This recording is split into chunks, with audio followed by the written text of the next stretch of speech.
Hello everyone, how are you all? I hope you all are fine.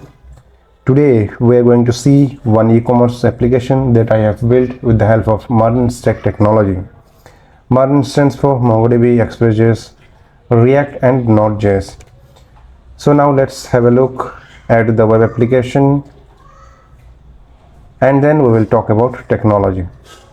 So this is the home page of the application, and by clicking here shop now it will redirect us to product page. And while coming to the product page, you will see that on loader is working. You see this loading is working. So this loading is for till that product is being loaded, this loader will work. And again go to home section, and here you will see categories are there. These categories are dynamic.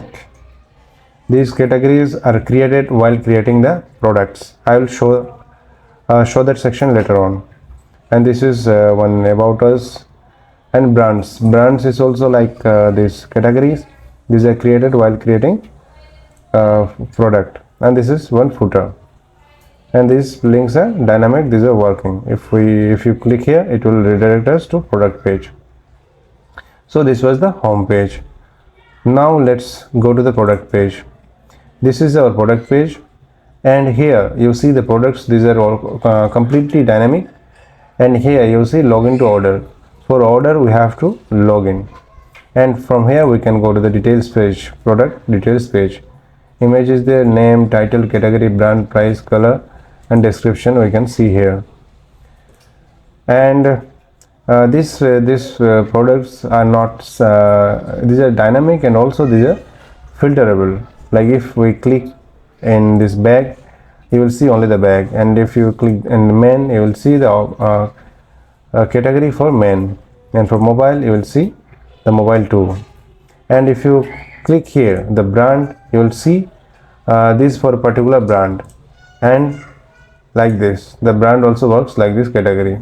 And also at the same time you can search men, search the title is like shoe, you see shoe. So the thing is that three things works together, like this search, category and brand, and this is wonderful, to be honest. And this was the product page. And to order we have to register or login. So first let's register. Give one email, user mail 2@gmail.com. Name is user 2. Give phone number. And also one more thing is that these fields are like error handled. Like if we give it in this way, you will see that it must be an email. So these are, and also you can't keep this empty. You see email is required. So also give password, and confirm password is authenticate is like this is a error handled in such a way that this should be same. Like if I give any other thing and click outside, you see password must match. So we must give same password. Password is matched. Now the error has gone. Now submit. User created successfully. Okay, user is created. Now let's log in with the user. So the user was this user mail 2@gmail.com, and give the password. Now let's submit. User is logged in successfully. We are logged in. So after we logged in, you see we got this logout page, and here we got the card. So now go to and also order section is there. There is no order now. And here by going to the product page, and now we can shop. We can do shopping. We can add cart to cart, add product to cart. You see success in adding to cart. Also do this one. And these are dynamic. You see this fields are dynamic. Like at the moment I click it here, you will see that it is updated here. So this is done with the help of React Redux and React Redux Toolkit. And now let's go to this shopping cart, and here also you see the quantity and all.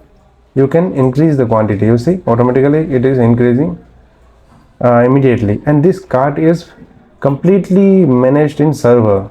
Like if you keep it in this way and open your login in a different PC, then also you will see the cart in different PC, and you can reduce it, and when it is 1, if you reduce it, it will go, like it will be deleted.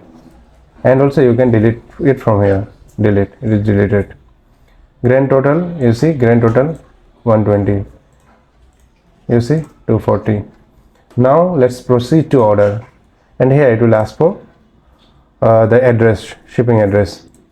Let's give shipping address, name, user 2, phone, pin code, give city. Now let's save and proceed to payment. Now it will redirect us to a payment page.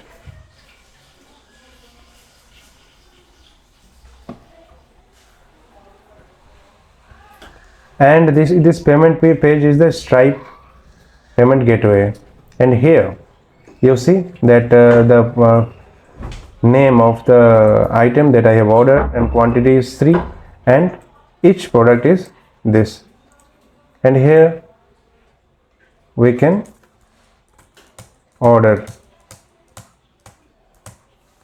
So by this project you will see, you will also learn the payment gateway integration with Stripe. Give CVV number, user 2,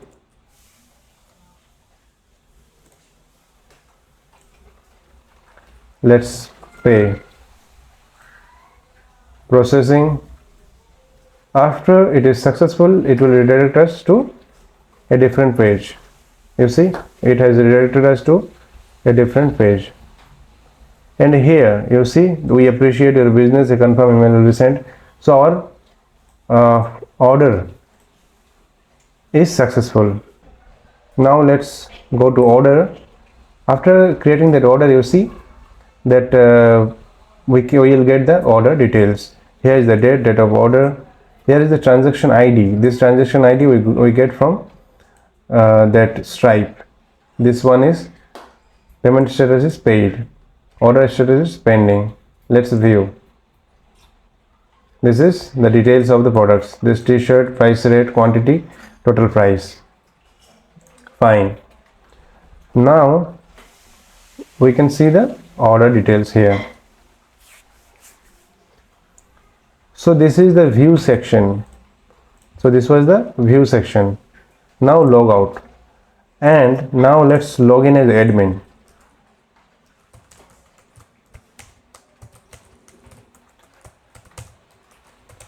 After login as admin, you see we got this dashboard.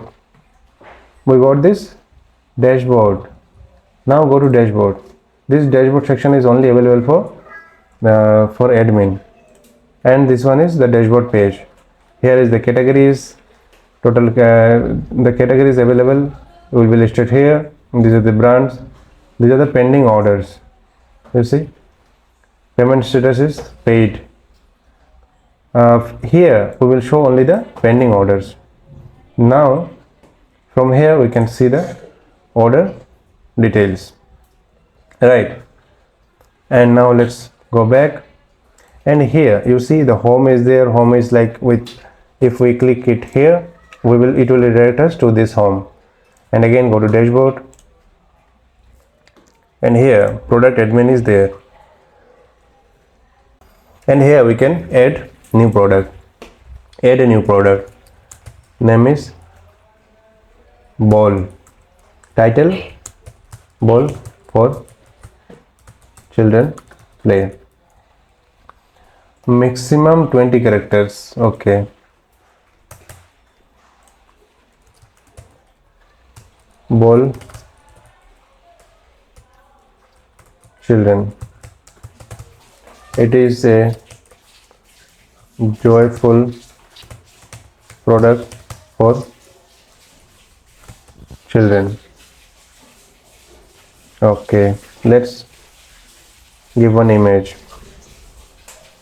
Image will be any image. Take an image.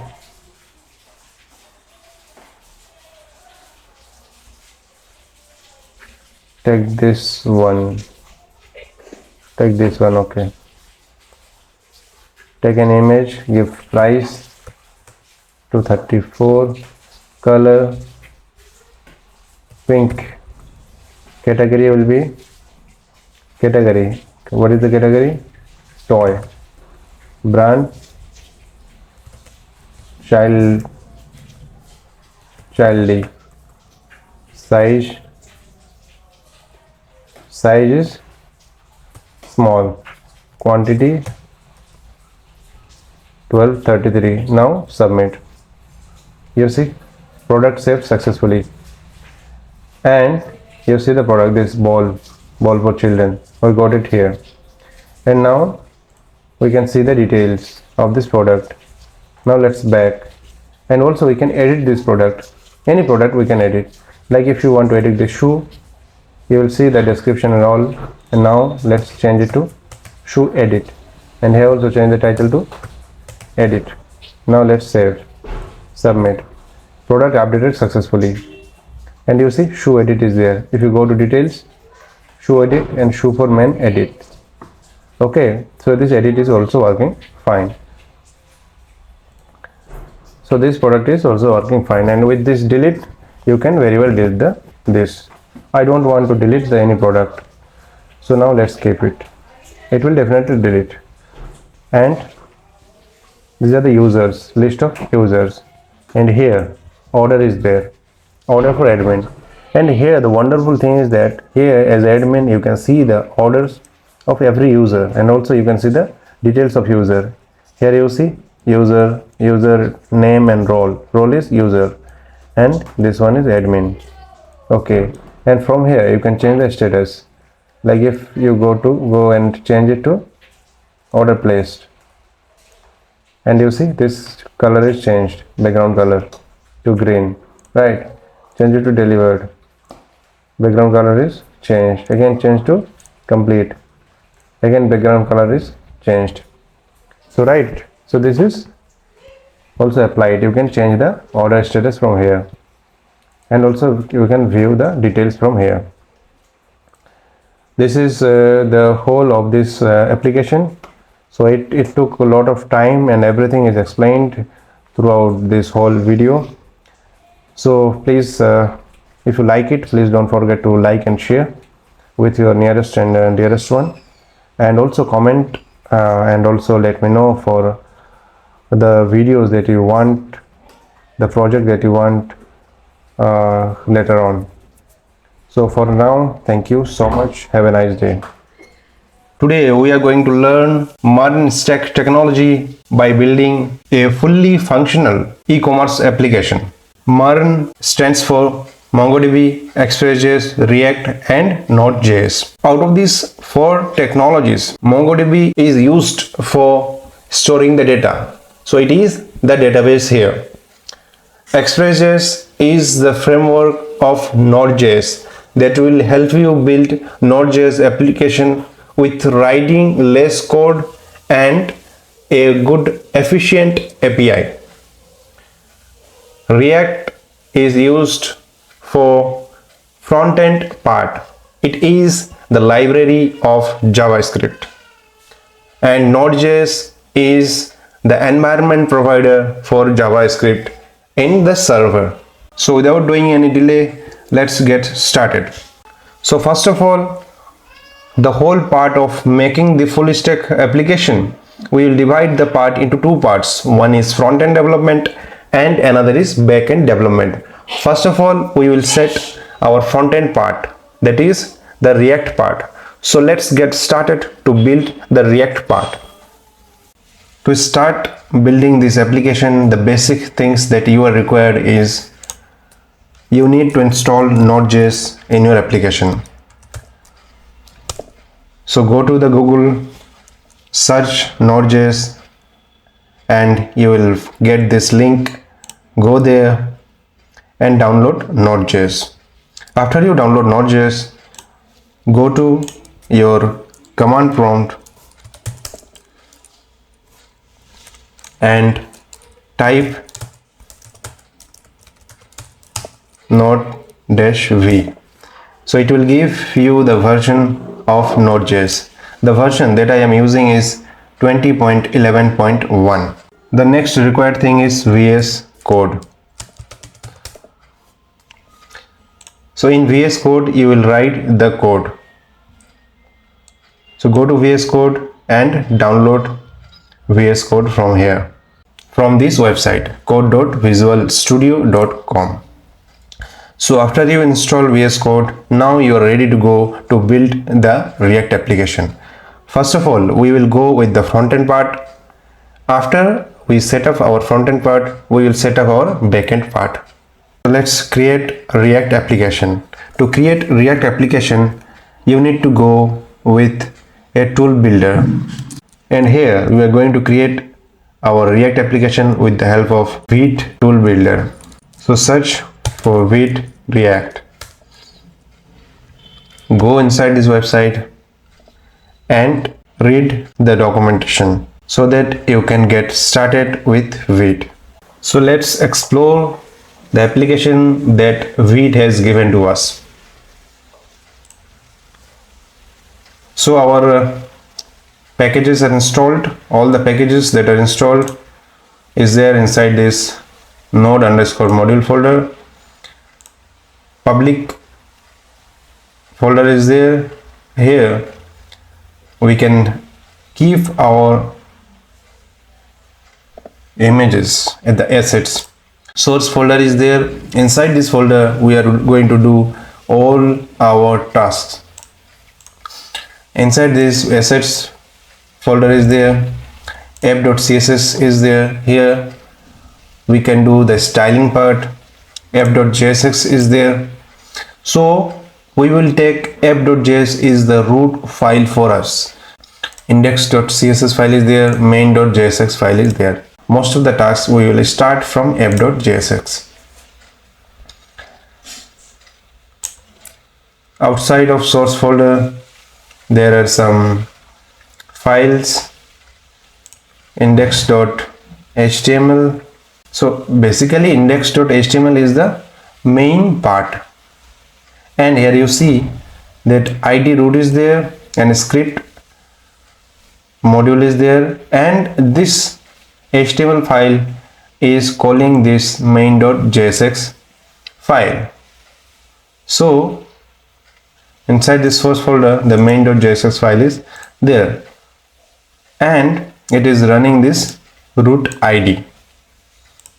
So HTML index.html is the main folder, and it is running this main.jsx, and from there it is running the app.jsx file, and we will connect everything with this app.jsx file. Package.log.json and package.json. Here all the dependencies are listed with versions. Let's run the application. To run the application, type npm run dev. So our application is running at localhost 5173. So this is the default page that is given by Vite. Go to the source folder, go inside app.jsx and type here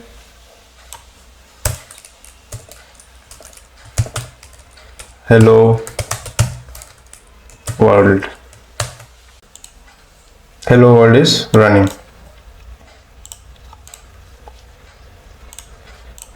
Now we will create the React routing. So it will help to work with the routing part.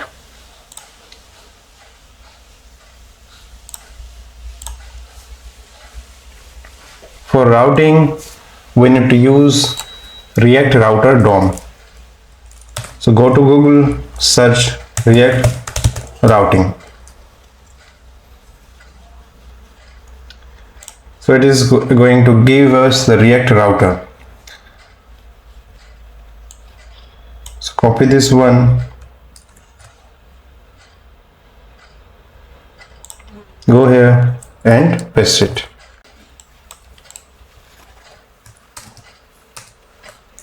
So the React router is installed. Now we are going to apply the React router. Use browser router and use routes. Inside this,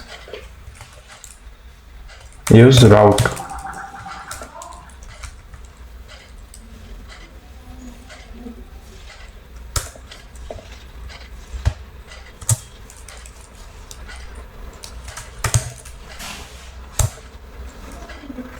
Define the path and after that define the element. Let's keep it like this way. Now we are going to define the basic structure of our application. So our application will be having two parts. One will be the admin part and another will be the view part. The view part will be for the users of the website, the clients that will be using this website, and another will be the admin part that will be for the admin only. So let's create two folders. One will be admin and another will be view. So inside this view folder there will be one main file that will be view.jsx. Create the component here, export default view default function view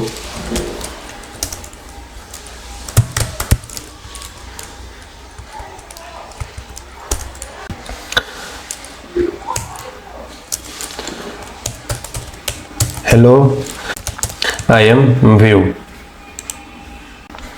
Fine. And inside the view folder there will be one components folder. Inside this folder other components will be there, and inside this admin folder there will be one admin.jsx file and one components file. Now let's go to the view.jsx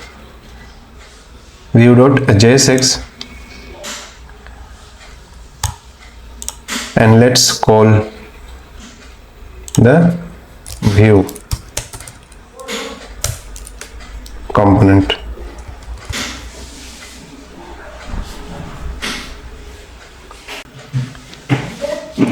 So every time you run the application you will get this hello, I am view.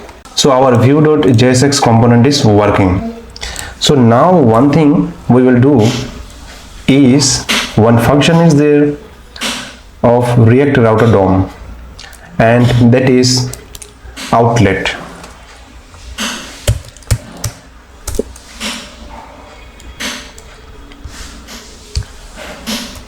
Outlet component is there. So let's use that outlet component of React router DOM, and by using this outlet component here inside this route you can define another route.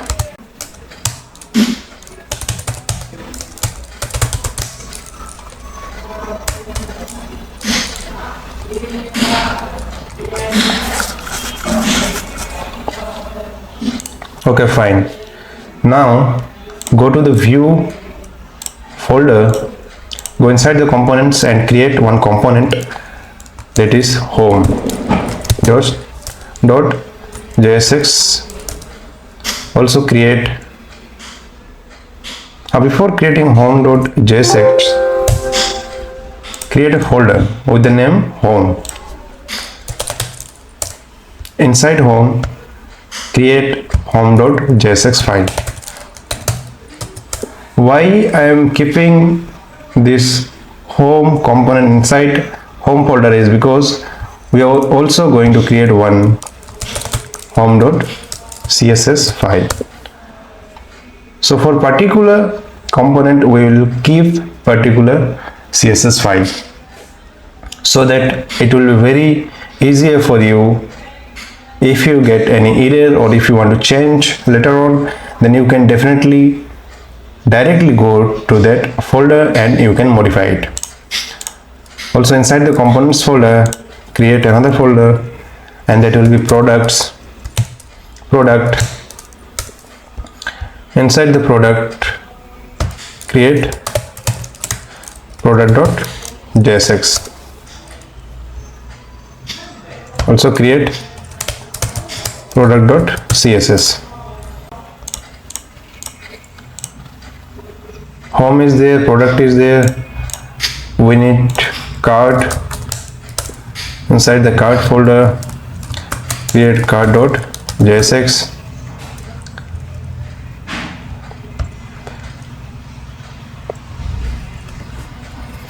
Also we need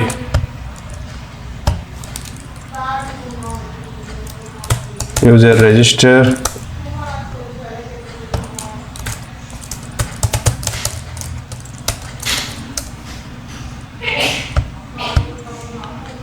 We need one login. Inside login, create login.jsx.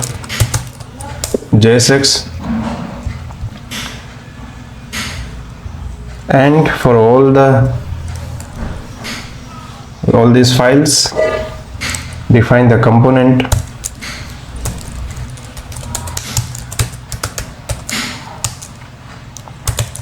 Export default function, login, return,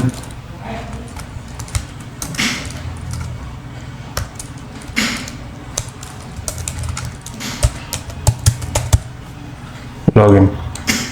Save it here and copy this file. We are going to paste this one to all of the files that I have created and change the name. It will be product.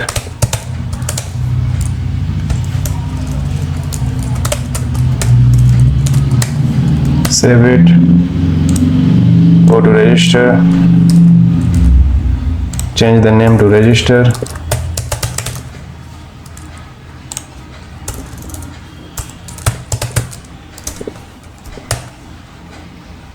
Go to home, paste it here, change the name to home.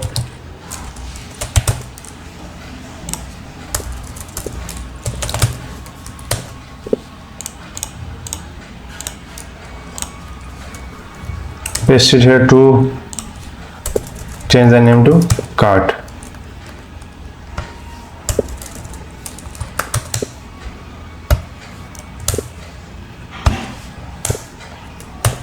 Fine. Now go to our app.jsx, and for index is like inside this route it will call this element, call home.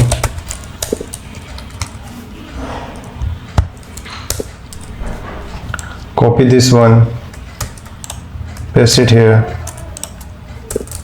define the path. Path will be product, import the product element,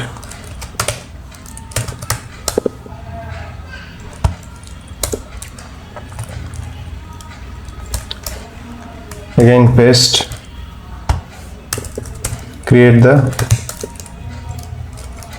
cart,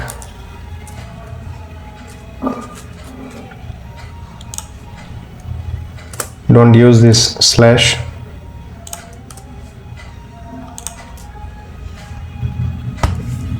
For cart,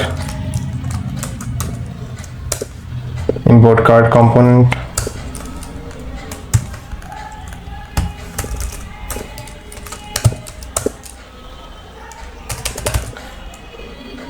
for login path, import login component, again paste it,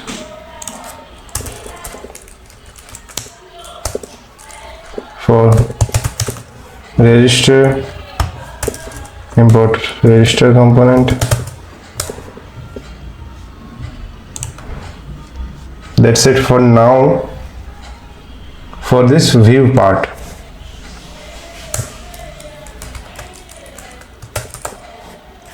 And another section we will create will be admin.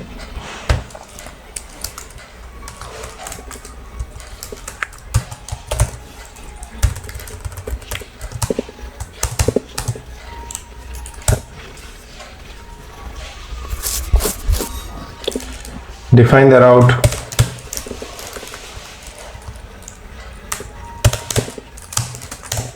Path will be admin. Element will be admin. So go to the admin folder. Here create the admin component. So for that, go inside the view folder. Go inside this view.jsx, copy this one, paste it here, and change the name to admin.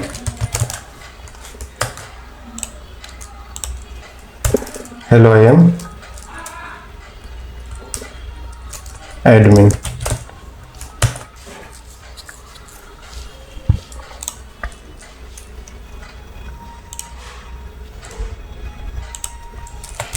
Import the admin component. Inside this route we will create another route. So inside admin we will have some basic components like dashboard,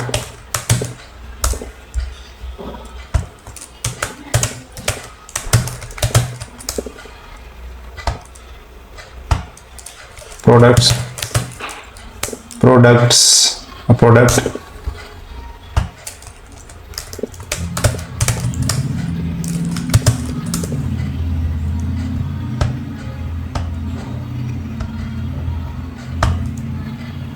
dashboard, product, users,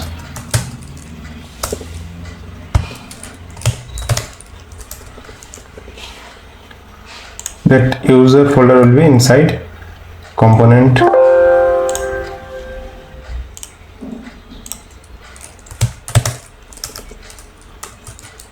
user, name it user, not users.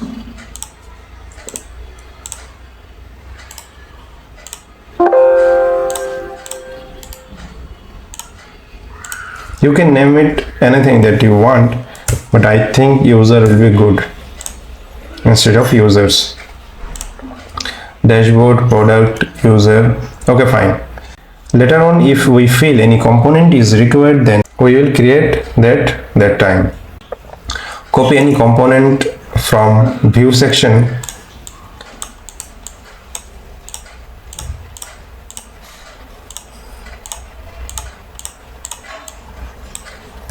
Copy this product component and go inside the product of admin. So we want give the name product. Inside the admin section we will name it product admin or admin product admin. Okay, user also will name it user admin. Dashboard will be same because therefore the view section, for the client section we are not going to keep any dashboard. Okay, fine. Go to the product admin, paste it here, rename it as product admin.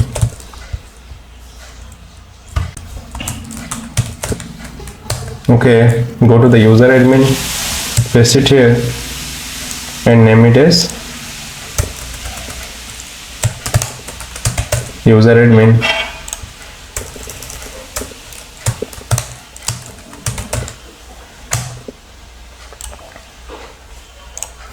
Okay, fine. Now go inside app.jsx and define the paths for the child components of this admin. So copy this one, paste it here multiple times. For the index, it will be dashboard.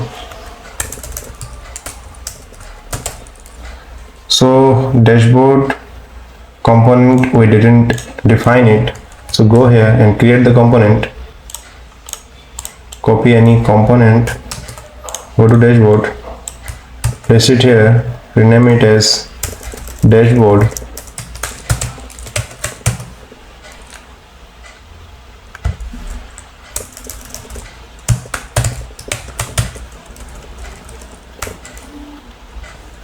save it,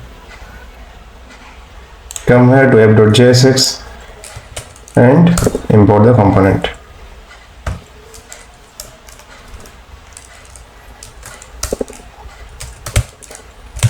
Product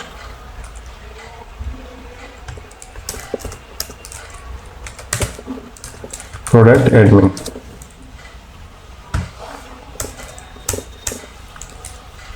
User path, user component will be user admin. Okay, fine. And here we will create one page not found component.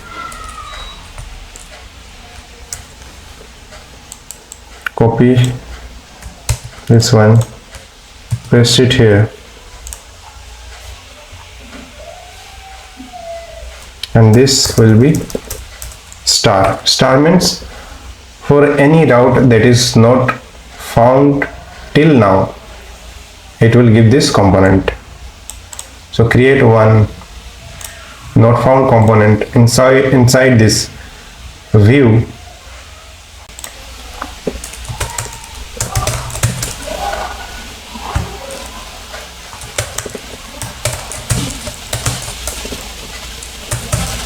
Export default function,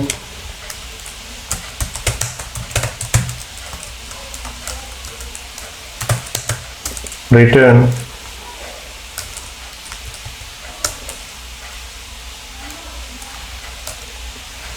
the auto suggestions that I am saying, it is possible because of the Codium I am using here. For using Codium, it is a free AI tool that will assist you to run the code.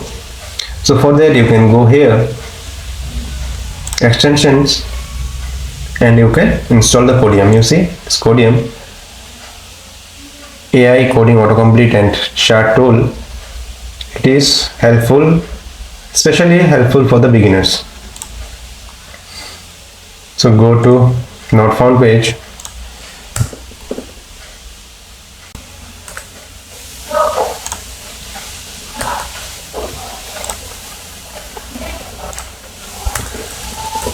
import not found page. Now you are ready to go. So now let's check the routes that we have created now.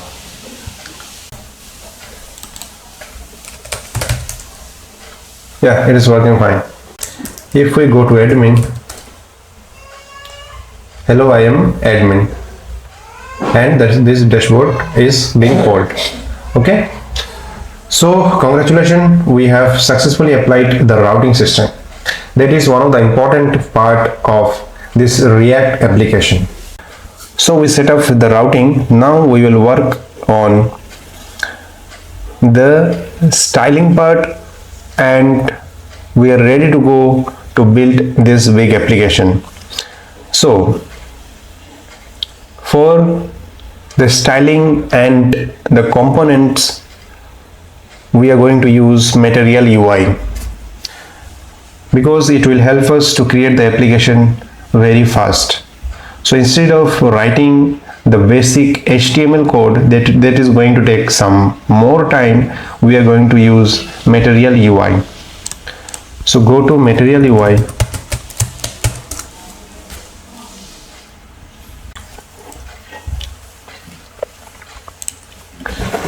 go to Get Started,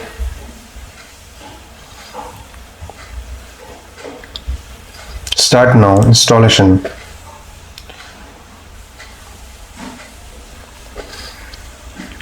Copy this one and paste it here and install. So our packages are installed. Also we are going to use Material UI icons. So go here and copy this one, and it will install the icons.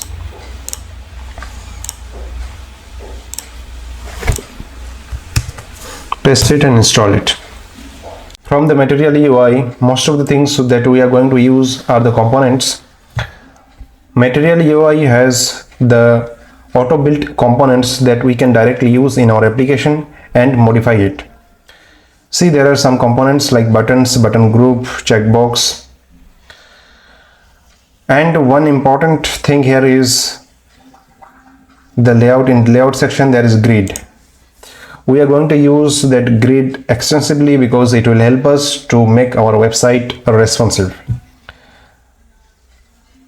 So let's get started with the grid.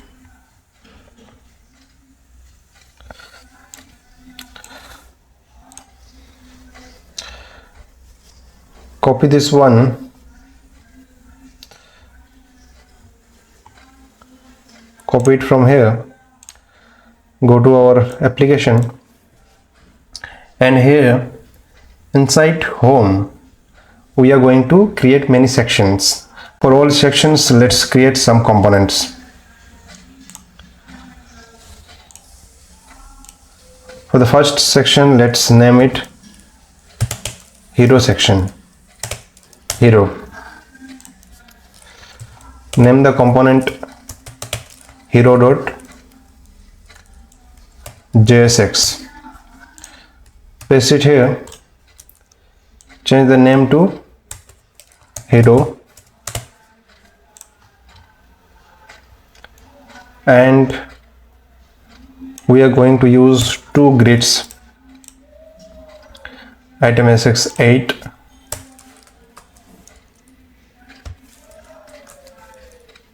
okay. So give here MD, give it 8 if this number is out of 12, and for this MD give it 4. Okay,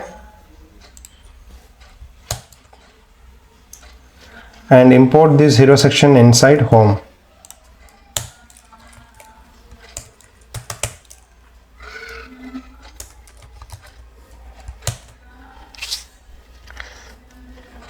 Let's check now.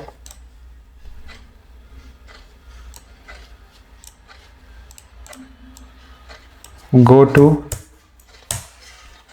the home, you see inside it is sx8 4.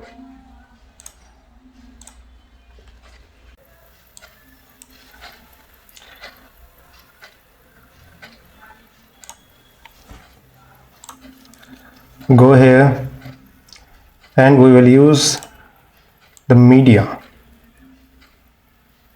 that we will get in card section.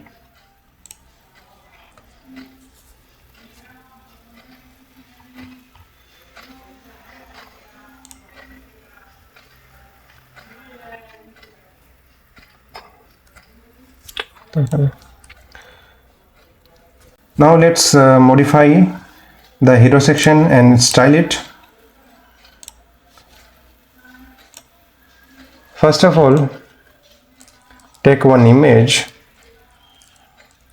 go to Pixabay,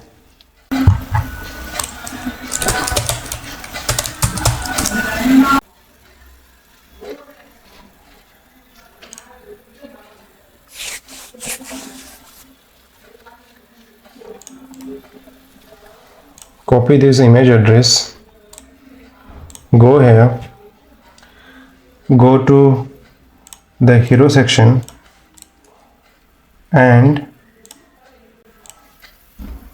inside this first grid take one image component,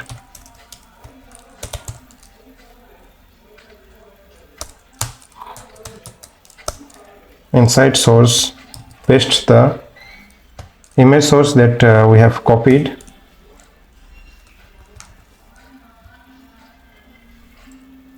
set a height,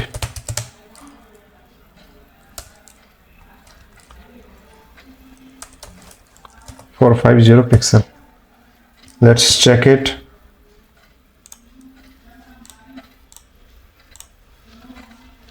This is what we are getting.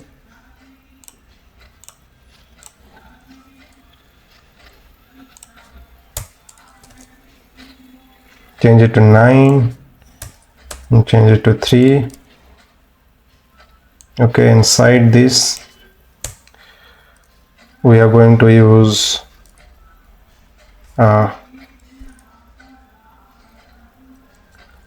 typography,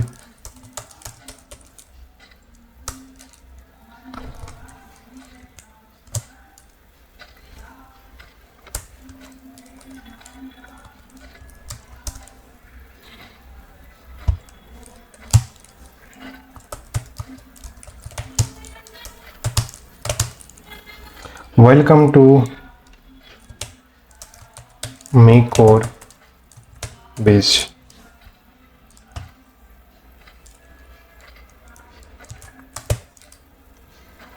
Variant H2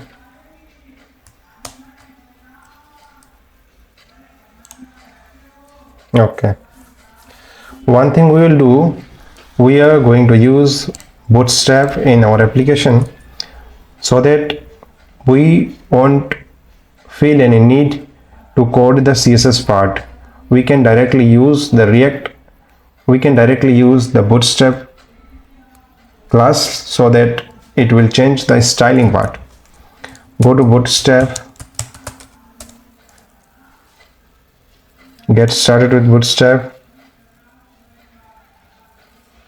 and we want to go for the installing section. We will just use the link for CSS part.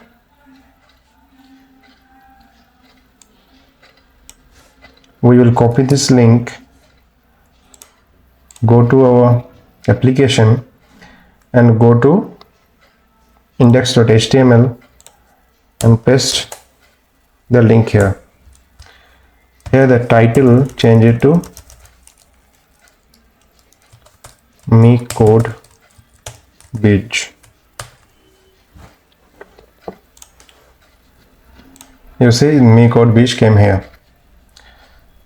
So now we will center this from here to this portion. So now with the help of Bootstrap classes we can change the styling very easily. Go here, give class name,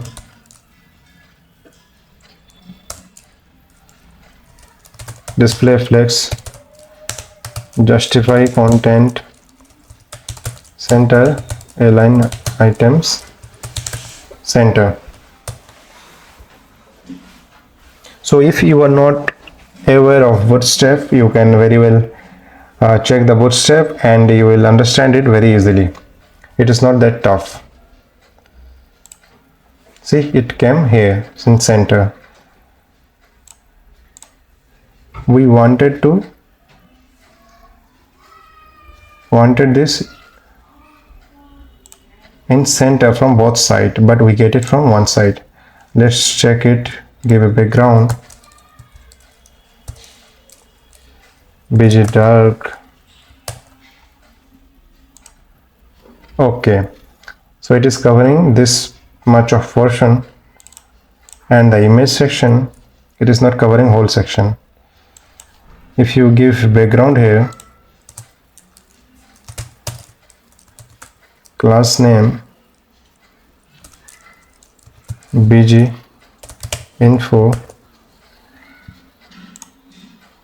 Okay, so basically image is not covering the whole section. So what we will do, we will change it to 8 and this one to 4. Okay, fine. So this much of portion we will keep the image. So now what we will do, we won't use this image here, we will use this image as background. So copy this link, cut it from here,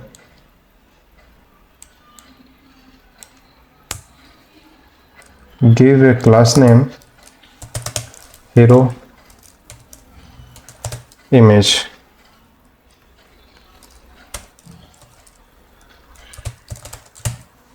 hero image background, copy it from here, create one hero.css file,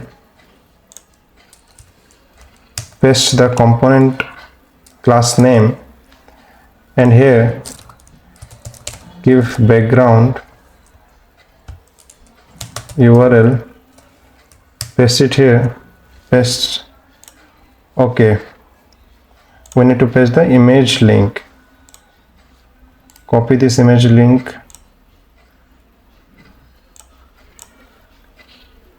paste the image link here,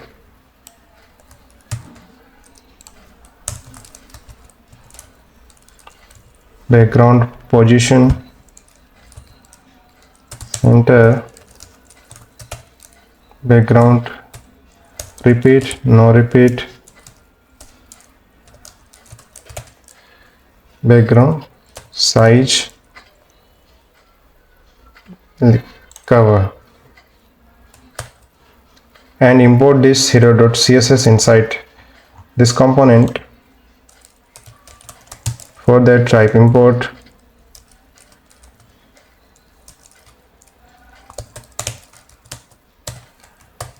now. Let's check it. You see the background is coming in this way. We need to give a minimum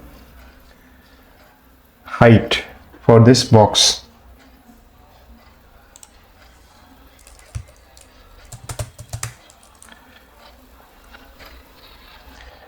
As you see, the SX is the styling for the material UI component. In material UI component, you can style it by typing style and after that style it, or you can type SX and then do styling like this. Height, min height, set the min height for 5 or 500 pixel.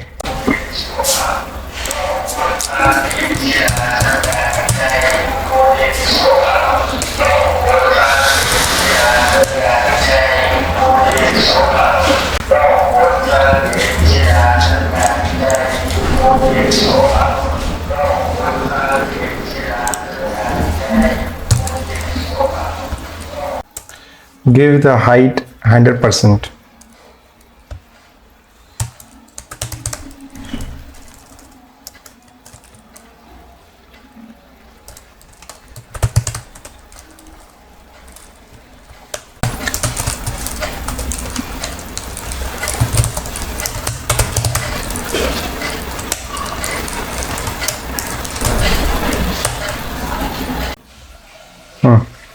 Now it is coming.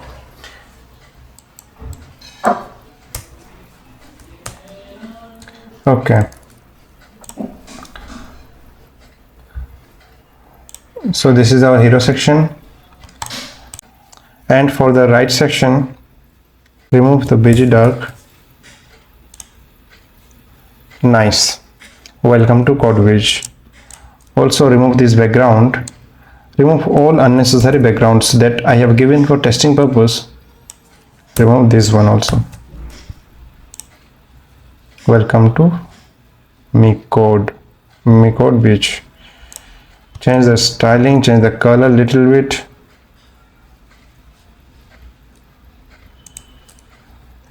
Here you can give the background F3 FF.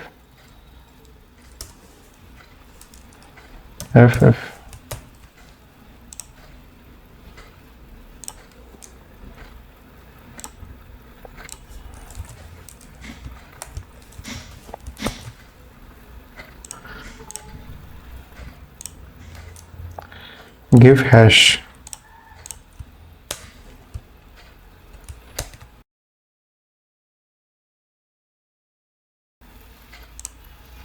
Okay, nice. It is looking good. And we will give a button here that will redirect us to the product page. Here, create a button. For that, go to material UI page, go to button section,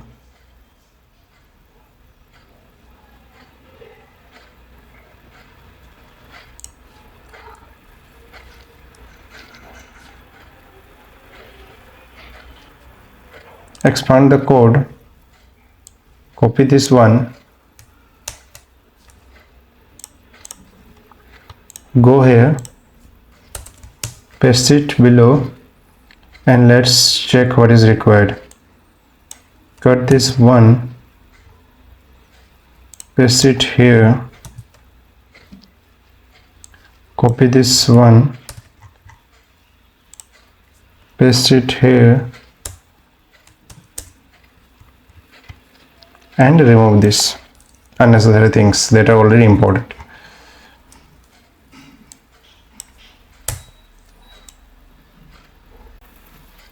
Name it as shopping. Shop now. Fine. Let's check.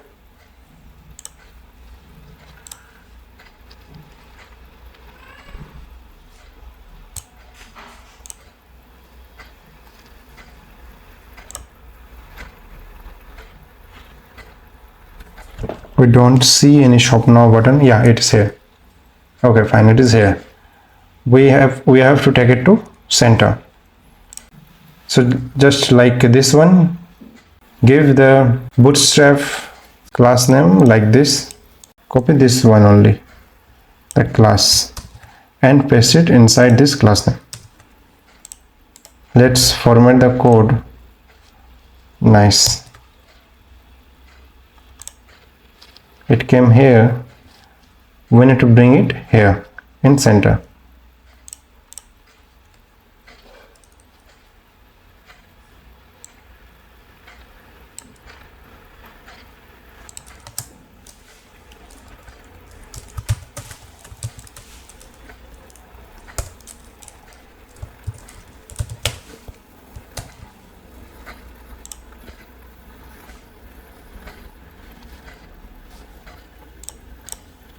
Remove this stack. Directly use the button.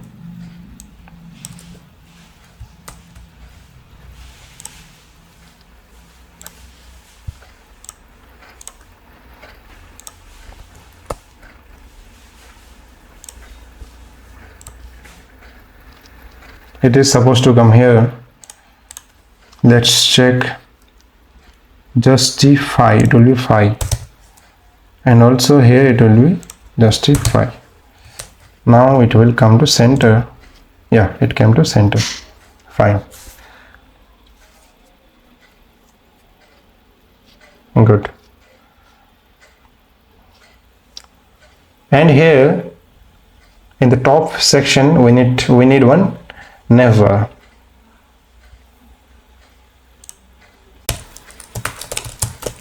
With MEY.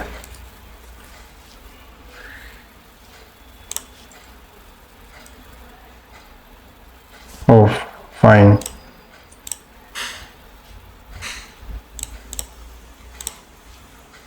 We will use this one for navigation.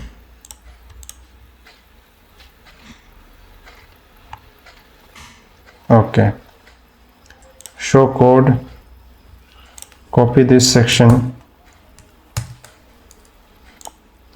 So you see it is very easy to code with the help of Material UI. So inside view section, we will create one utility folder, utility components. Inside utility components, create one folder, top navbar.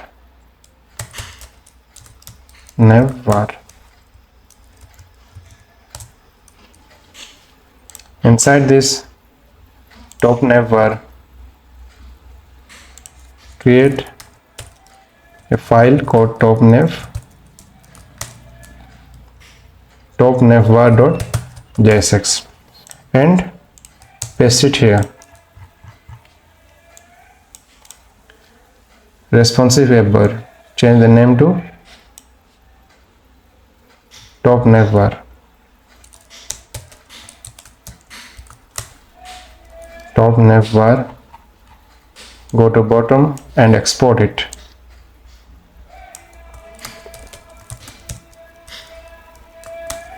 Top navbar. Import this one inside. There is one error in top navbar. Okay, so we have copied the top navbar for TypeScript part. So what we have to do, we have to remove the types. We are not using TypeScript, we are using JavaScript. So remove these types and we are ready to go. And go to view.jsx, remove this hello I am view, because now we are clear that view is running fine. Here import top nav bar. Let's check it now.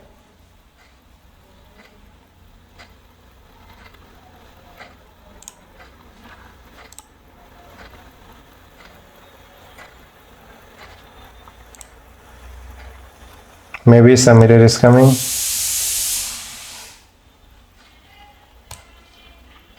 Let's check.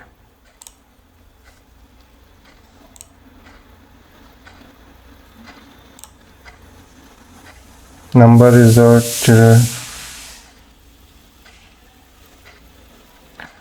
type error never.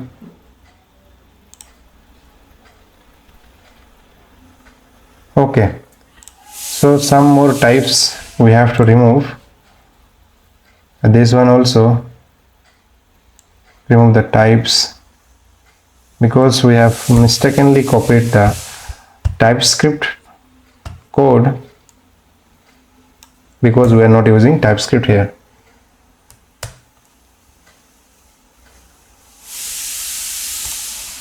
Yeah, congratulations, it is running fine. Wow, nice. Now it is giving the look of a web application. So go to the home component and remove home. Fine. Now we need to create a footer component. Go to view, go inside utility components, create footer folder. Inside it, create footer.jsx. Go to Material UI, type bottom navigation. Bottom navigation.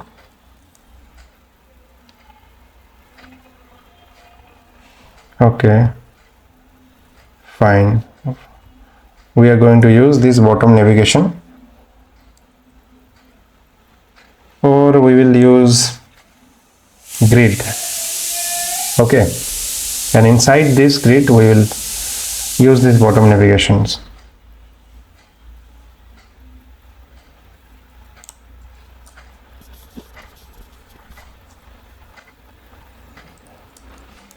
expand code, copy this one, paste it here, change the name to footer,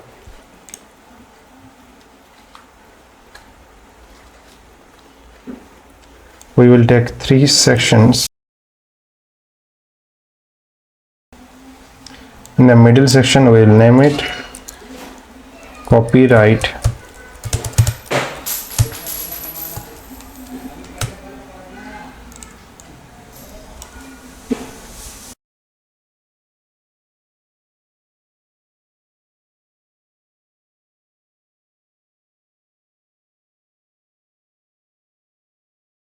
in the rightmost part we will use bottom navigation.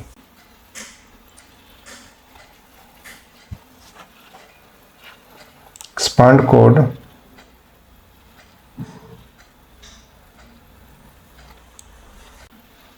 use this bottom navigation, copy it, paste it here and import all these components. So go here and copy all this, go on the top,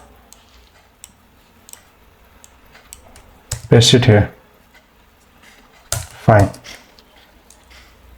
and use this footer component inside view.jsx.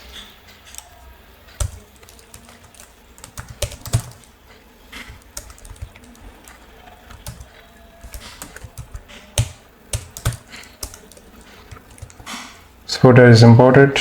Let's check now for some errors. We don't see the footer.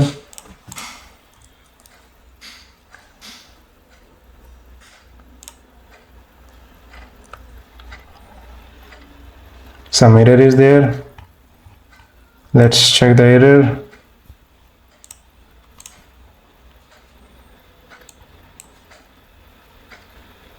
Reference error, value is not defined. Value is not defined. Footer 33 value.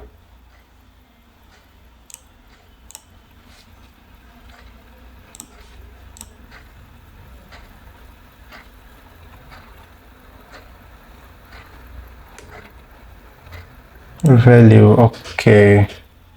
Show levels value. What value we should get? Let's check.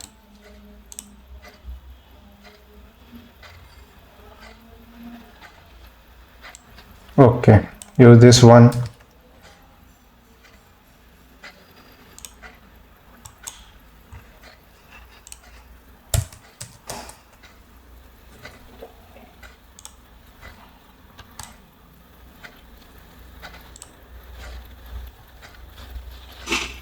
Footer, copyright, and this bottom navigation.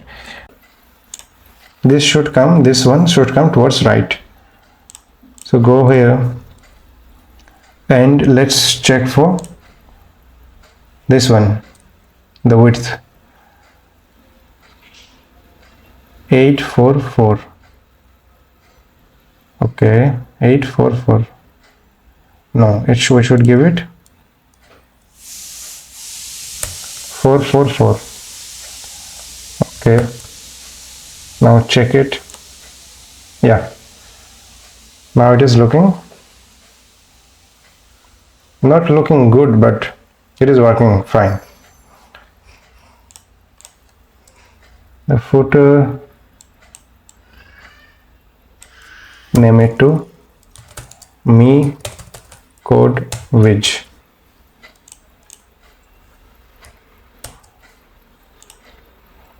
Okay, the container give a minimum height.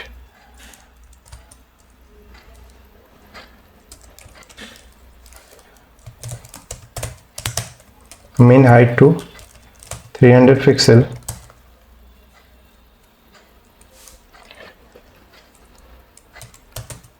justify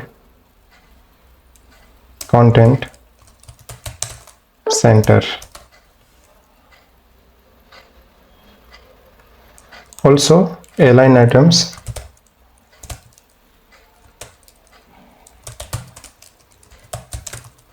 center. Okay, fine. So the height, we will reduce the height to 230 pixel, and we will give a background.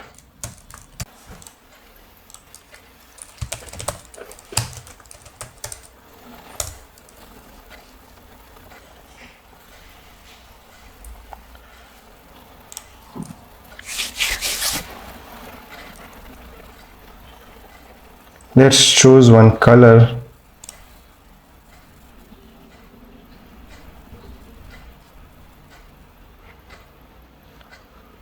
Choose this one. Copy this color.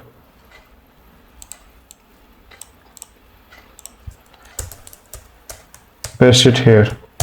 And same color paste to neighbor. Display none. Okay.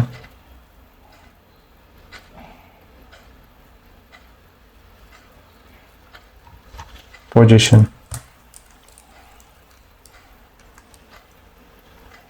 Max width. Okay. Container.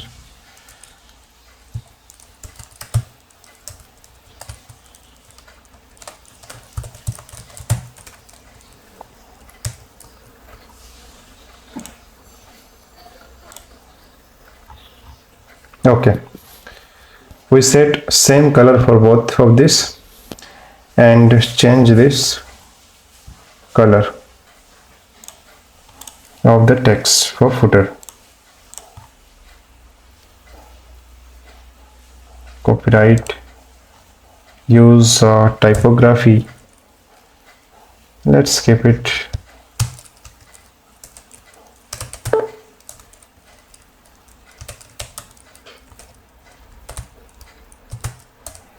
inherit.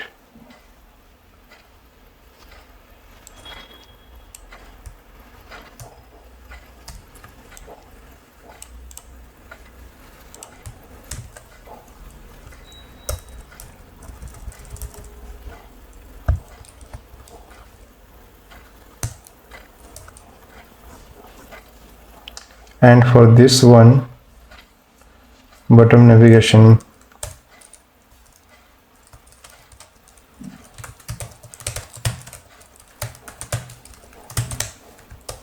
create the set the background to transparent. Now it is looking good, but here color didn't come for inherit, so better give a color of inherit. Will work if we give material UI component.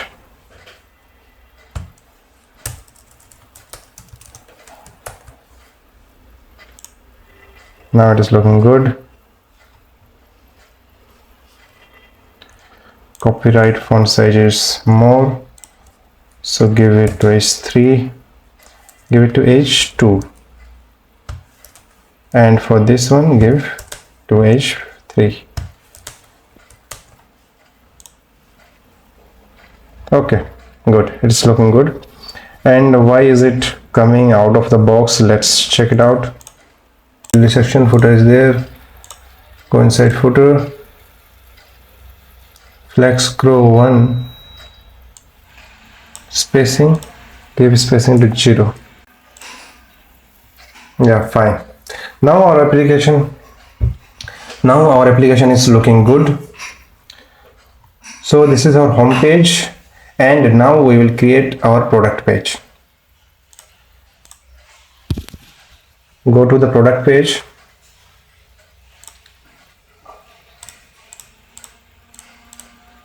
Here. So here, if you go to the product page,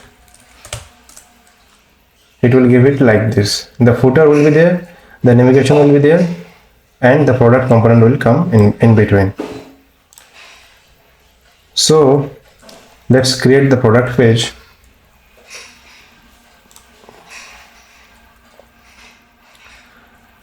we will use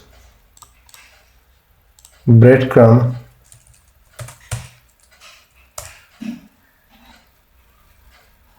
for navigation part.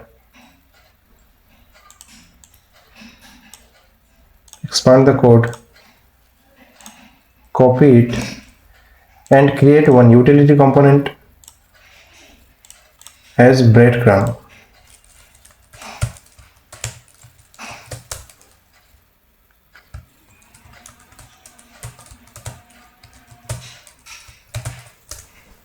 And paste it here. Basic breadcrumbs, remove this basic and keep it as breadcrumbs, and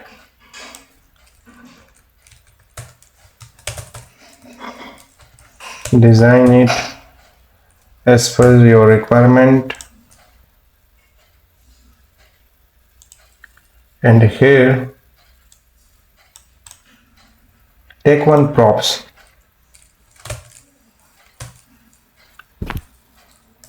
and prop name will be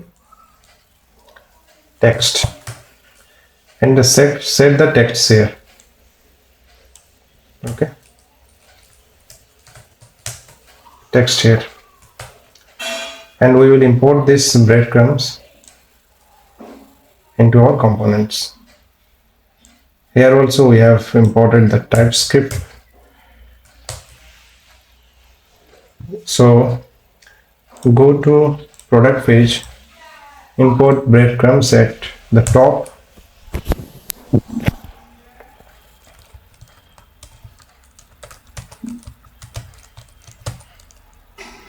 breadcrumbs, give text to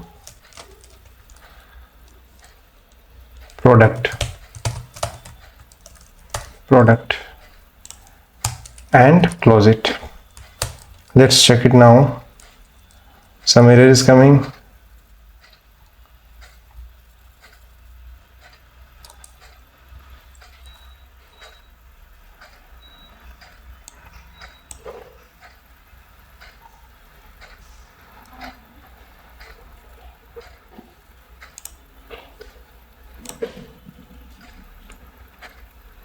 Already been declared.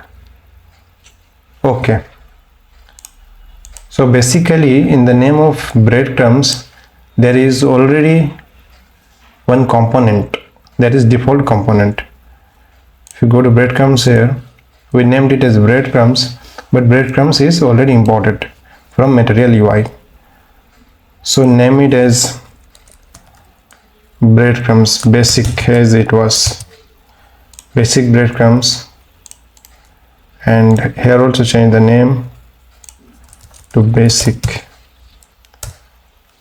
Save it here, go to view section, or not view, go to product section, basic breadcrumbs. Okay, fine. Now check it. Okay,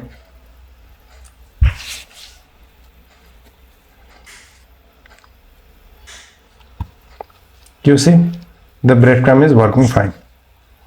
Good. Now let's check if any styling is there. And no styling is there. Okay, fine. Now here after breadcrumbs we will use grid.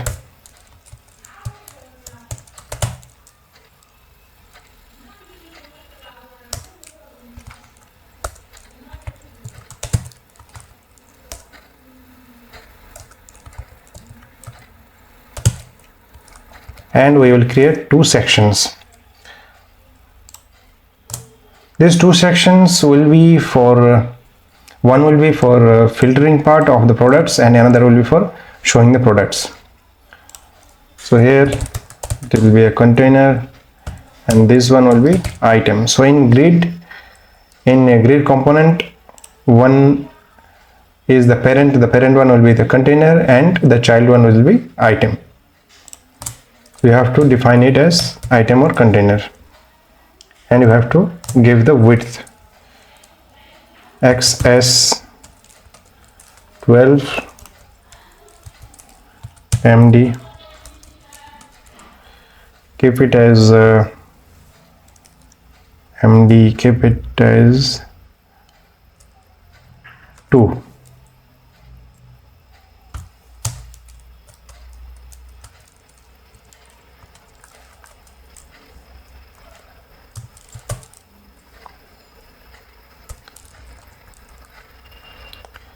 MDS 10, MDS 10, and for SM keep it as 3 and 9, not 3, keep it as 4, and keep it as 8. Good. Here it will be filter, and here the products will come. Okay.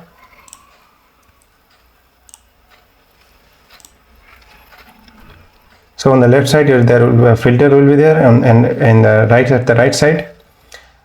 So at the left side filter will be there, and at right side the products will be there.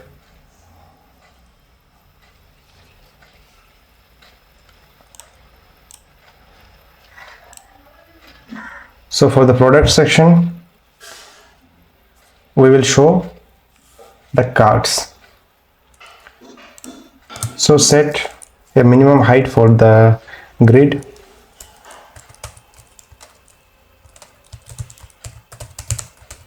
Minimum height will be 500 pixel. Okay, nice. Give a background color for this section, filter 1.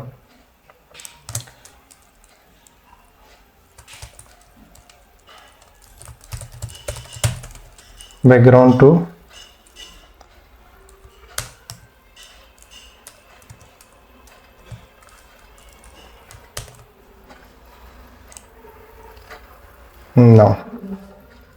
Now we can see the differentiation between this section and this section.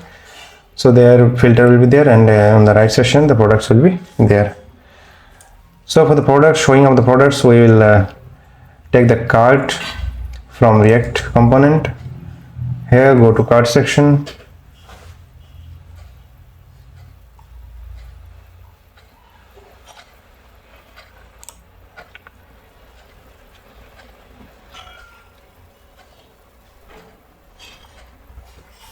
We will take the card with images. This one is also fine.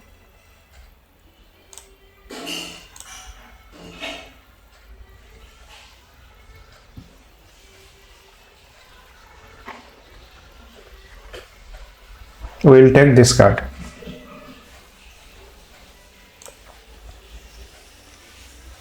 Here select this JS.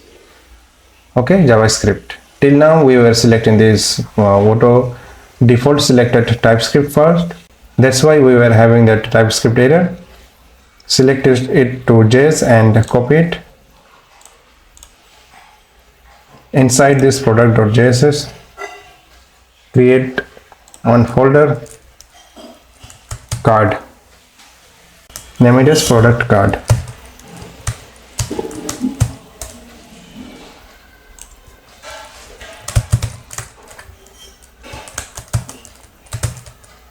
Product card.jsx, paste it, rename it as product card.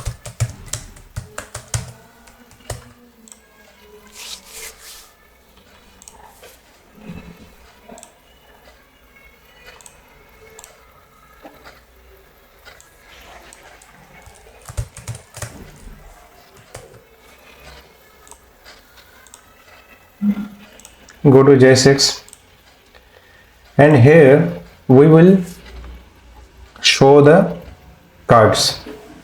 It is like take variable card, set card, not card, take it as product,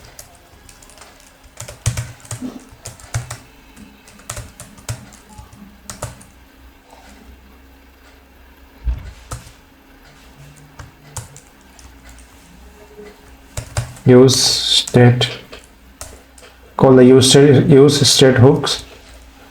Set is like, assume there are two cards, two products, keep it as id 1, name, product 1, and the second one will be id 2, name, product 2. Okay, and here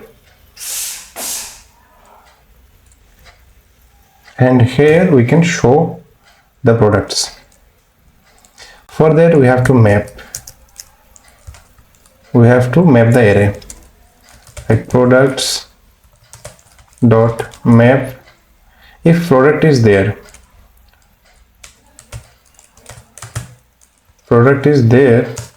then we will show it.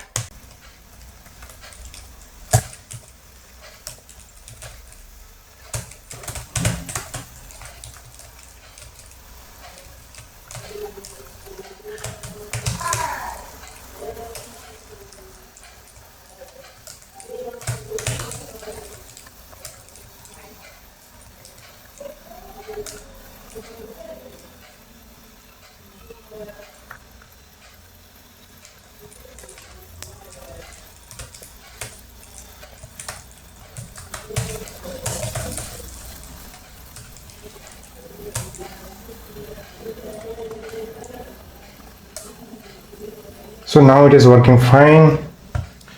Sent the product.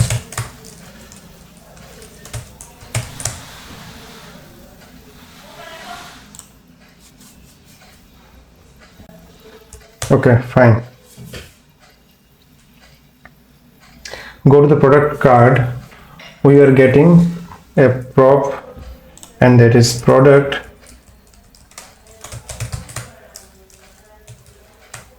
And here show the product name, or whatever we are sending. We are sending product name only. So go to product card and show the name.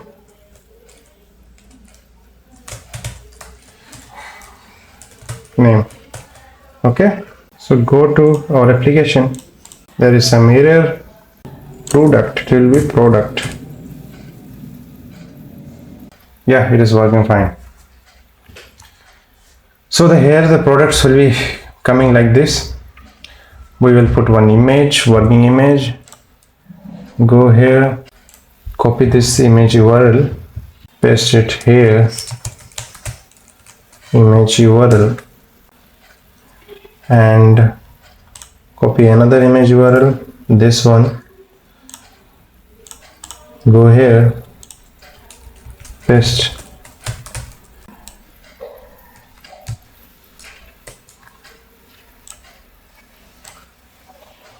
So it is working fine. The height, it is not taking the full height. Go to product card.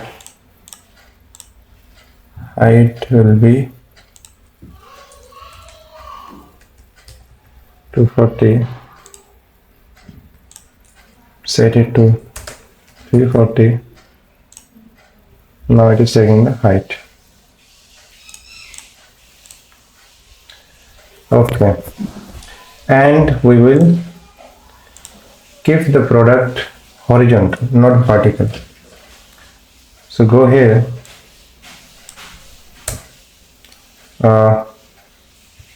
inside this section take one box,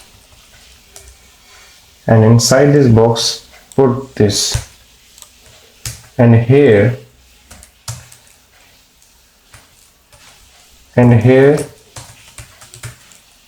put the class name, display flex row flex ref. Okay, let's see if box is there or not. Box is not important. So import the box. It is not imported, it is imported. Save it. Go there. See, now the products are coming horizontally. Wonderful, wonderful. Okay. So our home page is ready, product page is ready. Okay.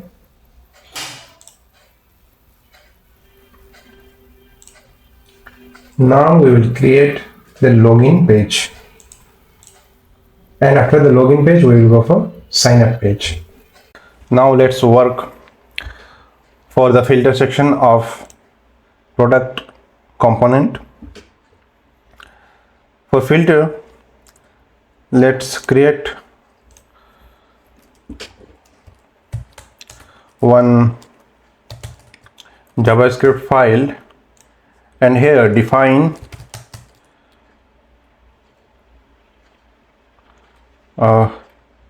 the data for filtering, like define the category. With category we will filter. So define the category. So category will be an array. So in category we will have ID, name, main,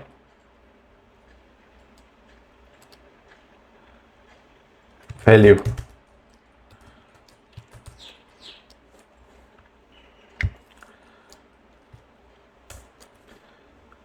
Likewise, another will be ID 2, women,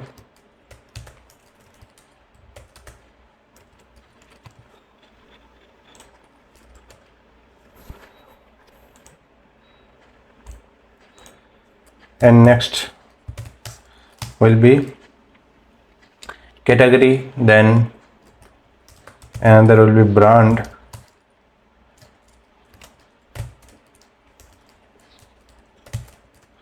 ID 1, name,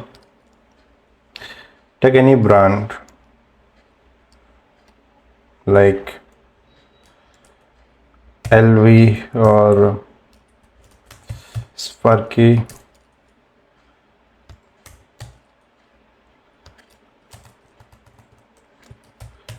value Sparky,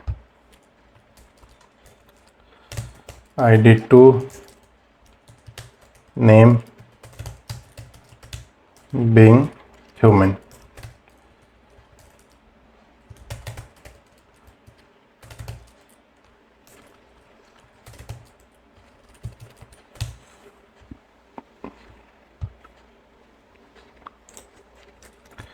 Another ID 3, name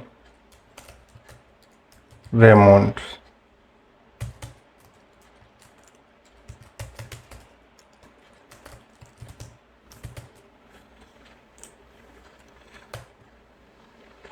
So category, then brand. Let's implement these two, and later on when we will feel that we need to create much more filter, then we will add it here. Export category and brand. Go to product component, create a function with use state and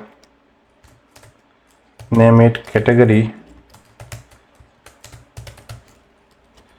set category use state, and here we will import the category.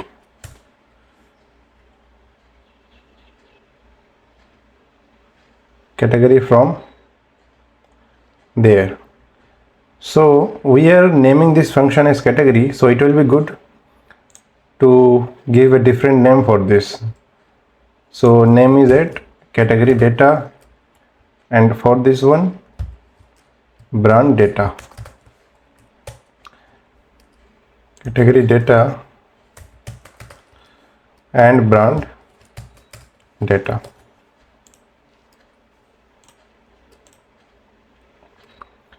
Category data also take a variable for brand, set brand,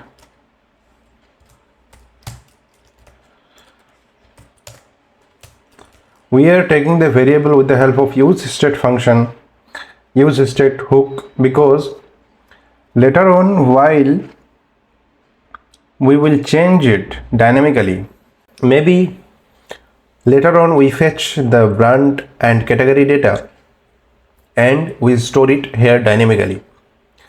That's why we are using a use state hook, so that later on we can change it. Brand data. Okay, fine.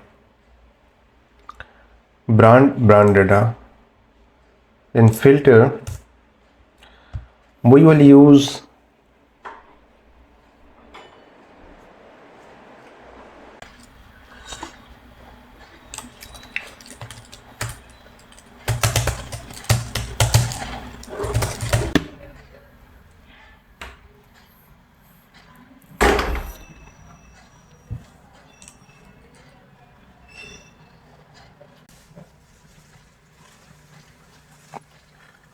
let's take this one checkbox and label. Expand this code, copy this one, paste it here, format the code, again go there, copy this one, paste it on the top.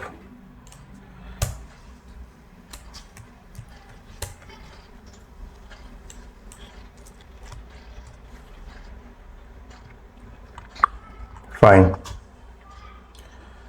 Now inside this form group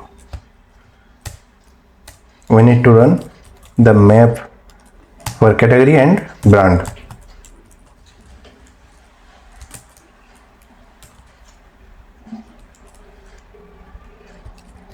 First of all, take one typography, name it as category,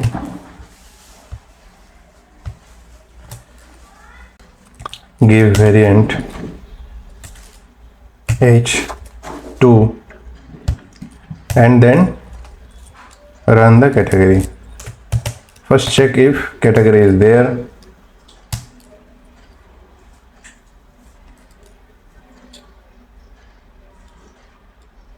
Category is there.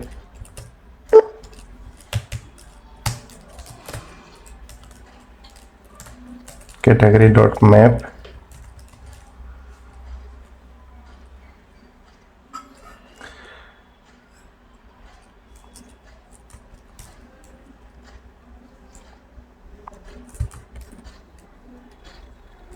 Cat. Take the variable name as categories, and for brand take it as brands. Okay. For categories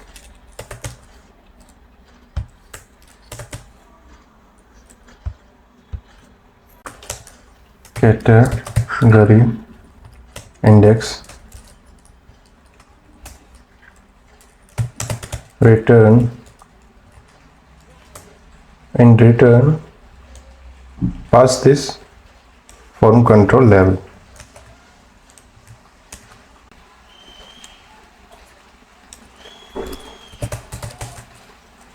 Checked. Label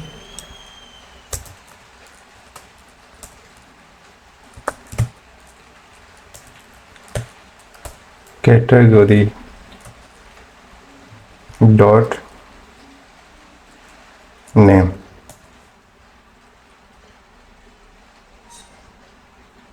And here take one click on click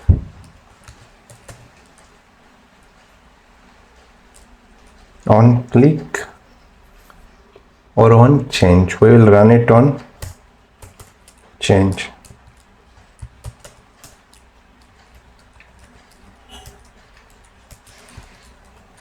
On change, what we will do, first of all, let's create a function for category on change. Const category on category handle.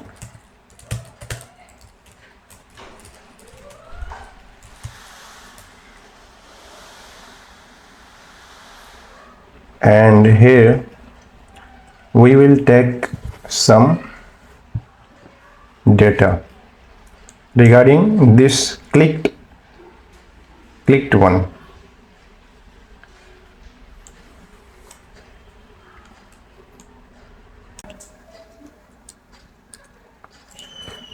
Take this function category handle,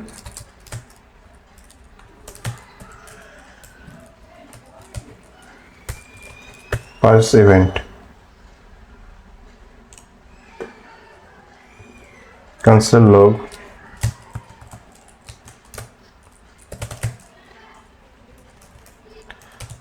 console.log categories clicked, and here give event.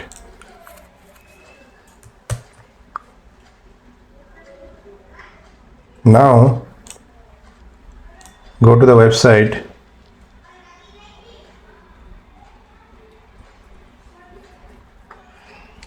You see categories are here.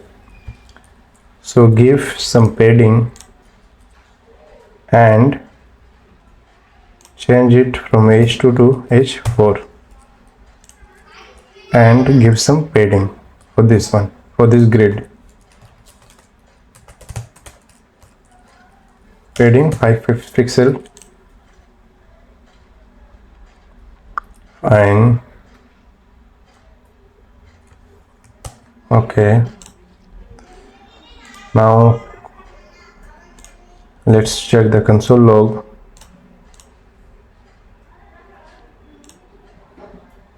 Each child list. Okay. We need to pass key props.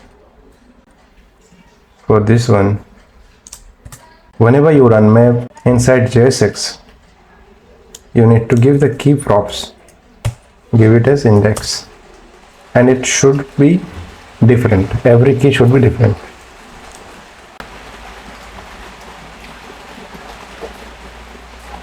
Still error is there, but as we see there is no error. So maybe because of some cache file it is coming, so don't worry, just continue working. Click here and let's check. Yeah, category is clicked.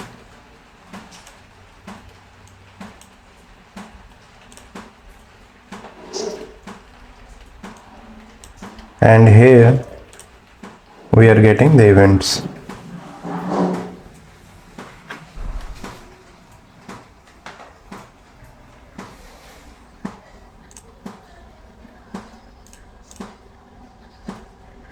events.target.checked.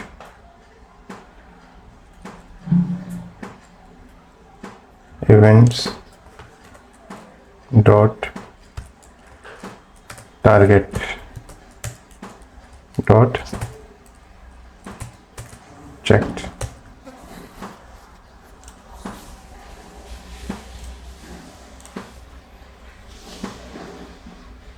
Now check true, false, true, false, true. One thing that is required with it is the ID, so that we can fetch the ID. Here with event send ID, category dot ID. So we will get that ID of the category. Now we will do the same thing for brand. Here instead of category write brand, okay, and replace these categories with brand.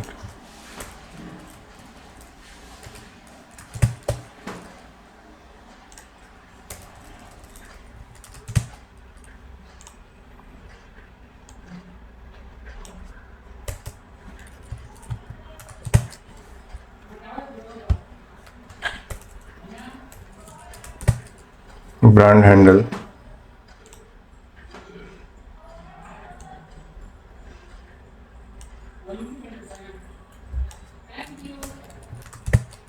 brand dot name, okay, and here create brand handle function.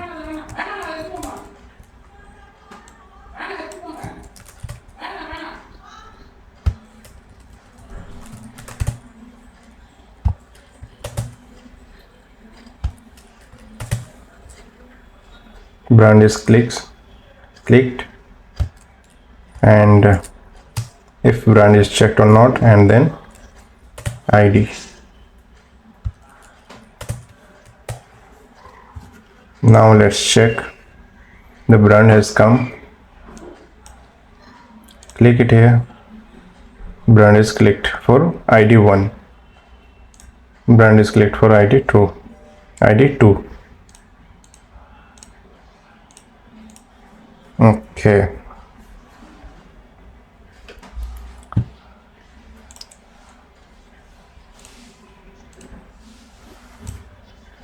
So it is working fine. So our designing for this one is almost done. One thing we will do, we will take search function on the top of this products. Go to material UI page, take the text field, take one box, copy this one, and inside the second grid paste it here, format the code,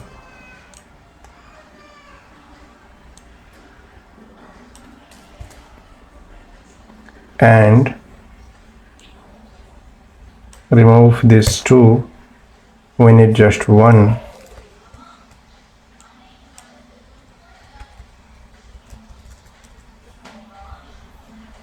We don't need ID.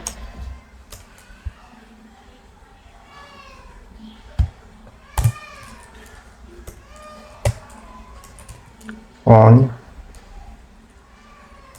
Before that, import text field. Also import box. Now give one change or one key up. Give one key up. Event handle search. event, create a function, name handle search or search handle. Go for name it search handle.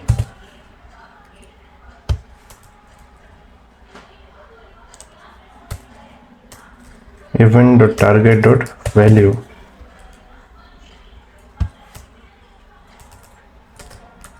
Search. Go here and name it search handle. Okay. Go here. You see it has came.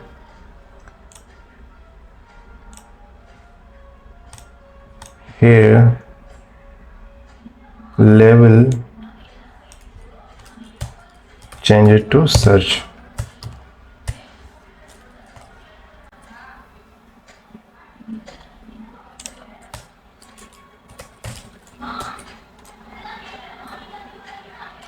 Full width.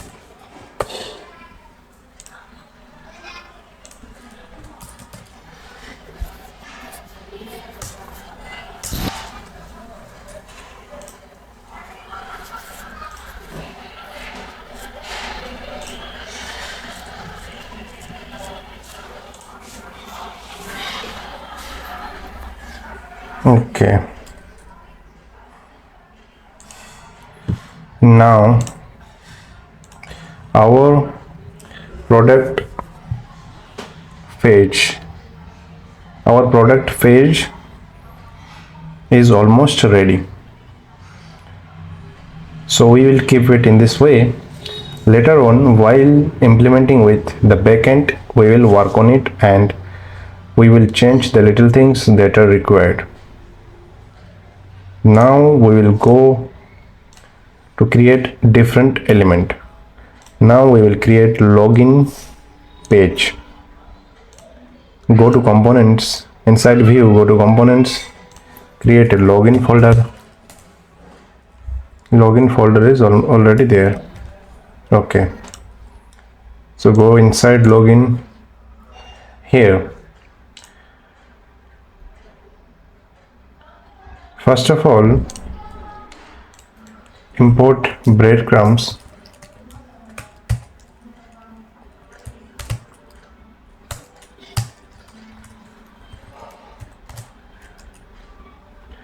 Basic breadcrumbs, that the component that we have created. The breadcrumbs is already there as material UI component. Basic breadcrumbs, give text. Text is login.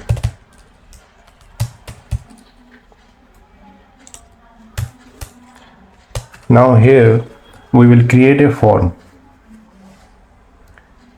Now again go to material UI page.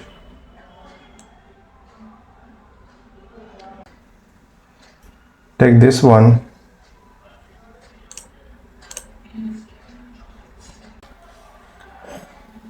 We will copy this one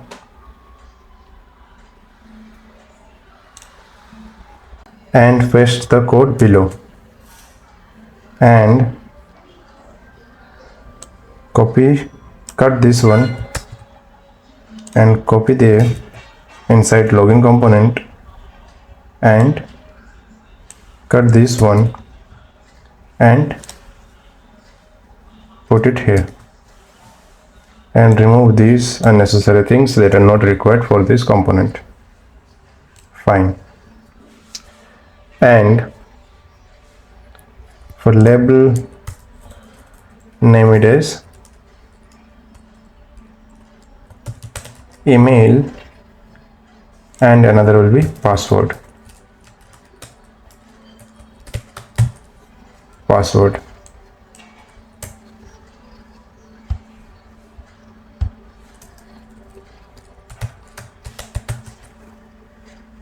Let's check if any password field is there. Yeah, so let's check.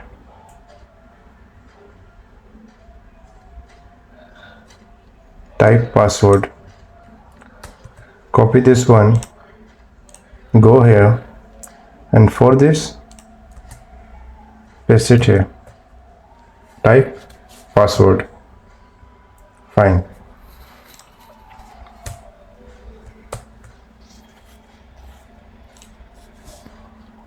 Now let's check. Go to login component,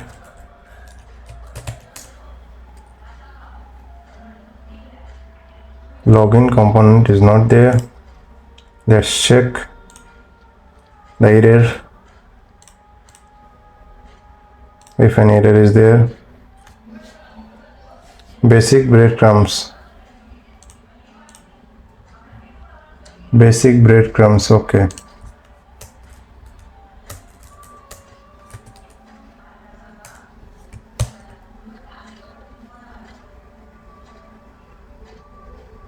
There was a type error. Now check. Yeah, fine, it is working.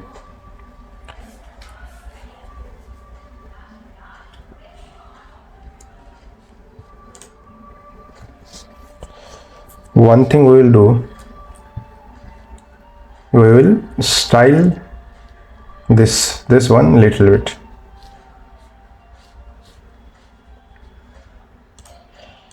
Go here and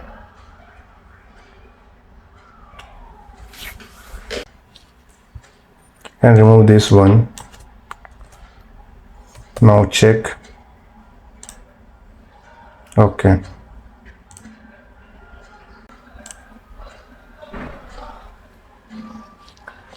Also take one button.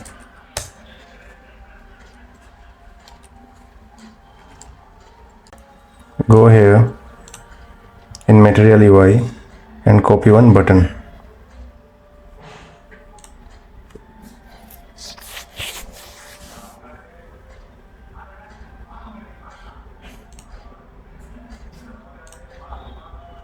Copy one button.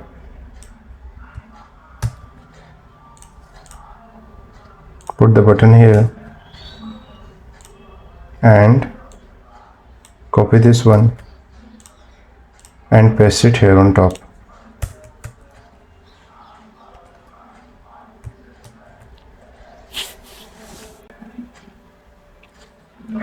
Now check. Okay, button is not styled, so style it. Contained, variant contained, give variant contained.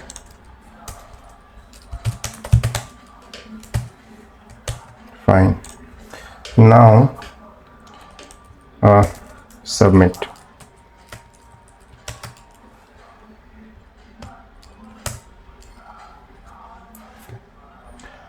Also give one link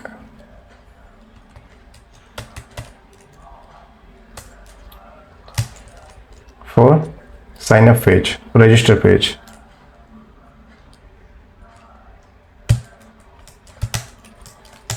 Don't have an account.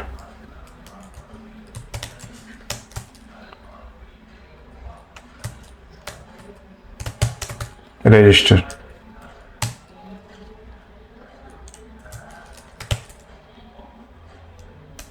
To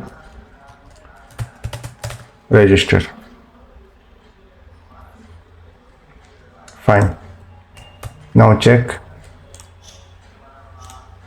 Okay, it is coming in this way. So now what we will do,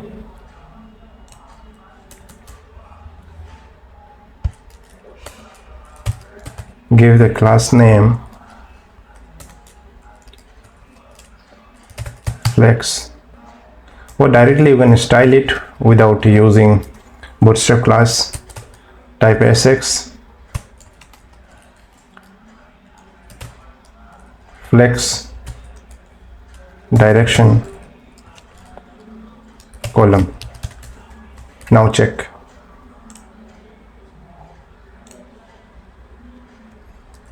Okay, one thing we have to give display.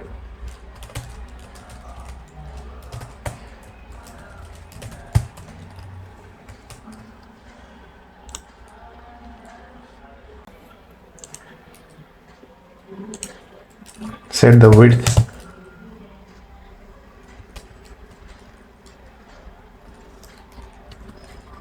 max width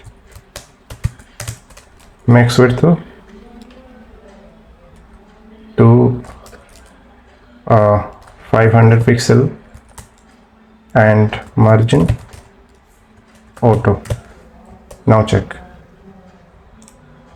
Okay, give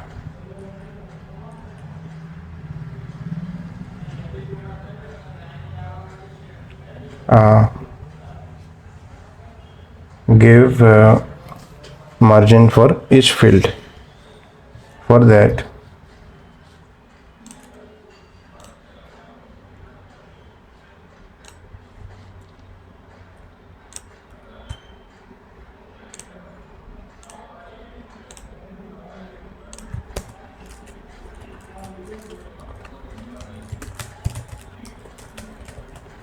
margin top 5 pixel. Fine. Now check. Yeah, at the top give one field typography.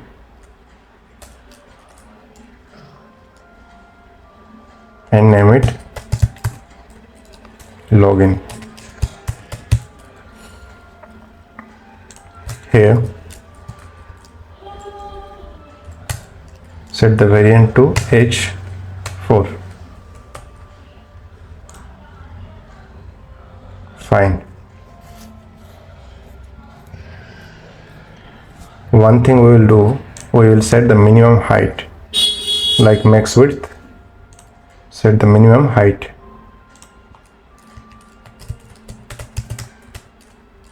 Minimum height 500. Okay. Now we will center the contents that are inside. For that, justify content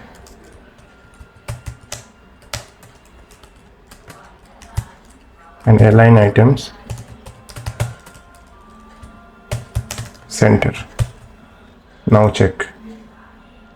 Okay, but the width has become very little. For that, go here and set full width.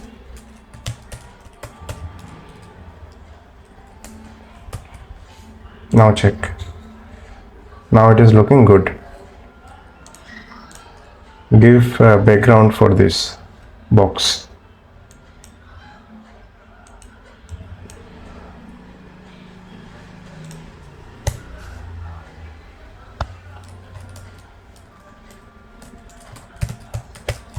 Background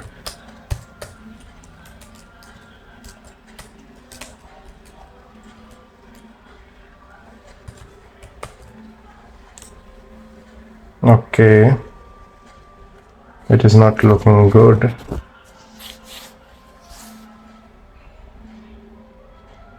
Give padding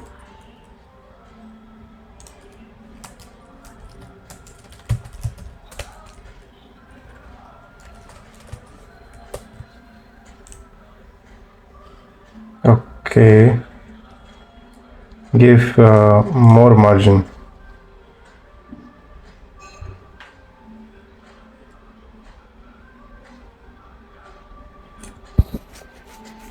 One thing we can do, instead of doing all this, flex center, justify content, remove all this and set the top margin. Margin top 40 pixel. Now check. And the minimum height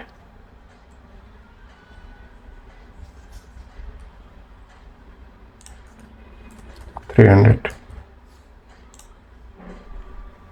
Okay, it is also looking good. Not bad. Also set margin bottom, margin top, margin bottom to 40 pixel. Good. Now it is looking good. Now I will introduce you with a thing that is very much required to work with forms in React, and that is formic. Formic is very much important to work with form in React. So let's check the formic.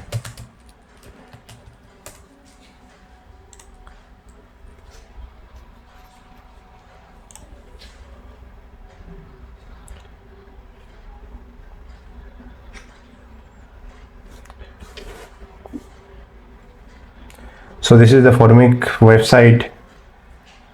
So here you can go and read the documentation of formic. So let's install formic.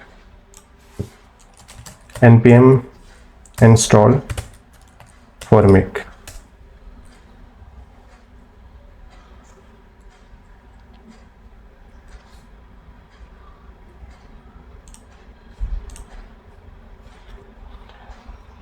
With the help of formic, you can handle errors, submit the form, and you can check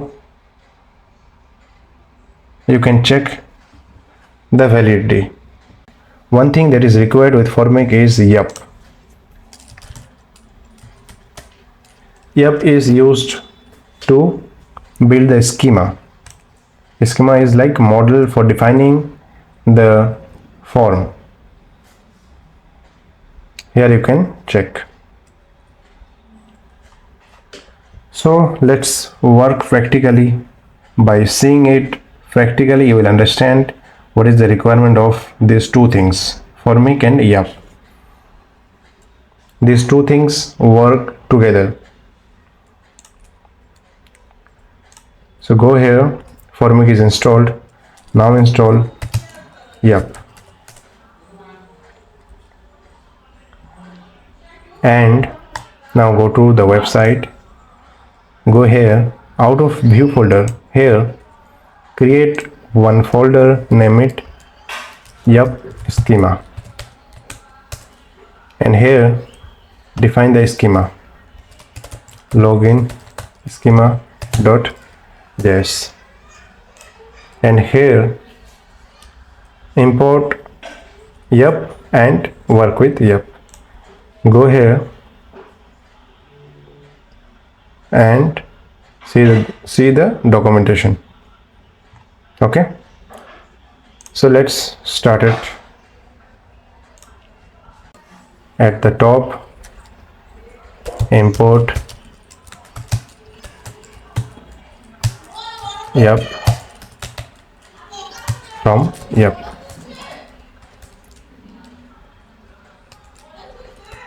Export login schema equal to yup.object, and here you are having two fields, one is email and another is password. Export const yup will be a string, so give it as a string, and then it will be one email. And if any error is coming, like if email is not provided, then we will show the error like it must be an email, and another thing is required.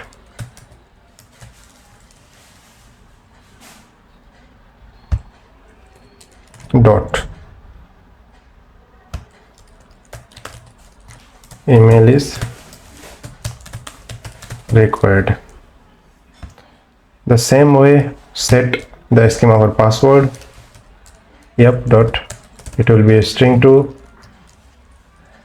required, password it is required. Okay, login schema is defined. Now go to the login component, go inside view components and go to login component, and here we will work with formic now. So for that, take a variable, not here, constant formic equal to use formic. You see, use formic is imported from formic.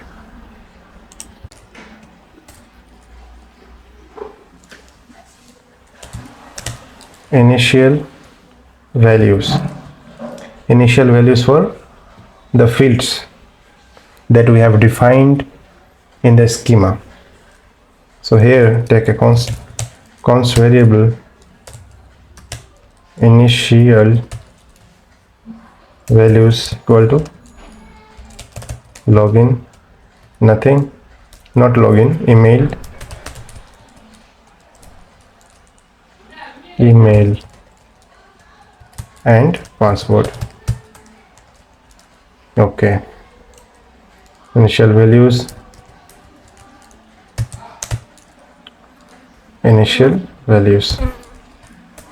and then schema.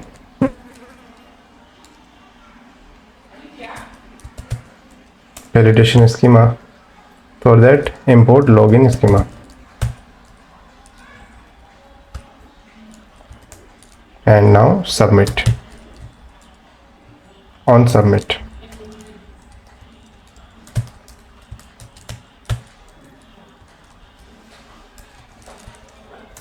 Okay. So after submission, we will get the value.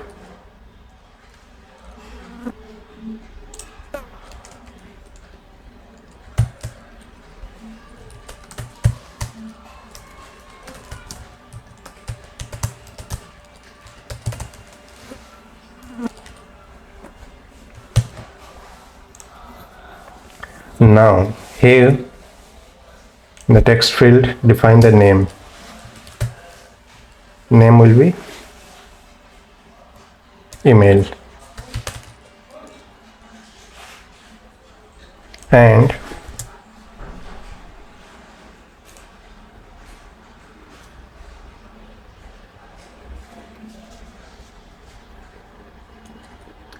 name will be email, and then it will be a required field.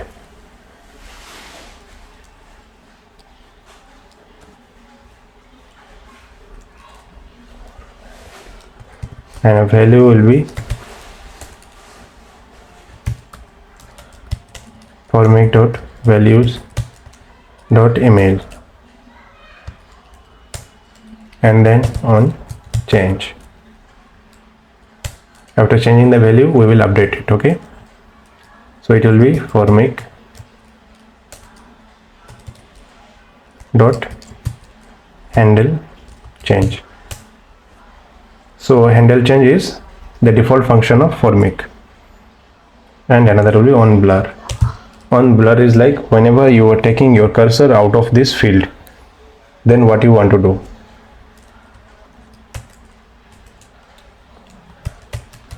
Formic dot handle blur. Okay, and at the bottom we will check, give the error. So whatever error we are getting, we will give it at the bottom. So because of the Codium AI tool, you see that auto suggestions that I am getting. So these are perfectly fine. So we will use it. Okay, and we will do format the document, and we will do same for the password field, and here give the name equal to password. Type is already defined,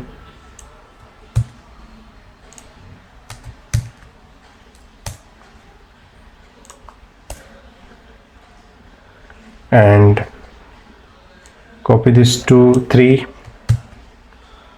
paste it here and change it to password. Okay, and copy this one, paste it here,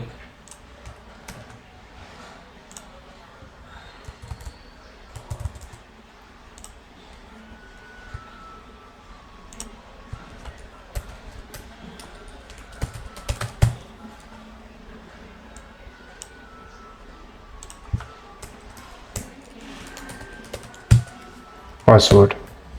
Fine. Now let's check. Type anything other than email. You see, it must be an email. So it is working. Wonderful, wonderful. So yup, and Formic is working fine. Good. Here you see password field is required. And one thing we need to do, go here, go to this box, and here on submit, you see auto suggestions we are getting. On submit, handle submit is there. So now go here and give mail and give any password and console log. Inspect it, check console log, and now submit. No error is there, but we are not getting the submit. Here some error is there, a component is changing uncontrolled input to be controlled. Okay.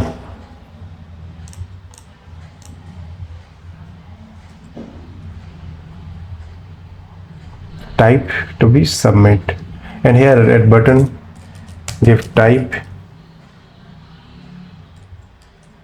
submit. Now check.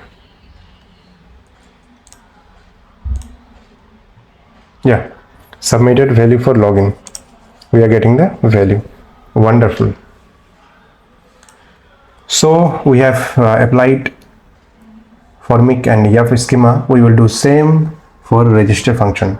The thing is that in register we will increase the number of fields. So now go here and copy this login component and go to register and paste it here and change the name to register.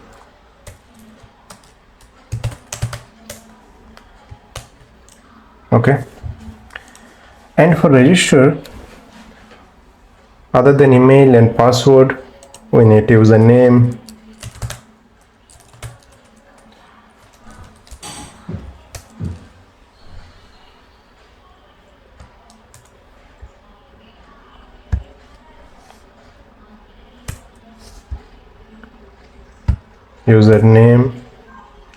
and phone number,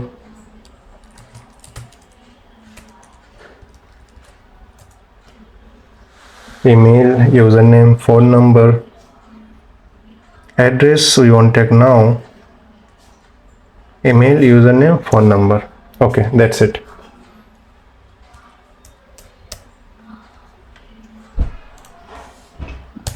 Four things we will take.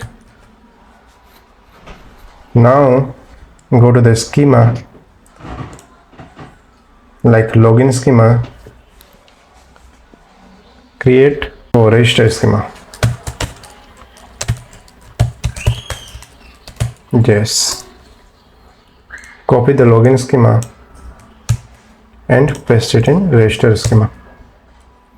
Email is there, password is there, we need username, we need phone, and one thing that is required here is confirm password. For the password, we will take one minimum field so that some minimum characters are required. Without that, we won't allow to register the user. Give 8 characters, must contain 8 character. And for the confirm password, yep.string, one of function is there. With it we can match the two fields. Reference, what is the reference? Reference is password field, this field.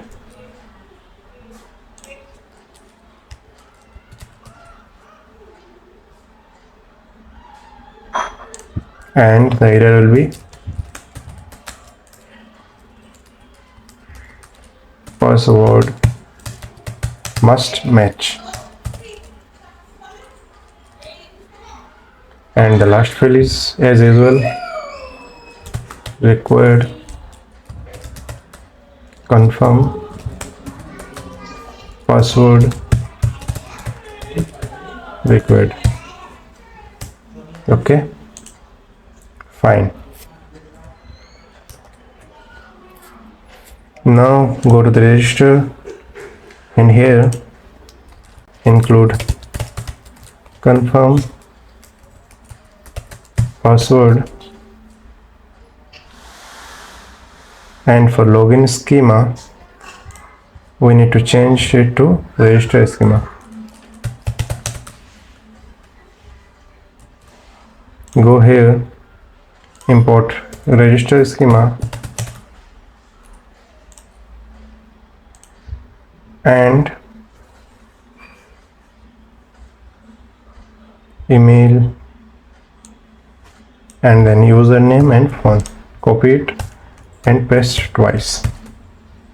Name it to username,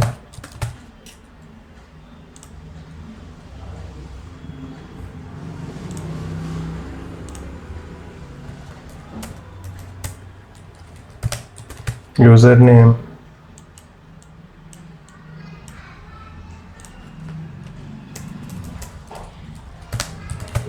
username,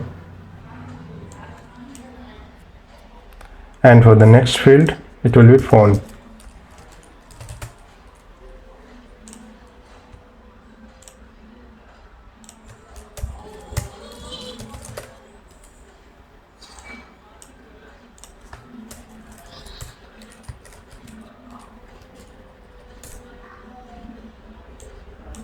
And the last one is confirm password. Copy the password and paste it here.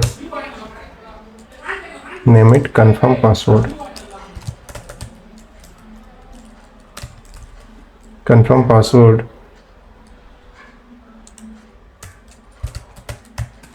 Confirm password.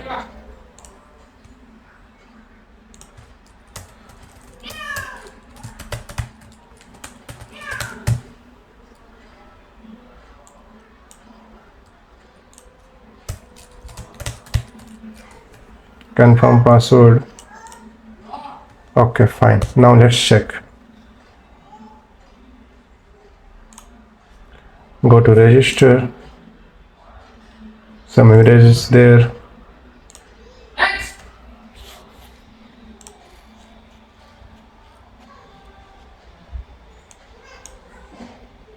Register schema. So there is one type error. Register schema, not register schema, it is register schema.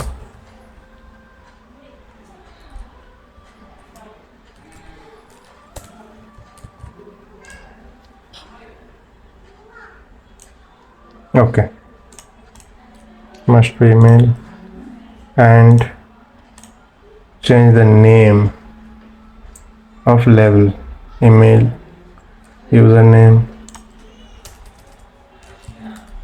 name, and this one is phone. Okay,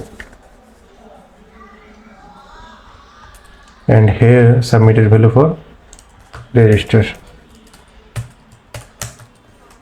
Now check. Email is required. Okay, it must be an email at, and the username, phone, Password must be 8 characters. Confirm password is required. Password must match. You see, unless it is matching, the error won't go. Okay, one important thing is that while error is there, and if you submit it, the submission will not take. Like, go to inspect, go here, and if we submit it, click it here, it won't take. It won't work. The submission will not work. So if you type a matched password 1 2 3 4 5 6 7 8 and here click the same 1 2 3 4 5 6 7 8, password is matched. Now submit. You see, submission is working. Okay,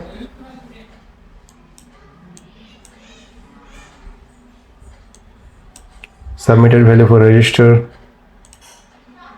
we are getting all the values. Wonderful. So we have created login component here. Change the name to register.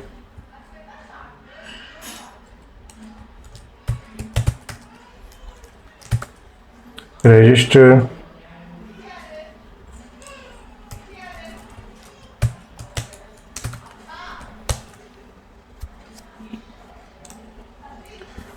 So we have created the register component and also the login component. So for the view section, we have almost created all the important pages. Okay, one thing that is we didn't do is this one, the navigation bar. Okay, so here we will put all the navigation bars like register and login, everything. Go here, and at the bottom here type already having account,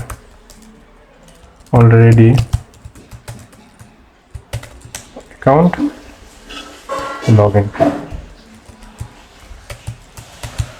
and here type login. Okay, you see, already have account, login. It is redirecting us to login page. So now go to the navbar and modify it. Go to navbar. Navbar is in utility component. Go to top navbar, and here the typography logo. Here give the name of the website, and that is me code bitch, and remove this logo.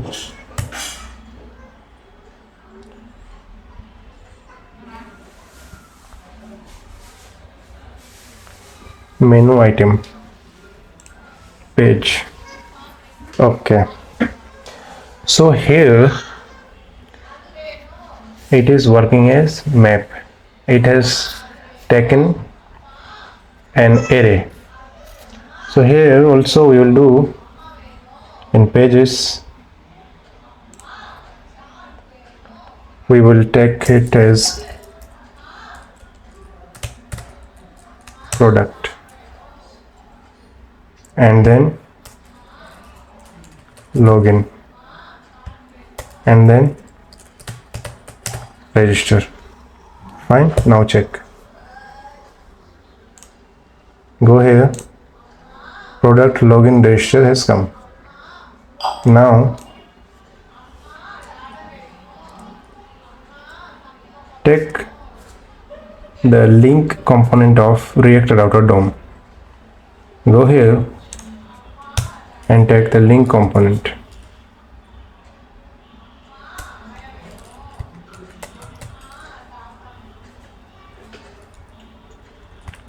Link component. Inside this, put this page, and here give two Link component is not imported. Import it from React router DOM. Now give to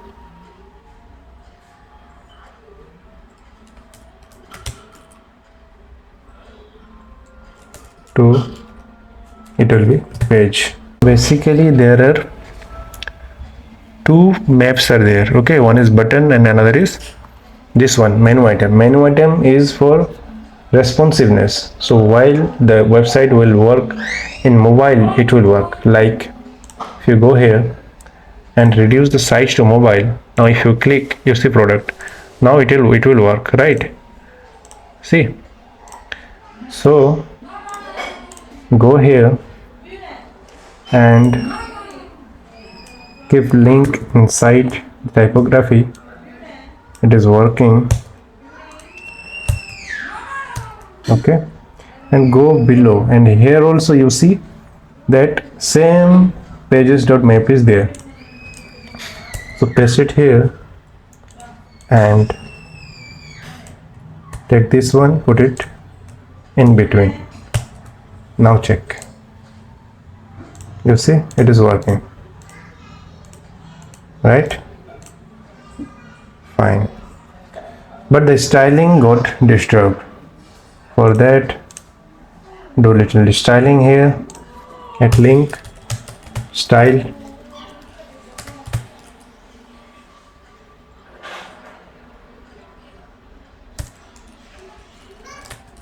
text decoration, none, color FFF. Now check if it is working or not. Yeah, it is working. Fine. And do the same thing for mobile responsiveness. Mobile responsive menu. Fine. Also our product login register is working. For home also, tech. For home also, take one value, home. Okay, and define the route for home. If you go to app.jsx and here for path, okay, home also, for path index path home, it will go to home. Go here, click home, it is coming to home. Product, login, register, fine. So it is working fine. Now we will create one product details page. So in this page you will be able to see the details of the product. So let's create the component. Go to components folder, inside view, create a folder, product details. Inside it, create the component product details.jsx. Export default function product details, and we will pass one prof, that will be product. Return. Okay, now set the route. Go to app.jsx. After product, we will set product details. Copy it and paste it, and also we will provide one ID.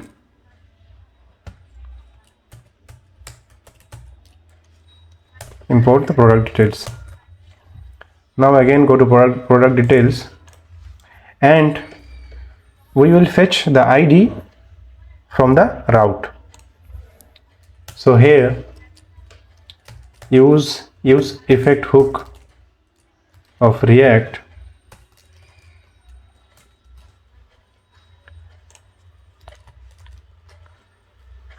It will run at first. After running of the component, it will run. After every running of the component, use effect will run. So here take a variable const query string window dot location dot search. With it, with the help of this one, we will get the query. So basically here in app.jsx we won't give it in this way. We will just give product details. Okay, and here whatever query we are passing after that route, we will get it. URL params new URL search params. So this is a function of JavaScript. With the help of it, you will be able to get the query of the route. Query string const the ID of what? Product ID. Product ID will be URL params dot get product ID underscore ID. We will pass this product ID while passing the route. Okay, console.log product ID. Okay, save it, return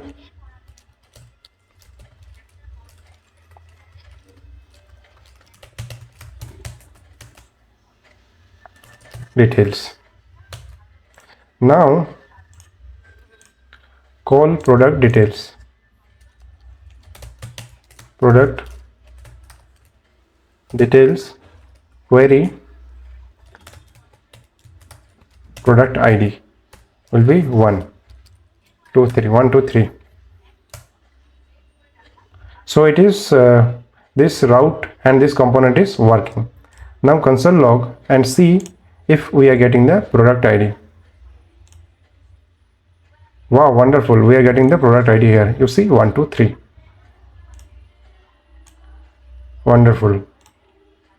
Now let's design it. Import breadcrumbs, basic breadcrumbs, pass text, product details, and now we will take grid. It will help us to create a responsive product page. Grid. This grid will be container, and again inside it take grid. It will be item, and we will take another grid. It will be item. Okay, so on the left section we will provide images. So for this one, import card media. This card media. Copy this one, card media. Paste it here, and inside this image, give image link from the product that we have given there. Go to product page and copy this one. Okay,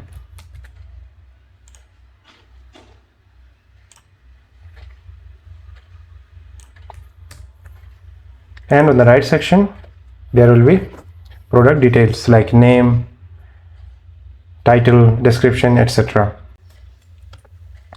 For that we will take tables of material UI.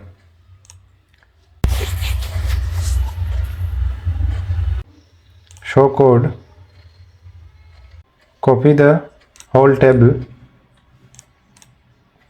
and paste below. So table head is there, we won't take the table head, we will take only table body. So we want to run map, remove the map, we will use two table cells, one will be for the field and another will be for the value. So I remove these and also this one, create data, copy this one, cut this one from and paste it here on the top, and copy this one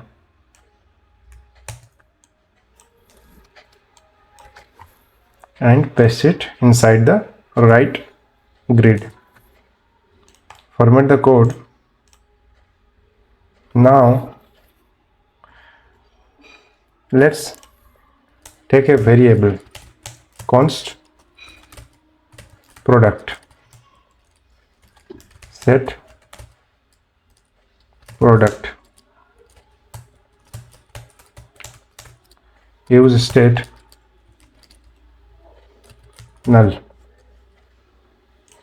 Okay, at first set it null, or you can set it like set it null.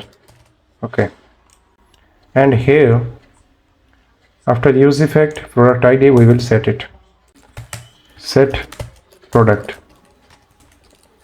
name, name it t-shirt, title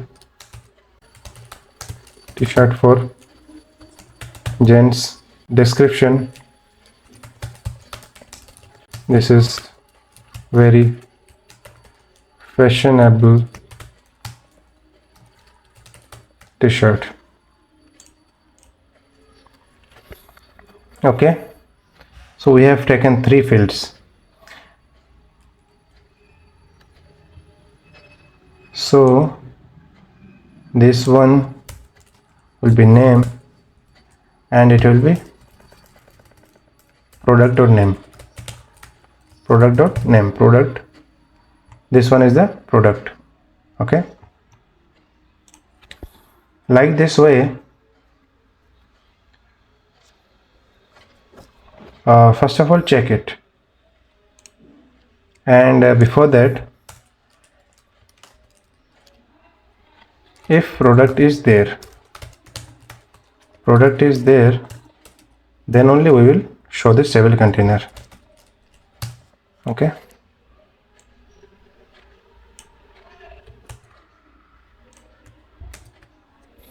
if product is there. Okay, fine. Name, product name, let's check it. Some error is there.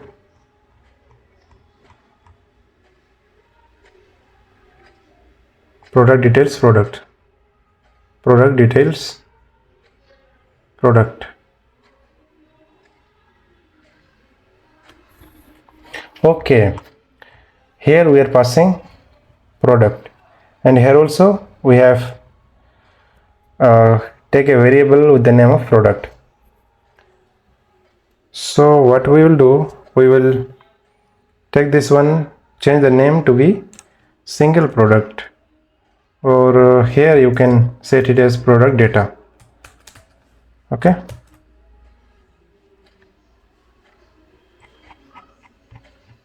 now it is fine. Go here, product details 1 2 3. Okay, check it.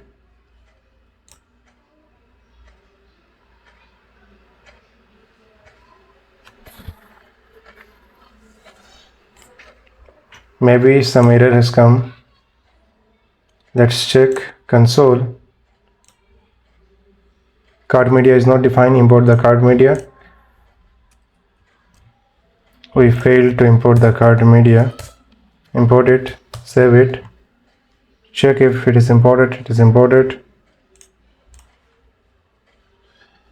Row is not defined. Okay, so somewhere in table row is there. Row dot name. Okay, remove this one, save it, again check. Row is not defined. Remove this, refresh. Fine. Now check. Yeah, you see it is working, not looking good. Now we will work on the styling part. Here for the grid, we didn't decide the width, so SX 12 SM 6 and set the height of the card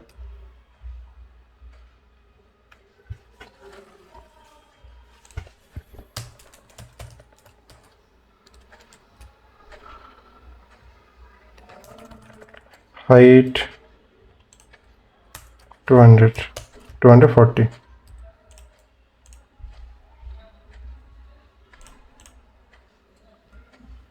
Grid container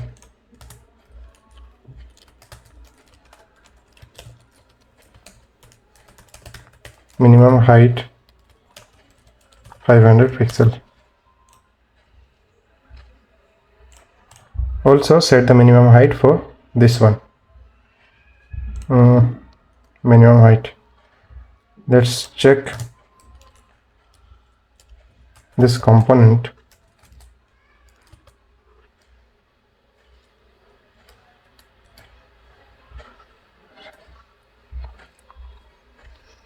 This will be excess.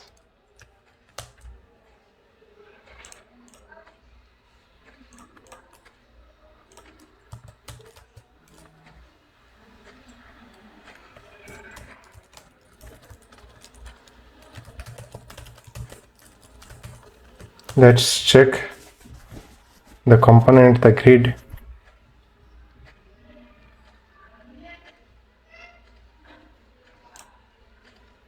Okay, so basically the card media is not working the way we are expecting. So component image height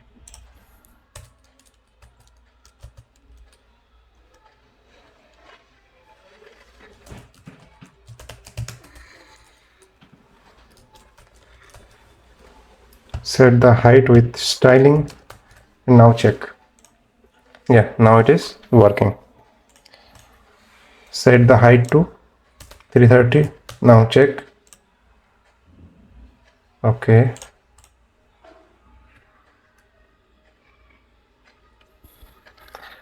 remove card media, use image of normal JavaScript, and here put style, and for the image use source. Now check. Yeah, now it is working fine.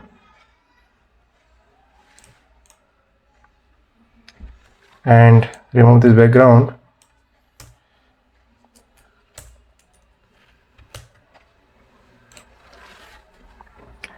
And take this image to center. For that, put styling, display, flex, justify, content, center, align, items, center. Now check.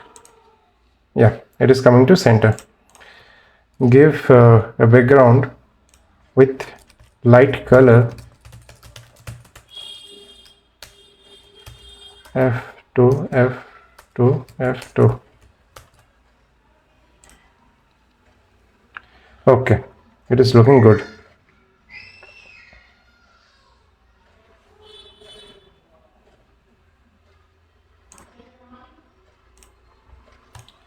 And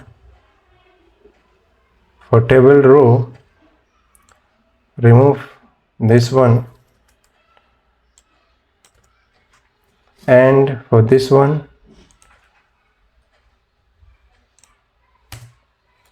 increase the font weight.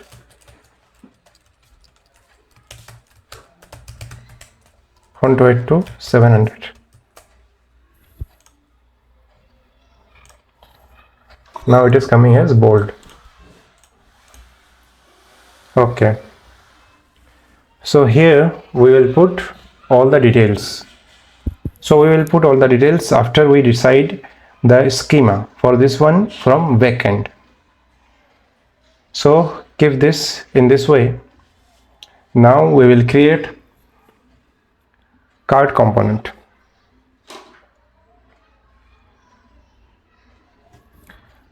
So let's create a component, cart component. Go to components folder. Cart component is already there. We need to style it. We will style it with the help of table of material UI. Go to table, copy it and paste it here, and here change the name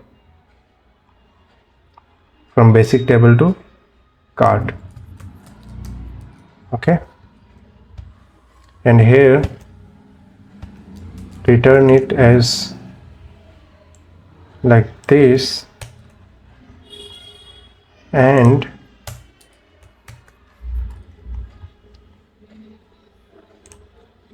at top import basic breadcrumbs, give text cart. Okay, and here you see cart component is there, rows are there. Okay, now check.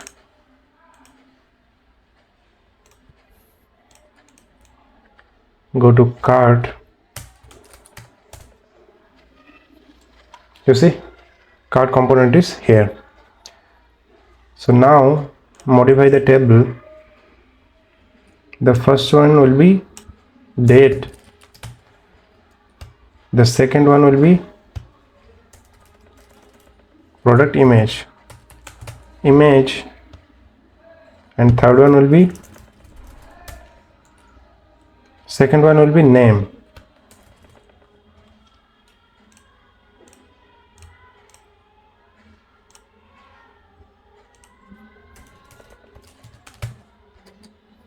Third one will be image. Fourth one will be price.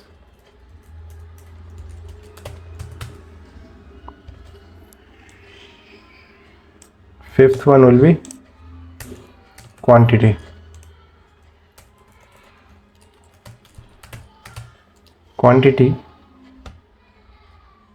Sixth one will be total price. Sixth one will be price, and this one will be price rate. Okay,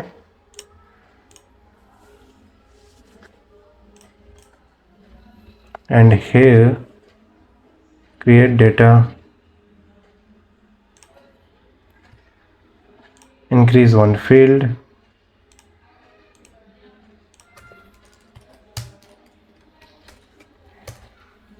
fine.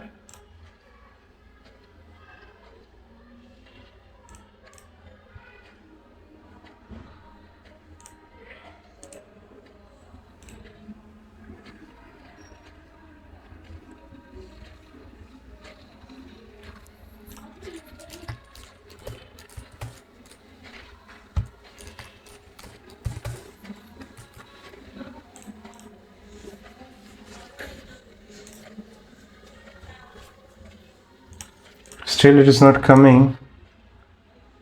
Let's see where is the problem. Okay, there. Copy this one, paste it here, and here set it to price. Okay, now it is coming. And at last there will be grand total. Okay, after table rows, one table row will be there, and I will put it at last, and here there will be two tables.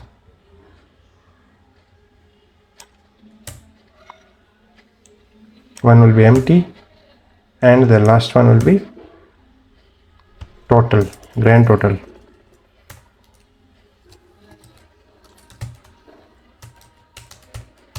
Grand total. And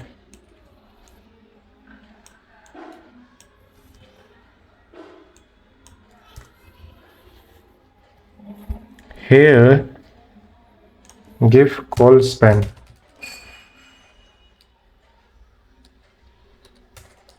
Call span will be 5.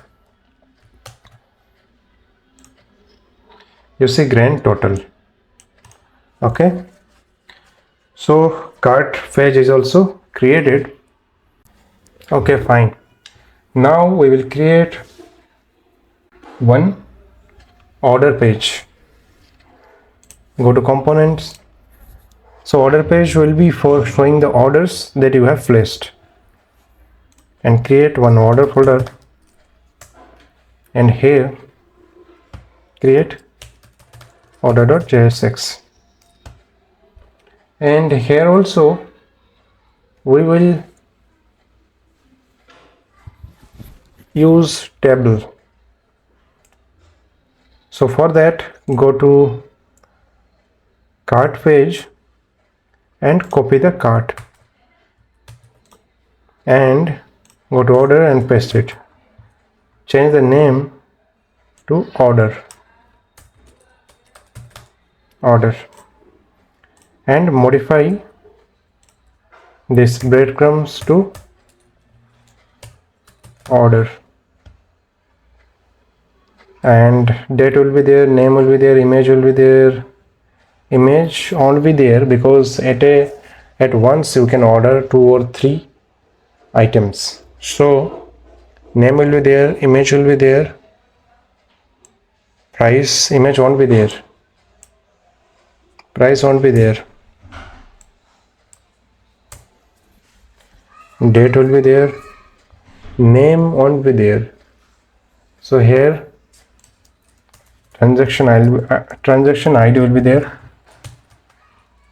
transaction ID, and pay status, order status,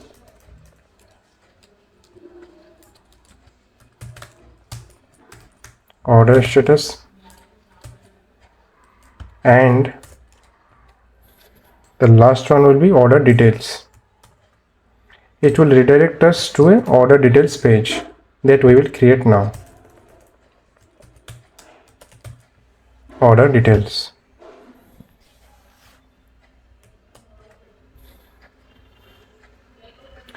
So here we will use link component to redirect from there to order details page. Link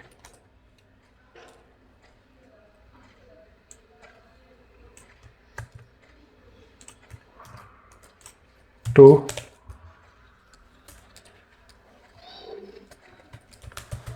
order details, and we will provide ID as there will be some ID. Okay, we will provide that ID while dynamically we will provide the order details data.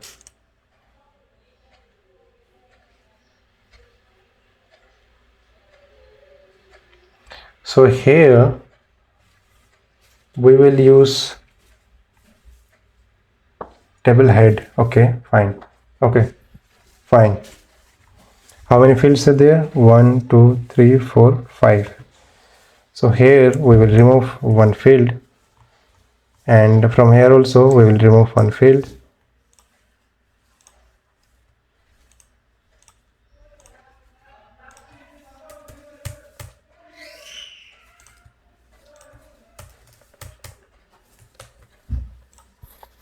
And for order, going to order page, define the route. Cart after cart, define the order page.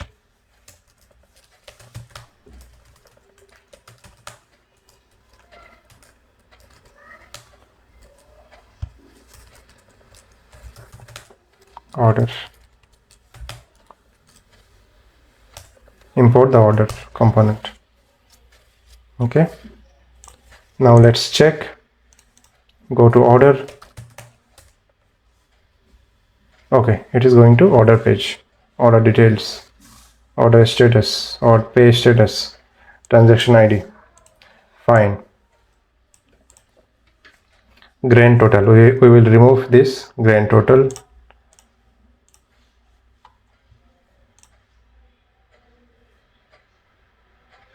Product order. Table cell, table row.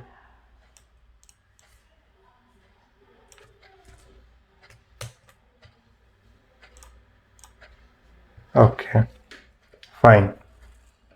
So here, after showing the orders with one transaction ID, pay status, order status, there will be order status like pending, delivered, complete, etc. And here we will give a link and it will redirect us to order details page. Now we will create order details page, and it will be like product details. So go to product details page, copy it, and create a folder in components, name it order details.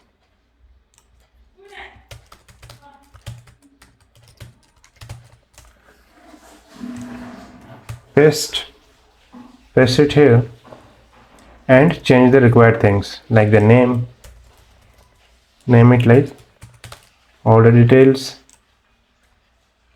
and the query will be there, URL params will be there, and here change this product ID to order ID.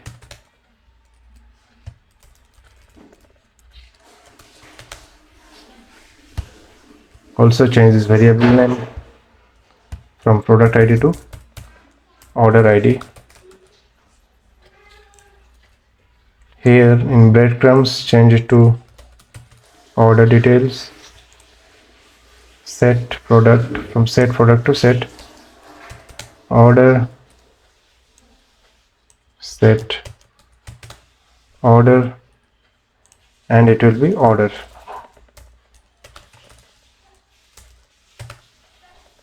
And in order details, we want to give any order data. We don't need any order data because we will fetch the order data from the server. We only need the ID that we are getting with the help of URL params. Okay, set order. Okay, order details. We need to recreate the order details page.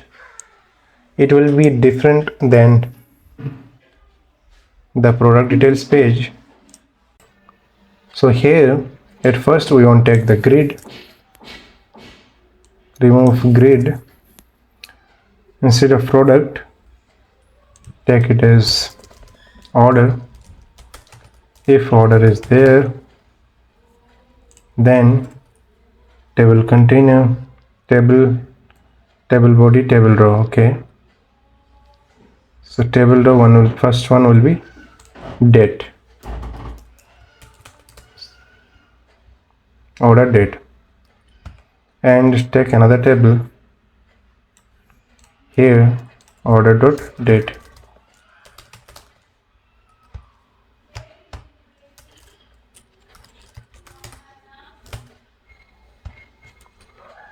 Copy the table row, paste it here, and here give transaction ID,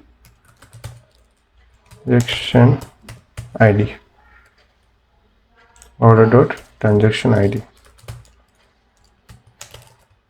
ID. After that, copy this one. We will check the payment status.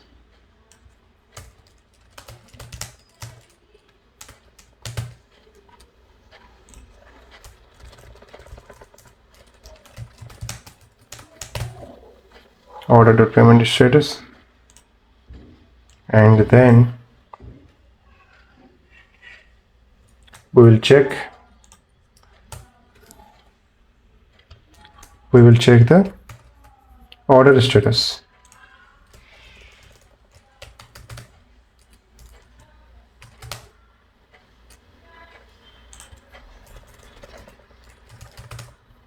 Okay, fine. So you have to define all these fields, 1 2 3 4 fields here. Define date,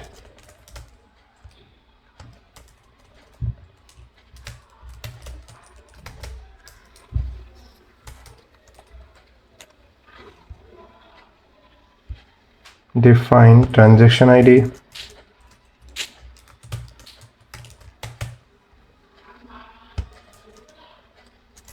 it will be ID, and then this payment status,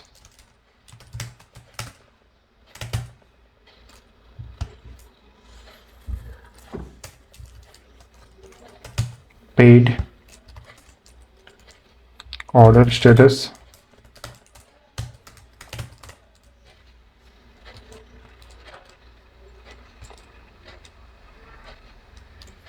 deliver, pending. Next one, okay, order status. Now let's check order details. Let's check if routing is defined or not. No, we need to define the route.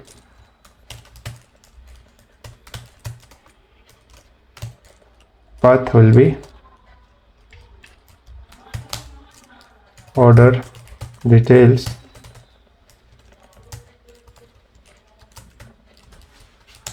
element,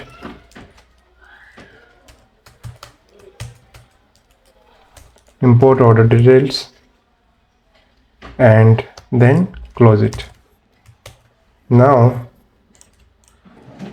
go to order details, provide ID of order ID will be 2 3. Order details is working. Date, transaction ID, payment status, order status will be there. After that, we will list all the items that are ordered in this order. Now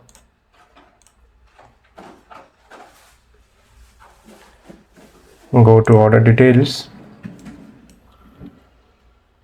order, set order, okay,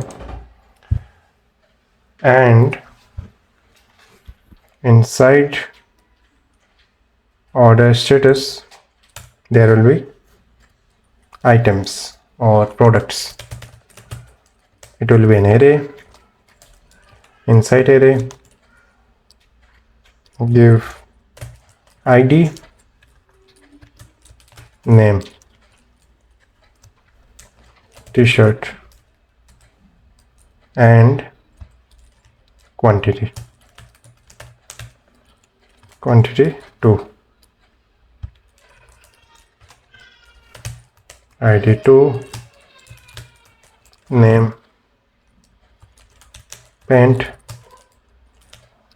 quantity will be 3.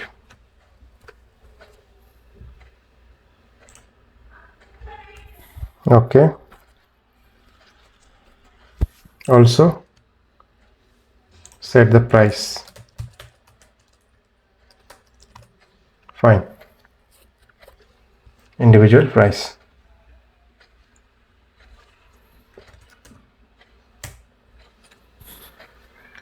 Now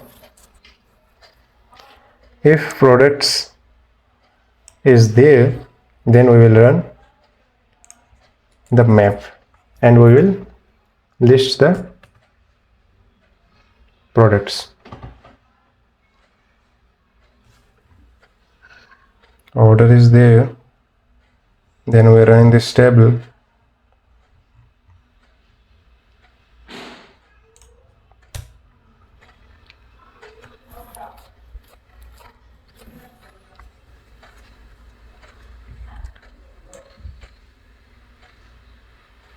Copy this table container,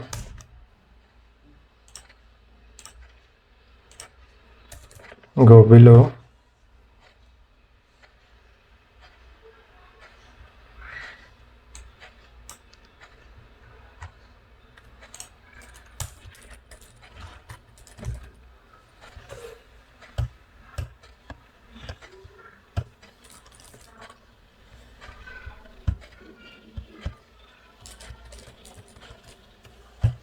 paste it here, and now remove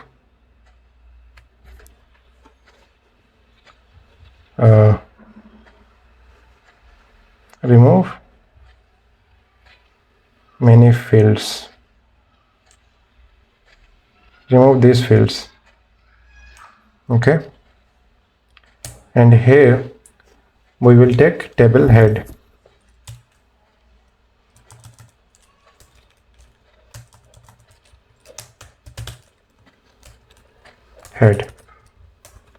Inside it we will take table body, table head, table row. Okay, and table cells.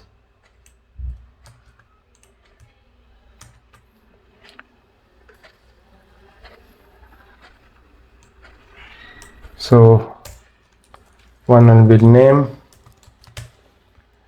another will be price, and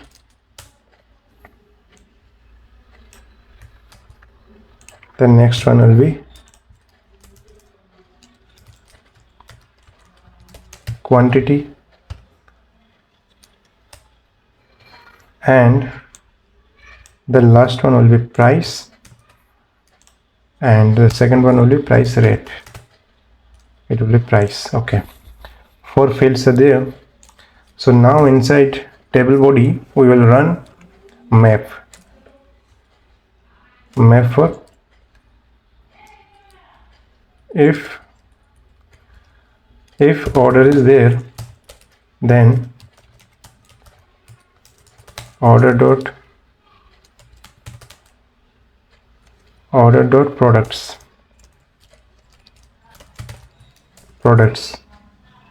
dot map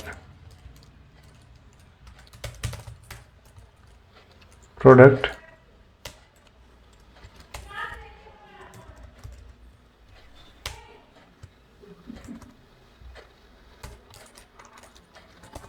okay, copy this table row, cut this from here, paste it here. Let's check if order is there. Order is defined, order, okay. Then what is the problem here?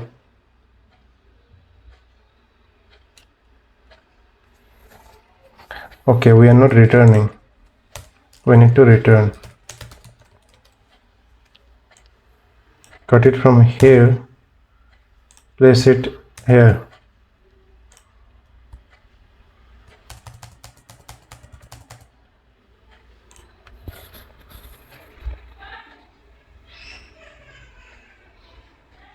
Return it. Okay, this one.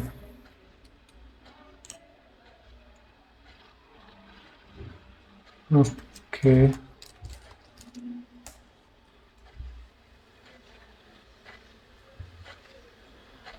okay, fine. Now format it.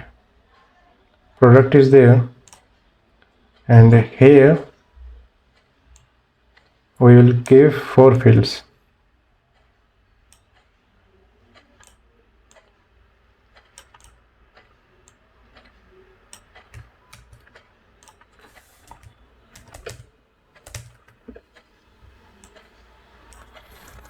The first one will be product, not order.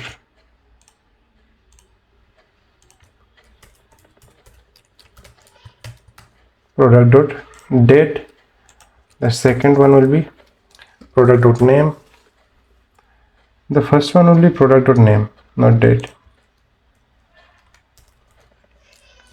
Name. Second one will be product dot price.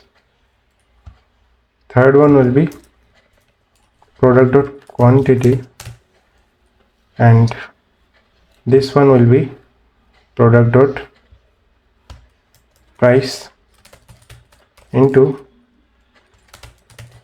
product dot quantity. Fine.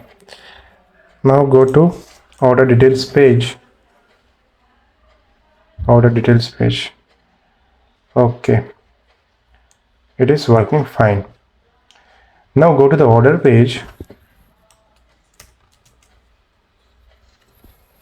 Here in order details section, we will give the link that will redirect us to order details page. To go to order page,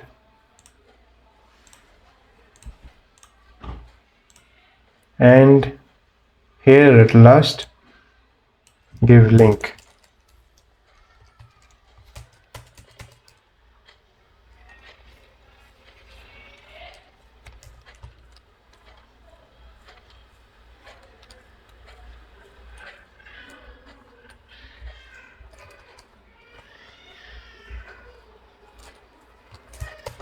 View.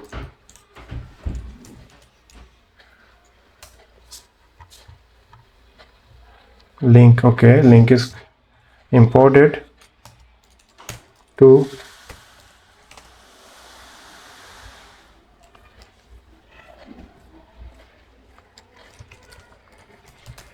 order details,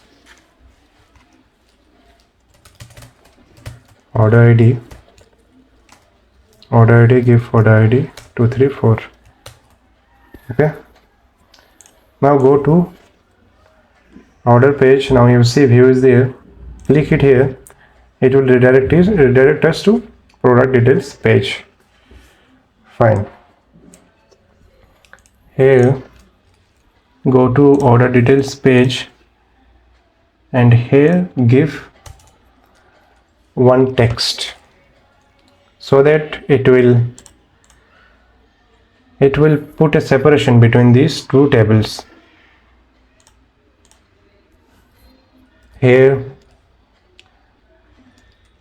we will give typography variant H4 and type. What are these? These are product details. Product, not details, products. Products. Okay.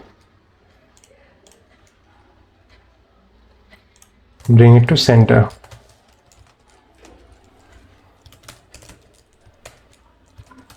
Margin auto.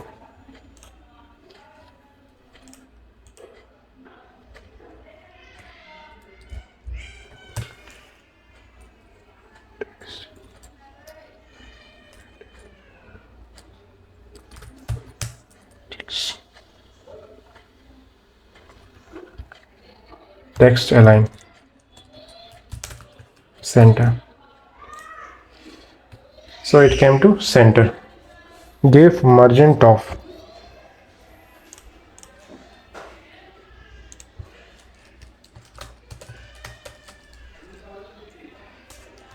Margin top 20 pixel. Okay, now it is looking good. Okay, fine. So here we will give some links.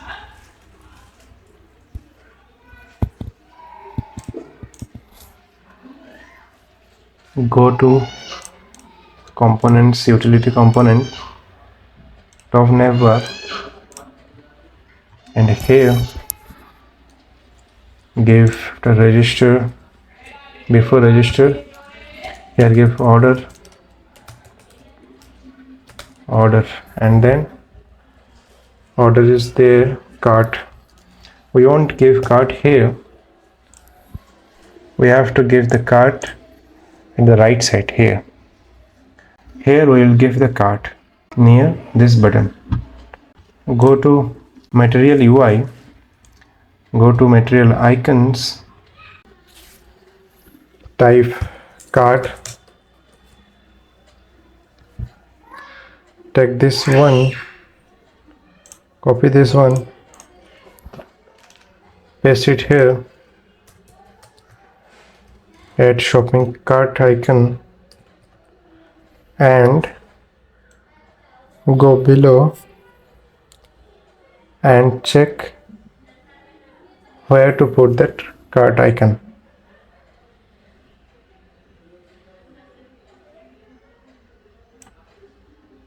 Tooltip. Here if we put the cart icon,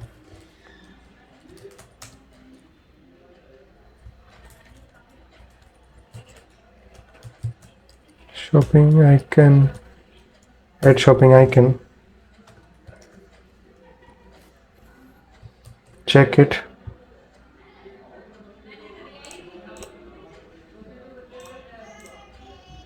yeah, it is coming here. So one thing we will do, we will take the link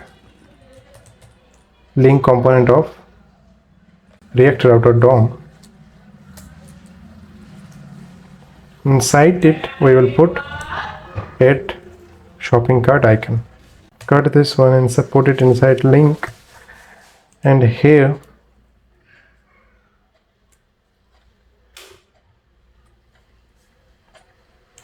give link to cart.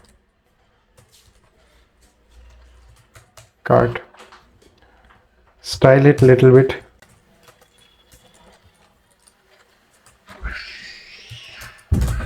Margin right 10 pixels. Now check. It is looking good. Change the color of the icon. Go to icon.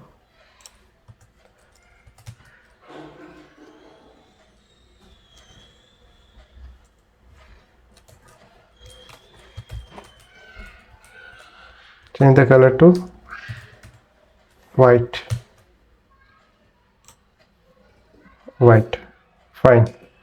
Home is there, product is there, and from product we will give a link that will redirect us to product details page. So go to product, component, product, and that link is inside product card. So go here and here import that link from React Router DOM, and here write details to product details. After that we will give ID, product ID. it will be some ID.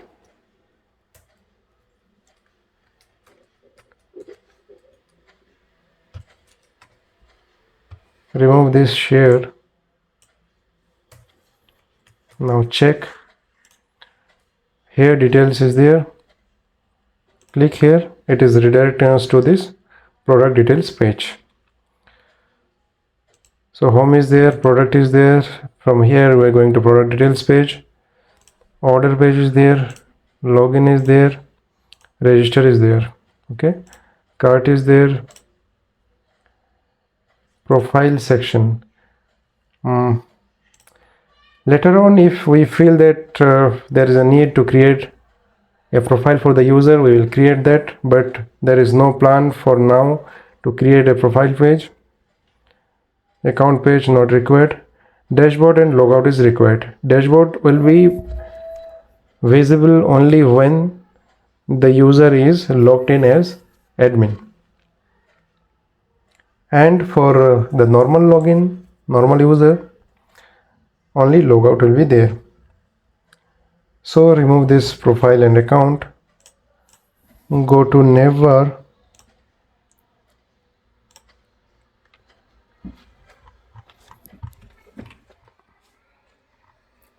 Remove these two, profile and account. Fine. Okay.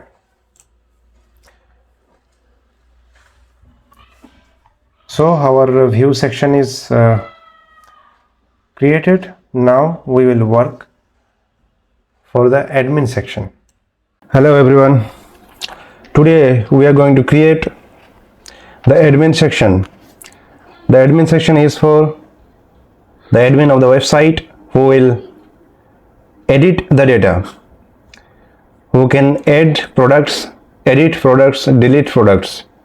At the same time, he can check the transactions, he can check the orders and change the status of orders. Also, he can check the users logged in, users created, the new users. He can check everything, he can do anything. He is the admin who can do anything. So, let's get started and build the admin section. Now, like the view, we are going to create the admin. At first, go to admin.jsx inside the admin folder. And here you see, here we have given the outlet, and through outlet we are accessing the components of admin section. Now, we will modify the basic things in the admin section. For that, go to Material UI.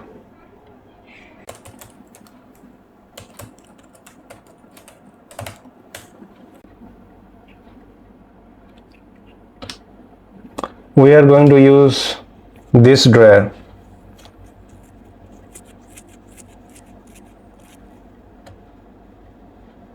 Persistent drawer.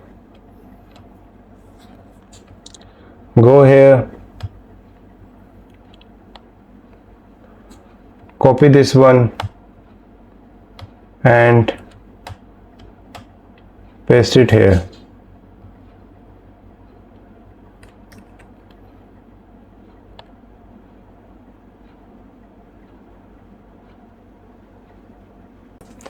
Put outlet here, outlet component here.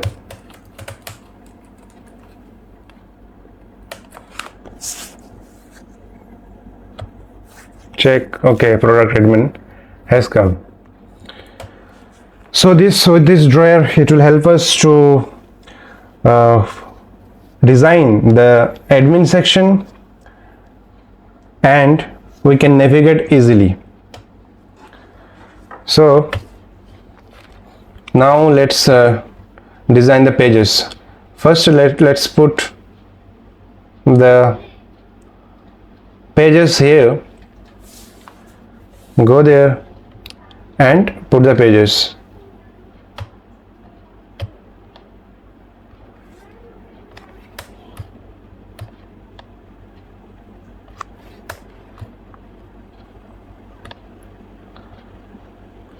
change the drawer header component.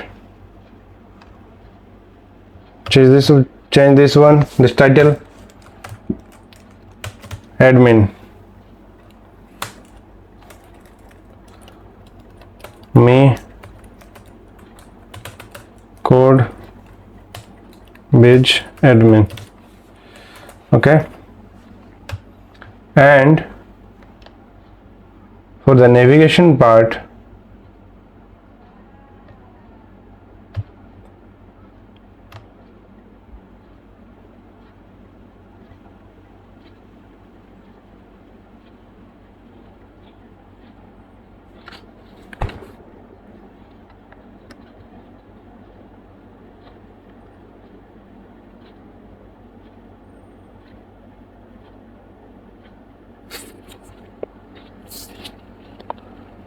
let's the navigation be here only, no problem.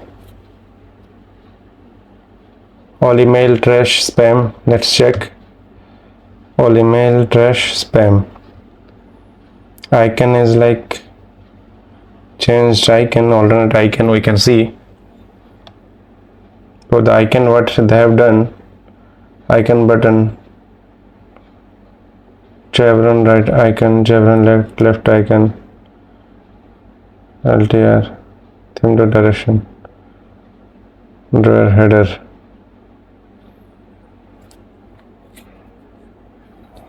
The pages we will have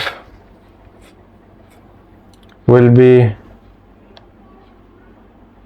map this one.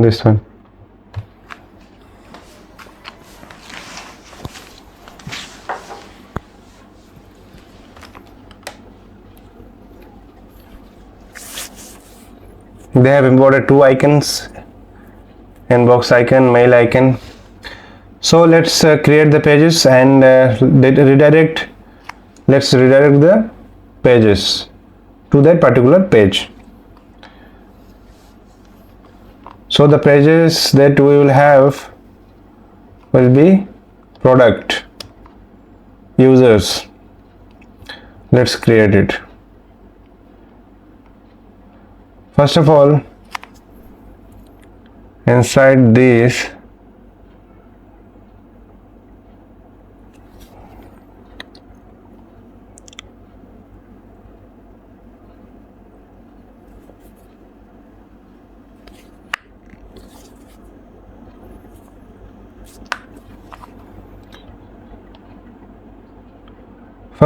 here create inside the component, create one array, const, and it will be navigation array, nav items array.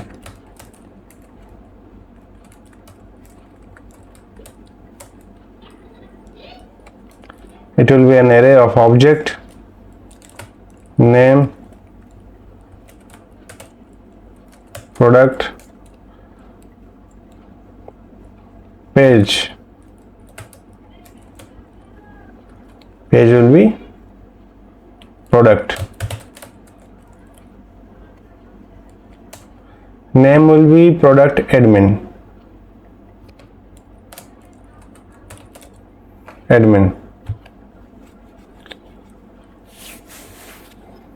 For icon, let's check with the icon that are available here.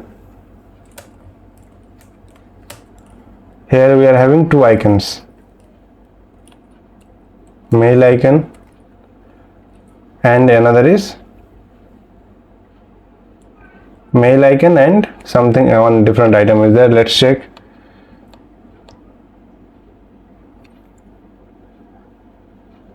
Mail icon and inbox icon. So here create the next route, that will be users, page will be users. Let's take it as user admin user icon. Let's take the different icon inbox icon. Okay, and another will be order page.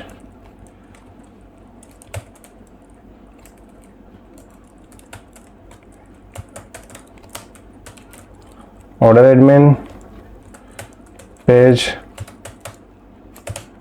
order icon.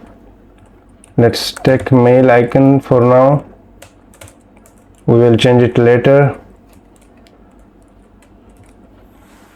So pages we have created are product, user, order. Create one product with dashboard.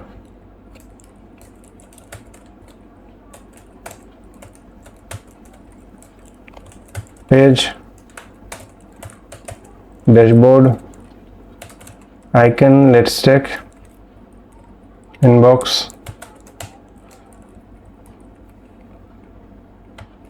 Put a comma here, go there, and another item, another page that can be here are transactions. We can have no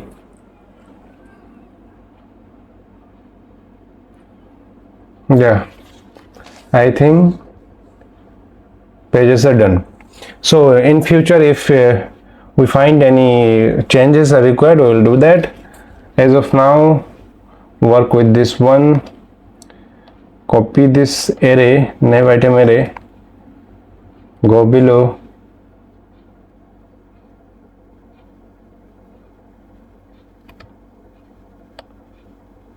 remove one list with divider.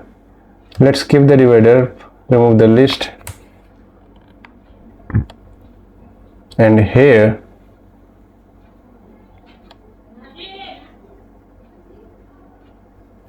put the array, nav item array.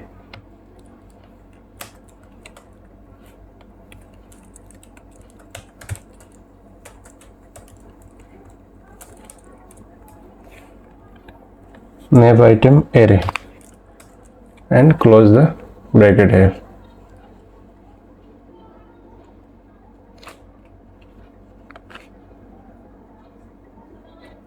Nav, not name. Nav items array. Okay, let's key text. It will be item. Key will be index. I can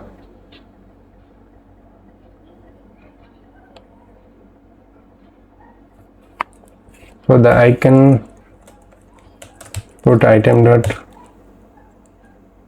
icon, and for the text put item dot name,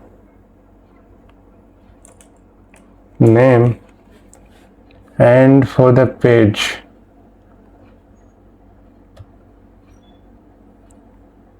name, and for the page here take the link.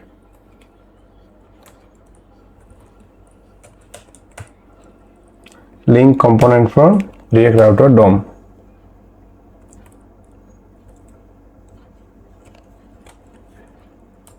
Item dot name, or okay, name, item dot name.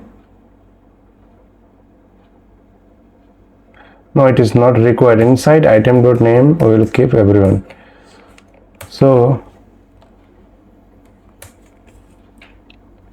inside button take the link,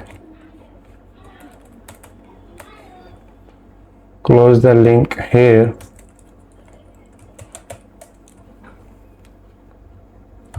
place 2, item dot page. Okay, go there,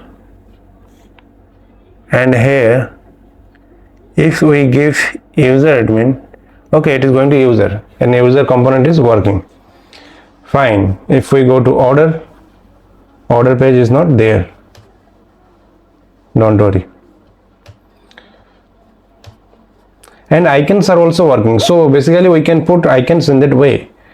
We can put items in an array like this one. Okay, so later on we will put the icons. Now go there and change little bit, take everything inside the link. We can take everything, icon, button.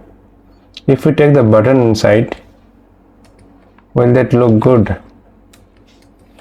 Button inside the link, copy this one. If it works, we need not to modify it or style it.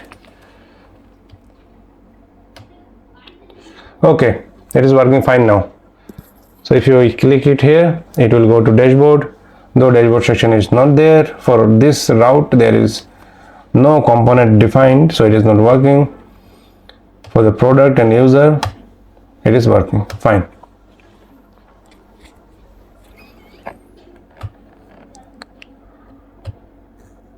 And let's create the order component for admin section. Go inside components, inside admin, go inside components. Here create one folder, name it order. Inside it create one component, order.jsx, and create the component here.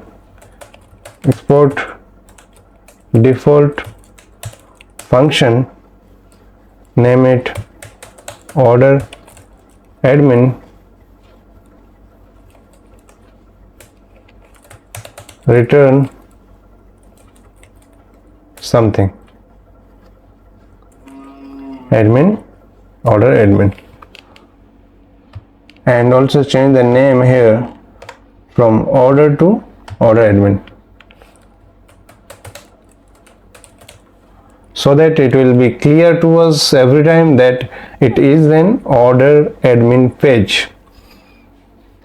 Okay, order page is created, product is there, user is there. Okay, fine. Go inside app.jsx. Here define the route for order page. Order page,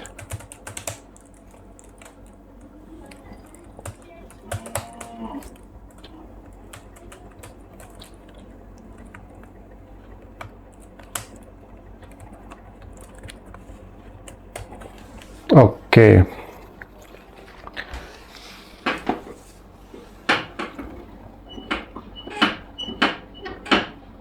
Okay.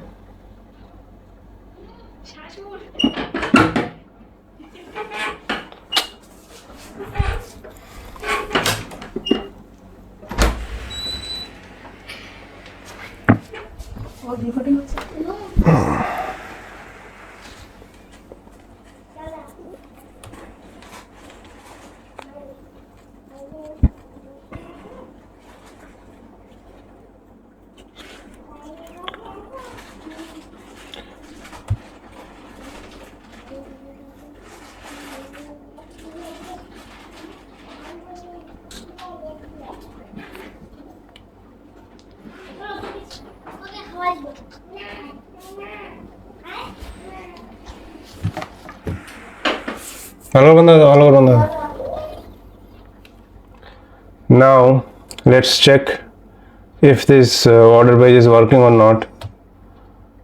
Admin order is not working.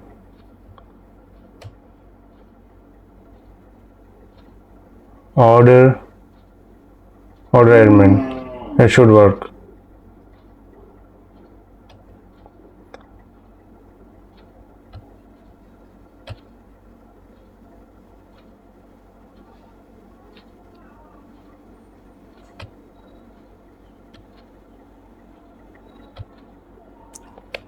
maybe some error is there. Inspect it.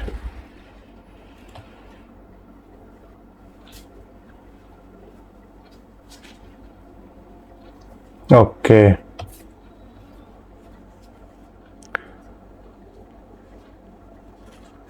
Go to order, export default function.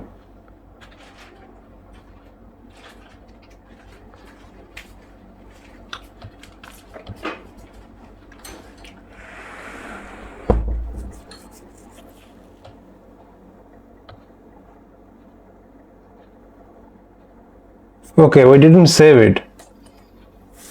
Okay, the order page, we didn't save it. Now go here, refresh it. Okay, it is working fine. If we go to order admin page, it is working fine. First of all, we will create the first of all, we will create the product admin page, and here we will create data. We will create products. We will save new products from here. So for that, we have to work with Yup and Formic. And one thing is that we need to define the route for a dashboard. Dashboard component is there. If we go to JSX, for admin, default admin, dashboard page is there. Also, we will define another route with path dashboard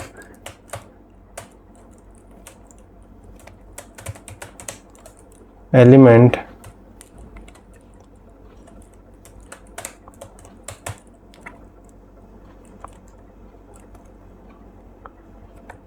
so that we can redirect to dashboard page from two routes. One is directly from admin and another is dashboard.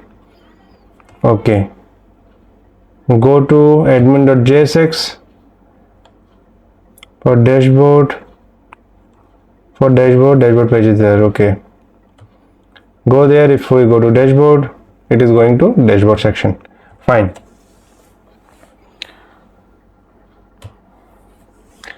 Now create a form inside product. So we have already created form for the login and register page. In view section, we will go there and copy a part from there, or we can directly go to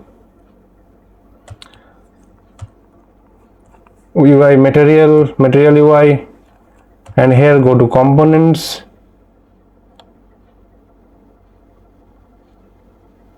and take the text field, take the form with text field. Go here, expand the code, copy this one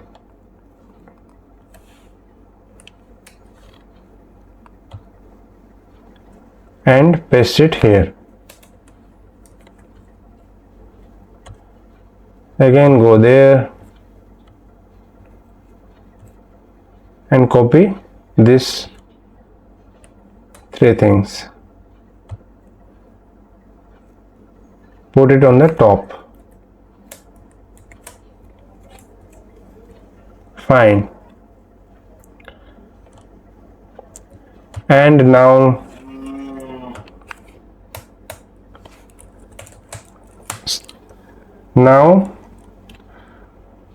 set the formic. Take formic as variable, make use formic. We have already discussed about the formic, so now straightaway we will work on it without doing any more discussion about it. Take initial values, For initial values,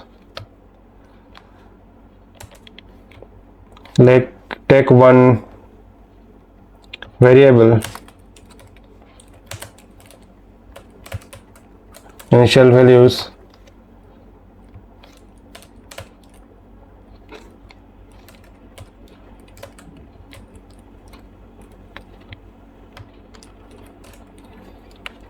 and validation schema.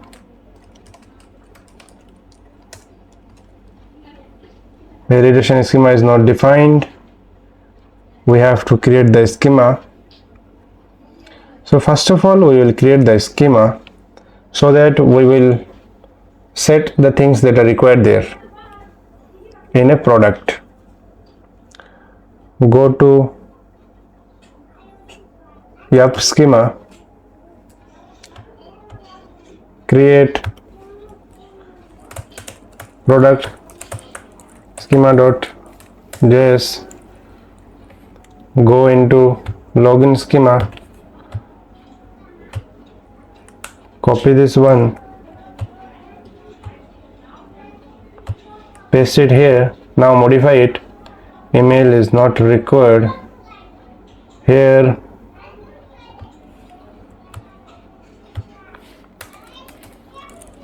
Product name,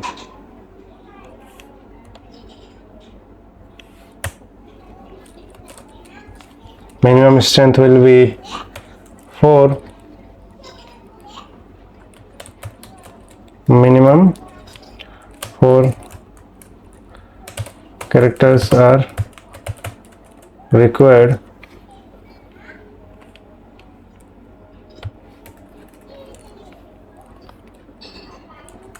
Name is required. Copy this one, remove the password section, paste it here. Few more times.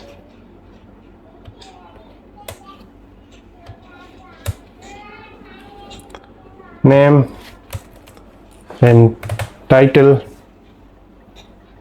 and for the name we will define the max length. Max length will be 12. Maximum 12 characters are accepted. For the title, minimum character will be 10. Maximum, we won't define maximum for this one.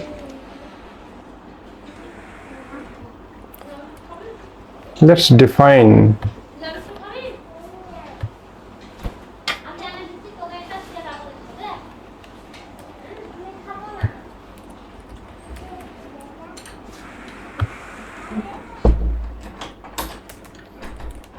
give 20 maximum, 20 characters for title. Here it is title is required. Name, title, description is required.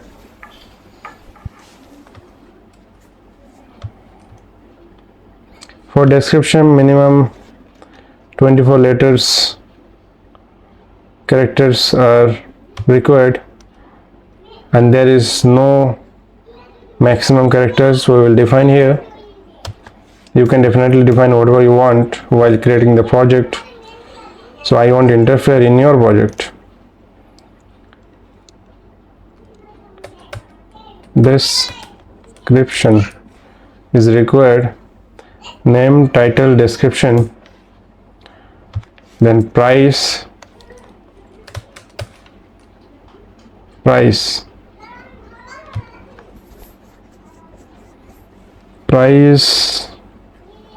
no minimum you can't keep it 0.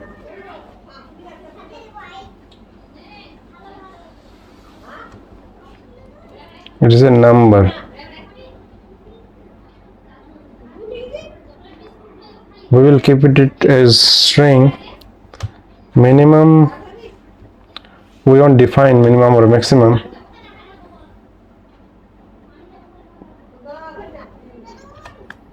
We will define it as number.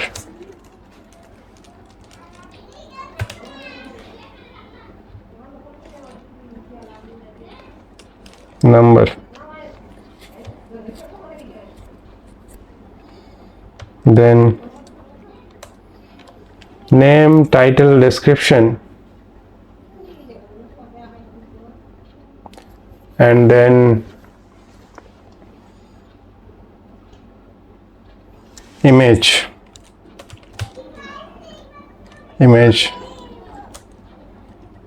Yep, dot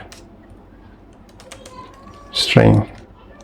For image, we will create it differently because we are going to upload the file, so we won't give the image here. We won't give validation for the image. We will create the validation for image manually.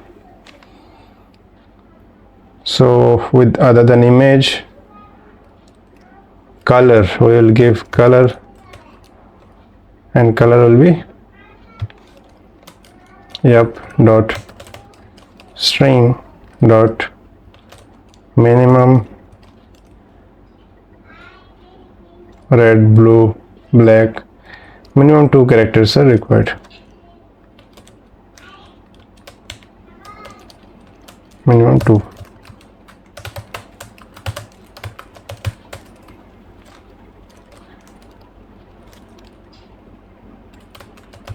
Required. Color is required. Then other than color, size. What size? So in the product, name will be there, title will be there, description will be there, price will be there, color will be there, and category, brand. Category will be there.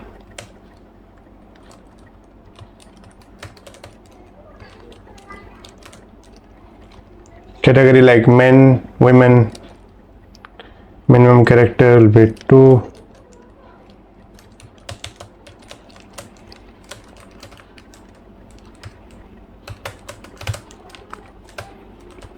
Required. It is required.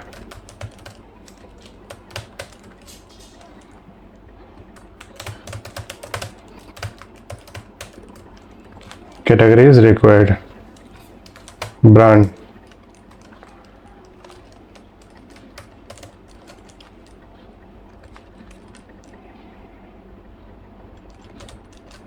Minimum 2.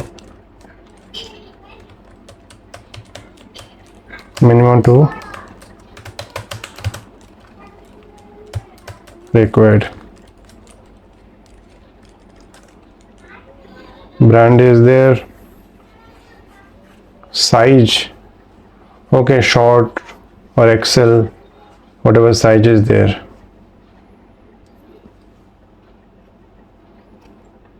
Size, okay, we can keep the size.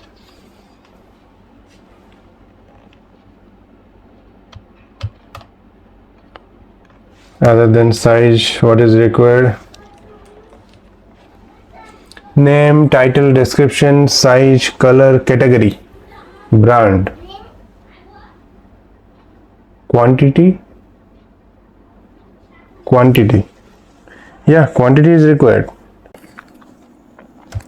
Quantity. Dot quantity will be a number. Required. Quantity is required.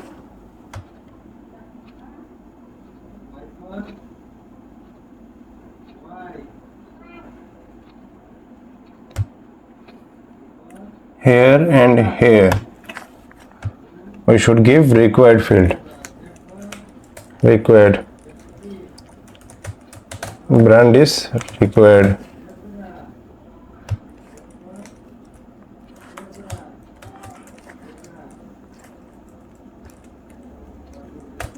size is required.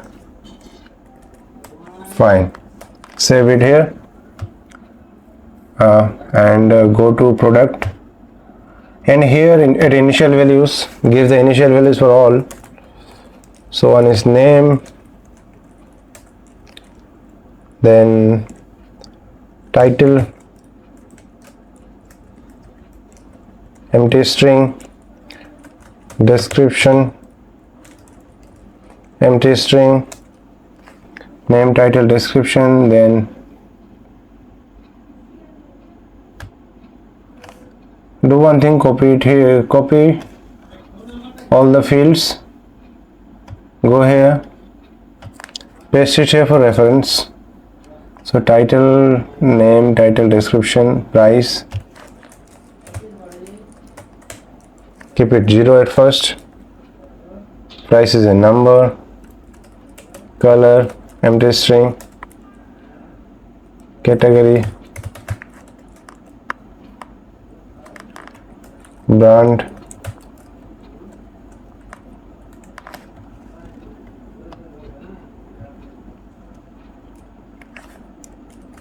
size,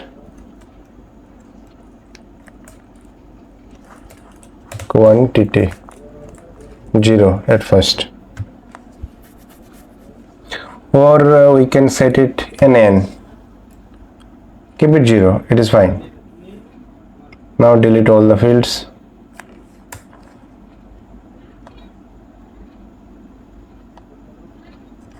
And come here inside formic, uncomment validation schema, give product schema, on submit, values, console.log,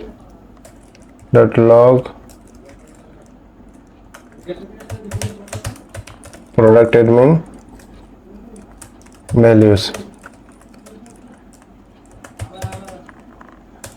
fine. And here at text fields, give all the fields. So text field,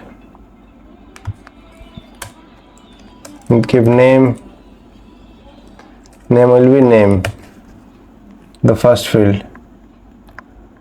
Remove IDs,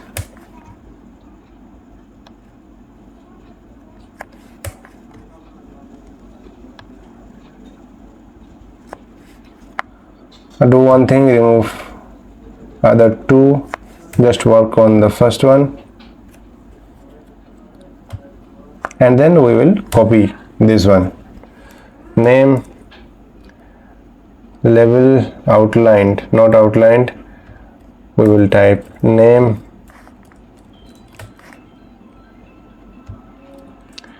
and then value formic dot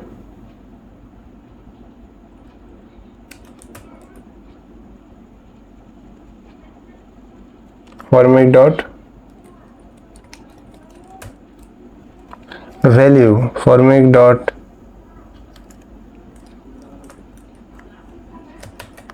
values dot name, on change formic dot handle change, and then on blur formic dot handle blur. Fine. If there is an error, now set the error, formic dot touched dot field name is name, and formic dot errors dot name.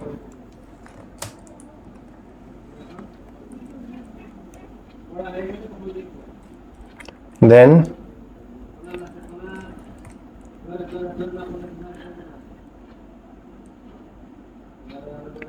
we will show the error, and error will be formic dot errors dot name.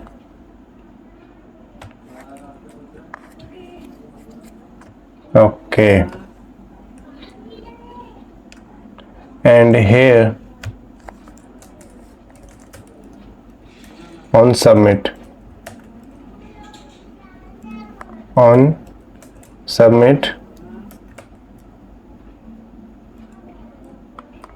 formic dot handle change handle submit.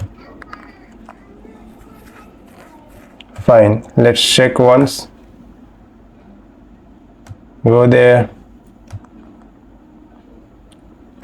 name. Yeah, you see the error validation is working. So here style it.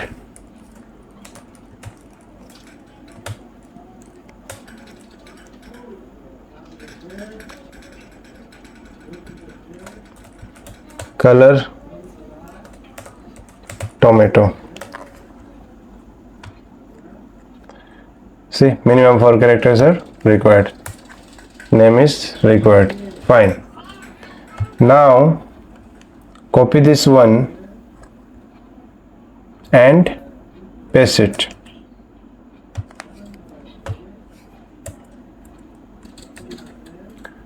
How many fields are there?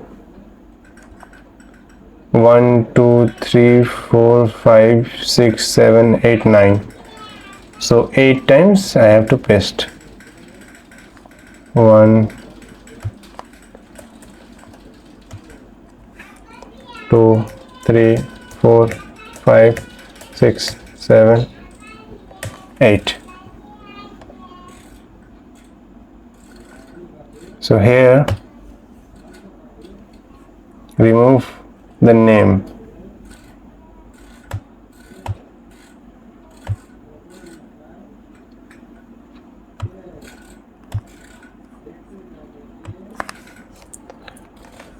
Name, then title. Okay, title, name, title, then description.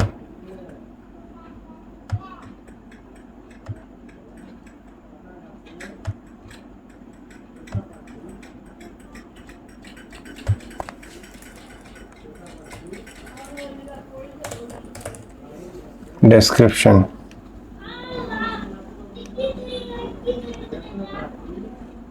Description, there is error, that means there is spelling mistake. Description, it will be description. So description is done. Name, title, description, then name, title, description, then price, color, category. Price,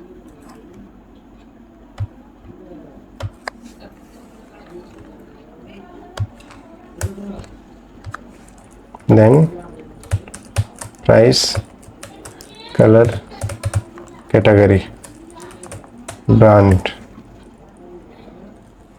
Okay, quantity, price, color, category, brand, quantity. Price, color, category, brand, size, quantity, size.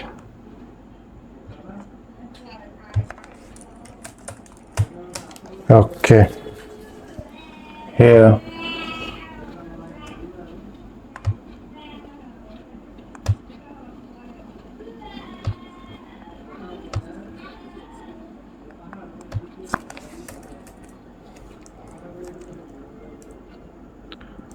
color,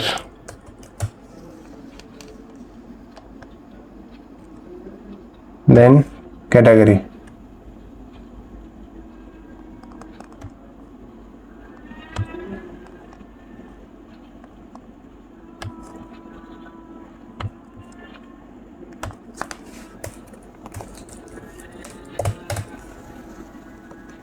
Price, color, category, price field is there. Okay, cut it from here.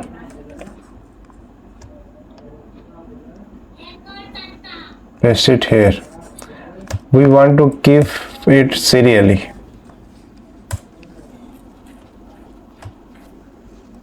Price.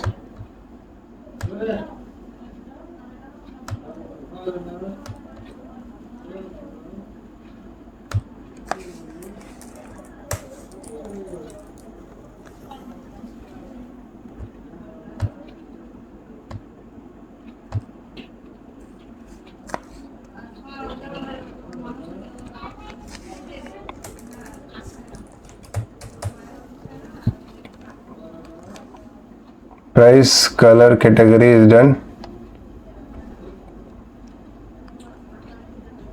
Brand size, quantity. Brand size, quantity.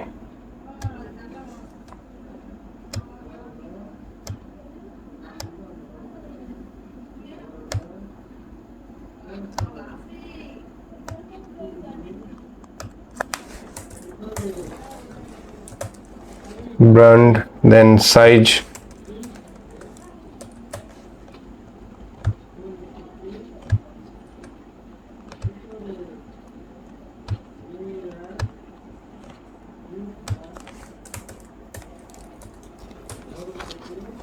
and the last one is quantity.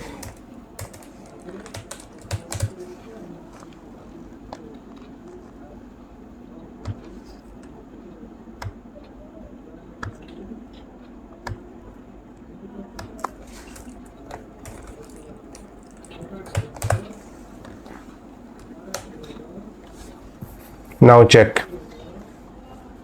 Name, title, description, price, color, category, color authentication is not working. Go to color,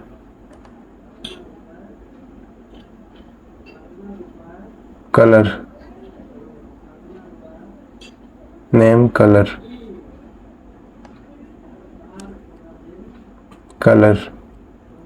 go to schema, check color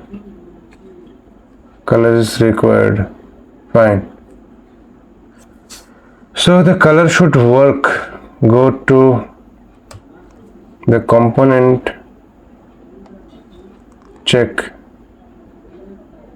the color, name, color, values at color,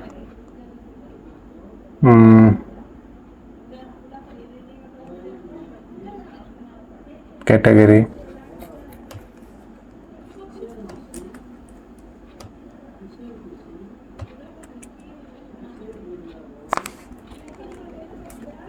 color is required. It is working. Okay. So basically there is one styling issue regarding the size, and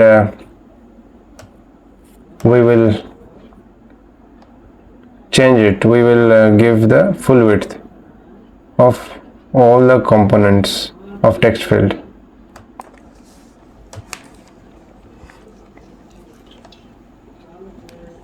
Give full width.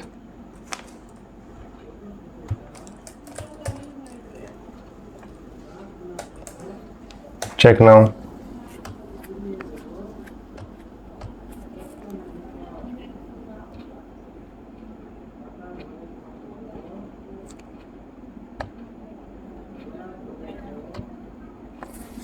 I have given full width, but it is not taking.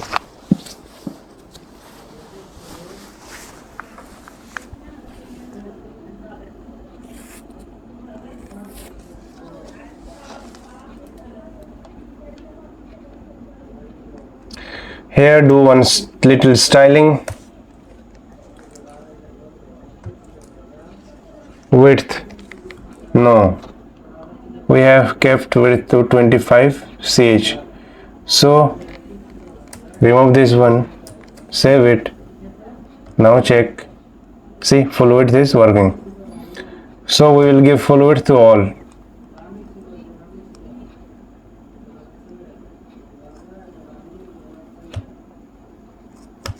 For that we will do replace text field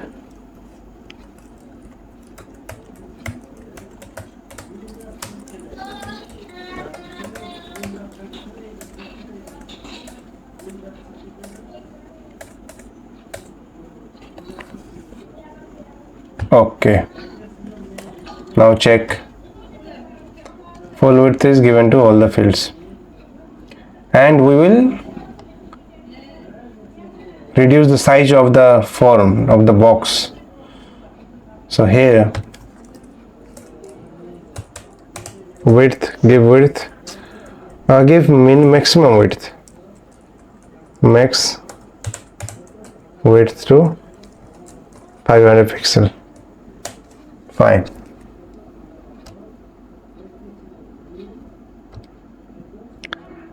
And give margin.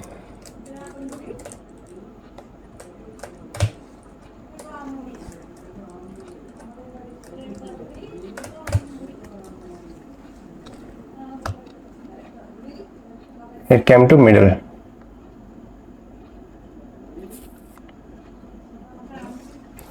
Max width.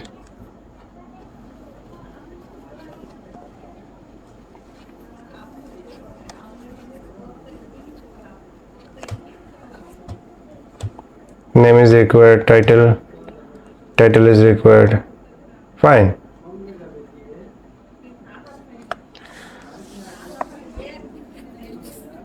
We can style it with the help of grid though.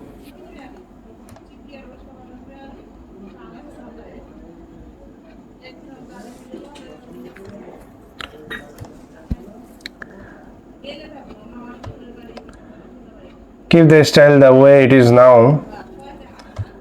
One thing we need is the button.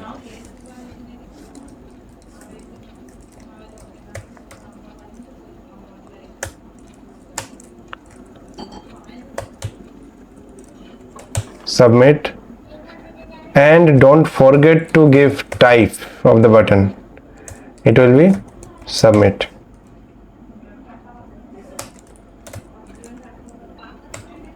Variant content.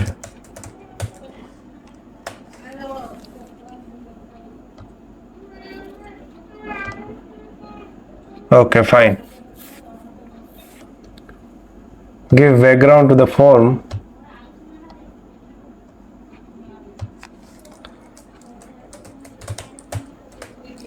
Give background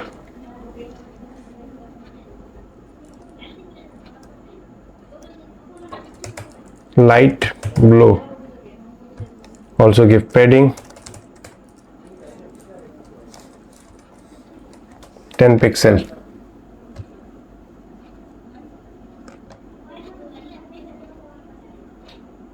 The styling is not looking good. One thing I want to do, remove the padding.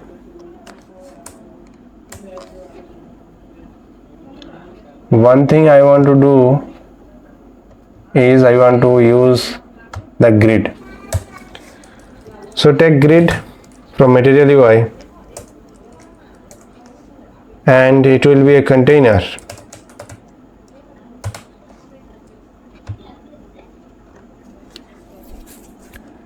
And the other one will be grid item. Grid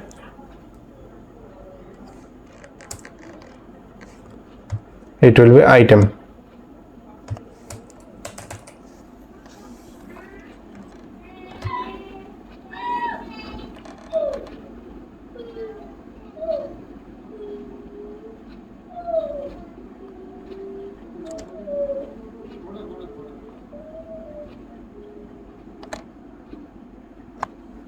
copy this one and paste it 8 times. 1 2 3 4 5 6 7 8, and cut all the fields one by one and paste it. Cut it here, go there, paste inside it. Before that, one thing we need to do is set the width of the grid.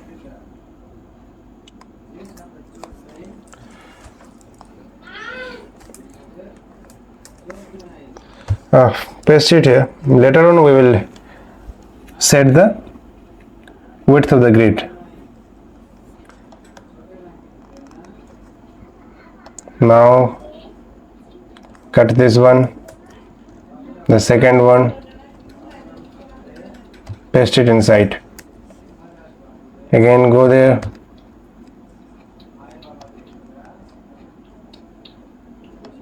cut this one,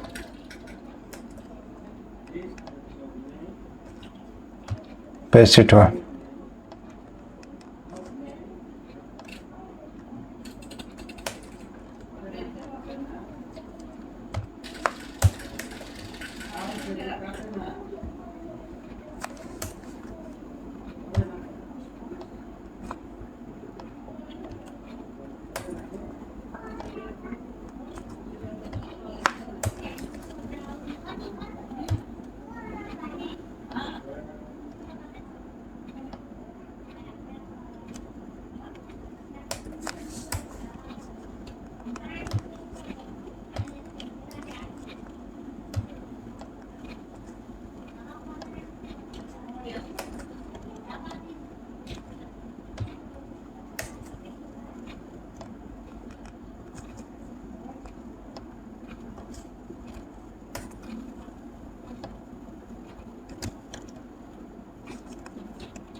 And now at grid item we will set the width. Grid item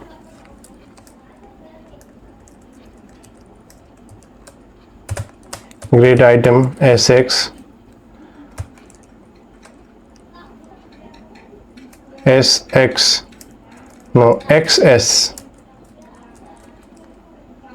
xs we will give 12, and sm we will give 6. Now replace it. Okay, now check. Before that, remove the maximum width size. Okay, now check. Fine, now it is looking fine. It is completely fine. Let's change the color. Remove this one.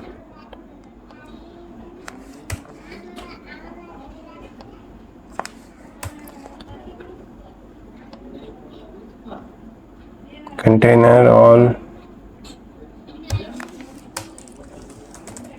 spacing 1.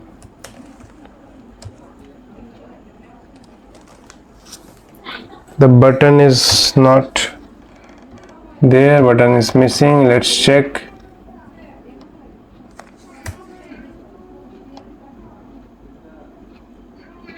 Where is the button? I missed the button. So create a button.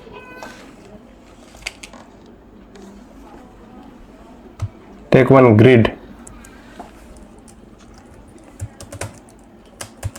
item XS will be 12. That's it.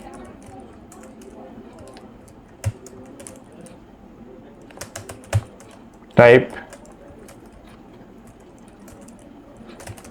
will be submit. Check now. Give variant.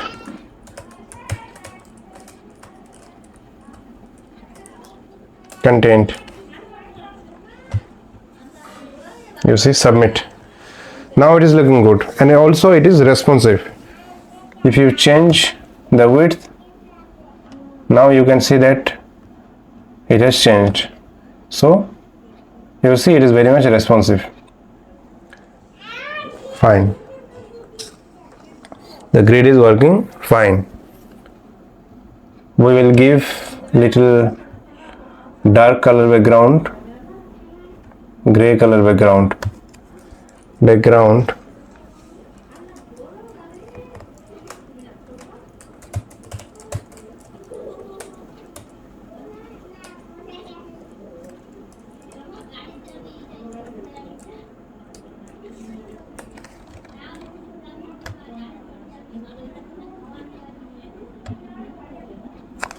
Do one thing, just type gray and take padding 5 pixel.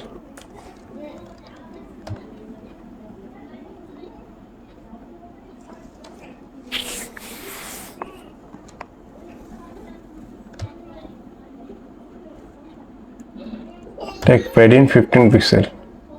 It is not gray, take it as F2 to F0. Check now. Now it is good. I like this design. Okay. So fill all the fields. T-shirt. Title is very important. Okay, only maximum character is 820, so remove 1 2 3. Okay, now description. This product, one thing we will do, we won't take the description as text field, we will take it as text area. So go here and check for bigger area in the text field. So this one we will take it like this way, multi-line. So what we have to do for that, go below, check the code, show code, multi-line, check the multi-line, level multi-line, max rows 4,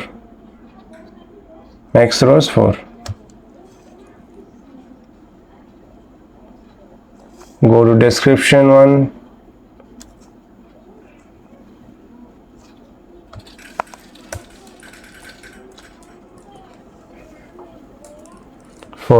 now check, nothing is changed. Is it saved? Full width.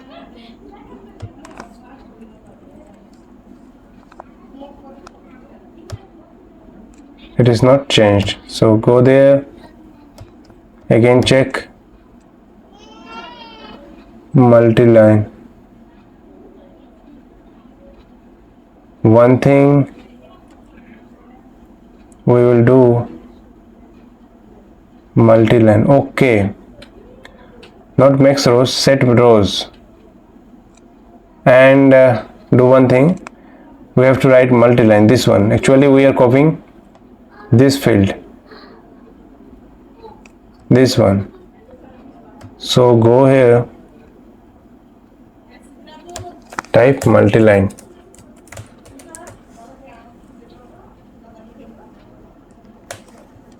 Now check.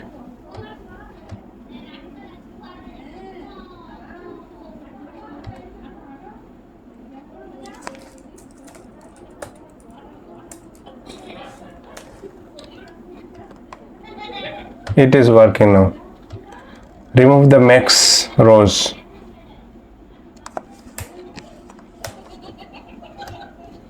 Fine. Description is here. We will give full width to the description.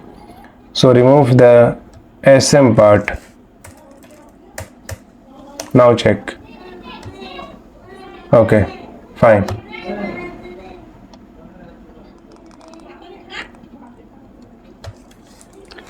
This product is useful for men. Price 2 times price is there. What is the reason? 1 2 3 4 5 6 7 8 9. Okay, so we have given price twice. So go to price, just go to price and remove one price section.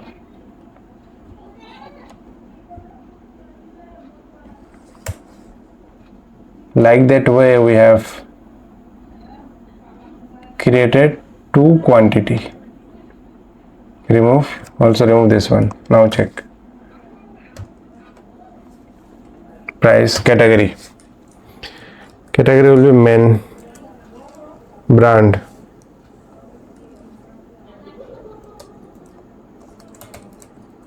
size,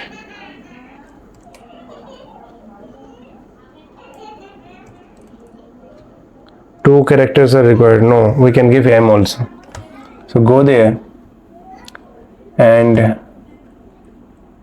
change the schema from size. Remove minimum. It is required field. Keep it as required field.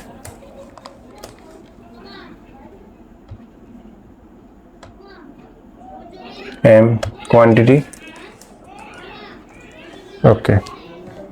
Submit it. Now check the console. As we have already given console log, auto reference error, auto is not, you cannot use min rows, max rows, props when input rows profit set. Okay, but where is our console log? If you delete this one, submit, nothing we can see. No problem. Submit. Some field validation we are missing somewhere. One thing we will do, go to schema, and for the number we think there is a mistake. Number, price, quantity, price will be number only, and here quantity. Now check if any error for number is there. Yeah, no, it is number is coming. Okay, it's coming. Okay, fine. Handle submit is not working. One field is missing here, and that is size. So let's create the field for size. Go here, copy this one and paste it out here and change the name.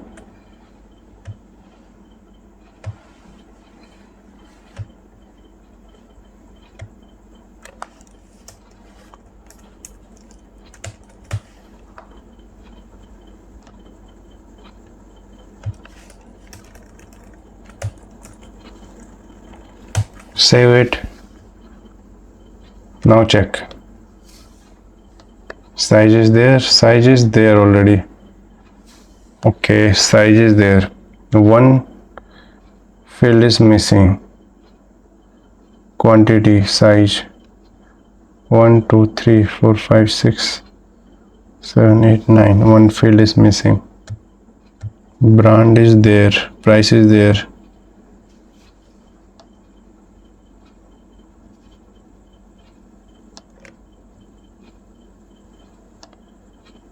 Color. Okay, color is not there. Okay. After price, color should be there. Category, brand, okay.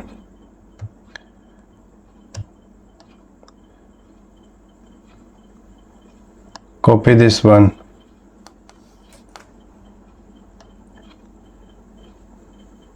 Go to color, price, color. After price, paste this one and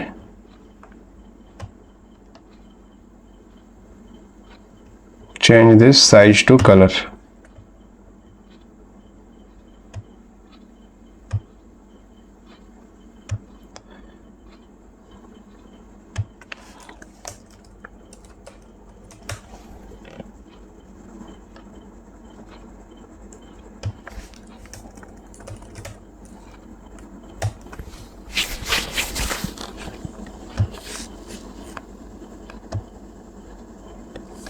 Now let's check.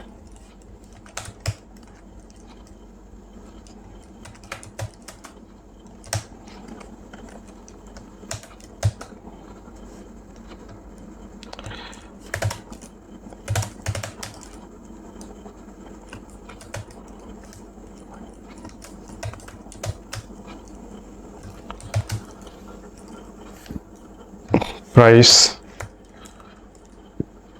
color,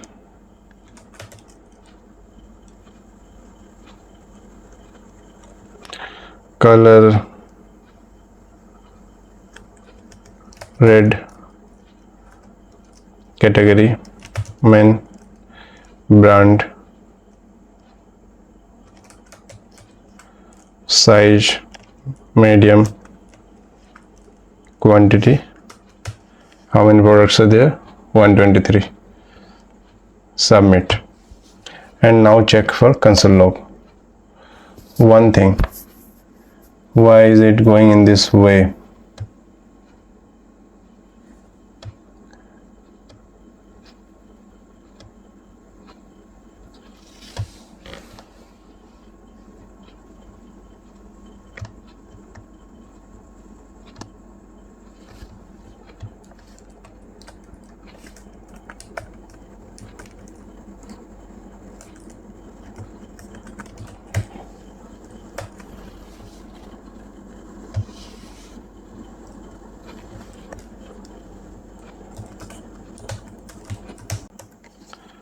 Inspect and check for console.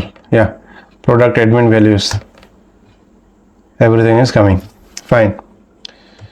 So our product page is working very nice, and it will be a add product page, add product section. So we will create a button. After clicking that button, we will show this section. Add new product. Create a button, name it add new product.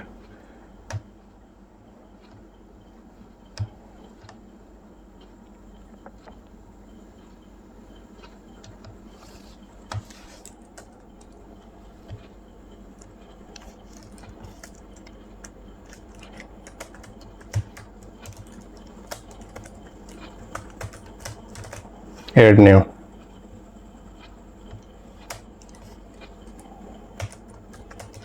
One click.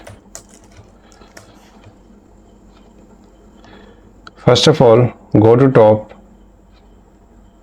and here take a variable const new product, set new product,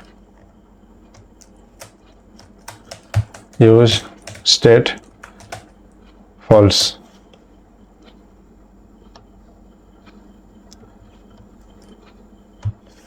and here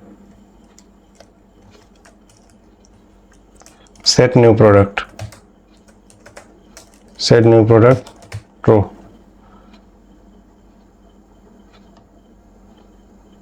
Go to top,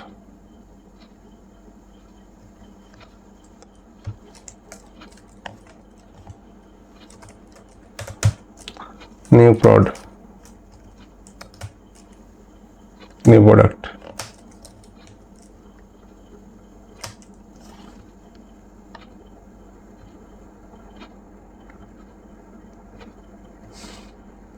If new product section is there, new product is clicked, then only we will show this one.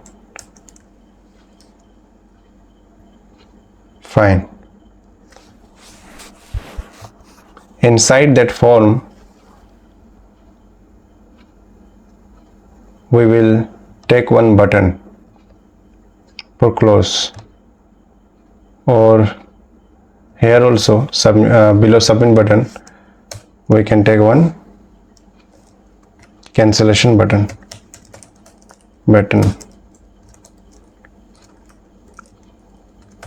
Cancel. On click,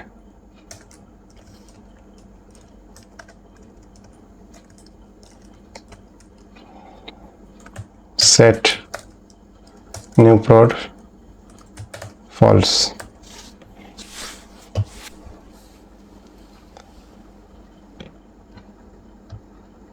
Some issue is there. Let's check the console log.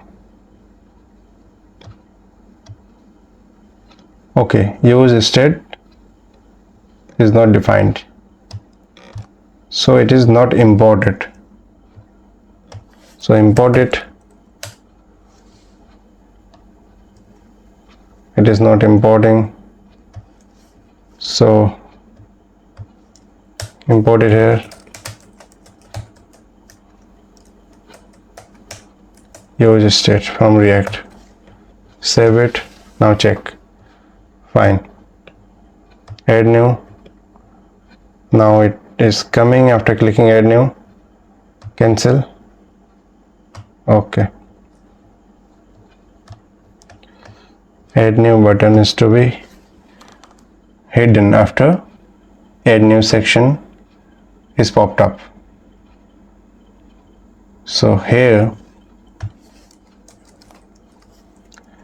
if set new prod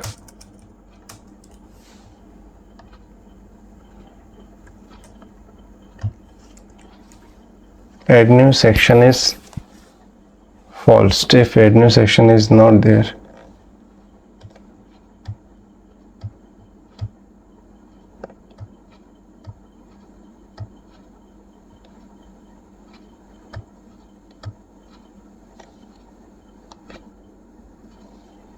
cut this one, paste it here.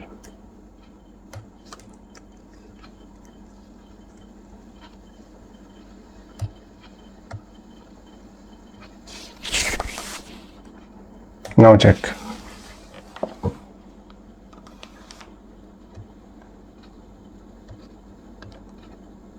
Cancel. Okay.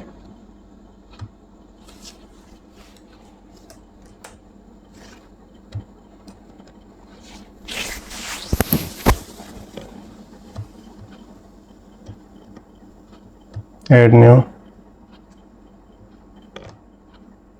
Add new. Okay, something is missing. Add new product, set new, oh no, new product, new prod. If new product is set, then we will not show this one. If new product is not set, then only we show this one. Okay, cancel this one, add new, Now there is no add new button. Fine. Set the variant.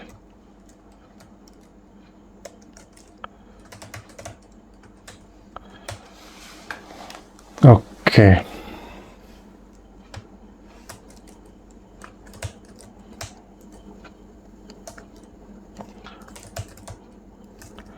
Variant outlined.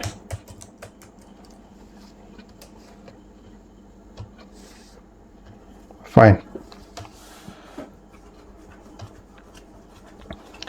After clicking add new section, this pop-up will open.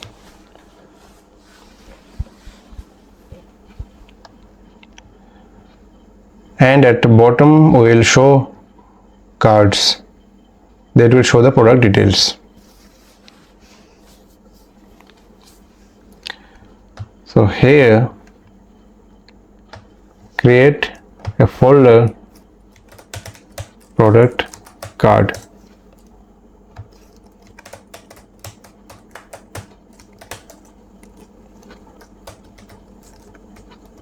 Create a function, React function, export default.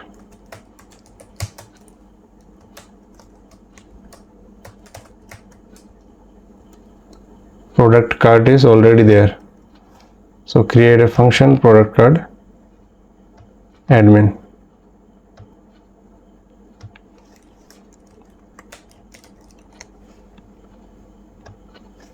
Product admin. Return. Fine. Default function.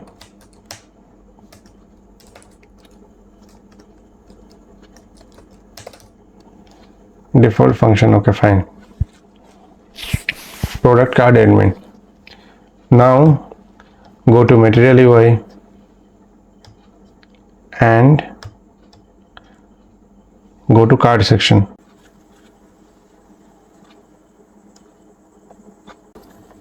Copy this card,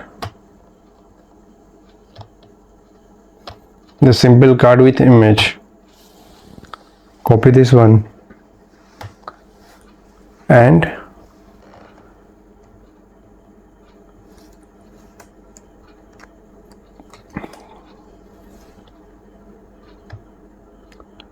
copy this card, go there and paste it here and change the name to product card. Admin product admin card.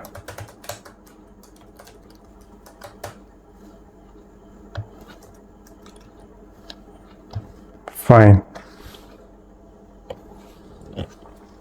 At bottom share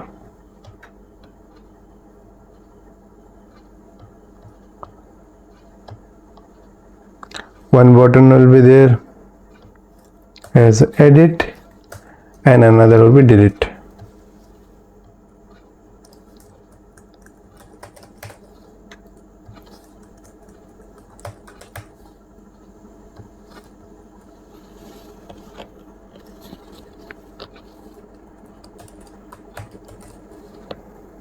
Details primary, delete will be danger, button edit will be info.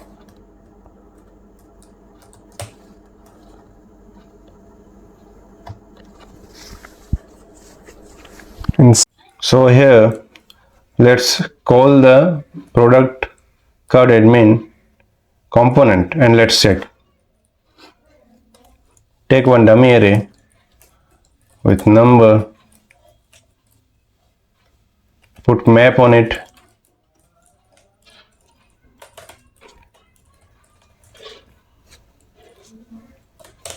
return product admin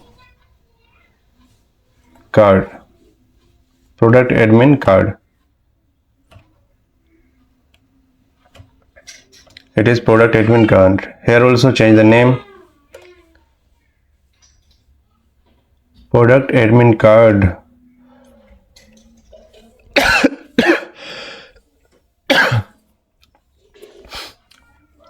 Do it product card admin. Product card admin. Fine. Go there. Change the name to product card admin.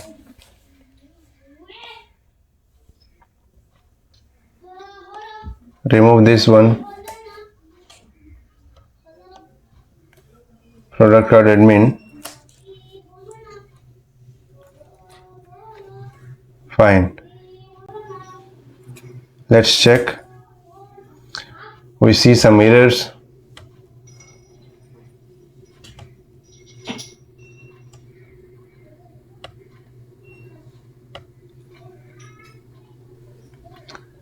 JS syntax. Okay.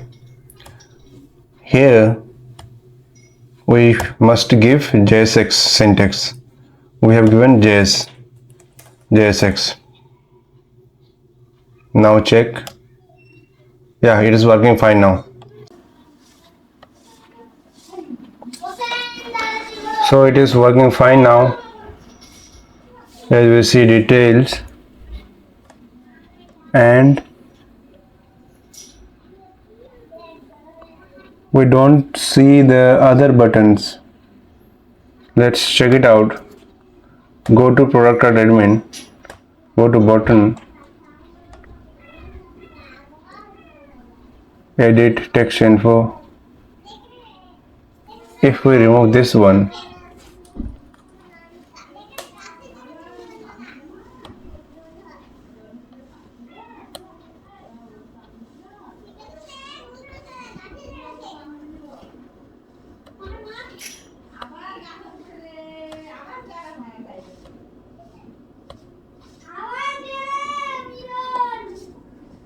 product details. Okay, the thing is that I am searching it here, but I should go to admin page first and product. Fine. This one. Edit, delete, okay.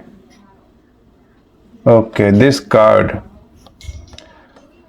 I think we should go for the cards that are there in the view section, because so better go to view section card, component, product card, product card. Copy this one and go to product card admin, select all and paste, and here at top change the name, product card admin. Fine.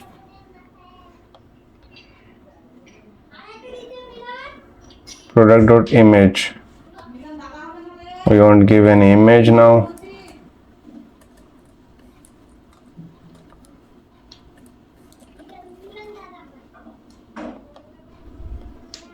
Details. Product.name. We won't give any name. Now check. Okay. This one is looking good. Here will be one new add new button. One thing we should do, here we should put it inside a box. Take a box,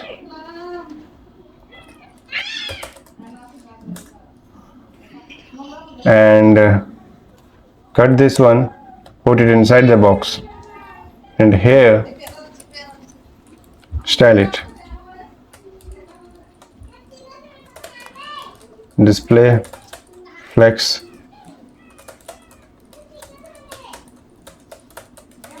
direction, row, flex, ref. Now check. Yeah, Now it is looking good. It is looking good. One thing is that we should give the image for this one. Copy one image from internet.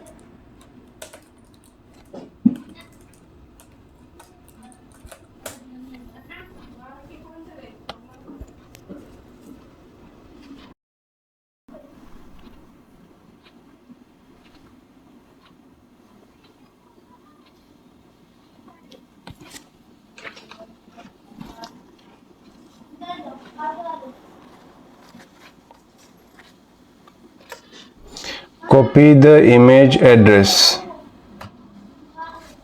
and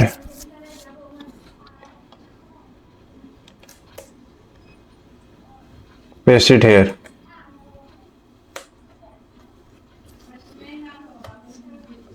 Now go there, refresh the page.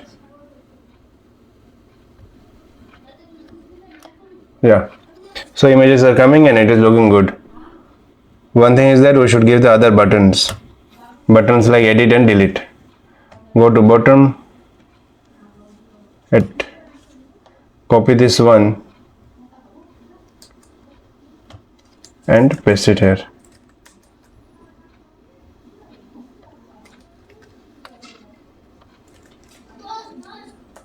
Edit, delete.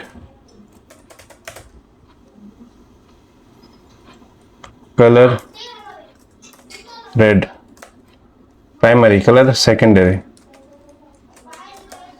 What is the secondary color? Let's check. Delete. Okay. Details, edit, delete. Good.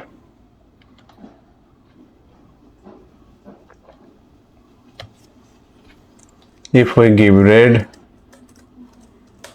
we don't take the color in that way.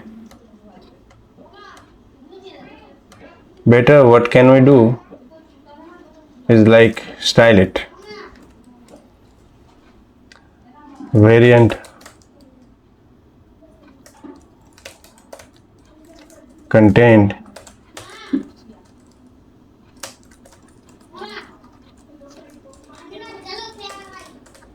color will be red, color will be white, background tomato. Like this one, do it for this one also. Also this one.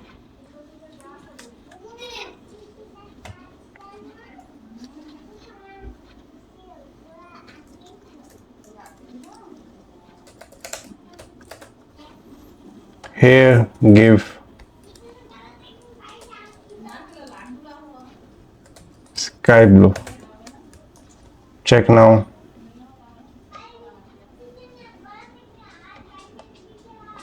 Now it is looking good.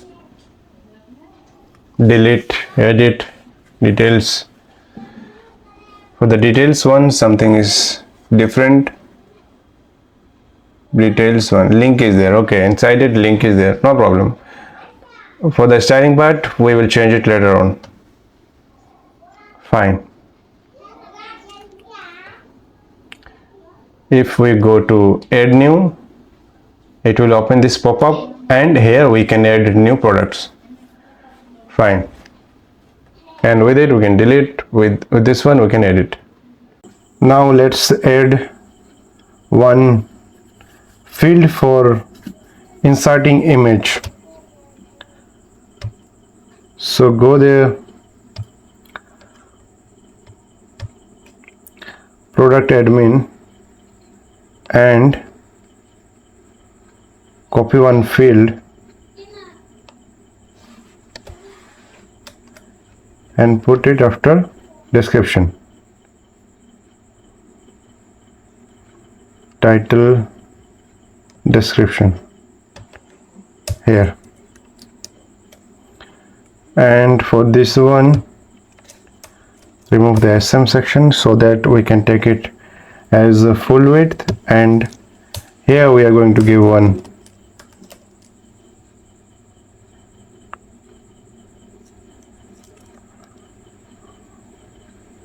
field typography, given typography,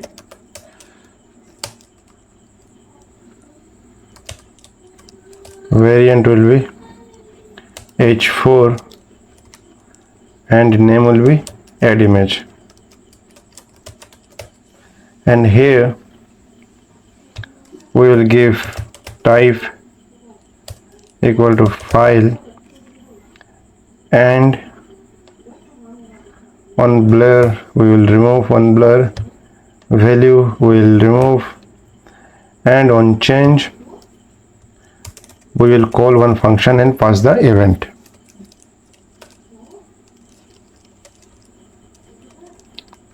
Add image function we will create and pass the event. And this section we are going to comment it out, the error section. And here take one function, one variable, name it image or file. Image is also fine.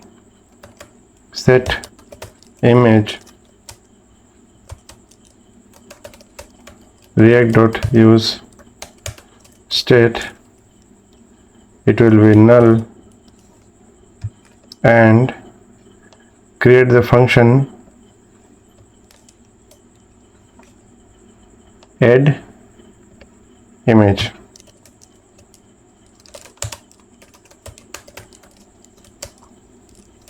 Add image event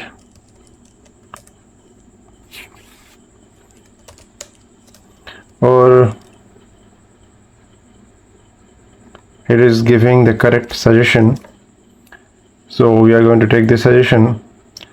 Const file event.target.files and 0, you will get the file. Set image, we will set the image, this file. Fine. Now here inside formic we will console log values and the file, not file, image. Fine. Now come here, add image section. We can see brand, so go there,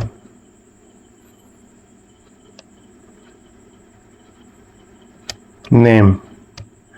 For the name one we won't give any name, as we are fussing the image with event, so we will remove label and brand. Save it. Now check. Good. Here you can send any file. Go to pictures, take one file. Fine. And give the description.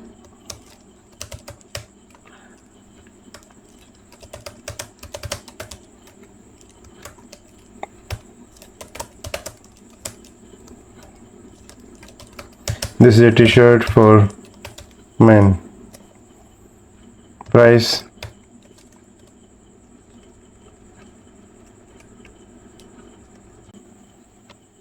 we have to give the color, category, give category men, brand me shirt, size M, quantity 123. Submit it, open the console and inspect. Okay, we see that file and object came. File is also there. Fine.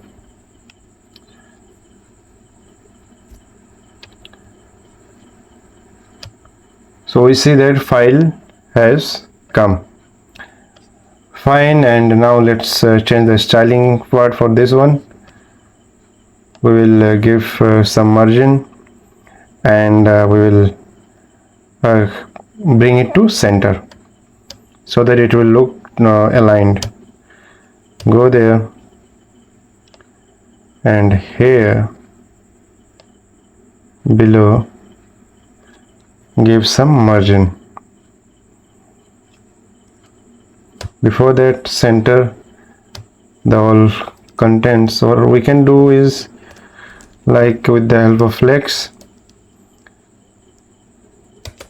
we can use justify content, and we can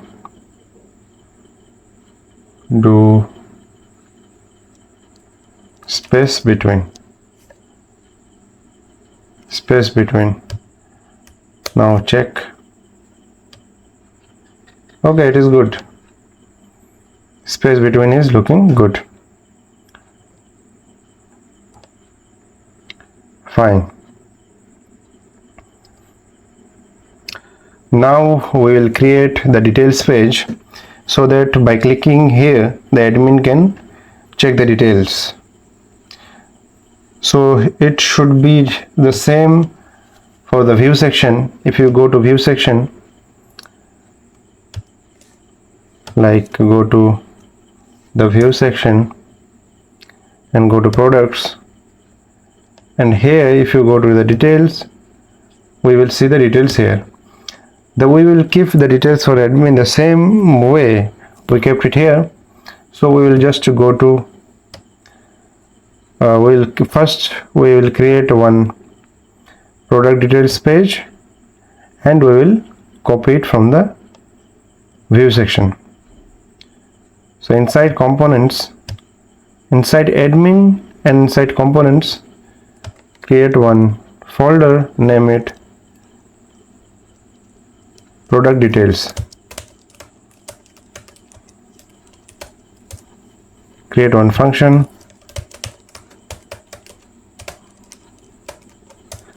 product details.jsx, product details and admin, product details admin. Fine.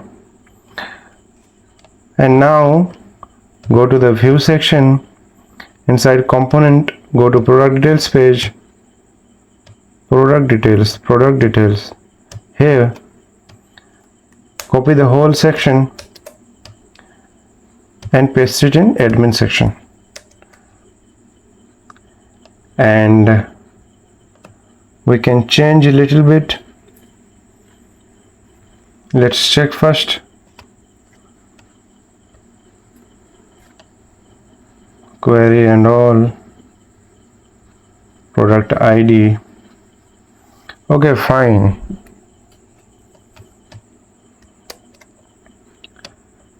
Go to product page, in product admin go to product card, and here product details,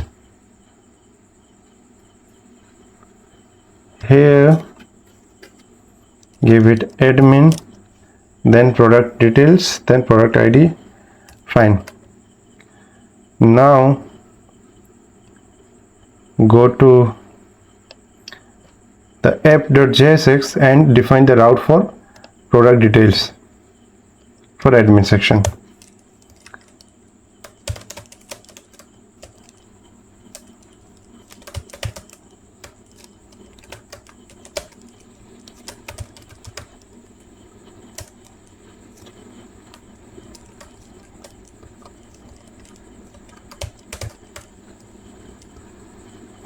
Product details admin. So I didn't change the name here. Inside product details admin, change the name, product details admin, and go to app.jsx, import product details admin. Okay, it is imported. Fine.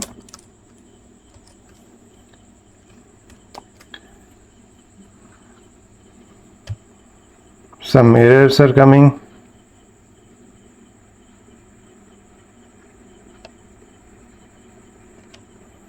Go to the website. Product admin components, product details admin.js. Does the file exist? Fail to resolve import. Okay, so here we need to remove some things inside product details page. This basic breadcrumbs, remove this one. Also remove this one.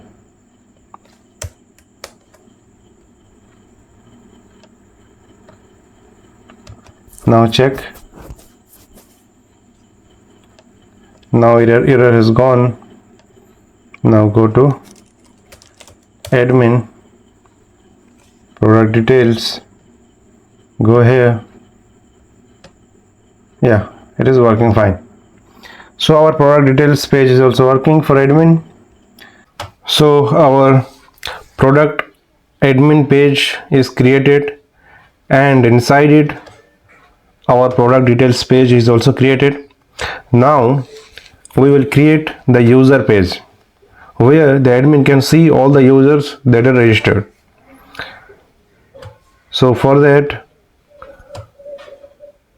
you see our user component is there. Now we need to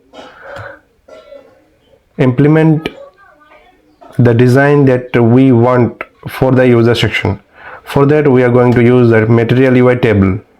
Go to material UI website, go to table component,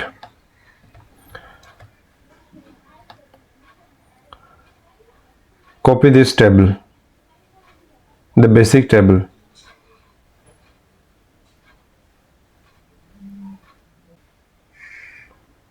copy this table, show the code, copy this one, here paste it. One thing, just remove all the things and paste it here, and change the name of the component. Here the component is basic table, change it to user admin.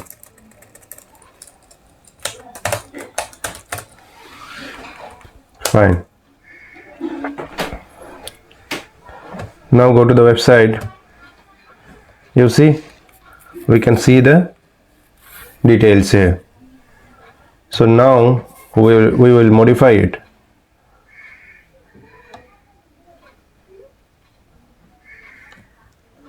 The first table cell will be date. Second will be username. Third will be user email. Fourth will be phone.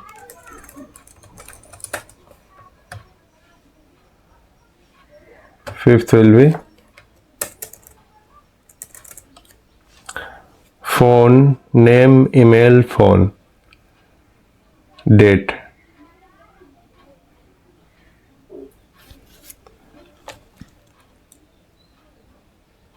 Four. Okay, as of now we will give 4 data, 4 things.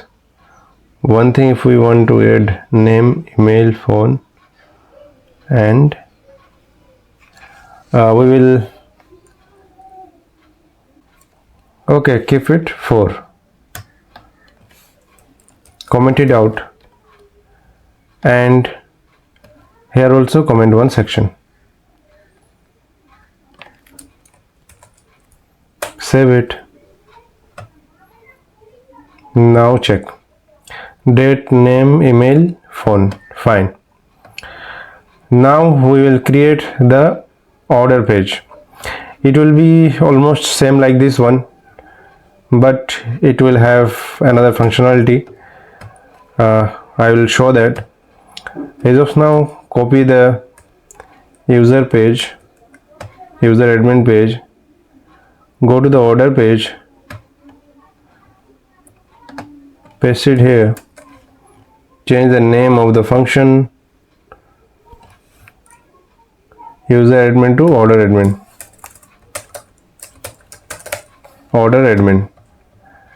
and here the data will be, date is fine, order date, name is required, yeah, name is required, email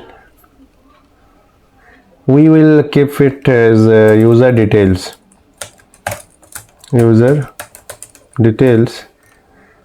and then transaction ID, and then payment status,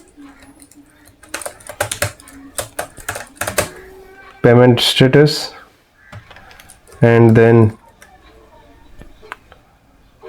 order status,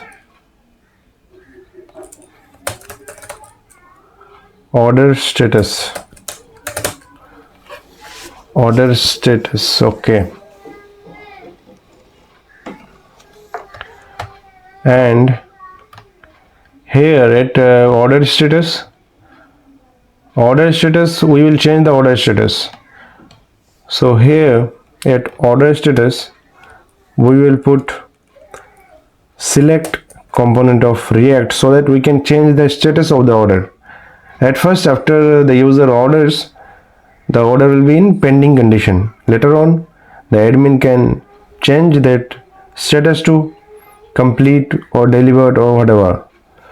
So for that, go to Material UI, and here check for select component. Go to select component,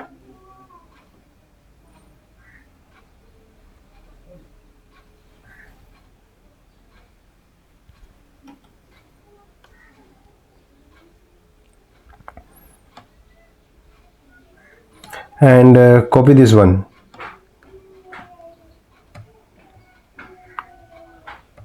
expand code and copy this one, go there, go below, paste it here, and check what should we take it from here.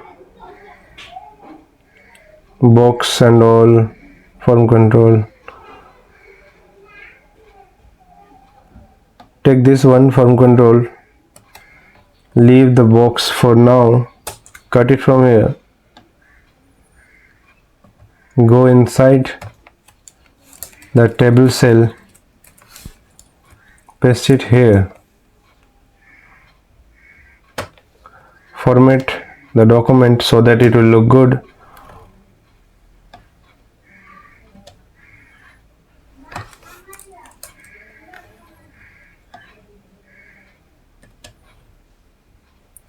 Copy these two functions, one function and another variable, cut it from here, remove the component,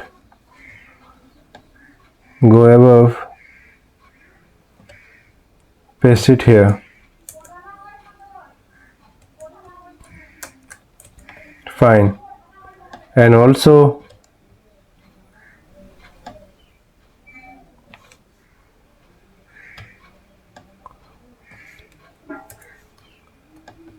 copy all these imports and paste at top here.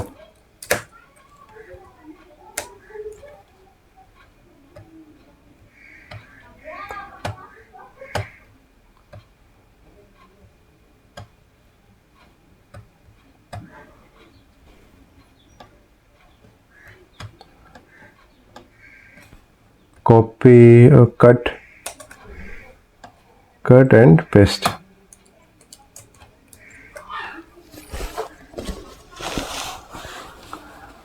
Fine. And here set edge, here put a console log.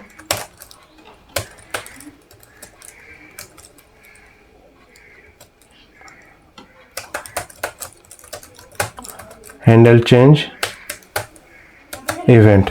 One thing we should do is, like here we see that edges are there, here we will put it like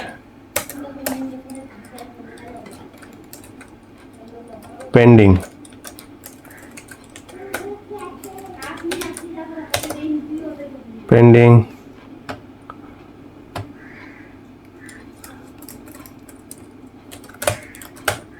Pending or processing. Okay, then delivered, and then complete.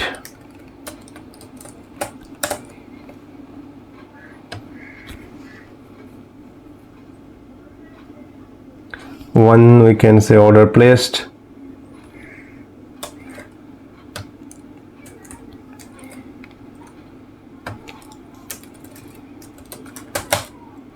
Order placed, and the value will be pending.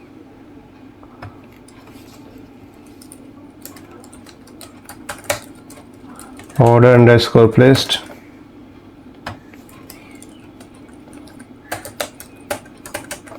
Delivered, and last one complete.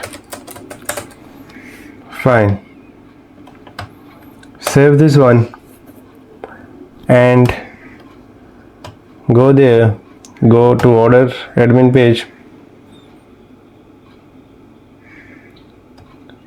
If we are going to order admin, it is coming now. Let's change it to pending, and now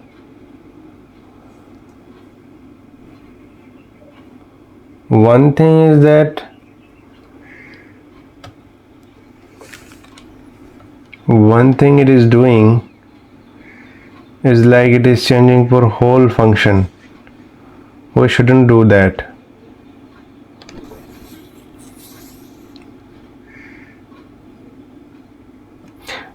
At first, let's check the console log.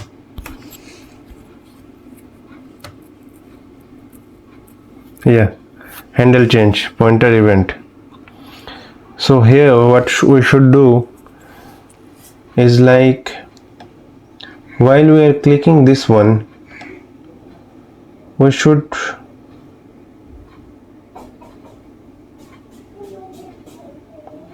handle change age is same value.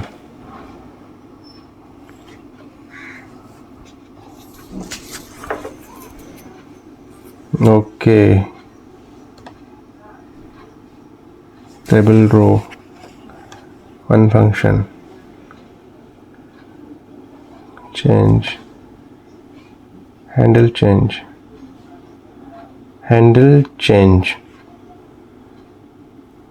row dot name index. One thing we will do here, we will take one index, and at the same time, while giving handle change, we will give the index. We will pass the index so that we will identify that for which section, for which order we are changing the status of order.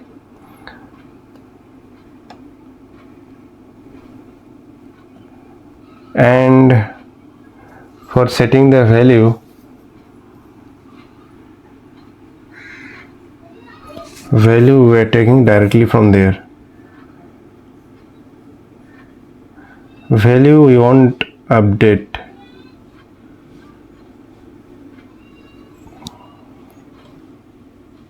We won't update the value for all.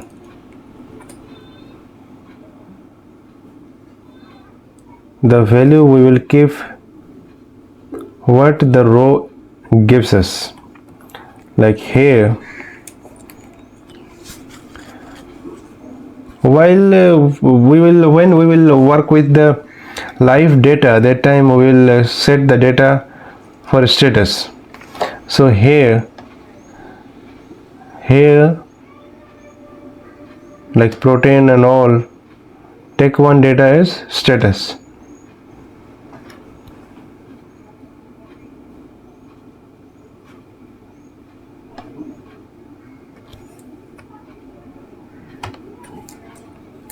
Take last data as status, and here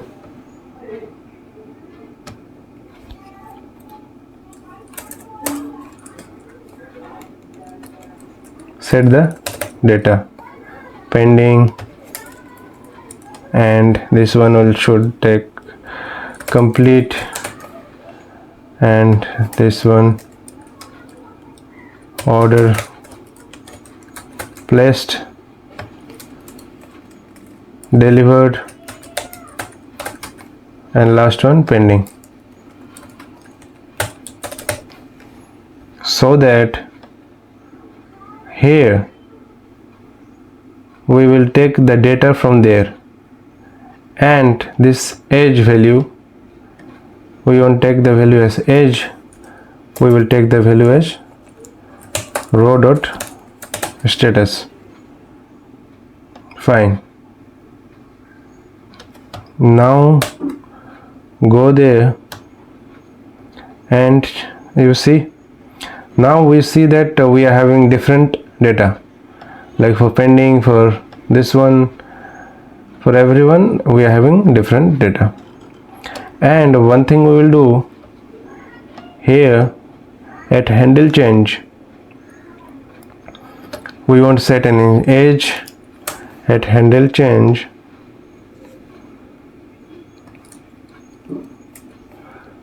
after event we will pass index or ID, we can say ID, pass the ID, and here event, pass the event and here pass the event and ID, and go there at handle change,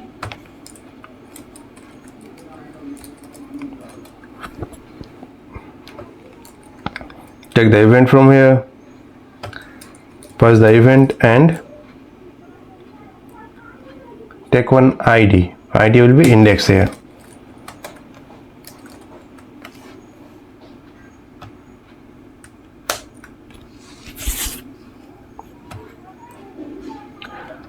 Fine. Remove all the things. Now change. You see we have changed it for index 2, this order we see 2, and if we change the order status for this one, it is changing for 1.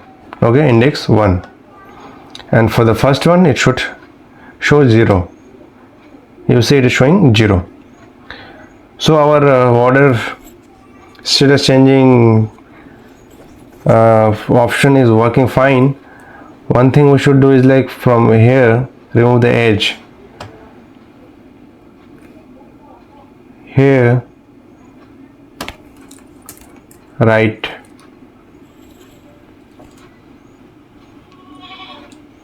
status, order status. Fine. Now go there and check. Okay, order status is coming outside of that mark. Only we can name it as status. Fine. So it is working fine now. As you see that we have a product page, user admin page, order admin page, dashboard page. Dashboard one we will change it later on after we apply all the things at product, user, order. We will take some of the parts from them and we will show it into dashboard. And if you go to home, one button we should give here is like home. Go to admin.jsx and at first at the top name home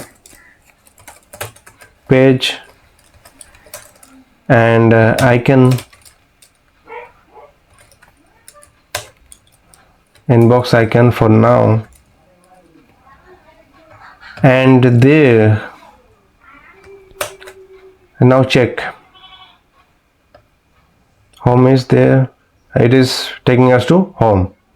And here dashboard, from dashboard we should direct it to dashboard. Go there to view section and go to utility components, top never,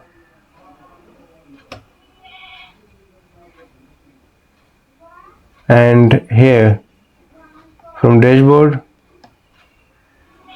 settings one,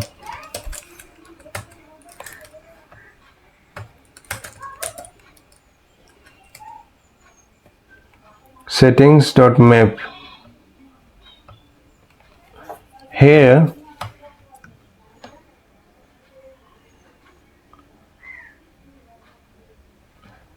dashboard and logout. Here we will take settings as array of object.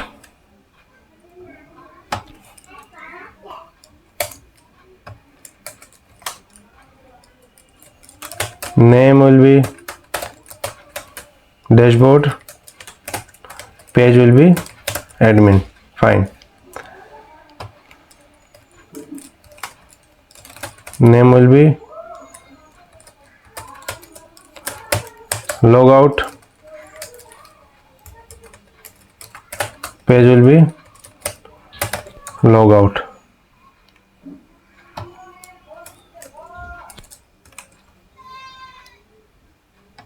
Remove these two and go to settings, settings.map, settings key, take index here at map and put index as key, and here settings.name and take the link from React Router DOM.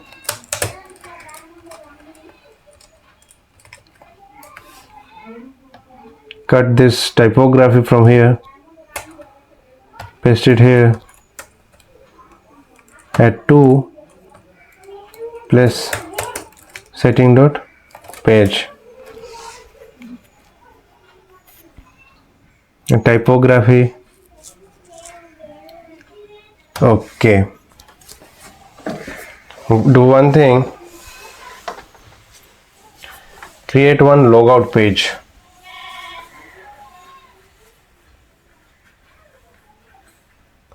Before that, let's check if it is working fine or not.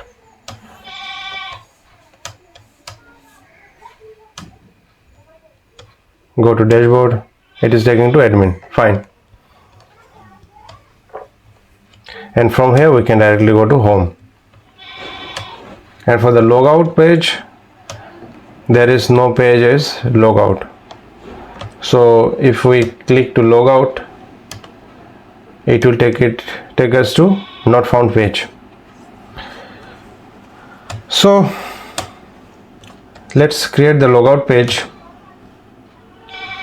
and there we won't return anything, we will redirect it to home page after logout.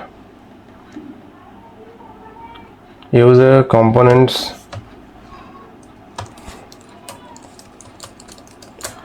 logout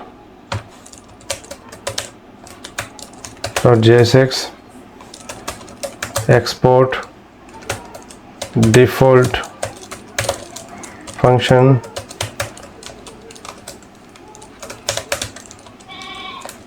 return.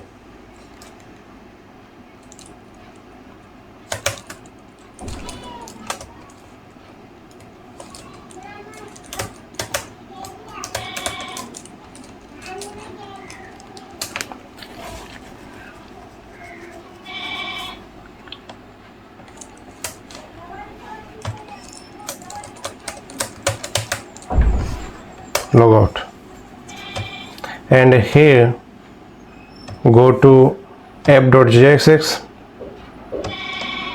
and here create the logout. Copy the login one, paste it below, set it to logout, and here import logout component. Fine. Now if we go to logout page, it is taking us to logout page. Fine. So our front-end part is complete.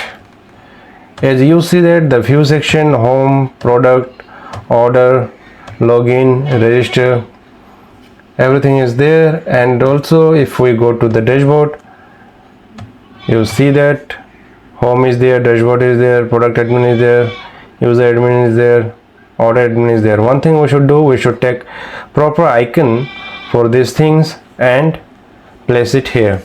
So for that, go to the material UI and go to icons.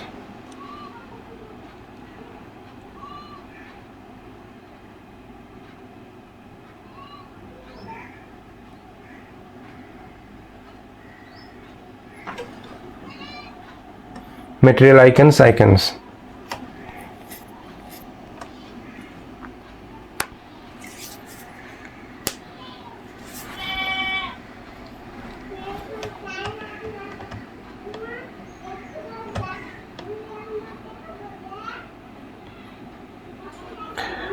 We need to install the icons, but we have already installed the icons, so directly we should go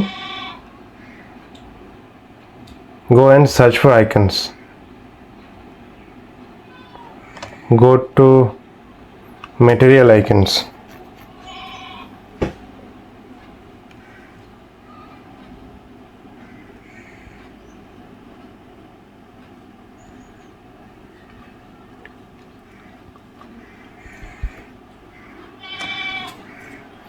So here the list of icons are there, so directly we need to search here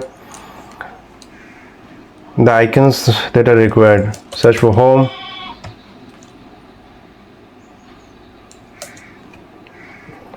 we got home, copy this one,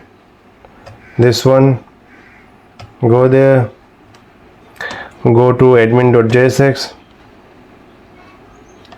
and place the icons here. Material icons, paste it here, and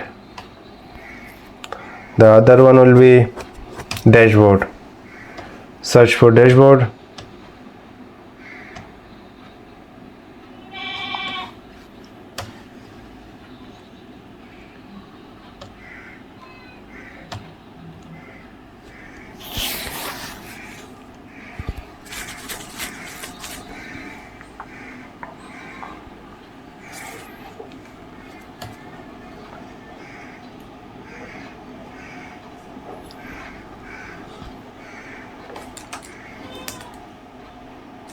search for dashboard. Beautiful icon has come, so copy the first one and paste it here. Another icon is required.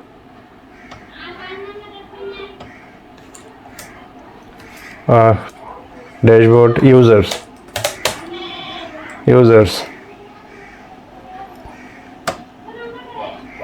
Copy this one, place it paste it here, group icon. Now go there, search for products.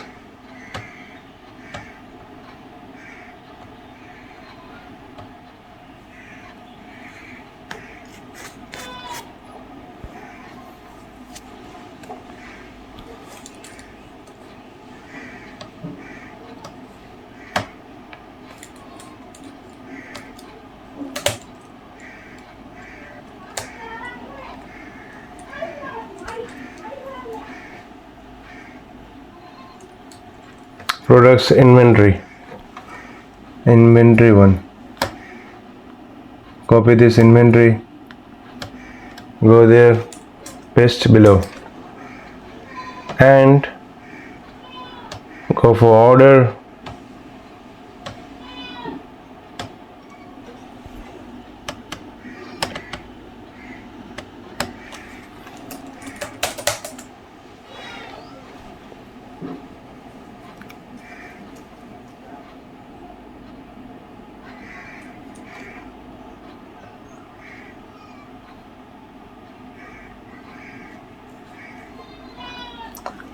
Order, we don't see anything as order. We can take the shopping cart though. Search for shopping.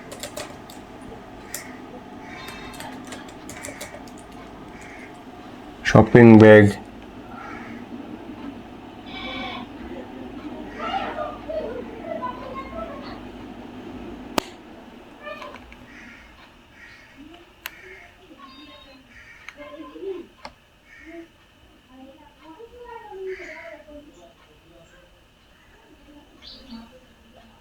We can take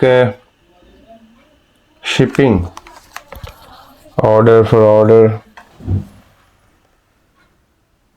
Take this shopping cart.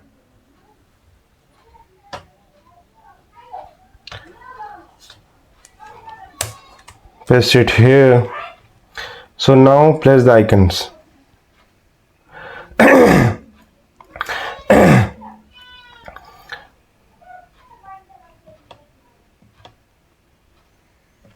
Here for the home icons,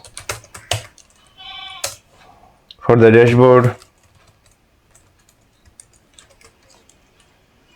icon, for the product inventory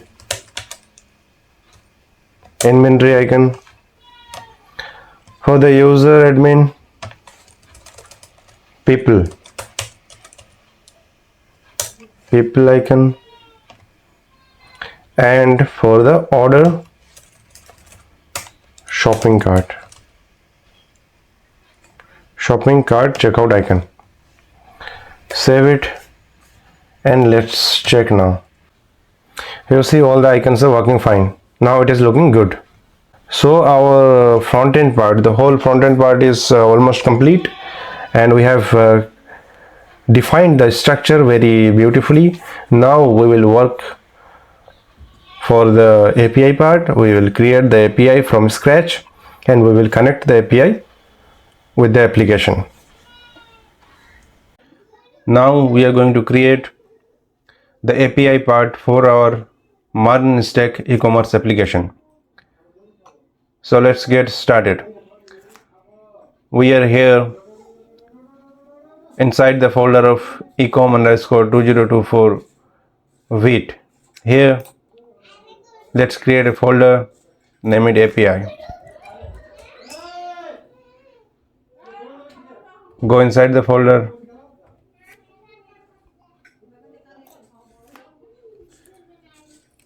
open the terminal. I opened command prompt, type here npm init.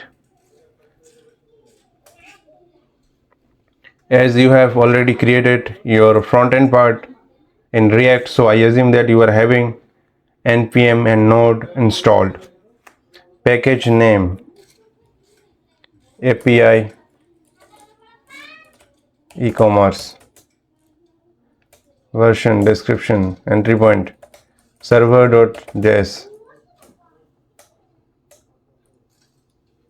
author me code. Okay, so if you go to the folder, you see we have got package.json. Now we are free to install the packages with the help of npm. So here open the VS Code,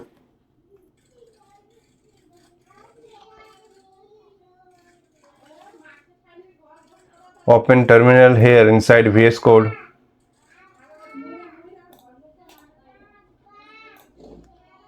New terminal. Open a terminal with command prompt. Here, install the basic packages that are required for running server. npm install. We need Express, Course, Mongoose, then cookie parser, and then Mongoose, Course, cookie parser, nodemon. Install these packages.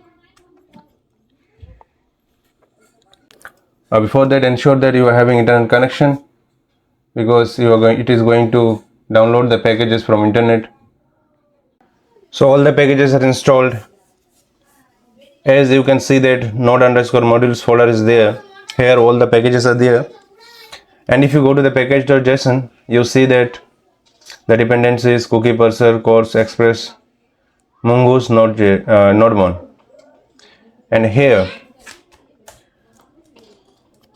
define the command by which we want to start the server. With start, we want to start the server, and it will be nodemon in the file name server.js. Though we didn't create the file yet, now let's create the file server.js. Server.js const express require express const app equal to express. Okay, let's run the application. Const decide the port, at which port you are going to run the application. Port process.env.port. If it is there, then it will run the port, otherwise we want to run at 5000. So if you are confused with process.env.port, we first of all for that we need a .env package where we will give the port and everything, the secret thing, so that while transferring the application or giving the code to anyone, we would not transfer the .env file. So the .env file will keep the secret things. So for that we need a package npm install .env.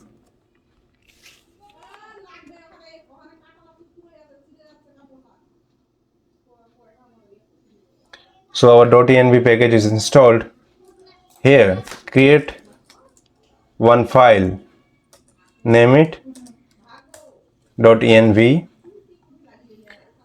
and here give the port equal to 5001.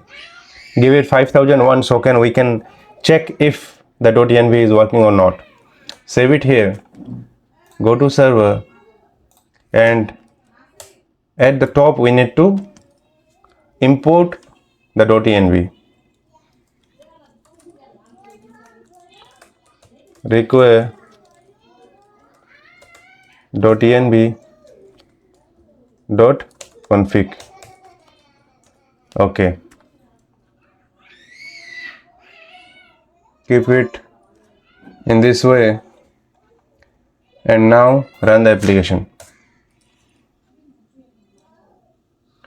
F.listen, give port and the callback function. Console log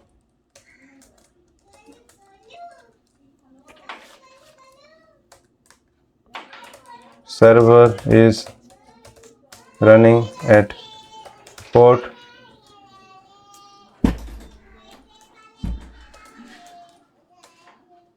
with template literal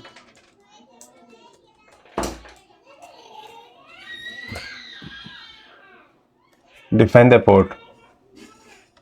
Now here run the application, npm start, and let's check if it is running or not.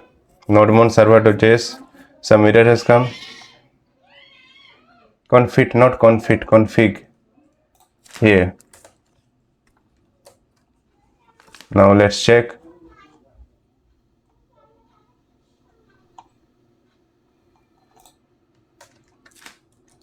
Npm start.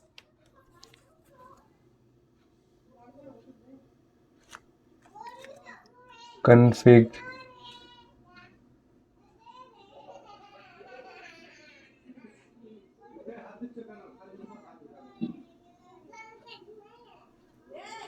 required.env.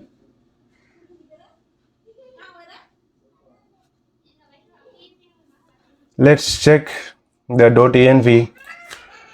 npm .env.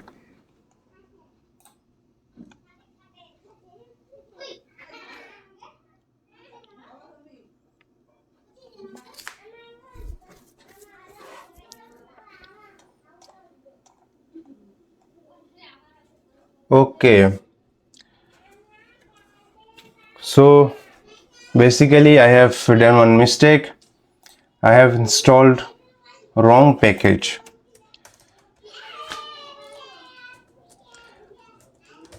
I have installed npm install .env. Actually it will be .env. So install this package.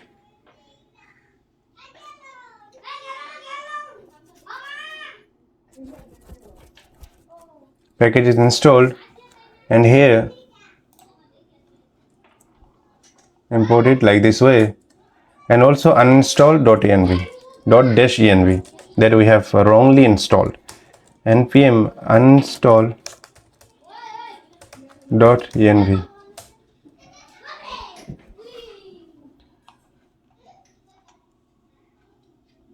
So it is done. Go to package.json.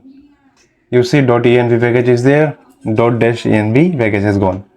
So now if you run the server, npm start and check.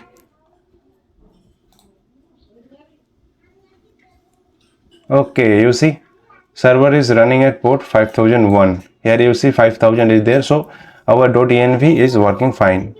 So it is taking the port from here. Fine. So we have created the server. Now let's implement the packages that are required.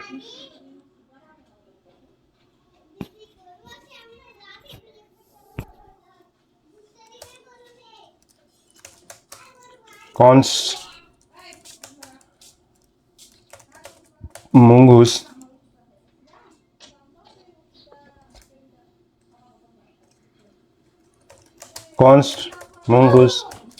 equal to require mongoose. Also import course. Okay, auto suggestion is coming.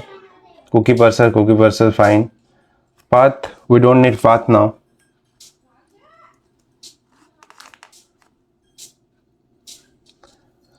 And here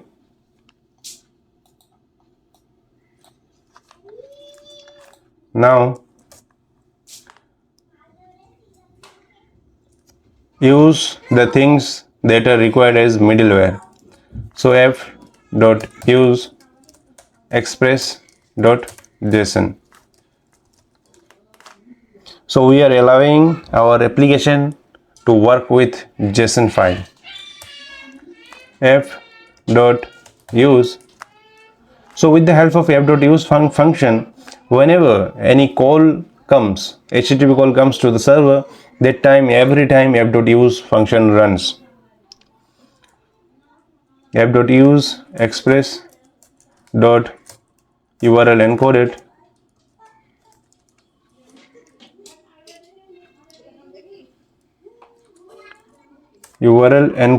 and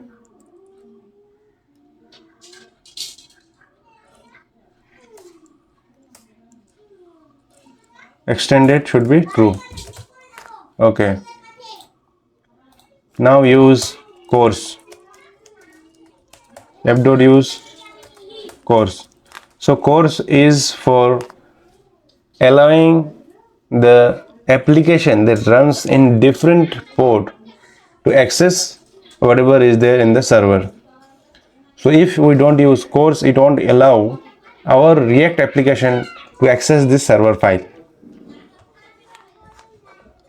Also use cookie parser, app.use cookie parser. So it will parse the cookie, so we can set the cookie in the server, and we can access the cookie, we can set the cookie. Fine. Now let's define the route and some necessary things.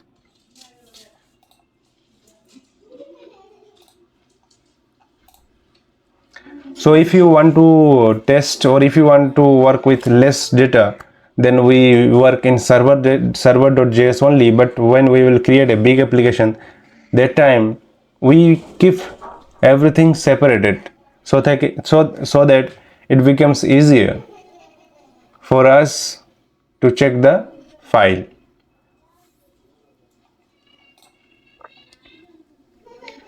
So for the route, we will keep the route in different folder.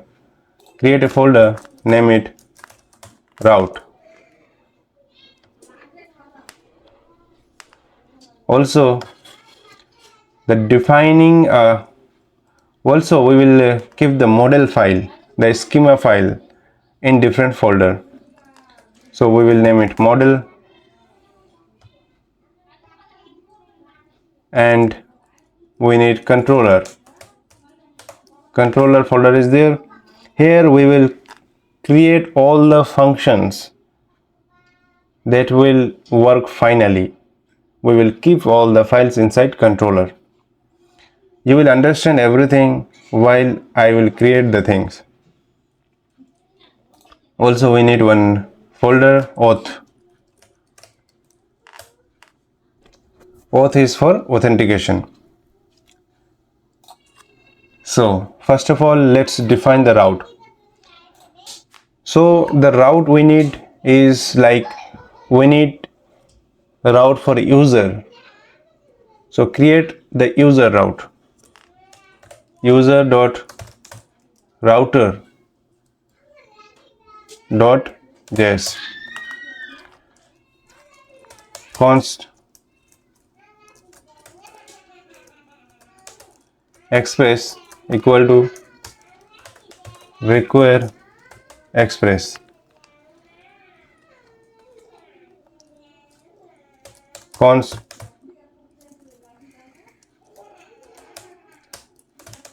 router equal to express dot router, and we will export module dot exports equal to router. So we will export the routers. Fine. And now go to controller, and here create the user controller, user.controller.js. Here create a function so that we can check the server, module.exports equal to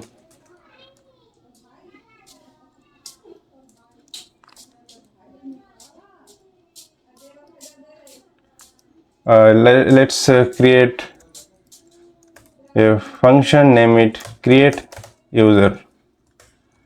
It will give a function request response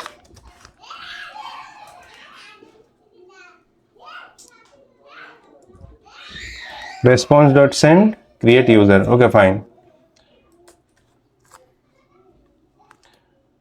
Now go to the router. Here define the HTTP request so that we can check the function. Router dot post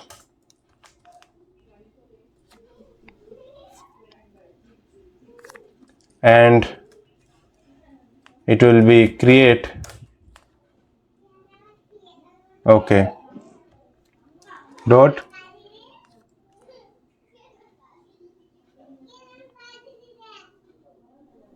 post. Okay, fine. Here we can give the function that we have created in controller.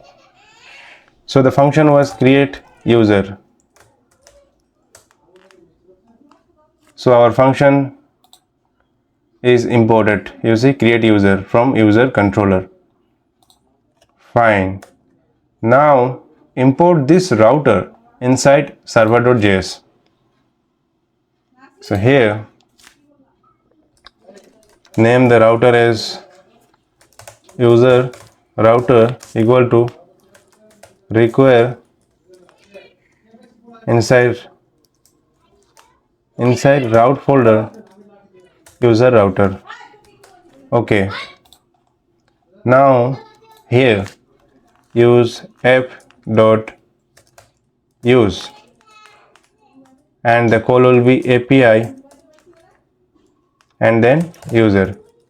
If we got API and user call, then we will use user router. Fine. Now let's test the API.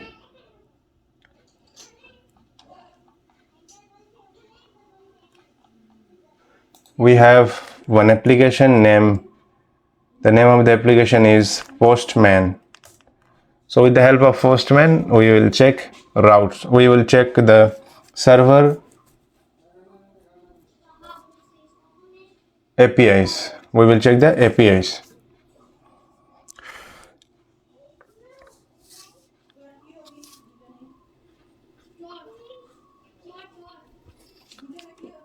So we will send post HTTP request and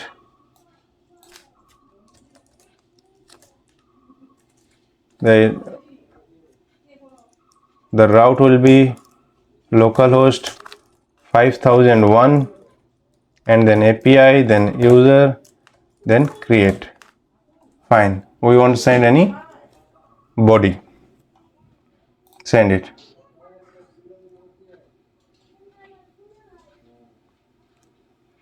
$5,001. Send it. Create user. You see, create user coming from here inside user controller. So our user controller is connected with the router, user router, and user router connected with the server. So this chain is working fine. So in this way we will create every router and every controller for other things like product, order, cart. For everything we will create it the same way we have just created. Now we need model. What is model? Model is a schema, is the data type. The data type which we will use to install to save the data inside our MongoDB database. So here create the model. Let's create the model for user dot model dot js.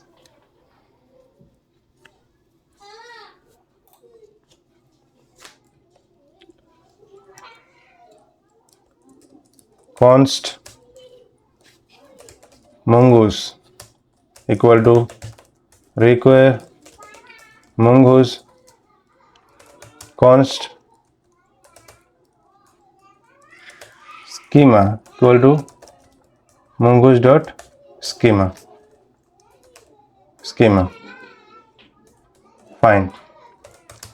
Const user schema equal to new schema, and here we will define the schema. What we are going to use the field that we are going to save inside our MongoDB database. So it will be name,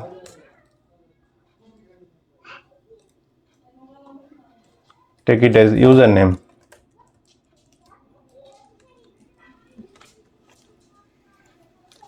type will be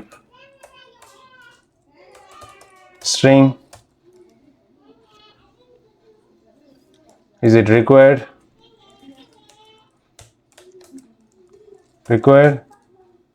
true, it is required, it is necessary.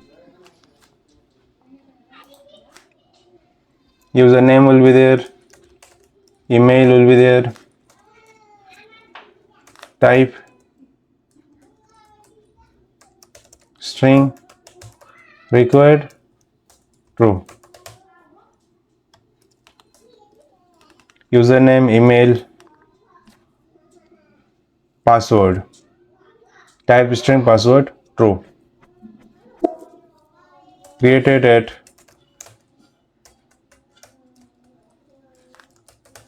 type will be date. The created date means when the user is created. It will be date, and the default will be new date. It will give the current date when the user is saved. So we are taking username, email, password. Now we need to check our front-end application, and let's see what fields we have taken there. So we will sync with that fields.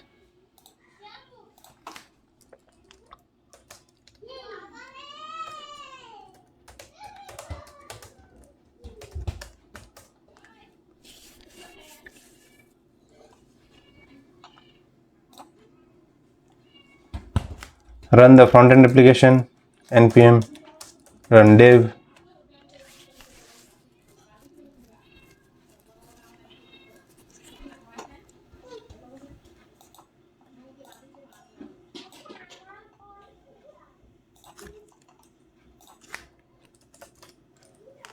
.5173.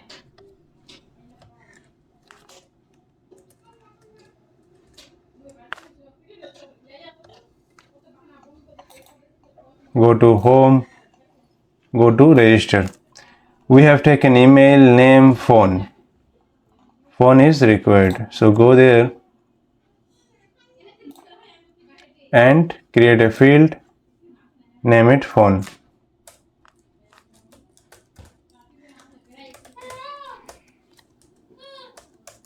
String, required, true. Okay.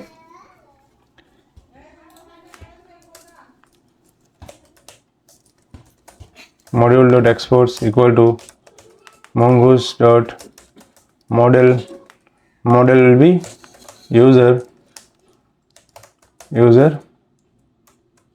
schema. Okay, so we have created the model and exported the model.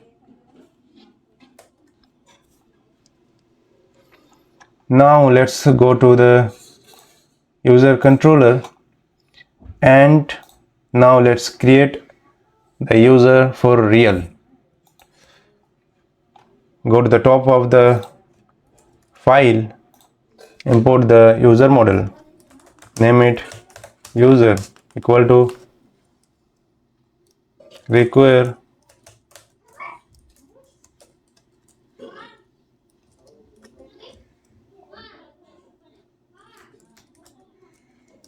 model inside model, user model. So user is imported, and here let's take the body.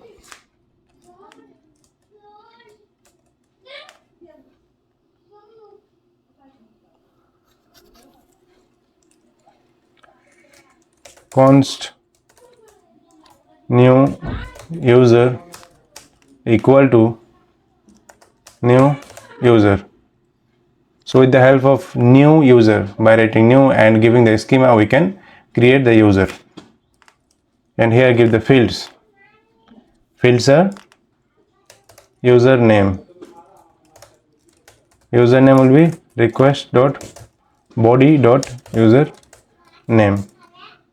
If you don't know what request.body is, so while giving any request to the server, that time we send the body, and with the help of request.body we can access the body, the fields that are there inside the body. Then email request.body.email,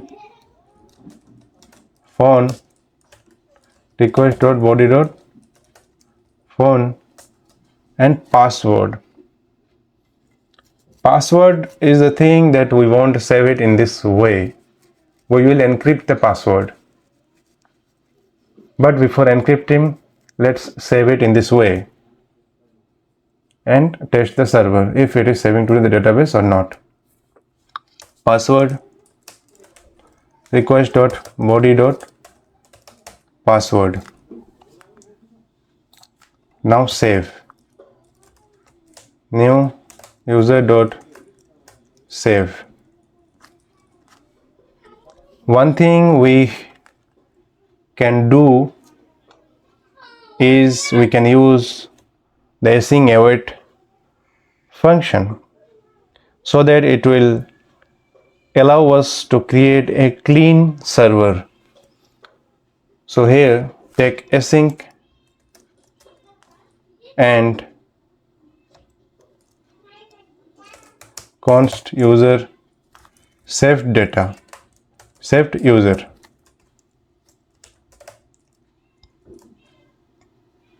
Saved user equal to new user dot save, and here we must give await. So it will await till the data is saved, so that it don't go to the next step. And here take all the files inside try catch function. So if any error is there, it will catch that error.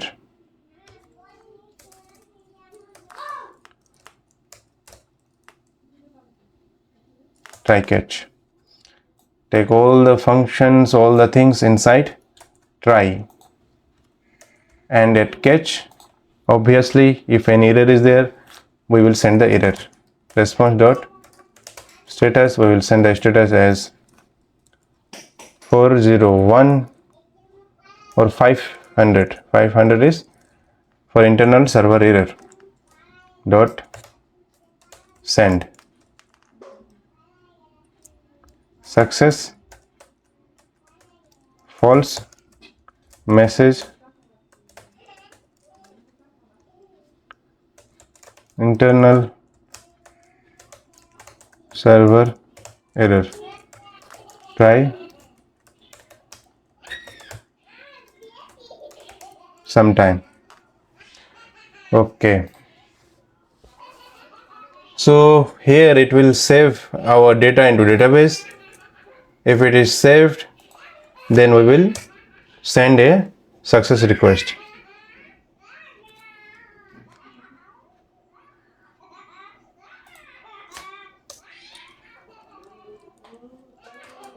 Response dot status 200 dot send success true message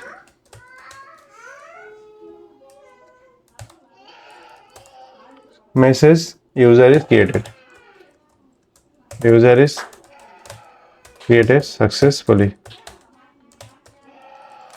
Okay, so it will send user is created successfully. Fine. And saved user, we can send it the data saved user, but we won't send it, because as we know the data is saved, the same data.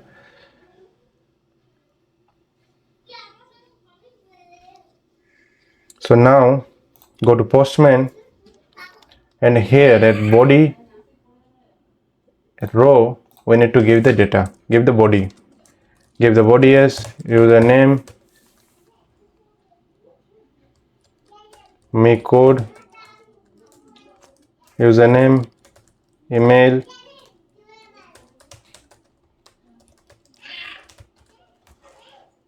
then it should be JSON format. JSON format is like that, and here from text to change it to JSON. Fine.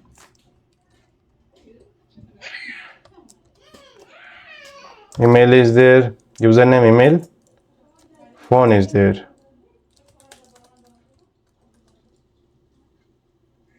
Nine, whatever, and then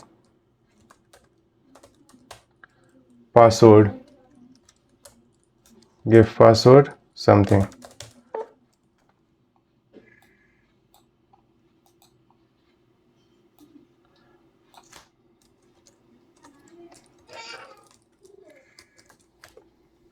Now send.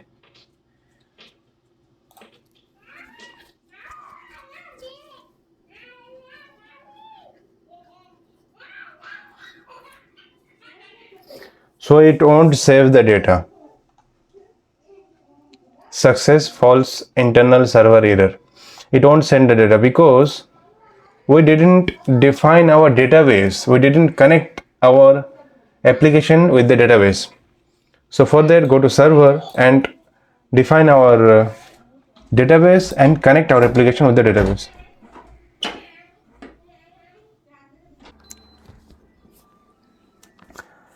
So let's connect our application with the MongoDB database. For that,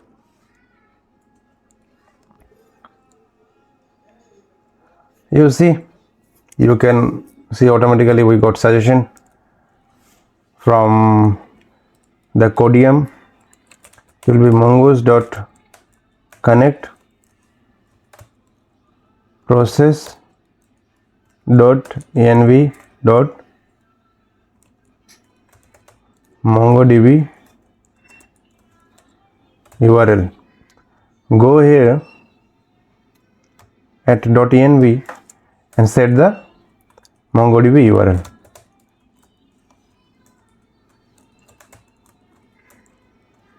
So now we are going to use localhost. So let's use the MongoDB URL for localhost. Let's search MongoDB URL for localhost.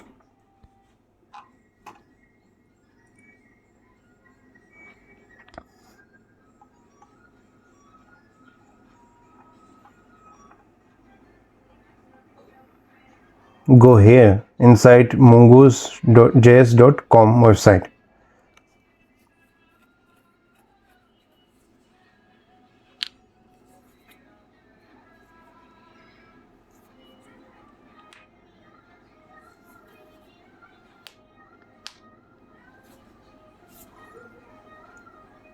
This one is the localhost connection. Copy this one.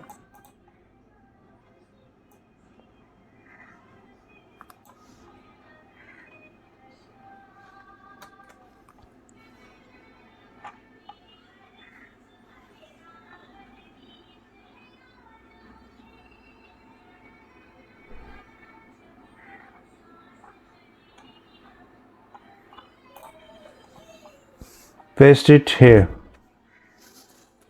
and name the only paste the URL for localhost. Come here and put it inside template literal, and here give the database name. Database name will give ecom underscore MERN underscore, give anything like wait,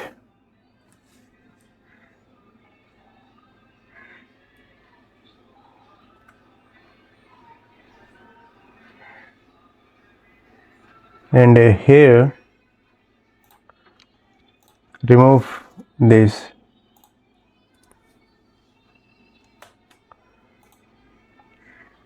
Fine.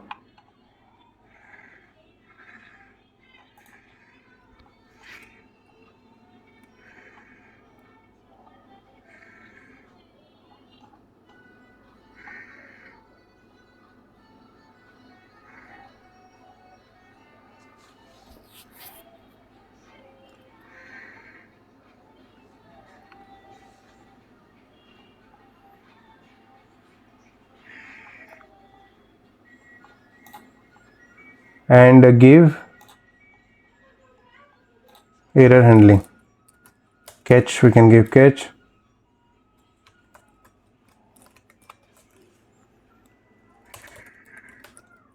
Console.log. One thing we can do, we can give try catch function also, right? We can give it inside try catch.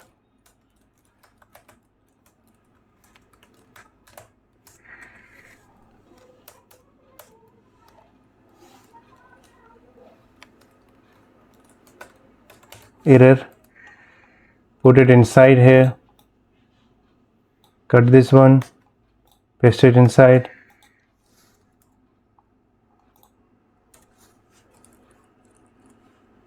and here show error.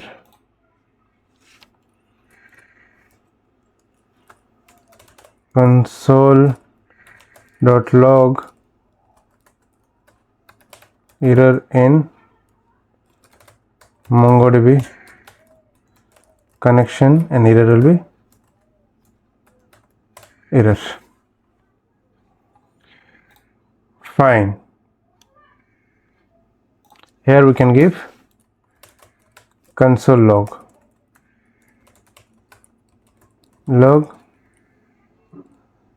MongoDB connected.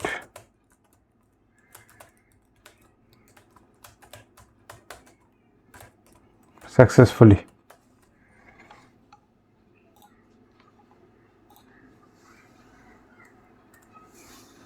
Save it, and now you see MongoDB connected successfully. So our database is connected. Now go to Postman.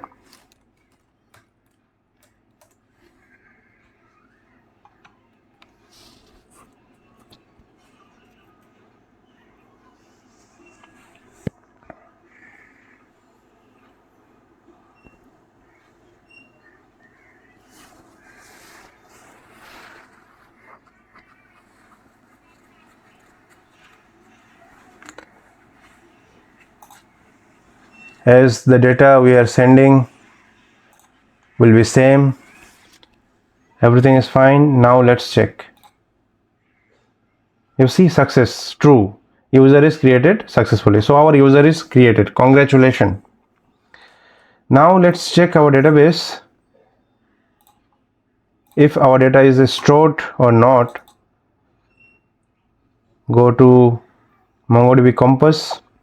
So if you are not aware about MongoDB Compass is the tool where you can check the data for localhost in your database. Also you can connect your online database with this one also, online atlas. You can connect it here. So go to this one, MERN read, and you see in users there is one data, and the data is like what we have saved. So our database create is working fine. So now what is left? One thing is that you see that inside database we can see the password. So we should not be able to see the password, it should be encrypted.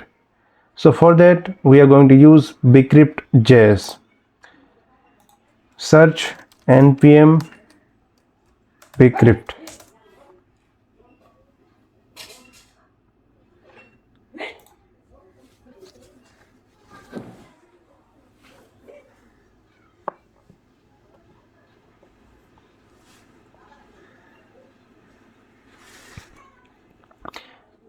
Bcrypt is a package by which you can encrypt your data.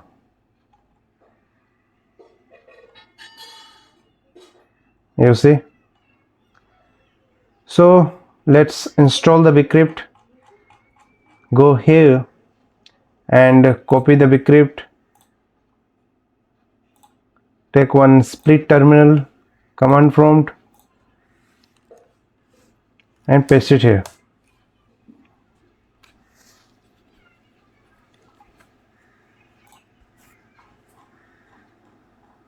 Let's check the documents carefully.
Let's check now if it is installed. Yeah, it is installed successfully. So here, copy this one,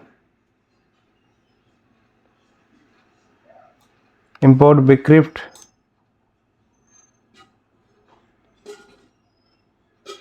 to hash a password you need salt hashing hash. Okay, copy this one, that top one,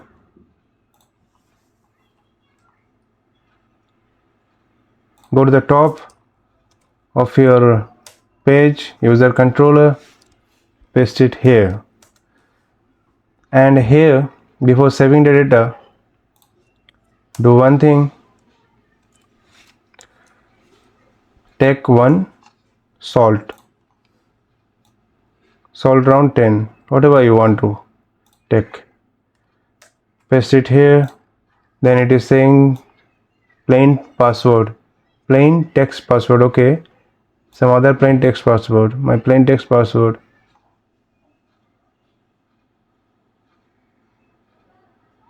Okay, take this one, some plain text password is there with us, the password that we are having, salt. Copy this too,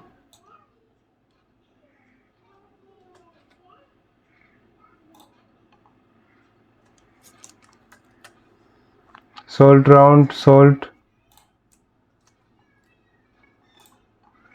Let's format the document. Salt round, we have taken 10, then salt hash sync, it will hash the password, and here we will save the password hash, and here the plain text we will put request.body.password, request.body.password. So it will take our password and it will hash, and this hash password will be saved inside the password. Save it here. Now go to post mode and again save the data. Save it. User is created successfully. Now check the database. Refresh the database. Here refresh to database is there, and now see the inside password. We don't see the password. We see some encrypted thing. So this is what a hash is. Okay. And if you see this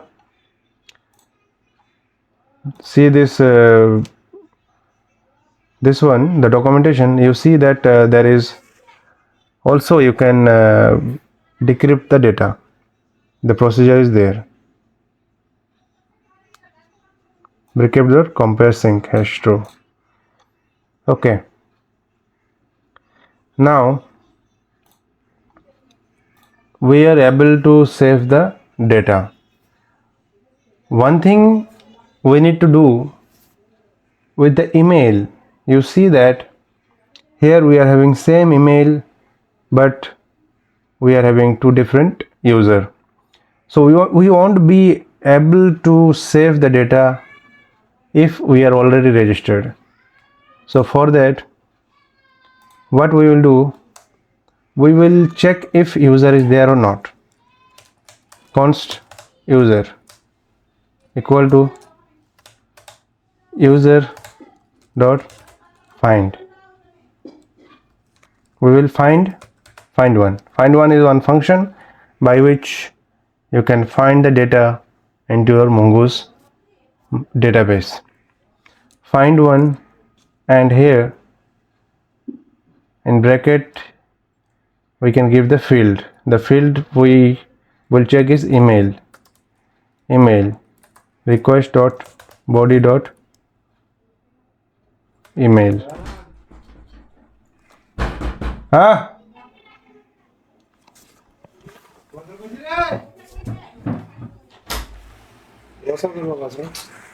Stop कर दिल.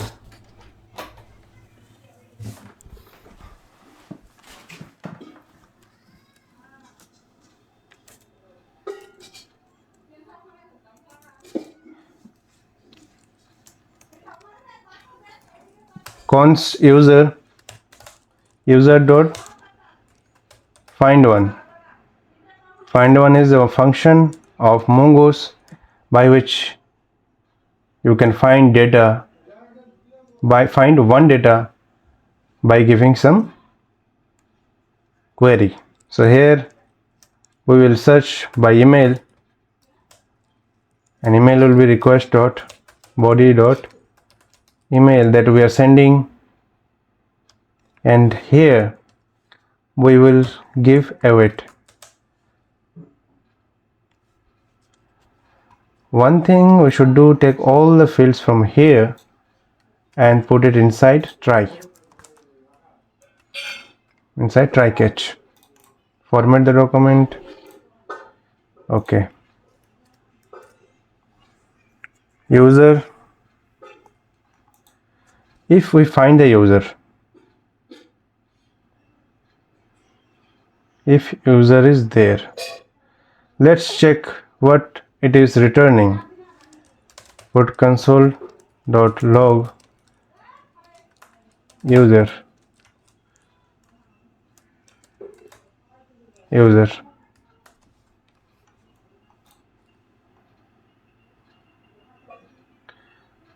Go there, send, user is created, and here you see we see the user. It is giving us this one, and if we give different mail, this one, send it now, Now check null, it is giving null. If the email is not, if with this, if by this mail we don't find any user, it will give null. So here we will do if user is there. If user is not there, then only we will do all these things. If user is not there, then if user is not there, then we will provide this message, user already exists. Okay, so now go there, go to postmon and now send. You see, now false, success false, user already exists. Wonderful, our API is working very fine. Remove this section. Okay, so our create user is working fine. Now one thing we should do is create user login. Login function. Here also we will provide async request response. Okay, so here we will check the user. Also provide try catch.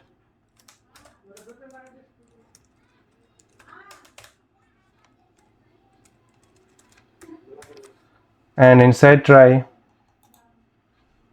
find the user if user is there. Same way,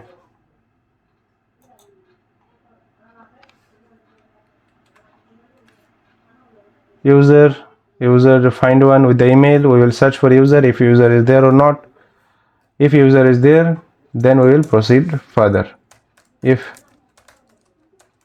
user is there, then we will check the password.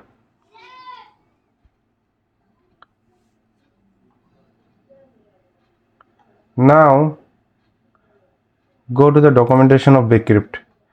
Here to check the password we should use this one, compare sync, bcrypt.compare sync. So here it is showing that the plain text password, if we give the correct password, correct text password, and the hash means the hashed password, then it will give true. If that plain text password is different, then it will give false. So copy this one, paste it here, and at the plain text password we will send with request.body.password. We will send password with request.body, and a hash for hash one we will use user.password.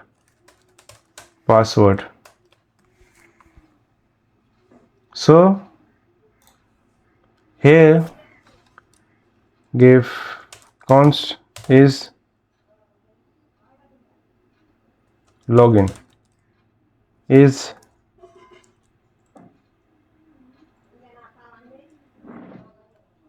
password is right password is right password. If it is right, it will give true. If it is false, it will give false. Fine. If password is correct, if password is correct, then what we will do? We will provide a message, user is created successfully. No, this is giving us wrong data. We will give user is logged in successfully. That is what artificial intelligence is. Somewhere it will give you some errors and you have to correct it out. Login successfully. And here, okay, we will either with login, we will provide that user is logged in successfully. Check the message. So now for this logged in one, there is no route defined. So go to the route and here define the route for login. Router.post login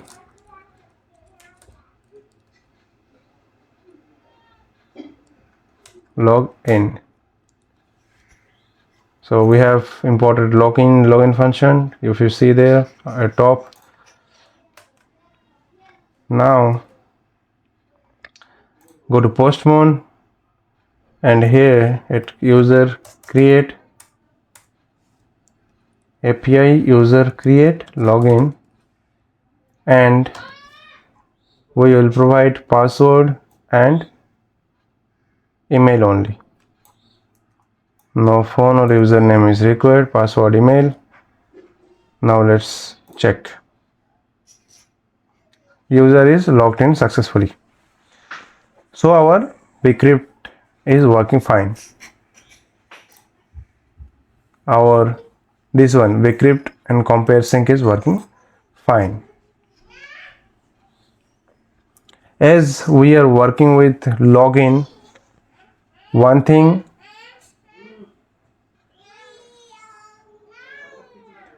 we see that login is working fine.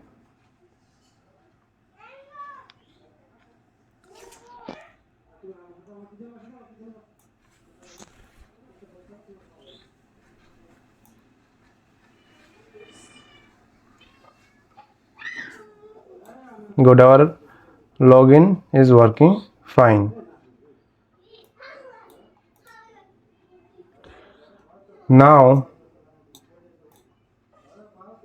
we have seen that we are able to create the user, we are able to create the login.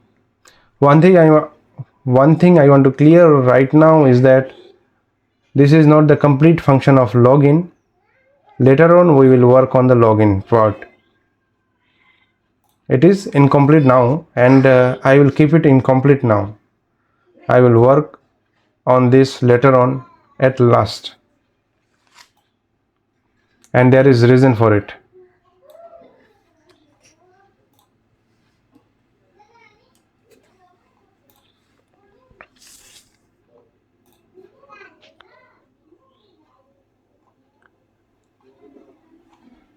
Fine. So basically we are able to create. For the create function, it is completely created. There is no need to do anything, and we see that we are able to create the user, we are able to log in. So now let's connect this one and connect this one with our front end part.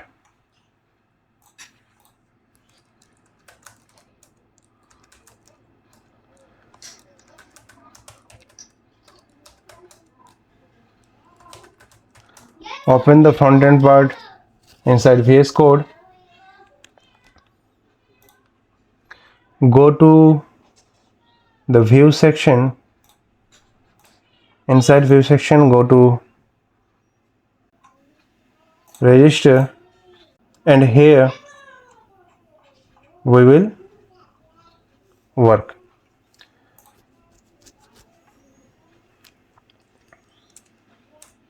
From here, let's start our front-end application.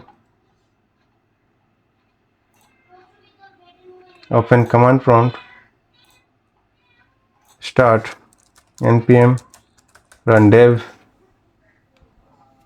and open the page. Go to register section, and here we will provide the email, name, phone, password, confirm password. Here it will be confirm password at last. So go to front end part and at last type password, name, confirm password.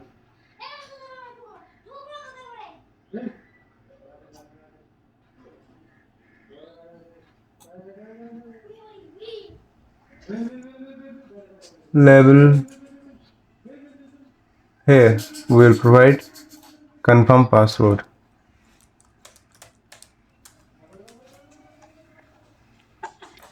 Okay, here we will provide here we will call our backend API data. Split terminal. So one thing that is required for frontend is Axios. With Axios library, we will put request to the server.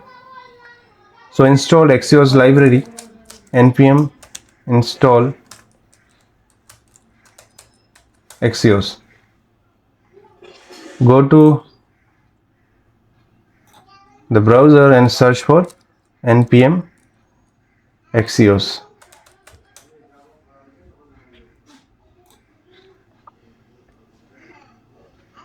So if you want to know more about Axios, go here and read the documentation.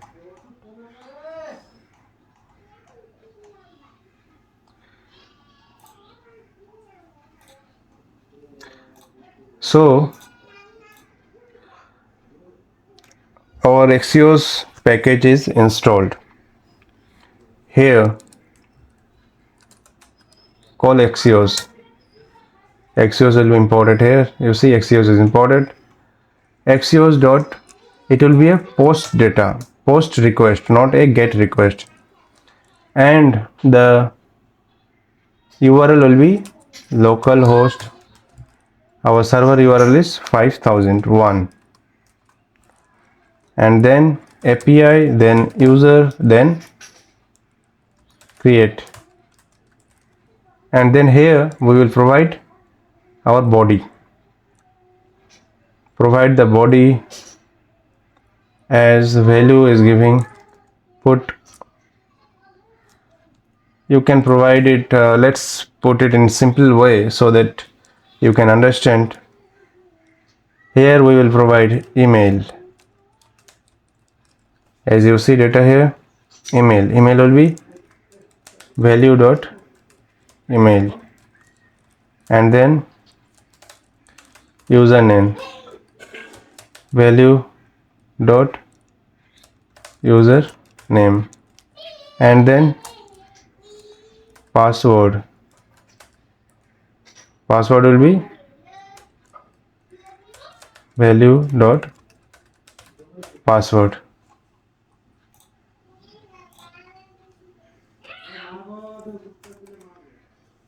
Dot then response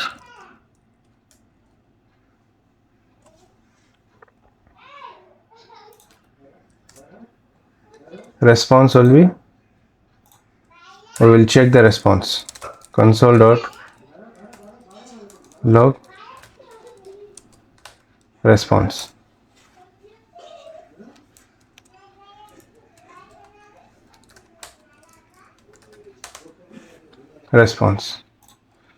And we'll provide catch error console.log error e. Here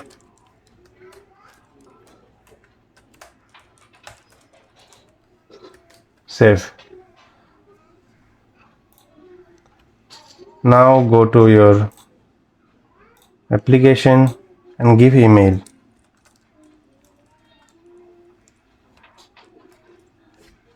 So first we will check with the registered users. Take the email from here. So it won't be good to go with this. We will, because you see that for this one we don't know the password. For this one the password is not hashed. So go here, go to website and create one mail, me code 22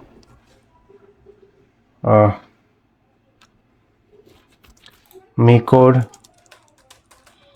224 @gmail.com. Name me code, phone number something, password let's take MECODE @224 MECODE @224. Submit. And now let's check the console.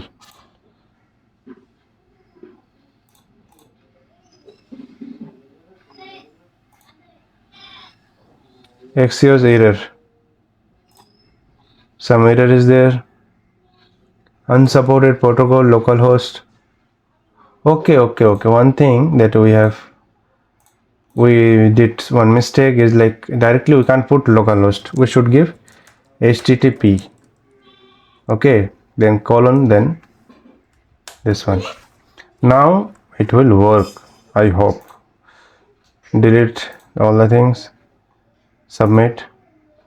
Response. Yeah, we got the correct response. So congratulations guys, congratulations, we have successfully created our user. You see the message user is created successfully. If you go to our MongoDB database and refresh, you see 5 data are there, and we have saved this data, mecode 224 @gmail.com. So this one username mecode, this one we have just saved, and we have saved it through our website. So guys, this is a big achievement. As you see that we can register the data from here, from our website. Now one thing we have to do, we have to give the success, show the success message here, because user is not going to check the console. So for that, create one component, go to your register page here.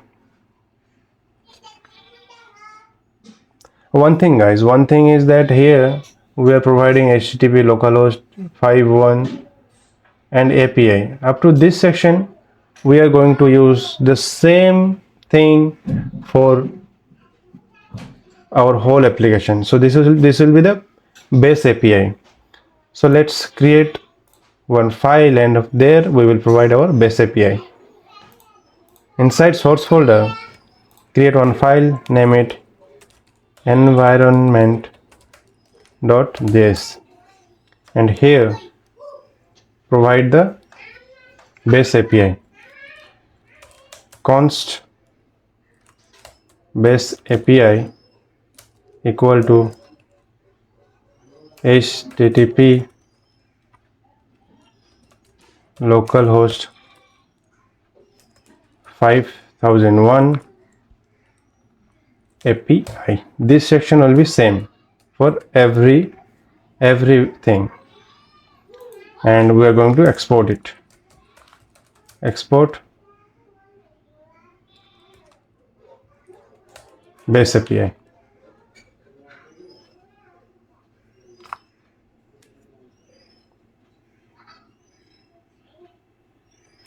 Fine. If you go there, go to your view section, go inside register page, and here up to here we are going to import our base API. Use template literal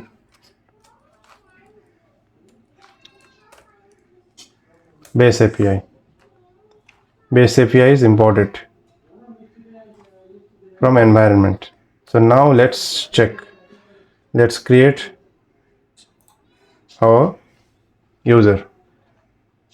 So console log delete all the things, submit. Error is coming, okay, no problem. But what message we are getting?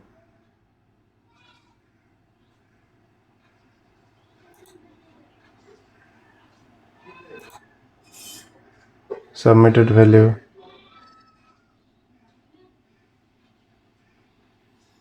So we are getting HTTP localhost 5001 API user create fine.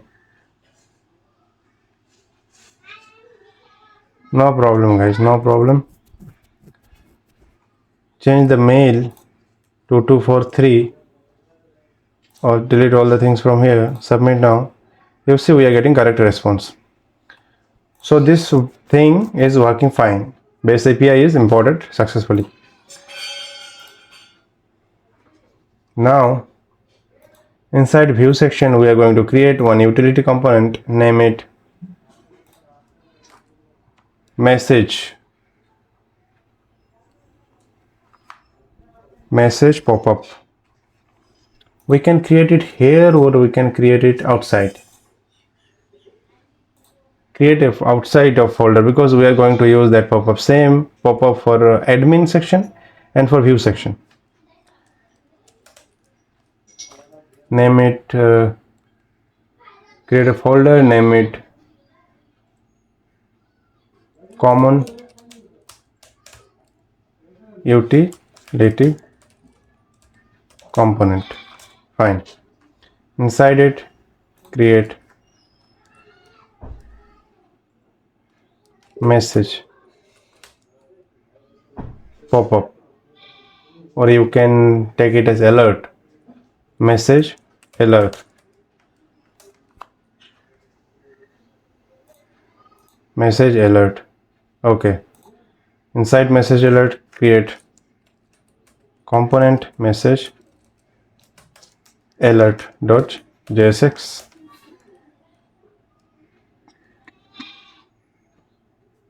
Create the component, export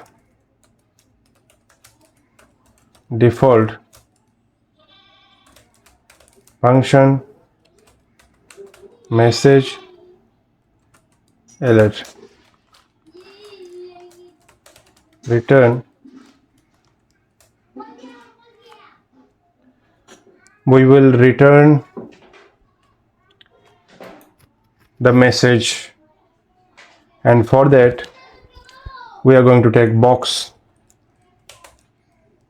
from material UI. Inside box we will put something. Let's check if anything is there in material UI. Material UI alert message.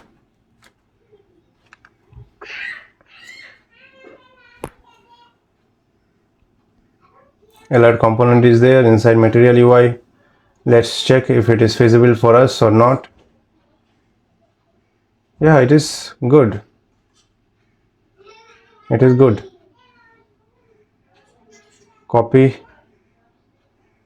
expand the code, copy the whole section,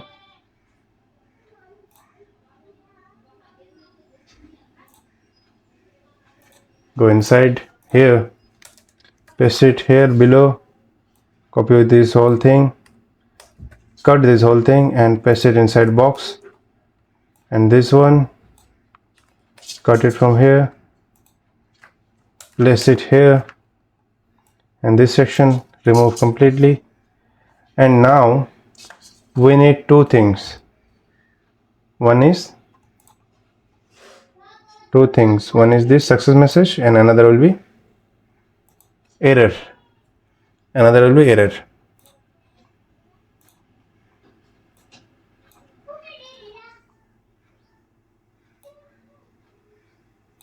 Success and error.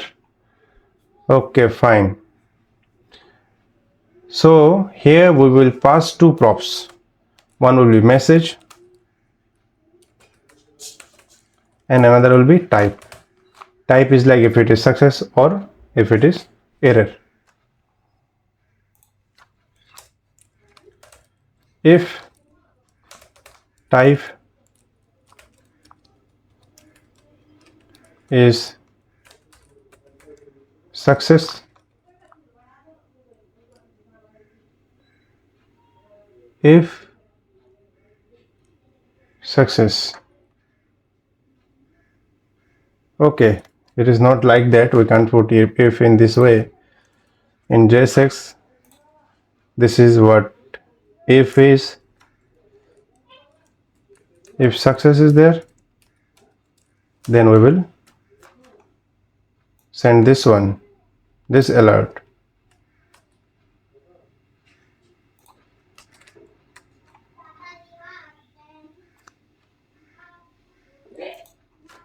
And if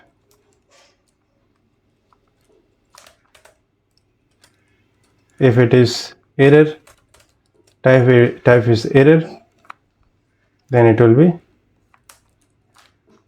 this one.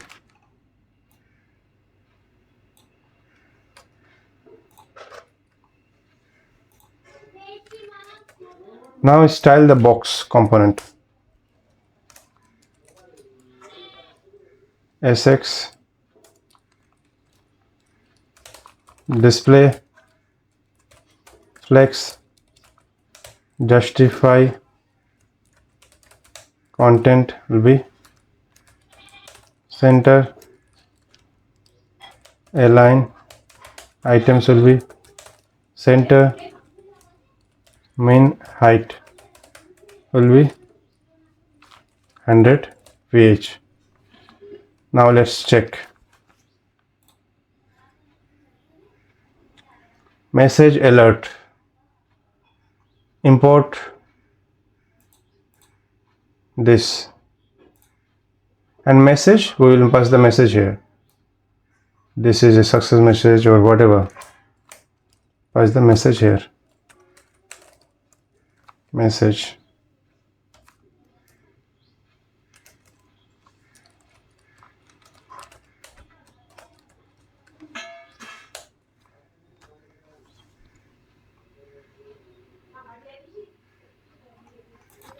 Okay. So call this function inside our register component. Go to register component and here call the component.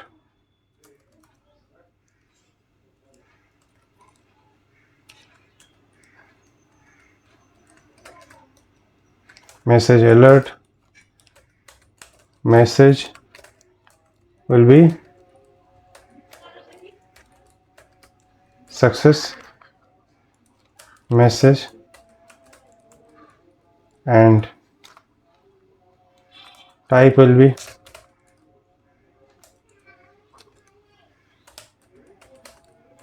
success.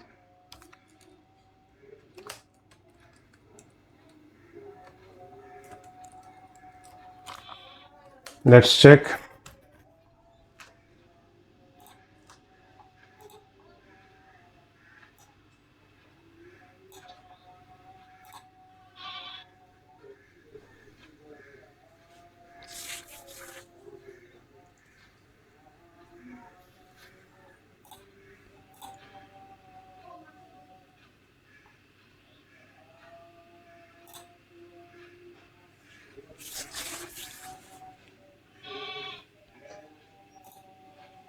Success message. You see the message, success message.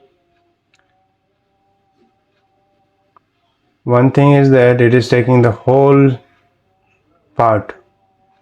It is taking the whole part. So here what we will do, let's go there, change the styling width.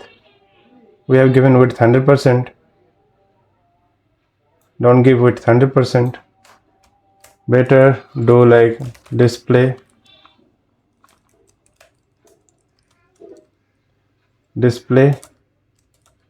inline block. Now let's check.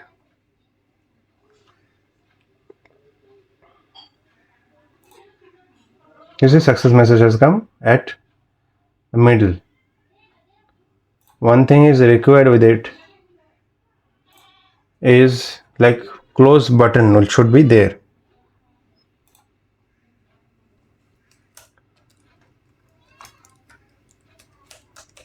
Button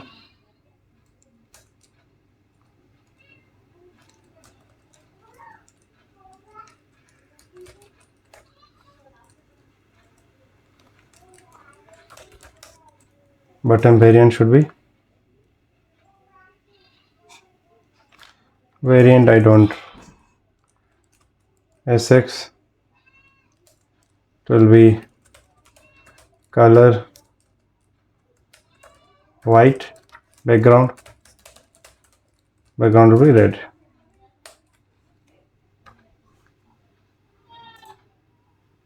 Close is coming this way. So here inline block. Okay, inline block, stack inline block. Also give display flex.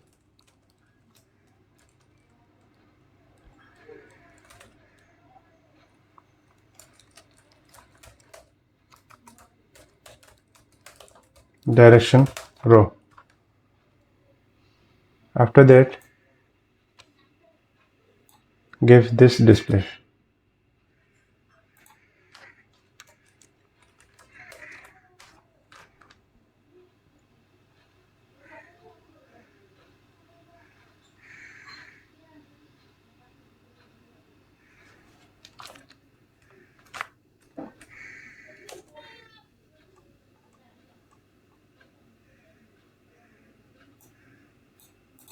Some error is coming.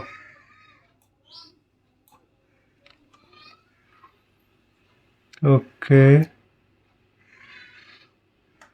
duplicate key display. We can't give display twice. No problem. Remove this one. Okay, let's check now. It has come here. So one thing we can do, put it in middle.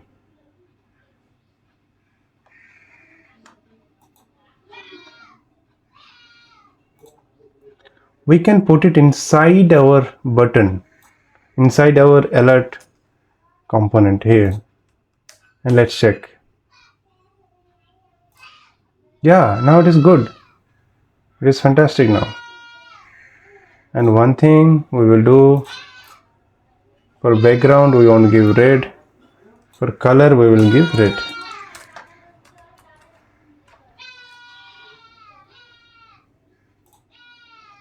Oh nice, now it is looking good.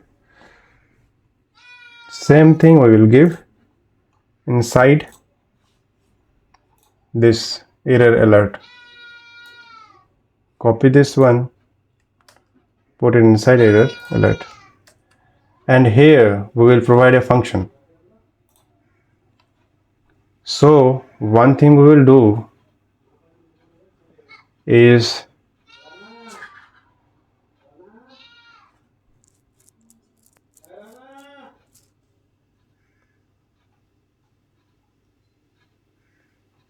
we will take one variable, name it local message, set local message,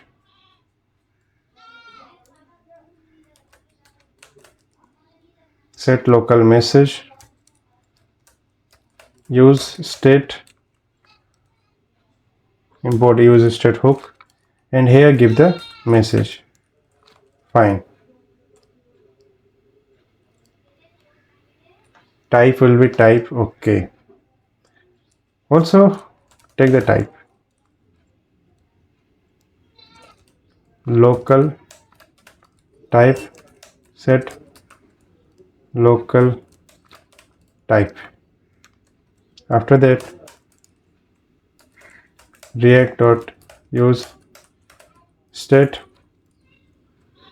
Here we will provide type,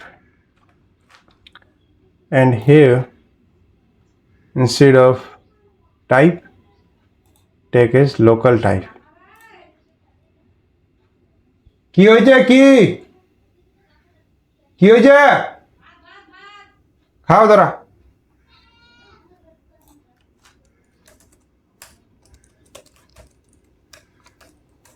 local type.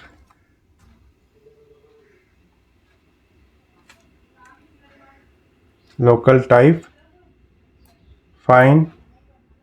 For the message, give local message.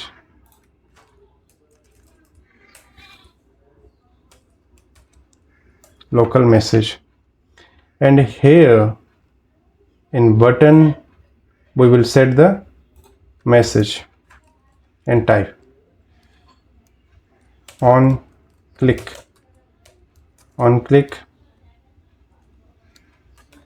set local message null, not null, give empty array and set local type.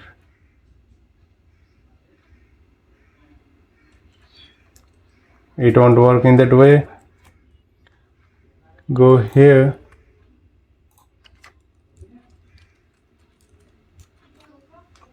take it in this way, call a function inside it, then it will work. And here set local type and give the type. The type one,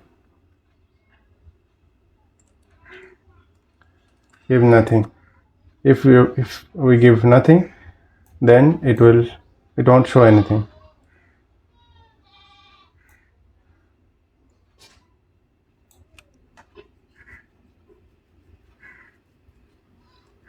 Save it.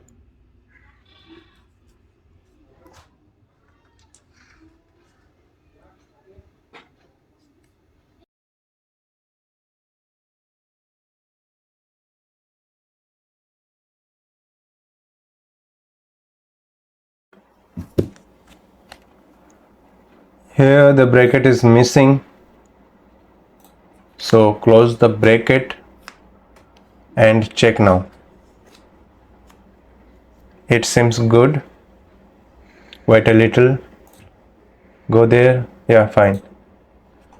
Yeah, fine. So basically it is like while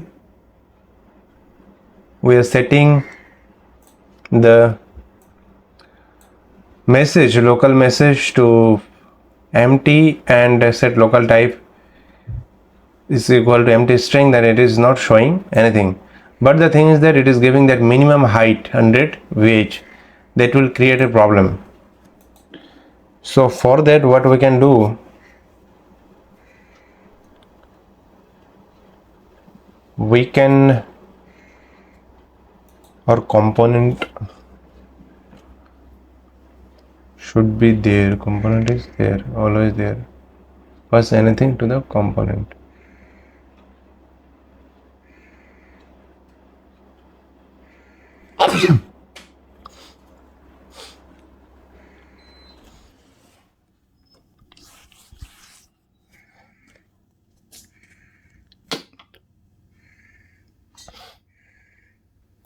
So one thing we should do, instead of doing all these things, remove all the things here, message and all, we won't set anything. Here local type, from local type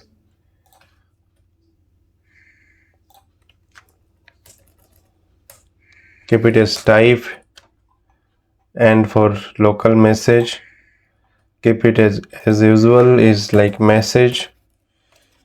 And here we will pass one function. We will pass one function, set message function. And here we will pass, on click we will pass the set message function.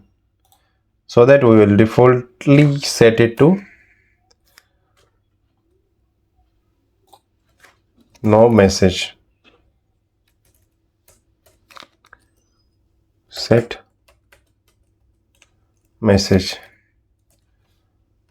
And here, while calling the alert function, go to here, also pass the set message. Set message and set message handle.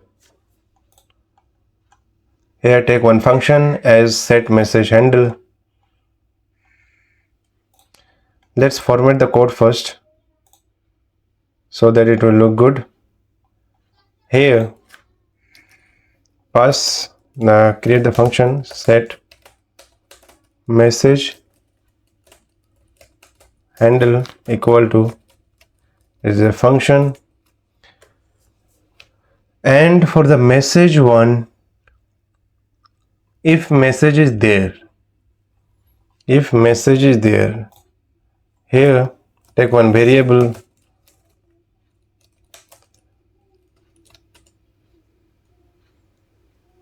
message, set message equal to use state, and message will be empty string, and say the type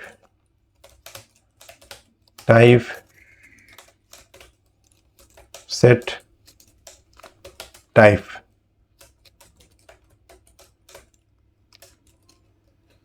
type,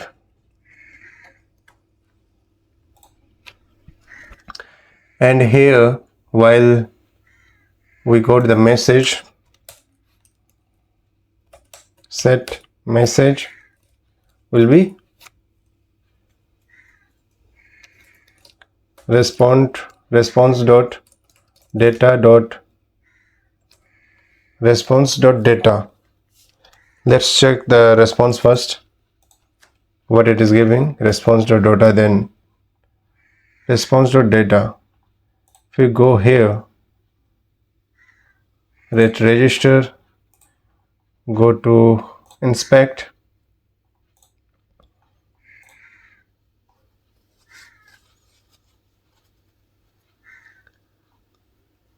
don't worry about this, give one email,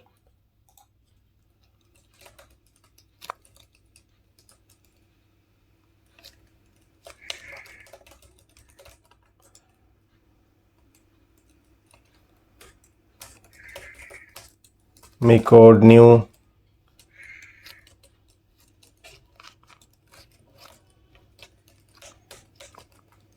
password,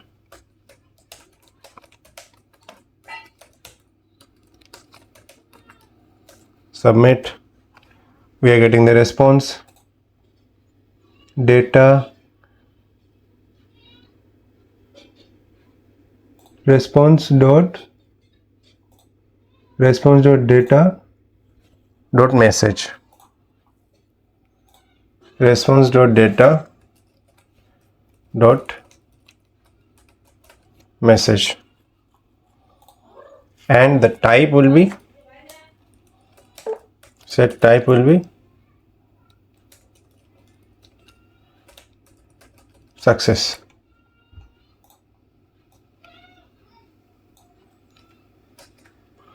Copy this one, paste it here, type will be error,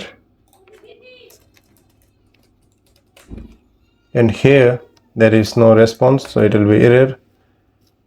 Let's check what we are getting inside error first.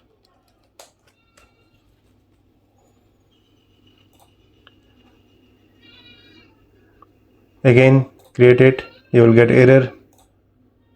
Inside error we are getting error dot response, error dot response dot data, error dot response dot data dot message. It will be error dot response dot data dot message. Fine. Now here message alert, show the message alert only if message is there. If message is there, then only show it.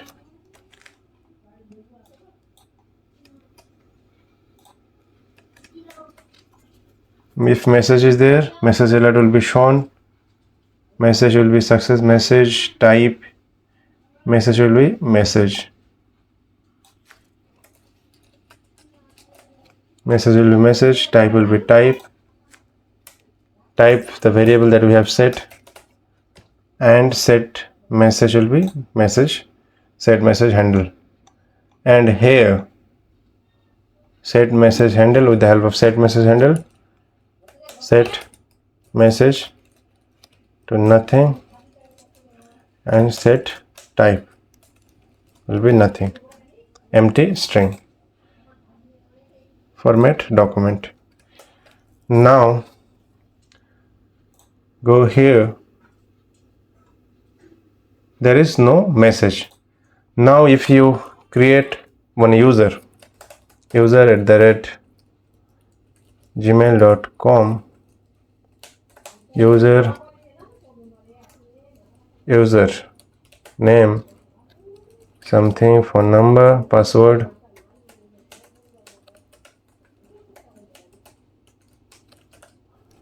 submit.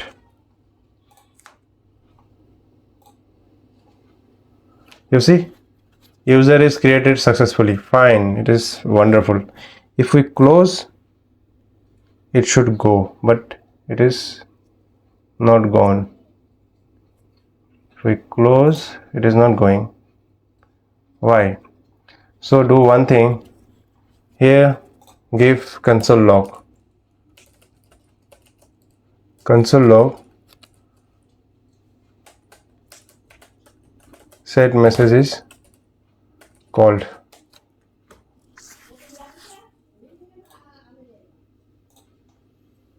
So if you submit, user already exists. Fine. Error is also coming wonderfully. The thing is that if close function is clicked or not, let's check. Go to inspect, console log, and if we close it, extension deal with selection.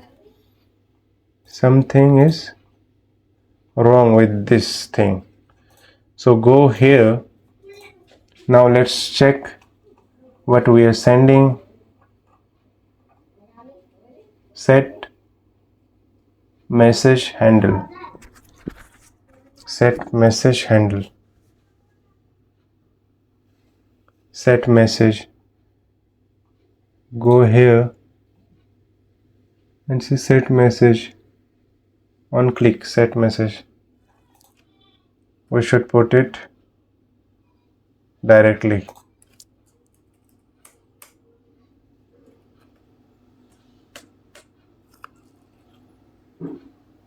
Save it. Now go there, remove all, close it. It is closing fine. Very nice. If you submit it, error is coming. Error is coming. If you close it, it is closing. One thing is coming, this one. Fine. So our this one is working fine. One thing we have to do here, we should position it as fixed so that it will be on the top of everything. Position fixed, left 0, top 0. So now if you click it, error is coming here. Okay, one thing, take the width as 100%, like minimum height, set the width 100%. Now check.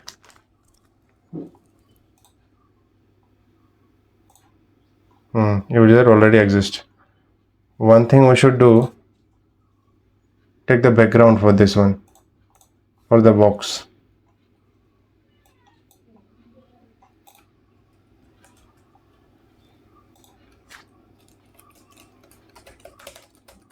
Background is gray.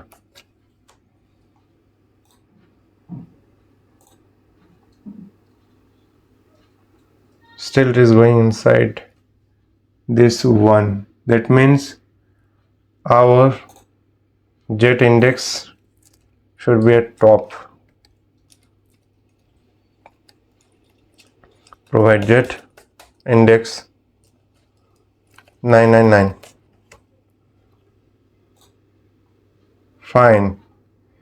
Now you see we can't see anything. It is going above all. So the thing is, if you close it here, fine. One thing we should do, we should give opacity here.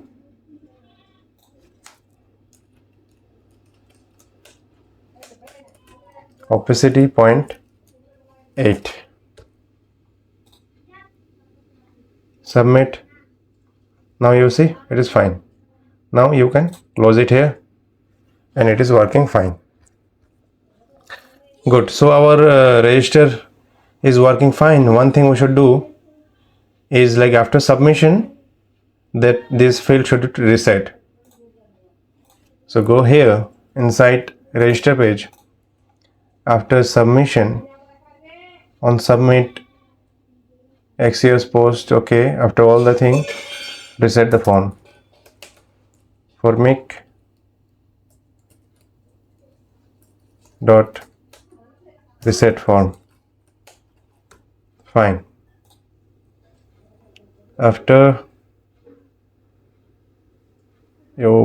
successful login, we will reset it. No, okay, no problem. Reset it. Close. It is reset. Fine. So our register component is correctly connected with the database and it is working fine.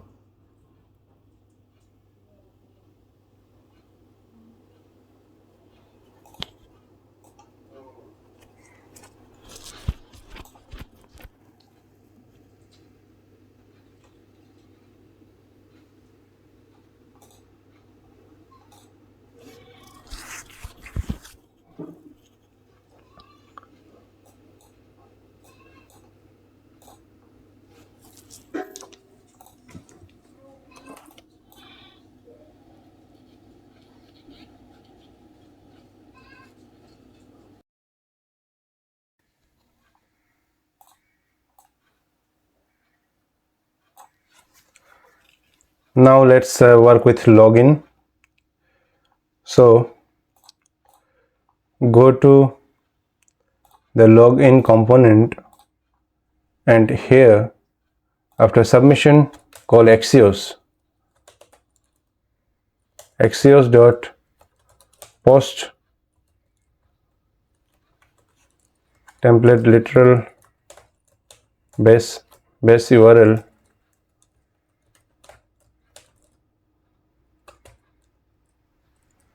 base URL is base API, then login,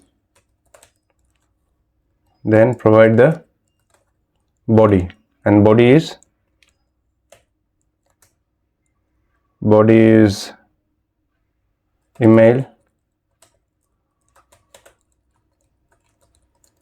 email password, value dot password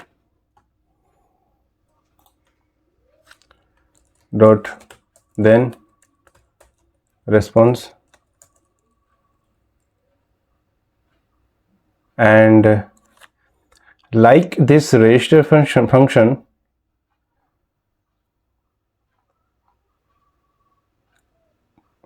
create this one message handle and all. So copy this one, it will be same, copy this one and paste it inside login component. It is like message, set message, and also copy this section message alert, copy this one, go to login, paste it here, import the message alert as it is not imported. Now here, after we got the login message, go to register page and here copy this one as it will be same like the register and paste it here and catch the error.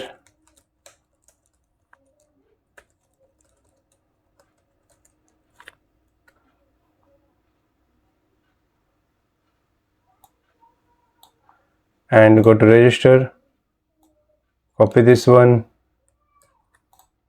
paste it here. Fine, now save.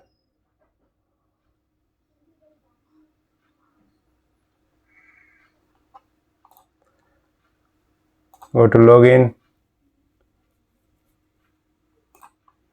Let's check if any error is there. Use state is not defined. So here we should import use state like this one. Import it. Now let's check. Refresh. Fine. Provide the email, last email. Let's check. user@gmail.com. user@gmail.com and provide the password. Submit. Login not found. Okay, we should give user. Here at the URL we should give user. Why we are giving user? If you go to the server, go to server and go to server.js. Here you see that app.use api.user. So for the user router, this will be there. API and user will be there. After that, if you go to the user route, you will see that login is there. So in total, it will be API, then user, then login. Right. Now let's check. You see, user is logged in successfully. Fine. And after submission, we should reset the form.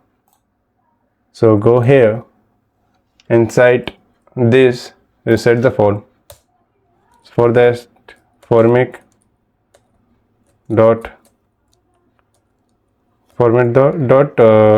reset form. Fine.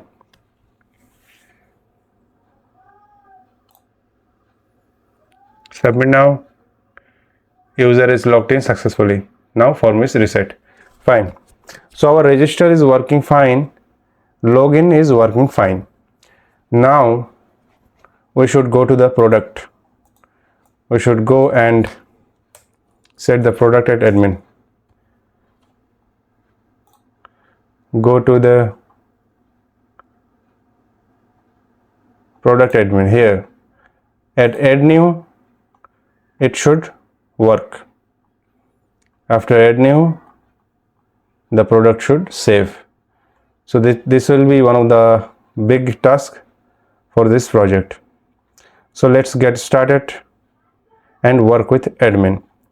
One thing that will be here will be the image file, image upload, right? So it will be different than the normal database save. So first of all, let's go to the server and create the model for product.model.js, const mongoose, import the mongoose,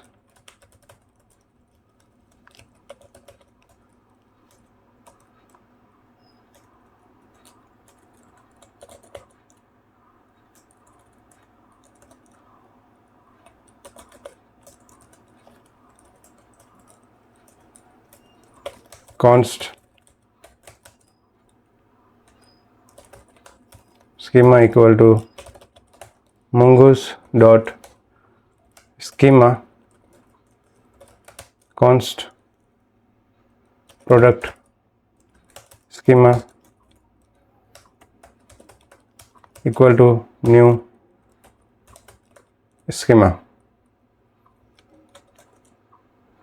And the product, for the product, what will be the data? Let's see the field here.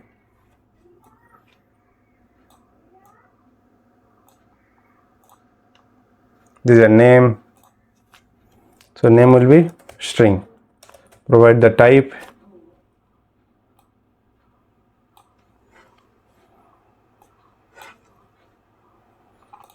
type will be string, required true, name, then title,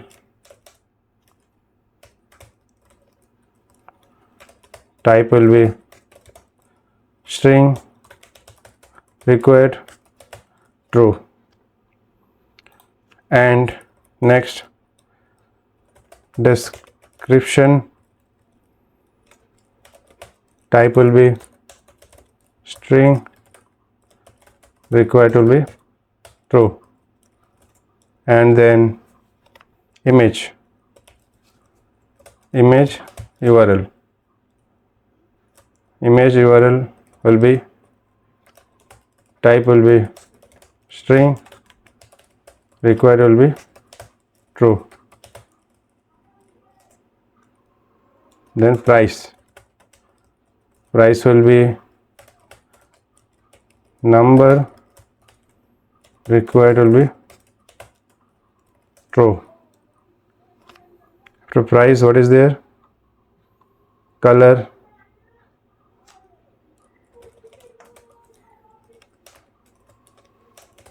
type will be string,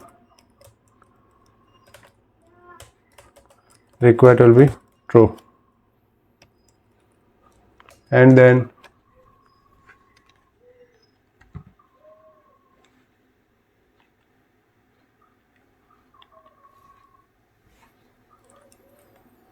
after color, category is there,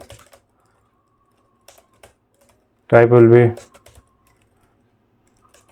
string, required will be true. After category, brand is there, type will be string, required will be true. After brand, size is there, type will be string, required will be true. After size, quantity is there, type will be number, required will be true, and last one will be created at, type will be date, and default default will be new date. So we have name, title, description, then image URL, then price, then color, then category, then brand, then size, then quantity, then created at.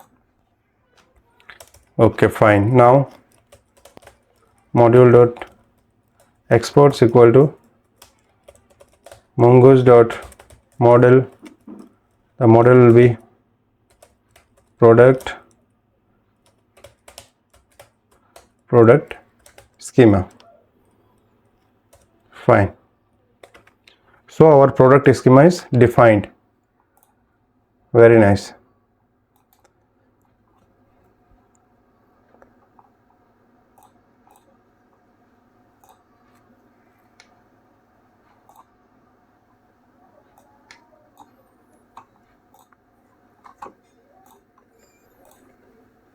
Now define the route for product. Create the route product dot router.js const express equal to require express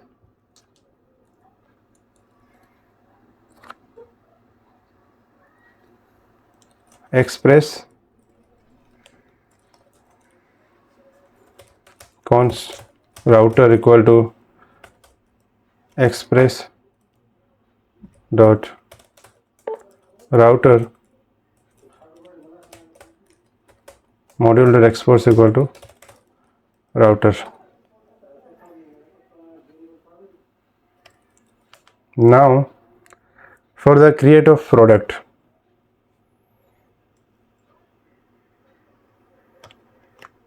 now go to the controller and here create product controller, product dot controller.js,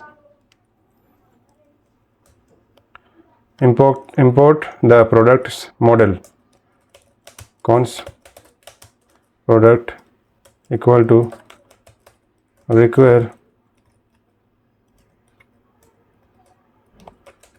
model, then product model.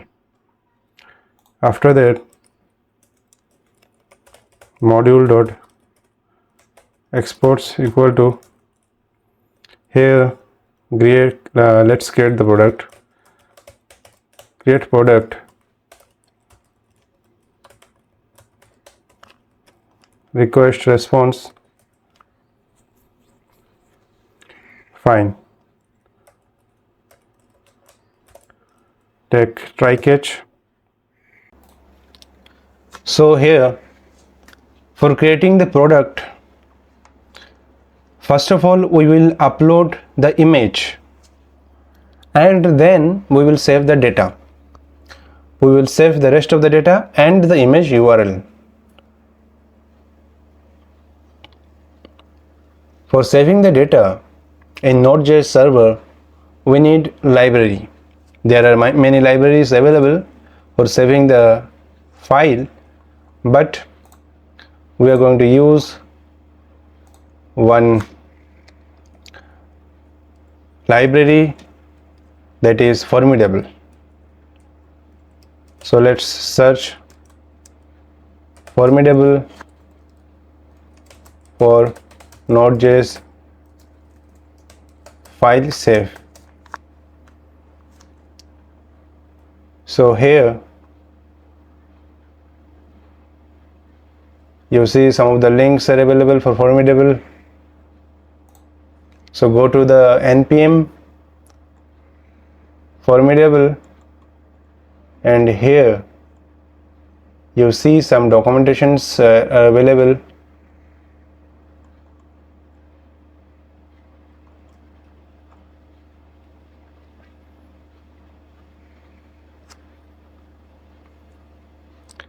Okay, So let's start working with Formidable.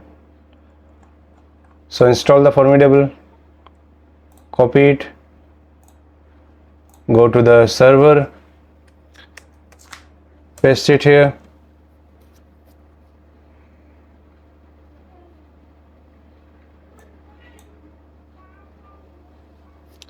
import the Formidable here on top,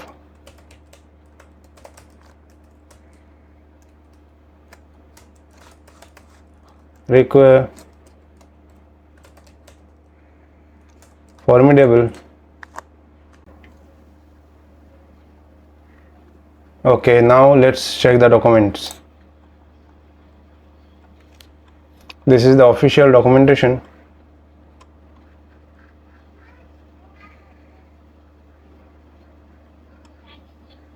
Const form equal to Formidable, fields, await first, right here. This is the general documentation. Better, here is the Express.js one, Formidable, okay. Okay, copy this one and paste it here. Fine. Now let's create the route for this one, for this function, create product, go to the route, product router, router.post, it will be create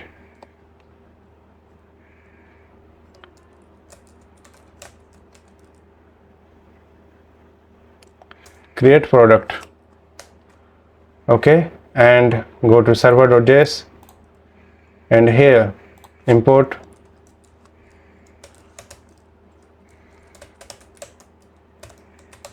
router equal to require route product router, and here post API product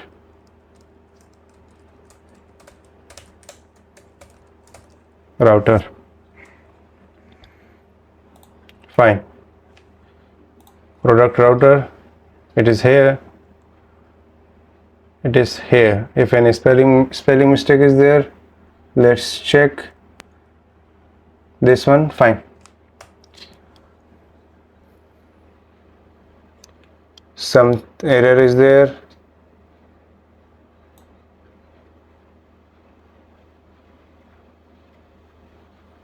Undefined router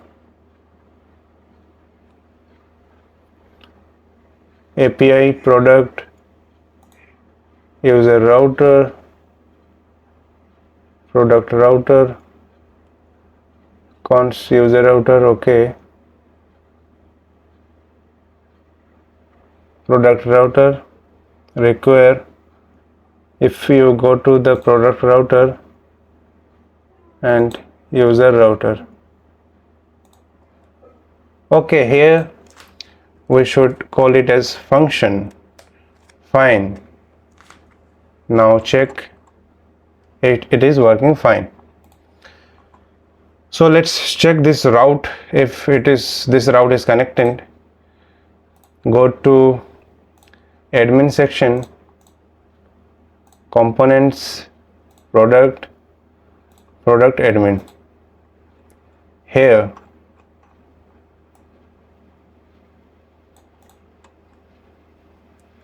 after submission, we are assuming till submission everything is working fine, because this is the code that we have done earlier while creating the front-end part.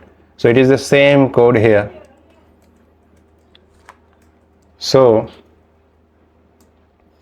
here we won't send, or you can say we can't send the data like we used to send for the normal data where we didn't send any file.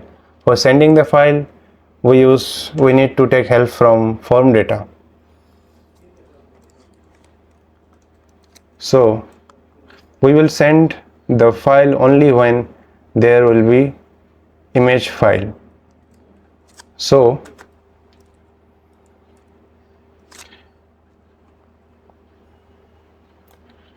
as earlier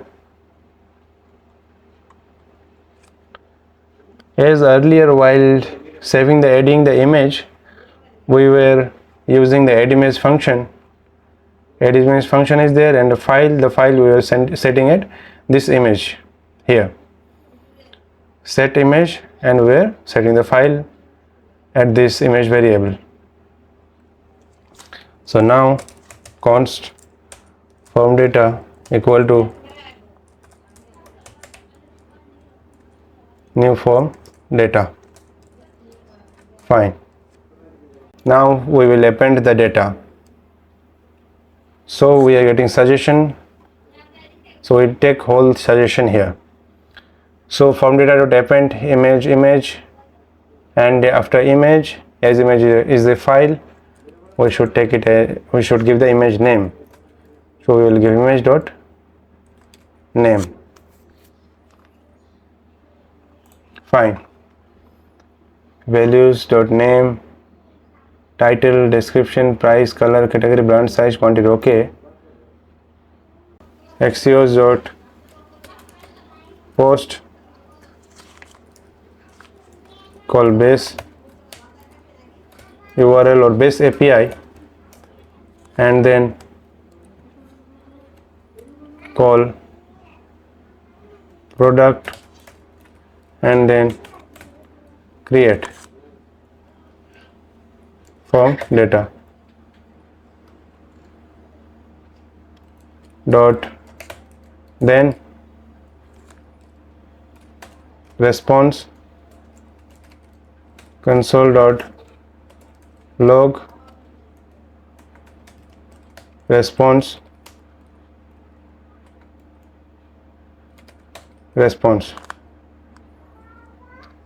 and also catch for errors.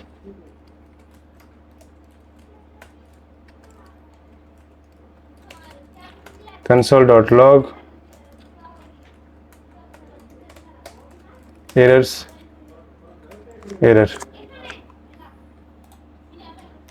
Fine. Now let's go to the server and go to controller, take variable const form equal to formidable dot, it is some classes we are going to use incoming form, and here as incoming form is a class, we need to take it as new formidable dot incoming form, and then form request error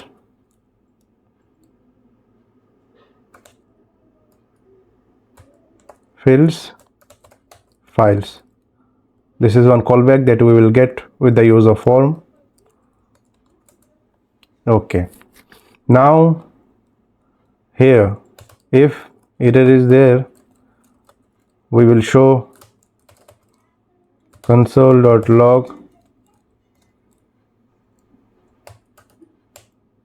error in form and the error, and we will return, and if error is not there, we will work with this. So you see that we are getting some suggestions. Fine, completely good suggestions we are getting. Old path is like inside files. In files we will get image. Image is the name that we have given in our front end section.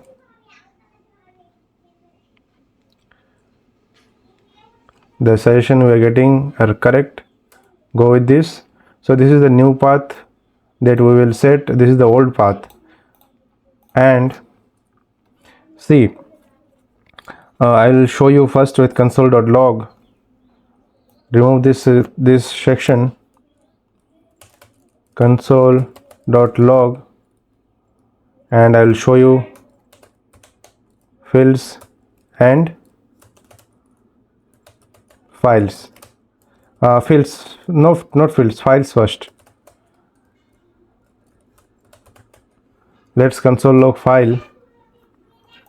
Also here at catch, let's console log the error. Console log error at catch, error, fine. Now let's submit the form.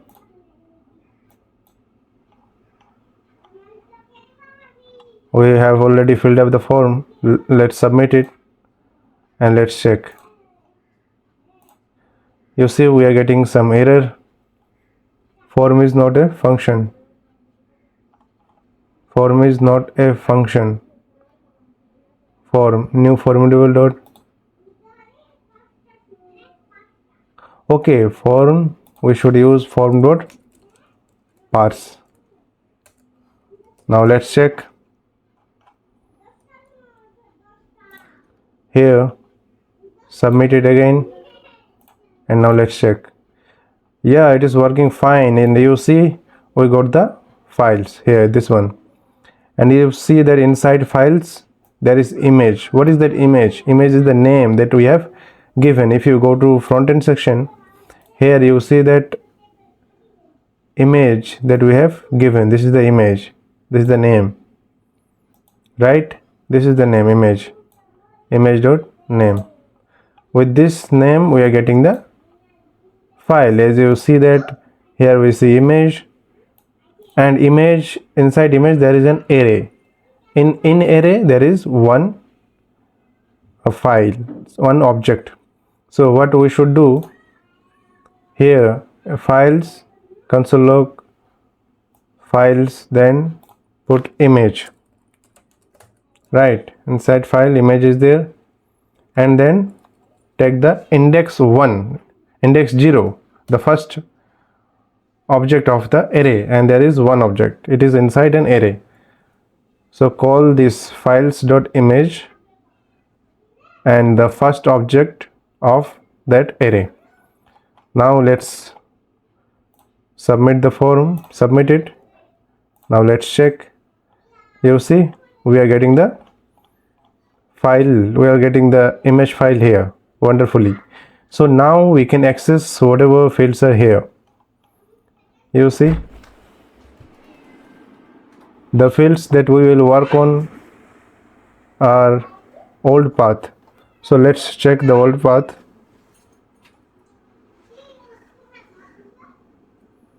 Here you see original file name is there, new file name is there, file path is there.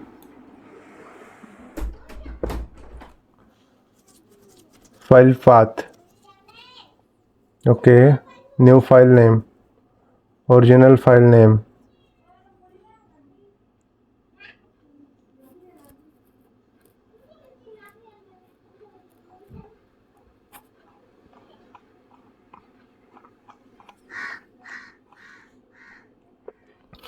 Now let's define the old path.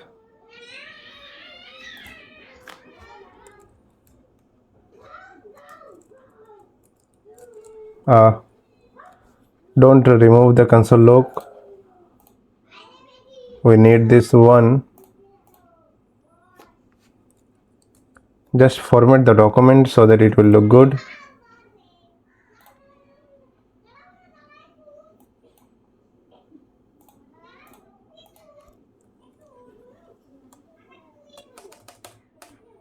Okay,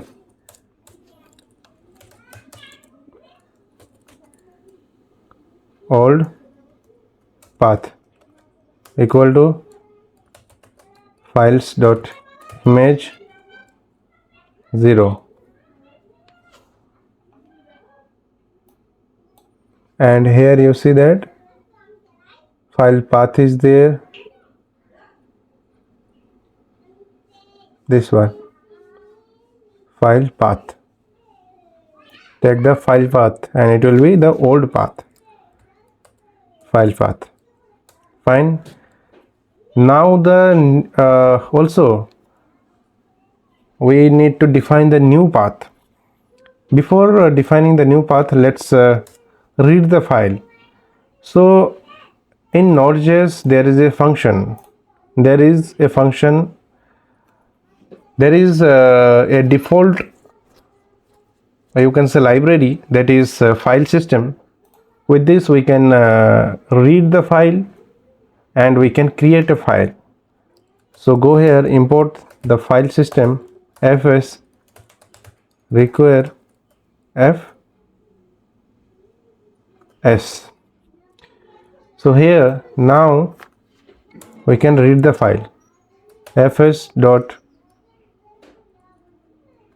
read file sync,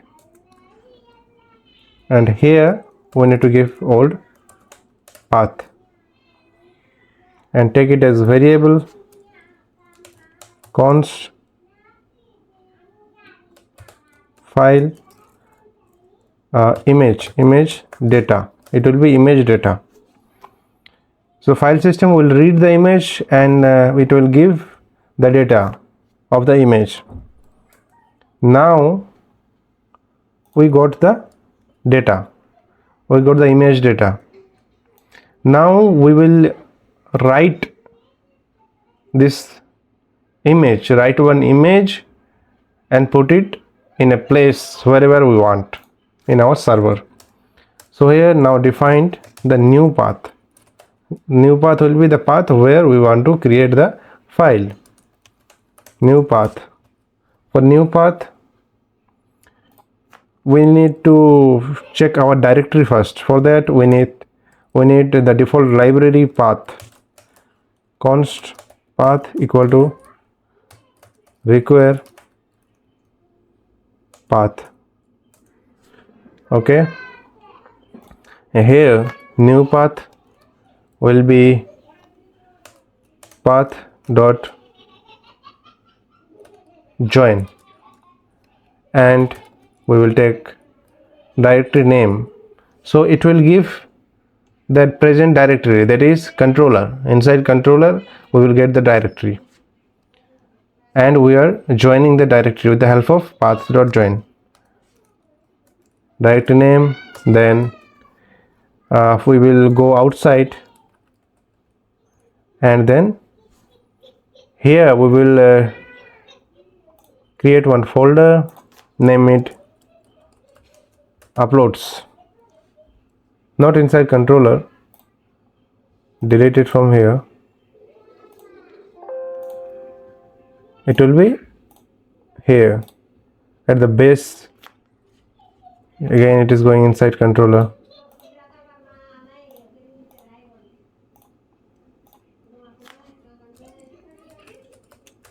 Uploads, and now define that path. So directory name will give the path inside controller, we will get outside of this folder, outside of controller, and now we will go inside uploads.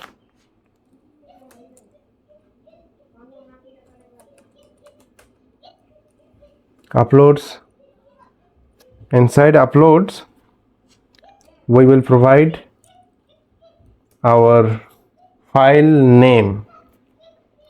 So for the file name, what will be the file name? File name will be files dot image 0 dot new file name. If you go here, new file, no, not new, original file name, we will give original file name. Original file name.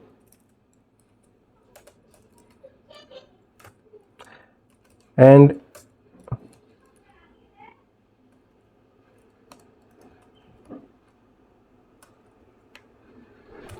and the original file name may have space, so we will delete that space with underscore. Okay, so our new path is defined. Now we need to create file fs.write file, write file, and here we need to give the path, so it will be the new path and the image data. You see the suggestions we are getting. Then it will give a callback function.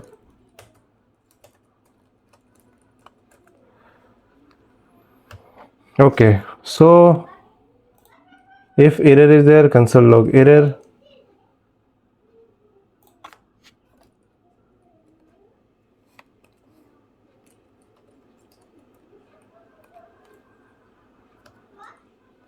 And return.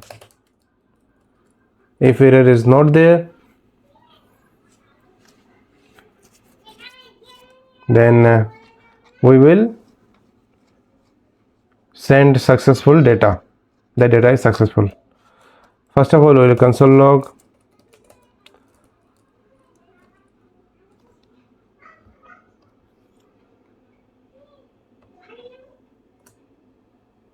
function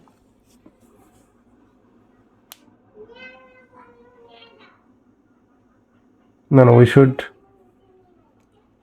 function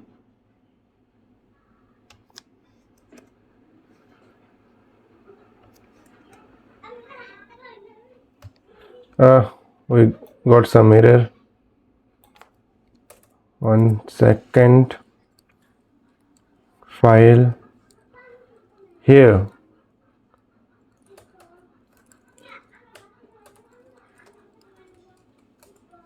Okay, if error is there, console.log error in file.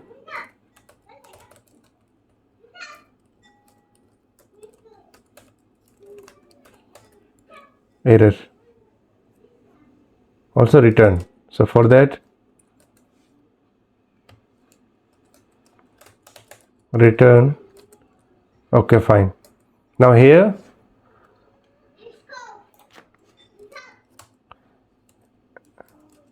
if everything is fine, now if everything is fine, we will save the data inside product. So for that, tag const new product equal to new product, and here we have name. We are getting auto suggestions. Take the auto suggestions. Let's check if these are fine.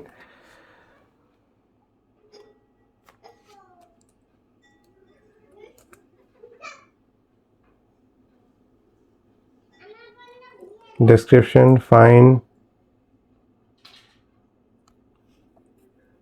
Category, we are also having category.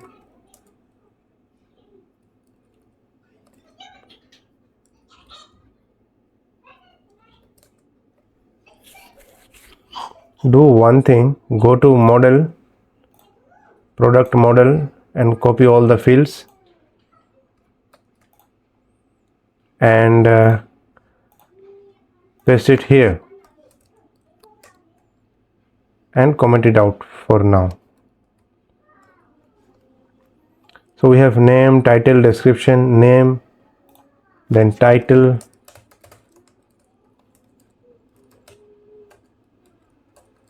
fields.name, name, fields.title, then description,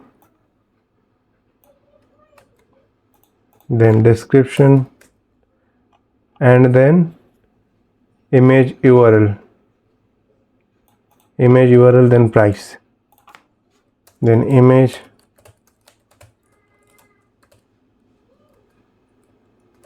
fields dot image URL,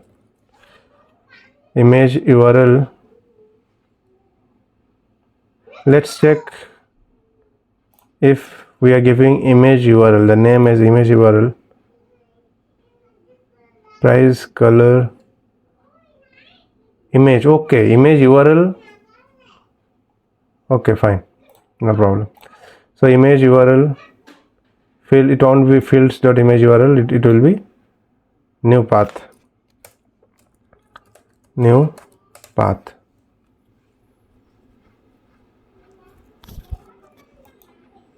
Give it as a new path,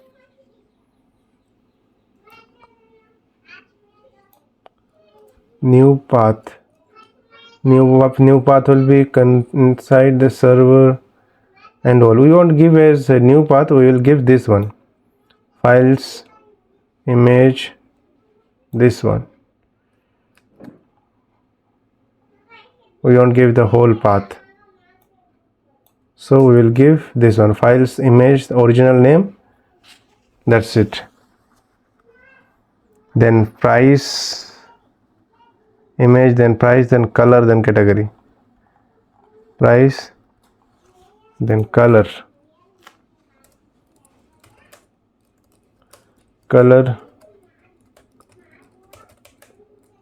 then category,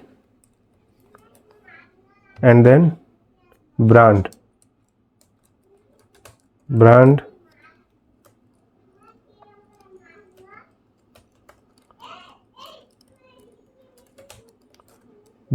then size,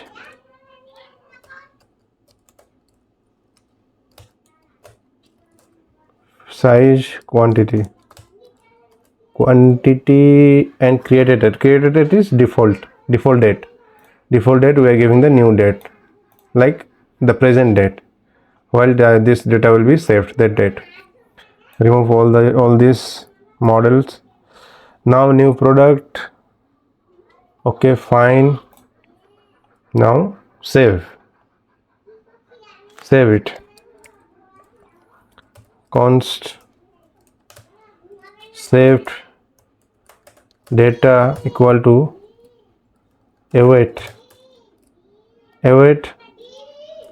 new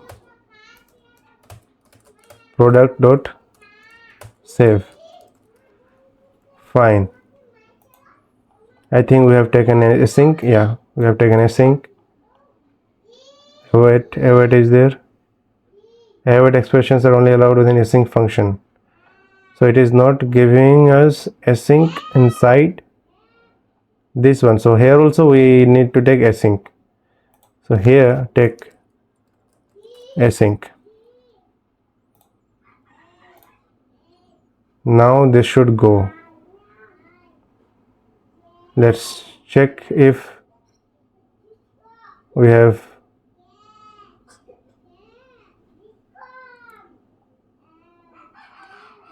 again. We should go inside this. Okay, inside this parse, then this one. Here we need to take async.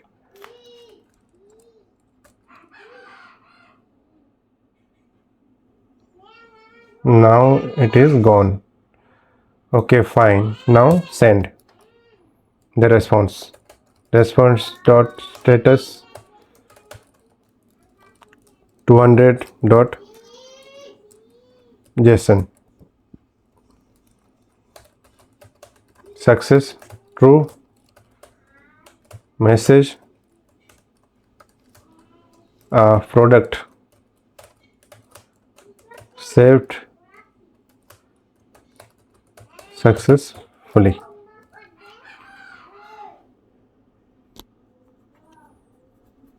Right? And also we will send the data. It will be data will be saved data. Fine. And inside error, send the response with error. Response dot status, give 500 dot JSON success false, message failed product not saved. Okay, fine.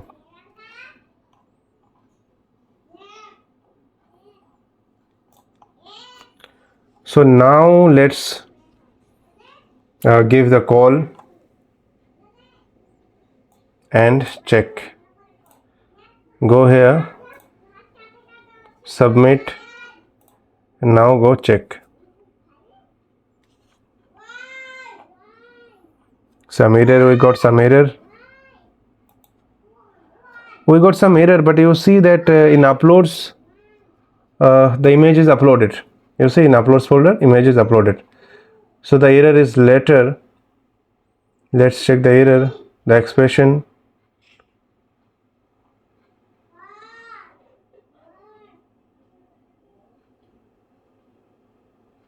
Okay, so whatever data we are having inside fields, these are not like that. Okay, so let's check the fields. We didn't console log the fields the way we are getting it. These fields, let's check the fields. Console log the fields. Here image is working fine, so now forget about image. Now console log fields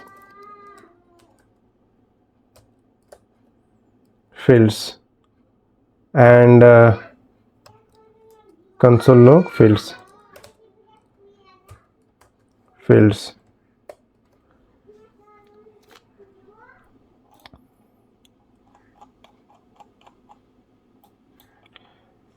Again submit and check.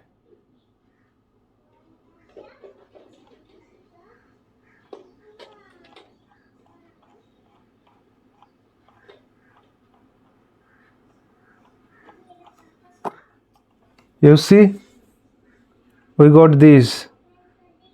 We are getting the fields name and the fields are inside an array. Okay, inside an array of string.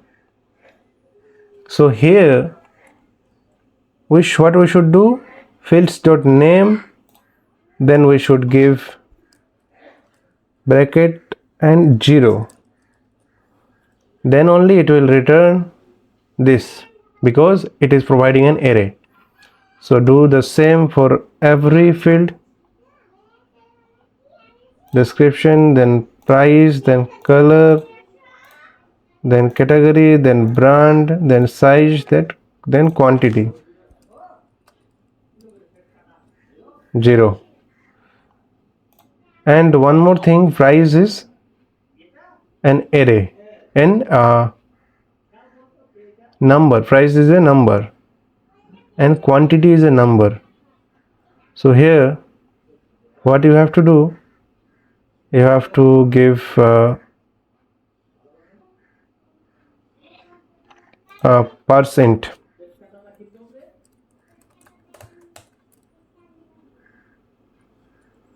%, and inside put this,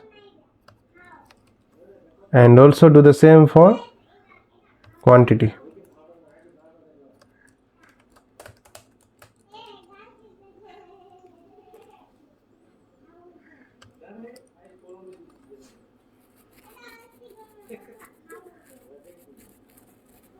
Now let's check.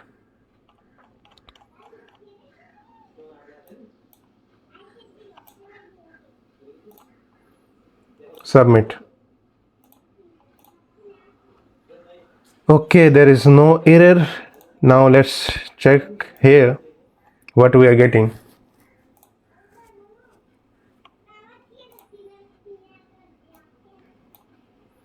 We are getting the response. You see, data success true.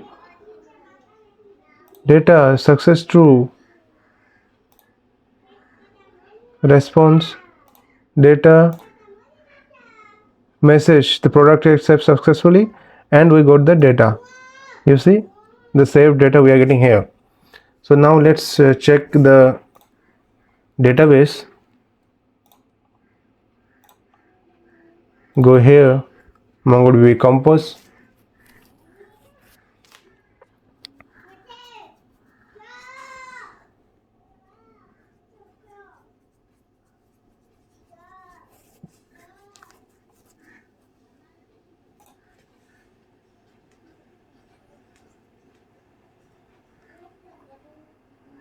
and go to our database, and you see products is there, one field is there, you see here.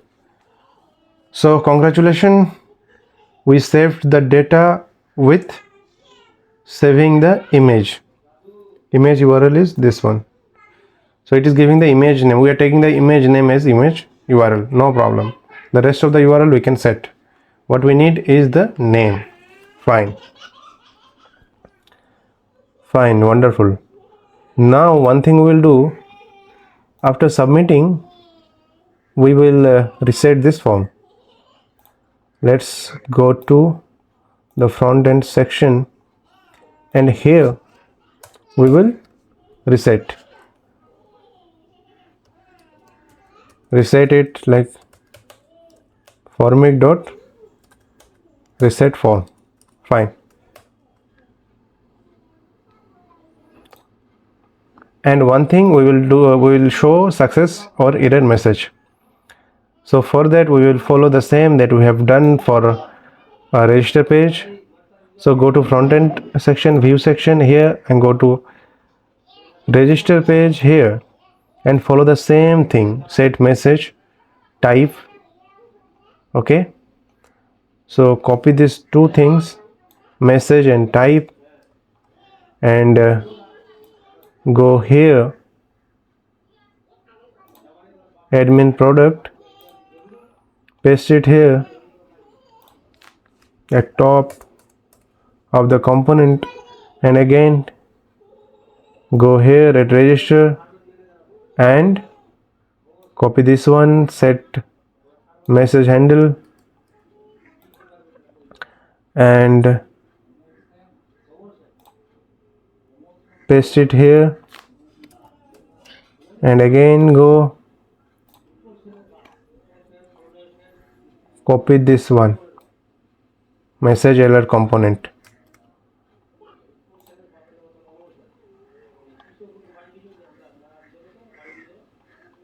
paste it here, import the component message alert,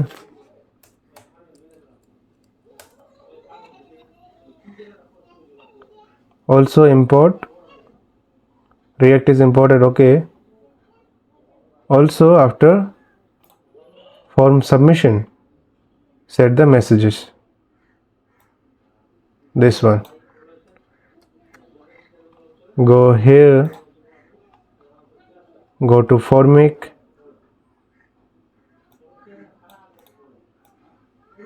paste it here, right? Fine.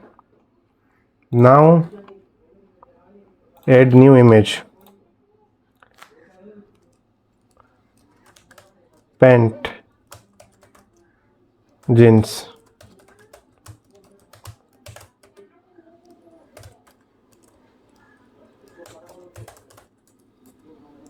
this pant is very unique, very unique and stylish. Add an image,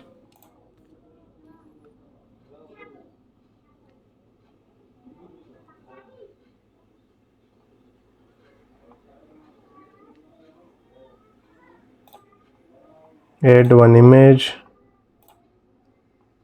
price, set the price, color gray, category men, brand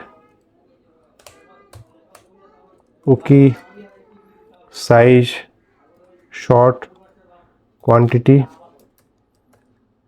233, submit. You see, product saved successfully. We are getting that wonderful message. Now close. Create product is working fine. We can very well create the product, and after that now we will work in reading the product. We will show the product here. Okay, so let's start. For that, let's create the API part first. So for that, go to controller. In API part, go to controller, inside product controller, and here create one function, name it fetch all products, async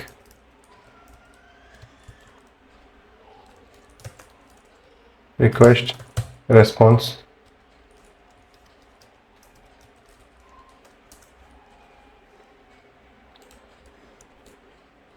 take try catch,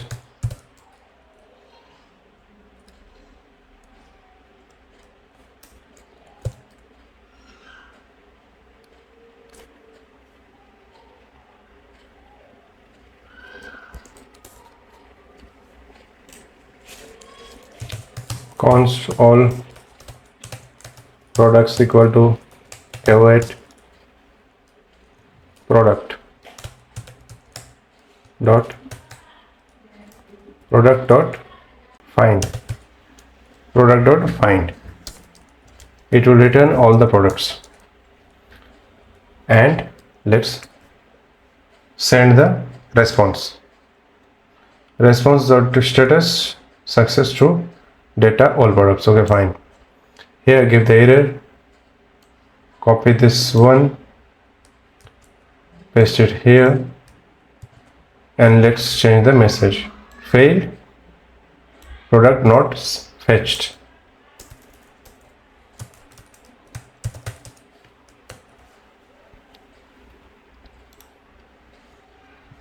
Fetch all product. For that, create the route.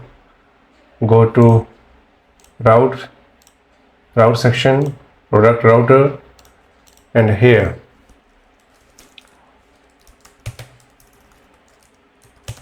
router dot get all, fetch all products. Fine. Now go to frontend part.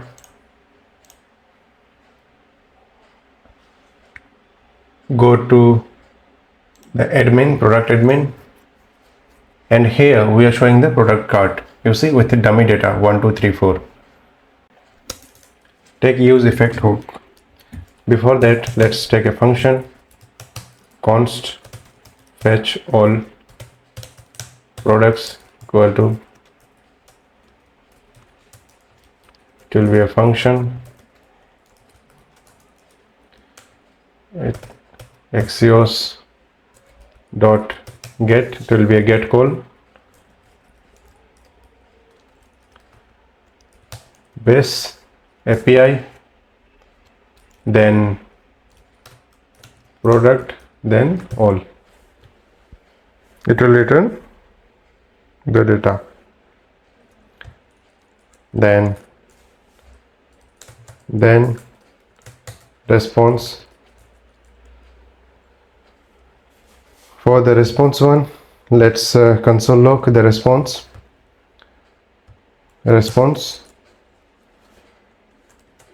fetch all, also catch for an error, console.log error in fetching data, error. Also set the message. If an error is there, then we will set the message. First, let's check here, call use effect. Use effect, it will take one function, and here we will call it at first. So take empty bracket, and here call the function that we have just created, get all products. Fine. Also take one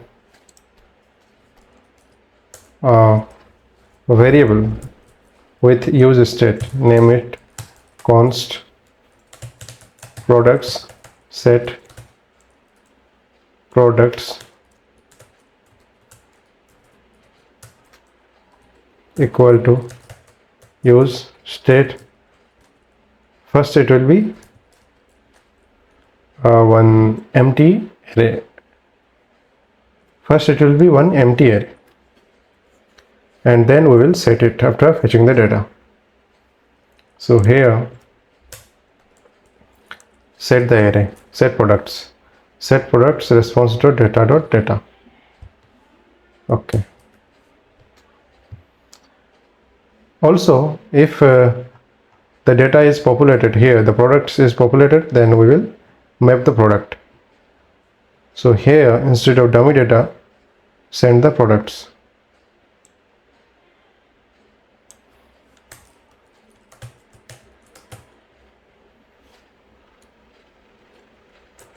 Okay, now let's check.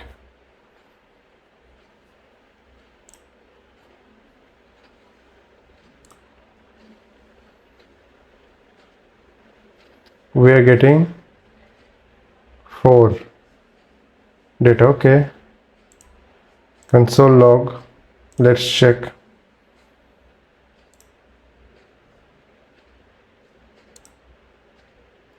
Product admin response fetch all object and data array for products. We are getting, so you see the products. Now our task is to show the image here and the name and everything, whatever we want to show. We need to show it individually for all the things. As we see that now these are the dummy data. So go here, and here at product admin give one key. You can give item dot underscore id and send the products as product equal to item. Fine. And now we will get the product in product card admin. So where is that product card admin? Here. Go to product card folder. Inside there is product card admin. So now we are getting the product. Okay, so here at name send it as product.name, and here we will show the title, product.title. Now let's check.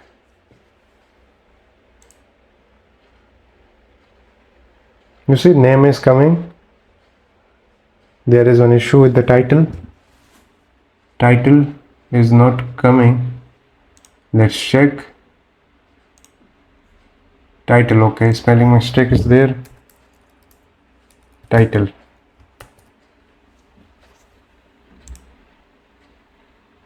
You see, we are getting the titles too. Wonderful, fine. Now we need to set the image.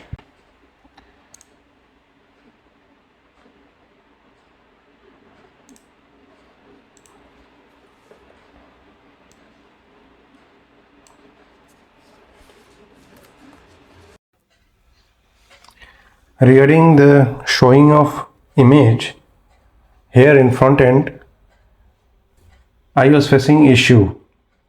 So after doing little research, I found out that the data that we were saving in backend, we were saving it inside the backend only, like inside API folder.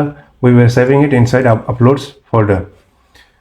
So the React application, the front-end application, is in different folder, e-commerce, and it is not going to that folder because we have given a route for,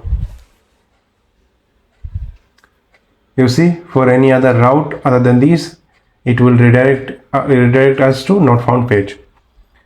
So we were unable to access the data from backend. So now what I have done, I have changed the directory. From here we will save the data inside our front-end application. Like this is our new path that I have created. That our earlier path was like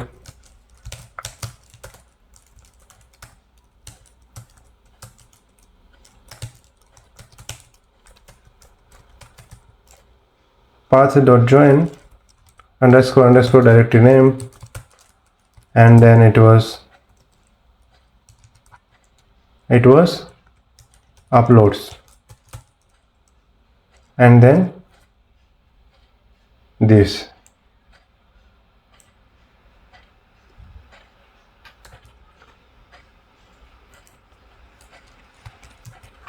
Okay, so it was our earlier path, and now I have changed it to this one. So it will save our data to our front-end application. Also we will create inside public folder. If you go to the React part, you see that there is a default public folder here. I have saved one image. I was able to save that image here. Here also we will create one folder. We will name it uploads. Okay, here we will save the data. From backend we can save the data here. You see, use that directory under inside e-commerce, then go to public, then the folder that we have created is uploads. Okay, this one, this is our new path. So now let's save one more data, one more product, and let's check if it is working or not. Add new product, name it handbag girl. This is a fashionable handbag for teen girl. Choose any image.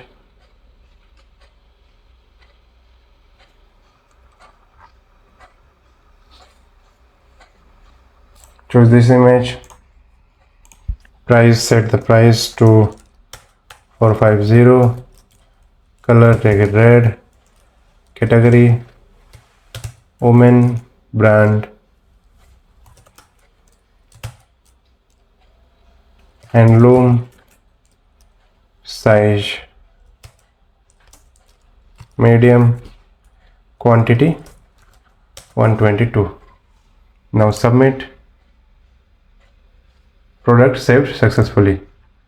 Now let's refresh.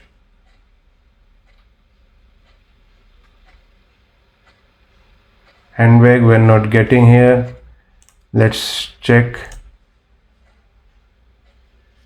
the folder inside React. You see that it is uploaded here in this folder. So here we have done one mistake in giving the directory in front end. If you go to product page, product card, here we have given it, like if you give slash, it will directly go inside the public folder. Inside public folder we have taken uploads folder, slash then uploads, and then slash. Now save. Now check.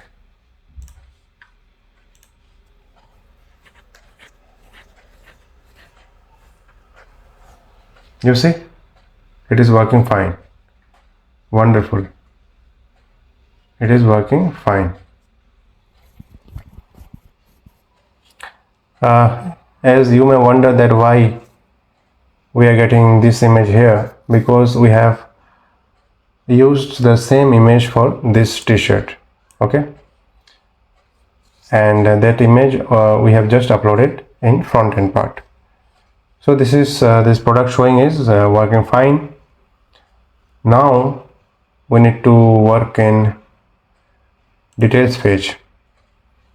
Before going to details page, let's delete these three products. For that, go to MongoDB Compose, that is here in my computer.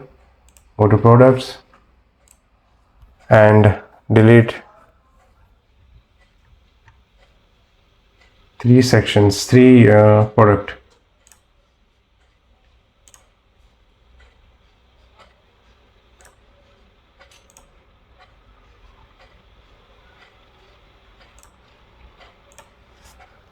Now let's check.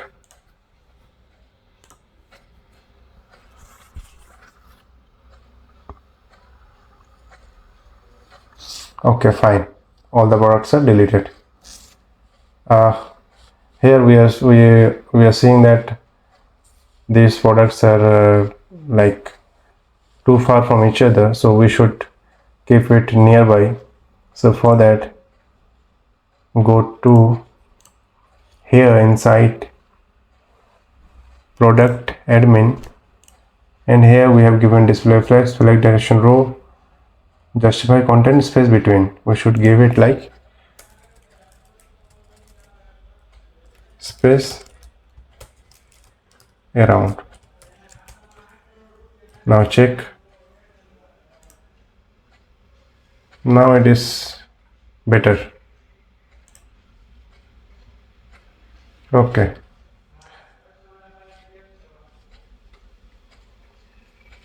So we are able to show the products, and now we should work in this details page.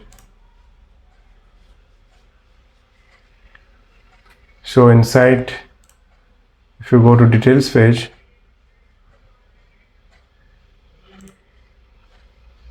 here we should show the image. Go to product admin, product details page, and here we are using, okay, we are setting the product like this. We won't set the product like this. We will call the data from the server. For that, we will create one function that will call the data. Const fetch single data, single product, equal to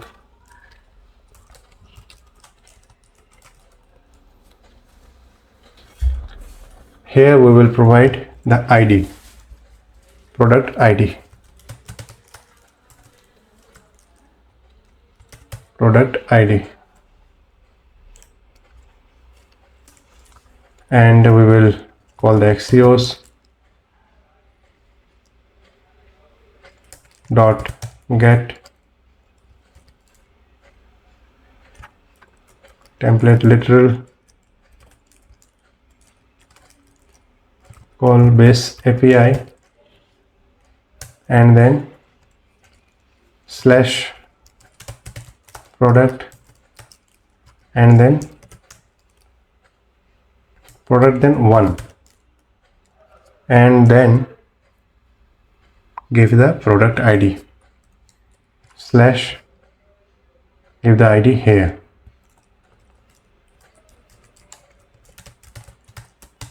product ID dot, then response set product response dot data dot data. You see, response dot data will give us the data, and inside the data we will take one field as data, or we can take it as single data.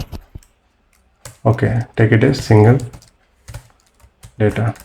Though we have not created the function in server for this route, we will create it. Then catch error console.log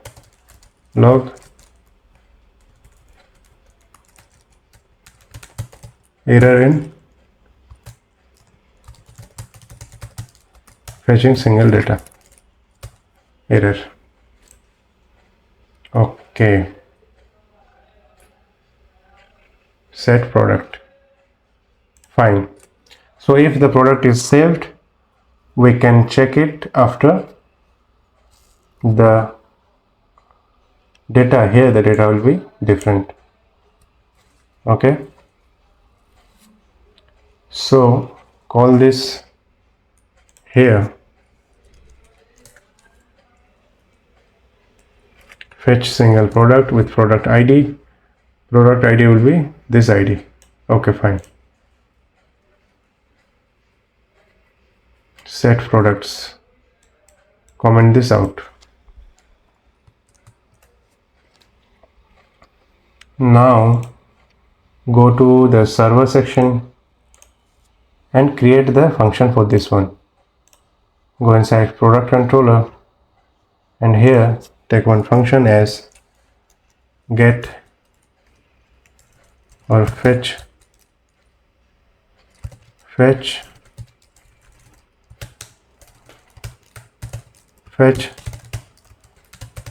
single product.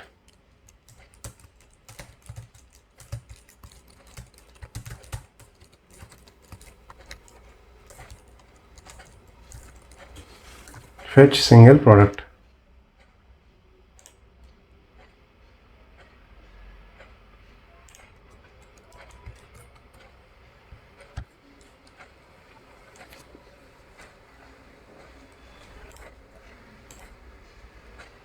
Format the code.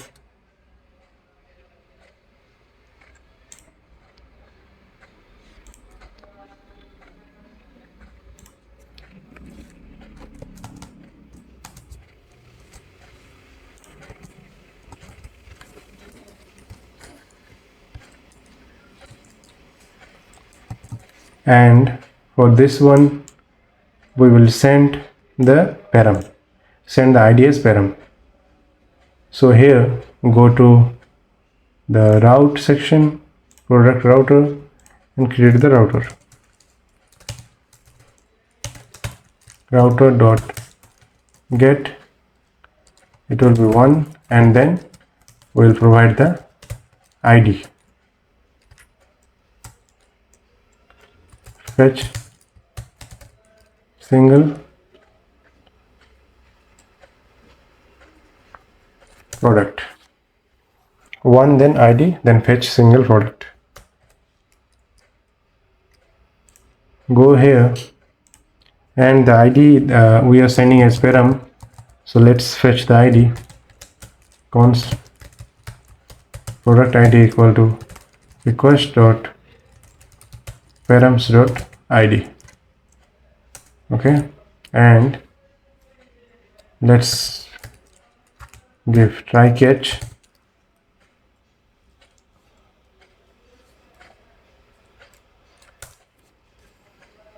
Cut this one, paste it inside try, and fetch the single data.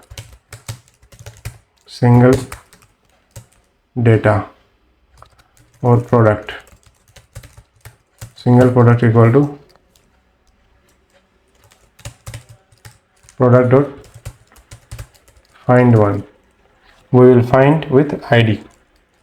So the value will be ID, product ID, and we will give here await, async await, and then we will send the status. Let's send the response with status, response or status, data single product. We will send it as single data. For the error one, copy this one, paste it here, and here product not fetched first, single field. Fine.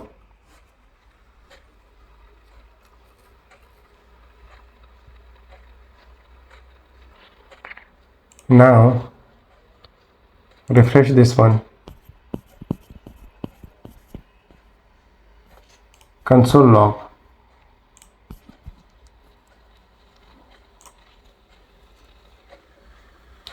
Axios error. Axios error is there.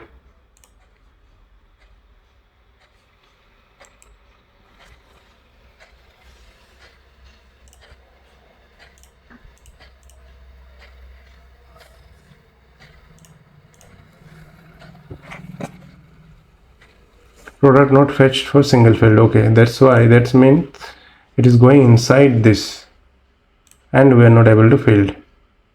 We are not able to fetch. Request.params.id.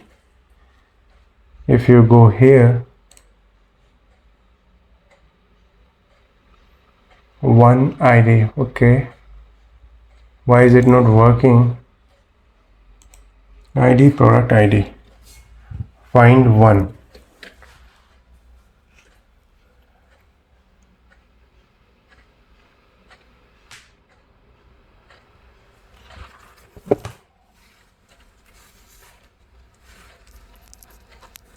Maybe the ID field we are doing some mistake. Let's go to front-end part, and here product, then one, then we are giving the product ID, and we are giving it a single data. Okay, basically what is happening is that we are not providing correct ID format. Even the ID format is wrong. If you see here, the ID that we have provided for this one is different.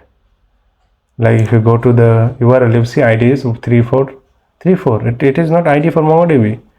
For the ID section, go to the product page,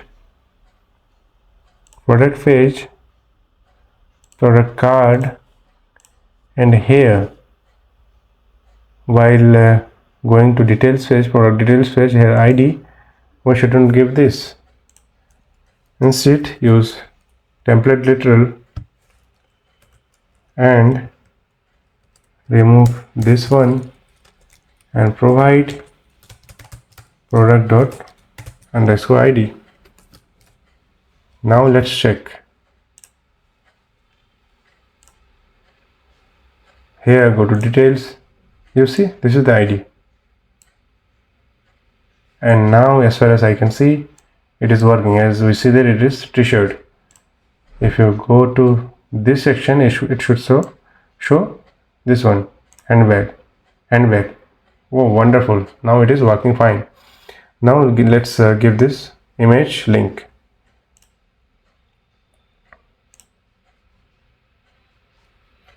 Go to product details page for admin. Remove this, as it is working fine. Now here at source,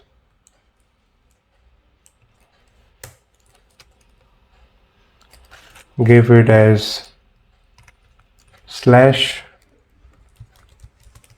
/uploads, and then product.image URL.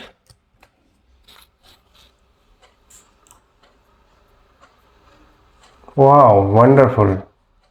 It is working fine. Name, we have given name. Now we will give all the details here. So the details are,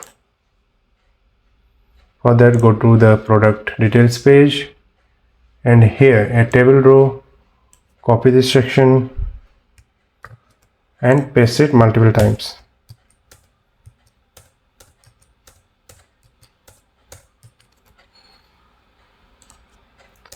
So the first one is name, second one will be title,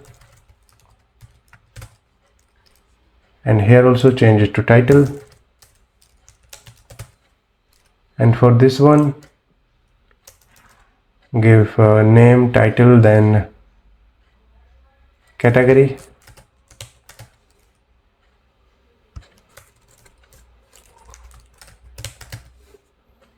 and for this one brand, and here also give brand, title, category, brand, then price, also price here, and then color,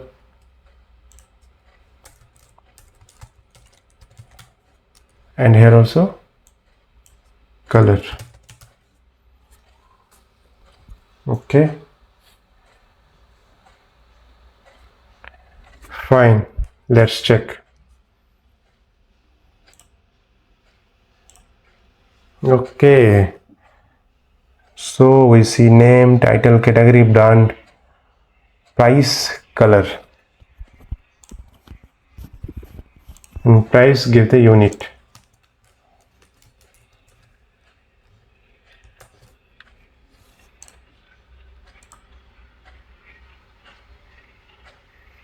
Handloom, women, fine, and it is responsible. If you change this one, if you do this, you see it is responsible.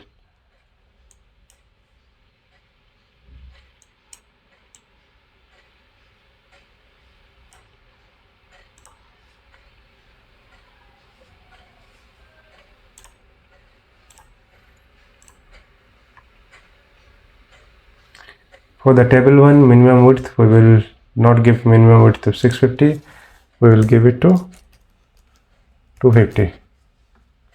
Now let's check.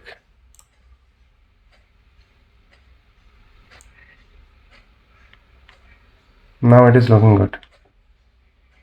Okay.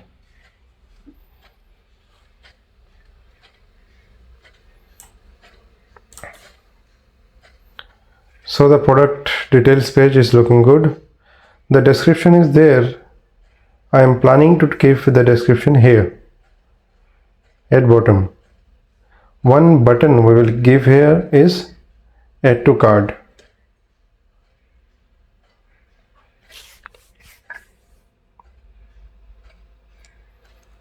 Give one button as add to cart.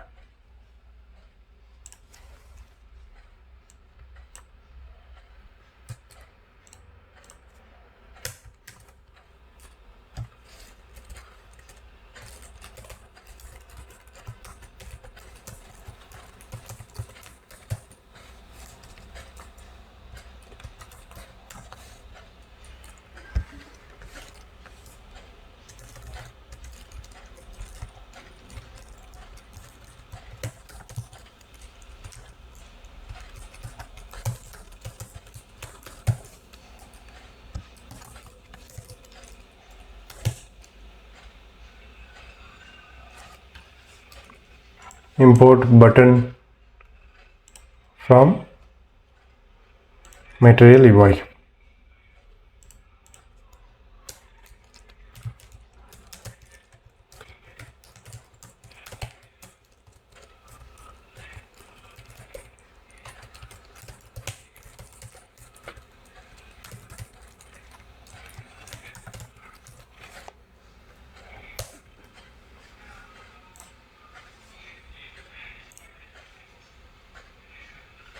Add to cart.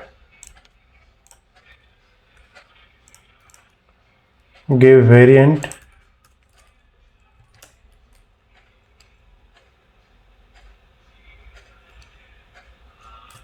as content.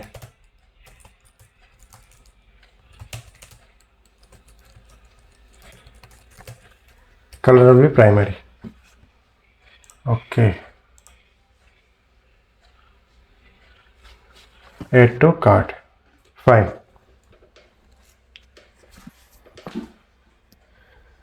Let's give the description below, outside of this grid.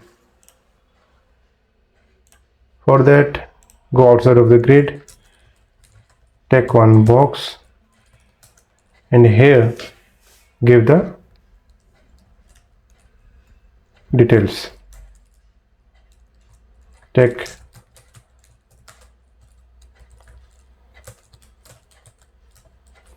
variant h3 description, and here take typography p, give the description.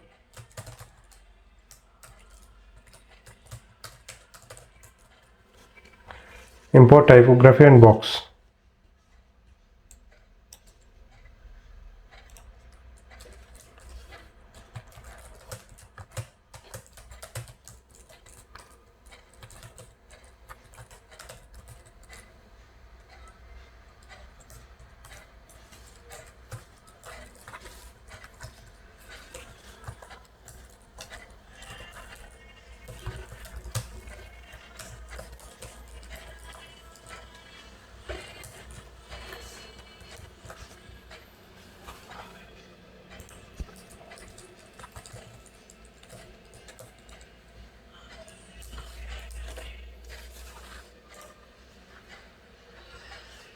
So description we can see here.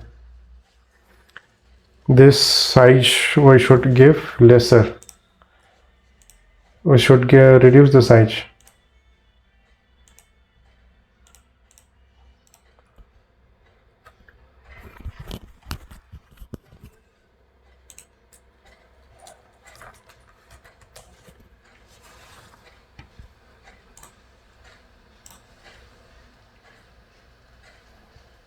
Okay, fine.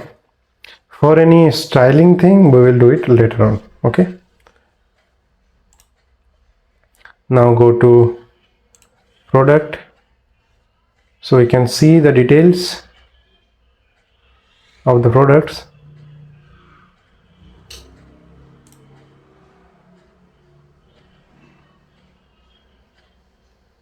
We got one error.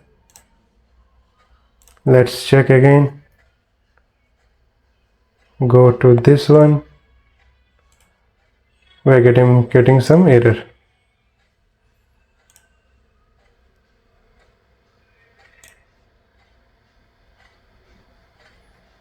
Okay, the image URL giving null. So what is the problem? If we go here, product,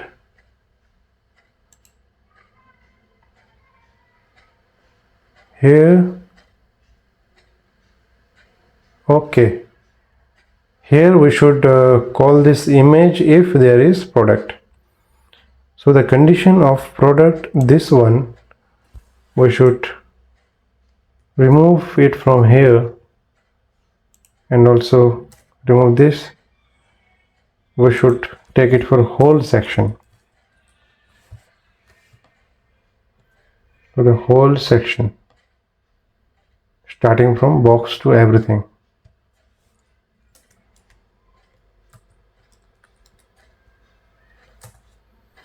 Okay, the grid and all, close it inside here.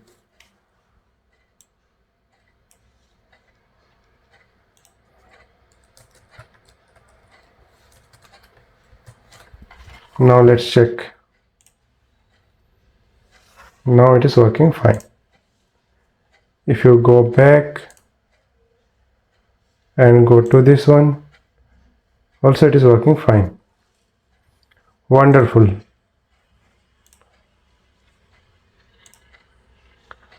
So we are able to show the data here, and also we have shown this details page. Now we have to work for this edit section and delete section. So first of all, let's work for this delete section. So for the delete section, what do we have to do? Go to the server and create the route for delete.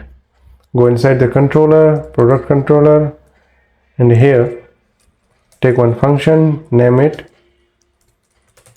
delete one product, async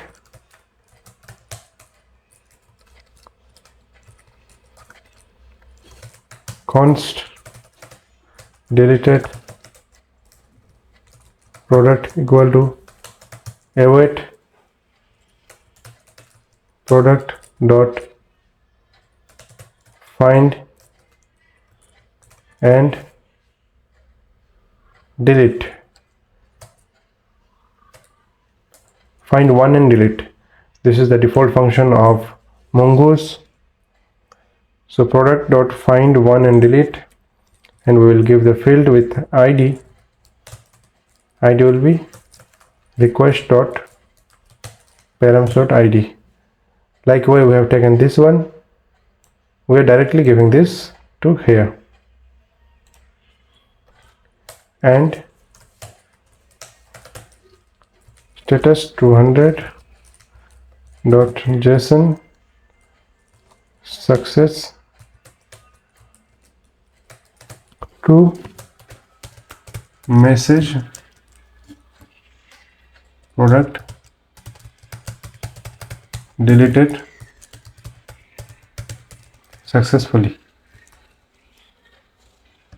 Fine. And catch. Okay, take one try catch. Here inside, take one try catch.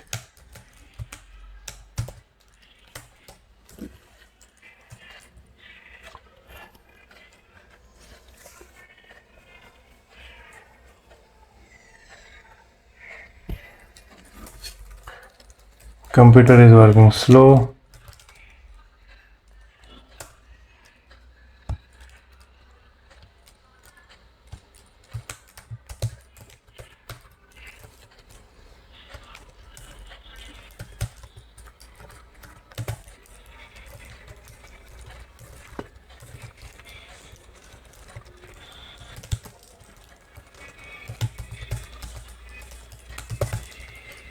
Message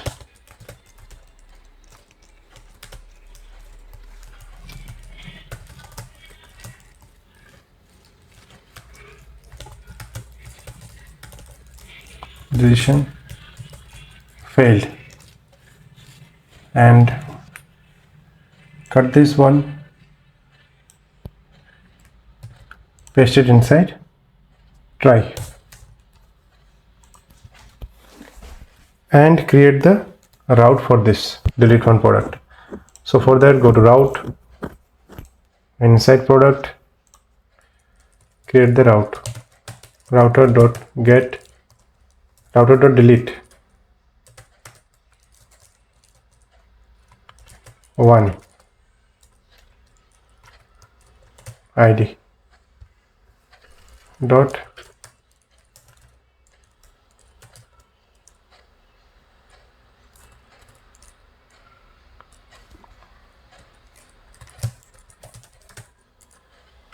delete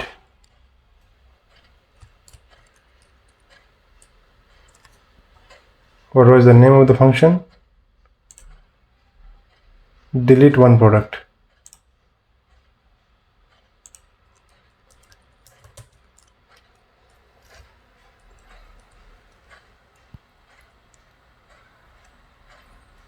Delete one product. Okay.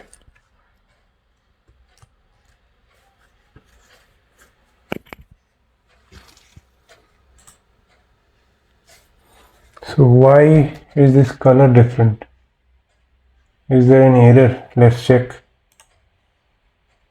Delete one product, async, await, try catch. Everything looks good.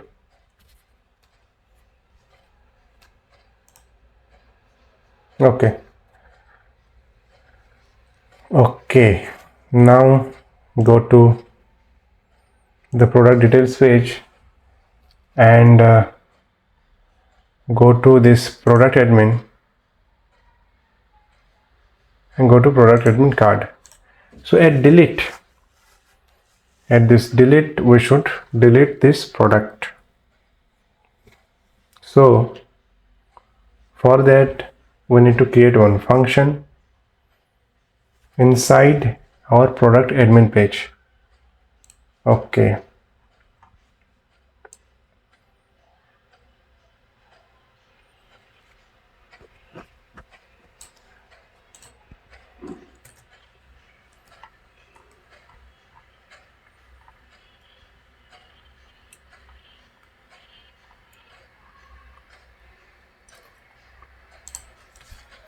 Here, take one function, delete one product equal to, we will give the ID here, ID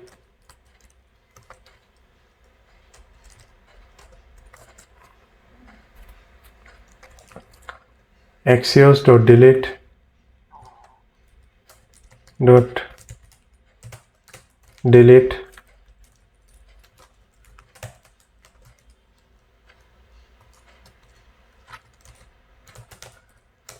product 1, and then we will give the ID here, product ID dot then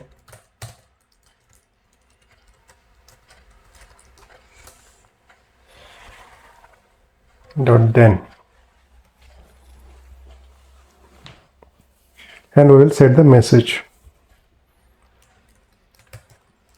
Set message will be response.data. So response the data, we were getting it from the Axios, and after that we will give message,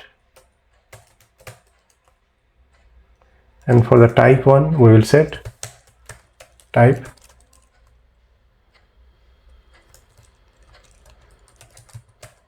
success. Okay, it looks good. For the delete one, for the catch error,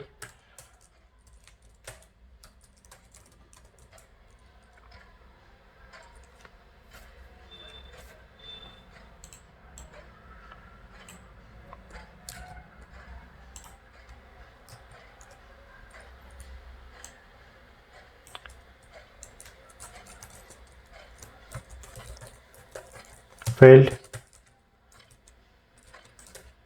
deletion, type error.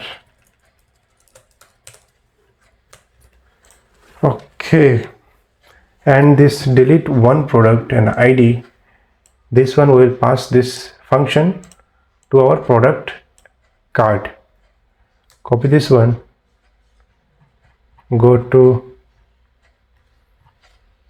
our product here and pass this one, like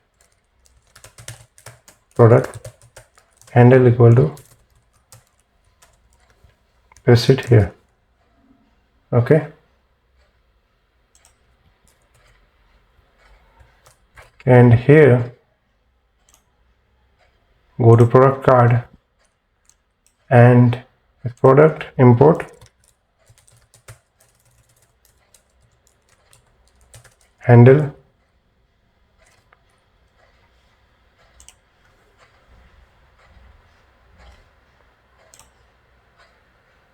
product handle.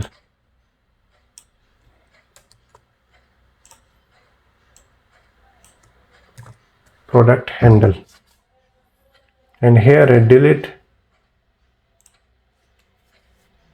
we will set it on click.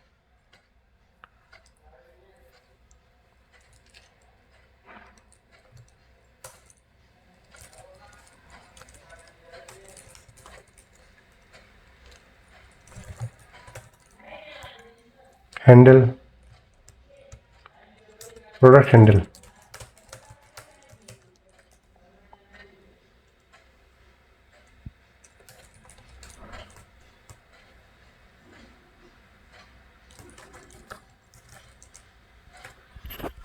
Product handle, product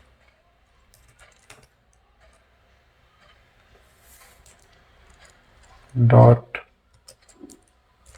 underscore ID. Now let's check.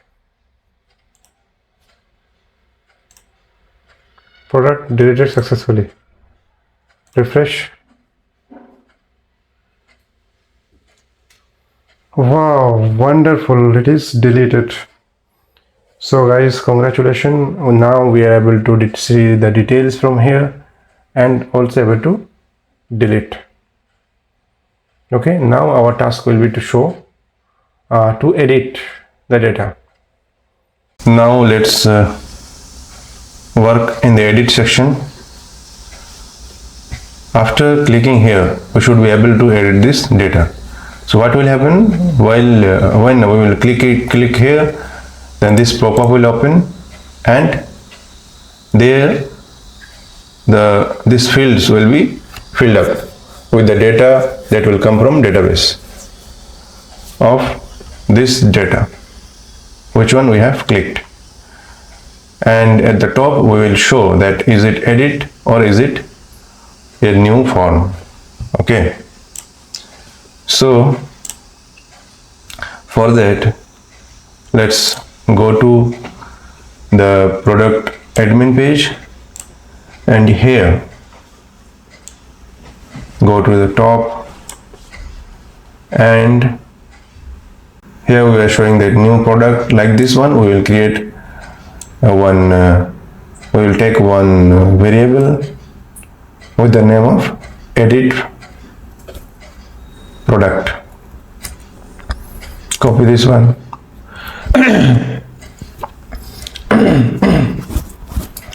Copy this one and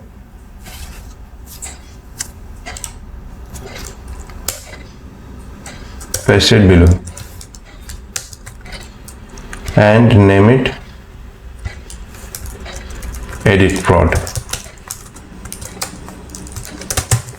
Edit prod, set edit prod, and the data we will show const edit product data. Take it as use state set edit prod data. So here we will set the data here, react dot use state, and it will be null. Fine. Now go to product card and here edit section. Here, like this delete button, we will create one on click. Copy this one, paste it here and change the name from product handle to product edit handle. Product edit handle. Okay, and here also give it as product delete handle. Fine. On click,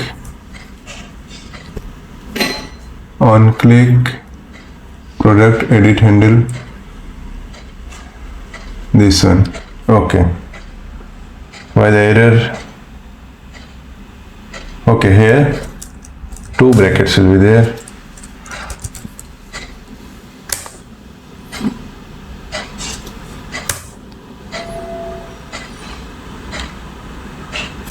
Now it is fine, and this one we will pass from the product admin page. So go here, paste it here, it will be delete,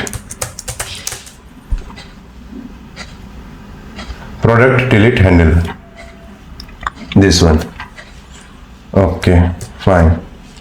Now go to here and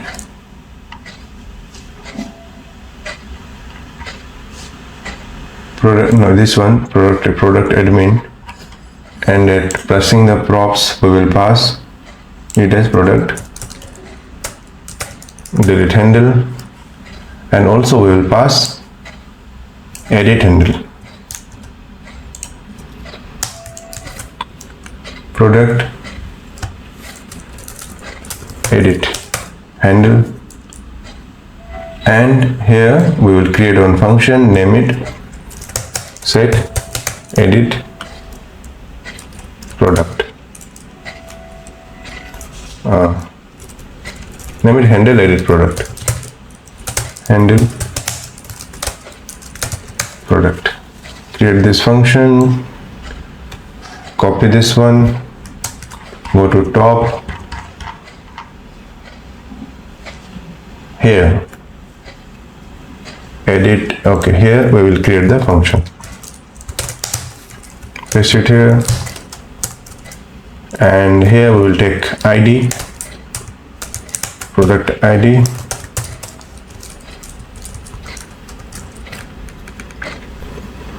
and after clicking here, what we will do, we will set edit prod to true, so we will be able to edit the data. And here we will pass, we will call the server, and we will call all the data of this particular product.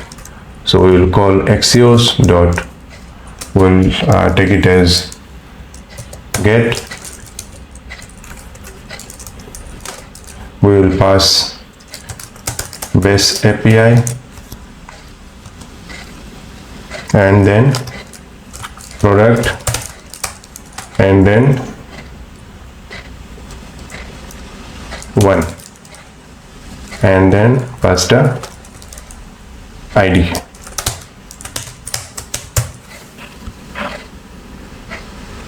Okay, and then take the response, set edit prod data. Here set the data will be response dot data dot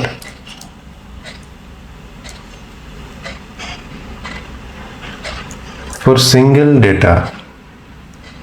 If we have created the route, we'll check it, single data. Okay, and this one put it inside. After fetching the data, successful fetching the data, we will set that we are able to edit.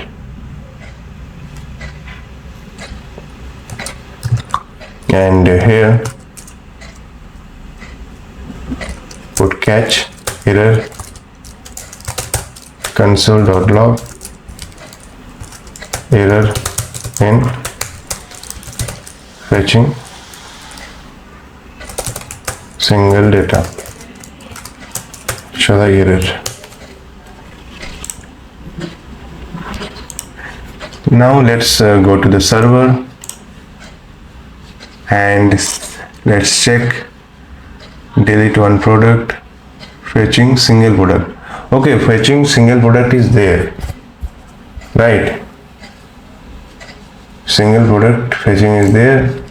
So for that, okay, for details page, product details page, here you see that for getting the product details page, here we have created that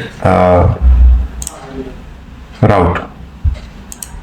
So for fetching single product is there, single product, and here check the route name. Here we have given 1 then ID. Okay. Now after getting the data, let's set the value of the format and set the value that we have got from the server. Format dot set field value dot set field value. For this, take the name, his name, and set the value. Response dot. One thing we can do, we have already set the edit prod data, so take it as edit prod data dot name. Now let's check. Also do one thing, name, and take the same thing for all the fields. Copy this one and paste 1 2 3 4 5 6 7 8 times. 2 3 4 5 6 7 8.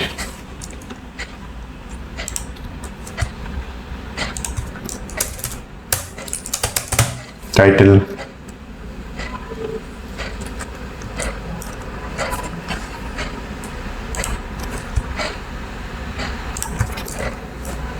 then description, and then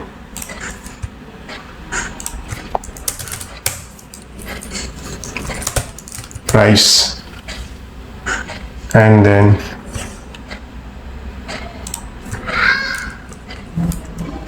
color, and then category.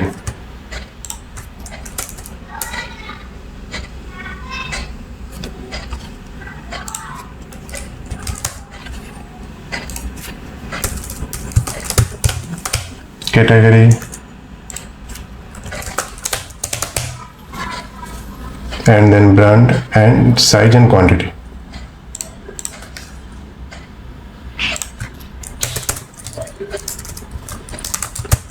Brand,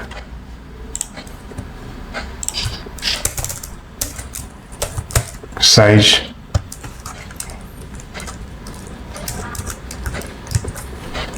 quantity.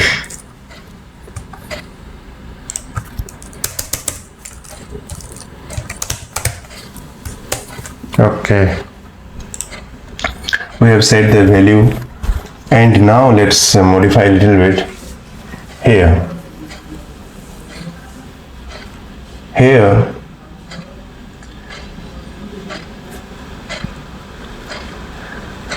Inside grid,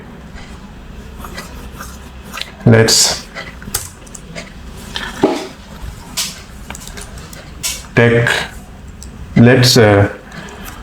show if it is edit or a new form. For that, if edit is there, if edit prod is there, then we will show one typography. If edit prop is there, then we will show typography. Variant will be H3, and we will name it edit product. And if new is there, if new product is there, we will show new product. Fine. And let's check now. Also one thing, here we were showing it as if new product is there. Now if edit product is there, then also we should show it, right? Okay, new product. We can say it as new product or edit product. If new product is there, then will also show, and if edit product is there, then also will show the pop-up. Edit product. Now let's check.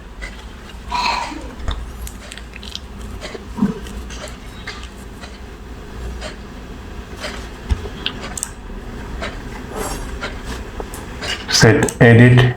Okay, fine. We got it. Right.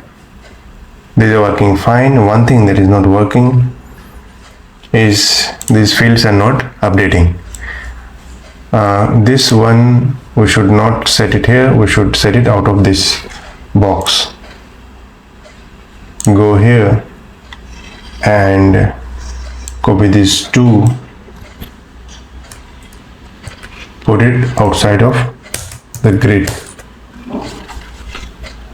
Now let's check.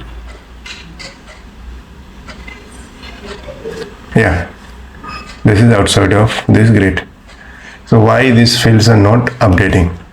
Let's check. Here, one thing we are doing, we were updating the fields with this edit prod data. So basically it is not updating instantly. So like copy this one and instead of this place this one.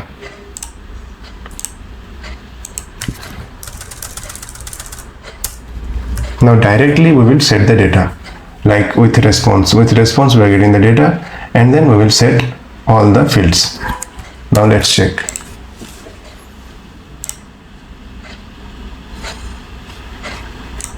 Refresh the page. Edit. You see, now the fields are updated. Wonderful, wonderful. Very nice. One thing we will do, we will set disable for this image. Okay, we want to update the image now.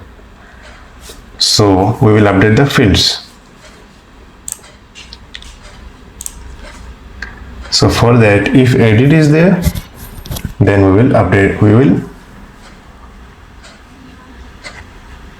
won't show the image field. We won't update the image. We will update the data only.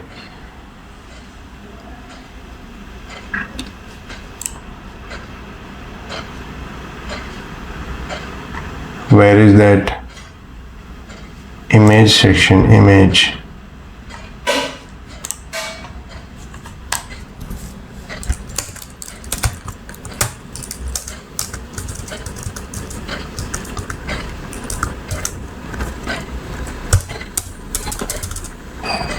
Add image. Okay, this grid we will show only if edit is there, we won't show. If edit is not there, then only we will show. If edit prod is there, not there. If edit prod is not there, then only we will show this one. Cut this one, paste it inside here.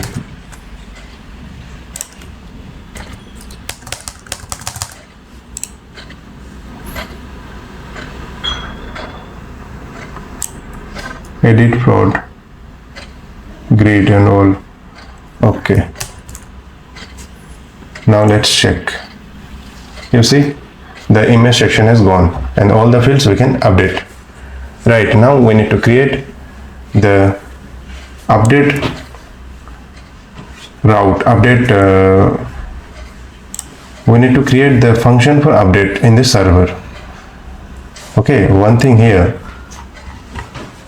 after submitting, after the fields we are submitting here, here also we won't set the image. If the edit is there, then we won't show the image.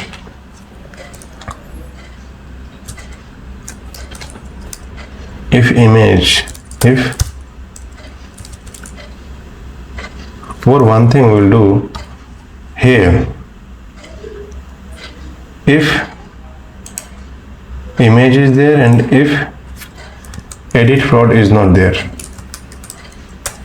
Edit prod is not there and image is there. Image is there and edit prod is not there, then only we will show this one.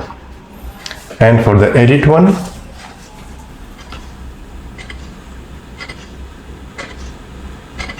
and image prod is not there and image is there, then we will show this one.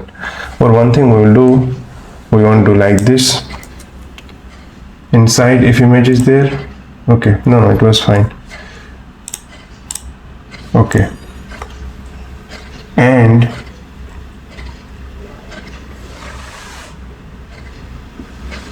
edit prod.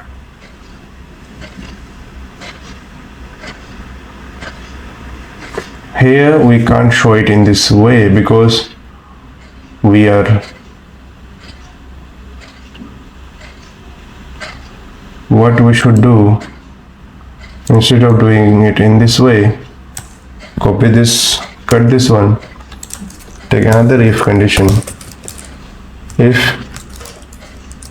edit prod is not there, or there or not there, if you take it, if edit prod is there, then we will, whatever the work we will do for this edit section one here. And if not there, if edit prod not there, then we will work here. For the new one, we will work inside this if edit prod is not there. For the edit prod section, we will work here. So for this, what we will do, we will call the Axios dot, it will be update Axios dot patch, and here we'll take the route,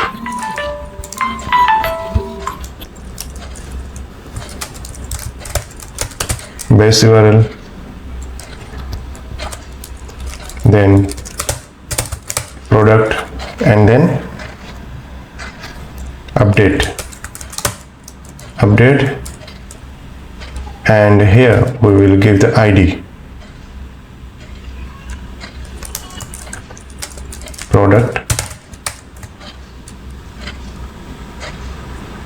ID. For product ID, we have to take the edit prod data dot underscore ID, and then here send the values.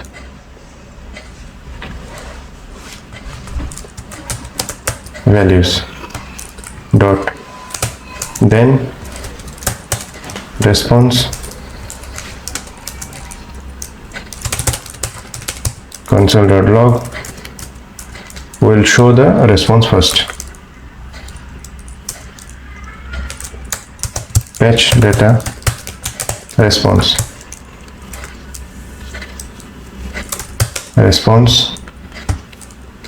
and for the error, catch the error,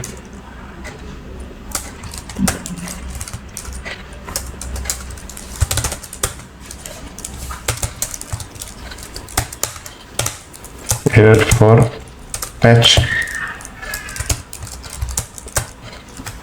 Okay, now let's create this route and function. So go to the server, go to product router, and here create the router.patch, and it is like update, and then ID, and then create the function. Go to product controller, and here create the function. It will be update one product async request response, try catch,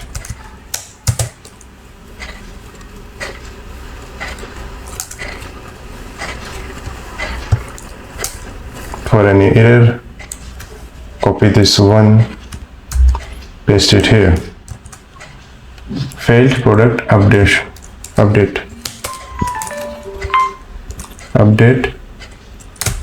failed. And here inside try we have to update the data, and for that what we will do, we will take const updated data equal to await product find one and update. And here we need to give the fields. We need to give the ID, which one we want to update. ID will be request dot params dot ID, and another bracket will be there. Inside here we will put the fields for which section we want to update. So we need to put the query for every field we want to update except image. So here we will put all the fields. These are name,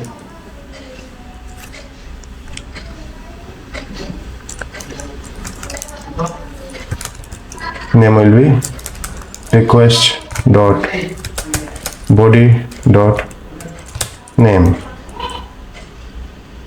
right? And another will be title request dot body dot title.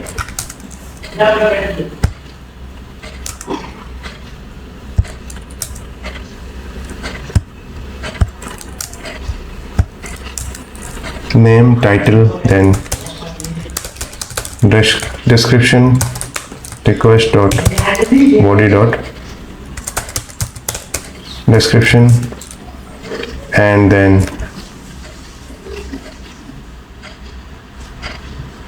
name, title, description, go to model and copy this model so that it will be easier for us to put the value. Paste it here, comment it out. Name we have given, title we have given, description we have given, image URL we want to change, price, color, category. Price dot price, color request dot body dot color, category will be request dot body dot category, brand will be request dot body dot brand, size will be request dot body dot size, quantity will be request dot body dot quantity.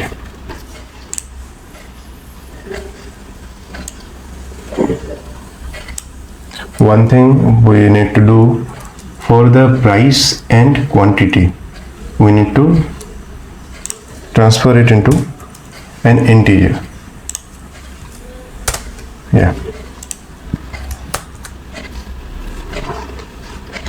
Updated data. So the data will be updated. After that, delete all these things. And now let's send response. Copy this one, paste it here, and change it. Product updated successfully. Updated successfully. Fine. Now here set complete the route. here update id, update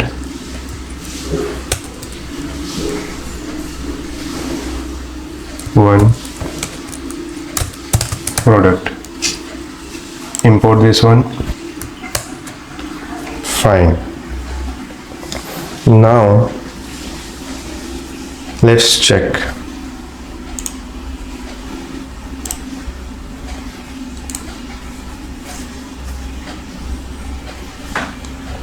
Edit one, we got this one.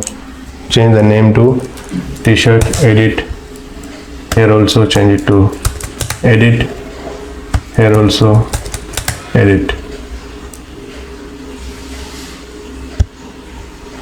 Okay, fine. Now let's check, submit it. Check now.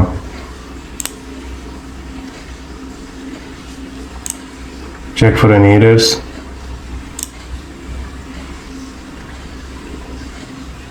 Base URL is not defined. Here we have done one mistake. At product admin we have given base URL. Base URL is not there. Base API.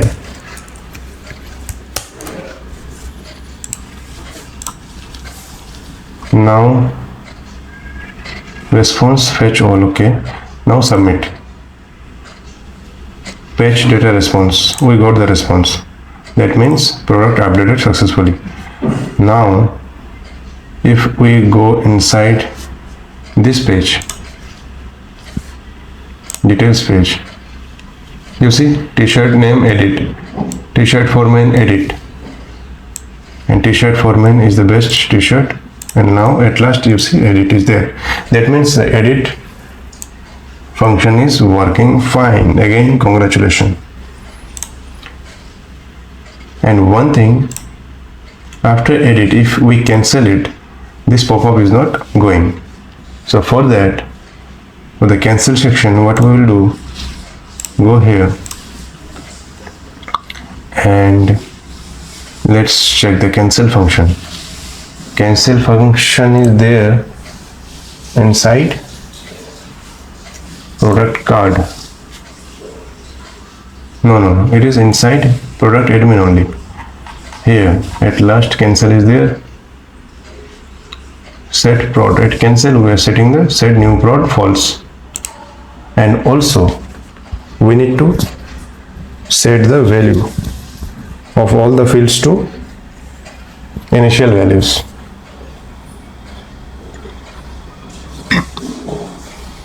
So what we need to do, we need to set the values of all the fields like this one, set values. We need to take this one thing we'll do, take one function const cancel edit. For cancel edit, what we have to do, for cancel edit we will set edit prod to false. Okay, and set edit data prod data null and set the values format dot set field. One thing we need to do, copy this whole thing, copy this one, paste it here, and here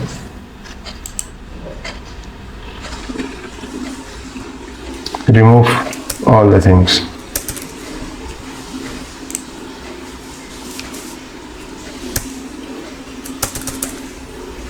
And give empty string. Here also give empty string,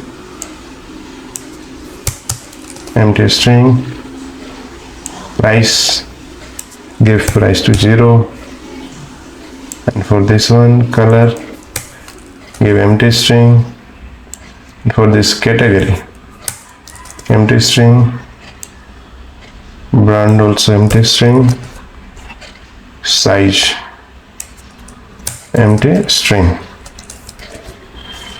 and quantity give it 0. Now at cancel button, set new prod false, cancel edit, call the cancel edit. Fine, now let's check. So if we set the cancel, you see now it is gone. If you set the edit portion came. If we cancel, whole session is gone. Okay, so the edit is working fine, delete is also working fine, right?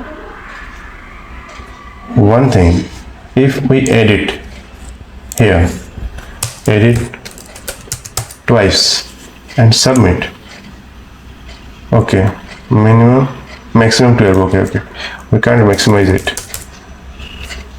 So here edit title, edit twice, if we put it here, submit, so our one maximum 20, it is crossing the maximum limit.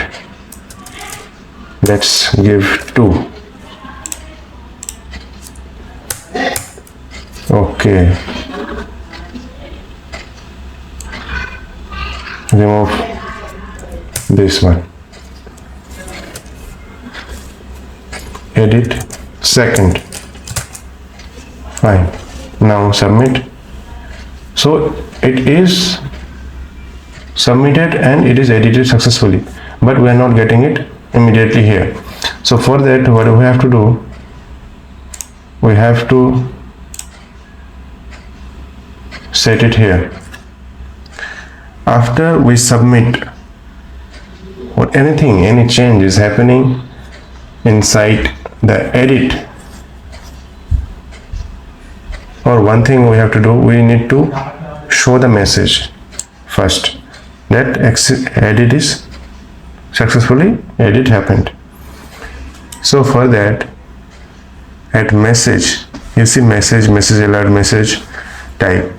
So now we will set the message after edit.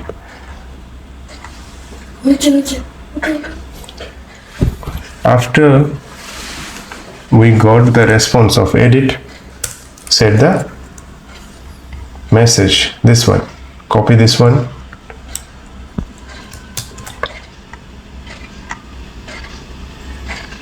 paste it here, and for the error, copy this one,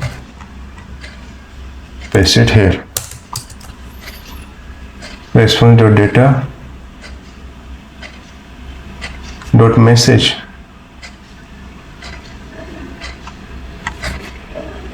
okay. Now let's check. After we edit, let's check if we are getting the data of success. Product updated successfully, close. So after we will close it, we should get the data here, right? So for that, what we have to do, like if we edit it third time, submit it, we got product updated successfully, right?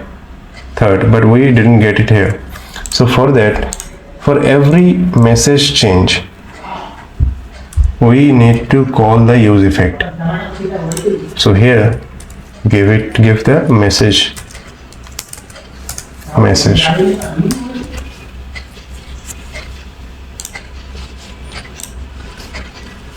Now, if we submit, third is already there. If we give it to fourth,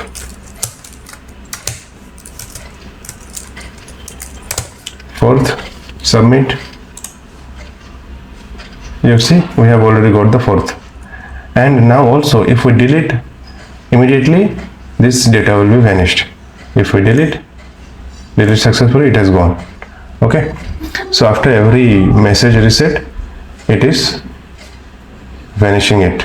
And also after edit submission, we need to reset this form. So for that, what we have to do, go here after submitting the edit. After submitting the edit one, we need to set the cancel edit. Call the cancel edit function. Cancel edit function, and it will be done. So wonderful. Our admin page, product admin page is done. Everything is working fine. They are adding new product, deleting the product, showing the product details, and updating the product. Everything is working fine. I have added some products. Here you see that I have added 5 products, and here you can edit the data, and you can delete the data. Obviously now I won't delete the data. You can check the details. Okay, fine. Okay, now let's go to the view section, and here at products we will show the live data, live products. So these are the dummy products. So for that, go to the API first and see if any function is there to fetch all data of products. Fetch all products is there. So for that, check the route. Route will be all. Okay, so go to front-end part and go inside this view section. Now we will work in this view section. Go inside components, go inside product and product.jsx. Here take use effect hook of React.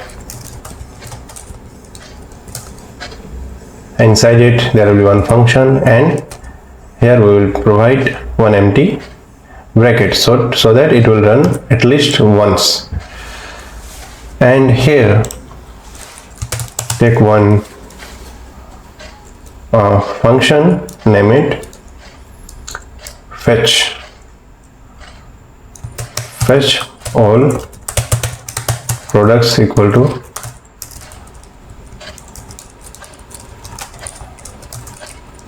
here. Take Axios, ensure that it is imported above .get,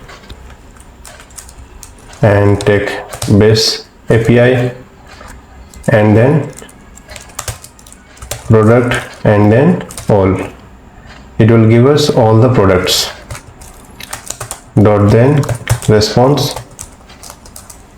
Okay, and catch for any error. Catch error, console log the error,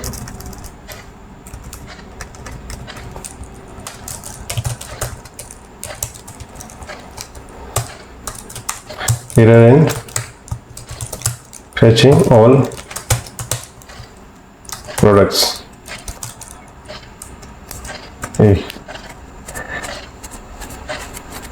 And here, after getting the all data, we should pass it to here at products, set products. So with the help of set product, we will update the products. So go here and here and update the product, set products and pass the product. It will be response.data.data. So now check if it is updating or not. If any error is there,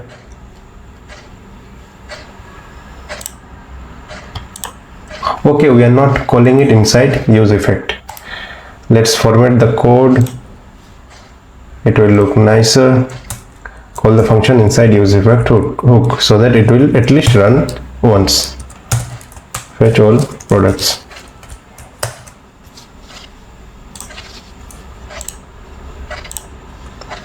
Now you see we got our product, we got the dynamic product, but the thing is that we are having error in showing the image. That means we didn't give correct route. So for that, go to product card, and here we see you see that image card media is there. Here we need to give correct URL. So basically the image that we are saving is inside this public folder, and inside public upload folder is there here. So if you give slash, it will automatically go inside the public folder. This is the default setting of React, and inside public folder, upload folder, we have created uploads, and here provide the product.image URL. Save it. Now let's check. Wow, wonderful, it is looking very good. And if you go to details page, it is coming here. We need to update this one also. So if you go to the dashboard section, we have created one. If you go here, details section, you see that we have created product details here. So we will copy this page,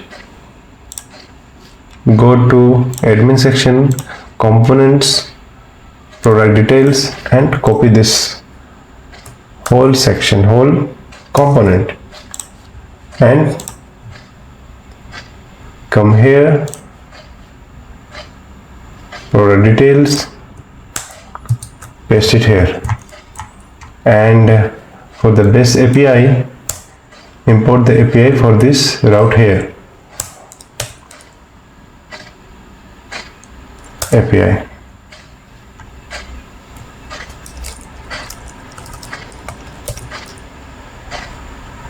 API imported. Okay, fine.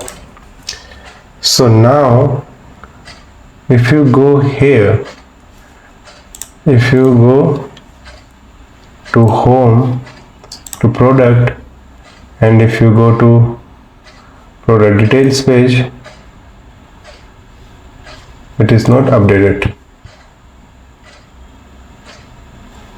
Product details. Okay, one thing we have to do, we didn't save it. Like if you go to product details here, we need to save it, to change the name to product details. Okay, now let's check. Okay, it is coming in this way. There is a reason behind it. You see the product ID we have given one static product ID 3434. We need to give correct product ID, that will be the mongoose ID, which is not formatted like this. So go to product card, and here you see a details, we are providing the ID this way. So we should be able to give the dynamic ID dot underscore ID. Now save it, go here, go back, refresh the page,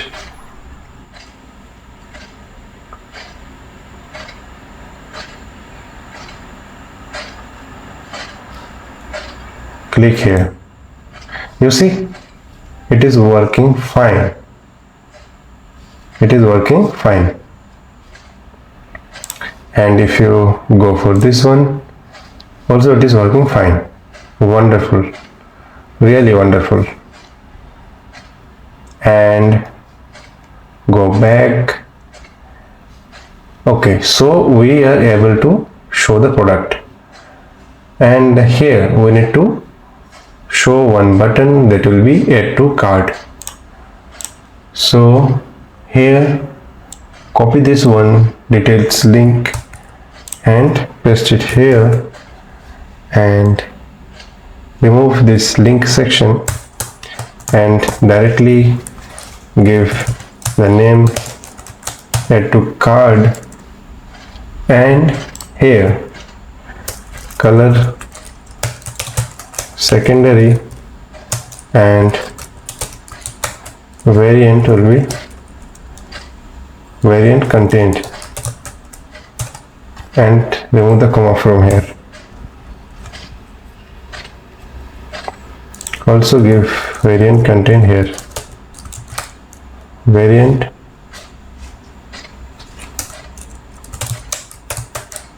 contained. Okay, variant contained, and here at link we need to style it.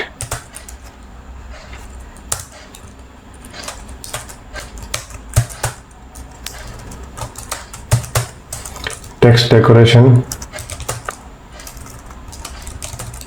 none, color will be white. Set, save this one, refresh. You see, now it is looking good. Details page working fine. Add to cart is there. We will work on add to cart later on. So our this section is working fine. And now you see for the category section, for the filter section, this is the filter section. You see the category we are having only 2. So these are the static data that we are showing now. So now we should be able to dynamically fetch all the categories that we have given during saving the data. Like if you go to the dashboard, if you go to product admin, and while saving the data, like this one, you see we are saving category and brand.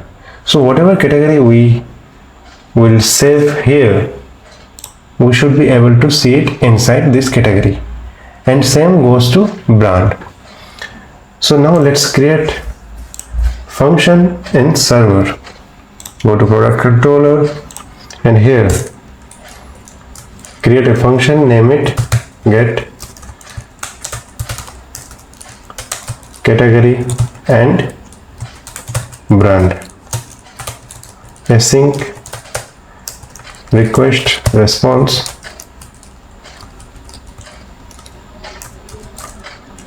and here take try catch,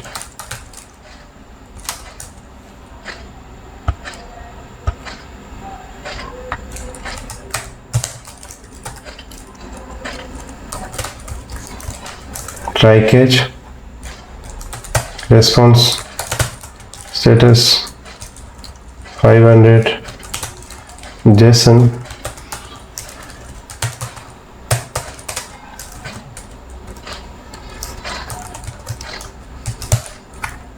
success false, and message will be failed. Why failed? Category and brand not fetched. And a try take let product let category equal to await product dot find dot distinct. Distinct function is there. With the help of it, we will get only the category.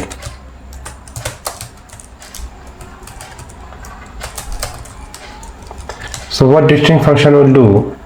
It will take this category field, take all the data of this category field and save it inside an array. So basically the format of this category will be an array, then one string of array, like this.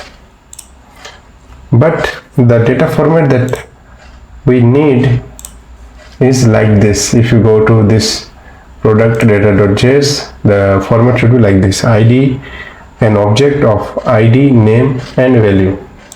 So go here go to server and let's map the category. Category equal to dot map data index return id plus 1 and name will be data and value will be data dot to local lowercase. Fine. We need to do the same for brand. Copy this and paste it here. Remove all the category and name it as brand. And here send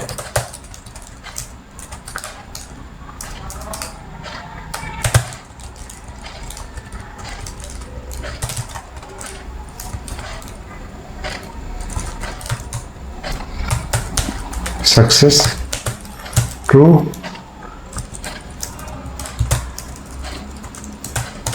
category brand. Okay, fine. Now here we need to create one function, so to fetch the category and brand, copy this one, paste it here, name it fetch category and brand, and here give it as cat brand. And for this one we need to set the categories. Set the categories. You see the categories that we are getting here. You see the categories we are getting from category data, that is coming from here, data.js. Now we will set with the help of this use state hook. With the help of this set categories. Set categories will be response dot data dot category. We will do same for the brand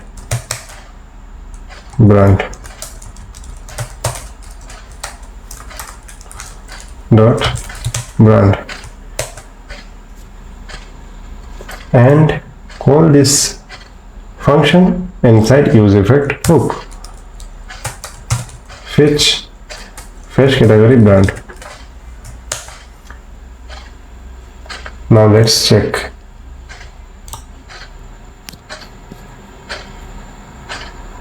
It is not working. So as far as I can assume, the problem is coming because we didn't set the route here in server for that one. So set the route, router dot get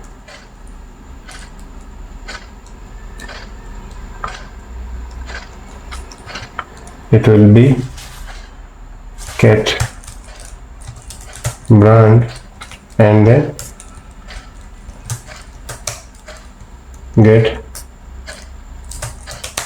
category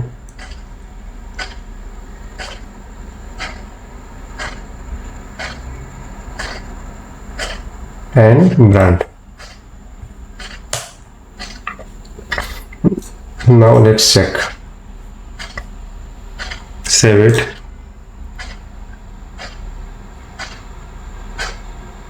You see, we got the category and the data also we got. Wonderful. Now we are able to show our category dynamically. So whatever category we will upload, it will come here.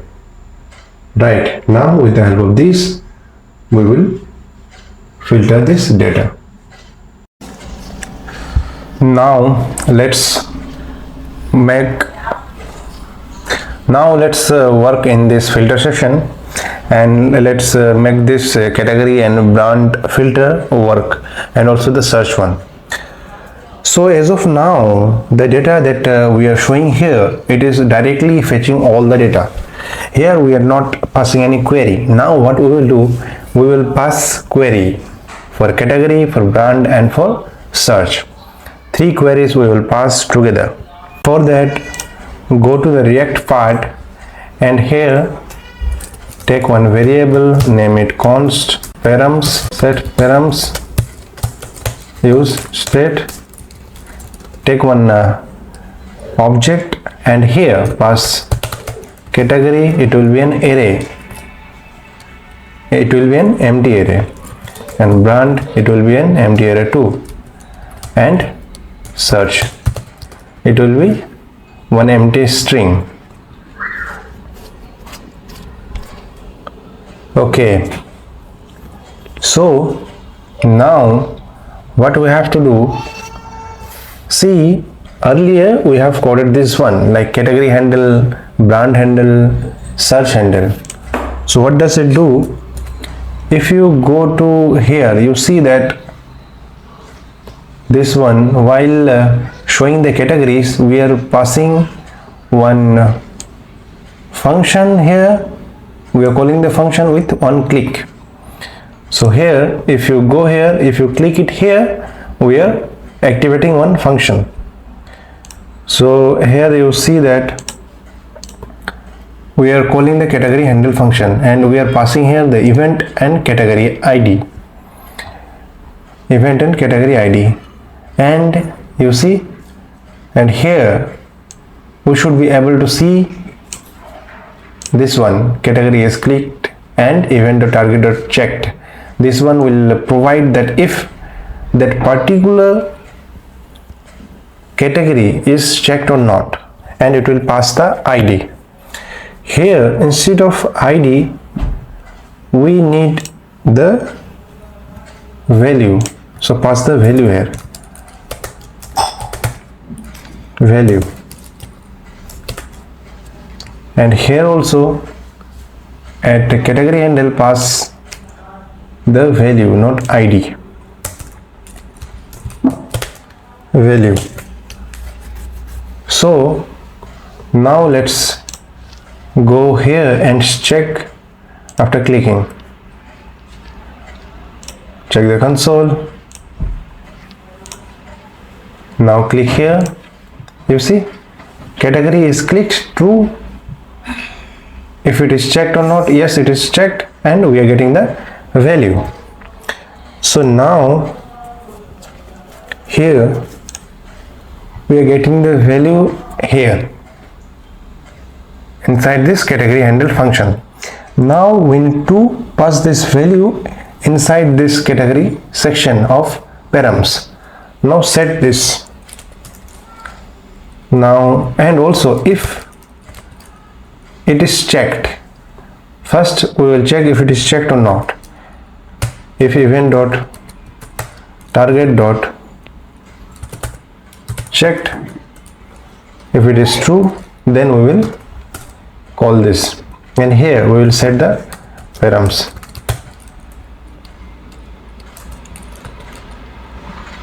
And here pass, here we will get the previous value, and then we will return the object here, and here in the object we will get everything. So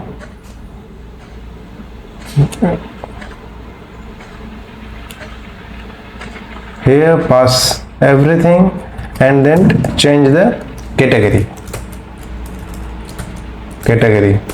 and the category will be inside an array. Here also call all the categories, previous dot category, and then pass the value.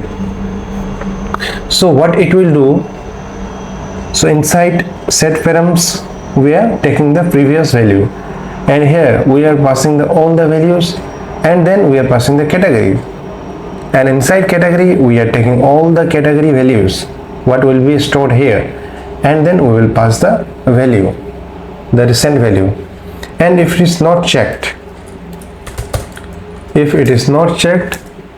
then what we will do, we will set the params, and here it will be previous and return the object dot previous, and then now what we will do, earlier if it was checked, then we were calling, from here we were adding the value inside this array, we were adding the value.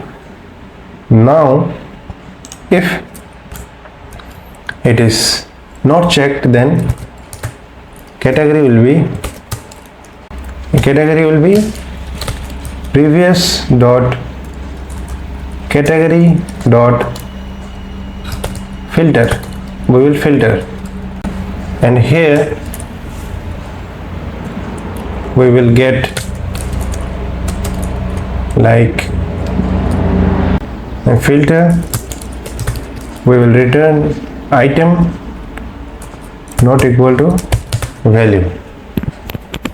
If this item is not equal to the value, then only we will return all the categories, because it is not checked. That means now we want to delete the function, delete this value from here. So for that we will filter, and we will pass all the values that are not having this value that we are passing here. So our params will be set. Fine. Same way we should do for the brand handle. So copy this one and paste it here, and instead of ID here, pass the value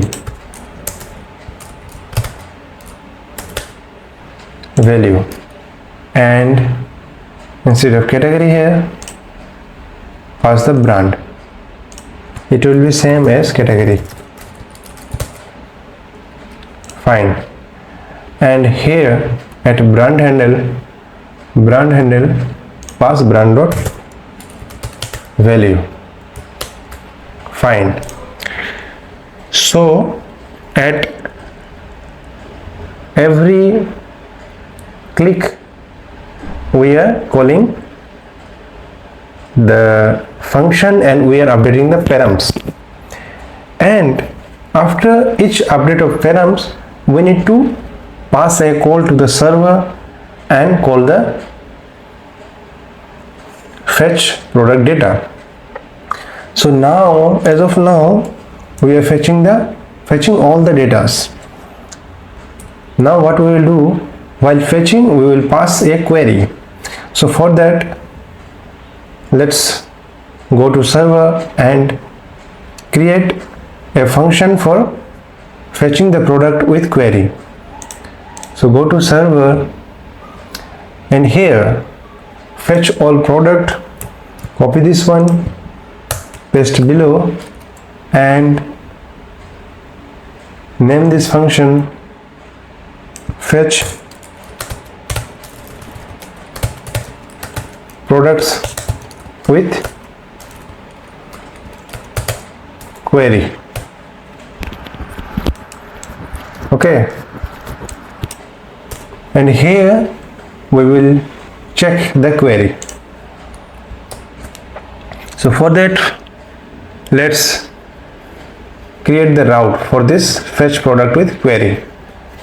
So go to the product router, and here, like getting all, copy this one, paste below, and name it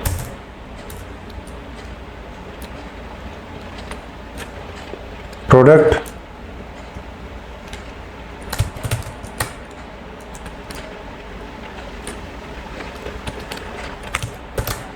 query,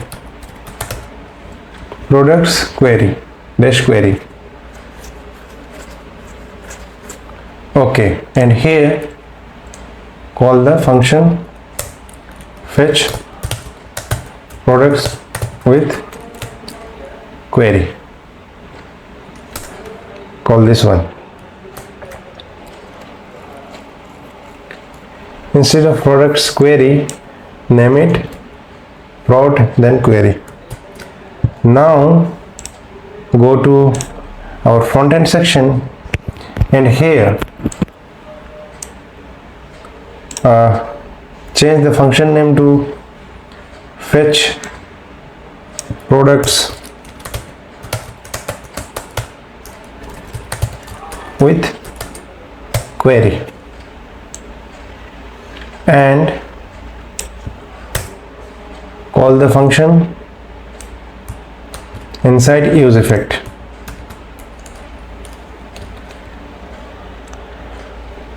One thing we will do, we won't call it inside this, we will call it inside another use effect. What is the reason? I will tell you now.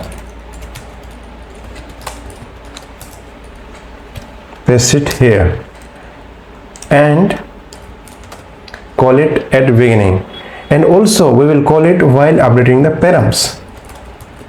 So pass the params here, like while every clicking of brand handle or category handle, we were passing the, we were setting the params, and every param reset we need to call this fetch product with query. Then only we will get the data with query. So now go here and click here, and let's go to server and let's check. Okay, we are not getting anything because we didn't set the route properly. So copy this route, go here, and instead of product all, pass it here, and also pass the params. Params will be params, the variable that we have taken here, this one. Save it. Now click here. Now let's check. You see, we are getting, for category we are getting mobile, for this one also we are getting this. Fine. So now what we have to do,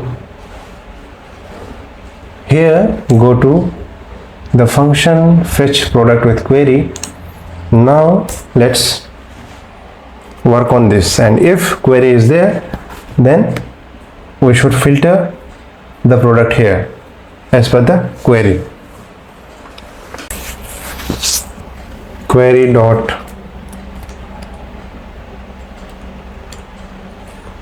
category.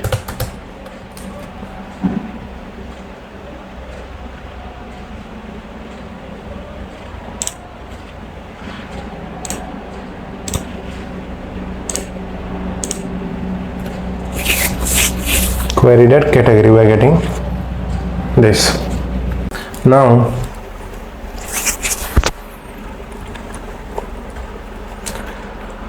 let's take one variable, name it filter query. So here we will arrange the query the way MongoDB works. We will set the pattern. Let's take it as an empty object, and now if request dot query dot has on property, what is that property? Category. If category is there, then what we will do, what does this do? It basically check that inside that query if category is there or not. If category is there, then what we have to do, we have to set filter query, inside filter query, set the category. category and take it as request dot query dot category. So this is $in, and this one, with this it will filter the category, that inside that all the products it will check if this category, like in that it will be an array, inside that array if any category is there or not, then it will pass.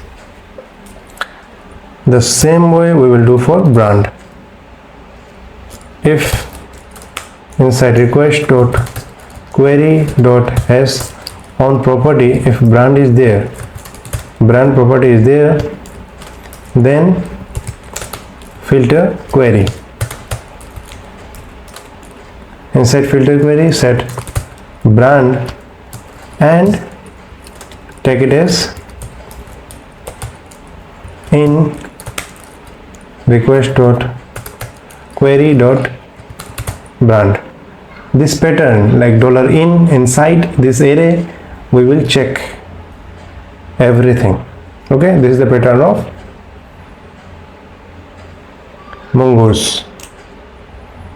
And also if search is there, request dot query dot has on property, if search is there, then filter query,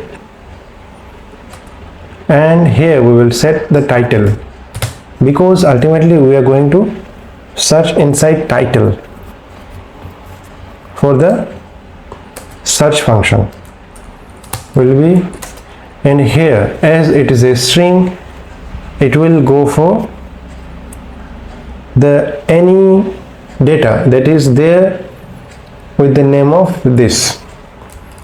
So for this one we will use regular expression. It will be request dot query dot search, and options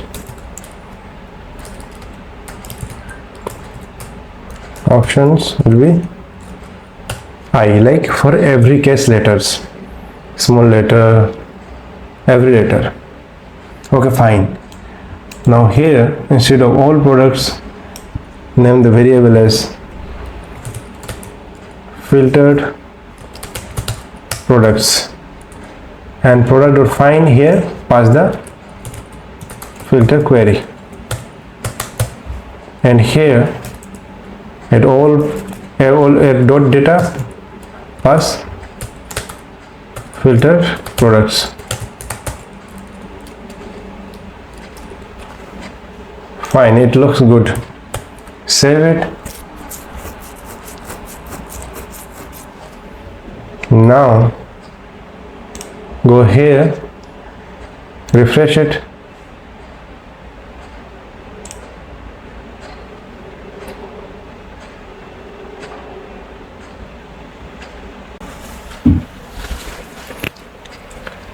so here we are getting the search inside it. So if search is there, search will be there. So here instead of this, as search will be there, so pass it like if search dot length.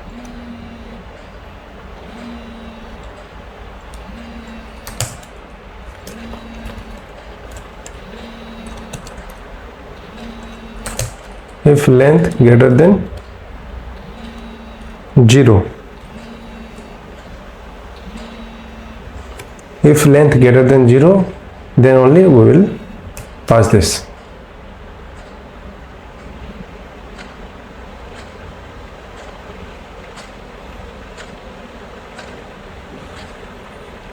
Now let's check, refresh. Yeah, we are getting all the data. Now search.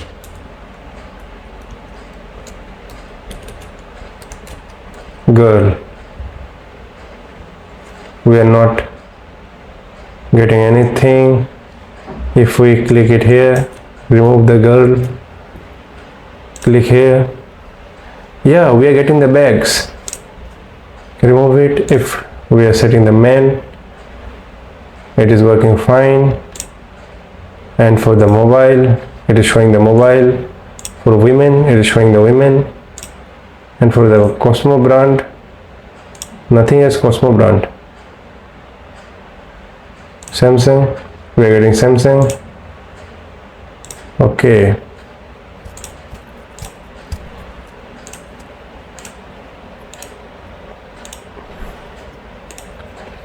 So basically here one thing is there is that we should pass it as a particular format.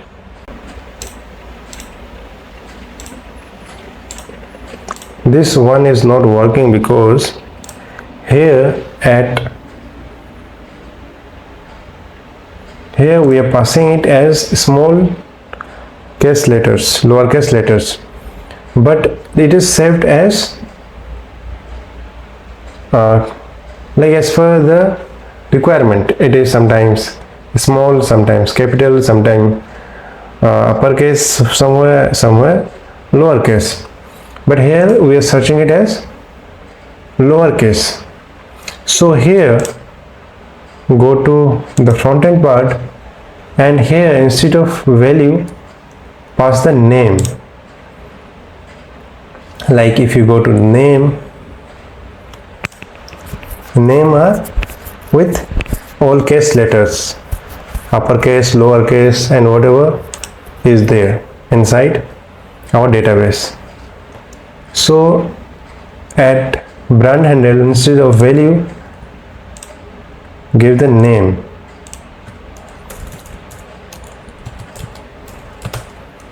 Go here and provide brand.name.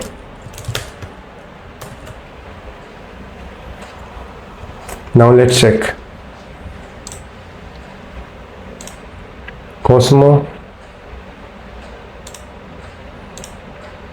Evito, this one is Evito, this one is Turco, this one is Whiteco, this one is Samsung. So brand and everything is working fine. Okay, good. Men and this one. Okay, so our filter, this one is working fine, and the search is not working. So let's check. Search girl. So the search filter is not working. So what we have to do here, if you see that the search, we are passing the search inside an string. So here if you go to search, okay, we are not passing the search value, so we should pass the search value. So here set params, set params, and here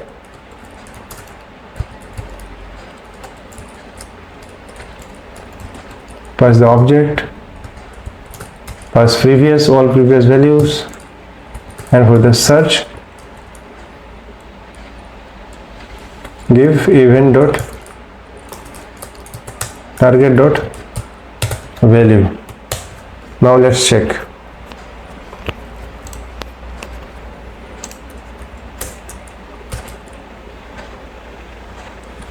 We are getting an error.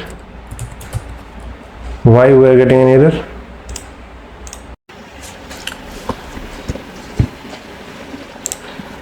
I have made one mistake. For the search one, it will be regex. Instead of G, I have given Q. Now let's check.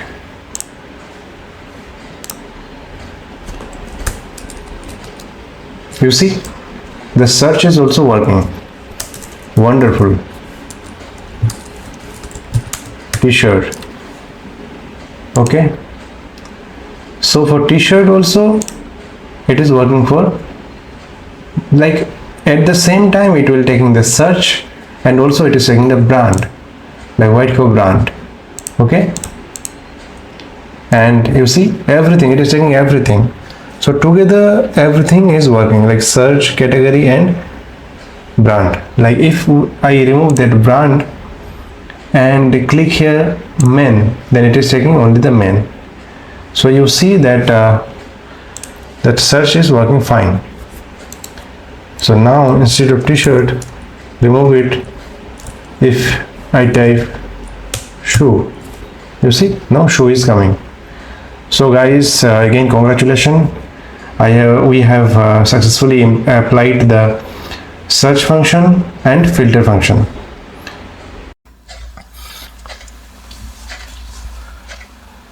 So our product page for the view section is working wonderfully, and the filter section is also working fine. Like the bag, if you click here bag, it is working, and with bag it is showing the men and mobile. Okay. If you click to women, it is showing the women. So this filter section is working fine. Now we can work in cart section, like we can add it to cart, but one thing is required, that is authentication. Why is it required? Because every individual user will have different cart. So for that, what is required is, like, we need to identify the user. So as if you can remember, while doing the login task, we have connected our login with our backend and connected the database. So if you go to the code,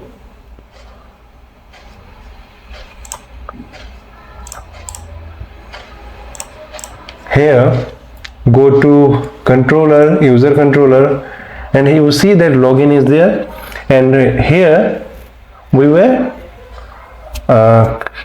logged in the user.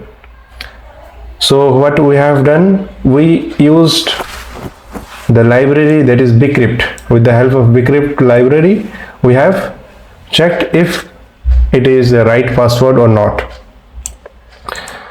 So we were able to identify that this user is correct. Now what is required, what we have to do is that, see, like we are able to log in successfully, but one thing is required is while sending the HTTP request to server, we need to send one token, and with the help of that token, the server will identify that this request is sent by this user. So there is a library, that is JWT token, JSON Web Token. So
So let's check that library npm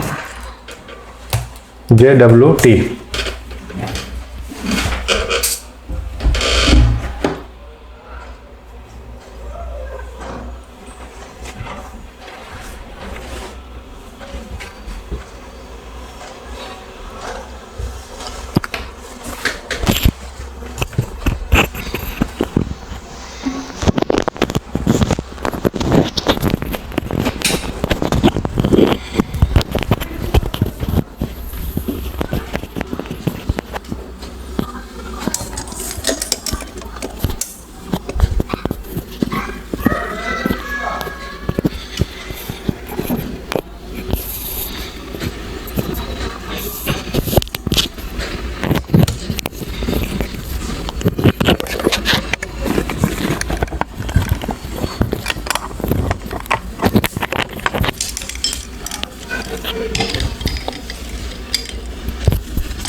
So now go here and check this library.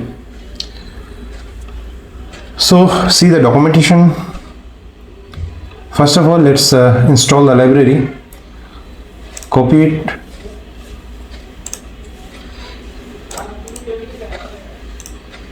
Go to the server, paste it here and install. While it is installing, let's check the document.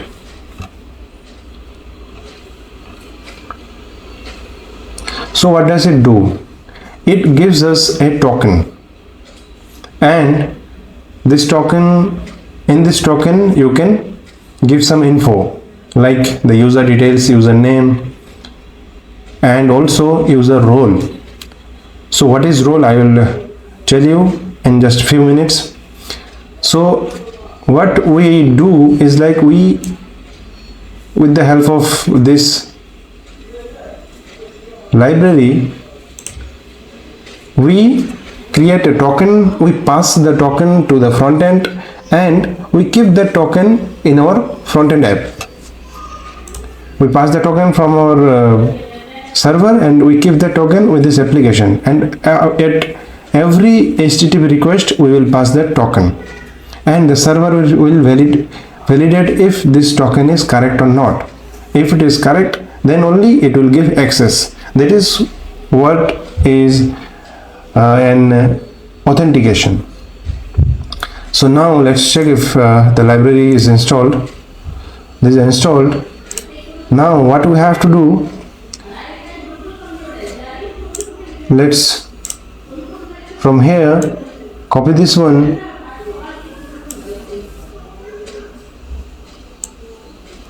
copy this one,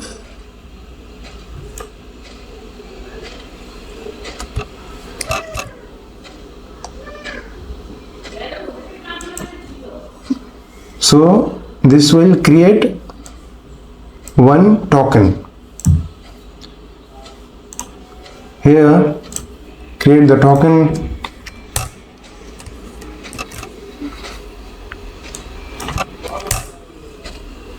it didn't copied, copy this one,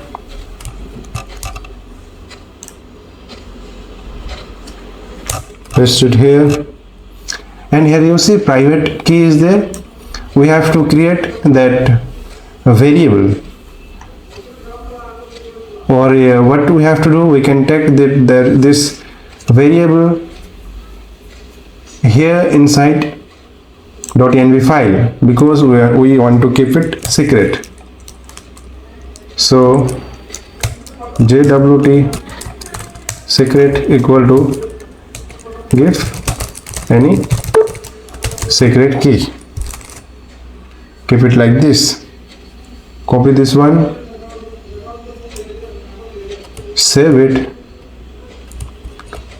and come to user controller page, and here take the variable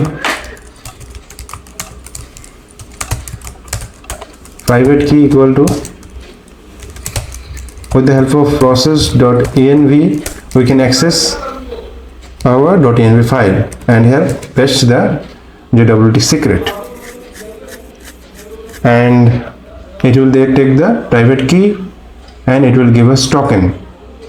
And now what we will do, we will save this token inside our header.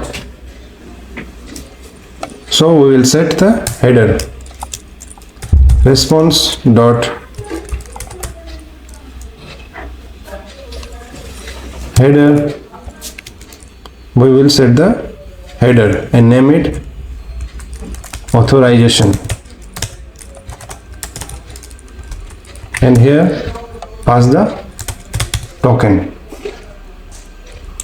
Fine.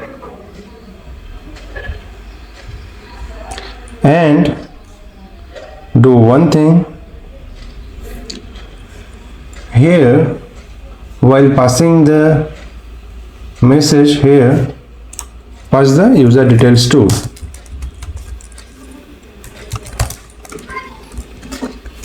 User, inside user pass the user ID, and the ID will be user, find one user. Inside this user it will be user dot underscore ID, and then we will pass name.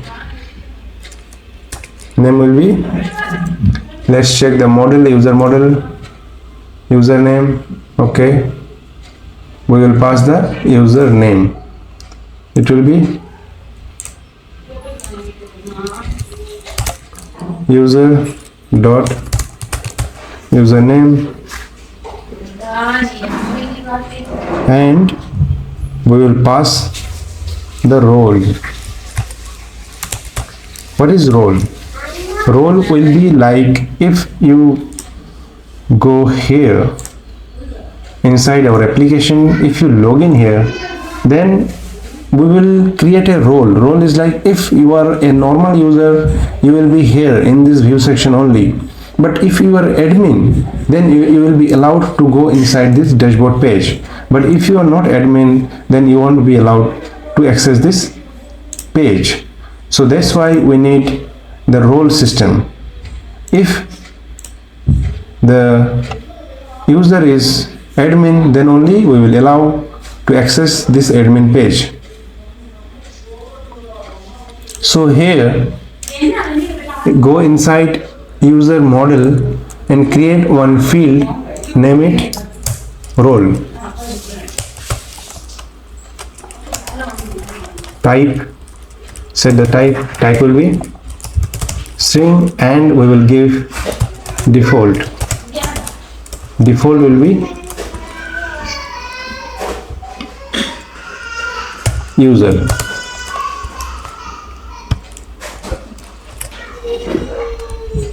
It will be user, and for the admin one we will give it as admin.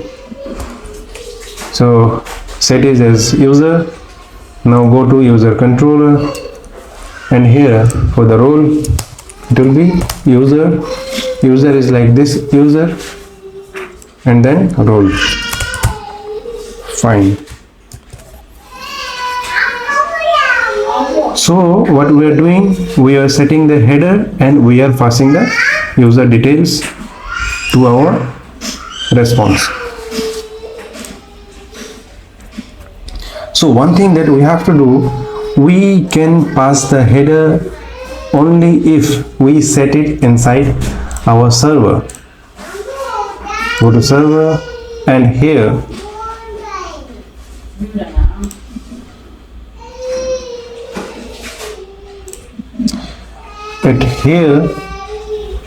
at course we have to allow that header, authorization header, because by default it does not allow that any kind of header. So we are passing the header authorization, we have to pass that yes, we are passing this header. Course option In course, you can pass various options, like you can define the particular origin that you will allow. That you can also allow.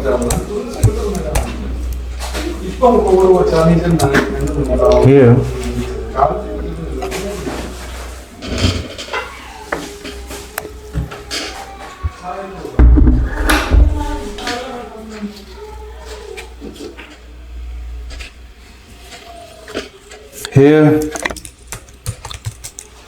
exposed headers will be authorization. Okay, pass this course option inside course option. Fine.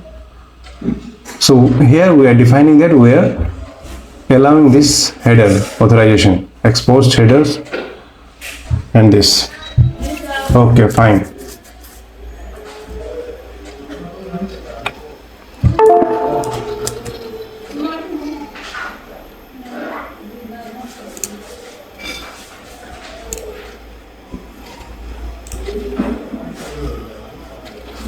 Now course option. Okay, fine.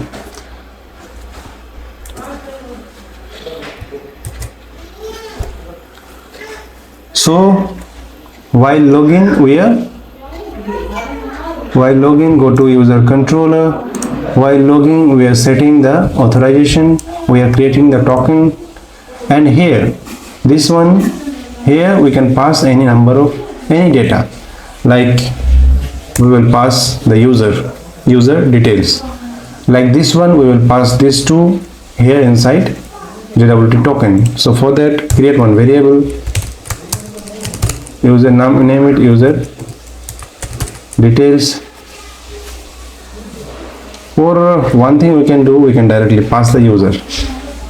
It will be better that we will pass the user, but we won't pass the password. So no problem, direct take the user details. It will be an object, and here pass this one.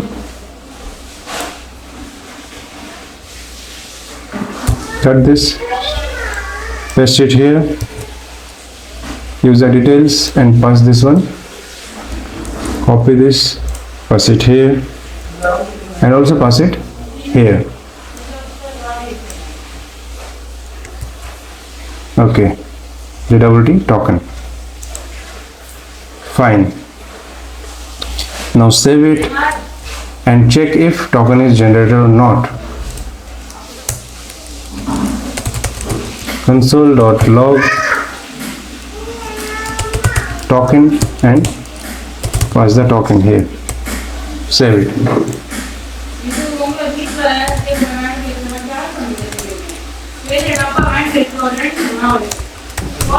And PM start.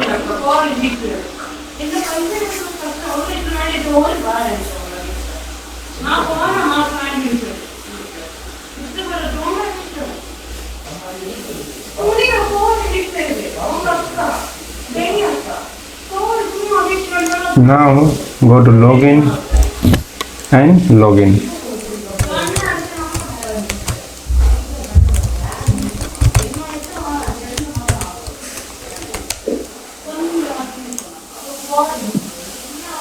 Internal server error.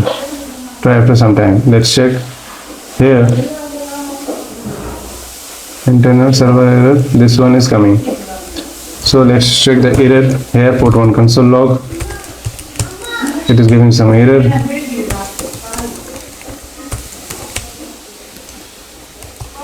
Save it. Again. Pass.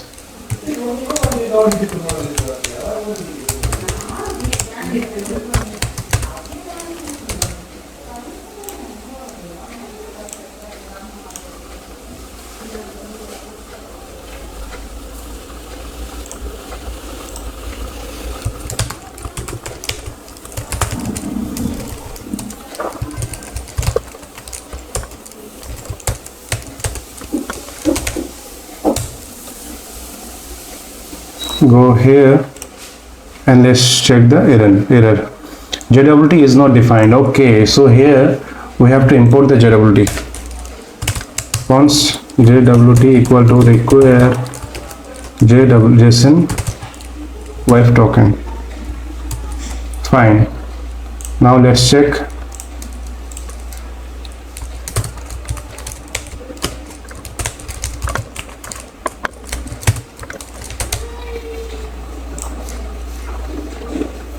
Now let's check. Secret or private key must be an asymmetric key when using. Okay, go to secret key and here provide the key.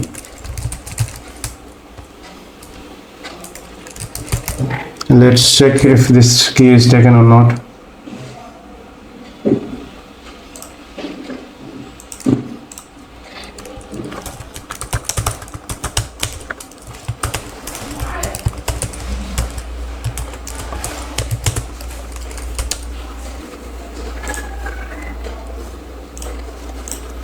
What is the error? Must be an asymmetric key. Asymmetric key. Okay, let's check the key. Console log the key. Go inside asymmetric.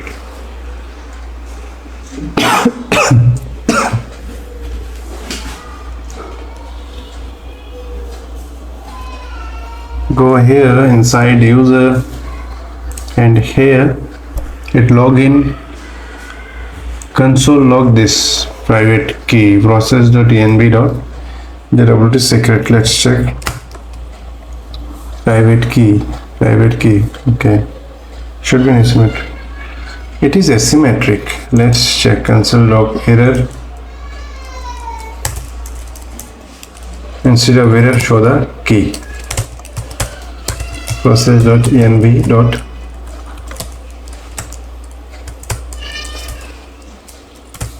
Secret.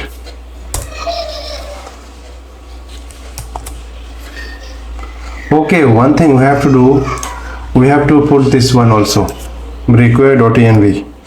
Otherwise we won't be able to access our .env file inside user controller. Go to user controller at top, paste it here. Now save it. Now let's log in.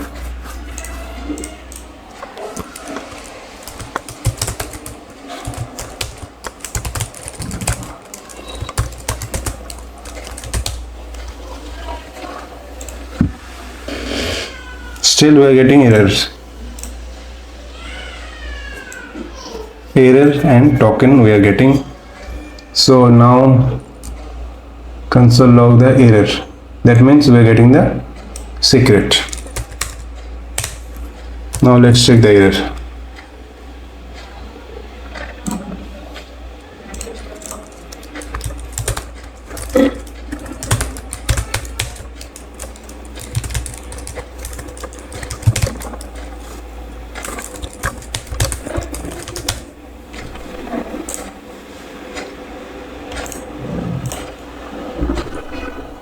Must be an asymmetric key. Okay, asymmetric. What does it mean by asymmetric? Symmetric and asymmetric. If you go to here, it is symmetric. Asymmetric. Put some numbers, small letters, asymmetric.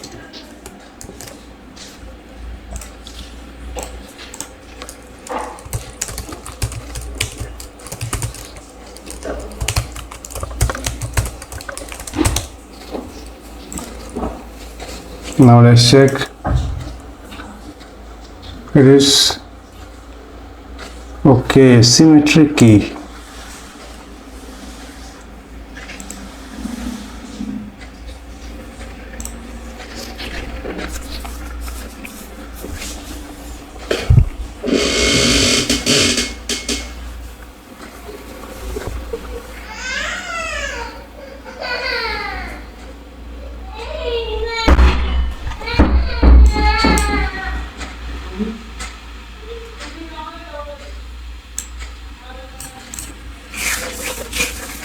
do one thing here, like for this one, okay, we have to provide a key with the name of a file. Okay, no, for the file one, algorithm 256, okay.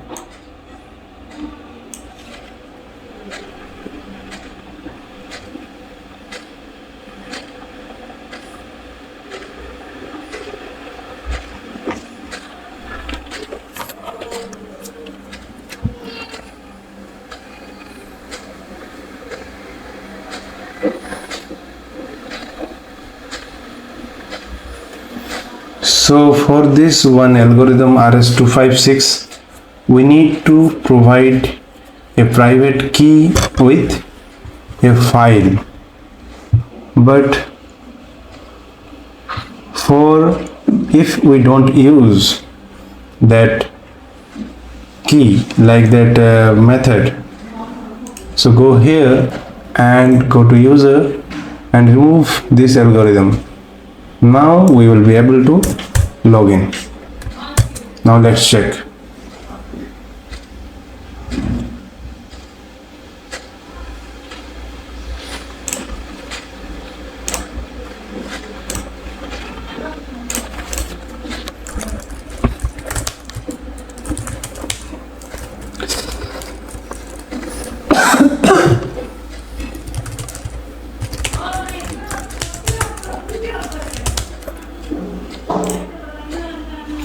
User is logged in successfully. Wonderful. Now let's console log here. Let's inspect and check the network. Check the network here and let's see what we are getting.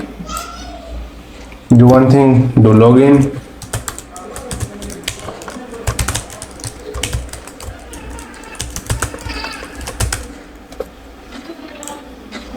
And here, go here, and you see we got the header authorization. Authorization header is passed, so it is working fine. Authorization header is passed here. Okay, now what we have to do,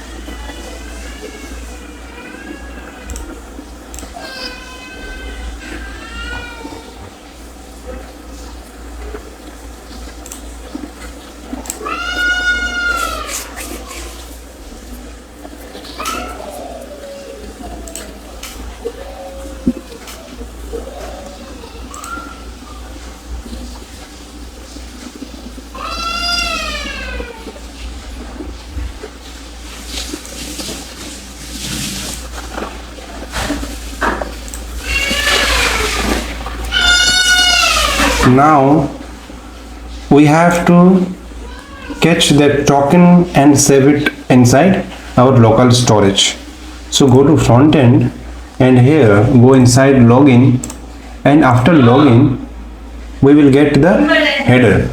So after login here, this is the login, and here we will get the header. So for that, let's take a variable. Let token equal to response dot headers dot get, and now give the name of the header. As you see that we are getting the header inside our network file. I have shown you. So we will get the token with this, and we will set it into our local storage. So local storage dot set item token. Fine. We will set the token. One thing we will do, we are passing the user details, so we will save the user details into local storage too. Local storage dot set item, we will set user and we will stringify the data, so we can save only string inside local storage. So save the data, stringify, and it will be response dot data dot user. Fine. Now let's log in.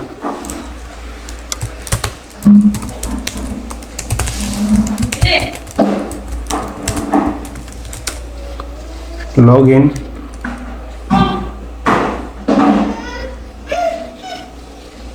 We are not getting anything. Console log.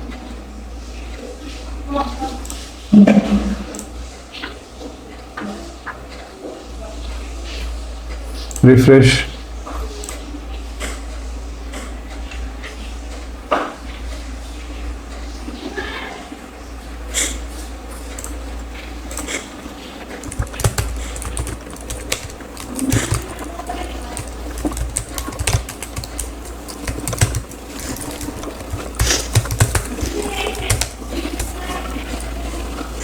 Submitted value for login. Okay, go to server and let's check if any error is there. We are getting the token, we are setting the token. Okay, token is set. You can see the token.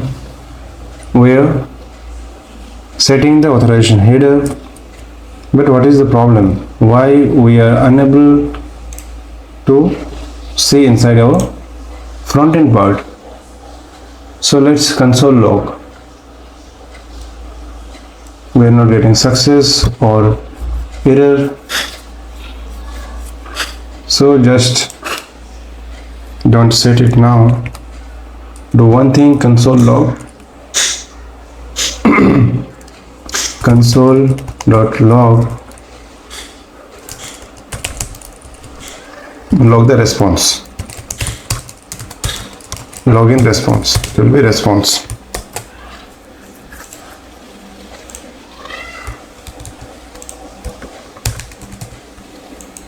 Why is it not running?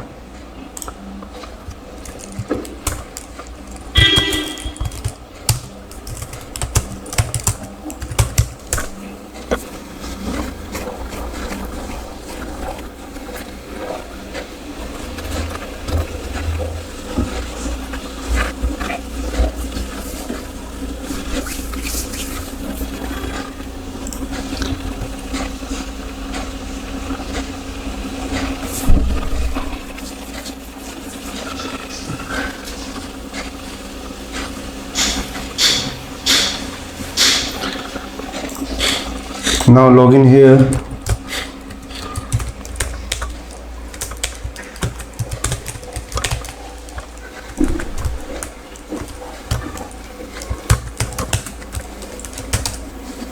Submit.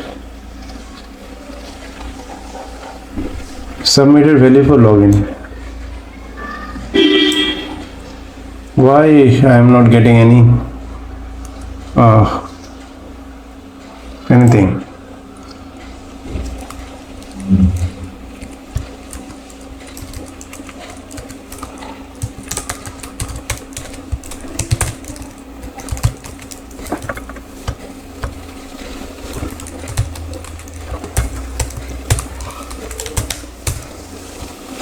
User is logged in successfully. Okay, fine. So let's check the data. Inside data, user is there. Okay, go here, so you can save it in this way. Save it, and now check now check the local storage. if inside local storage token is saved, but value is undefined. So go to the network section and here check the login, and at header, no problem. Now login again.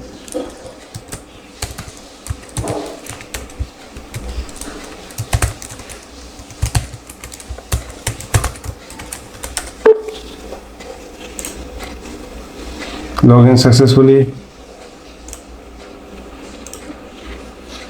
Authorization header, authorization, okay. Go to application, go to local storage token. We are getting undefined. What is the reason behind it? Go here and response.headers.get authorization. We should get this.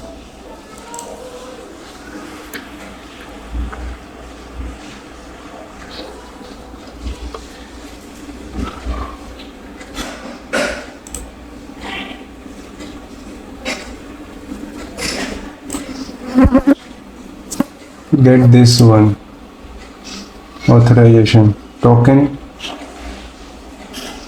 console log the token.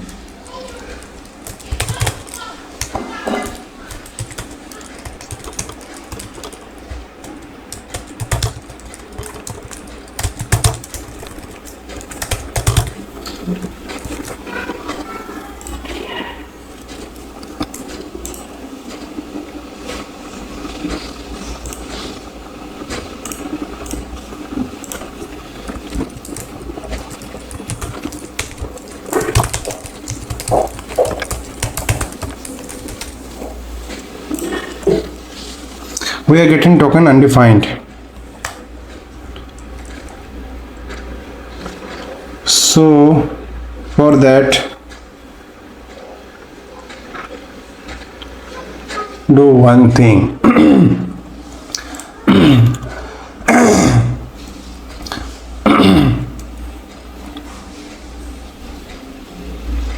We are not getting the token. So now actually token is saved. If we are checking the network, we are getting the token here, authorization.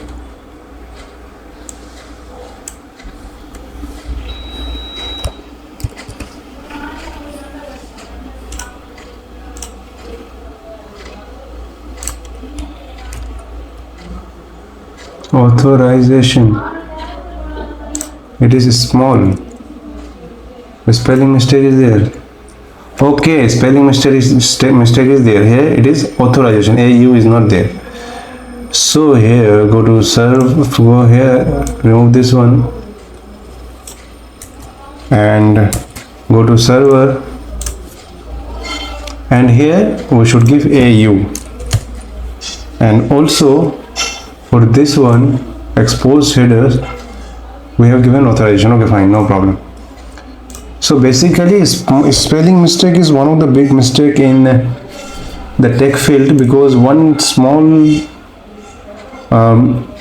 spelling can make a big worry for us.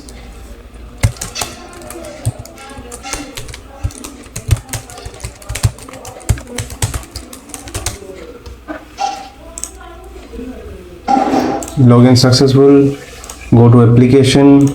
Here you see key is there, token, we can see token is saved, and also user is saved. Also user is saved, user details like ID, name and user role. Wonderful. Now what we have to do, like we are getting the token here and our token is saved inside our local storage, and now at every HTTP request we will pass that token. For that, what we have to do, we have to take help of Axios library.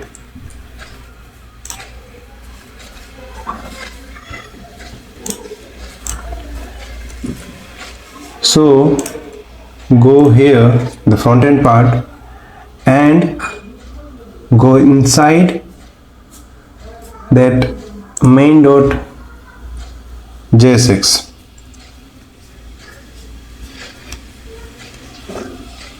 Here we need to pass the Axios interceptor. Let's import the Axios here. Import Axios from Axios dot interceptors dot request dot use request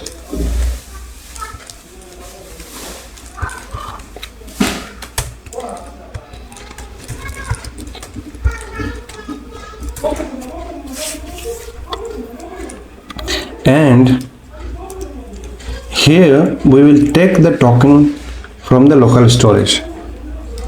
So we will check if token is there or not. If local storage dot get item token, if token is there, then we will set the authorization header.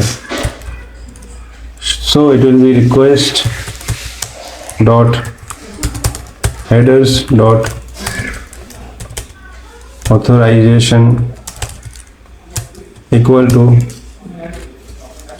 we will pass this. Bearer is the keyword that is a conventional method to pass this one, so there is no necessity that we have to pass it.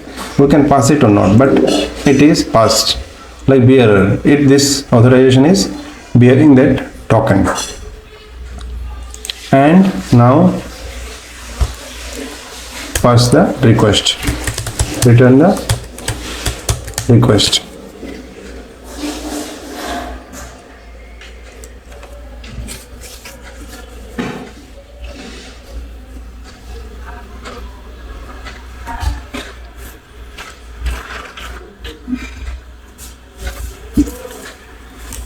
So the front end part is done. Now we will check that if we are able to get that header inside our application or not. So for that, go to backend part, and here we have created one auth folder. Inside auth folder, create one file, name it auth.js.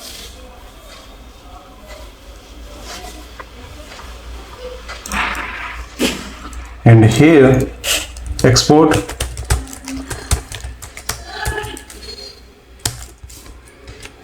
auth. It will be request, response, and next. We will get 3 parameters: request, response, and next. This is for auth. And here we will check the token, that if we are getting the header or not. Equal to request dot header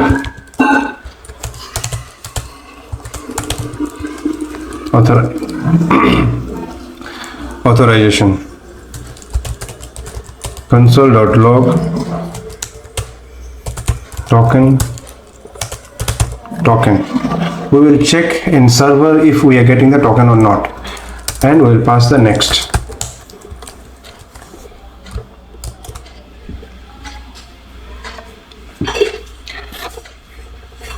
And import this auth inside any route. For now, put it before fetching product with query, so that we can check. auth.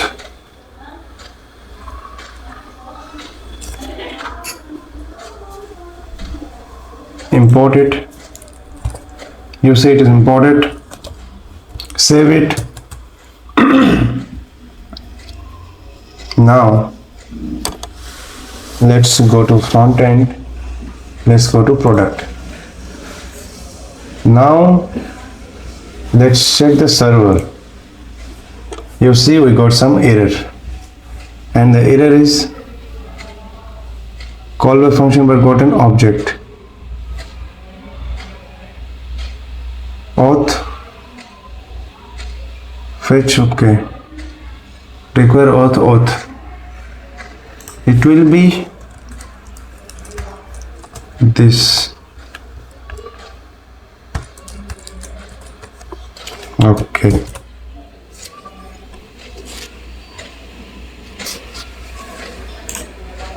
so now refresh. Now let's check the server, and you see the token, we are getting the token. Okay, we are getting the token. Wonderful, we are getting the token here. Okay, fine. Now if token is not there,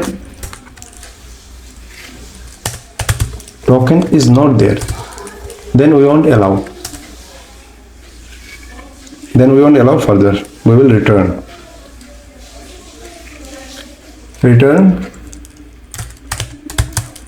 response dot status 401 unauthorized status dot JSON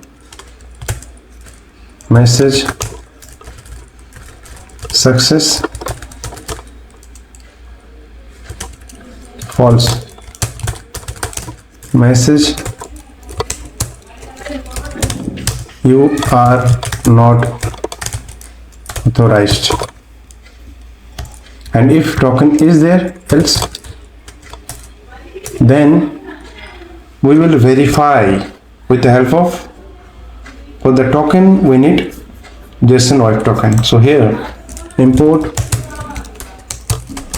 JSON web token.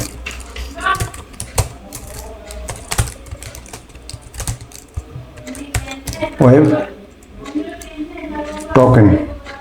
Okay, also we need the private key. So here import the private key also. Const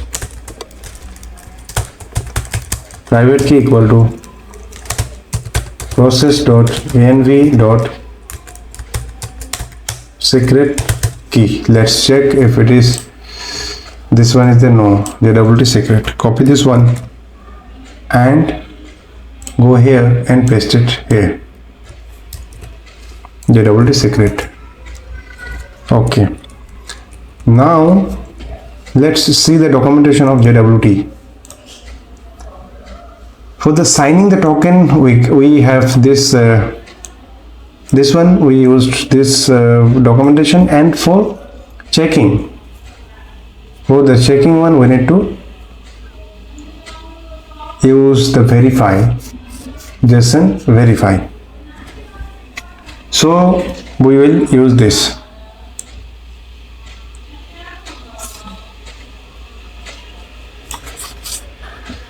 Copy this one and here pass this token is token here, and for the secret one pass private key.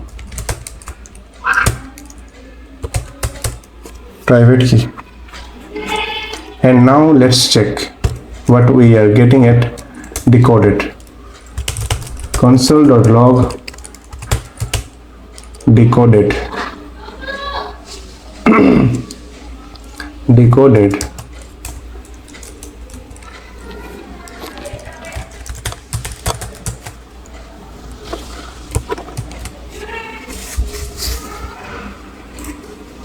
Go here, refresh the page,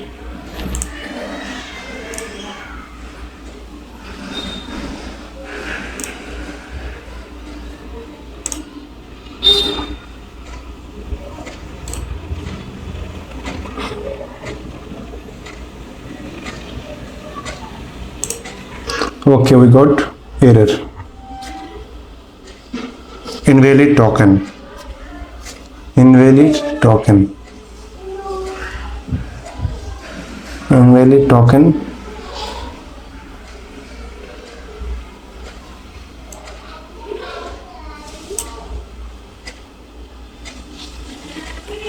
Authorization. Okay, we have to remove the bearer part that we have added there. Like now token equal to token dot split function of string we will use, and it will be one space, and we will use the one number. Now let's check.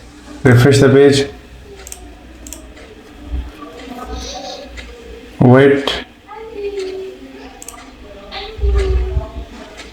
Okay, it is working. Yeah. So for the right token, it will give decoded this one. Okay. For the wrong token, it will show error. So we have to handle it correctly. It will pass the error. How to handle the error? Go to documentation, and we have to pass try catch for this one. So better, instead of try catch, we will use callback function, this one. So here we will get one callback function.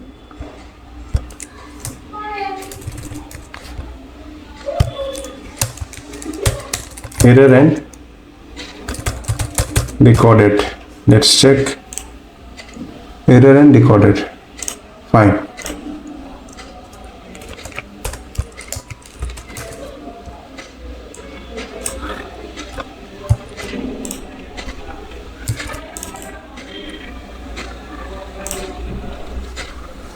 Okay. If error is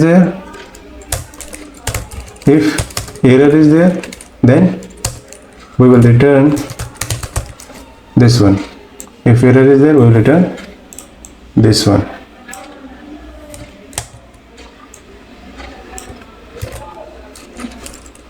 Else, if decoded, we got the decoded one, we will set that inside. If you see that here, the decoded is one object, and it is giving the user details that we have sent earlier.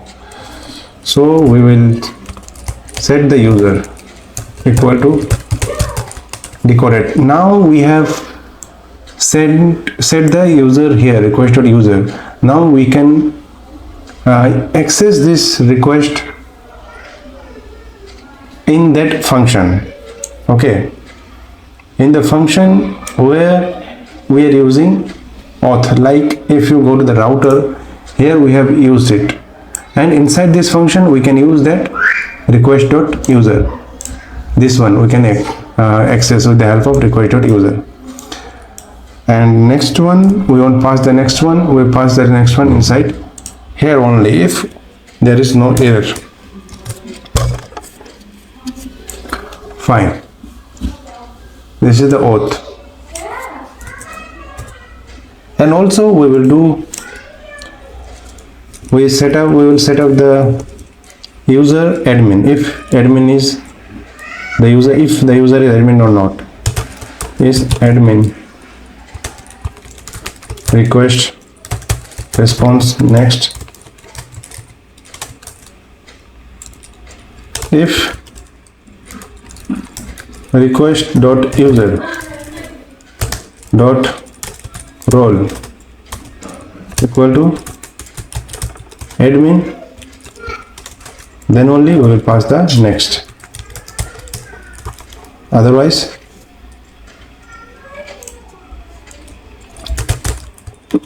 we will return that you are not an admin. You are not an admin. Okay, fine.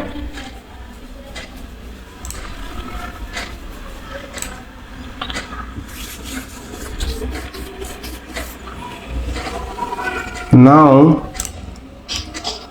do one thing, like if I am logged in, like here, if I am logged in, then only I should be able to access the product, this fetch product with query, because we have set the lock here. This is like a lock. If you pass the right key, then only you will be able to go to here. So it is, the auth is like a lock. So whatever route we will provide this lock like auth, if the token is correct, if we provide the token, then only it will allow to go to the this function, otherwise you won't allow. So now let's check, like here inside our function we have logged in. So the proof of logged in is that go inside the application, and here inside the local storage token is there. If you delete this one, delete this, all the values, now we won't be able to access this one. So let's check, refresh this one. You see, we didn't get the products from server. We are getting the category, but we are not getting the product. So this is what authentication is. Without the token, we are not able to access the product, or whatever we are giving the, we are protecting. Whatever we are protecting, it won't allow without login. So here, now login.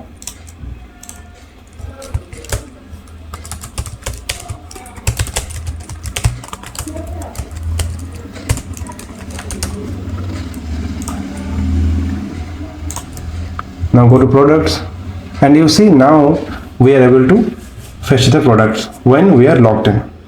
So this is what login function is. This is what authorization is. Authorization and authentication is. This is what authentication is. There are two terms, authorization and authentication. While we log in here, this is what authorization is, but authentication is like after every request we should be able to get the value, because at every request we are not logging in separately. So we are taking the help of the token, and that is what authentication is. Fine. Now we will set that lock, the auth lock. We will set this auth lock in the places where these are required.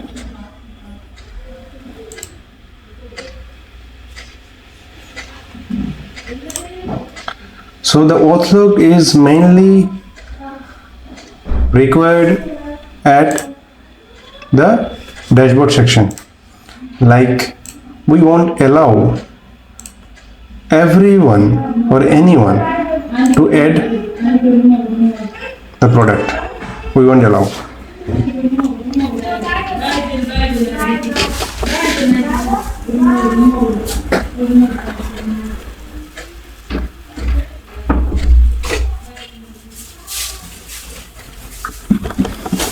So now we will set the auth.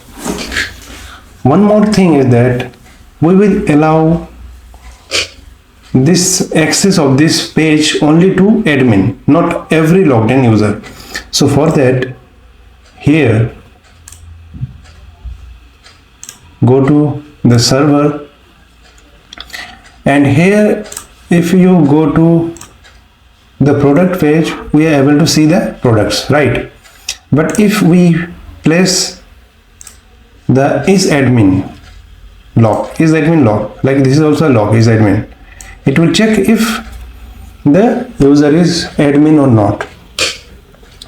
So go to product router, and here first is admin,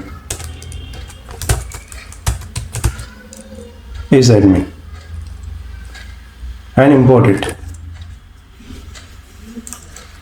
Import.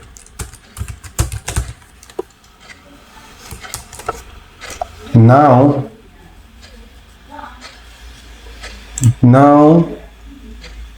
go to is admin and give some console log, or let's check. We will check this return inside our front end part. Now let's refresh. Now you see we are not getting the data because this user is not admin. We have passed an admin log, console log, access error, and see config,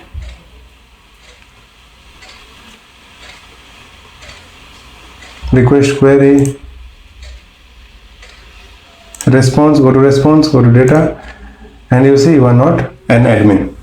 So it is not allowing us to access this page when we are putting the is admin log.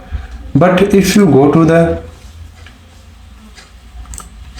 MongoDB compass and change the admin role, user admin role,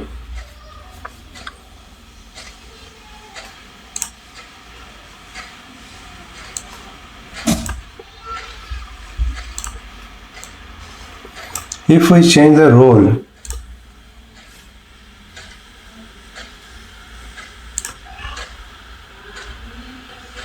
here go inside users, and we are using with logged in with this email, okay, and here user role is not there, and by default it is taking user.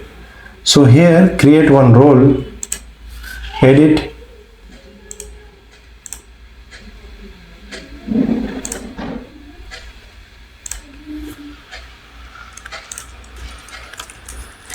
role, and give it admin. After saving, we should be able to access the data. We should be able to get the product here. Refresh.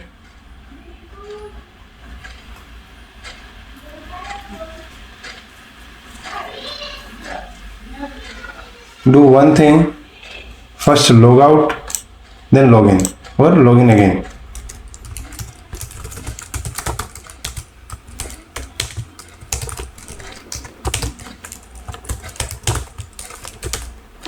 Login, successful login. Now you see after login, now we are able to access this because we have set the role to admin now. And now what we will do, we will allow to access this page to everyone. We won't put any log here.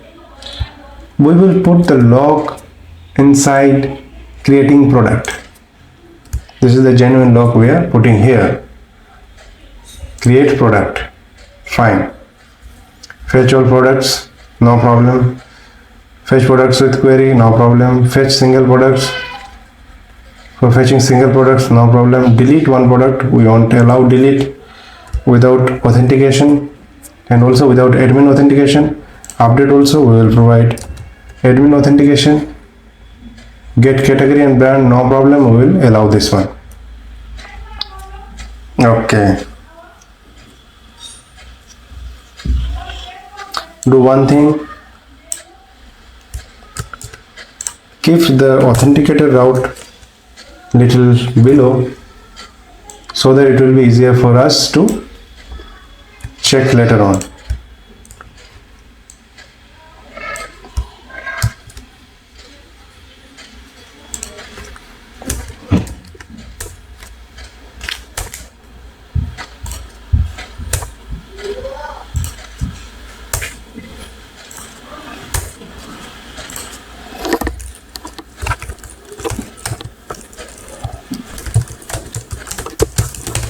Authenticator route, post, delete and patch, this will be authenticated. Wonderful. Now our user is admin.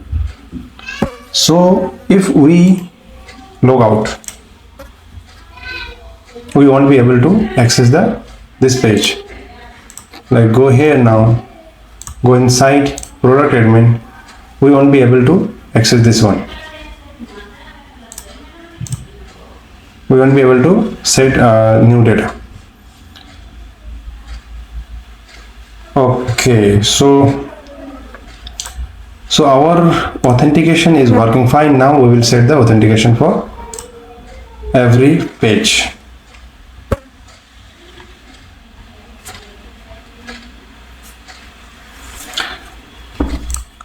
One more thing. Now here we won't allow delete. Like if we delete, we'll be able to delete. If we edit, we'll be able to edit. Like change the name to Evito 2. Submit. Product updated successfully. Which one is Evito 2?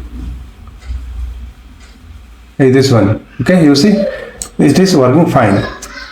But if the user is not admin, we won't be able to access this one. So like here, delete the token from application, delete the token, delete it. Now edit it, Evito 3. It won't work.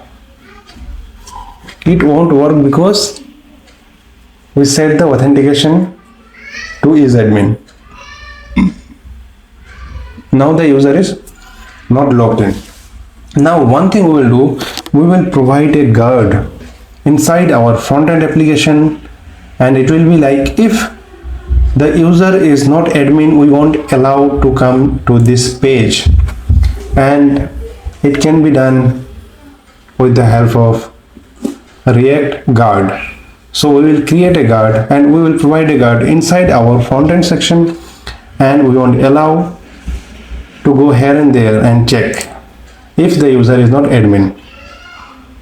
So go to the front-end part, and here create one folder inside source, name it guard.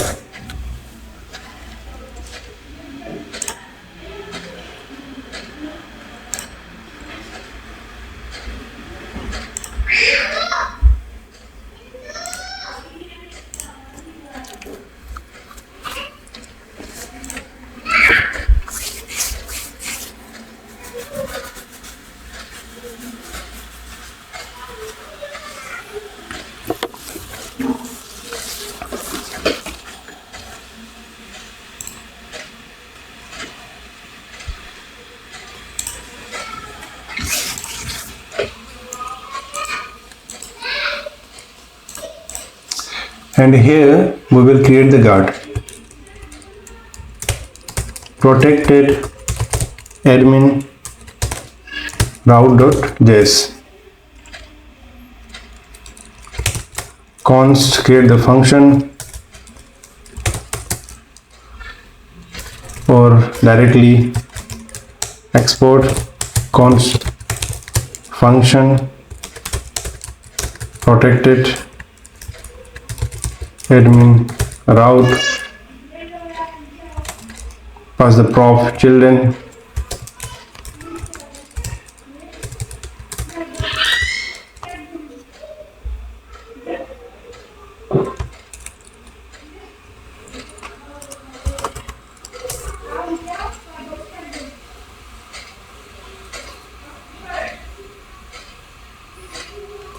export not const function, default function children, and we will return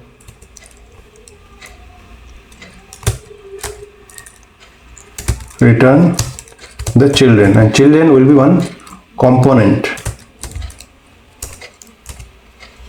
and here we will provide the logic. The logic will be, we will check the local storage. Const token, we will check the token, if token is there or not. If token is there,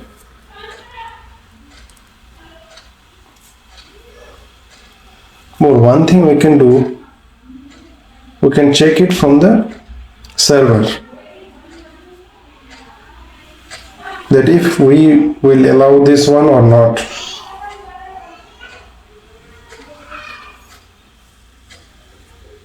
We can check this one, like one with token also we can do, like with token and role.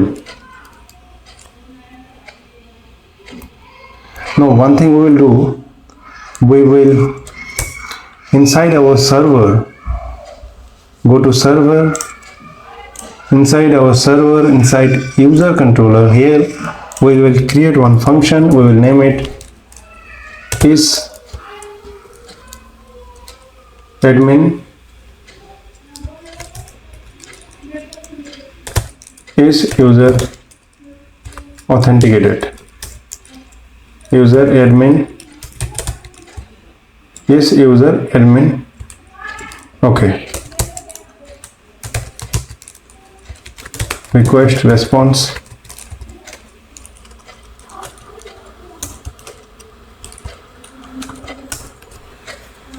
So it is not like auth, this auth, because we are using it as a function. We are using it as a function, and we will call this function from our frontend directly, and we will check if the user is authenticated or not. And it will pass yes or no. Okay. So here, check the token.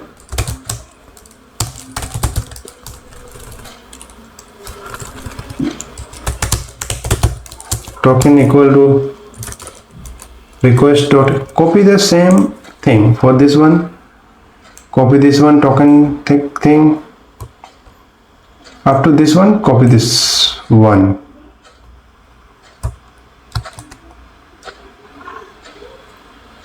copy this one, paste it here, close the bracket. We will get the authorization, we will get the token. If token is not there, we will pass, token is not there, we will pass front success false. Okay, and if token is there, then we will check if the token is correct or not. We will verify the token. Copy this one,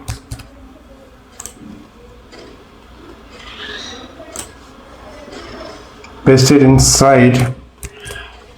It is looking same like this one, but it is not the same, because here we are not using it inside our route. Like here you see there is request, response and next, but here we won't have next. It will return something to the front end. It will return something to front end. And here we will pass, if error is there, success false. Okay, if error is not there, it will be success. Response dot status, it will be 200, and JSON success will be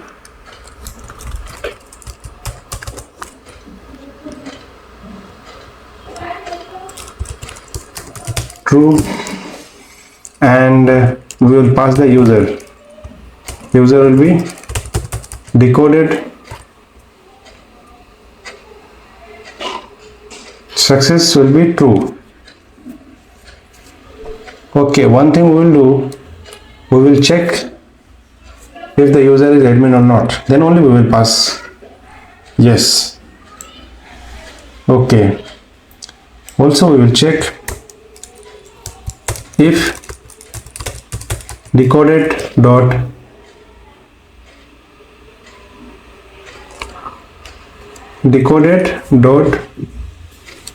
user role equal to admin,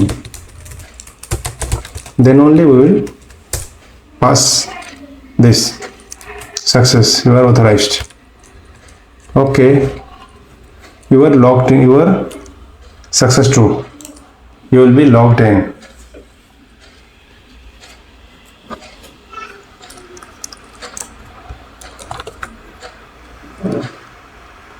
If it is not admin, then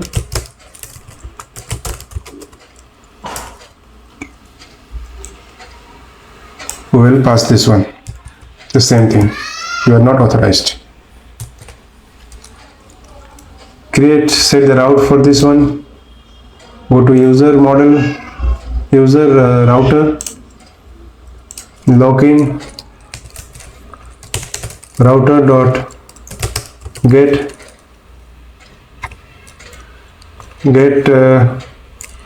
it will be is admin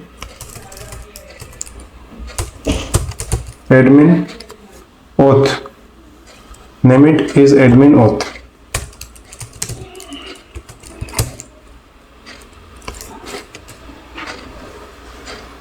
It will be this function is user admin is user or admin. Copy this one, paste it here, import this one,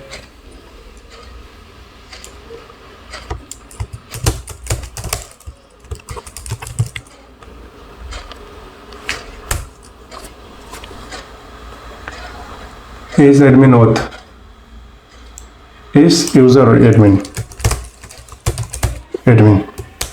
fine. Now go here, go to the frontend part, and here call use effect hook.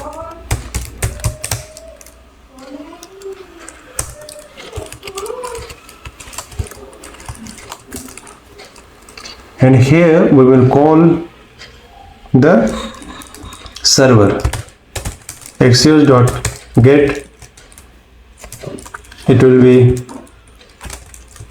like every time base API, and then user, and then is user admin dot then response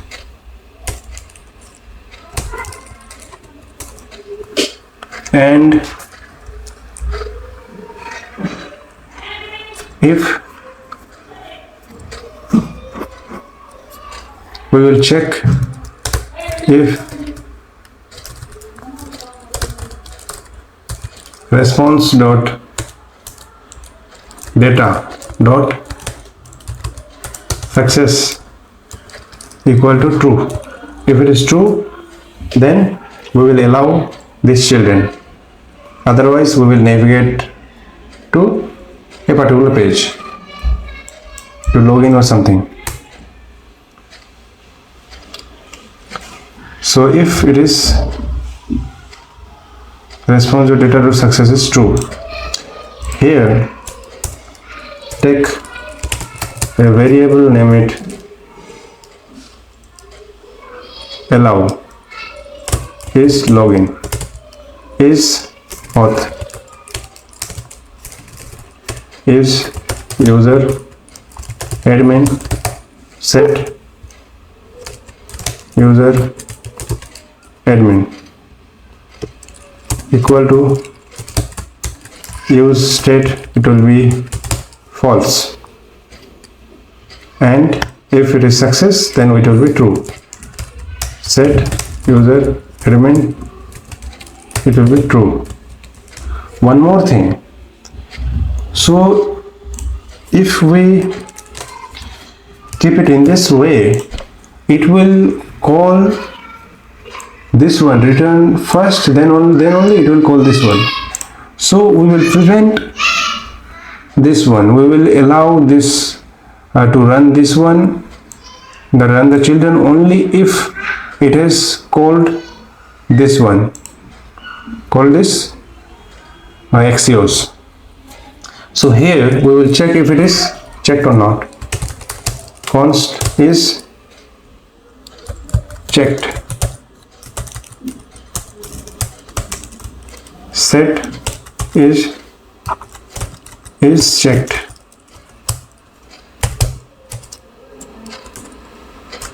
use state false. It will be false, it is not checked.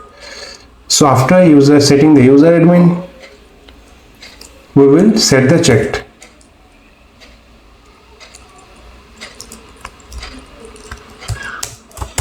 Is checked true. And also for the catch one, catching some error,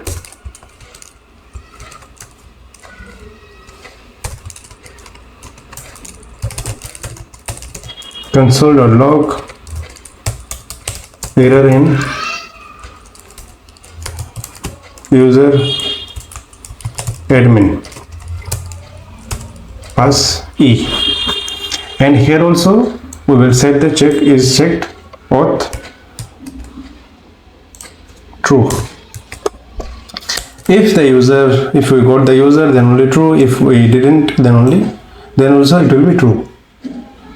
So here inside, don't put it inside this one, put it outside. Now format the document. Okay, now if what's checked, now here we will do one thing. We will import navigate. Navigate is a component that we get from React Router DOM. So here, if it is checked, if is checked and user is not admin, is user admin is false, then we will return navigate.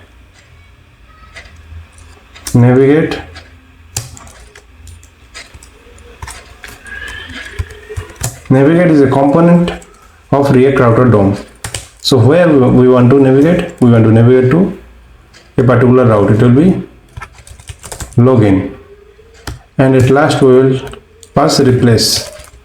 It will completely replace the component with the new component. Save it here, and this protected route we will pass inside our admin, inside our admin route. So go to app.jsx here, and inside this admin, and here inside the element we will pass it.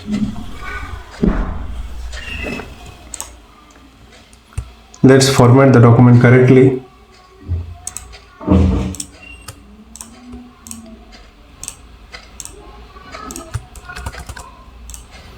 And pass it here.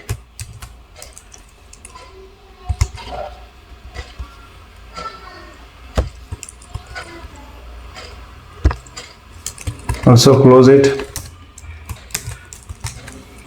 Now import it. Import. It is imported. Now save it. It is saved. Now let's try to go to the admin page. Here some error we are getting.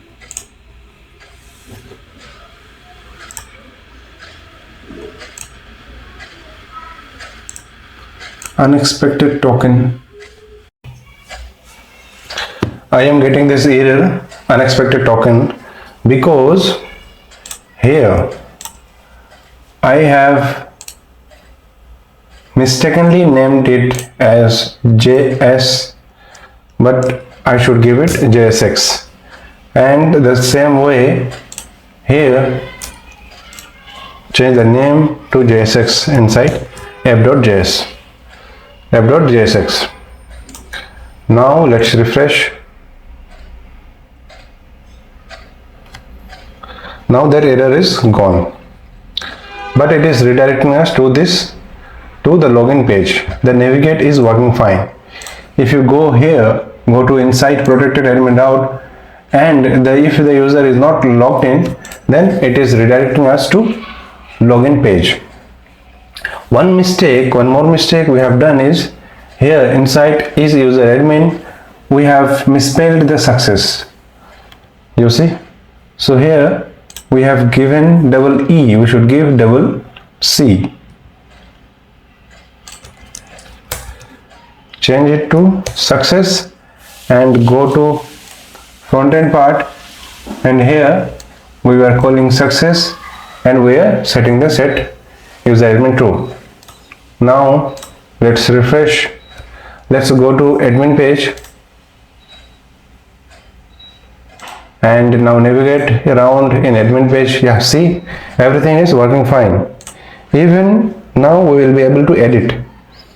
If we edit and change the color to red, now submit, update, you see product updated successfully. Close. Now see details, color, you see red. So now navigation is working fine. If we are login, we are able to log in as admin, then I am able to navigate here. And if I am logged out, go to home and go inside application, and from localhost delete the token, and now we will try to access the admin. You see, we are not able to access the admin when we are not logged in. Also, let's check another user. Use this mail and use. Here we are not admin. Login, submit.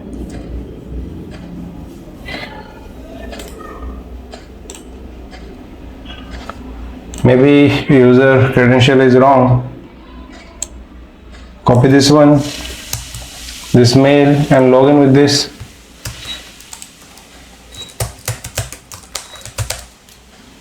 Submit. User login successful. Now we are logged in. But if we try to go to dashboard, we won't be able to go to dashboard because we are logged in, but we are not logged in as admin. We are logged in as user. So that admin section will be available only to the admin, to the admin of this website. So one thing that we have noticed is that if we use wrong credential, we are not able to log in. That is fine, but we are not getting any message like success message or error message. If we inspect console log and let's check error,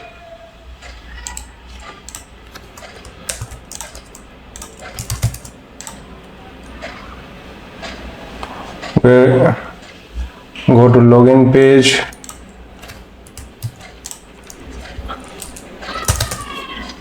submitted value for login. We are not getting anything if the user we are not getting anything if the credentials are wrong. So for that, first let's check the front-end part, the React part. Go inside view, go to components, go to login, and here let's check if login, if the user credential is wrong. Message, we should get the message, whatever message is like the credential is wrong. So for that we need to go to server in server we have done something wrong. So if here you see, if right password is right, if user is there, and if password is right, if user is not there. Okay, if user is not there, then also provide else, and if user is there but password is wrong, then also we should provide the return. We have invalid password, and for this one also provide the return, give the return invalid email. Okay, fine. Now let's check.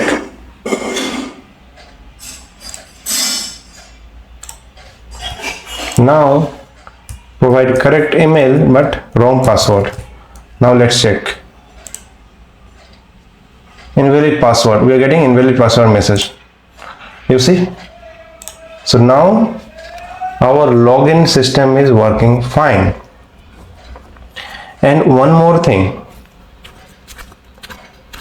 we will do, if the user is logged in, then we should not be able to come inside this page.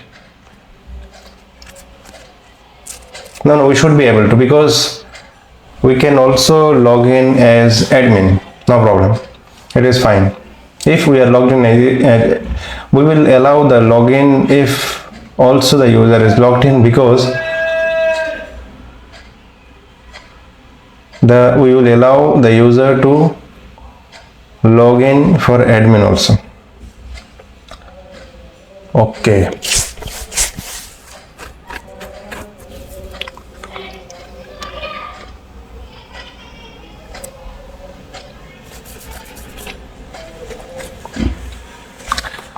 Now we will do one thing, we won't be able to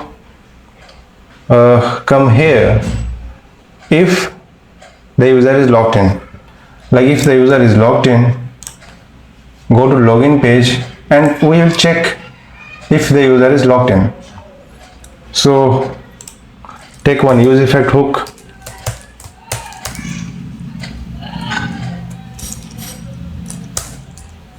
and we will check if the user is logged in. No. If the user is logged in, no problem. Keep it in this way, no problem. If the user is logged in, here we will provide the logout router. Okay, like here login is there, here we will provide logout router.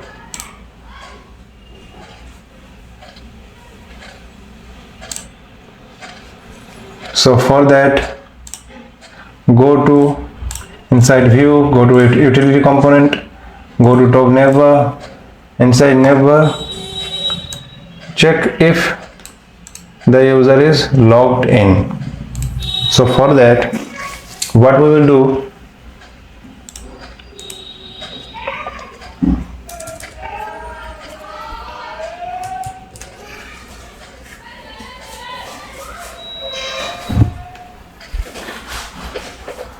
we will check if the user is logged in. So for that, go to the server, and here inside user controller we will create one function and name it if user. If is login, is login.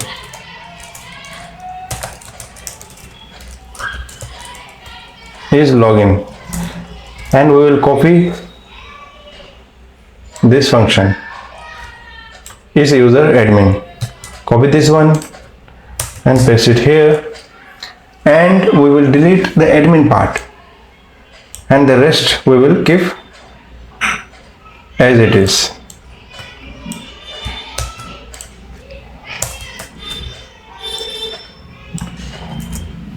Fine. So for is logged in, we will give the whole function except the admin role check. Okay, is logged in, fine. And for this, create a route, go to user.router.js, and here set is login. Okay, is login.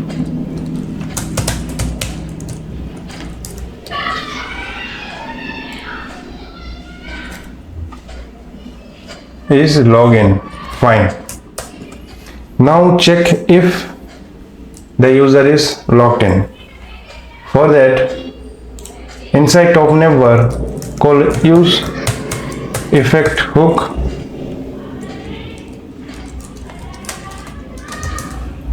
and here call Axios. So we will do it like what we have done for guard. For the guard one, copy and paste it here, and here we want set user admin, we will set it is user logged in. Set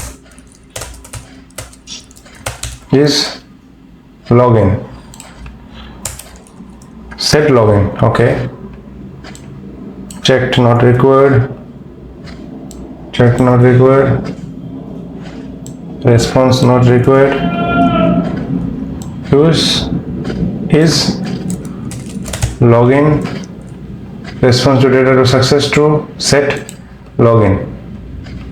Here take a variable is login. Set login.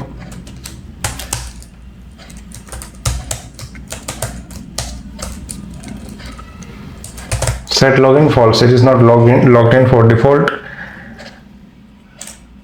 And after successful login, we will set the set login. And if it is logged in, then inside this page, menu item, copy this one and here set the condition is login. Is login, then we will show this link. No, cut this one, copy this whole thing, menu item, and come inside of this mef, paste it here.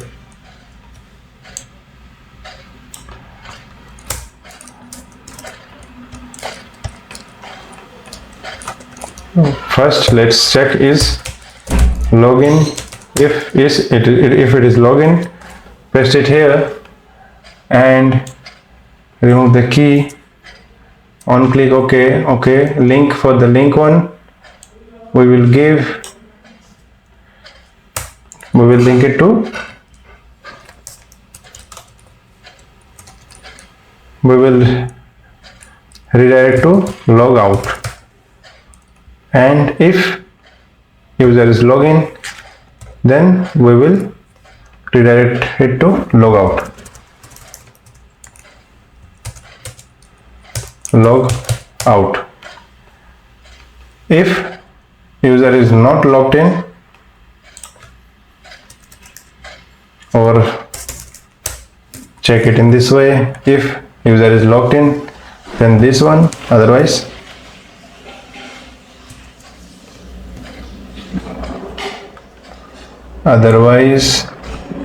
copy this and paste.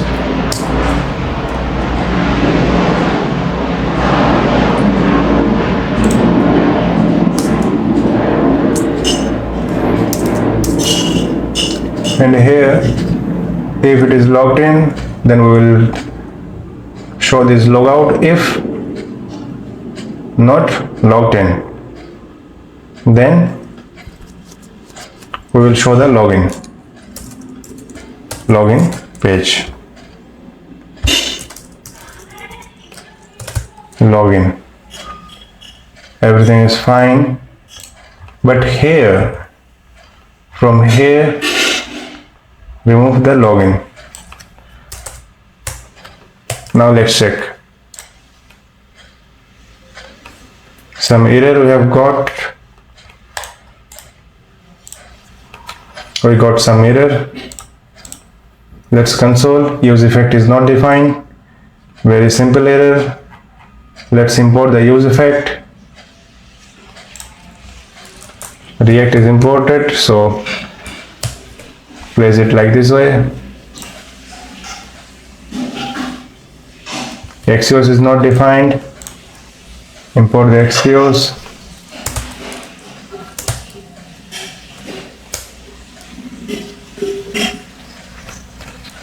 Let's check. Axios is imported. Save it. Base API is not there. Import the base API.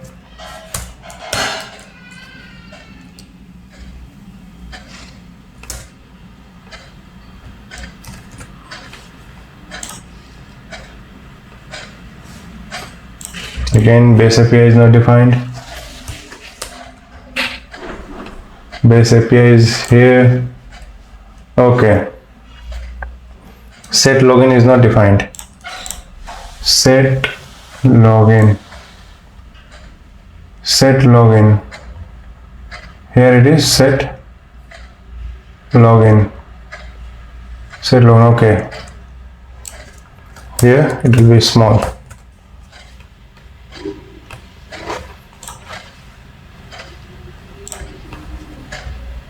Refresh the page. Okay, fine.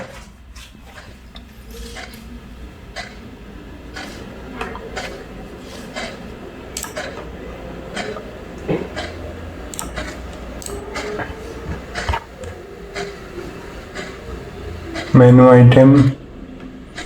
If logged in, then this, and if not logged in, then this login part we should be able to see.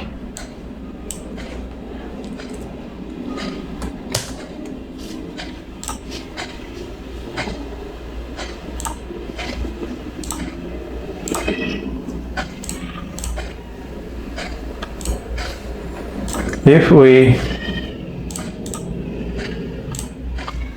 go to login page,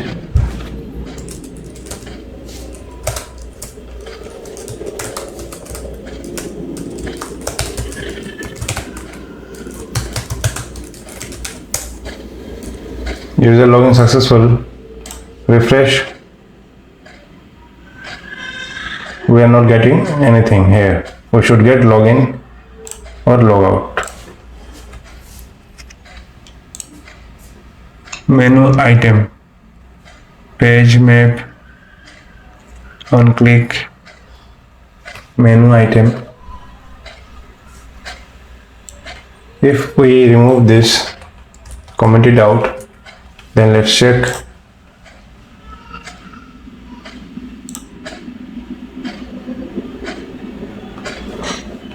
What is the problem? Is this not saving or what?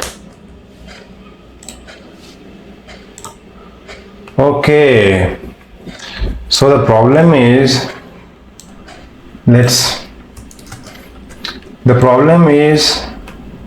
we are doing it for mobile part, like here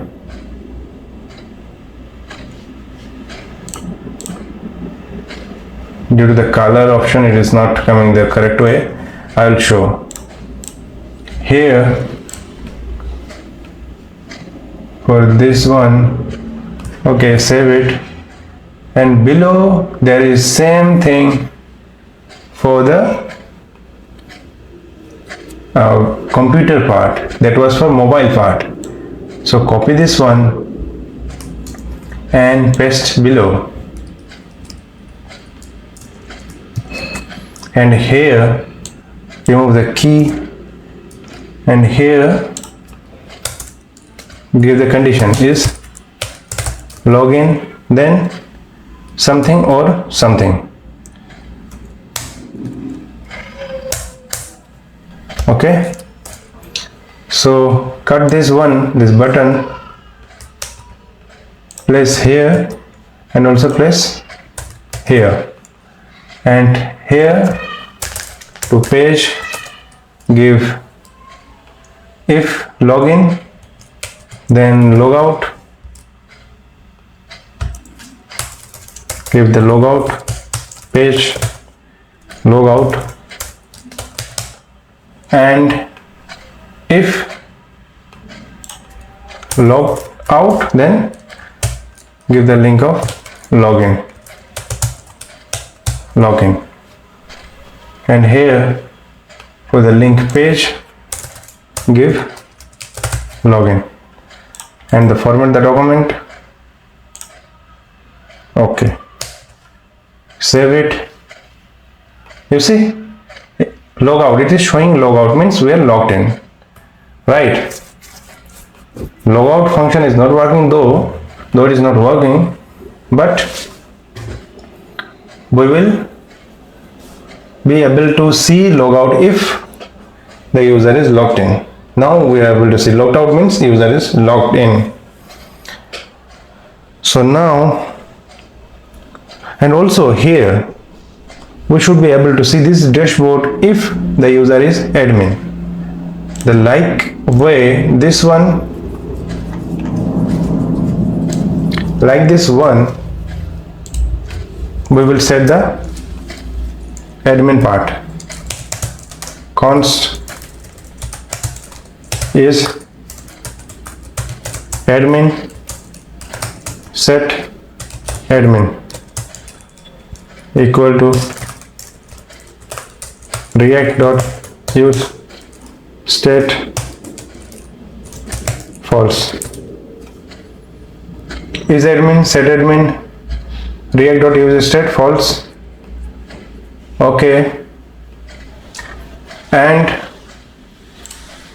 for this one, for the login part, and also we will check the admin part.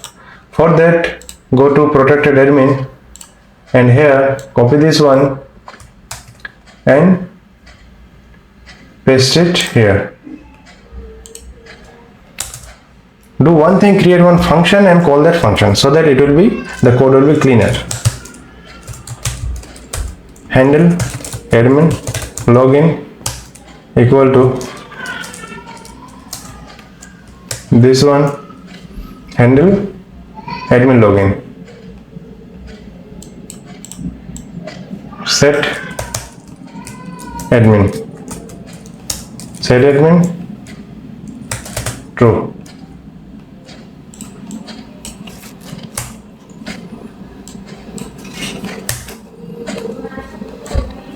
Call this function here, and like this one, create one function, handle user login, and copy this one, cut this one, paste inside, and call the function handle user login, and it will set the admin, and if it is admin, then here settings.name, here outside of map we will set the menu item is admin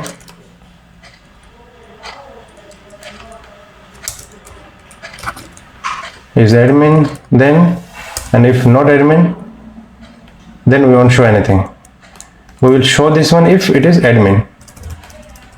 So if it is admin, Then we will show this one, menu item. Copy this one, paste it here, and for the page, send to admin page, and name it dashboard if the user is admin. And from here, remove the dashboard part. Fine. Remove this.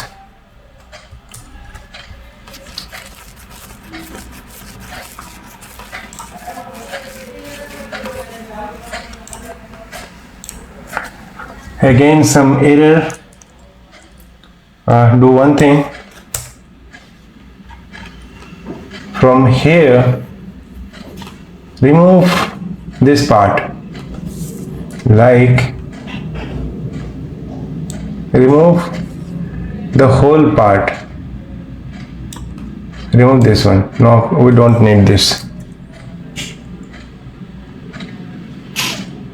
The menu, remove the menu.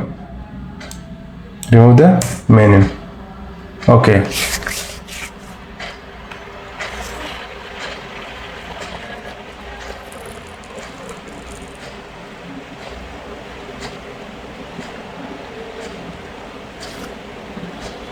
Is login. Okay.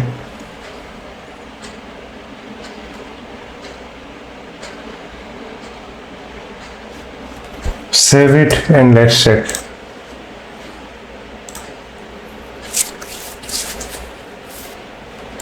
We are getting some error. Let's check.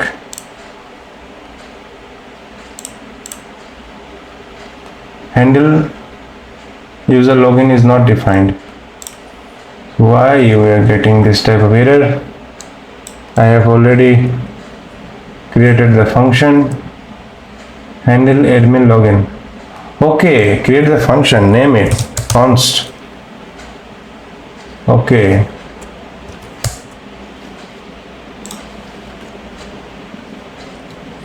Fine. Here near card,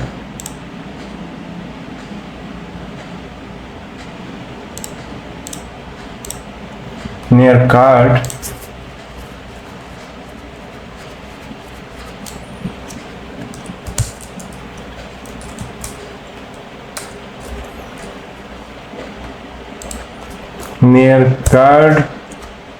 we will show the item, show the button. Remove this icon button, and here we will show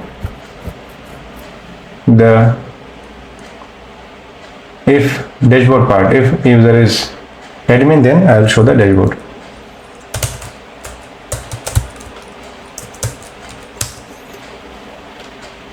Then copy this button and paste it here. For the button, handle close menu not required. Okay. Login,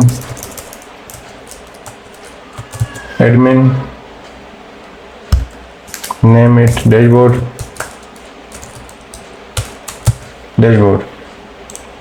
Fine. You see dashboard is here. So that means user is admin. Go to dashboard. Wonderfully we are able to move around inside dashboard. Go to home, and we need to style it a little bit.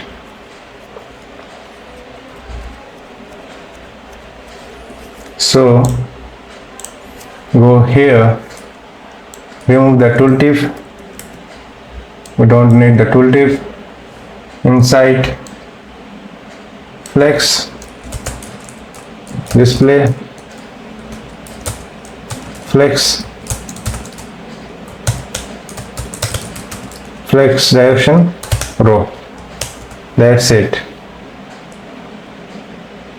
Let's check if any error is there.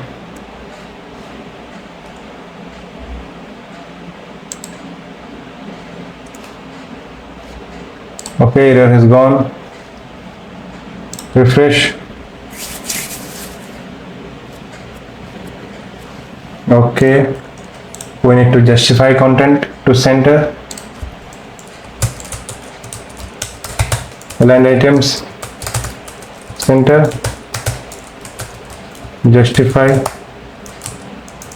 content, center. Now it is looking good. Cart is there, then dashboard is there. We can go to dashboard if the user is admin. Okay, and if the user is not admin, now let's work in the logout function. If we go to here, go to logout, then we will be able to log out the application, log out from this application. So now go to logout page. Inside component, logout page is there. Create the function is created, and here while coming to this page we will call the use effect, import it, call a function inside, and let's run it at least once. And here we will give a call to the server for logout. So go to the server part, and here inside user controller create one function, name it logout request response, and here we will log out.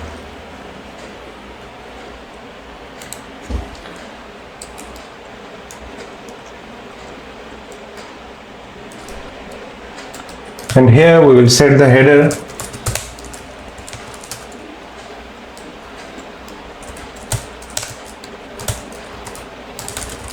authorization to empty string.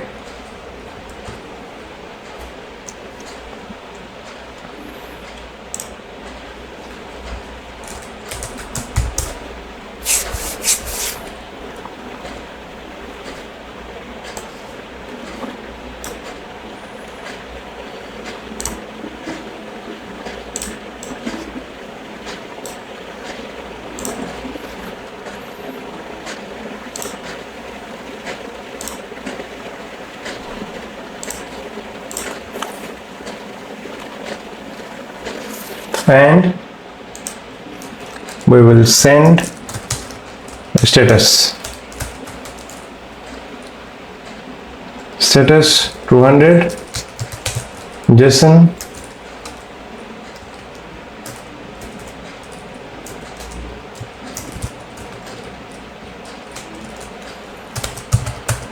success true message sign out successfully. Fine. Connect the route. Router dot get, it will be a get call. Log out. Log out.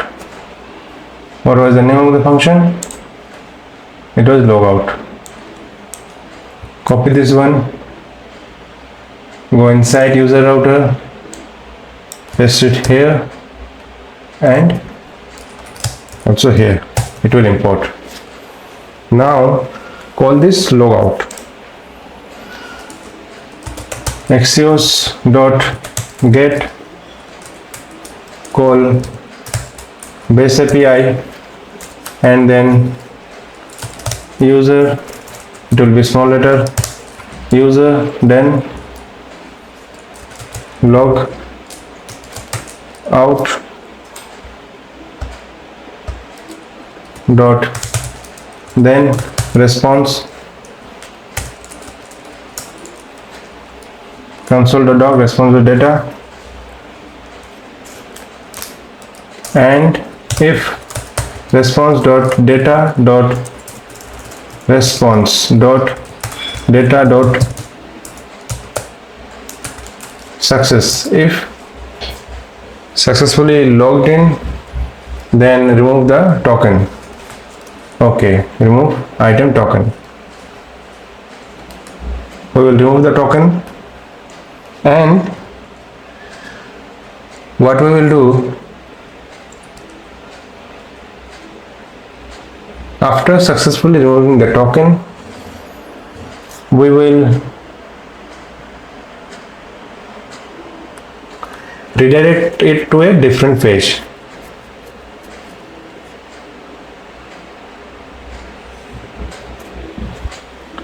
So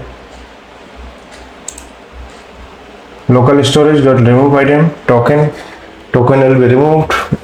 The header, from the header, token will be removed from the server header. Now what step is required is we need to give a message like successful logged out, and then we need to redirect to a different page.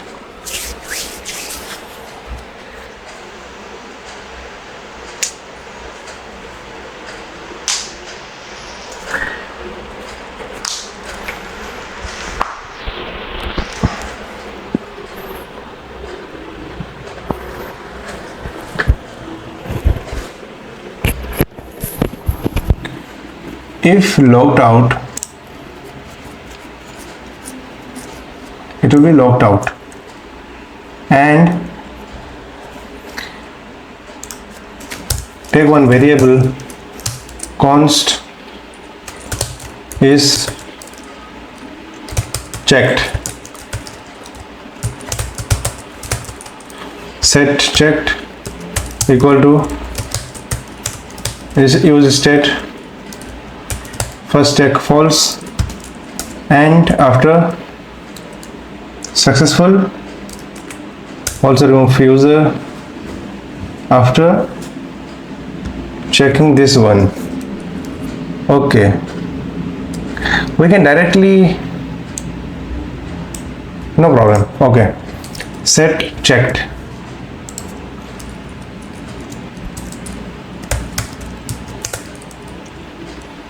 set checked true, and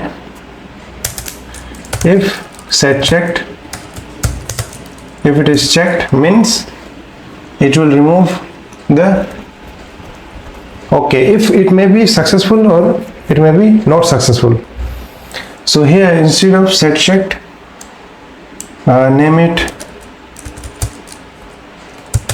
logged out. Set logged out. Okay, and if it is true, then set logged out. Set logged out, and we will set it to true. And if it is true, if it is logged out, then we will return navigate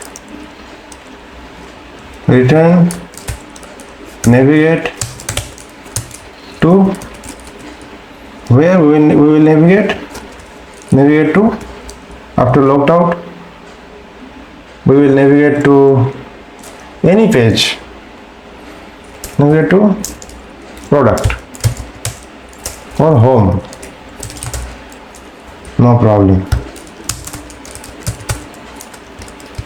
Replace if logged out, otherwise we will show this logged out page. Fine. Also catch the error.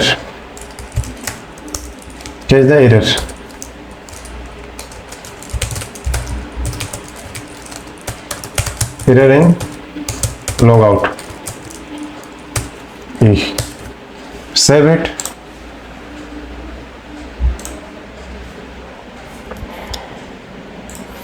We are getting some error. Let's check.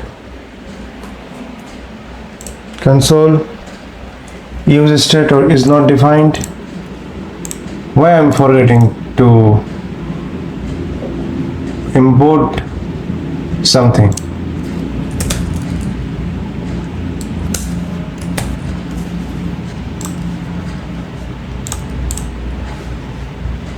Not found.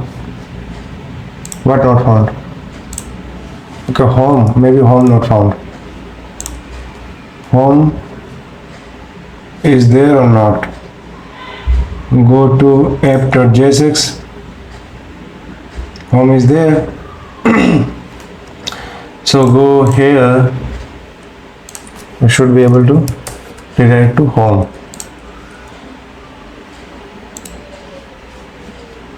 Login. It was logged out. Like first login.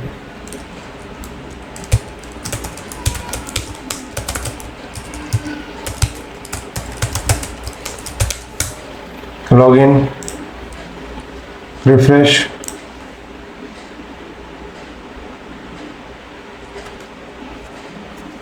log out dashboard, and if we log out, we are successfully redirected to this home page. And if we refresh, then you see we are seeing the login. So the one thing that we are noticing is that if we are login,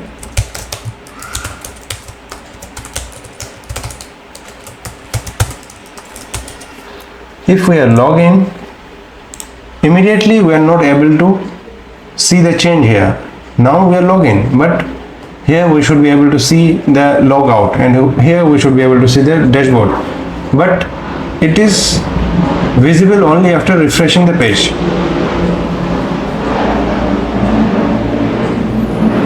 So this is the thing.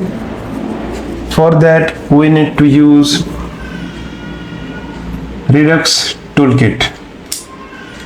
So for this logout part, and also like this for the cart part, like adding any item to the cart, that time also we need to show the update here.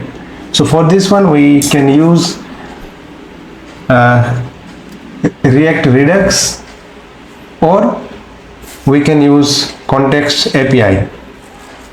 So now in this video I am going to use Redux. Now we are going to manage the state with the help of Redux Toolkit and React Redux. So let's see the documentation of Redux. Go here, react-redux.js.org.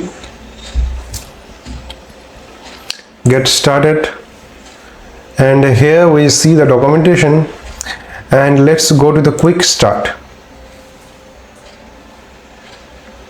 And here copy this one and paste it inside our front-end application here.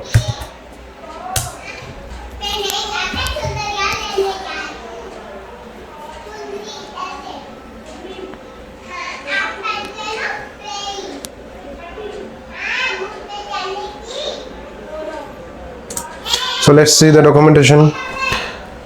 See, here we will have one store file, store.js file, and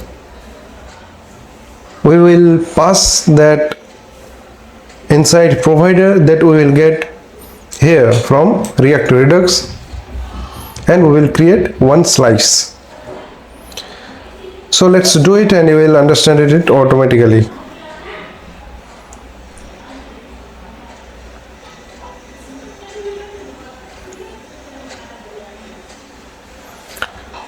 So here packages are installed, and now inside source folder,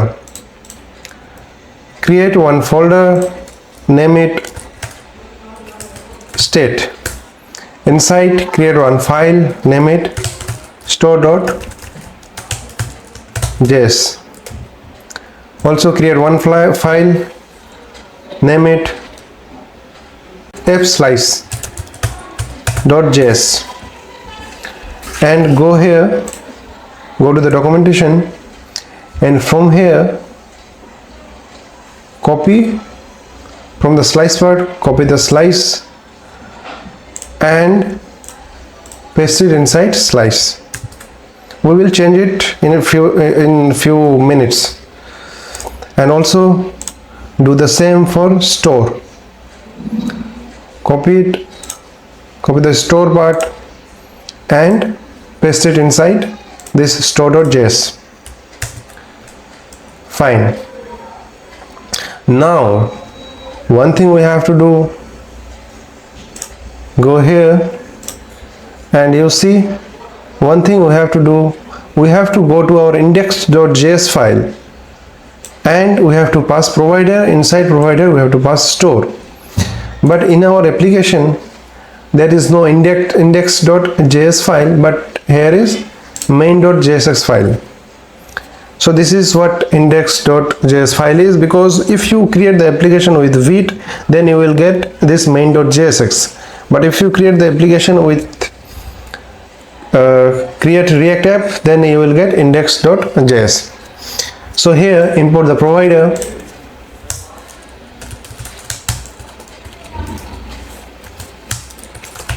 from React Redux,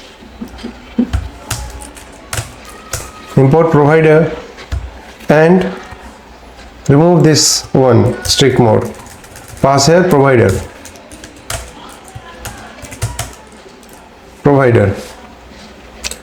Also import the store.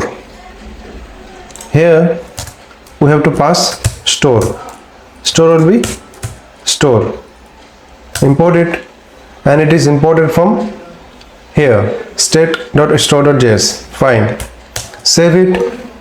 Our task for this one main.jsx is complete. Now go to the store and fslice, and here we will modify it.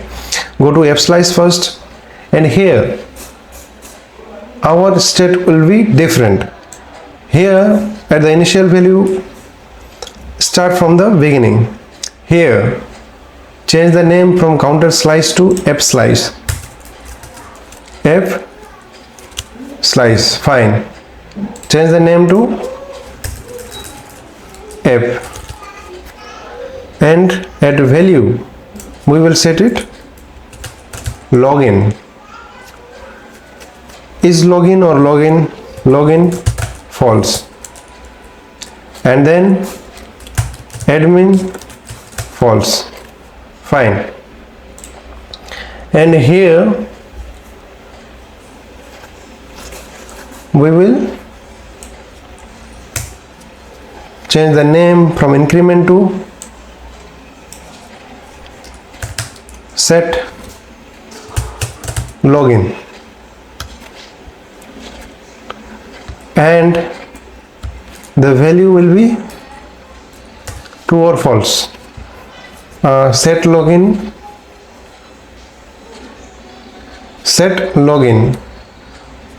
make it true,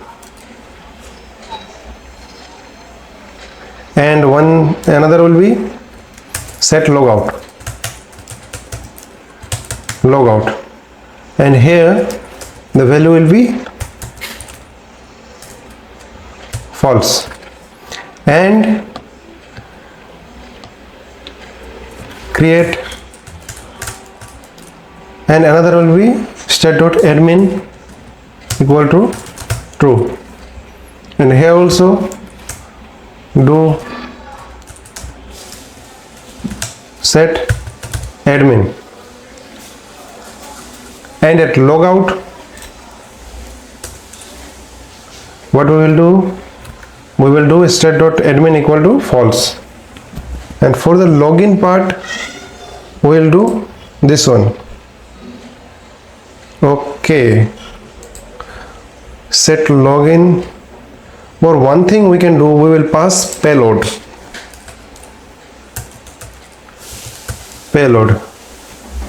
and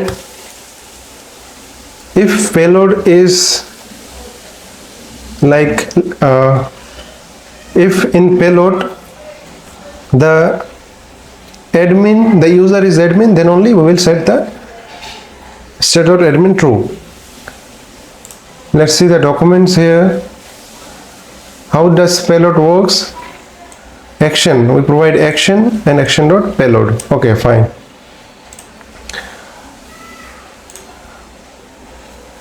Pass the action here, remove set login, and at login first we will,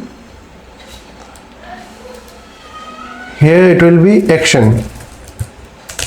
Okay, here we will console log first, console.log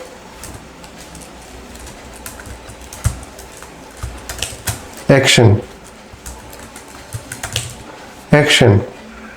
fine. So here app slice is there, and here also remove change the name from counter slice to app slice. Here also change the name to app slice, fine. And here export set login and set logout, fine. And import this app slide inside store.js. Import it here. App slice. Remove this counter slice. Okay. Now let's see the documentation again.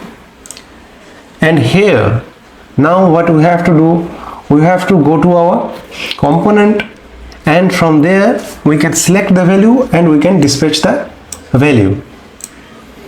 So you see, this is a counter.js component, and what we will do here, we will dispatch that what we have to do, like we have to log in or log out, whatever, we have to dispatch that function. So for that there is a hook called use dispatch that we get from React Redux. So now let's go to the front end part, and here go inside our login component, go to view and go inside login components, login component. Here import the dispatch.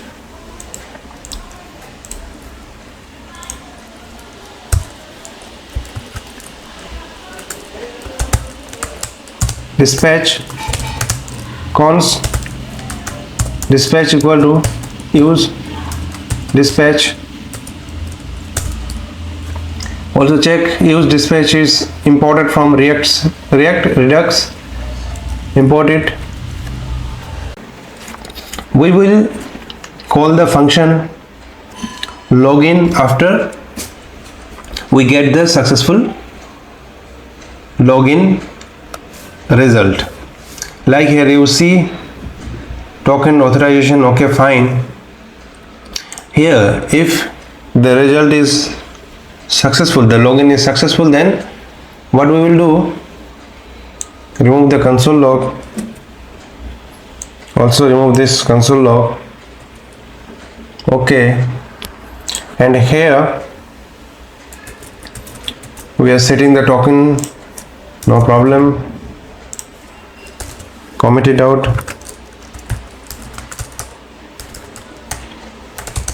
Setting token to local storage, and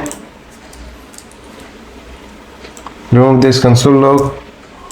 Also here what we will do, we will dispatch the login function. Dispatch login, and called dispatch, and here what we will do, we will provide actions, we will provide payloads. So what is that? It will be response dot data dot user, and we will check. Before that, pass the action, and the action is login. Let's check. Go inside the state, go to fslice, and we will set login. Import set login, set login, set login, and here pass the user data. Fine. And inside that fslice we are consoling log this. So go here and let's log in. And if we log in,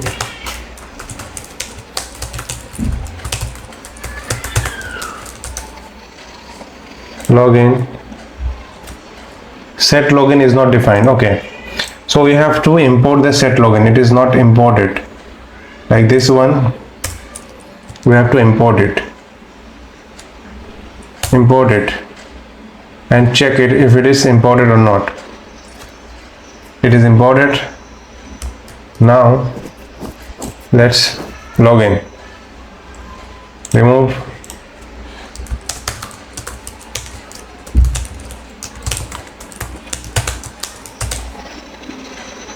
Submit. Action is working fine. You see the action. Inside action we are getting type f underscore set login, and then we are getting the payload. Inside payload we are getting name and role. So here we will take benefit of this. So inside our slice we are getting this action. So what we will do, we will check if action dot payload dot role equal to admin, then we will set state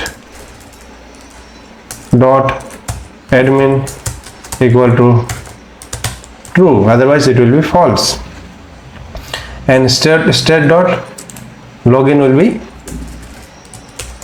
true, even if it is login. Fine.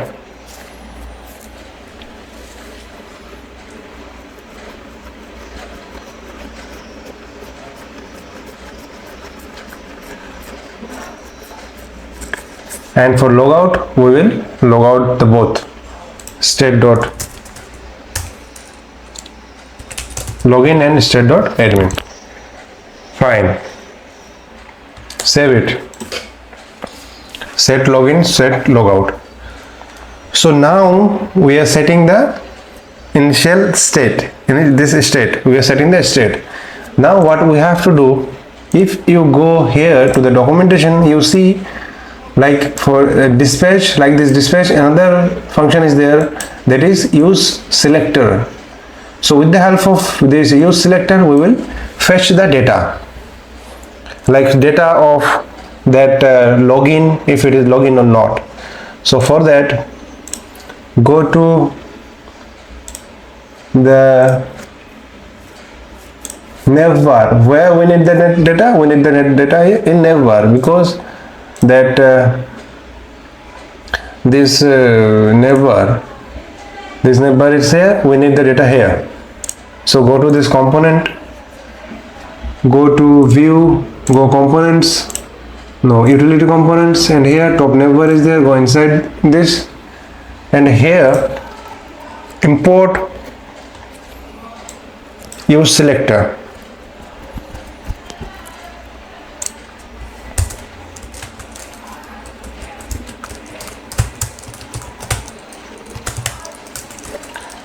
Const login, or what we can do, we can say state app state equal to use selector. Use selector is one hook of React Redux. Import this one, and here it will give state,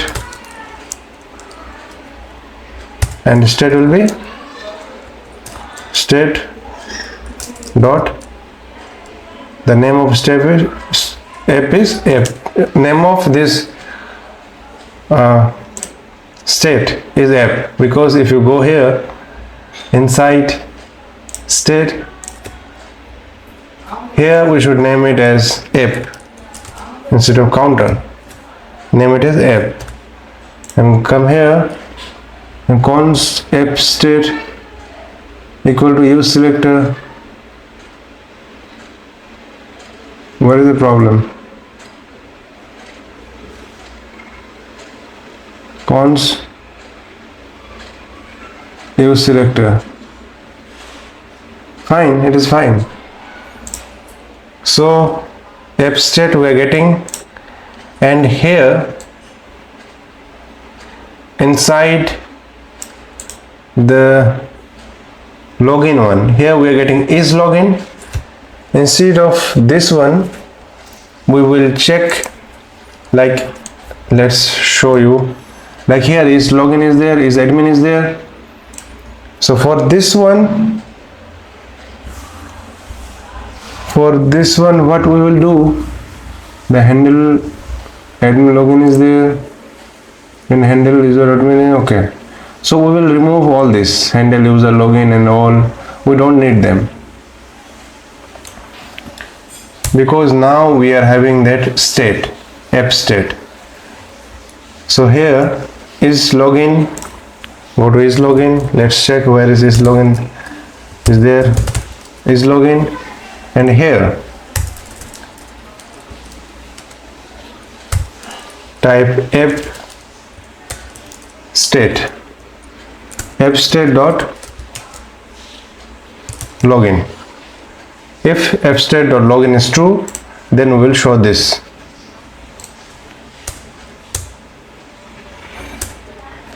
And here also do the same.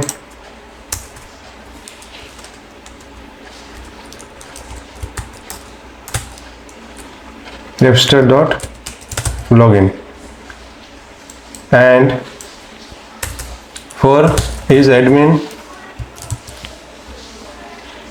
set it to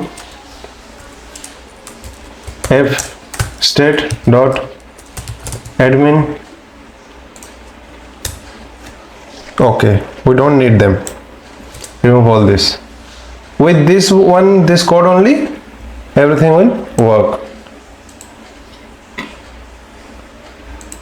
This is what state is. Now save, let's check. Now let's log in.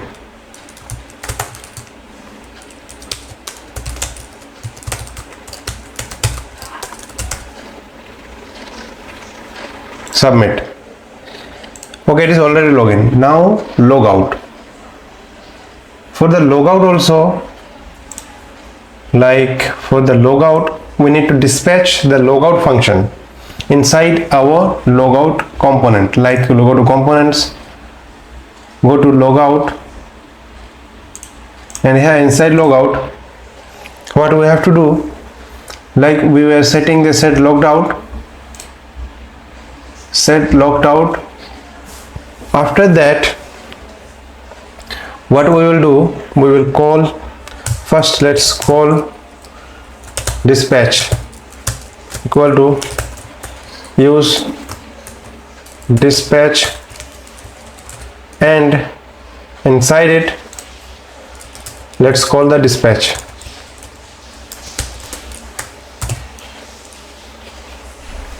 Dispatch ch dispatch, and call logout.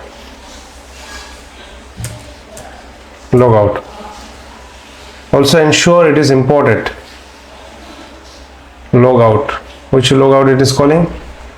It is calling this function only. we don't need this. Log out. Let's check set logout from F slice. Copy this one, says set logout, call this, and now what will happen when we will call this application? It will run this use effect, and if it is successful, then it will call this use dispatch logout, and automatically it will update it here inside this navbar. So now let's log out. Let's refresh. It is not working as it is supposed to work. Like if we log in, go here, log in and check.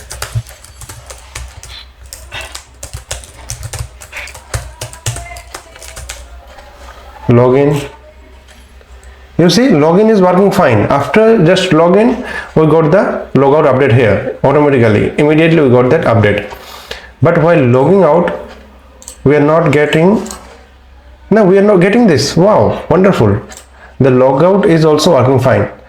So this update, automatic update, is working fine. Let's check one more time.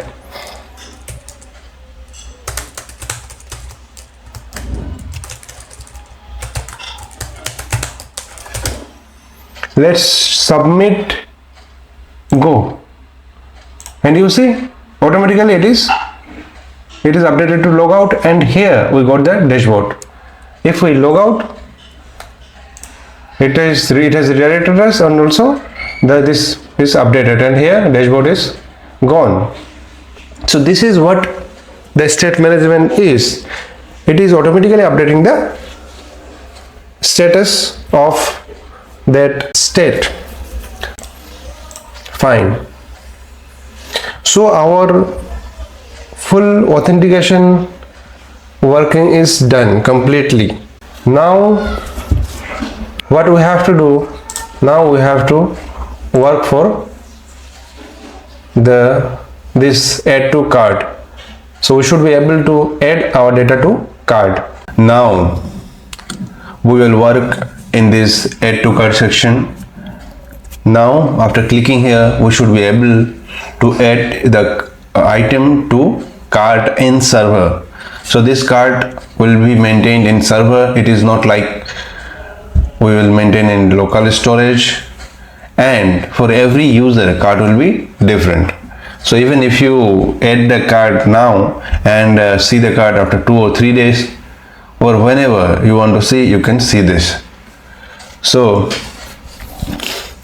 for this, now let's go to server, and in model, let's create the model first. Cart.model.js. Let's check mongoose first. Require mongoose const cart schema equal to new mongoose dot schema. Here and here we will take the user ID, because for every user it will be different. Type, what will be the type of user ID? User ID, the type should be object. Instead of user ID, name it user, and type will be mongoose dot schema dot object ID, and reference we will give user, right? And we will take cart items, cart items, or see, the cart item will be an array, because here we will store multiple items. So name it as cart item array, and what it will be? It will be an array of items. So for the item we will create another schema, date, type date, default, new date.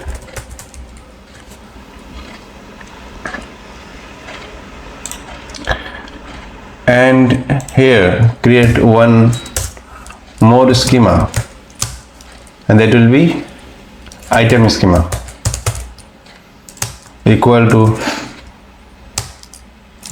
new mongoose dot schema product, type will be mongoose dot schema dot object id, reference will be, it will be product. You see here we will give the product id. What we need while storing the data in cart item array is that we need the product, and we can fetch the product with product id, and we will give the quantity. Quantity will be type number, required true, quantity is required, and here pass the item array, item schema. Now export the module to export mongoose.model cart schema. Fine.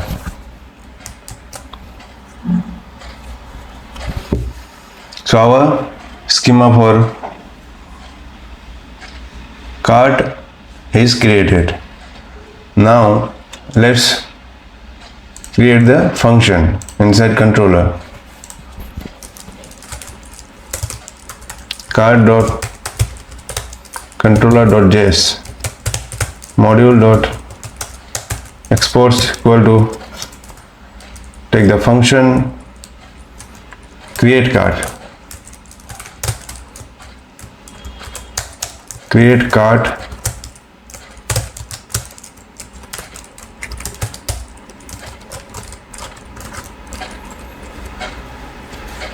we will create the cart here. So for this what we will do,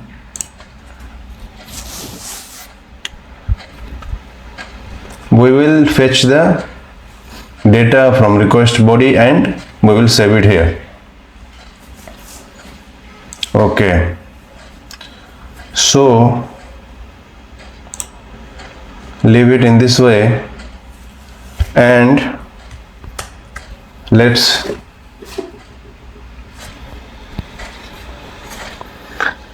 connect this function with the router.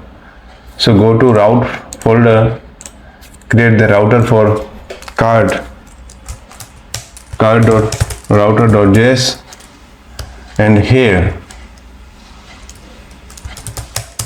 define the router express equal to require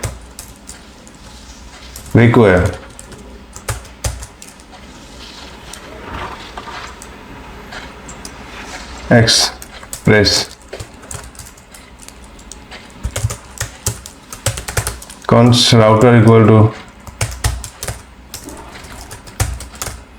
express dot router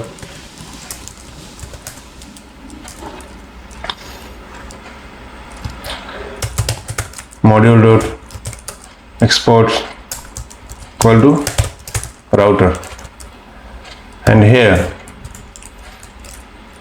define the path router dot post, and here it will be create, and call the function create cart.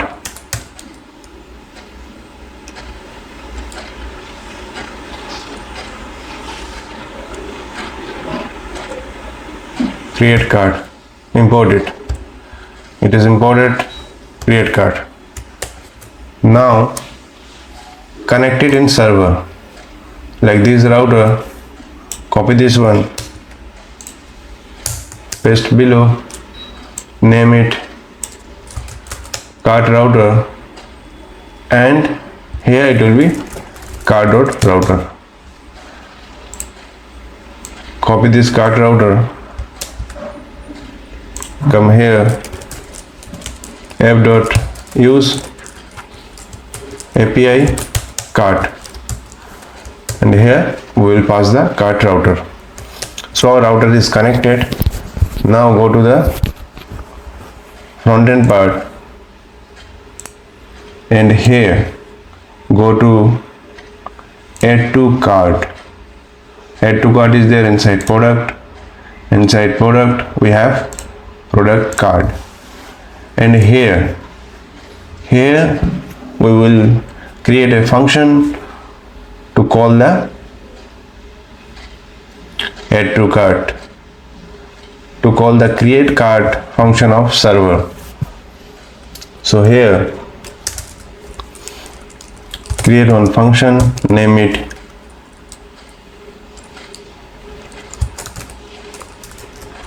add to cart,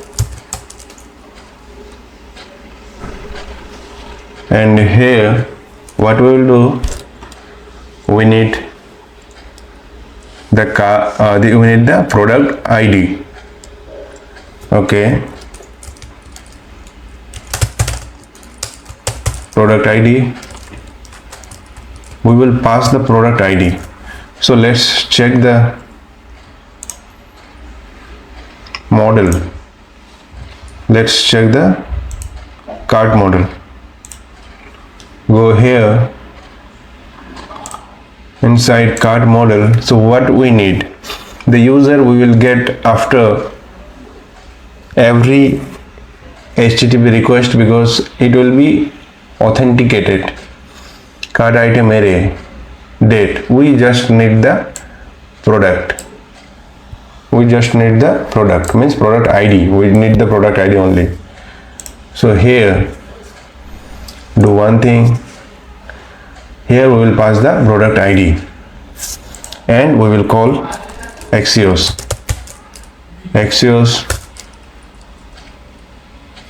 dot post.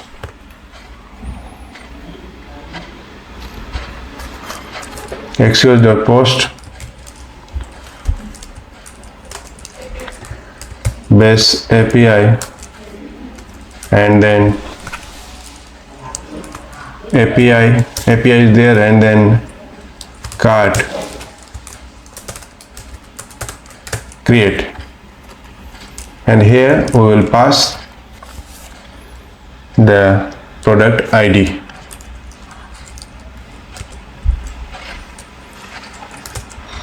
Product ID, fine.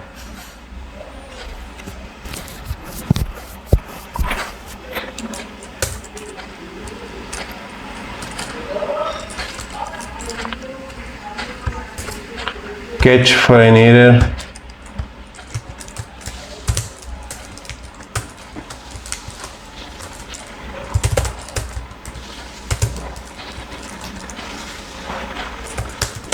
Error in add to cart, and here let's console log to add to cart.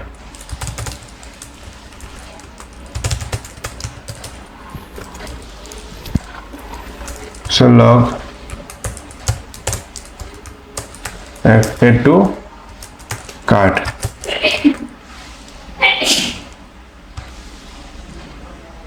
Pass the response.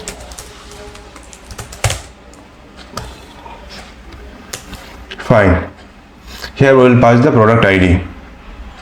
So directly go to the server and here you see the product, we need product ID and quantity will be 1, and we can pass the quantity also, like for add to cart we will pass the quantity. Okay, product ID and quantity will be 1 for this. Fine.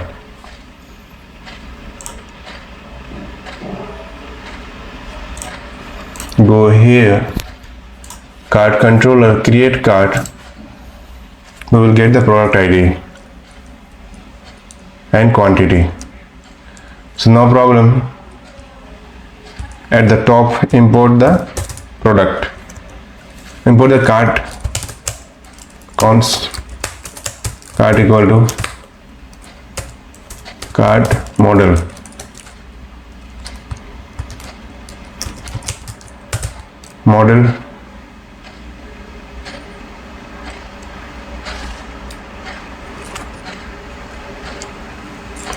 cart model. Fine. And here const new cart equal to new cart, and it will be user ID is there. So here inside cart router we will pass the auth, because it will check if the user is authenticated or not, because we need the user ID, auth.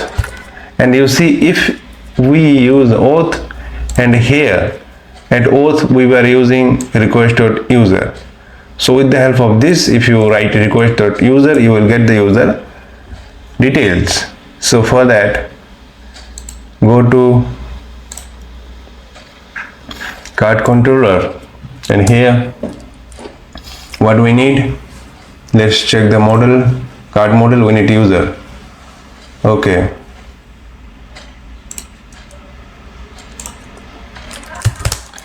user will be request dot user dot ID. Let's check. First we will fetch the user.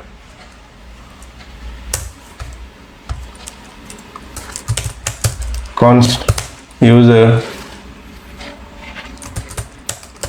details equal to request dot user, and here we will pass user details dot underscore ID.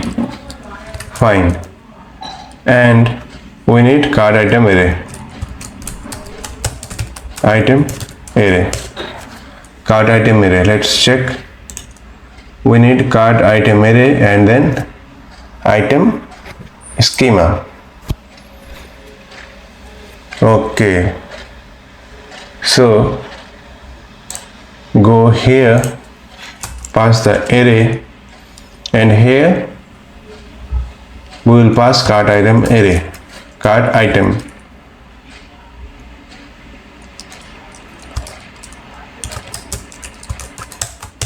Item array equal to an array, and here we will take an object and we will name it product quantity. Inside it product will be there, product will be product ID that we will get from request.body dot product ID. Quantity, we need quantity we need request.body dot quantity, cart item array. Okay, at beginning, if cart is empty or cart is not there, then only we can save it in this way. But if the cart is there, then what will happen? if the cart is there, the product is also there, then what will happen? That time we need to increase the quantity of that product.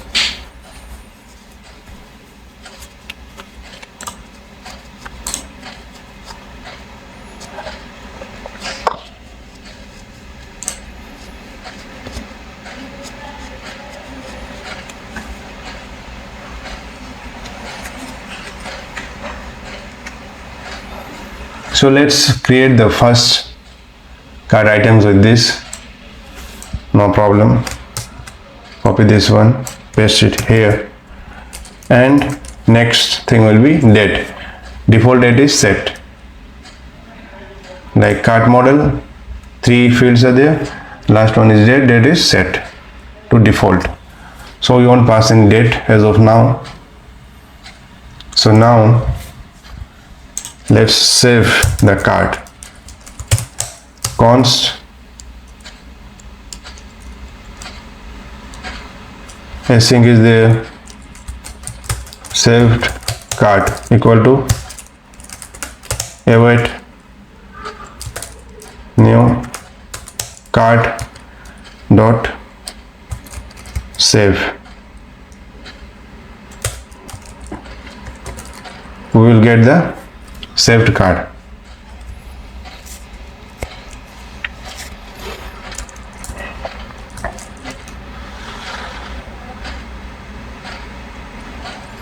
Okay, and now send the response. Status 200 JSON success true message success in saving to cart. And we will take one try catch.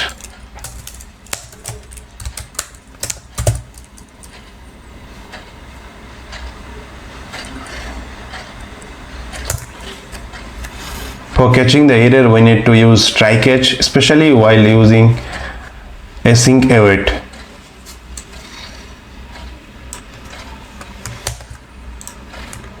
Put everything inside try and catch the error. If error is there, send 500.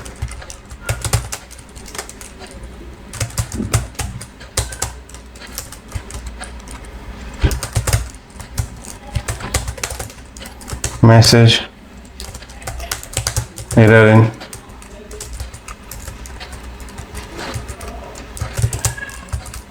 saving cart. Fine.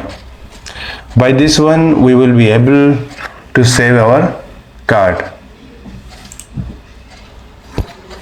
Now let's check it. Refresh the page.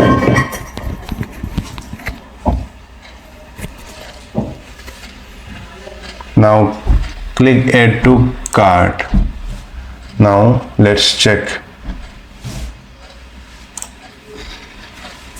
Add to cart. We didn't place any console log. So now let's check the database. Check the database.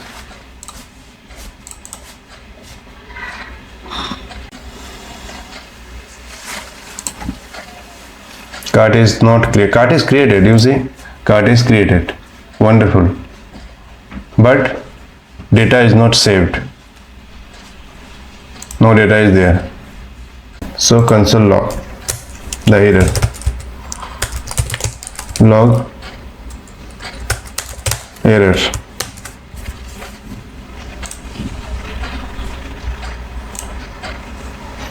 Add to cart. Now let's check. Okay, it is not saved yet. Add to cart.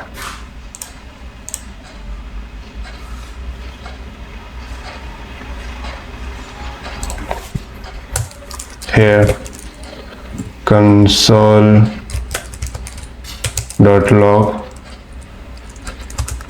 cart called.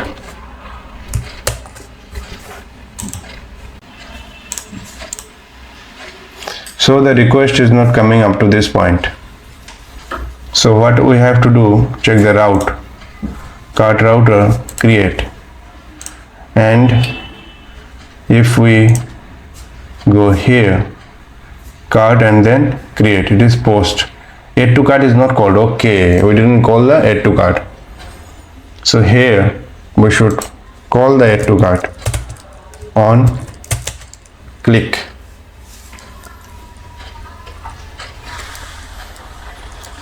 On click, and here we have to call the add to cart function.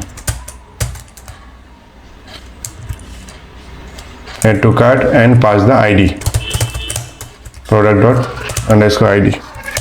Now let's call this add to cart. Add to cart. Now let's check. We are getting error. Cart called cannot read properties of undefined. Okay, so we are getting undefined. One thing, cart router, okay. We are getting undefined for cart user details. Why? Request.user. We are passing cart router, we are passing the auth. Okay, we should not call this in this way. We should call it inside bracket.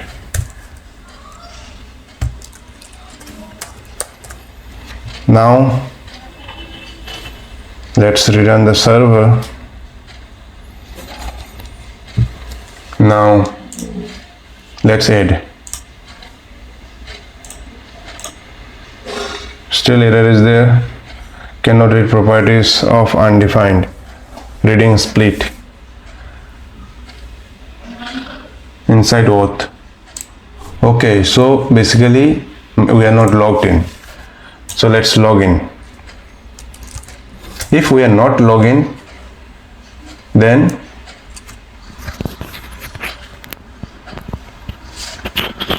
we should not pass to cart array. We should not go to cart array. Okay, we are not going. Okay, no problem. One thing here at auth, we have done one mistake, that is, if token is not there, like if the user is not logged in, then we won't get anything at token, right? So we will get undefined. If we are getting undefined, then we can't put that split. So we will cut this one from here and paste it inside else, because inside else token will be there. Save it. Okay, now let's go to product and click add to cart. Now let's check. You see, let's call add to cart. You see, nothing is there. That means we are not calling the cart controller if the user is not authenticated. But if the user is logged in, now let's check.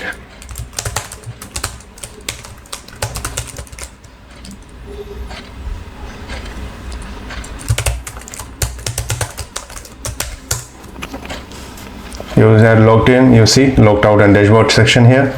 Go to product. Now let's add to cart. Now let's check. You see, now we are getting everything, cart called and all. And now let's check the MongoDB here. Refresh.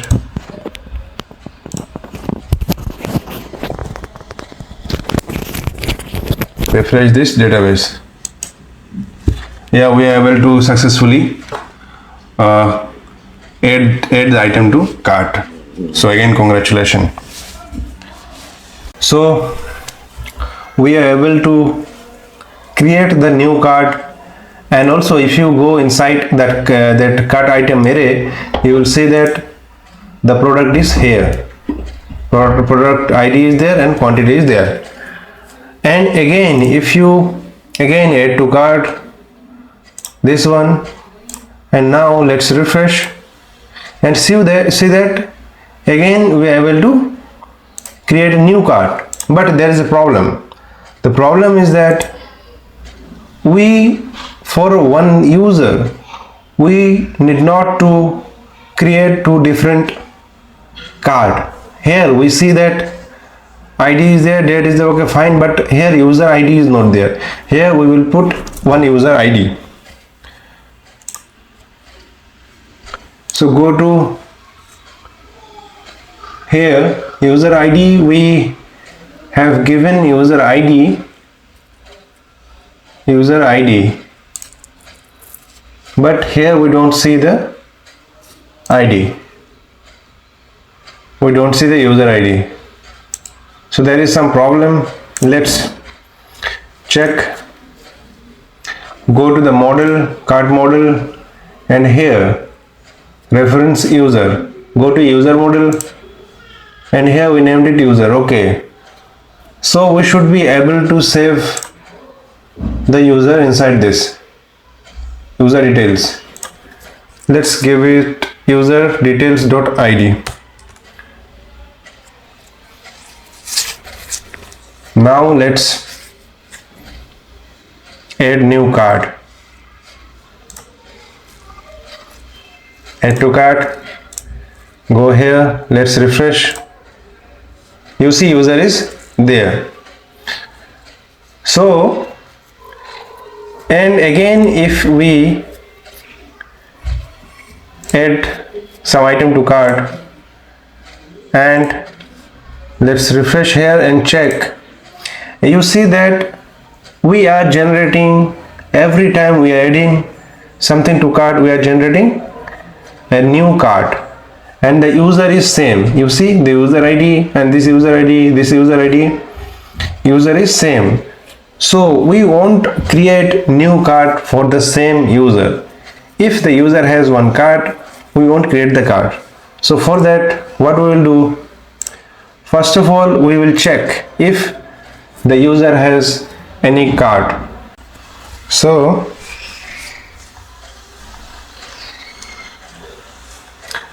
let's check if user has cart. Here at the top, import user.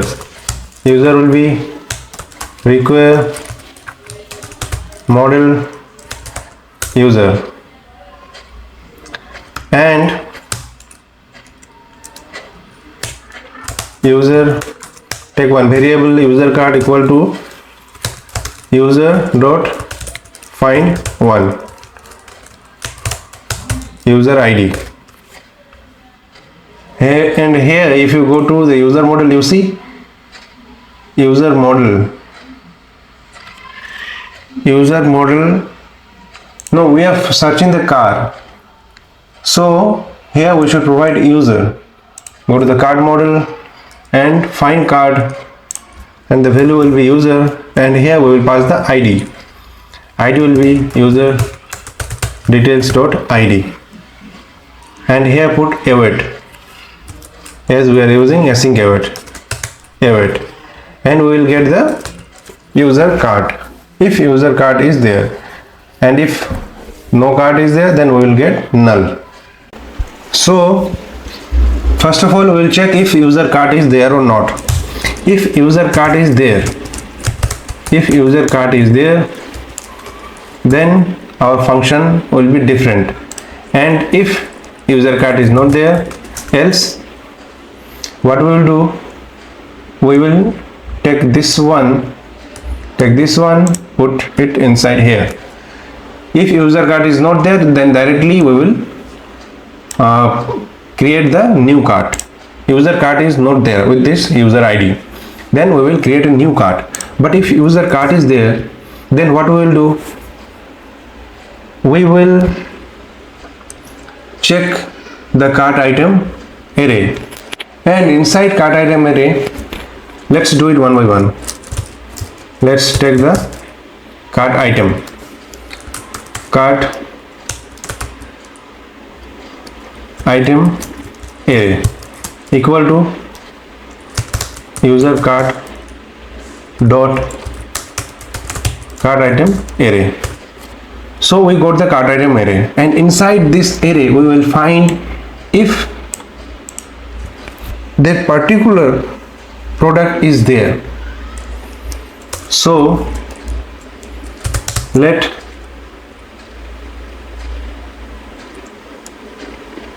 product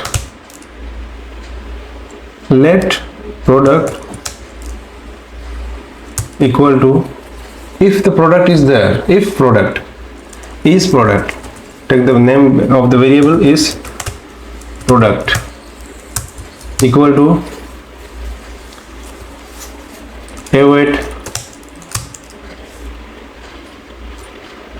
not await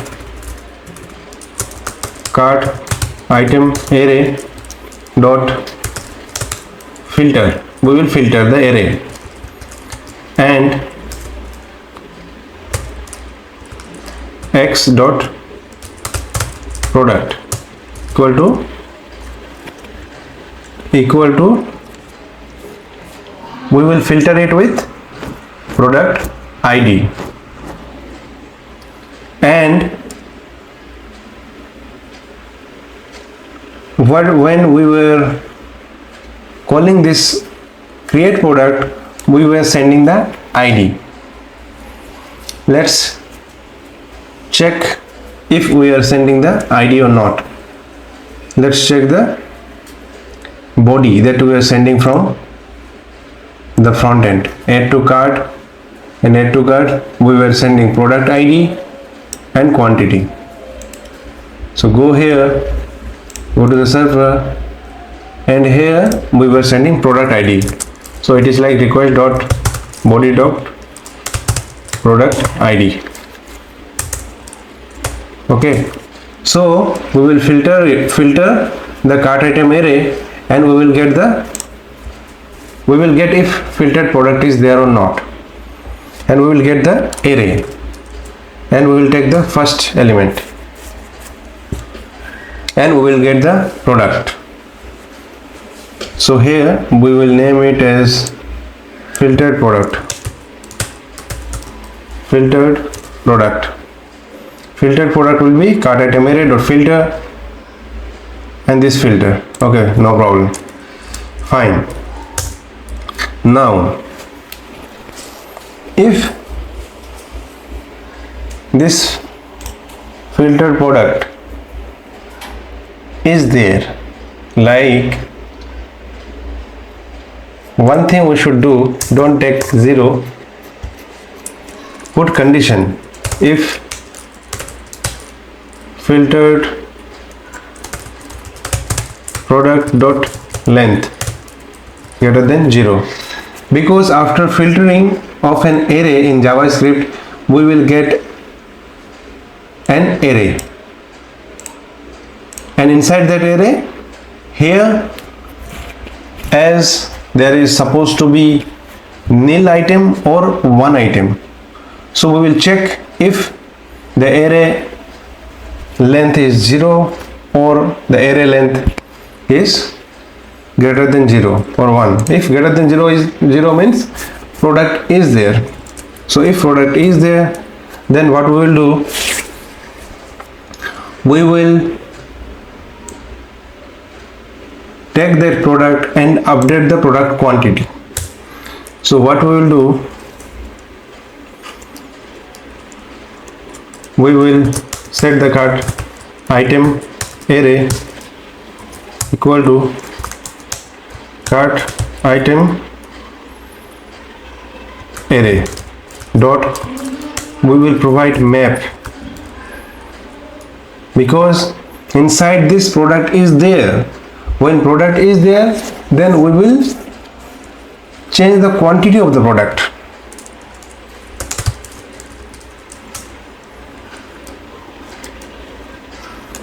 If item dot product equal to request dot body dot product ID. If item dot product equal to request dot body dot ID, then what we will do, we will change the quantity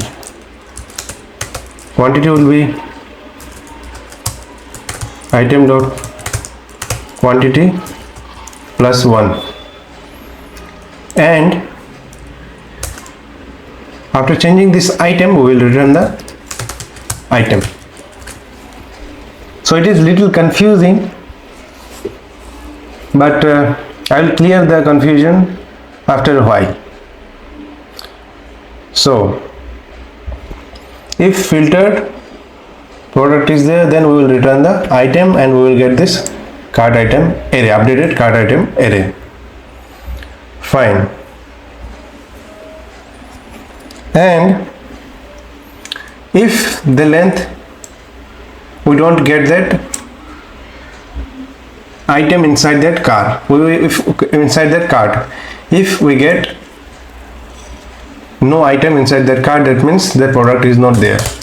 So if that product is not there, then we will just push that item inside that cart item array equal to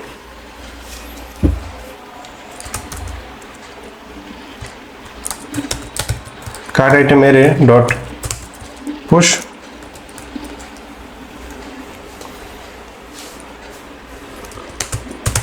product request dot body dot product id, quantity will be 1 because it is a new product here. And after this updating that cart item array, we will update the cart dot update 1 and update with the value of user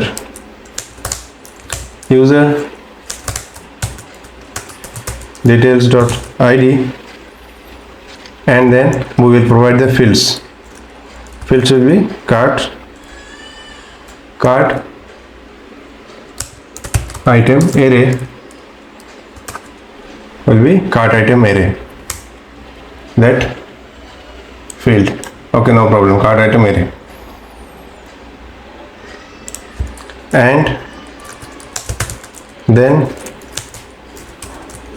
updated data response dot status 200 dot json, no problem, take this suggested one. And also we will pass the number of items inside cart.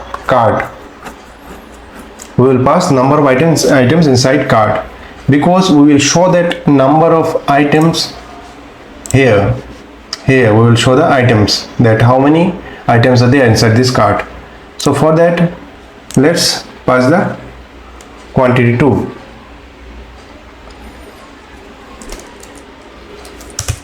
Total items.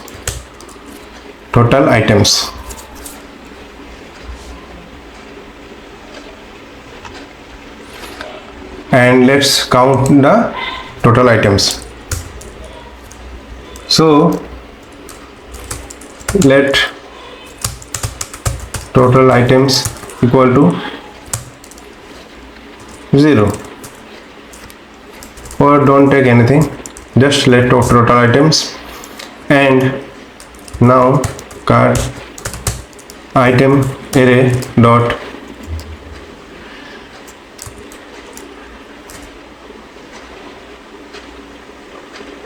do one thing, load total cart items.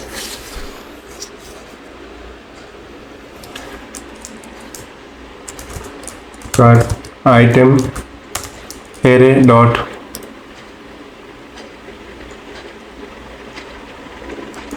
cart item array dot for each item, and item dot quantity item dot quantity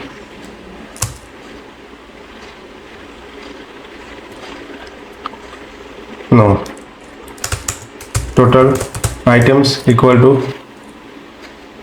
total items plus equal to total items plus equal to item dot quantity. Okay, and it will update this total items, and then we will pass the total items here. Fine.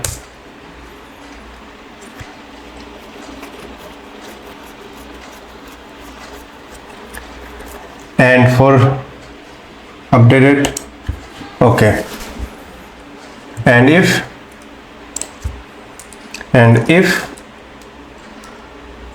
any error is there,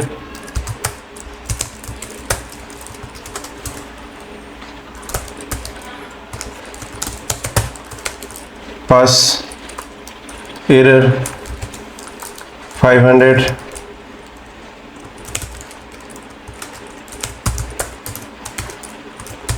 false message error in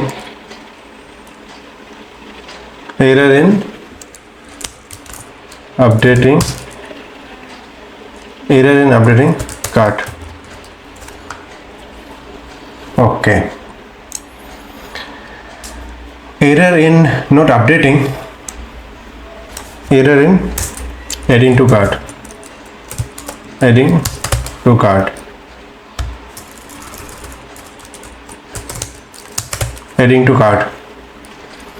and we will do the same for this save cart,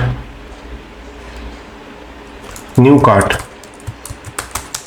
dot save dot then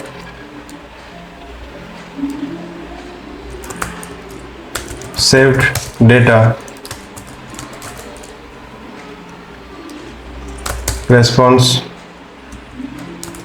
status 200 dot JSON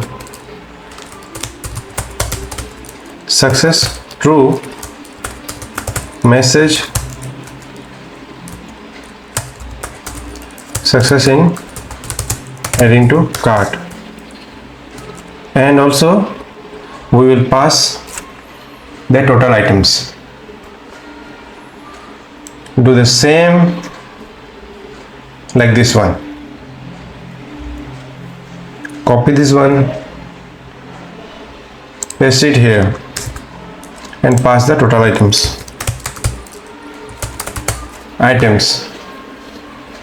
and copy this one, paste it there, the catch. Okay, now save and let's format so that it will look good. So what I have done, it may look little confusing to you, but I will explain it one more time. See, as here we have seen that for every add to cart, the application was generating a new cart, but we don't need a new cart for a particular user. We will create only one cart for one user. So at the first, if the user don't have any cart, then this function was totally fine. But if the user already has the cart, that time we won't create the cart. We will update the items inside this cart item array. Here we will update it. So for that, we have done, we have checked if the user has the cart. If the user has a cart, that time we won't create a new cart, we will update it. Here we have updated it, and before updating we need to update the items that are there. Like we need to update this cart items array. So for updating this one, what we have done, again we will check if that particular item is there already inside this cart or not. If item is not there, then directly we will pass it here, we will push it here. Like what we have done is, if here we have checked with this filter, by filtering we have checked if the item is there inside that array. If item is not there, then we have just pushed it inside this array. But if the item is there, that time we can't push it because item is already there. We have to increase the quantity, number of item. So here we have checked if that item is there, then we have increased the quantity. And if any cart is not there with that user, then totally we have gone with the normal process that we have done earlier. This is what I have done. Okay, so for any confusion, go through the code, then you will understand it. So now let's check. Before checking, delete all these cards.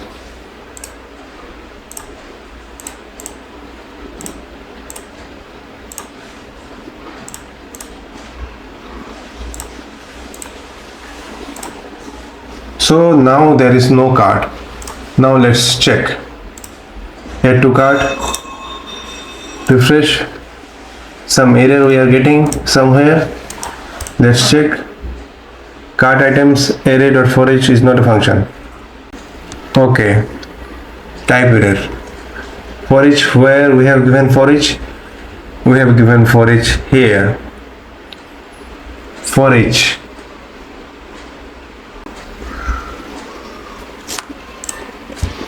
Let's check.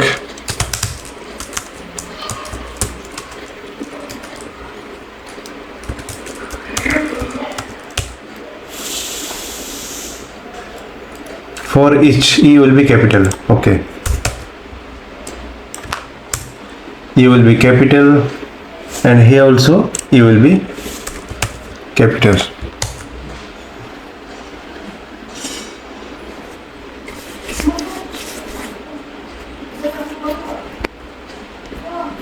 Now let's add to cart. Now let's check, refresh. You see, we have created the cart. Now again let's add anything, any other item. Add to cart. Now go here and refresh.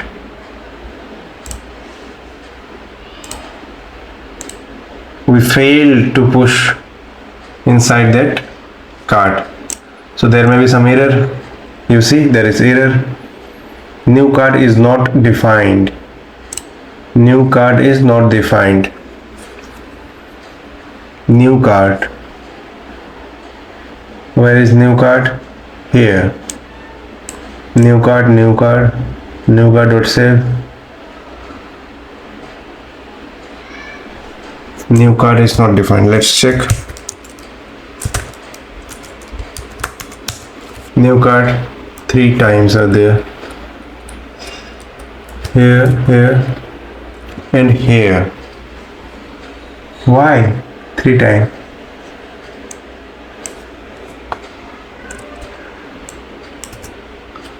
Okay, catch. Okay, now let's save.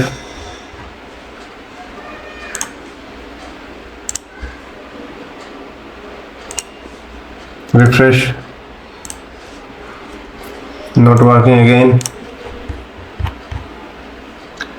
Okay, now let's add to cart. Now let's check. Looks it is working fine, but it has created a new cart for the same user ID that we don't want. So let's check the problem. What we have done, try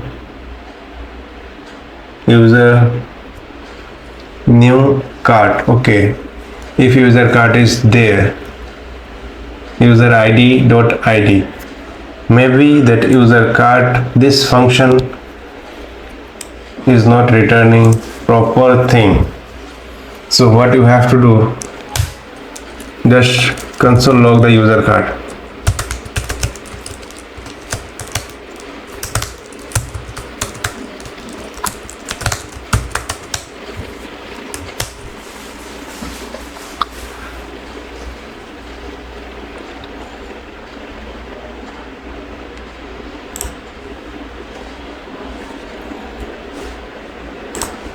Now let's add to cart.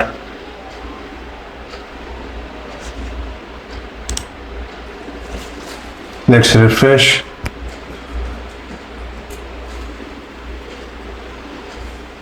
Add to cart, and let's check the console log. You see user card null. We are getting null. We should not get null because we already have the user card, because with that user we have saved the card. User ID, user details dot id. So let's console log user details.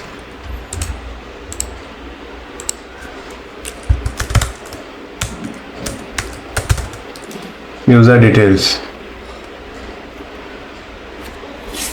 Let's save.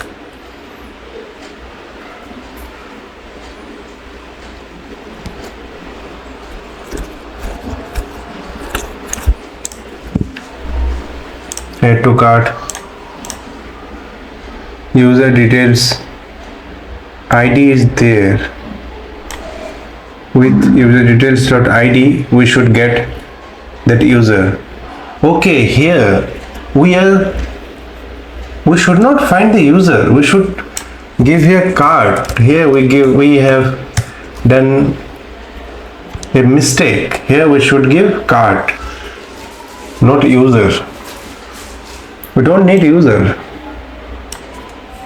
Okay, now save. Here we should give card. Let's wait a little. Why is it taking time to start? Okay, it is started. Now let's add. Now let's check. Cart item array dot for each is not a function. Cart item array dot for each is not a function. Okay, so for this one we don't need total items because total items will be 1, because there is no cart. We are creating the first card, so the total items will be 1. So directly provide 1. And for this one we are not mentioning anywhere that this cart item array is an array. We are not mentioning anywhere. So one thing we can do, we can take it as an array and then we can pass it like this. First define that it is an array, empty array, then equal it with this. And now let's check. Add to cart. Now let's check. Again we are getting this error. No problem. So for this what we will do, we will take for loop where I equal to 0, I less than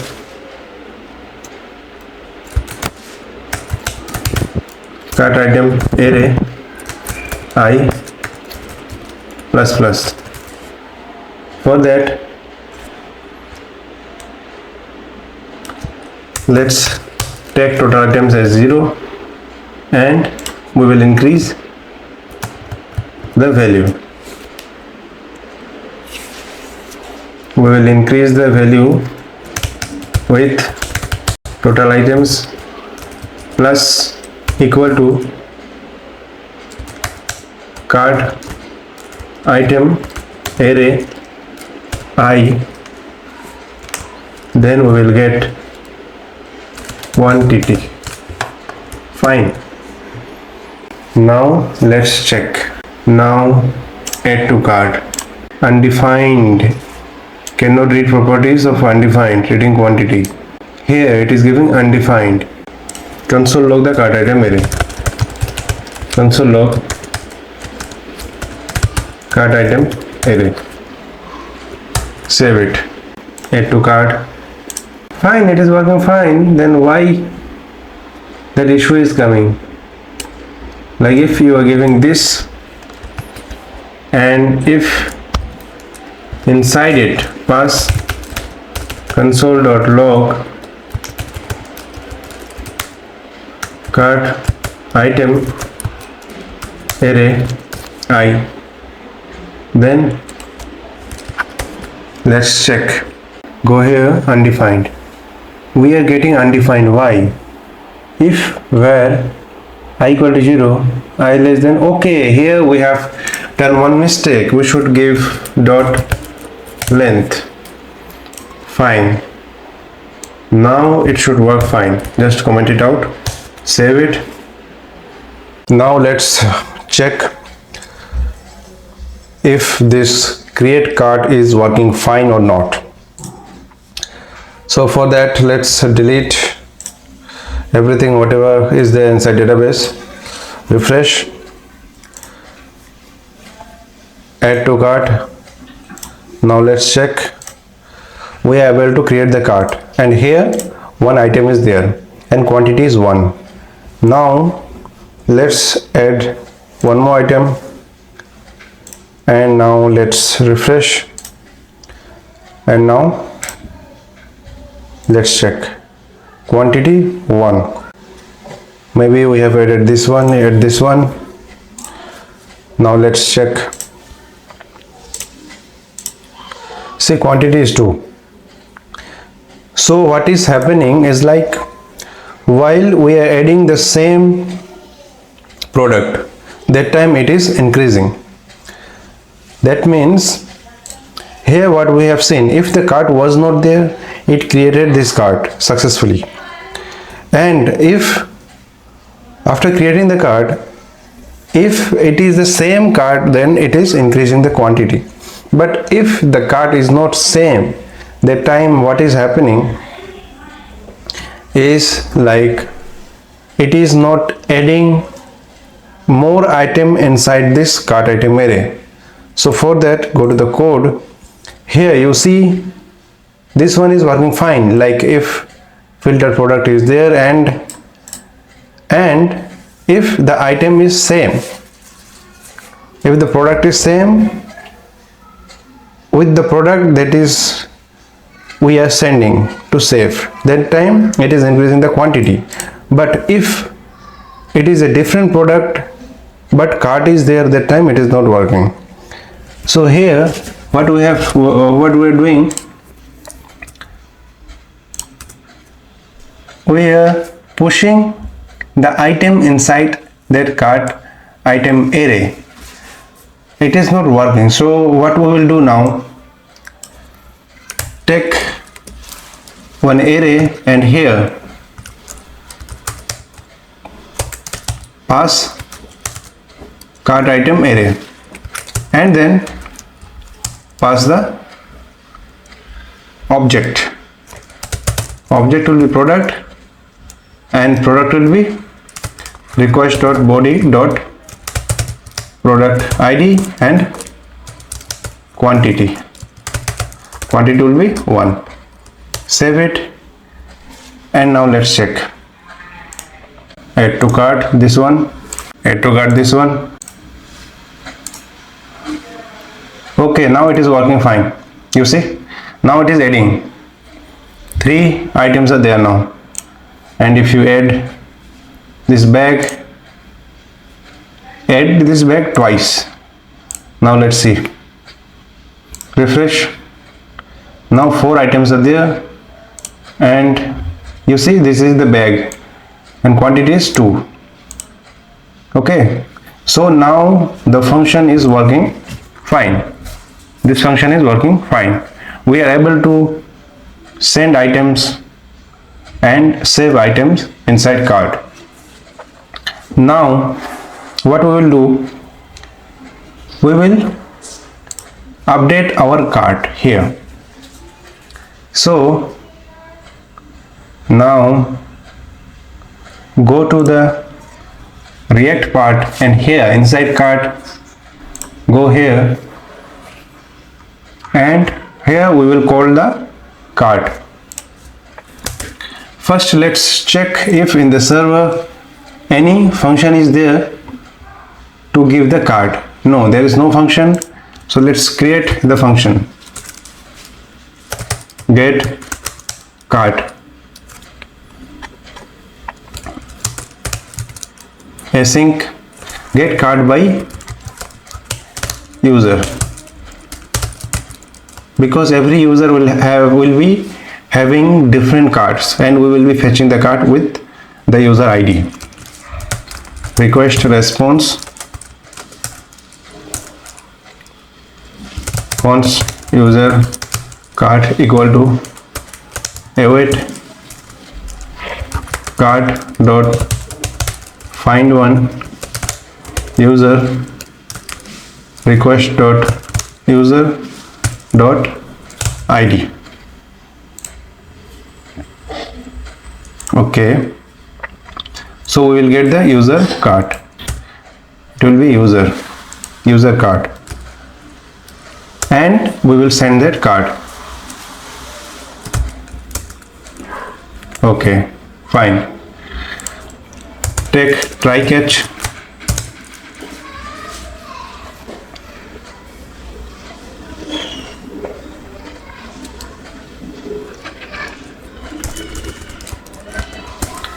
Try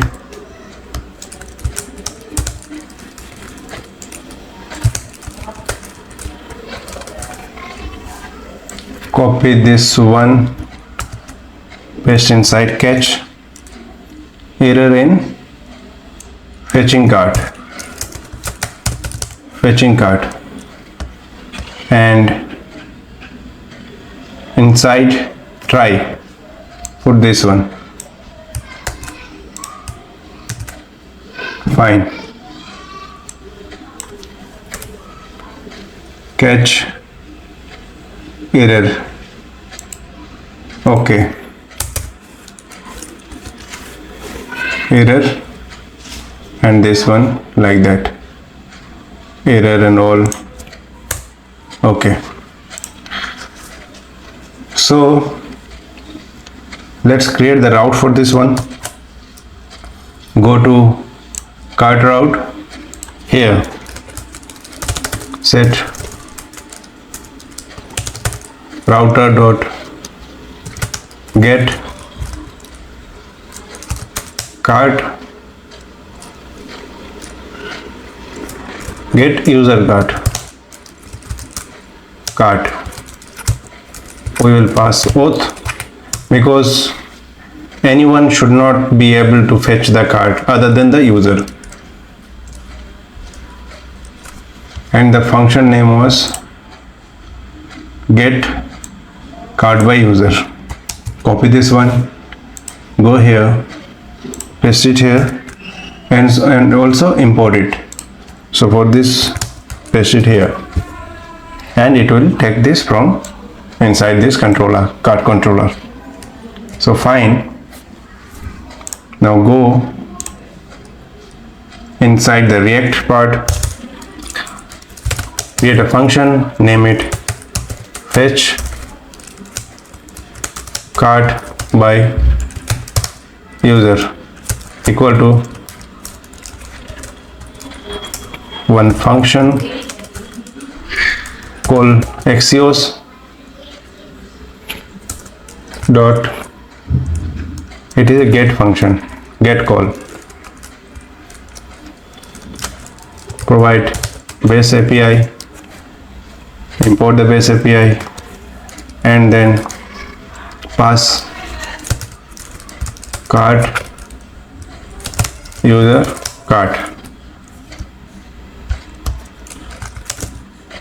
then response, and here we will update the data like row. Okay, update the data. So for that, const product or cart items set cart items equal to use state, import use state, to import it use state. Okay, first give it as empty array, then pass set cart items response.data dot. Let's see what we are sending. What is the name there? Go to cart controller, and here we are sending it as data. Okay, data, and then inside data we are having that cart item array, so it will be cart item array. For catch error, console.log error in fetching cart. Fine. And then call use effect hook. Use effect hook, inside it call the function, one function, and run it at beginning. Give empty array and it will run at beginning, and here call the function fetch cart by user. Refresh, and after getting the cart items, after updating the cart items, and here we don't need the row, or we don't need the create data. After updating these cart items, we should be able to fetch or able to update it here. So it will be, instead of row, give cart items, and here name it item or product item, and for this row one change it to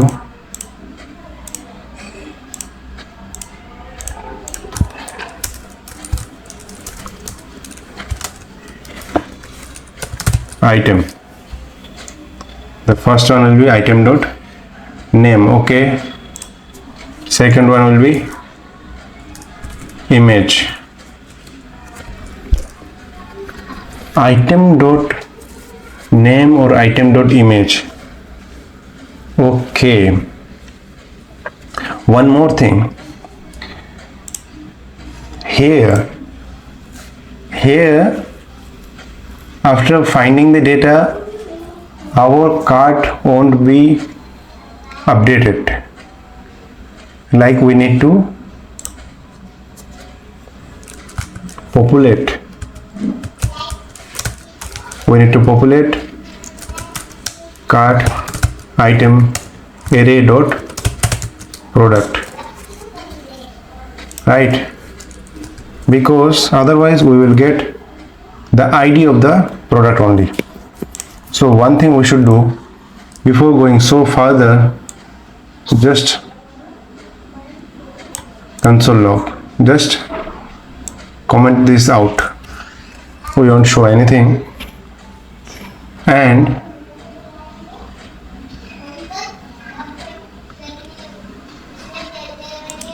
also comment this out, the map.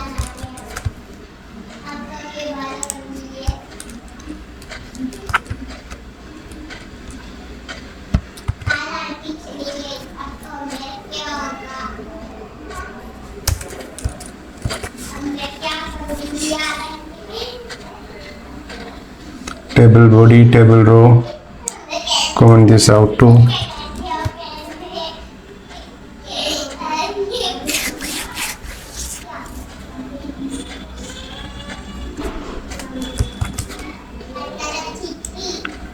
Keep it in this way.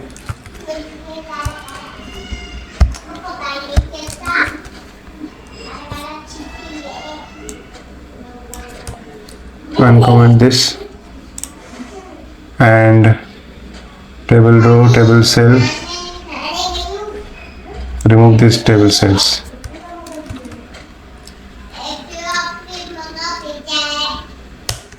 Now save. Okay, and here Before saving the cart items, let's console log. Console.log response. Right. Go here. Now let's inspect and check the data that we are getting. Object. Okay. Inside the response, data is there. Inside data, we are passing it as data, and inside cart items array, we are getting the product. Okay. So inside cart item array, we are getting the product. Cart item array, and then we will get the product and quantity. Inside product, we will get the details. So here just uncomment this out, and it won't be name, simply name. Here give item, it will be item dot product dot name, item dot product dot image URL, item dot product dot price, item dot, it will be item dot quantity. Quantity is outside of the product, quantity, and then price rate. How many fields are there? Okay, first one is date. Cut this one from here, paste it here.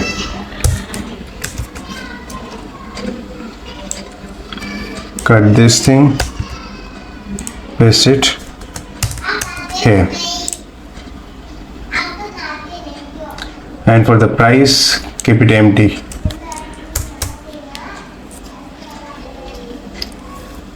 Let's check first. You can see the quantity, but we don't see the name, product dot name, and everything we are not able to see. So go here, something is missing, item dot product, item. If this one is item, then product, inside product, name is there, yeah, price is there, quantity is there. So where is the problem? Product dot brand or name. We should get these all. Some issue may be there. Item dot product. Okay, we are not setting it. We should set it, set the data. Okay, card item error. Okay, fine. Now let's save and let's check. Oh my god, fine, wonderful. We're getting the name, t-shirt, shoe, whatever. The cart is updated. Wonderful. So our cart is updating. Now let's calculate it properly and show it properly. Go to the cart here, and at image we should not show it like this way. Better take one image,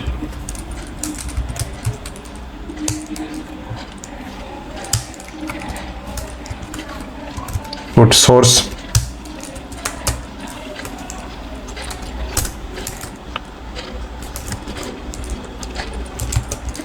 image, source, and here we should pass it like public. If we give slash, it will go inside public. Inside public, uploads is there. Give uploads and slash, and here we will provide the image URL. It will be item dot product.image URL. Remove this one, give height,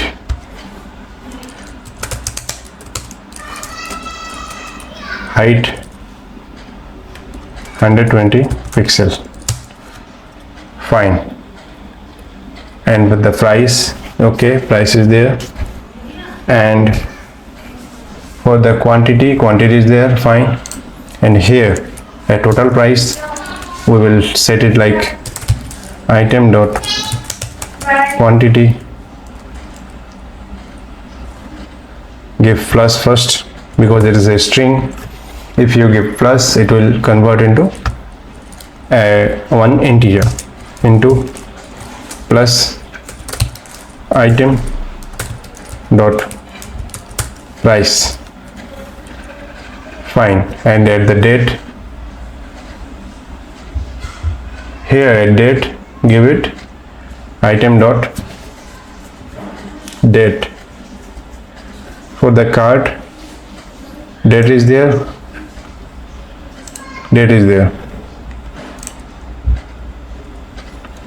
Date should not be there because date will be same for every product, so you don't give any date. Remove this first field, date. From here, remove the date field. Save. Now let's check.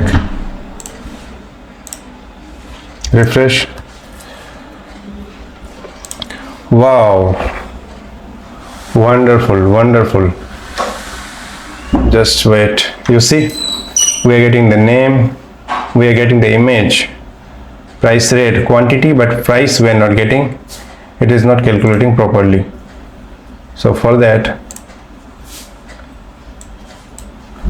go here and okay, item dot quantity into item dot product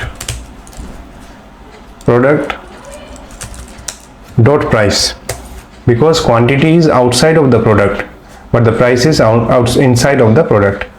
Now it should work fine. Let's refresh.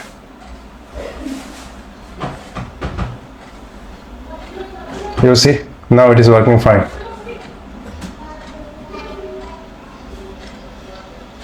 Wonderful. Okay, so we are able to show the cart. One thing now is required is that we need to calculate the total price. So for calculating the total price, either we can do it in server or we can do it in our front end. If we do it in server, we have to do it in multiple times, but for the front end, we can do it while fetching the data inside cart. So for that, create one function, name it calculate grand total equal to, here what we will do, we will set grand total equal to 0, and after that we will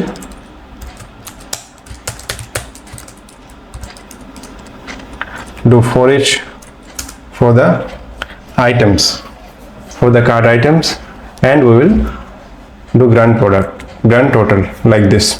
We are getting auto suggestion. So the auto suggestion is like cart items dot for each and then grand total plus, okay, yeah, it is fine. The suggestion that we got is wonderful. So calculate the grand total, and after calculating the grand total, we have to return the total. return grand total. Okay, and copy this one, pass it here, grand total here.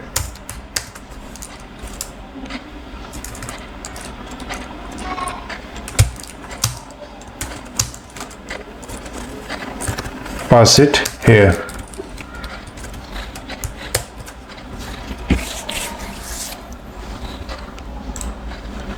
Now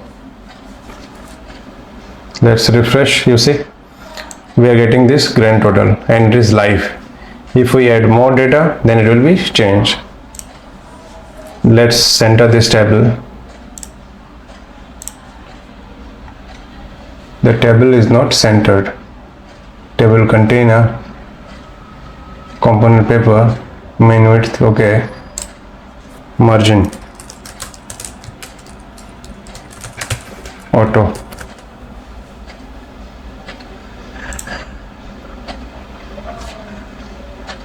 Refresh.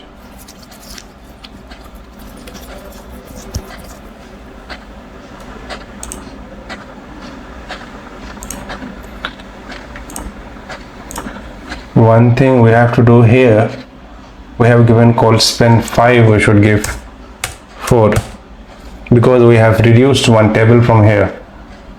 Now let's check. Now it is fine. Here the name is coming here, but these are coming left side. So for that, for the name here, name right is there, do it left. Fine. Now it is coming to left. Image, quantity, price, grand total, everything is coming fine. So our cart is working fine. One thing we have to do, we have to update it here. Okay, we have to update it here.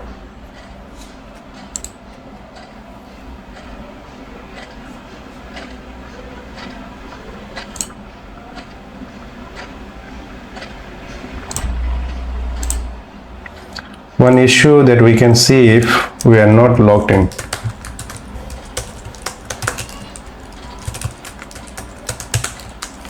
We are logged in, but we are not able to see it here. It is not updating that if we are logged in or not. So the thing is that we should dispatch the login, go here, we should dispatch the login state. This login state set login we have to dispatch at the beginning of the application. Otherwise what we are doing, we are already logged in, but it is not showing until unless we are not logged in here. Otherwise, if we are logged in earlier, if we have logged in and we are opening the application later and we are already having that local storage token is saved here, and with this we are logging in. So that time we are not seeing it here. So for that, what we have to do, go to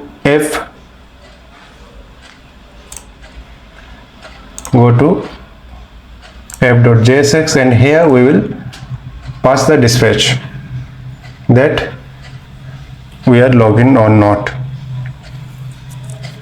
So for that, let's check the slice, and hit set login. We were sending the action, and the action is like we are passing the admin and whatever. So for that, what we should do, go to view section, components, go to login and check what we are sending as sending as user data user. We were sending the data, user data, and also we were sending that user data into local storage. So from the local storage we will check if the user is there or not. User should be there if we are logged in. So go to app.jsx and here call use effect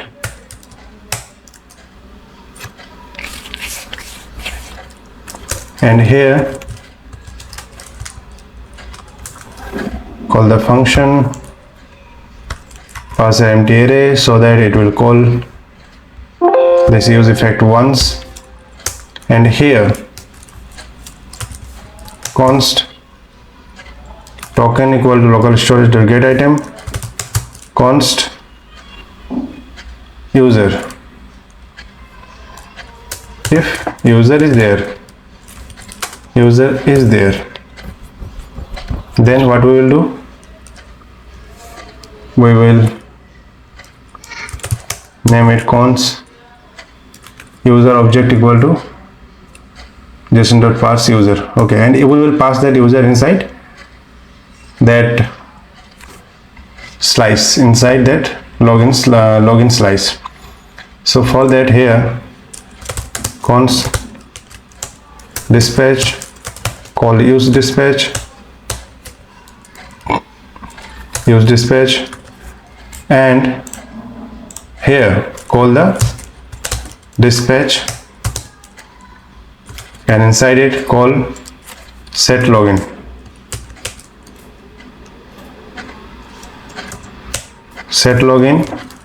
And pass the user object.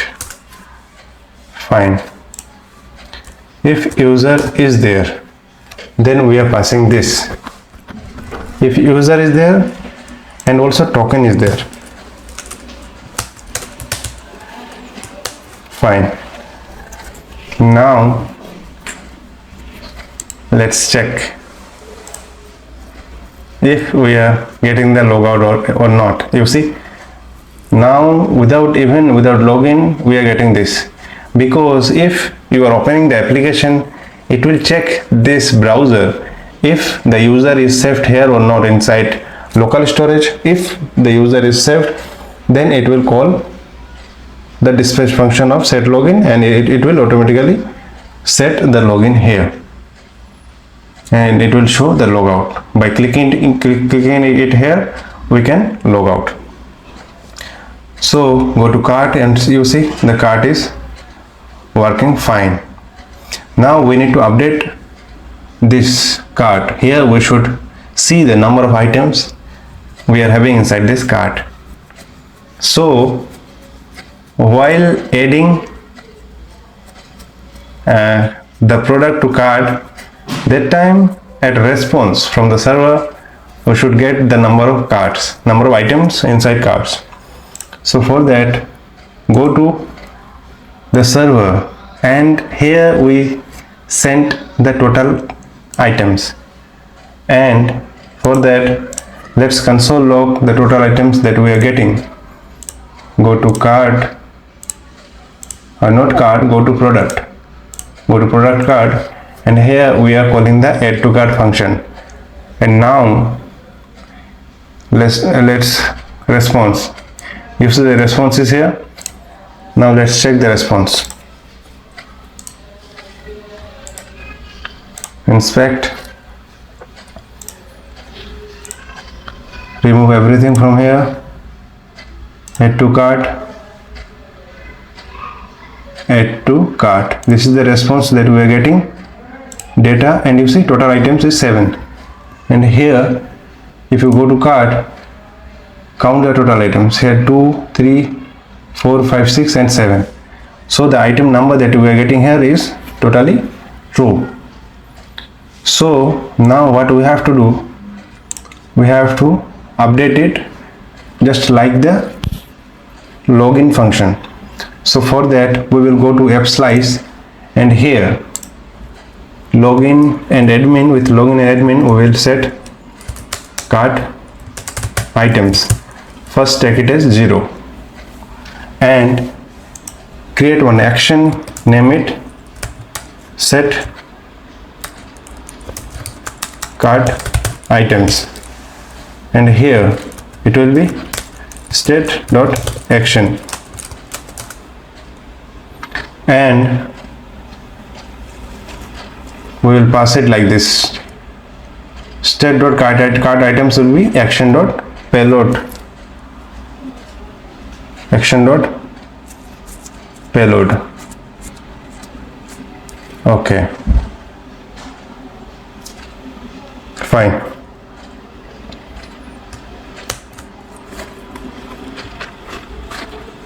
So now go to here product card, and here we need to dispatch.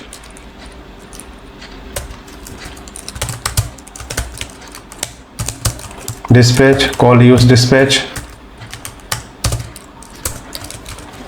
and here inside it call dispatch, and inside it call response.data.total items. Okay, no, not that. Inside dispatch we have to call the action, and the action is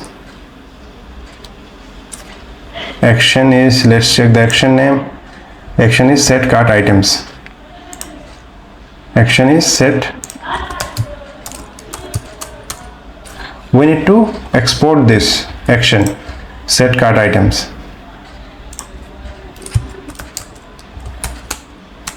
Set cart items, export it, and go here and call it here set cart items, and it should be imported from fslice. It is imported, and inside it pass the number of total cart items. It will be response.data.total items,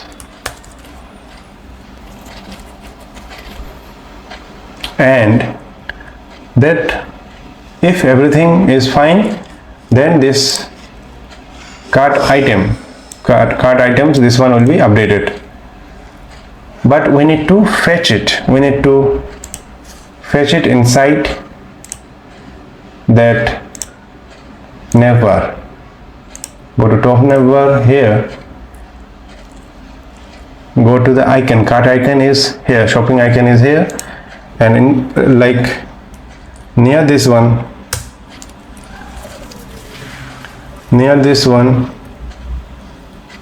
you see automatically we are getting suggestion, and we are getting wonderful suggestion. Cart state, cart items, f state is there. We have already created f state here, and we will call it like f state.cart items. Okay, fine. Let's save. Go here.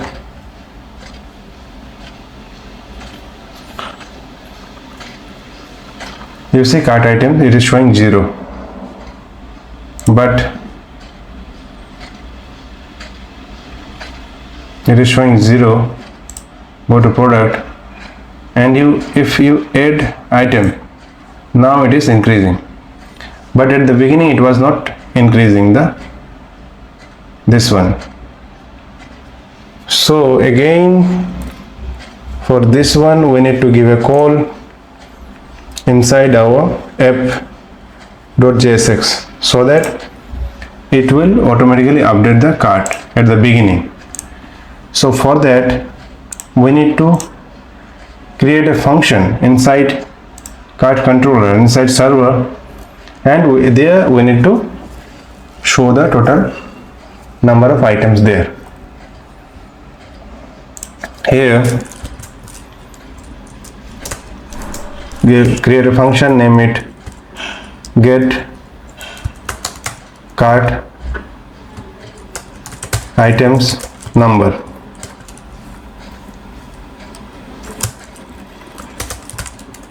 async request response, and here you try and then catch. Inside it, get the cart, get the user card, const user card equal to await card dot find one user request dot user dot id. Okay, we will get the user card, and total items should total items should not be like this.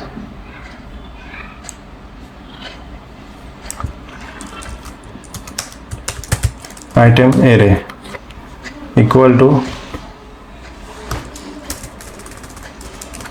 cart items user card dot cart item array. Okay, and now copy this one that we were using earlier while creating the cart and paste it here. It will be useful. It is the same thing here. The cart items will put for loop and we will count the total items. And now we will send response dot status 200 dot JSON total items will be total items. First give success true.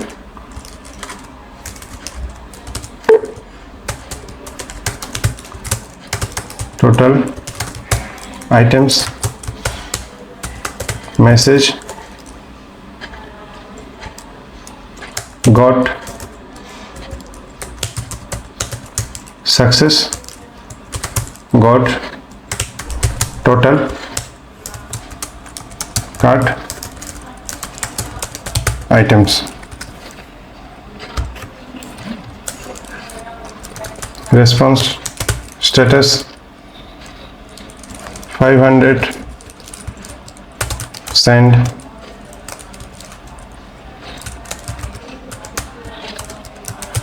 false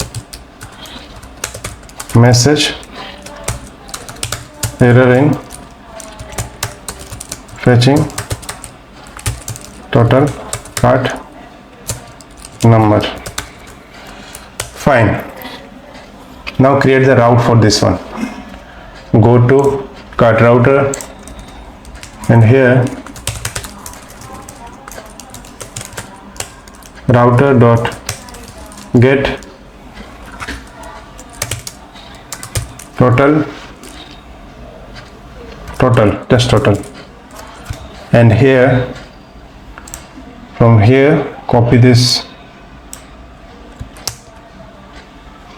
go inside this cart router, paste it here and also paste it here, and here pass the auth. Auth is required if we need to update the cart, and only the authenticated user will have the cart. So auth is required. So go here and at app component. Now let's create a function. Name it fetch total cart items equal to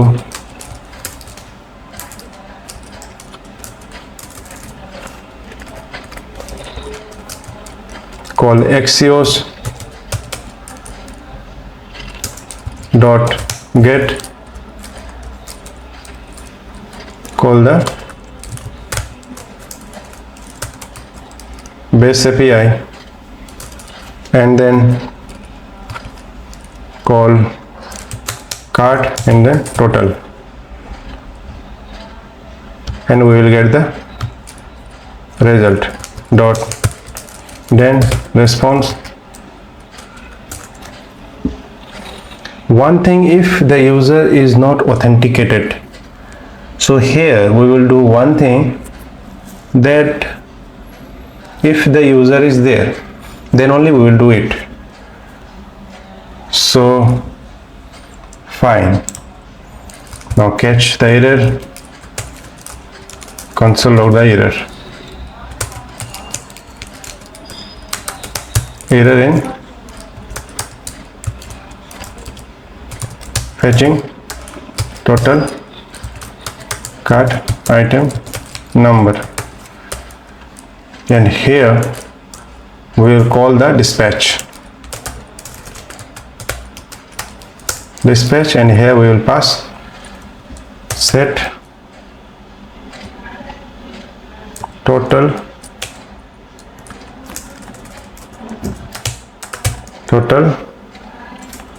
or cart items, set cart items. Okay, and inside it pass the number, response dot data dot total items. Maybe it is there, let's check the function here, total items. Okay,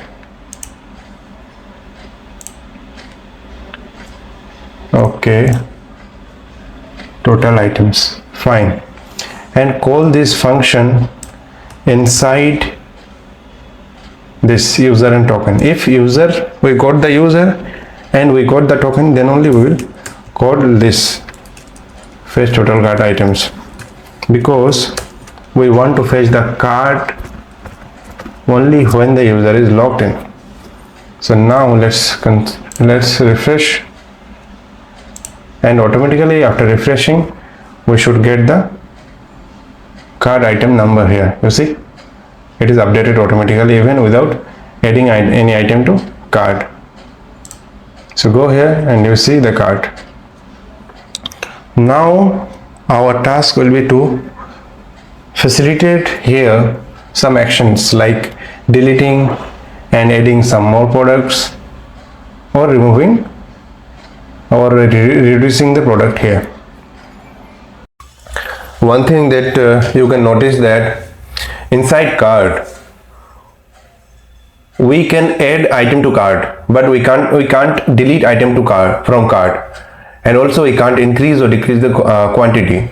So now here we will facilitate delete and quantity. We will take one column, and then in that column we will take delete, and here inside quantity at the left we will give the function for decreasing, and at the right we will give the function for increasing. So go inside the cart component, and here after price, copy this table cell, paste it below, name it action, and here we will facilitate deleting. So after price we will facilitate deleting. We will take one button. Let's check if button is imported. Button is not imported, so import the button. Button from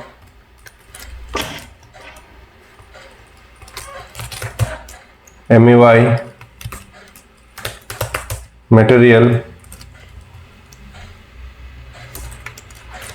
button, and use that button here.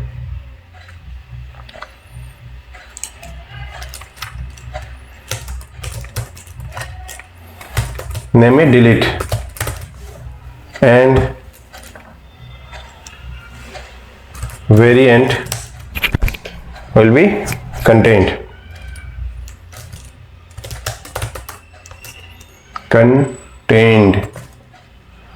And give the background red.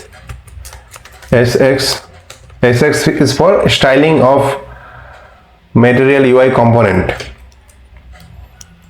Background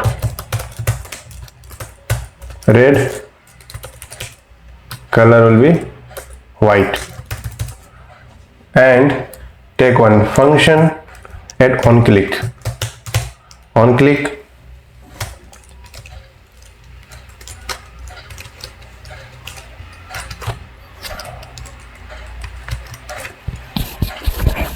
At one click, what we will do, we will delete this particular item. So for that we need to take the ID, delete product, and here we will take the ID. It will be item dot product dot underscore ID, and create this function delete product. Go to top, and here create the function.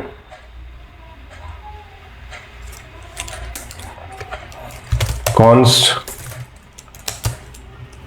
paste the function name, create the function, and here we will delete. So we will delete the item from the server. So for that we have to create a function in the server. Go to server, and here at card controller create a function, name it delete item by ID. Take async request response, and take try catch,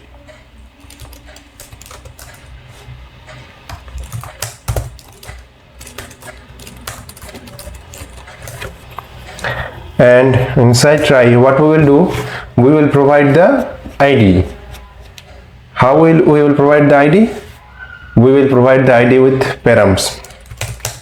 Const item ID equal to request dot params dot ID.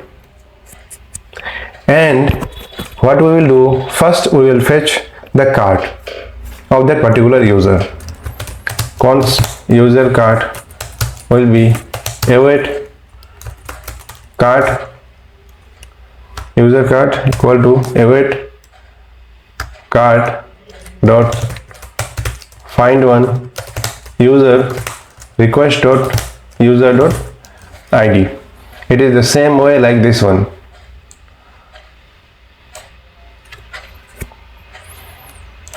And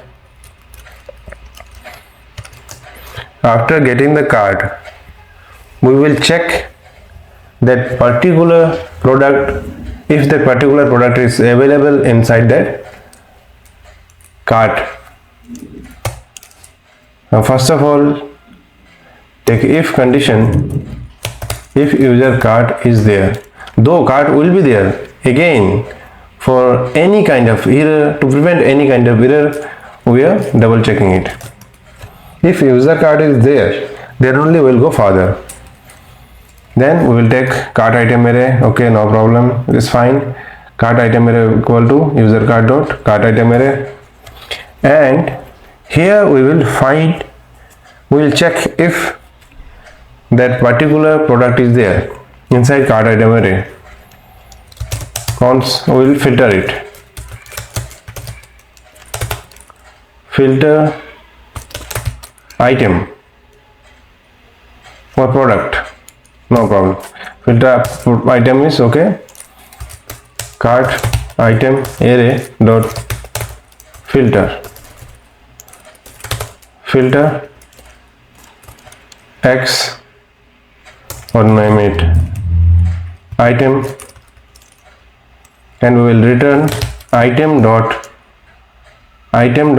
product should be equal to item ID that we are providing. It is actually the product ID, and here with item inside that cart, in product value there is product ID. So if item ID equals to item dot product, then we will get the we will get that particular item inside one array. And if filter item dot length greater than 0, if something is there after filtering inside that array, that means we got that product. If we got that product, then what we will do, we will delete that product. So what we will do, instead of const here, let's take let, so that later on we will change the value. So now cart item array equals to cart item array dot map item. What we will do, we will delete that particular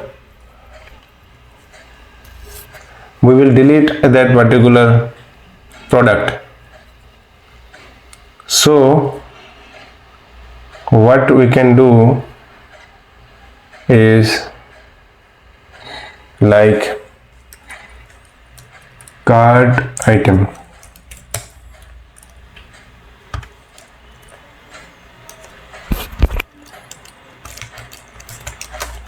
Here we will check. We want to map it. Instead of mapping,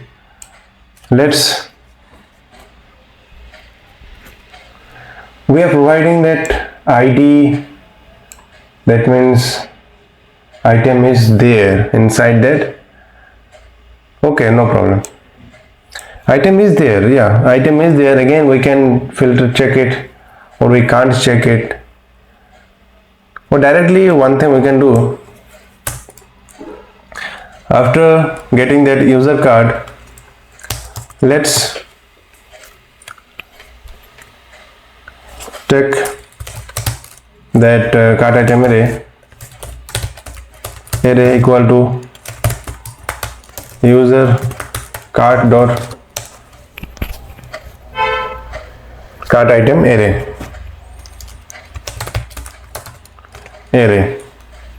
And now what we will do, we have to delete that particular item from here. So now use for loop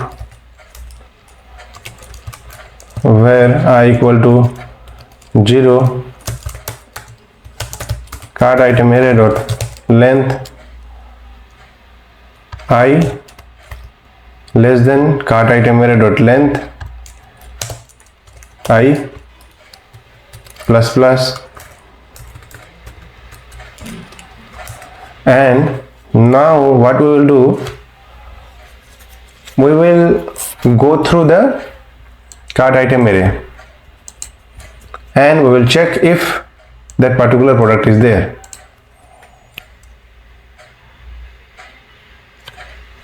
Cart item array, cart, okay, it will be cart item array dot length. And one thing we should do, we should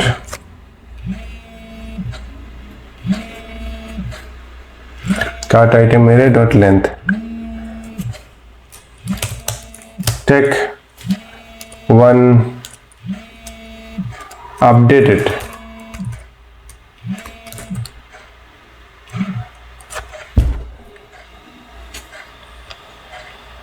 Now one thing we should do is like here we will check if cart item array and we'll give the index, and with that particular index if product equals to item ID, then let's explain a little bit so that you don't get confused.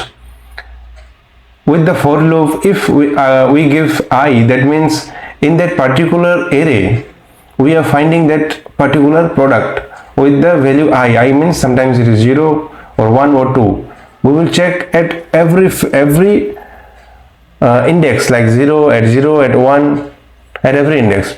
And product, it should be item.id. If we got that particular product, then what we will do, we will delete that item from that cart item array dot splice, and here we will give the ID, index. With that we will delete that particular index, and we will delete one value. So delete 1. Okay, let's check. And after that, what we will do, we will console.log, we will check item array after splice and give cart item array, and also we will console log before splice, and we will check if that item is deleted or not.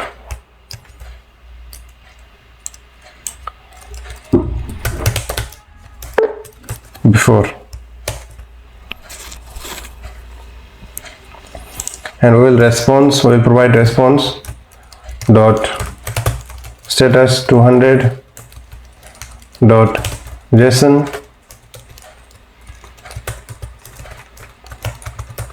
success will be true, message delete successful. Now create the route for this particular function. Delete item, go to cart router, and here create the router. It will be get, and here we will provide delete and then id, and here we will pass auth and that function delete item by id and import it. Paste it here too. Fine. Now save it, go to Frontend, and here call axios dot get, call base API, and then cart, and then delete, and then we will provide the id, item id, and we will provide the item id dot then response. We will console log the response,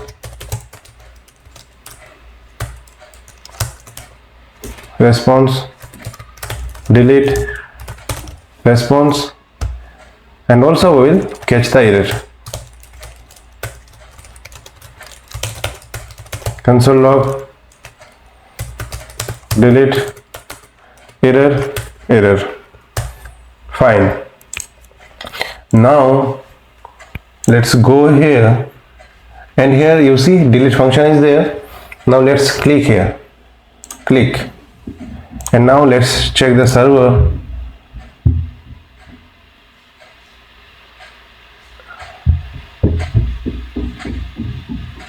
Decode it.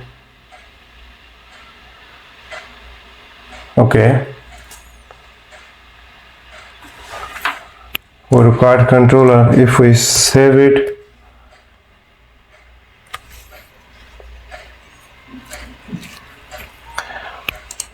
I think the call is not properly called.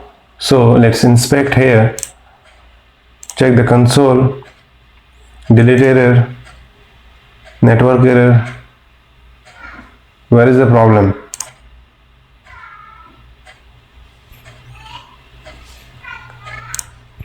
delete.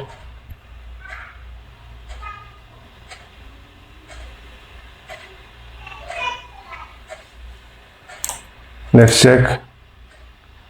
We are not getting any call inside this. Or one thing we should do is we should provide console log for error in server error.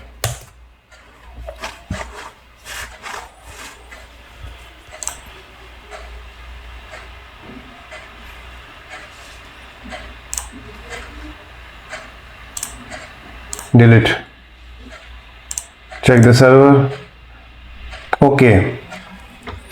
Okay, so here we have given console log even before taking the variable, so place it after taking the variable, save it,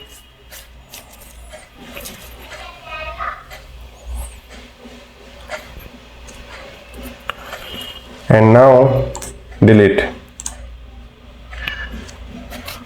Response delete successful. As far as I can see, product delete successful. So here, go to here inside server. Here you see that after splice we see their product like 1 2 3 4, and here 1 2 3 4 5. That means we have successfully deleted one product. Now we have to check that if we have deleted that particular product or not. Now here we will refresh the page. We have deleted this, I think, mobile phone. Let's refresh.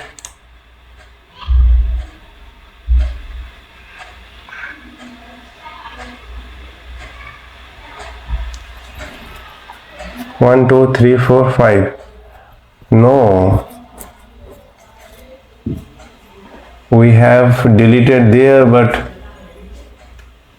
if we delete, refresh, okay, no problem. We have that function is working, but here we didn't create the full function.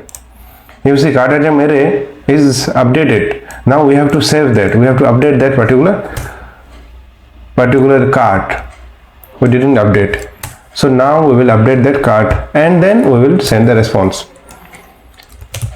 Const updated cart equals to await cart dot find one and update,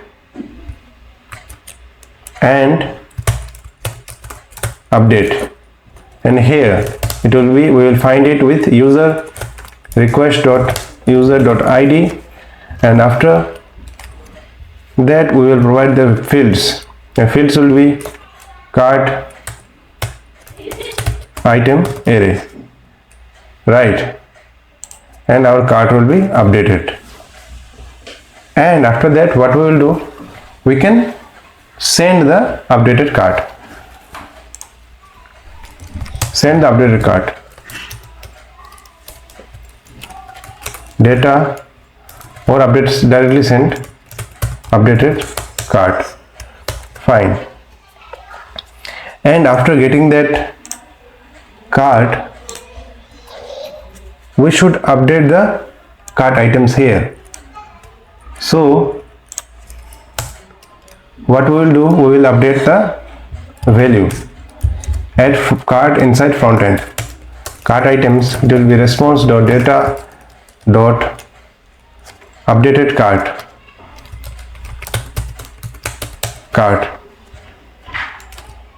Now save, and let's check.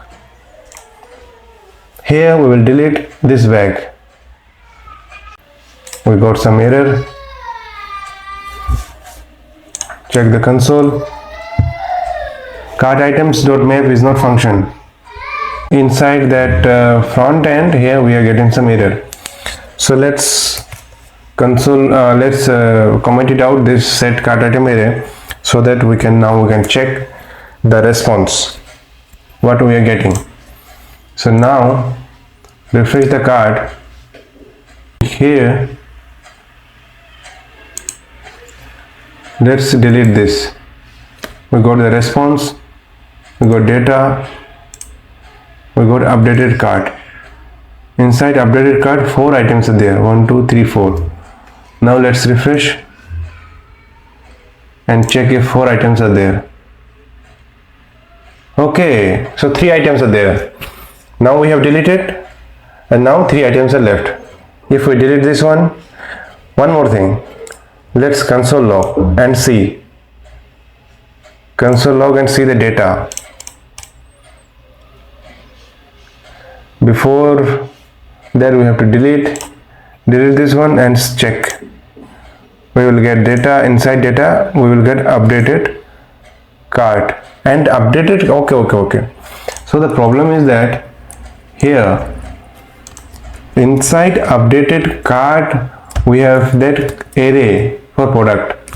It is cart item array, and now it will work fine. Now first refresh.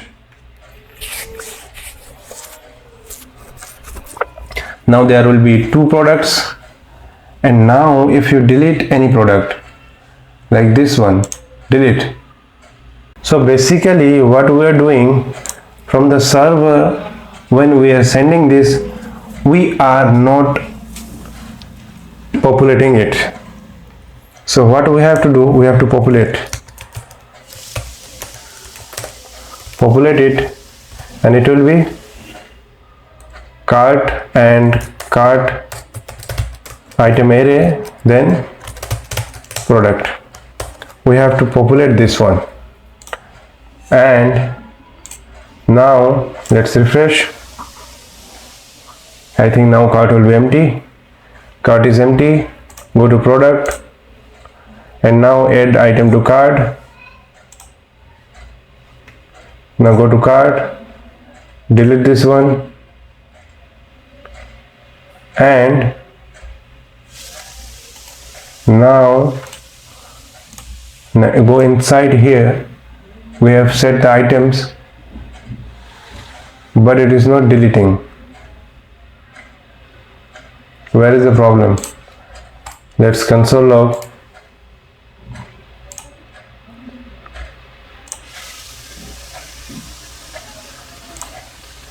Delete object, data, updated cart item array, and here now we are getting the details also. Now it should work fine, but it is not working fine. If we refresh, one item is there. If we delete, there should not be any item. Okay, no problem. Okay, so here this fetch cart by user, and we are updating the no. We set cart items is not setting the data properly. Okay, so if we console log this, set updated cart dot then this, it is not setting the cart items properly.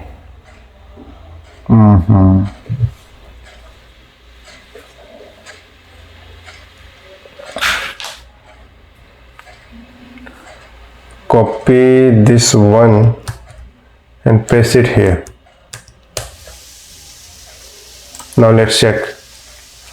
Go to product, add some cart items, go here, delete. Let's check.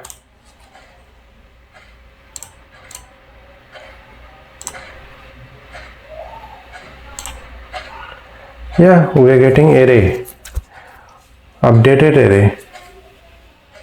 Okay, updated cart. It is providing inside array there is 2 items, but after deleting there should be 1 item. So basically the problem is in server. Server is providing that cart items, updated cart. Okay, actually it is providing the cart before updating. So what we should do, instead of doing this, remove this populate, let's update the cart, and again let's update the cart and again fetch the cart by user. Copy this one and paste it below. Again fetch the cart and name it updated user cart. Updated user cart or updated cart. Updated cart. Okay. Find one. This will get the cart and then populate cart item array dot product. Now it will work fine. Now go here, first refresh.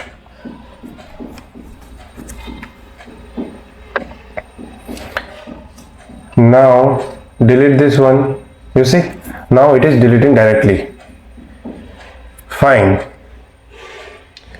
Now one thing we have to do is, here we are getting that error key prop. So this is very simple.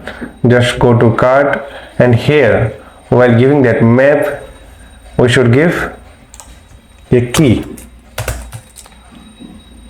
at the items that we are running at map. Name it item dot, or one thing we should do, just give index, and here after item we can take index. Save it, refresh it. Now this error should go. One thing, go to product, key prop. Okay, inside product also same thing we are facing, no problem. For that we have to go to product, just go to product, cart. Okay, key is there. Okay, we are already giving key, no problem. Go to product here, and inside that map, let's check where is the map. Product details, go inside product, and here provide the inside map category. We have given that key, and branch we have given key, at product we have given key. Fine. So where is that particular error? Check the product.jsx 123. Go here, let's check 123. We have given that props key.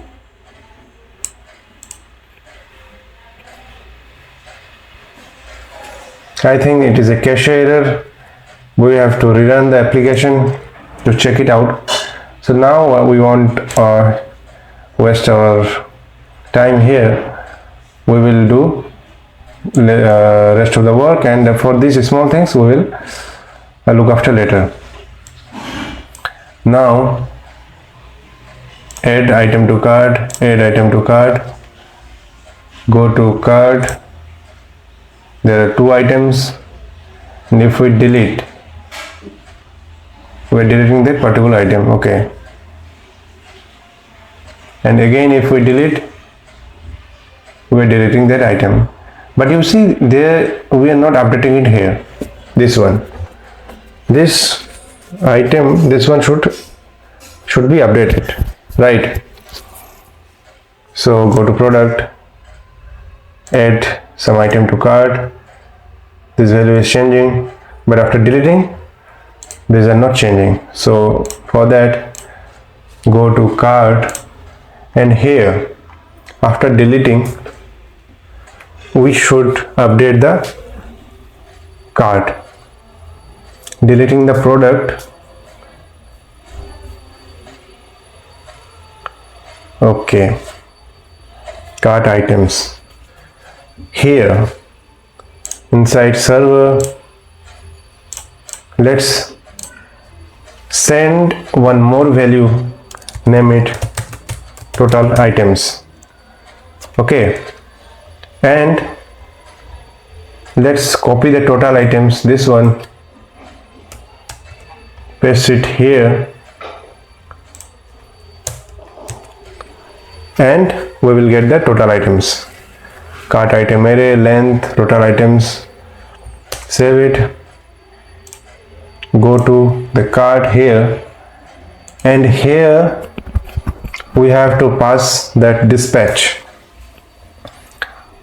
For that, let's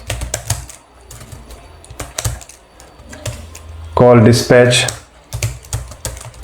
use dispatch, and here inside axios of delete product, call dispatch and call cart, set cart to something, set cart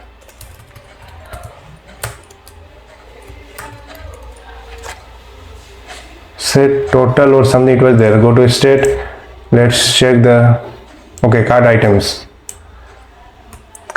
action name was cart items. Go to cart, it was cart items. We have to import that too. Cart items.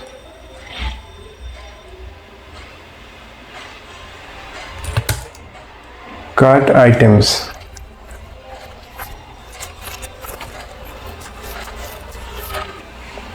We should import it from there, here from f slice. So here what we will do, we are taking the same variable cart items. We should not do that.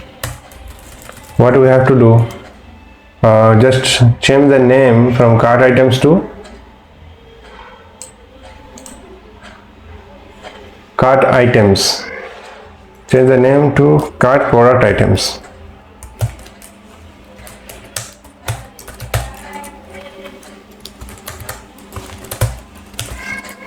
Cart products. Change the name to cart products. First, okay, change the name, no problem. Okay, we have changed the name of cart items, and now we will import that action cart item inside dispatch. Cart items, set cart items. Okay, go to f slice, this set cart items we need, cart, set cart items, and here we should provide that number of the cart, response.data dot total items, that we will get from the server. So now let's delete. You see, it is updating now. So this is the power of state management. It is automatically updating. We need not to refresh the page. So fine, we are able to delete. Now what we have to do, add one or two more items, add this one, go here, and now we should be able to increase or decrease the product from here, from inside this quantity. Here there will be one minus button, and on the right side there will be one plus button. Okay,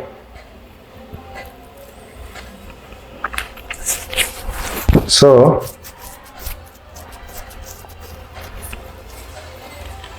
go to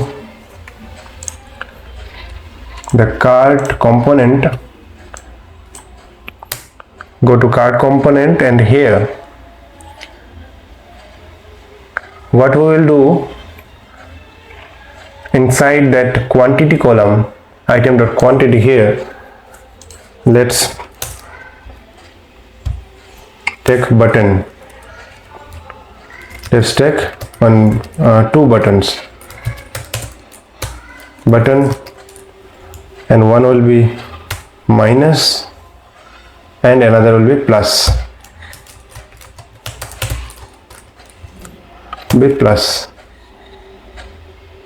And both will be contained.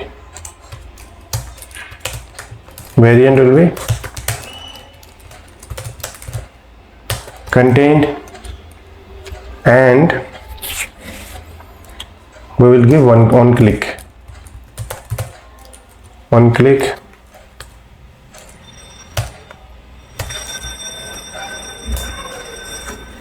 And here we will create increase decrease function, and we will give the product ID.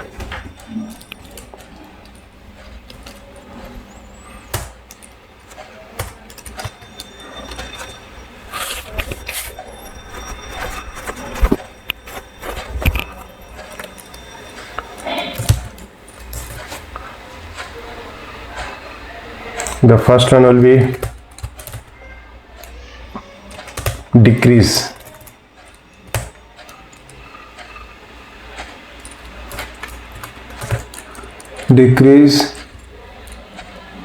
Product or decrease item, and we will give the product ID. It will be item dot product dot underscore ID, and we will do same with the different name. Increase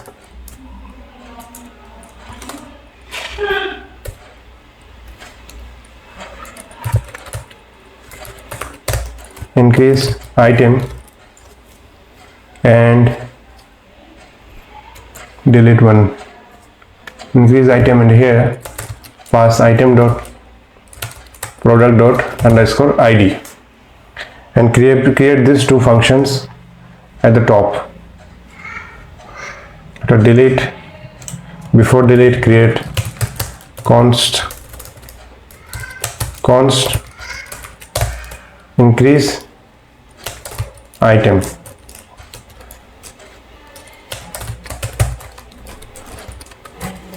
and another will be decrease item.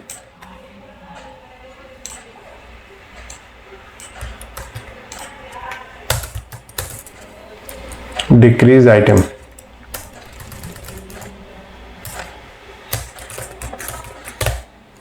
Decrease item, increase item, and then decrease item. Okay. And for increase item, we will create for both of these functions. Let's create two functions inside server. Go inside server. For this delete one, let's send the error for catch. 500 send false message error in deleting item from cart.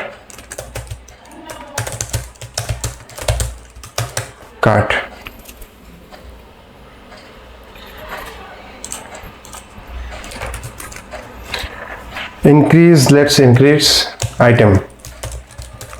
Increase item in cart. Increase cart item.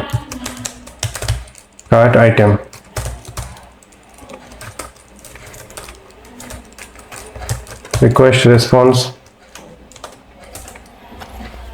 And here what we will do, we will provide the product ID, const item ID equal to request dot params dot ID, and we will get the user also from the auth function. So we will get the item ID, and we have to increase that item. So const, let's fetch the card first, user card, just copy it from here, user card, this one, paste it here, user card, card.find one, user request.user.id. We will get it from the auth function that we will pass at the route. We will get the user card, and then what we will do, we have first the item ID and we have to increase the quantity of that particular item. So for that, const card item array equal to user card dot card item array.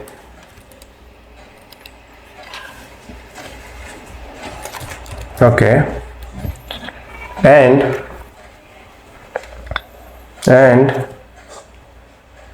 cart item array, inside that cart item array we will increase the item from there. So what we will do, we have to return, we have to provide the map, take it as let, and here cart item array equals to cart item array dot map item, and inside it we will check if item dot product equals to item ID. Then what we will do, we will increase the product, we will return it as item, and quantity will be item dot quantity plus 1. Okay, here we will give plus first so that it will consider it as integer, not a string.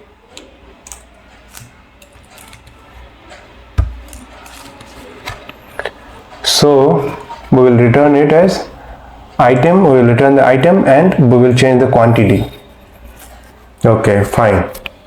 And if it is not the item that we are searching for, then we will return the same. We will return the item. Return the item as usual.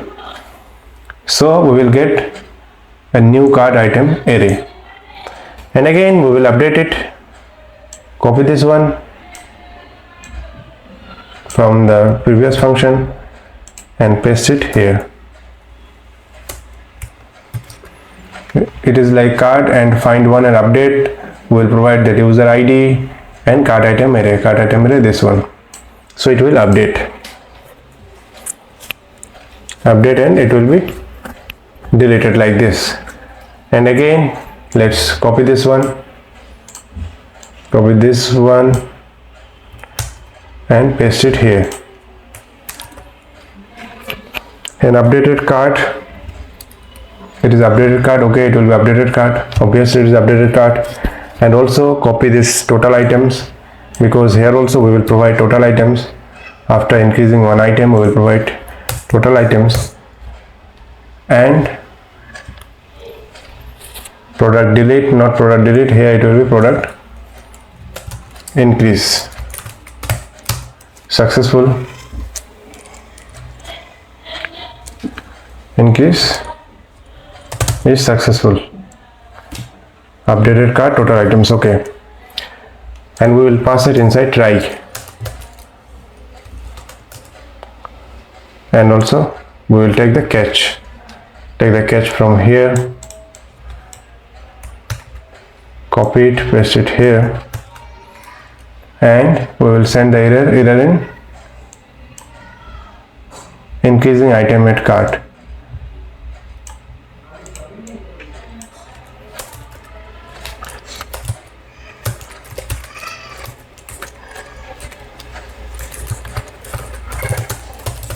Item in cart. Okay, error in increasing item in cart. Fine. And the rest of the things we should put inside try, so that we can catch the error. Put it inside here. Fine. Increase item. For increase item we are creating this function, and also we will create a function for decrease item.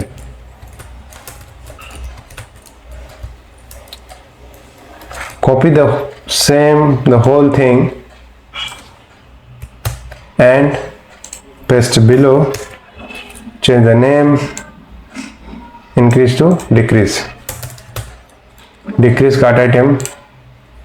And here what we will do, the same way we will get that item ID, user cart item array.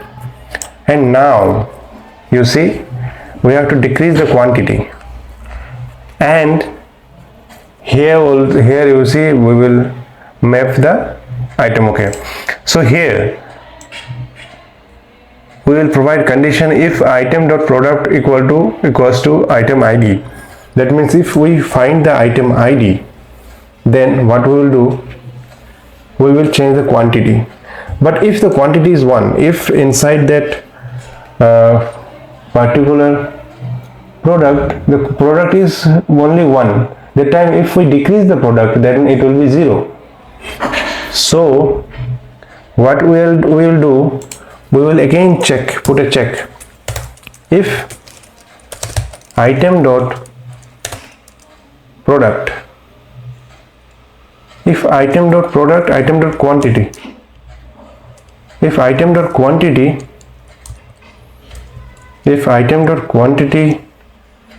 equals to 1, then what we will do, we will not return anything.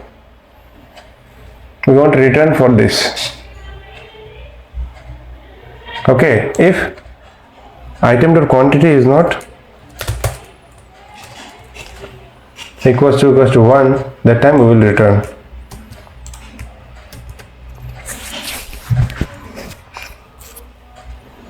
So we will return quantity -1. It will be -1. Okay, minus, where is minus? Okay, or one thing we can do directly, backspace, and here give not equals to 1, this symbol. Okay, if item the quantity not equals to 1, then only we will give this. But if it is equals to 1, then what we will do, we will delete that. We won't do anything, we won't return anything. This is also fine. Okay, we won't return anything. Fine, completely fine. And okay, the rest of the things will be same. Fine. And here instead of increase, write decrease. Decreasing is successful. And create the route for this one. Connect the route with this function. Go to the cart router, and here router dot get increase, and then ID, pass the auth, and pass the function increase cart item array, cart item, and copy this one, paste it below, and here it will be okay, decrease. First one will be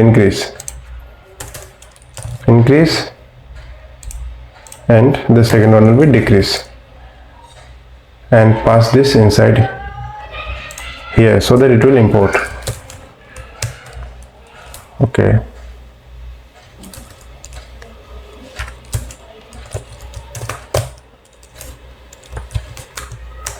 increase cart item,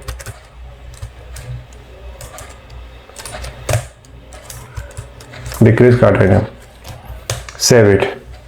Now go to front end part, and here we will call the function with Axios.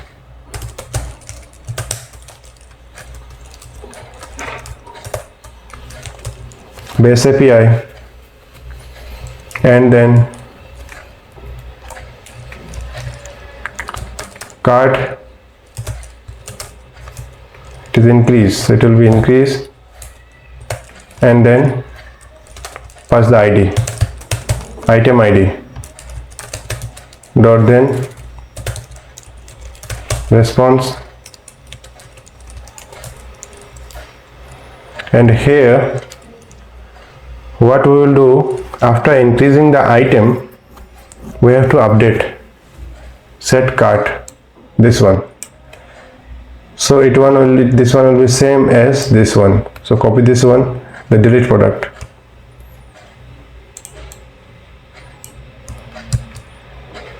Copy both, two of this dispatch one also. Paste it here.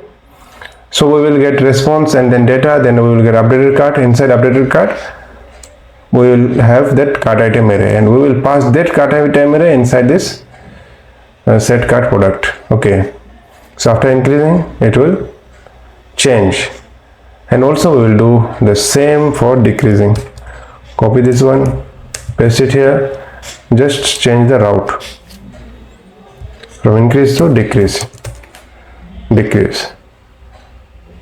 Now let's check.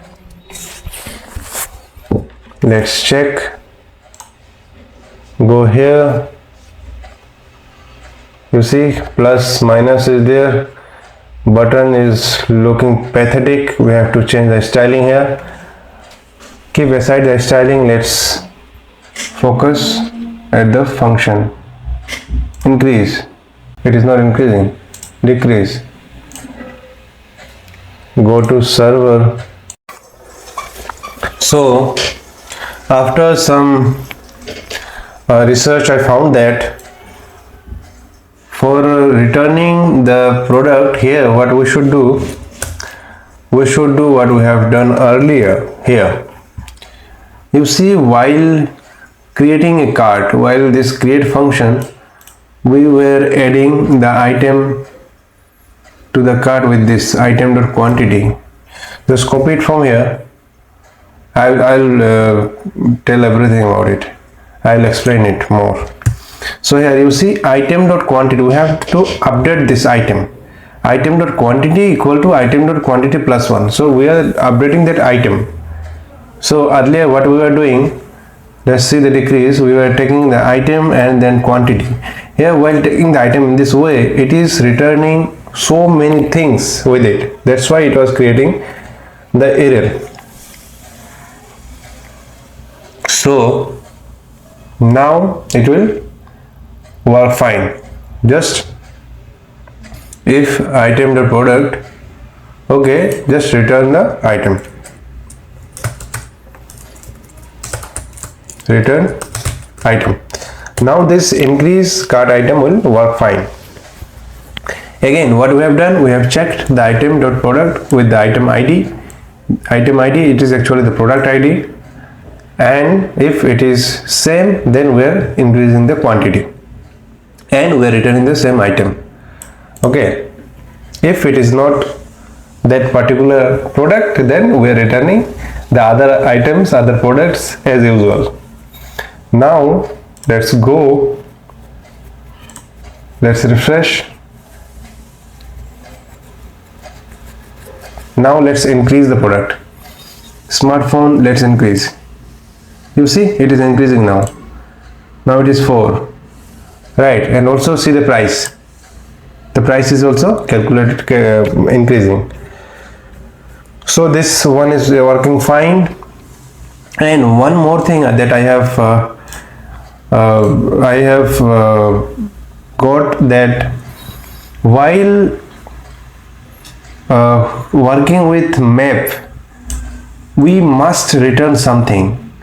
So here if the quantity is less than quantity is 0, like if we are reducing the quantity and earlier quantity is 1 and we are reducing it to 0, that time we want to delete the product.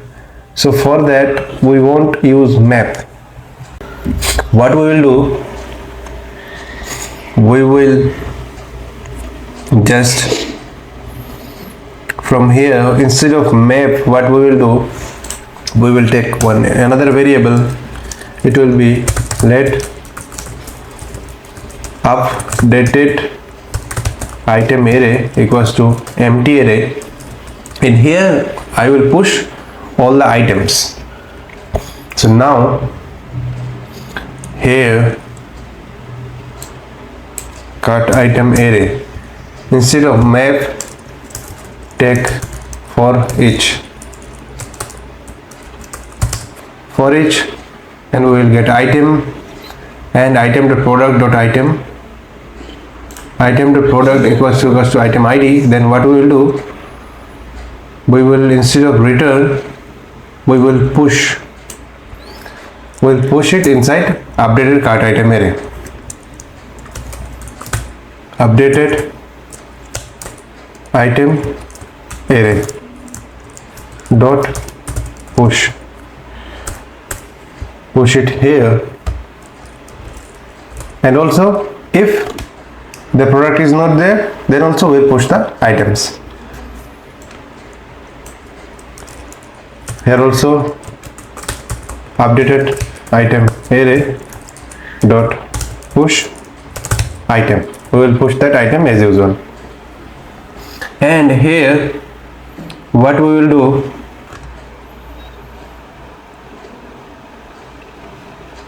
let's check now that updated cart item array, copy this one, updated item array, and here at cart item array we will pass updated cart item array,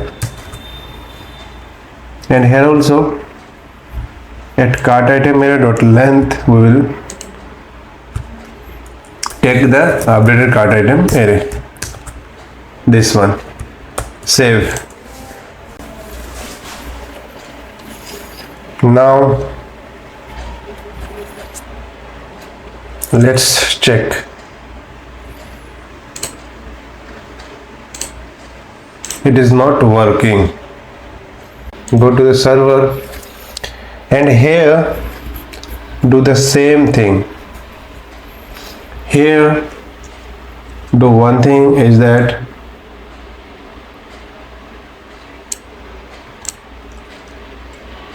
let's set the item dot quantity equals to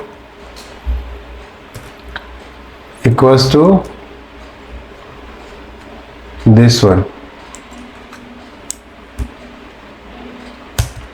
Paste it here, and here we will pass the item.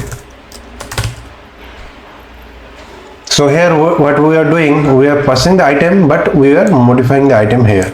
Item.quantity equal to item.quantity minus 1. The plus here we are giving is because if it is a string then it will convert into one integer. Okay, now let's save.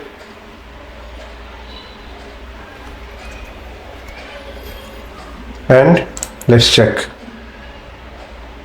Remove all this. You see, now it is working fine.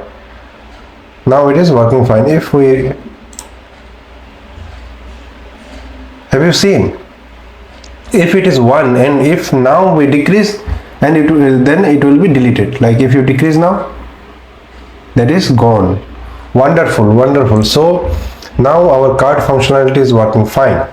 Now one very important thing that we have to do is like we have to style this button. It is looking very pathetic. So as you see that I have changed the styling part of the cart, and for that let's have a look what I have done here. Inside that inside this quantity, what I have done is that I have given one box, and inside that box we have put that button, two buttons, and in between this div, right? I have styled it so that it will look good. The button one, what I have done, I have for the button one, button size, I have made it small, and variant I changed it from content to outline. That's it, what I have done. And now for this delete button also, change the size.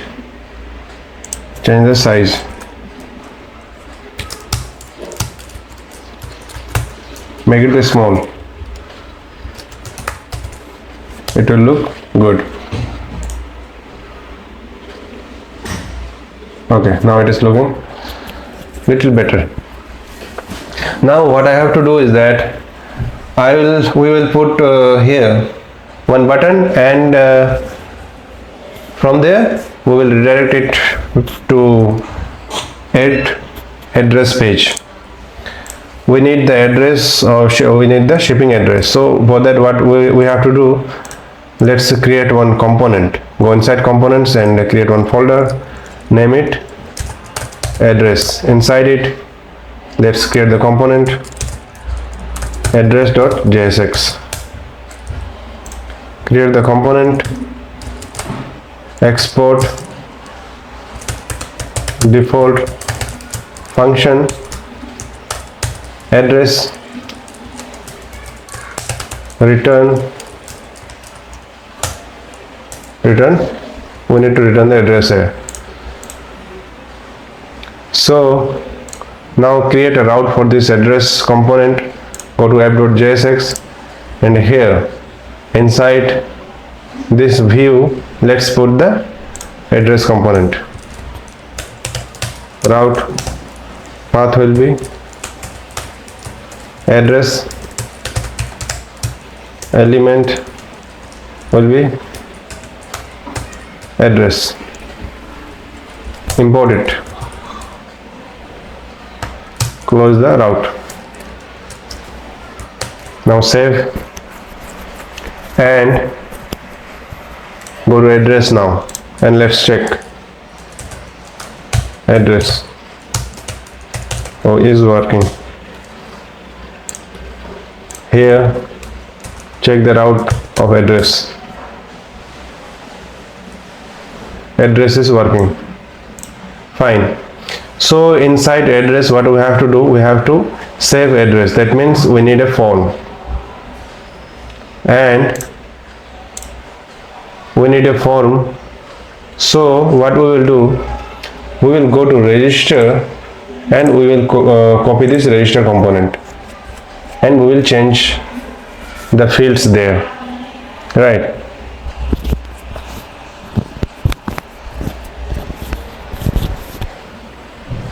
Let's copy this register component and paste it here. Change the name from register to address.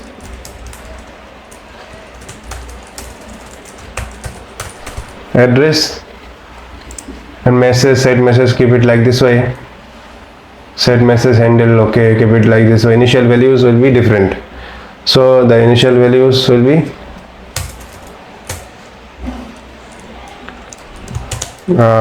username is fine.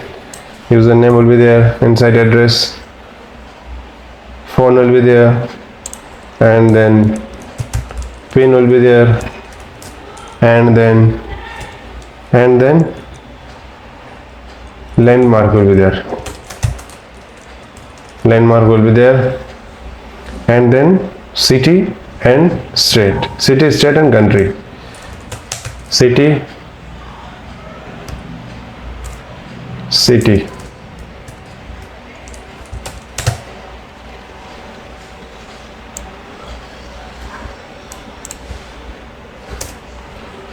City and then state,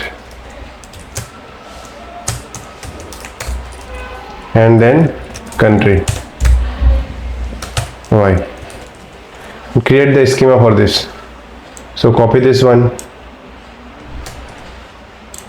go inside yep schema and create one schema here.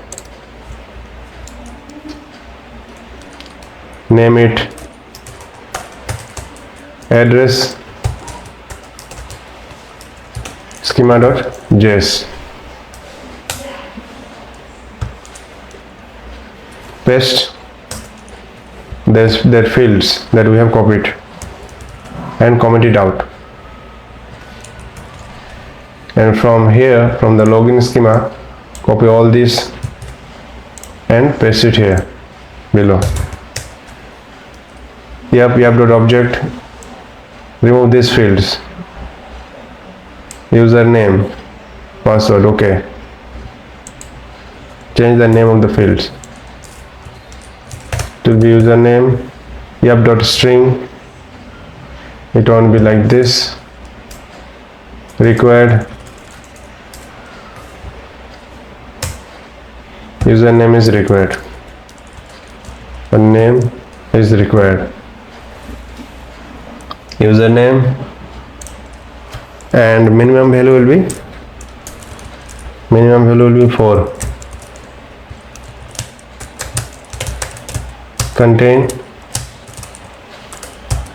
characters, must contain 4 characters, and the next will be phone required,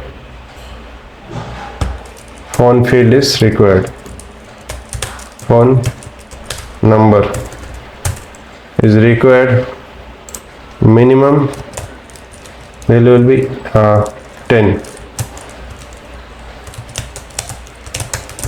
must contain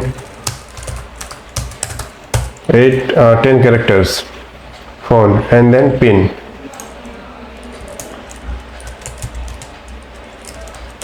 dot string dot minimum is like 5.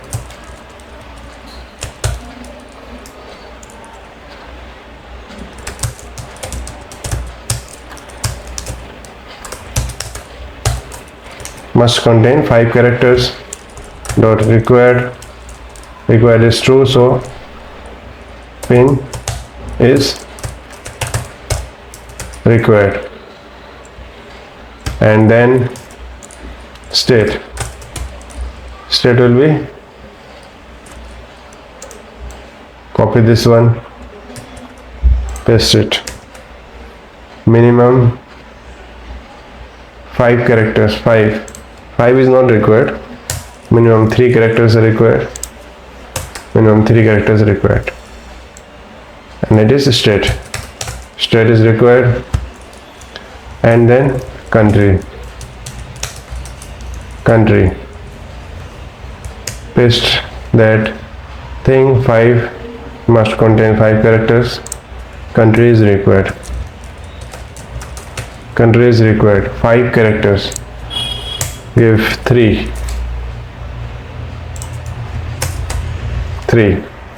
change the name from login schema to address schema,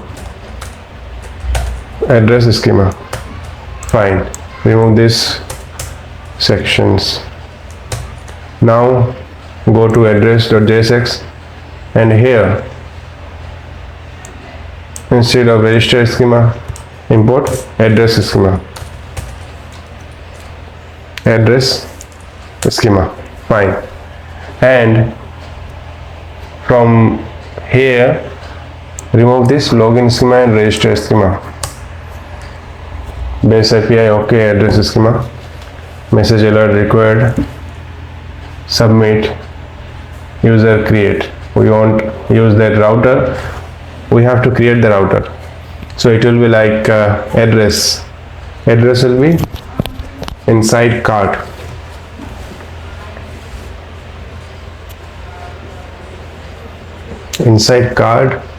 or user, keep address inside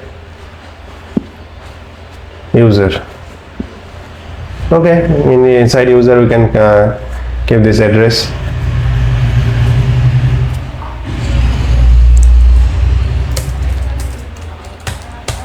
Address user. Inside user we will create the route address.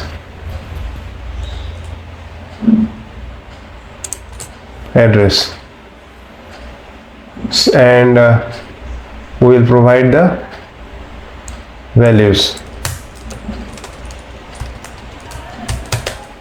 Value response. Okay, fine.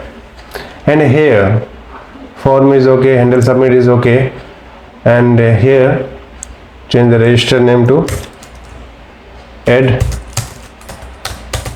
address or add shipping address,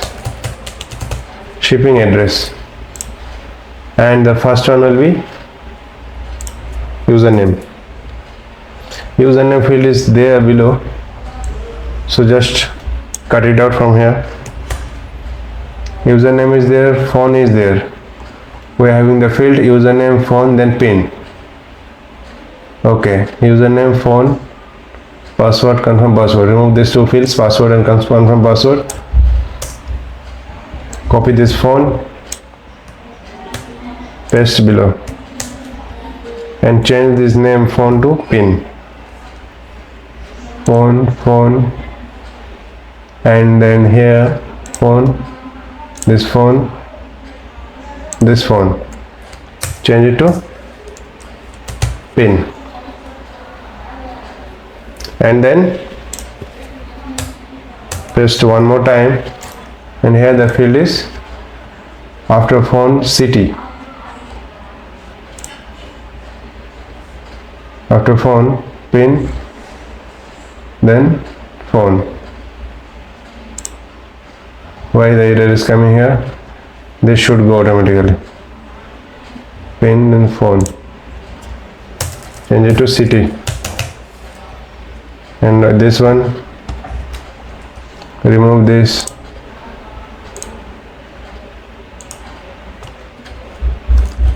Change it to city.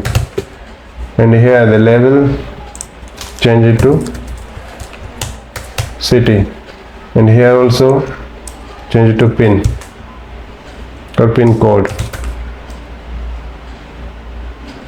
Now again after city, paste it out, change the name to city, it is state, and here also change the name from phone to state,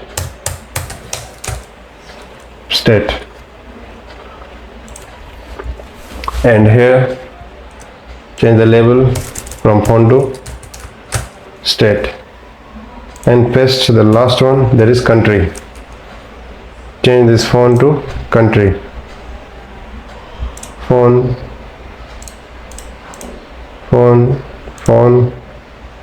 and this one, and also this one. Remove this, country. Okay, this should be small, and this label should be capital. Okay, and remove this link login.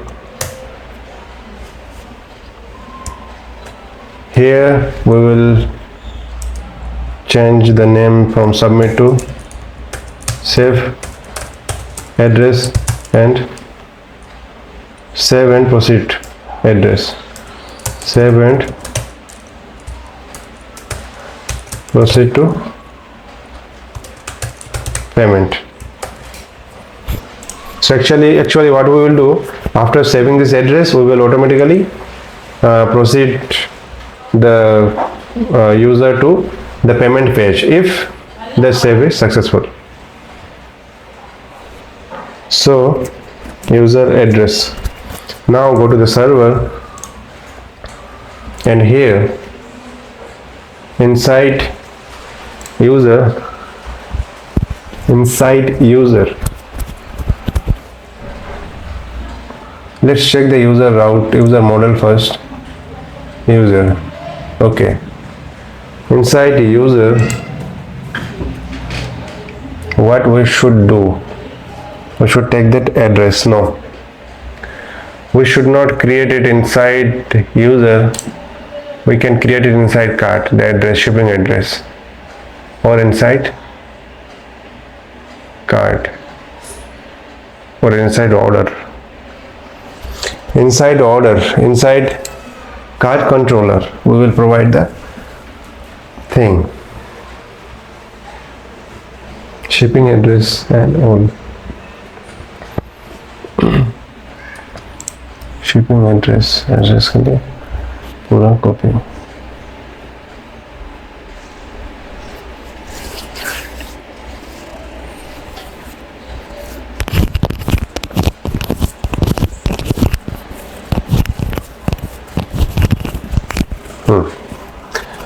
We will provide the address inside cart. So go to the cart model and here add one field, address, shipping address. Not address, shipping address, and shipping address will be one model, that will be shipping model. So for that, like this item schema, we will create one shipping address schema. No, we won't do that.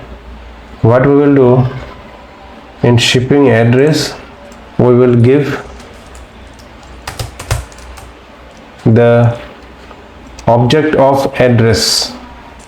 So we will create one model with the name of address. So mongoose dot schema dot object id, reference will be address. Though I didn't create that, we will create it now. Shipping address.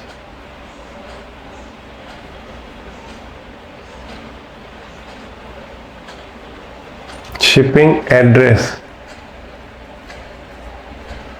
It may be empty also. It may not be there. Object ID. We are giving object ID, but it may be. Okay, no problem. Now create one model, name it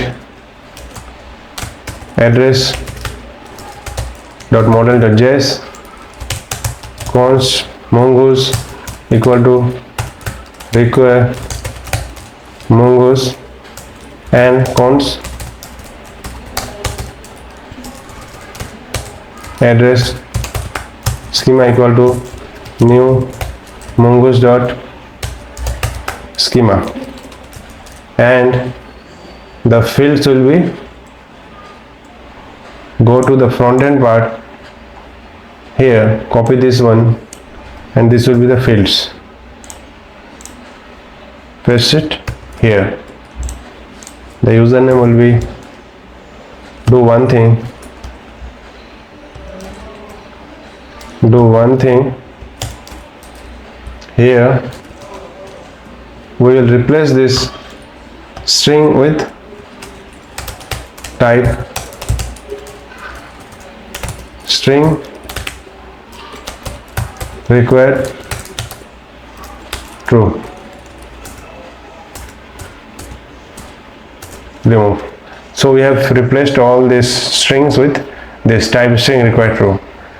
The username will be type string required true. Phone will be type number, pin will be type number,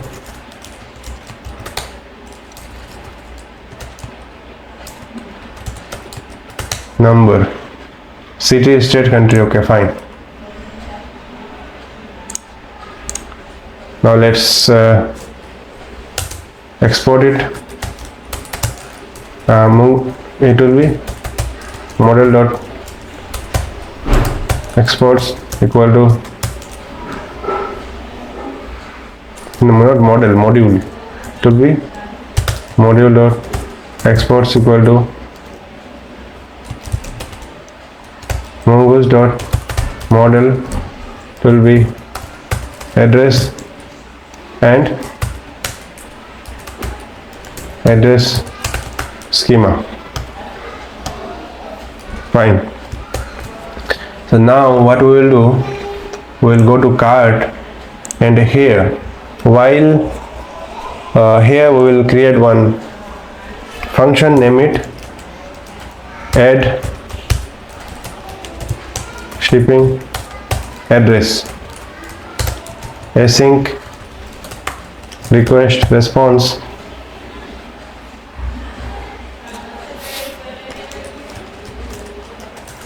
and here what we will do, we will first of all let's call the model, the address model at the top, address equal to require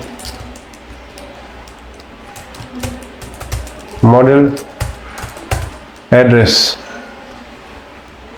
dot model, import the address from address dot model, and now go below, and here we will save the model, we will create the new model. Now what we will do, const new shipping address equal to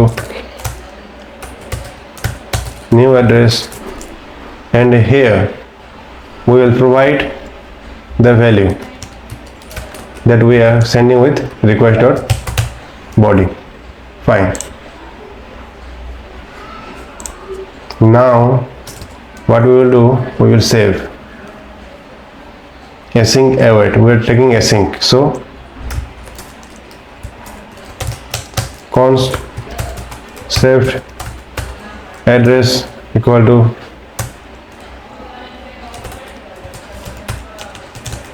new shipping address dot save, and here give await. Fine. And this address, this new address, we will save inside cart, we will save the ID. So what we will do, we will update the cart dot find one and update, and here we will find with the user value, user will be request dot user dot ID, and update the value of address.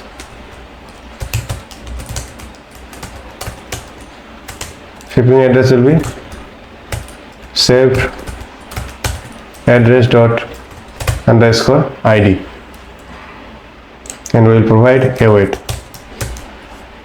cart dot find one and update. So cart will be updated, the address will be updated, and then we will provide a response, response dot status 200 dot json, success will be true, message will be address added to cart. Fine. Now let's take try catch and wrap this inside try catch.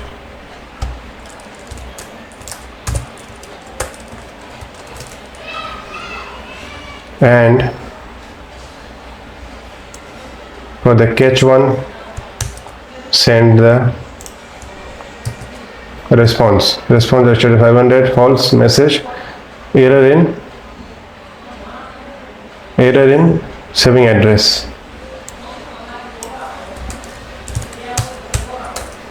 Saving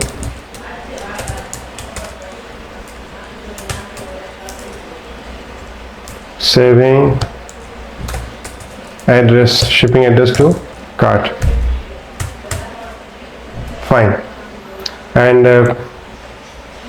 cut all these fields, paste it inside try. Now connect this function with the route. So copy this function name, add shipping address, go inside cart router, and here create the router dot post. It will be post, and here we will provide add address, both will be there. Provide the function, also import the function above. Now save. Now go to frontend part, add address, and here instead of user give cart, and it will be add dash address. The value we will provide it in this way. Okay, submitted value for not register, it will be, what is that, address. Now you see here we see register at this breadcrumbs, here put, it will be shipping address.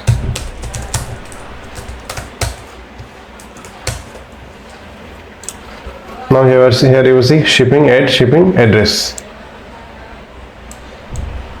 We are sending the shipping address. Okay, so we will provide that shipping address inside that cart. Save and proceed to payment. Fine, it is looking good. So what we have to do, we have to give the button inside cart. Here you have to give a button. So go to cart, and here at the bottom, like this one,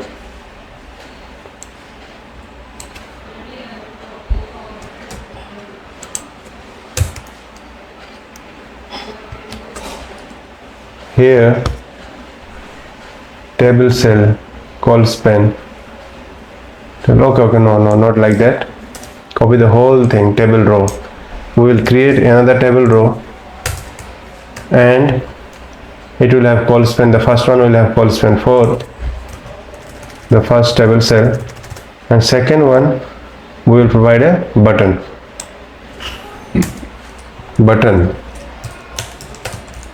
You may have seen my popular JavaScript interview questions playlist, which has helped hundreds of thousands of developers crack it.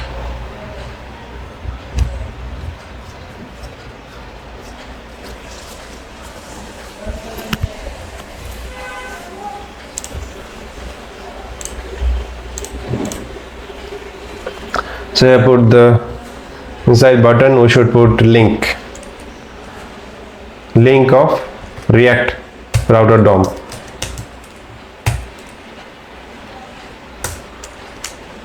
And here give the link as proceed to order.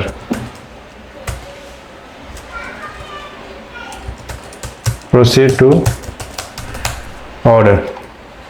And the 2 will be address. 2 will be address. Now let's check.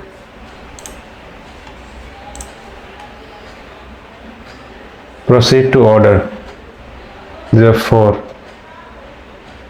It should be 5. Okay, so go here. Instead of 4, give it as 5, and for the first one give one table cell later.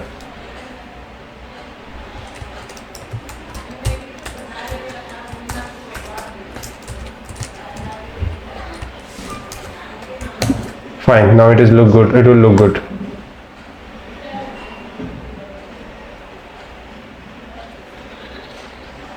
Fine. Proceed to order. Create this button properly. Add to order.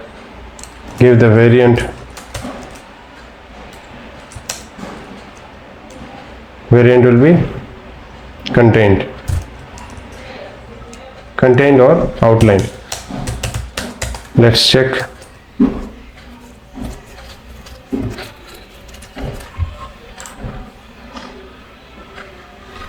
Proceed to order. Outlined. Let's make it contained.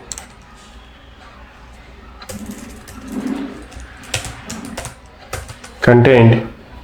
And this link, style this link and change text decoration to none, and also color to FFF. Now let's check. Proceed to order. Okay. And should we change this color from this one to green or something? Let's keep it like this way. Now add address, save and proceed to payment. Okay. Add address. Add address. Name. So and so. Phone number something. Pin code something. City. Big city. State. Country something something. Save and proceed to payment. Address added to cart. Address. Wow, really? Address added to cart. If it is successful, then we should be able to. We should be redirected there. So now no problem. Let's check the database. So let's check the database. You see the address is there, and inside address one field is there. So here you see that we are able to set the address, and also let's check the card, and you see inside this card also shipping address ID is added. So we are able to add the address. So after successful adding of address, we should be able to redirect this application to payment page, or you can say checkout page. So let's create the checkout page, and there we will add the payment gateway integration. So now here let's create one component. Go inside components, and here let's create a folder, name it checkout, and inside this create a component, name is checkout.jsx, and we will redirect the page here after successful adding of address. Export default function checkout. Here we will return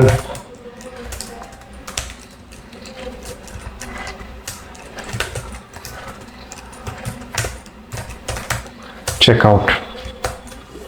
Right, we will return checkout. So after successful saving of address, so for that go here inside app.jsx and create the route for that checkout page. Give the name checkout, and here change the name from address to checkout. Import it out, and go to the address page. So after successful adding of address, we should be able to redirect the page. So we will redirect the page.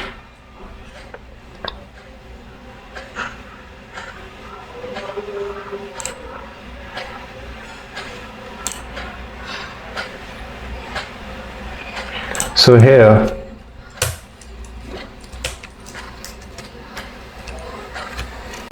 Now what we have to do, we have to navigate. So create a variable, name it navigate, and take the hook use navigate from React Router DOM. And here after type success, navigate, and inside provide the route will be checkout page. Now if we add address is added for that one, right? So what we have to do, let's go to the database and delete this address. Okay, we have deleted the card. We did one mistake. Delete this address. So now what we have to do, refresh.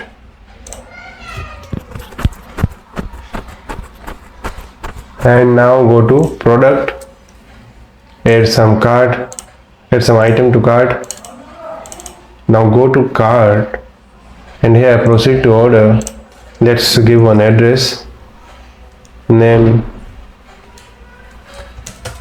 shop pro, phone number something, pin code something. You see the error, this field must contain 10 characters. So error handling is working fine. City, okay. Now save and proceed to payment. You see, we are able to go to checkout, but we are having this not found. This page is not being found. So for that, go to the app.jsx and let's check the error. You see the error, we have given check out, we should give out, checkout. Now we should be able to see the page checkout. You see checkout. So after successful adding of address, we are redirected to this checkout page. But if we again go back to the cart page, and again if we proceed to order, then you see it is again asking for the shipping address, but we have already added the shipping address. So what we have to do now, we have to show the shipping address here after successful adding of the shipping address. If shipping address is there, then we won't ask for this form. So now for this, go here inside this address page and call the cart at the beginning. So for that, take use effect hook, and here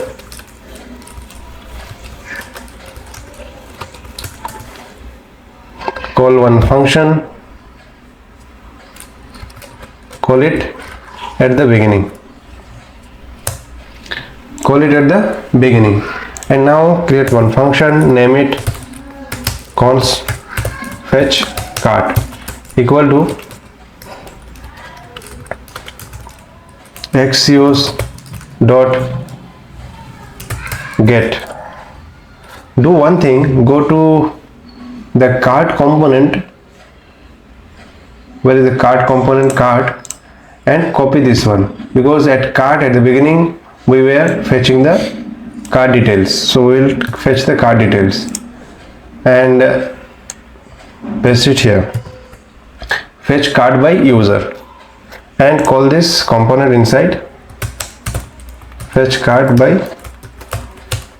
We are doing nothing, we are just calling the cart, just that we were doing inside cart component.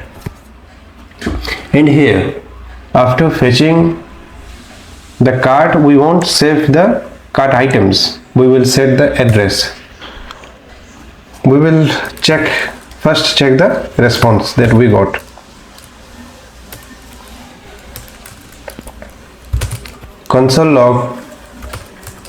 console.log address cart. and console the response. Fetching cart, okay. Fetching cart in address. And now refresh the page and check the console. Go to console. You see address cart is there, data is there. Inside it you see shipping address is there, but we are getting the ID of the shipping address, we are not getting the address. So if you check the backend, you will see that if you check the address model, the cart model, inside cart you see shipping address is there, but here we are giving the ID of the address. Now we have to populate the address. So for that, go to cart controller, and here you see cart. We are calling this function get cart by user, and here we are populating the product inside cart item array. Now we will also populate shipping address.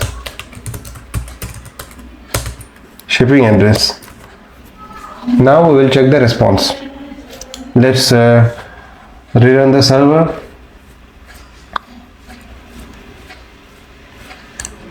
Now go to here, refresh the page, refresh this address page, and here you see address cart is there, and go to inside data, and here you see now the shipping address, we are getting the whole address, right? So now we'll set the address. So go to the address component, and here take one variable, name it address, set address, and here call use state, and at first give null. The address will be null at first, and after successful getting of the address we will provide the address. We'll set the address, set address, and it will be response.data. Response.data. Let's check the console log. It was like response.data and again data, okay, and then shipping address. Data dot shipping address. So we will set the shipping address. We will set this address. So now we will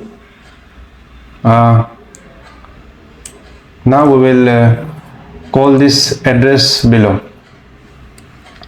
So we will call this box add shipping address only if address is not there. So here what we will do, we will check if address is there. If address is not there, then only we will show this box, add a new address box, then only we will show this box. So copy this box, now cut this box, paste it inside here. Now save. Now let's check. You see, now we are not getting that add address, you see that form, we are not seeing that, because now we put the condition if address is there. So now what we have to do, we have to show the address here. Show the address.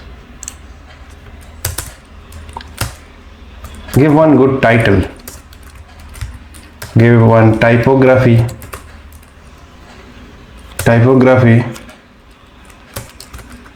The title name will be shipping address,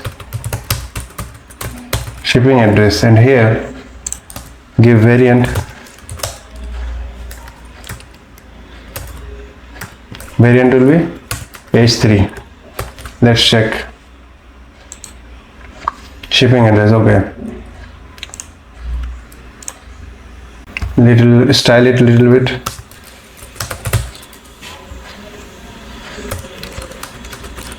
Now give text align.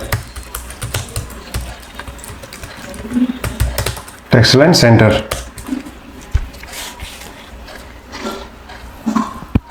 Let's check, it came to the center. Good. Now here we will show the address.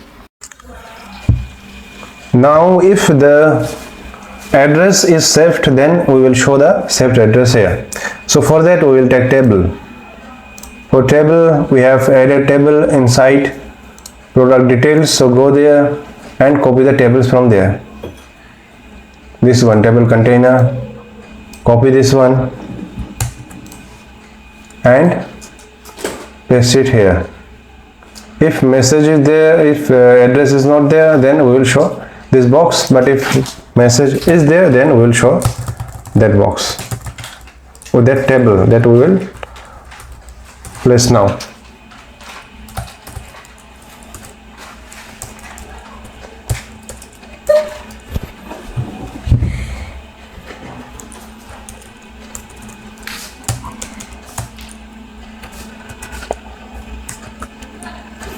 And from here do one thing. The first one, address, it will be name, and here we have given product, so instead of product, change the product to address, product to address. Okay, and here now address dot name will be there, and the address dot name is there, then first one is name, and then let's copy this one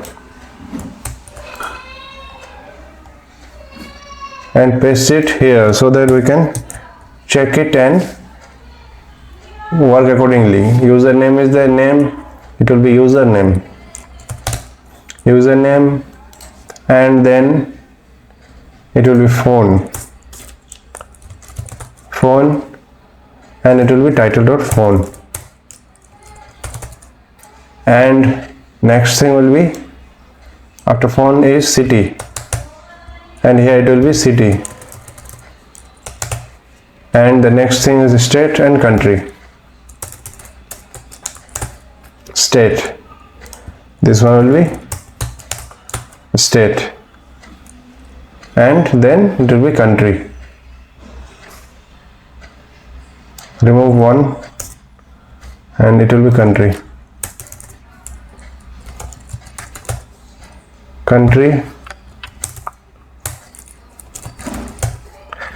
Now save it and let's check. Some error is there. Let's go check the console. Table okay, we didn't copy, we didn't import this table and all. So import this table container from material UI. Also import this table. Let's check also above if these are imported. These are not imported. Yeah, it is imported. Table container, typography, and then table body, table row. We should import all. Table body, then table row, and then table cell. Import all this. Let's check. Yeah, table body, table row, table cell. Now save. Now let's check. Paper is not defined. We have to import the paper component from material UI. Paper is here. Import it from material UI. Fine. Now let's check. You see, wonderful. After saving the address, we can see the shipping address here. So now also after we get the shipping address, there we will provide the link. Like for this one, we provided the link, button, save and proceed to payment. Here, copy the button and go here Inside table, do one thing, take one table row, take one table row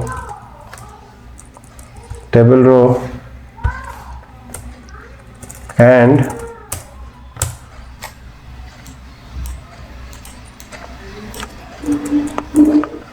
inside table row take table cells, 2 table cells.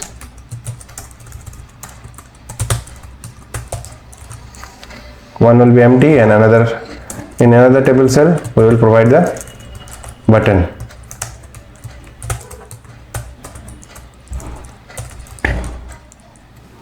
Provide the button here and remove this type submit. Contained, variant contained, here we will provide proceed to payment because the address is already saved. Proceed to payment. One thing, and here align, we should provide align right to the second table cell so that it will show the data at the last. Save it out. Some error is there. Save it out. Now see, proceed to payment. Now here our address is saved. Even if we go and add some more products and again go to the proceed to order, we will get this proceed to payment. Shipping address will be there. So now proceed to payment.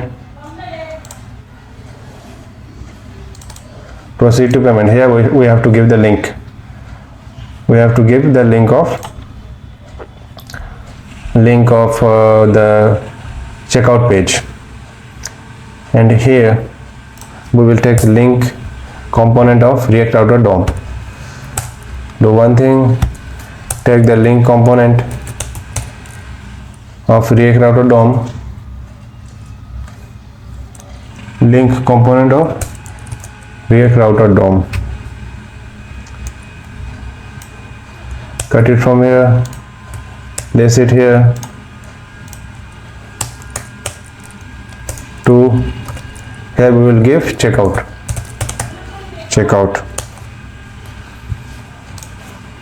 So now if we click here, and also we have to style a little bit.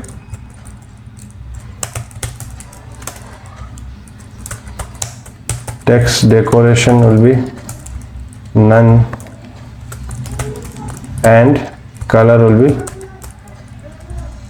white. Save it out, go here, now save. You see, now we are able to go to checkout page.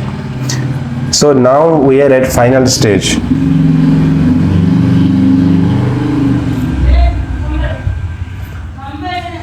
So now we are at final stage. We will be here, we are at checkout page, and now what we will do, we will show the Stripe payment here, and at the same time we will create our order, and the payment will work together. So now go to server and create the order model. So go to model folder and create the order model. Order.model.js.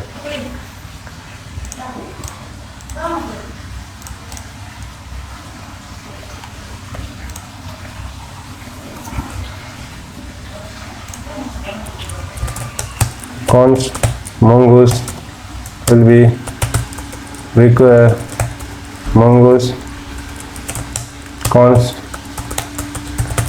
schema equal to new mongoose dot schema, and inside our order we will take the user, because we will put the user here, because we have to identify the order by the user ID. So here we will provide the user. Type will be mongoose dot schema dot object id. Reference will be user. Fine. Next field will be payment status. Payment status. Type will be string. Default will be pending, or default will be not initiated. Initiated. And then we will provide the address. Address will be shipping address. Shipping address. It will be, type will be mongoose dot schema dot object id. Reference will be shipping address. Reference will be address. And then we will give the transaction ID of Stripe. It will be, type will be string, required will be true.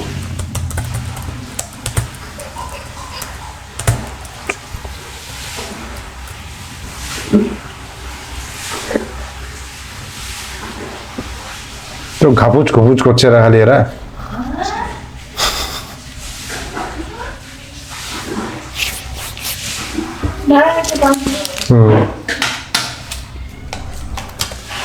ঘাপুচ ঘুপুচ লাগাইছে, ঘাপুচ ঘুপুচ।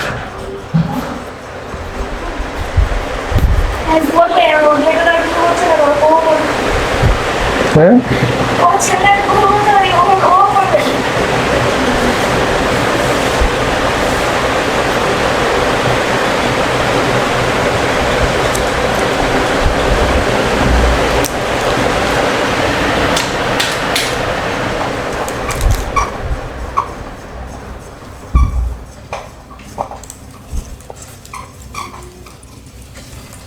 now we'll give status. Status means order status. Type order status will be the status that we can change as an admin. Default will be pending. And next will be product array. Product array. And it will be same as we have done inside our cart model here. Copy this one, item schema, and copy this one, go inside order status, order model, paste it here, and product array. Name it item array instead of product. Item array, because we are naming it as item. We won't name it as product, because inside product item will be like, inside item there will be product and there will be quantity. So put this item schema here. Item schema. Okay, and then we will take created date at. Type will be date. Default will be new date. And now we will export. Exports equal to mongoose dot model order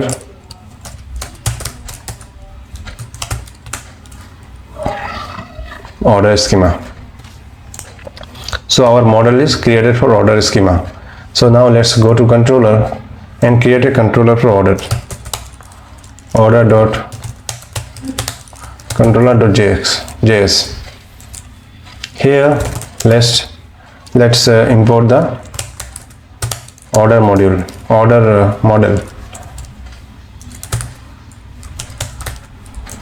Require model order.model. Fine. Module.exports, and here we will create the function. Now what we have to do is that now we will create the order. Okay, we will create the order. So it will be like, what we will do is like we will initiate the payment, and while initiating the payment we will initiate the order. So there won't be a function like order. While initiating the payment we will create the order, and after finishing the payment we will fulfill the order. So you will understand it only while you will see the code. So first create a function, name it create order, or create order. Obviously we can name it create order.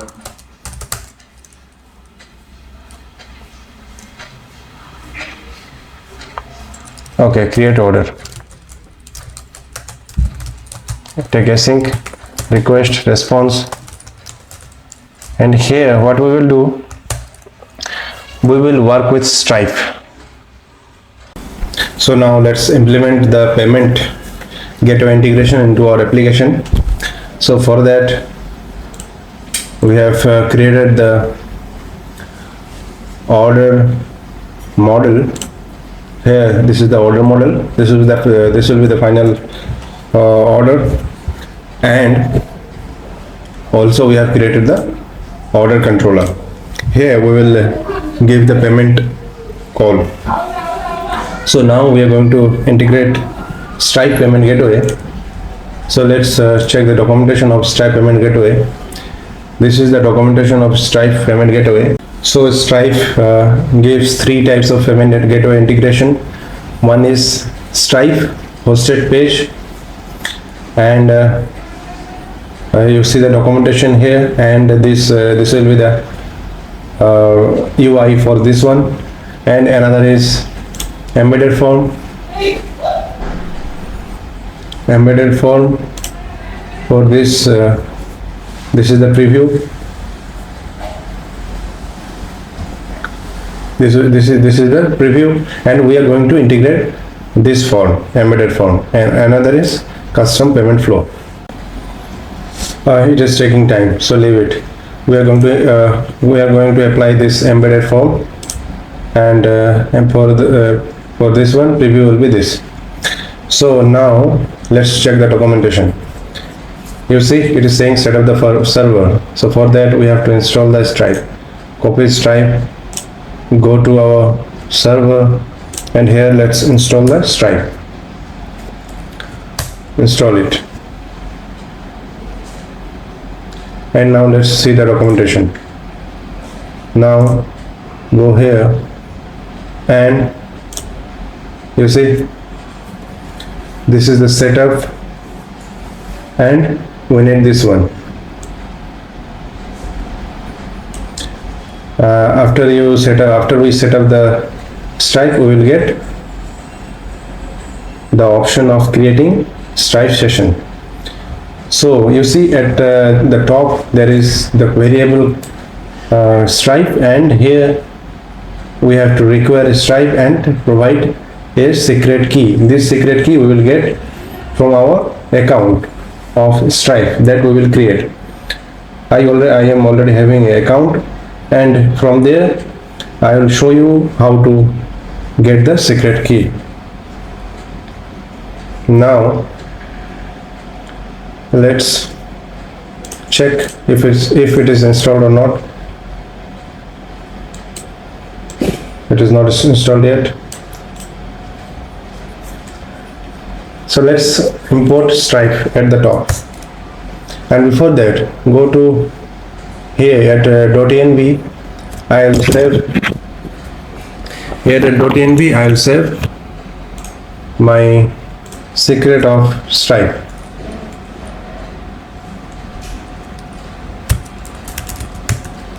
Stripe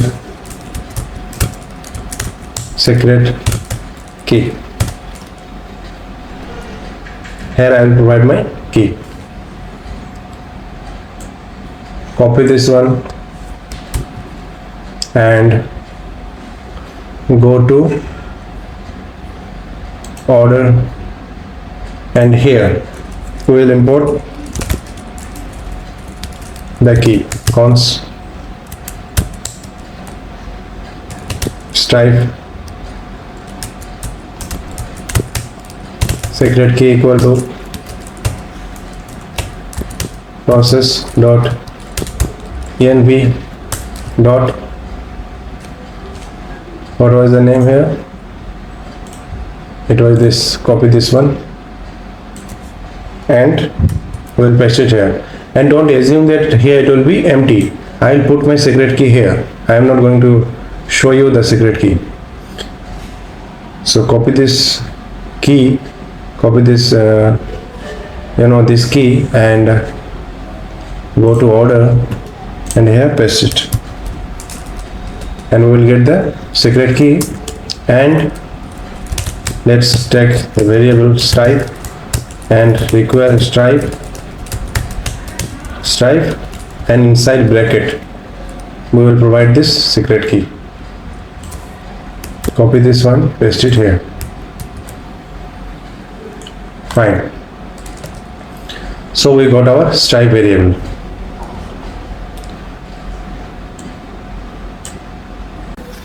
And here what we will do, here let's put try catch error, and inside try we will do all the work. Now here, first of all, what we will do, here we are sending the user. So first of all we will find the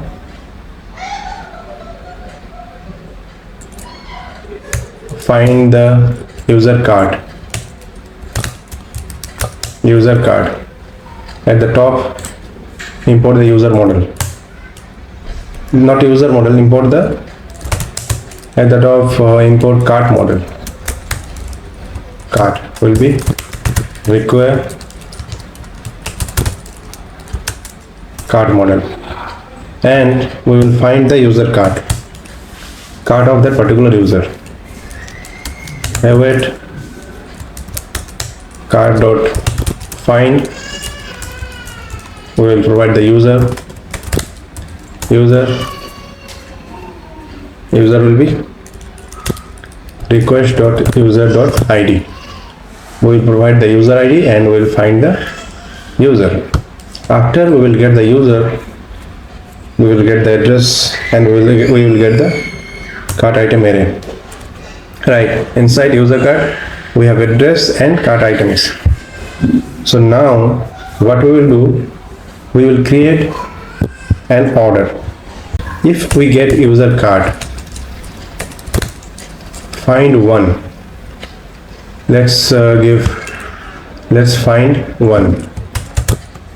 So it will give only one value if the value is there. If value is not there, then it will provide null. So if user card is there, then what we will do,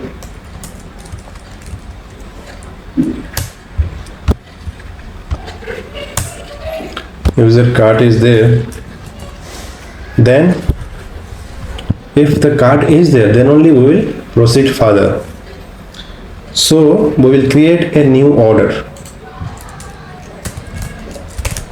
Const new order equal to new order, and here let's go to order model and copy these fields and go to order here and paste it. We have user. For the user we will provide the user ID. It will be user dot it will be request dot user dot ID. Payment status by default it will be not initiated, so leave it like this. We are already having default value, so delete this field. Shipping address will be the address that we have inside this card. It will be user card dot shipping address, and then we have transaction ID.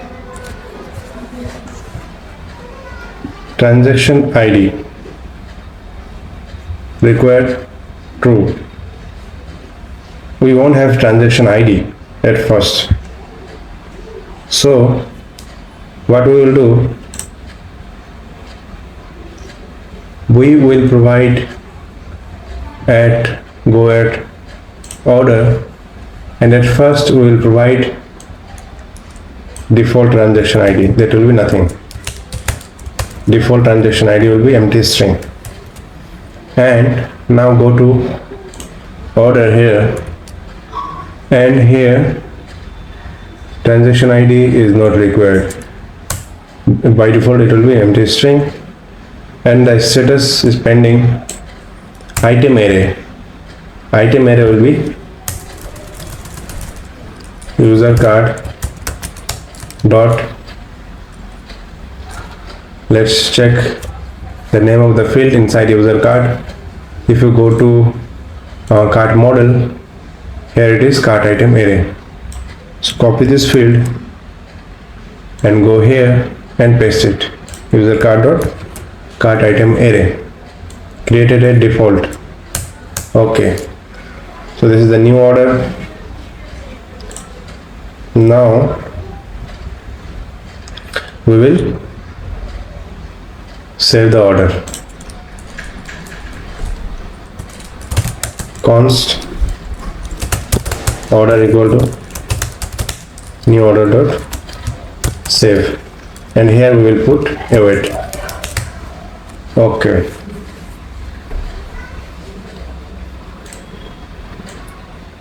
and we will get the order is saved, and we will fetch the order details. Order details will be await order dot find by ID. ID will be order dot underscore ID. Why we are doing that? Because we will already get this order, but we can't populate the order here. We want to populate the order, the cart item array, the shopping address, but we can't populate it here. So what we will do, we will fetch the order details, and then we will populate it, and the field will be cart, not cart, item array dot product, and also we will populate user.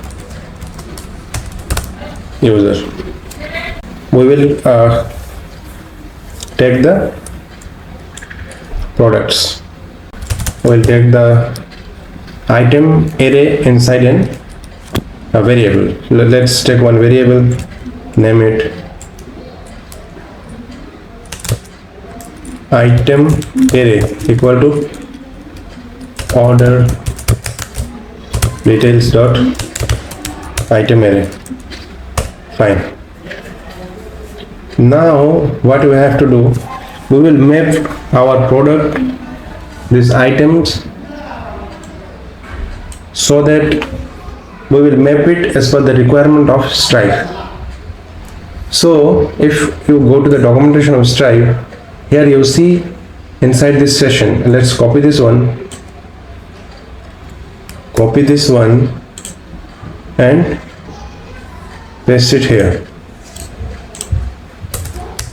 and here you see that line items are there.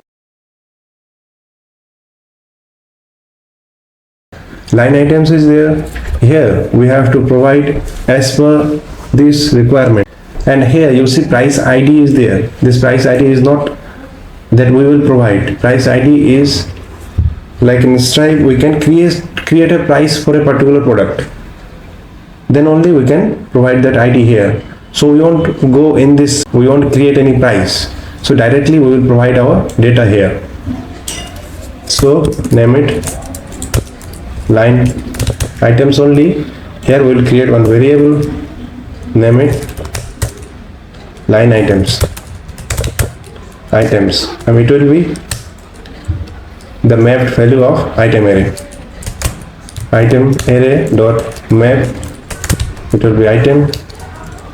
And here what we have to do, we have to follow the pattern of this. This is like price data. Inside price data we have to provide the details. You see, inside this price data we provide a currency will be USD. Product data will be here, let's name it as product. So product, change the name to item so that it will be little better. So inside this item there is product value, product field. Inside this product field name is there, and also for this one item, then product, and inside product price is there, and for quantity item, then quantity is there. Inside item quantity is there, right?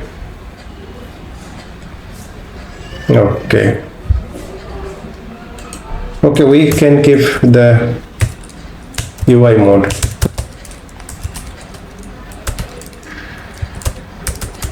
UI mode embedded, and then line items, payment mode, payment, and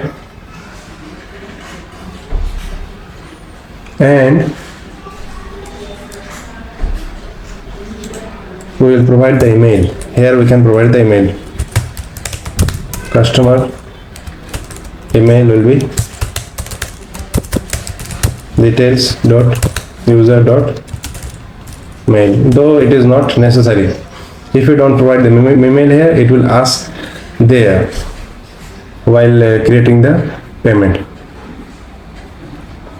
And the return URL we will give like return URL, we will give it as our domain. Okay, let's take one variable or directly provide it here, no problem. It will be http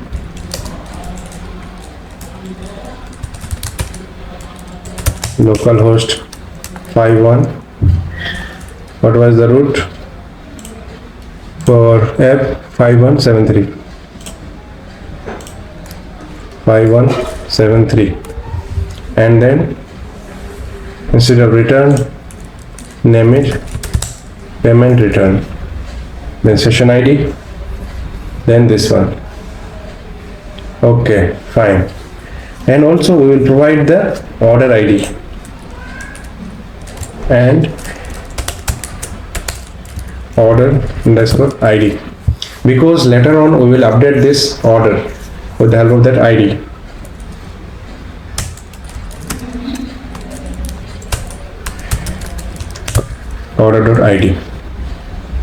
Order.id. Okay, so fine. What it will do is like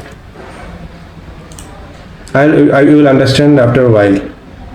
You will understand when we will connect it with our front end part, right?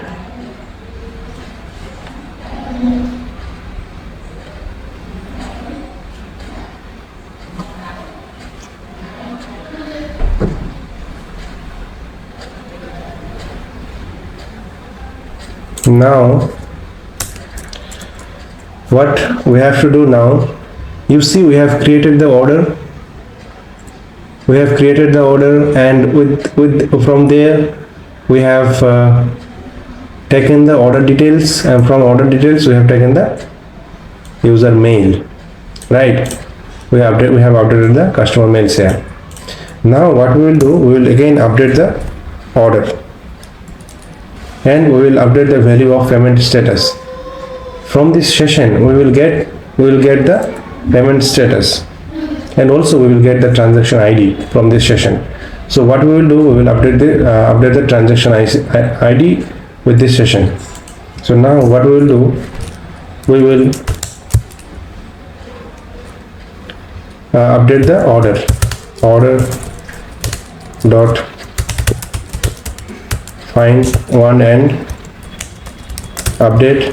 We'll update with the key of the ID. It will be order dot ID. Here put underscore ID,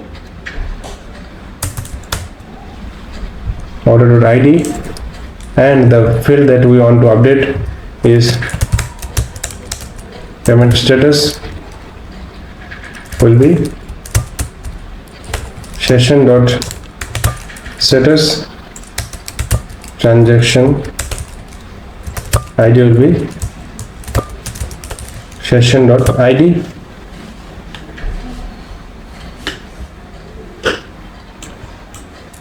transaction ID will be session dot ID.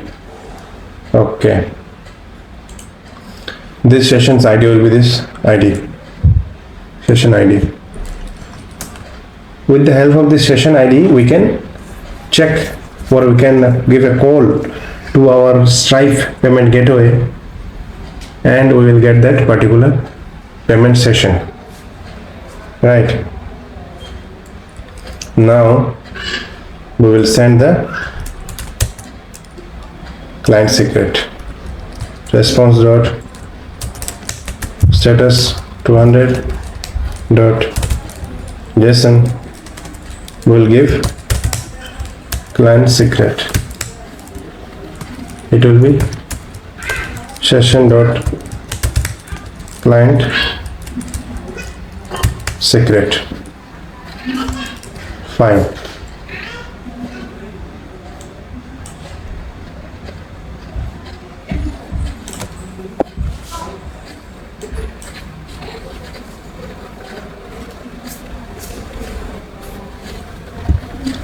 And at the error, what we will provide? We will provide internal server error. If we find an error, response dot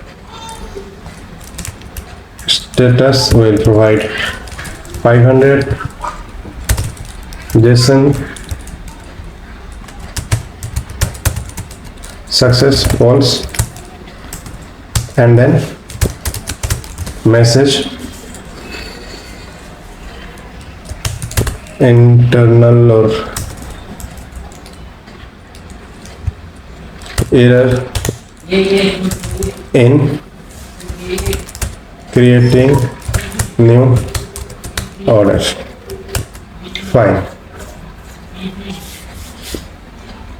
We have created a session, and here we have given this line underscore items, and we have created one order, and also we have fetched the order details so that we can get the user, and also we have fetched the item array, and we have mapped the item array so that it can be as per the requirement of Stripe, and that is this. And we have given the line items here, and that we have given the customer emails here, and then we have updated the order, and we have updated the payment status, and also we have given this transaction ID, and then we have sent the response back with client secret. Now let's go to the front end part.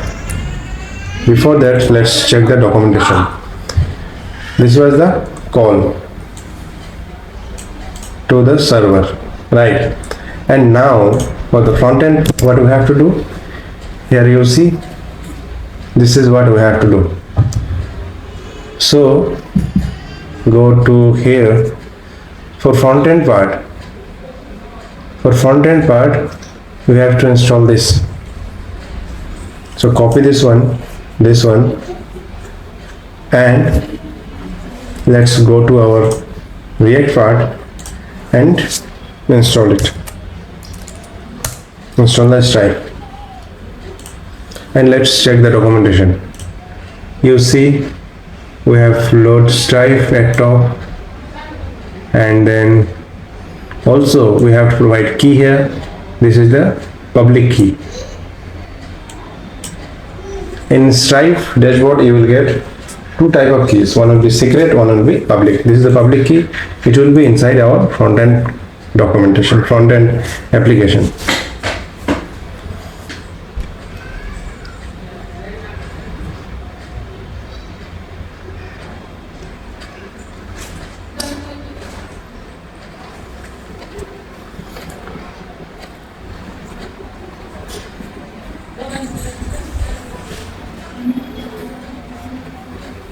So inside this application, you see there are three components.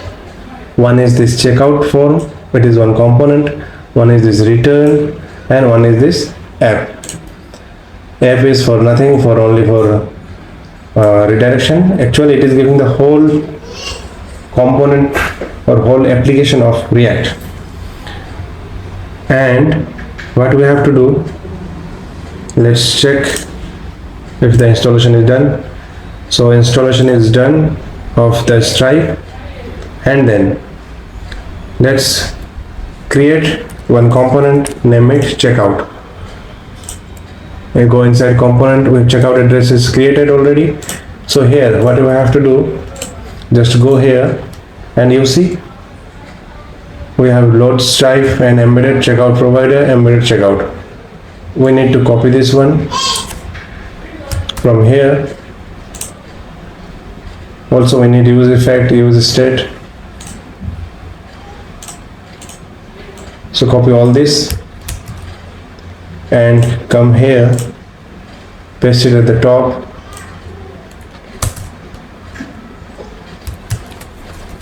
Okay, now again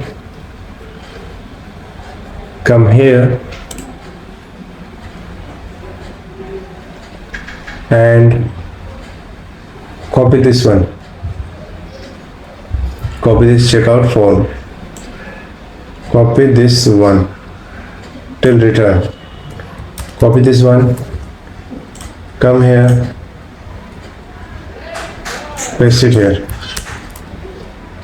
Okay, not here, remove all this.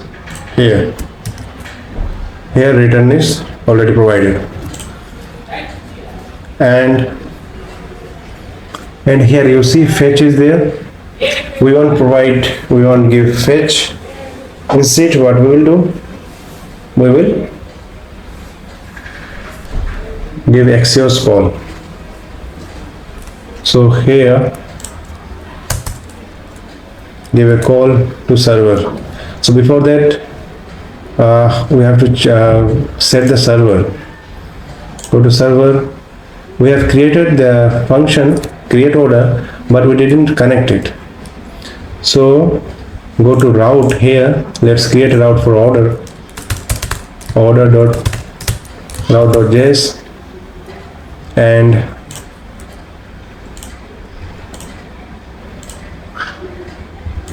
here we wanted to copy. Let's copy one and paste it here. Remove most of the things. Let's auth be here. Now here create. For this create, we will create the order. So what was the function name? Order function name was create order. Copy this one, go to order, paste it here and import it.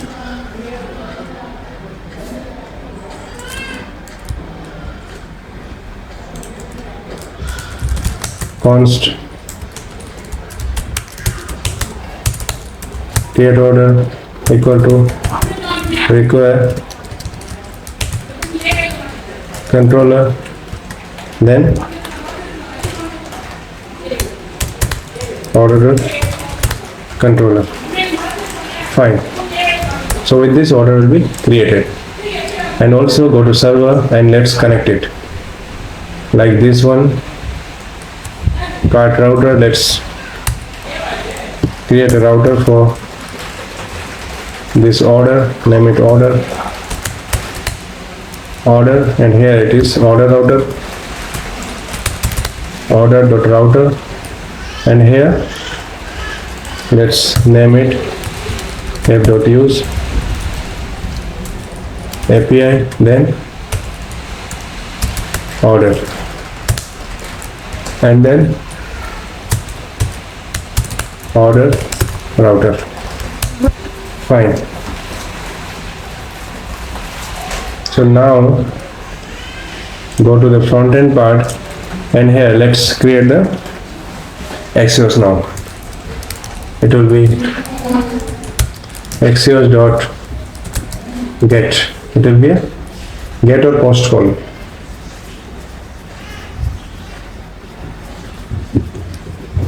Let's it's a get call because we are not sending anything. We are not sending anything. No. So let's give it a get call. Base API, and then order, and then create dot, then response, and we will get the response as response dot client secret key data dot client secret,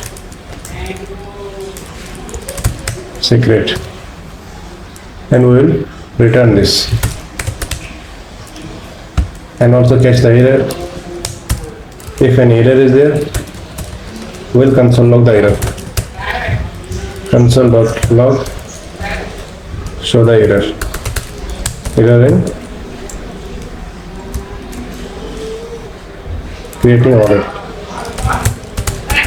creating order, and remove this. Also we'll return this. Also we have to return this one. Fine. Use callback and create a checkout session. We'll get this and we'll return this, and after that we should be able to see a wonderful page. Let's see one more thing. Load Stripe is there. Okay, and here go to the documentation of app.jsx. Here you see Stripe promise is there, and we are passing the Stripe promise. We have to copy this one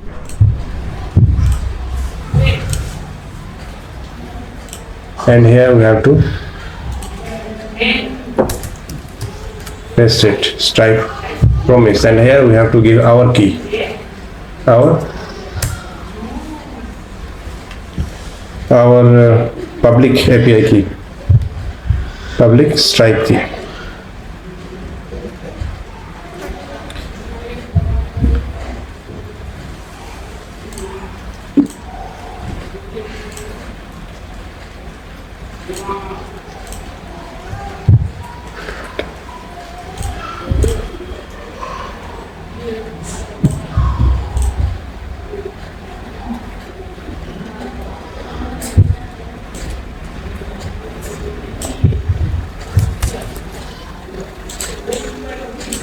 Let's paste my public API key here, and now we are passing this public API key inside this one stack promise. So now we should be able to see a wonderful page while we go to the checkout page. One more thing, let's check this get, if it is get or post inside our server. Go to server, go to order router, it is post here at create, so here it will be get, right? Now let's check, let's refresh this page, checkout. Inside server we are getting error, that is cannot find module route order to router. Go to server, okay, route order to router. Okay, here we have given the name order to route, rename it as order to router. Okay, fine. Now let's refresh this page. It is taking time to show the data. Let's console log the error if we found any error inside our server. Now let's refresh this one. Let's put console log working.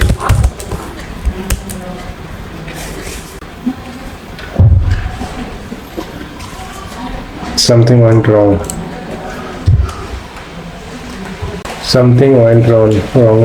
Let's check the server. Okay, there is an issue. Issue is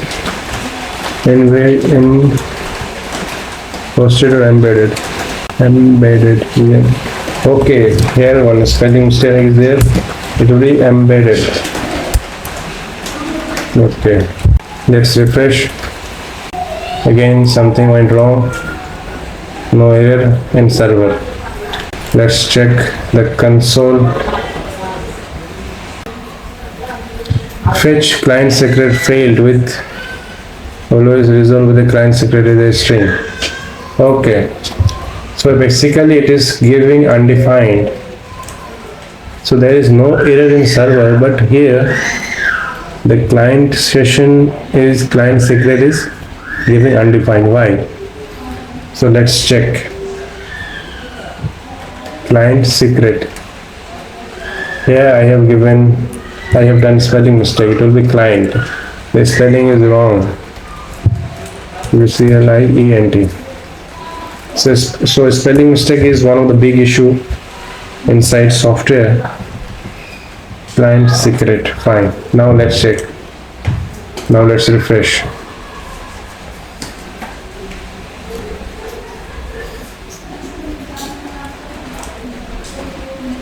Let's hope for best. Yeah, you see, congratulations, we got the product details here, and here we have to give the card details. As far as email is concerned, we should not get this field because we are already providing the email here, customer underscore email. Order details dot user. I am doing lots of. Here we should give email, not mail. So now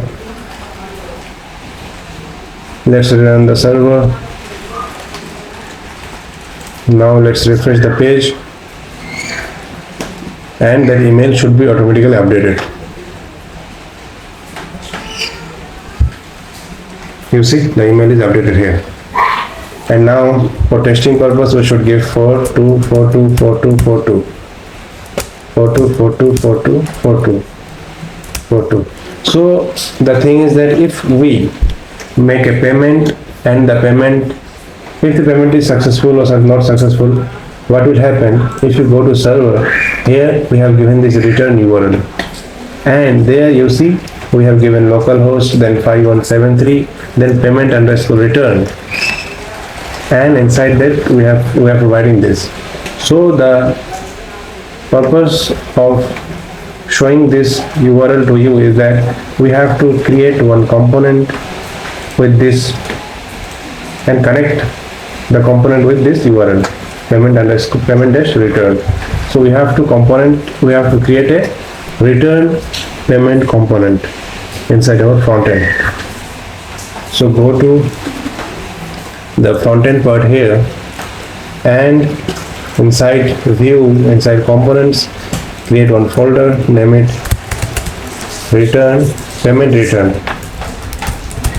payment return, create a component inside it, name it payment return.js, not JS,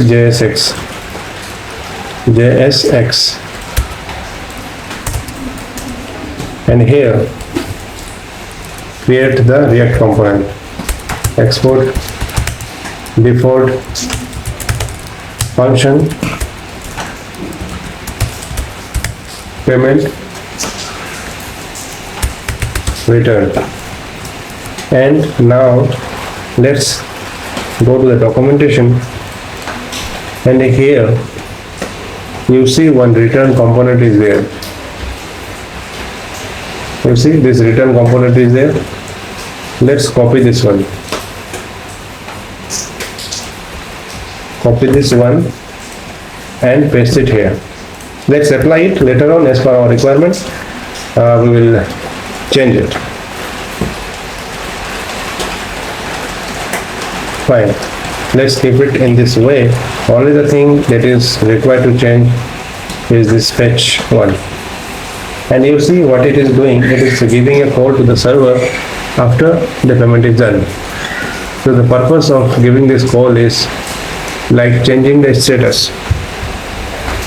So it is also given inside the server. If you go to the server code of the payment, Stripe payment, here you will see that one function is created, or one route is created for this one, session underscore status. What it is doing, it is fetching this session and checking if the session status is pending or done or failed, whatever. So what we will do, we will create a function inside our server and we will check the session status, and also we will update our order. So now what we should do, we should go to the server, and here inside order controller create another function, name it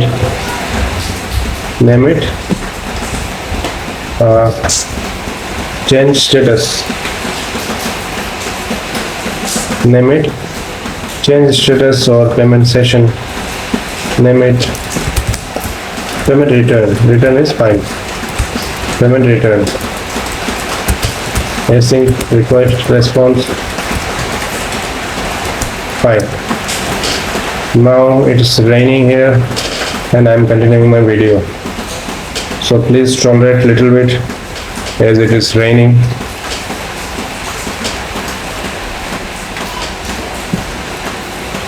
Provide try catch here, error, and for any error, any kind of error, provide this. Also get console log, change the name, error in creating new order, error in payment return, and here we will provide all the things of getting the session and updating our order. So now what we will do, we will fetch the session. Session will be await stripe dot checkout dot session. dot sessions dot retrieve. This is what Stripe provides. There is nothing to remember. Stripe provide this one. Stripe.checkout.sessions.retrieve, and here we have to provide the sessions. Query dot. We will pass this session as query from our front-end application. Okay, and now what we will do, we will update our order. So as you see, we are already getting a suggestion. As far as I can see, so this suggestion looks good. Order.find one and update with this ID. Okay. We can fetch it with ID, or what we can do?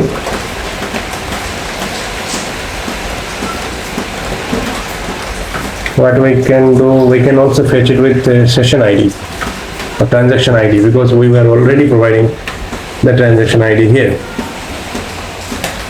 So it is also good to find it with this. Okay, fine. And then payment status, session.status, payment status. It will be session.payment status, not status. Payment status. Transaction ID. We want to update the transaction ID. Transaction ID. We will update the payment status only. Payment status. And now what we will do,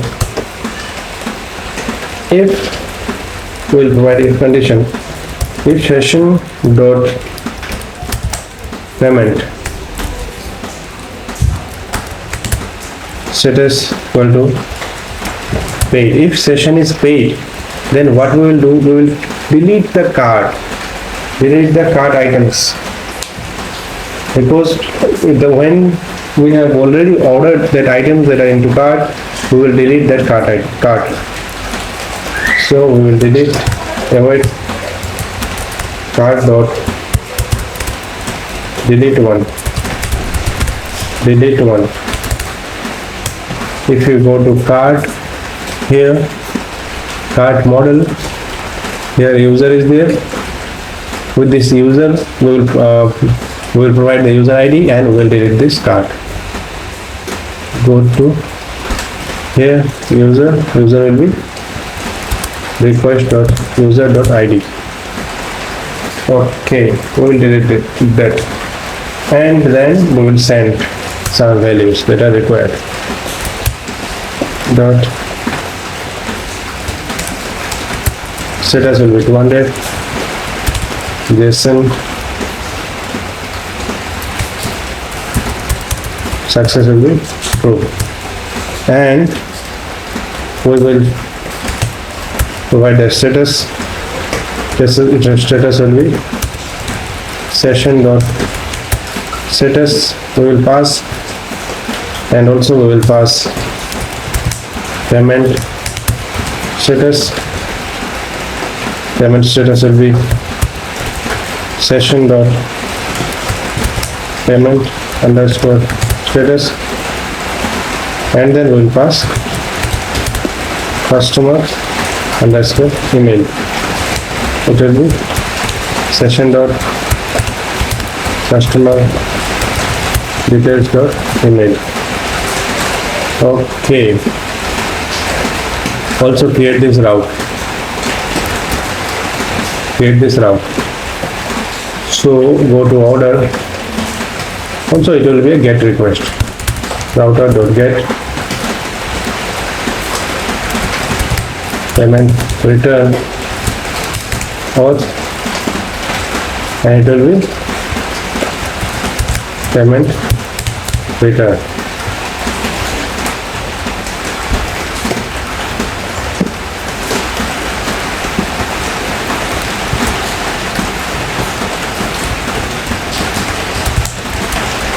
Payment return. Fine. Payment return. Fine. Save it. Now what we have to do, we have to go to our content part, and here we have to give the session ID, and also we have to give the order ID. Okay. So we can provide this fetch also, it will also work. It is not like it won't work with this fetch. Let's check with fetch also. Let's API. Import it. And now instead of session status, it will be payment return.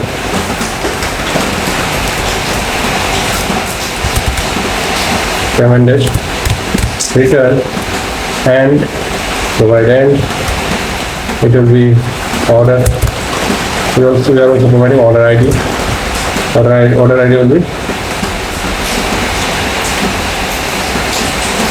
ID will be the same way session ID. Copy this one, paste below, and name it order ID.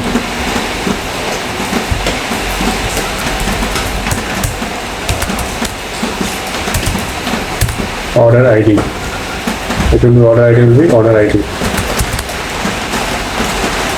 Order ID. This one. Okay. Order ID was good. Fine.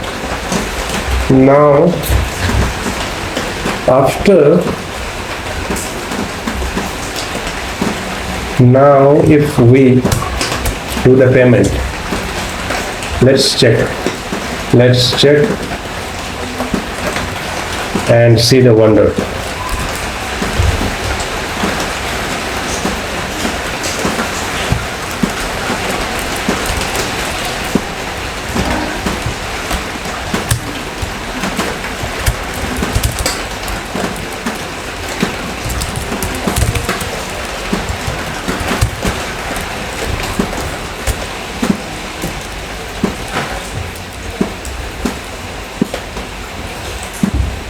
Now let's pay. It is processing. You see the test mode here. It is the test mode, the payment. So the payments that we are doing are fake. So now payment is successful, and it redirected us to this payment return page. But one thing, we didn't create the route for this inside our front end part for this payment return. So what we have to do, go to app.jsx, and here let's create the route for payment return.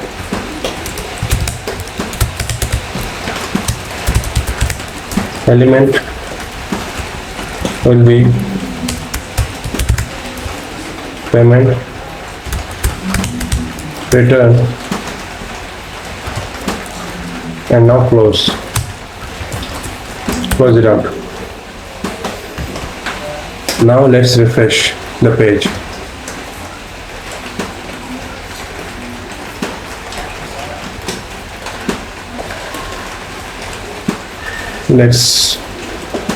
We're getting some error. Let's check.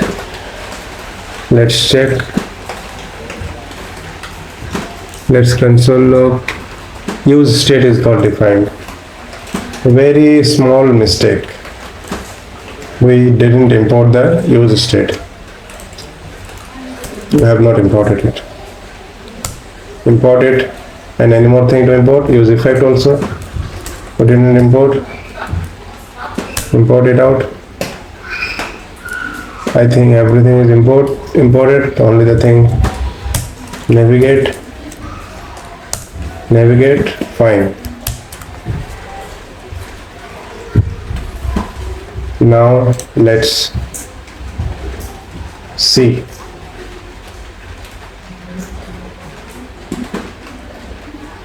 Not found. Session ID not found. Payment return 16. Payment return 16. 5001 payment return. Session ID. Payment return. Let's check. Payment return. Okay, here we should give the route properly, order and then payment return. Order, yeah, it is ordered. Now let's check. Let's refresh.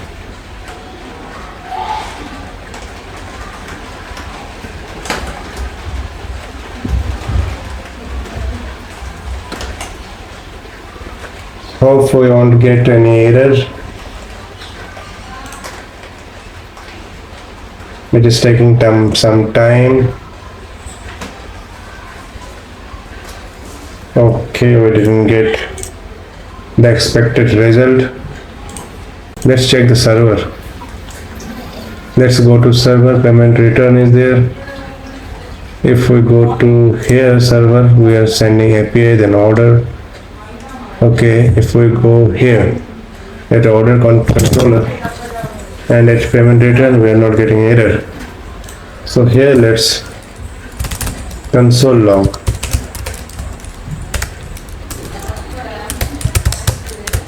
Payment return is working. Okay. Now let's check.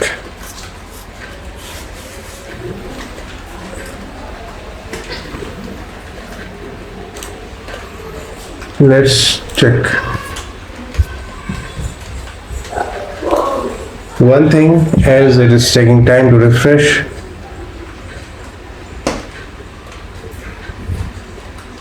Okay, unauthorized. API order payment return session ID payment return, it is showing unauthorized. Go here, base API payment return session.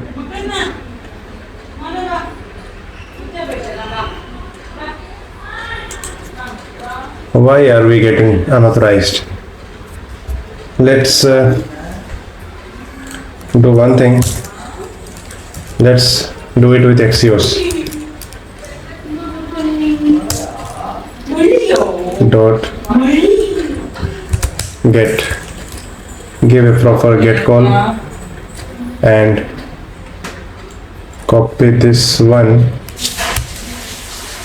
paste it here and dot, then we'll get response, and here we will set this set status.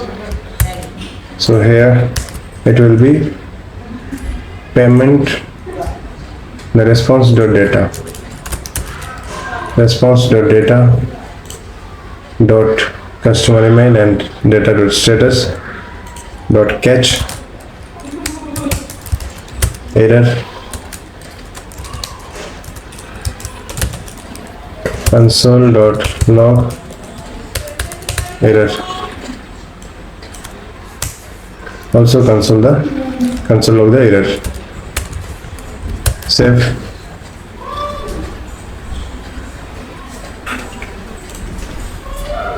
And Axios is imported. Now let's check.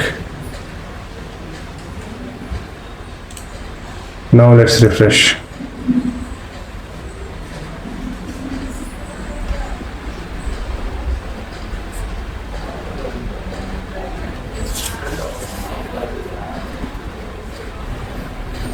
Let's console log.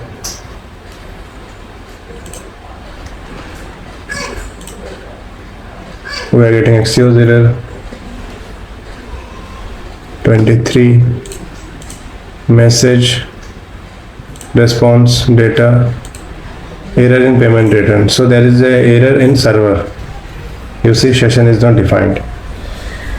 So the error was in server. So here the problem is session. We have done spelling mistake. You see, we have given 3s session. Okay, session. Okay.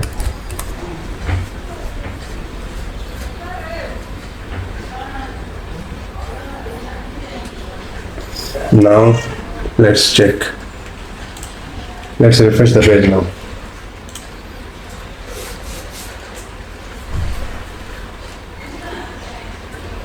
Okay, so our order is successful. We appreciate your business.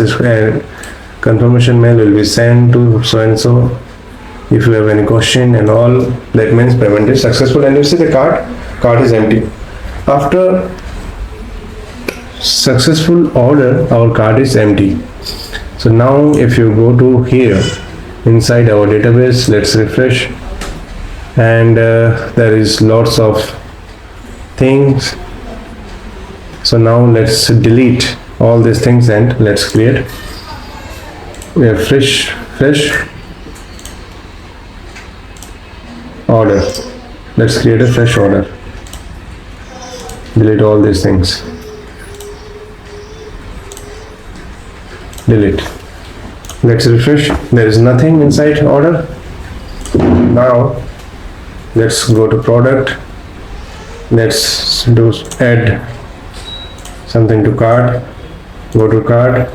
Proceed to order. Give shipping address. Mr. Shop something. Pin code something. City must contain 5 characters. City below state must contain 3 characters. Country India. Let's save the address. Now wait a little bit. You see this type payment check gateway is there. 4242424242. It will be 42. Then 42424242 is the test card. Then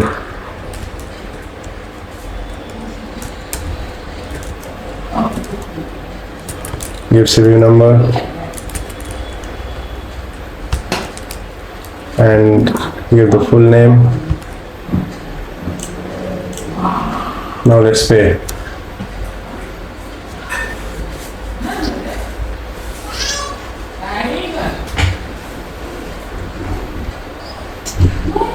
So payment is successful. It is redirecting us to the success or this return page, and our payment is successful. Now let's check inside here.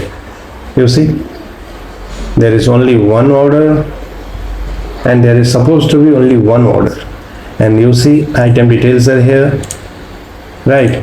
And also shipping address ID is there, payment status is there, it is paid, it is updated, transaction ID is also there. All important information is here.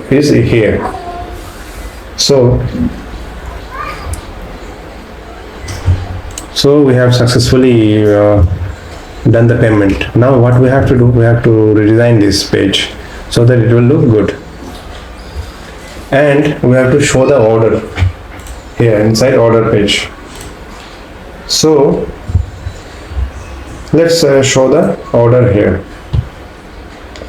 So for that, what we have to do, go to the backend here, and let's create one function inside order controller. Name it get order by user. It will be one easy function, async request response, and here let's take try catch.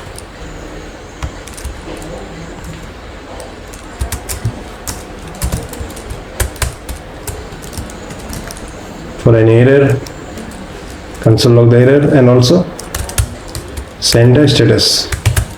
Status will be 500. JSON success will be false. Message will be error in fetching order data of user. And here we will find the order. Const user order equal to await order dot find one to be user, and we will provide the user ID. Request dot user dot ID, and we will get the user order with find one. And now what we will do, we will populate it with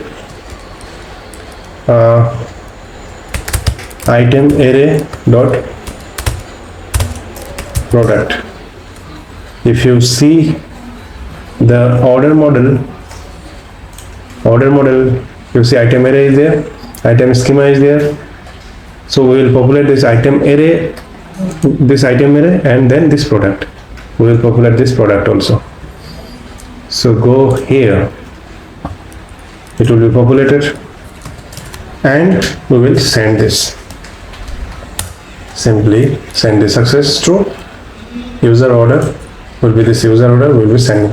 Also send message. Message is required. Not required though. Not required. Fine. Create the route for this one. Get order by user. Copy this one. Go here inside order, and here create the router. Get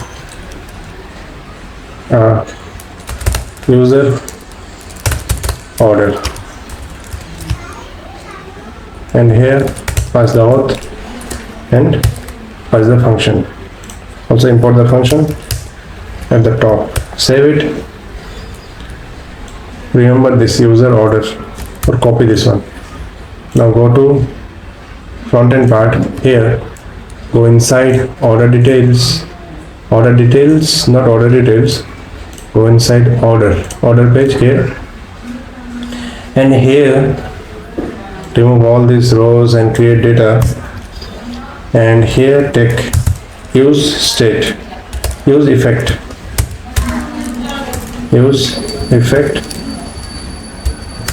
import it, take the function, call it at the beginning, and here do one thing, create one function outside of use effect, name it fetch user not cart, user order equal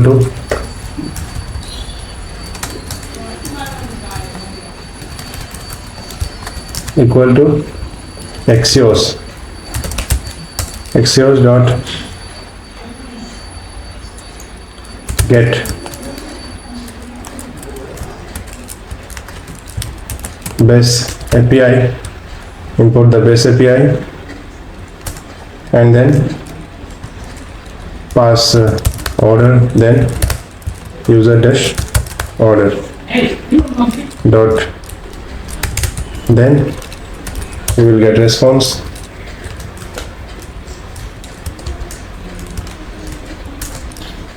Also catch the error.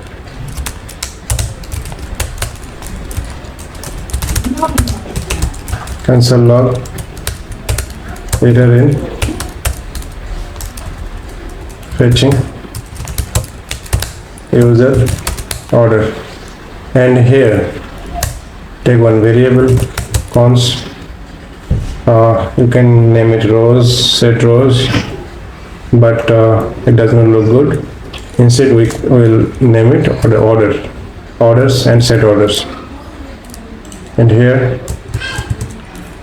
call the set orders, and inside it we will pass response dot data dot, let's check the function name, the value name that we have given inside our server. So go here, go inside cart controller, and it is user order. Copy this one,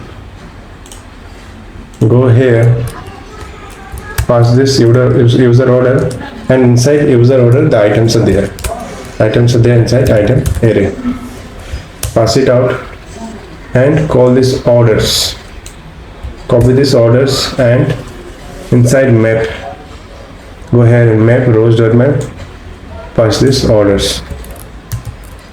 Fine. And instead of row, name it order. Name it order. The first one will be order. Okay. Inside order, product will be there, and inside product name will be there. Okay. And here order, do one thing, just pass index and pass it inside key index. And here at order dot product dot name, and then this one will be order dot product. The first one is date. We don't need any date. We don't need any. Does we need date? Yeah, we need date. Okay.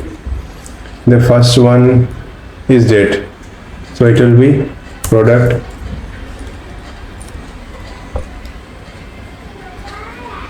order dot product date of. Now forget about date, keep the date field empty, name it date only. Now let's work in these fields. Order dot product dot transaction ID. Transaction ID will be transaction ID, and payment status will be order dot payment status orders. Inside user can have multiple orders. Okay, the transaction ID won't be inside product.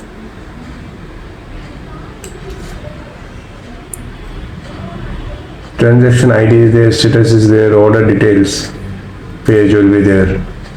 So here we have done one mistake. We should not put that item array. What we have to do, we have to put that only user order. So here what we have to do, don't keep this empty, give this field as order dot created at, and this one will be order dot transaction ID, and then another will be order dot status, and then order details, transaction ID, payment status. Okay, payment status, and then order status is status, and this one is view, order details, and order ID will be order ID will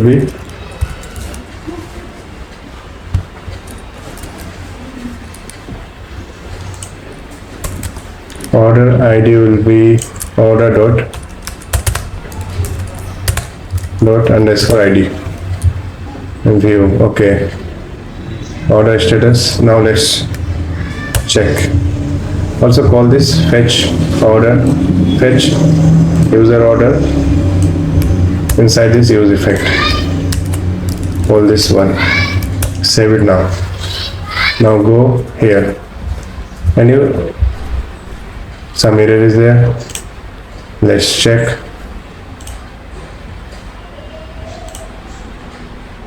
Orders.map is not a function. Orders.map is not a function. Let's go here, inside order, user order won't be a function. Go to the server. We have done one mistake. If we go to server, here what we have done, user order, we have give find one. It won't be one.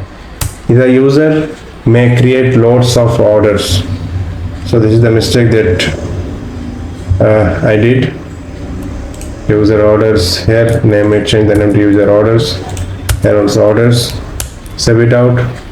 Go to Frontend part, and here change the name to orders.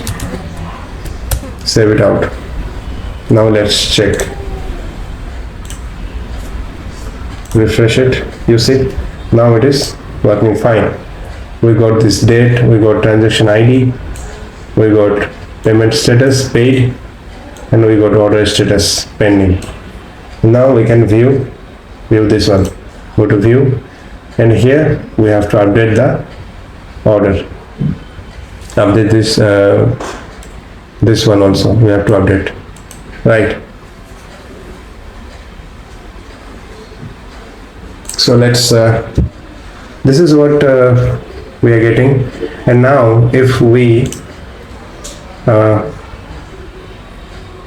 go to product, and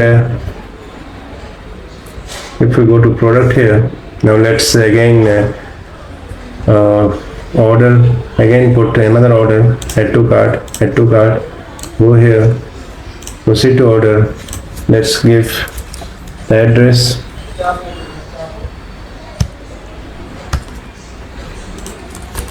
something,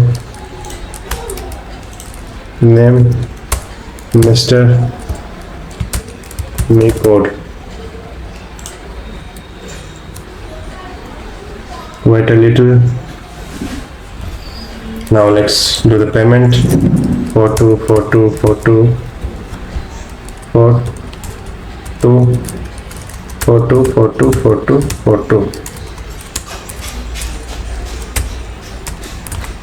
CVV full name, Mr. Me code. Let's pay.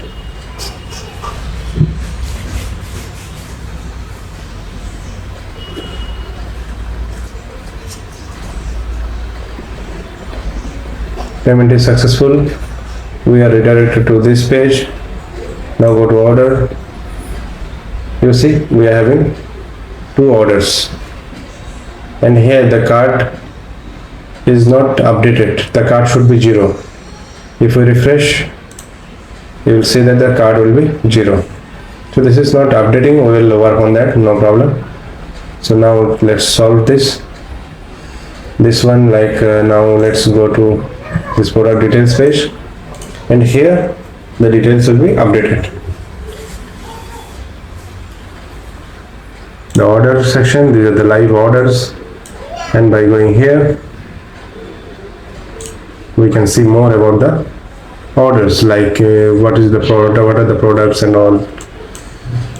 This is the orders. So now let's go to product details page. Product details page. Here there is product details. Order details page is there, and here change the name from product. Here we have mistakenly kept it as product details. Change the name to order details. And here what we have to do, we are getting the order ID, and now what we have to do, we have to fetch the order details from the server with this order ID.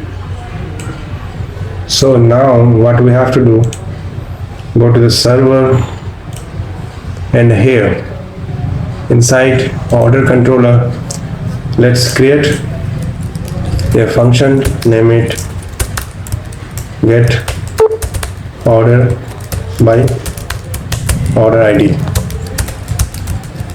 Request response.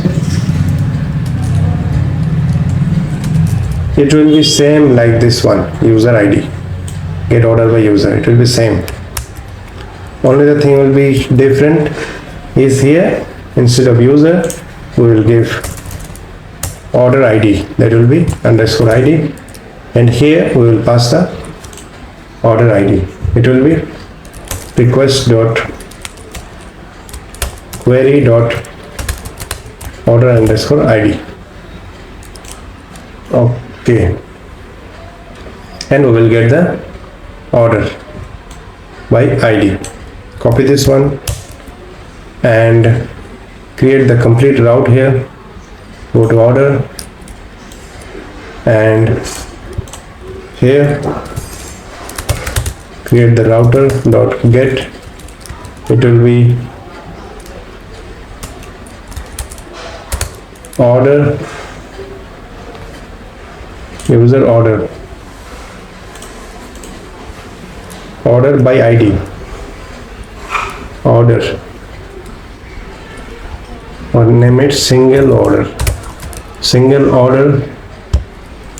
and then auth, and then that function get order by order id, and also paste it above. Fine, remember this one, single order. Now go to here, order details. Now inside use effect here, let's create a function outside of use effect first. Name it get order by id, and here we will pass the order id,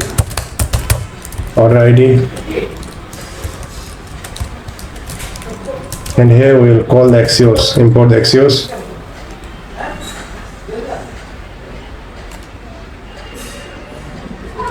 Import it out, dot get, import the base API,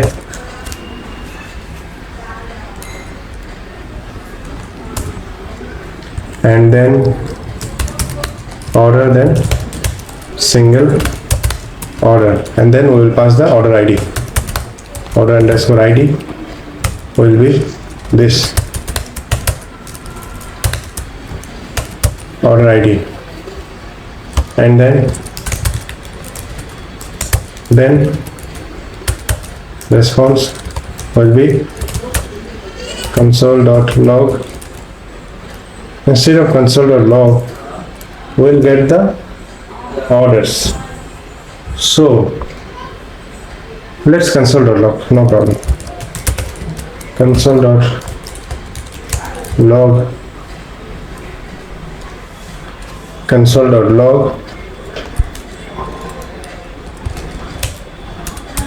order by id, response.data,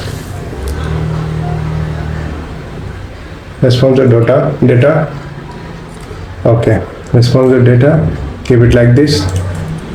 Place that catch, error, console.log error will be error in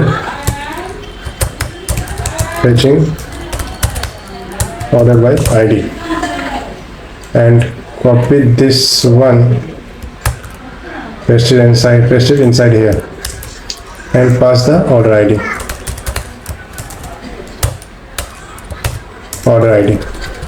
Fine. So here you see that the pattern of this data we have kept in this way. So simply, if we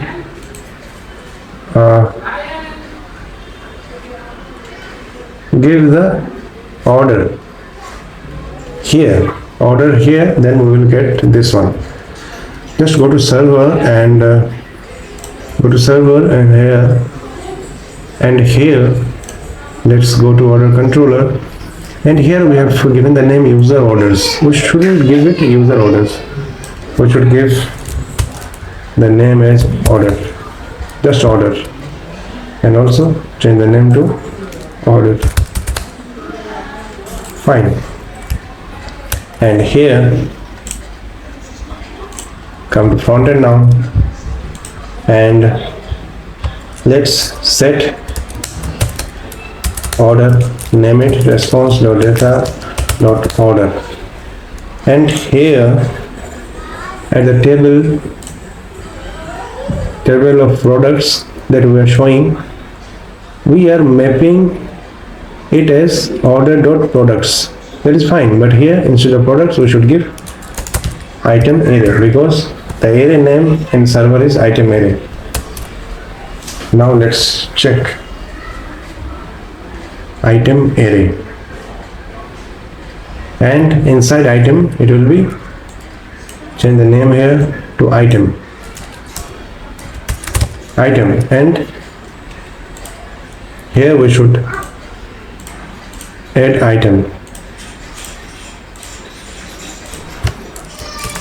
item.product.name, item.product.price and all. Now let's save. Now go to the front end part. Let's refresh.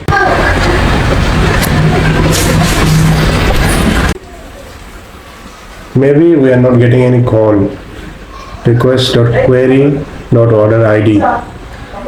Request.query.order_id. If you go to the front end part here, inside it, okay, here we should remove this one. Actually we are setting twice. Remove this one. Now let's check.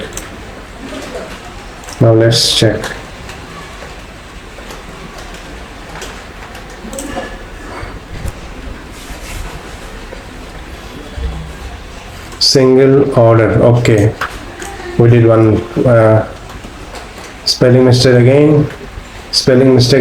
This order double D here we have given. Remove this one. Now let's check.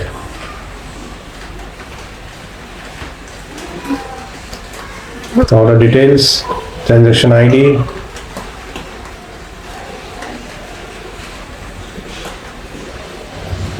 console log, order by ID, success, order, we're sending order. Okay, yeah, fine, but why are we unable to do it? Order, inside order we are getting array, payment status, everything is looking good. So we are getting successful data, set orders, and order is there. If order is there, order.not date, created it. It will be created it. Transaction ID, payment status, these are fine. One mistake we are doing, if we go to server here, you see order.find, it is returning one array. Instead of array we need to give one value. We have to give find one. Now let's check. We got this, we got the date, we got the transaction ID, we got the payment status, we didn't got the order status. Okay, order status we didn't get. It will be status, not order status. And here let's remove this comment. Product is not defined. Item array.product, the populate. Okay, if we check the order by ID, order, and then item array is there. Inside item array product is there. Inside product details are there. Everything is there. So why we are getting this error that product is not defined? Inside 92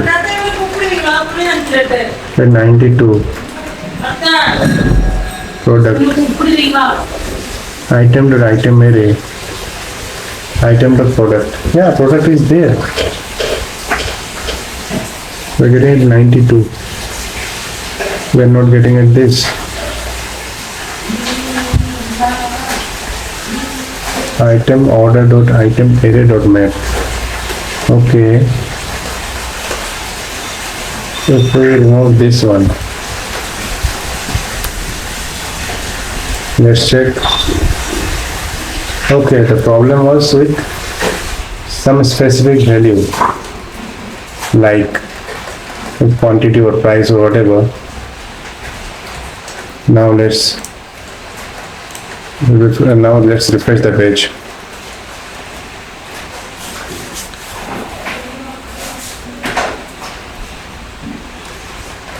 Again we are getting some error. Okay, this one is nothing, we just need to pass the key prop, no problem. But other than that, this no error is there. Okay, so at price we are not able to calculate. So here what we have to do, just put plus at front, and here also put plus, so that it will convert this string into integer. This product, okay, here it will be item.quantity, because here it is item, not product. You see, let's wait till it refresh. Quantity.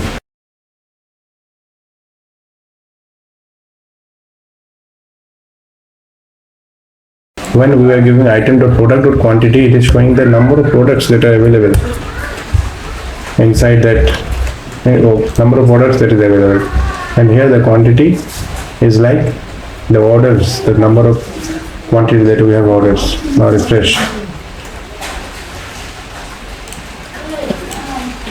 Item.quantity, fine. Now it is 1, 2, whatever. So this is the product details page. So our product details page is also fine. It is working fine. So our order page is working fine. If you go to order, you will see the orders, and we can view the order. And these are the dynamic fields. For the date section, we will change this date format to the format that can be readable for a normal user. So for that, let's go to the order page here, and here let's create a function, name it const convert date or arrange date.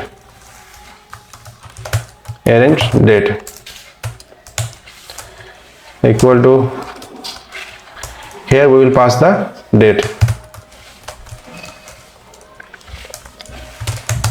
const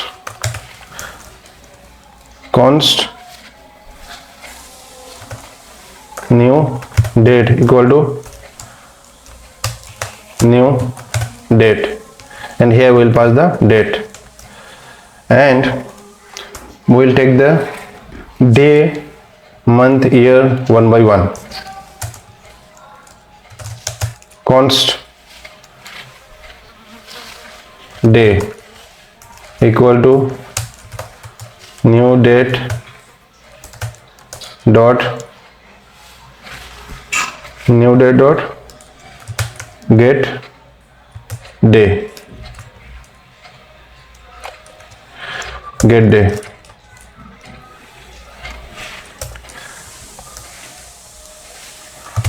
Const month equal to new date dot get month. Here we will get the number of month. So for that, what we will do, we will take one array, and here we will name the month inside of an array of string. January, Jan for January, then Feb, then March,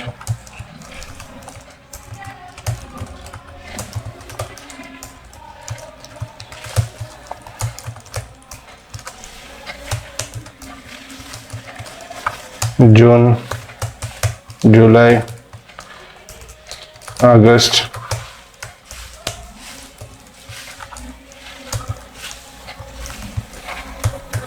September, October, November, December. So for the month, what we will do, we will get the number of the month. it is like 1 2 3 4. So here what we will do, we will take the months array and here we will pass it as index.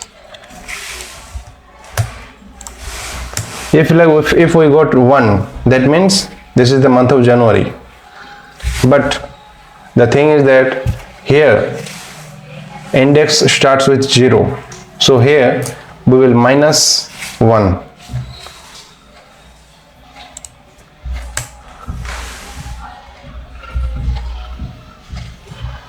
We have to minus 1. Get month minus 1.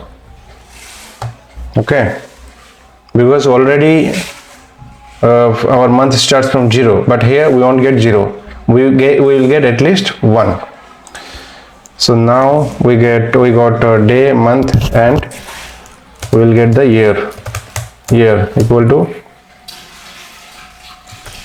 new date dot get year, get full year. Okay, and we will return first will be day plus, we will give one gap, one space gap, then plus month, then plus, then little gap, and then plus year. Okay, now we will pass this arrange date here. We will pass the date inside that function. Place it here and pass it like this. Now we will check. Go back. You see the date. We got 0 July. 0 July. I found the mistake here. So what I have done is that here I have given get day. Get day is like this day is like Sunday, Monday. This day it is giving. We should give get date. And one more thing, here we should not give -1 because the new get month returns the month starting from 0. It does not start from 1. Okay, so now let's check. Now go to the order page. Now you see we got the correct date. Fine. Now let's apply this function inside order details page. Go here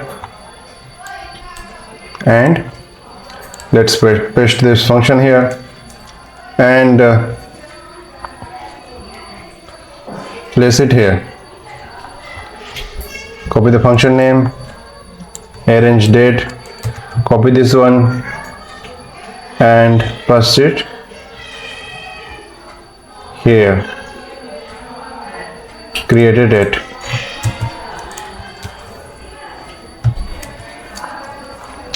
Fine. Now let's check.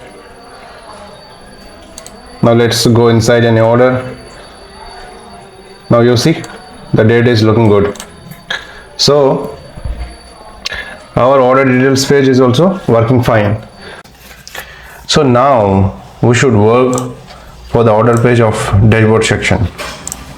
So here this should also work like the view section, this admin section. Here we will facilitate one thing, that is changing of order status. Here after seeing the payment status and transaction ID, we will update the order status here.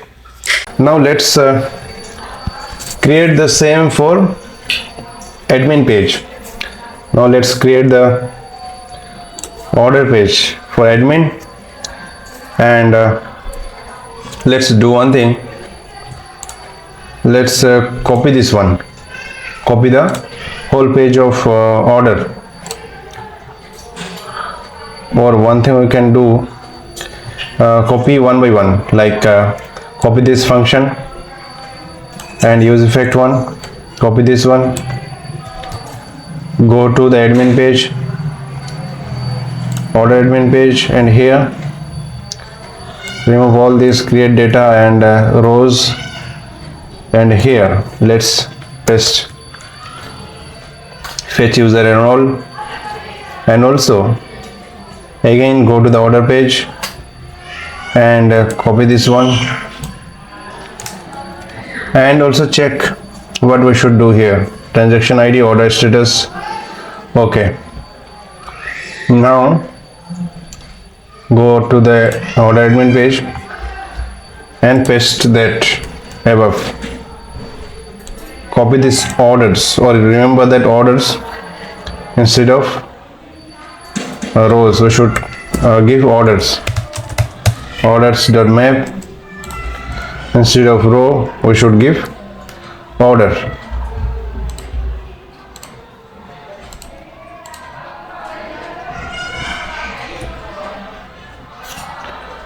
Remove all these things, put index at key, and here instead of row name it order, and the first one will be order dot, what is the first value? First value is date, and we will pass the date inside that function of arrange date. Copy this arrange date also, copy this one, go here, paste it here, and here pass it arrange date and pass order dot created date. Fine. And the next one is user details. Here we will provide user details. Now let's keep it empty as of now.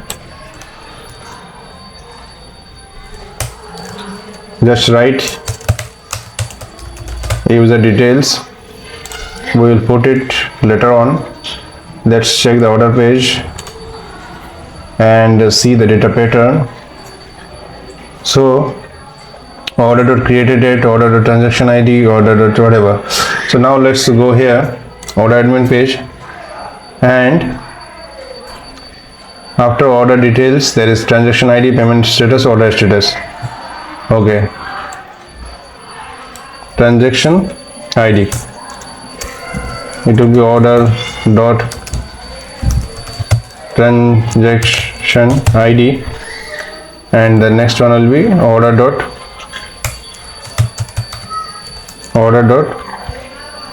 payment status. And now after this payment status there is order status. This order status will be a function.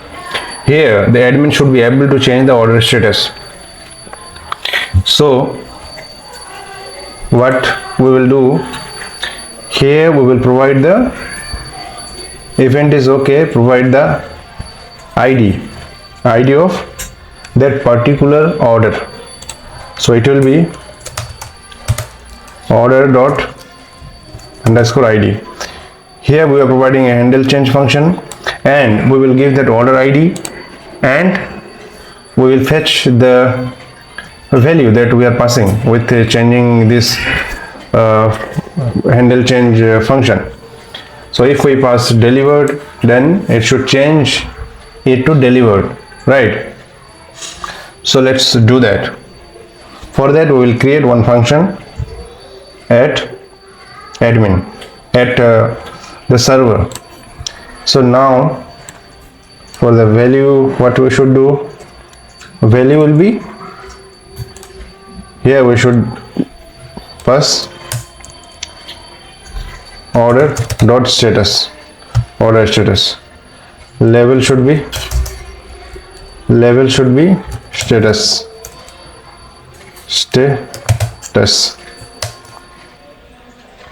It looks good now. Now let's check. Go to dashboard, go to order admin. We see some error. We are supposed to see some error because we didn't import the necessary things. We should import this Axios, use effect,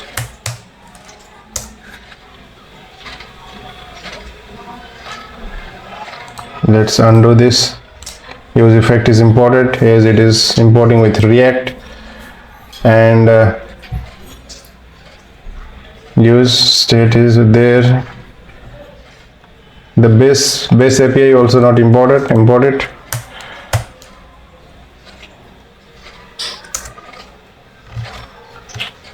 Now let's save.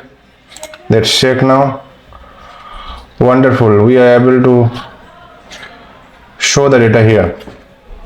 And here at user details, we will provide the particular user details here.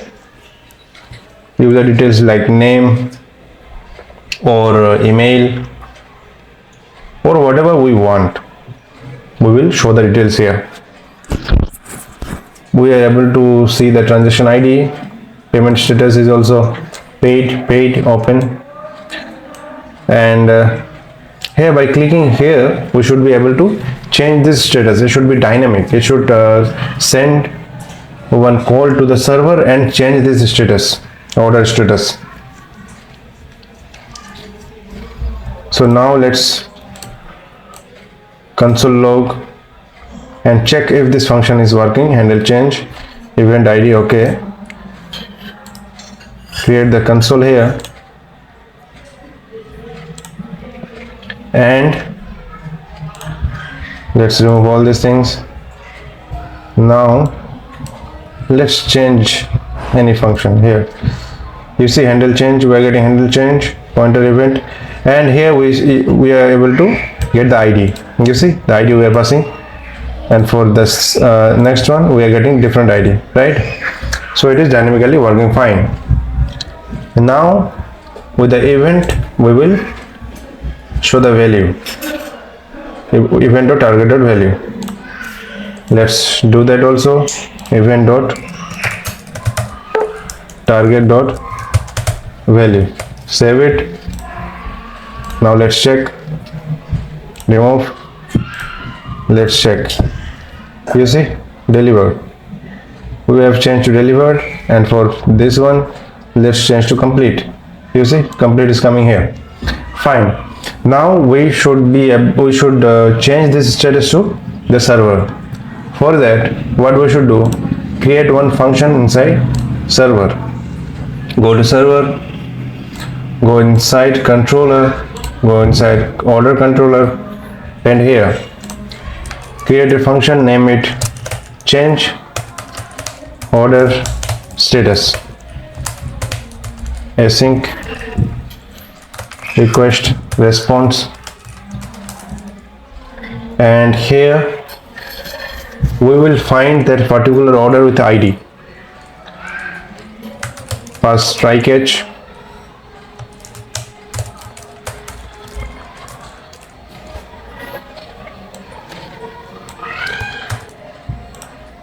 Fetch the error first. If any error comes, success false error in changing order status.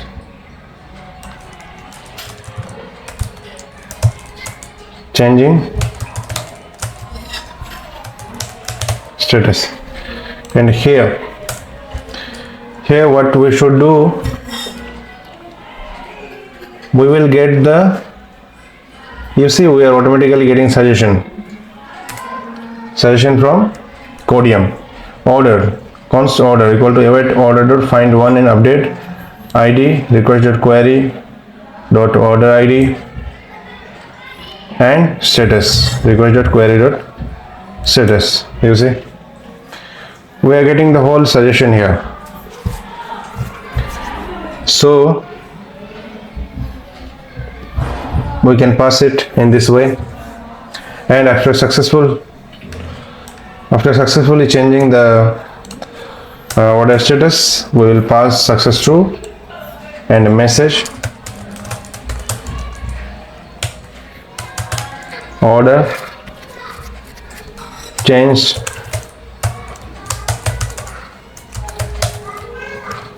successfully. Fine. And this change order status will be available only for the admin. So let's create the route for order here and create the router route.get status change.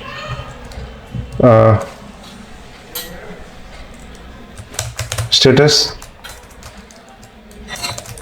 change auth. With auth we will also pass the admin is admin that we have created inside auth. Here is admin, we will pass this one also, because the admin should be only be able to change this. So come here and pass the admin and also import the admin and then pass change status function, change order status.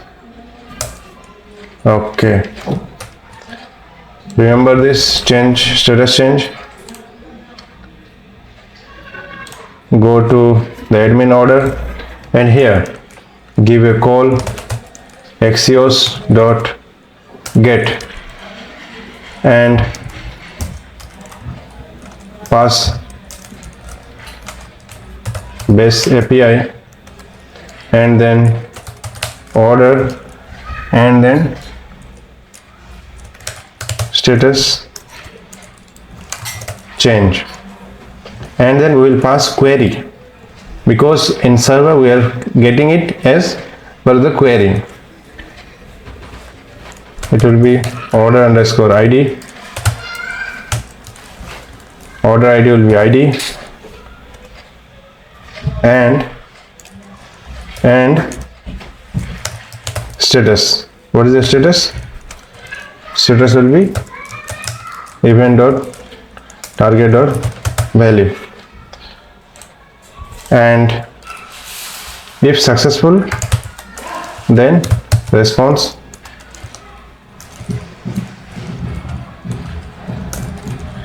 we will console log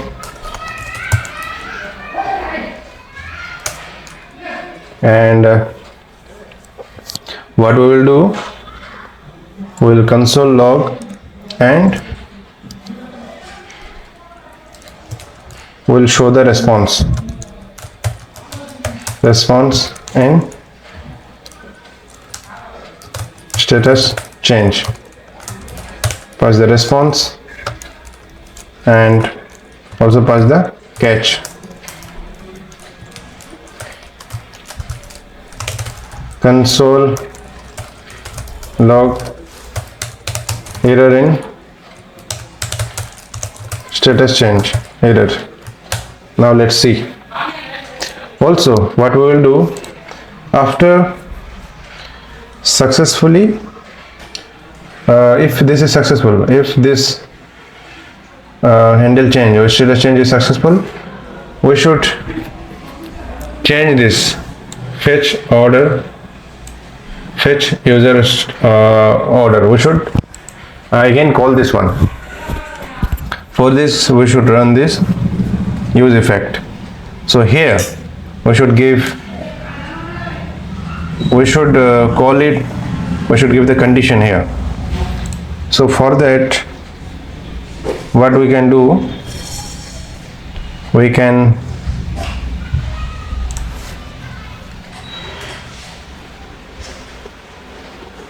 we will give the message, successful message here, like if the order is success, or if the order status change is successful, we will show the pop-up.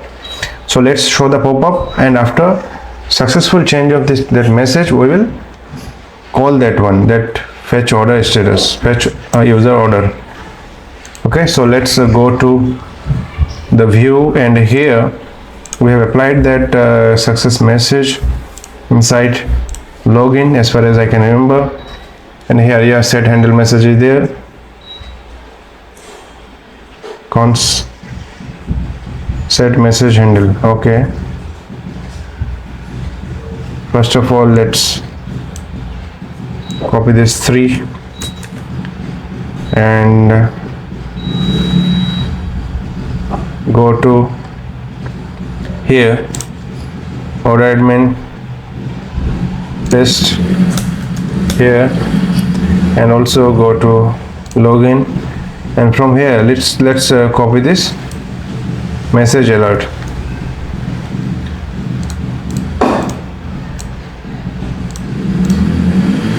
Copy this one and let's go here and here we will pass that.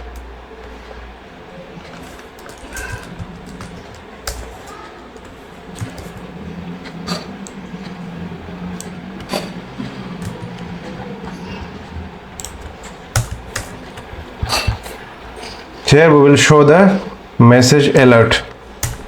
Message alert component is there, so we will import that, and if message is there, and here inside this use effect we will pass message. If message is changed, then we will call this fetch order status, fetch user order. Okay, so we will set the message after getting that one. We'll send the message. It will be response dot data dot message, and type will be success. Right, now let's check.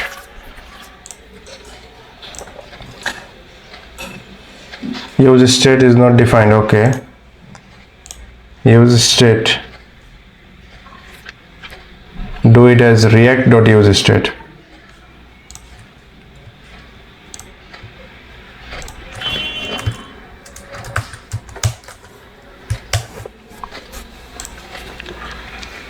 So it is done.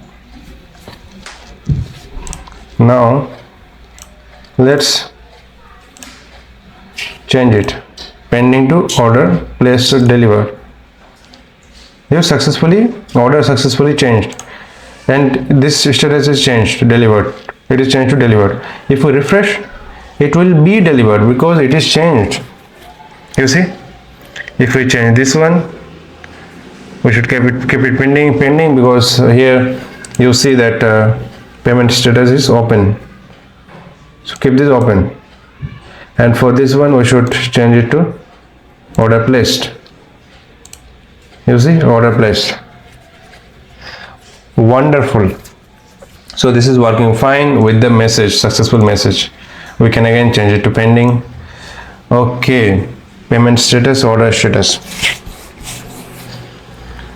And now we will give one link that will redirect us to the order details page. Here we should have one order details page. We have product details page. We should have one order details page for admin, though it will be same as the view section. So still let's create one order details page. Name it order details, create the function order details admin.jsx, and for this one let's go to the view section, and from here go to order details page, copy this one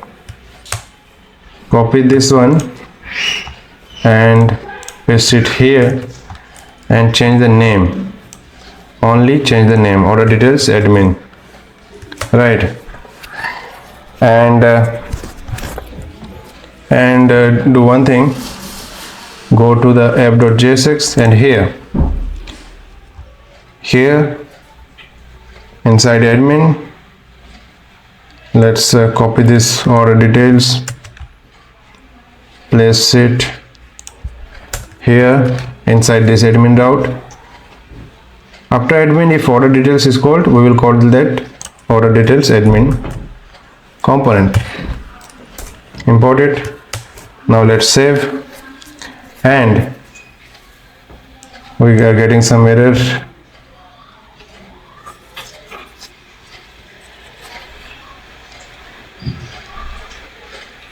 Failed to resolve. Okay,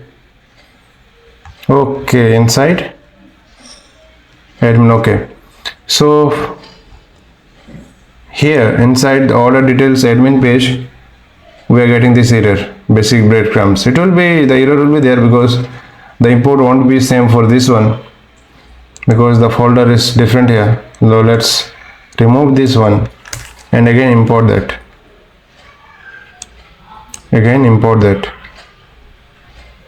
Go to basic breadcrumbs, order details admin. Let's import. Now this will work fine. Now let's check.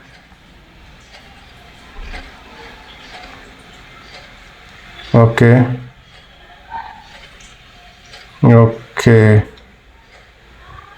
let's check first. Here it is working fine, and here we will give the link. The error has gone. You see that error has gone, this one.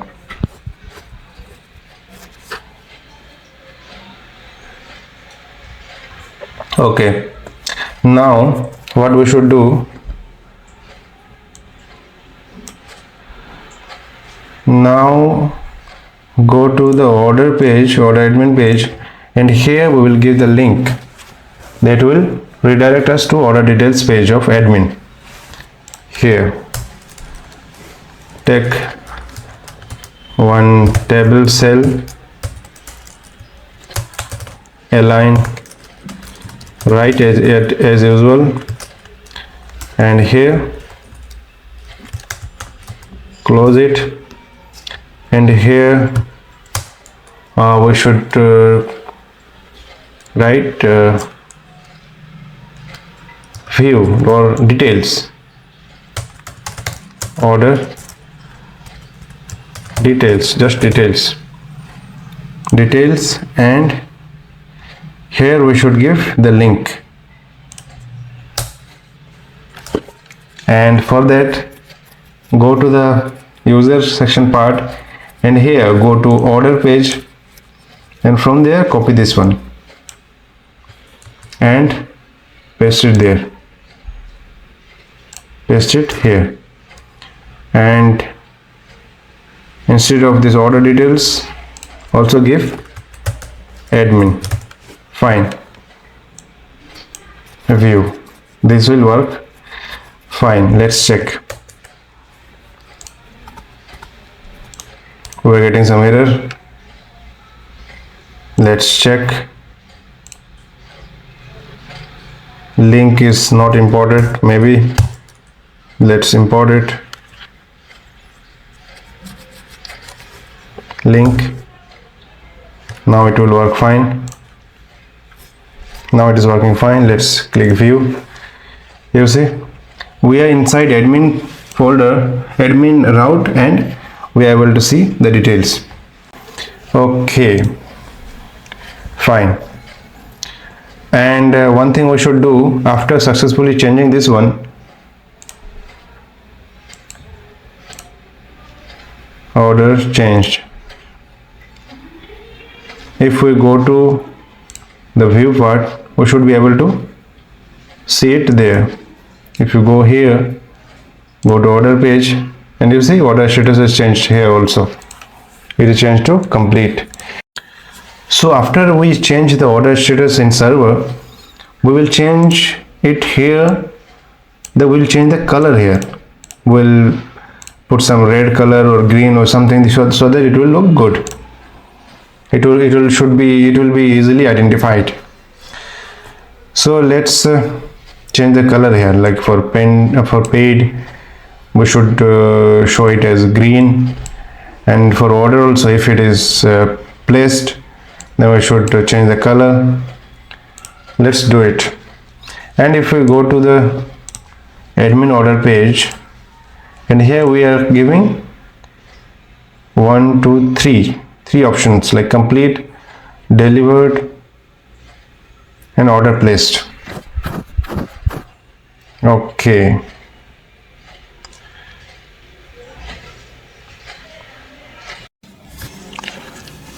so as for the status, we will give a color here. So if the payment is paid, we will give green color. So here, go to the order component, and here for the payment status, we will take the payment status inside one span. Take one span and put it inside here. And here, if we will give the style, and if order dot payment status equals to paid. If order dot payment status is paid, then we will give the styling as background will be light green, and padding we will give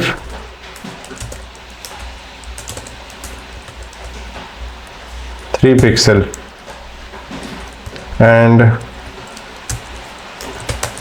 border radius will be 7 pixel. Right. If ordered or payment status equals to paid. If not paid, then we won't give anything. Let's save. Now let's check. You see, for the paid status, we see that it is green now. For open or any other thing, we won't give any color.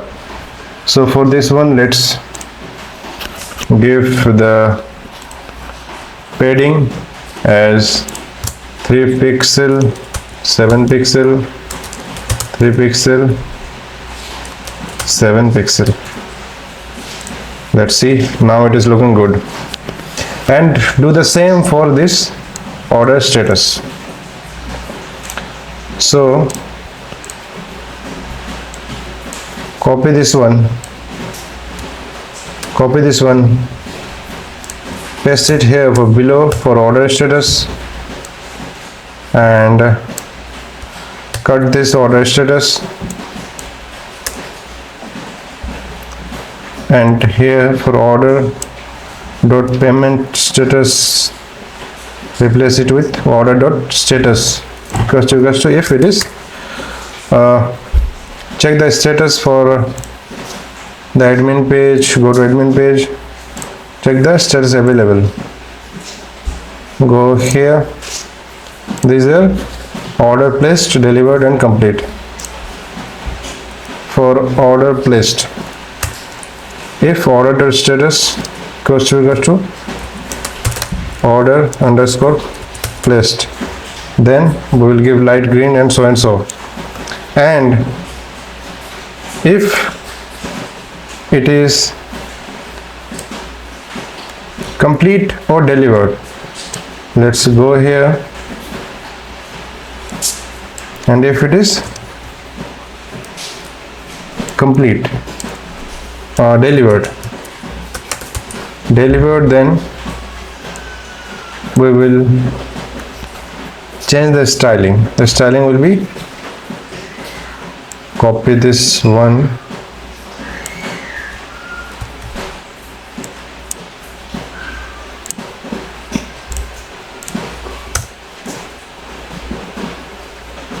paste it here.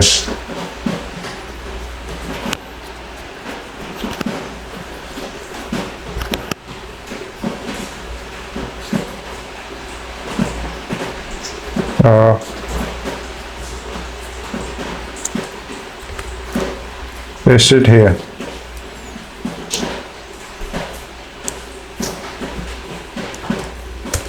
And again copy this one and paste below, and the last one will be empty. Okay, and if you see order status equals to delivered, then we will give gray color. Background will be gray color, and we will give the color white, and for the delivered here we will give complete, change it to black, and give the color white. Now let's see. Now go to the view section, go to order, and you see order status paid. Okay, one thing we have done here, we have given order dot payment status. It will be order status, order dot status complete. For complete it will be this one, and if open another application in another route, go to dashboard and go to order admin, and here let's change it to order placed. Order is placed, order changed successfully. Now go here and let's refresh.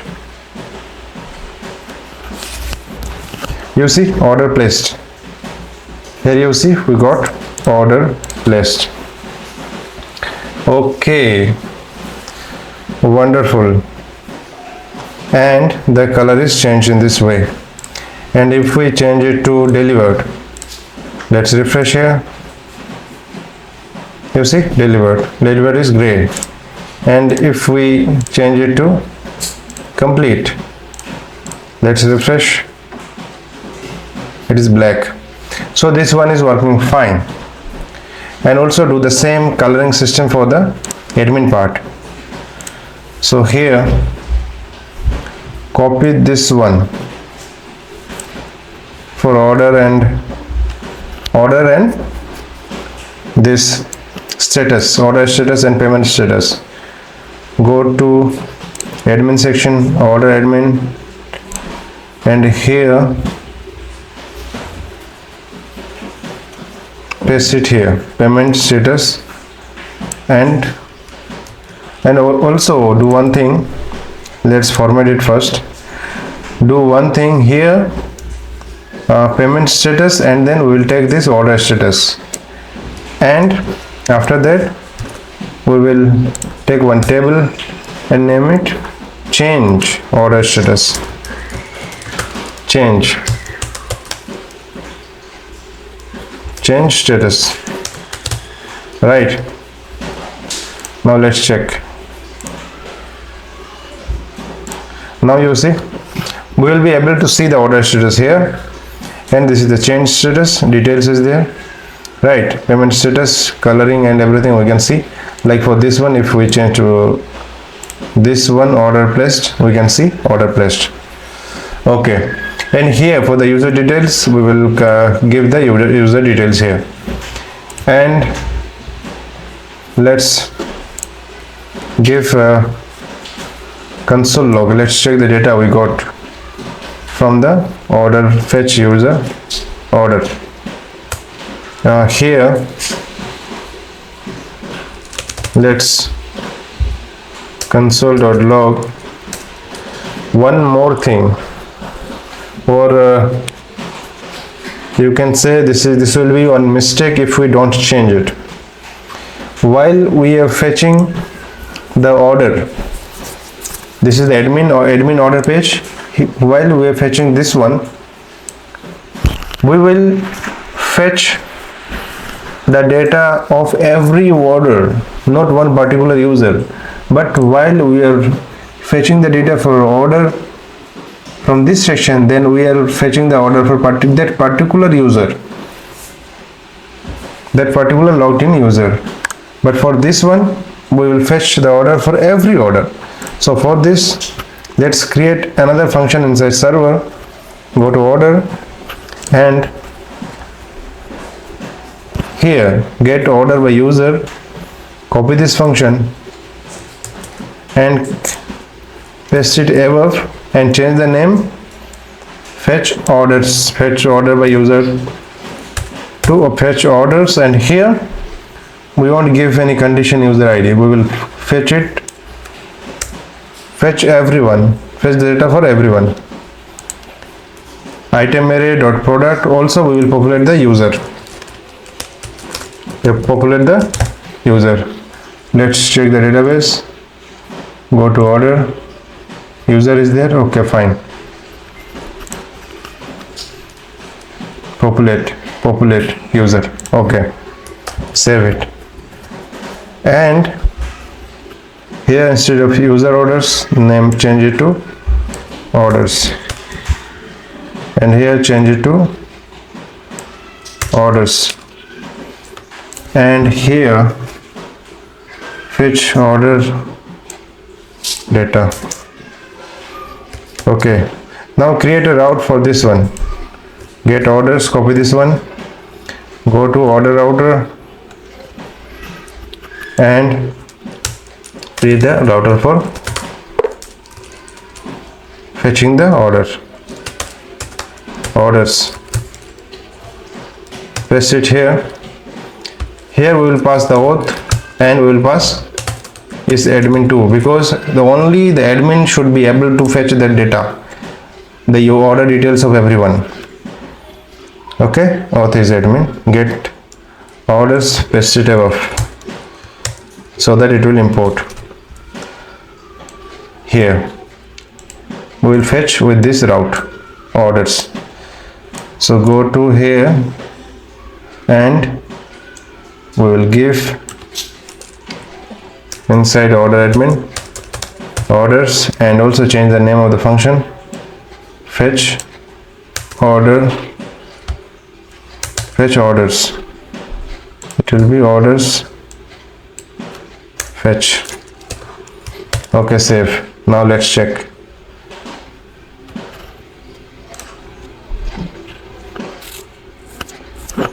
Some error is there. Let's check order, then orders. If we go here, orders is admin,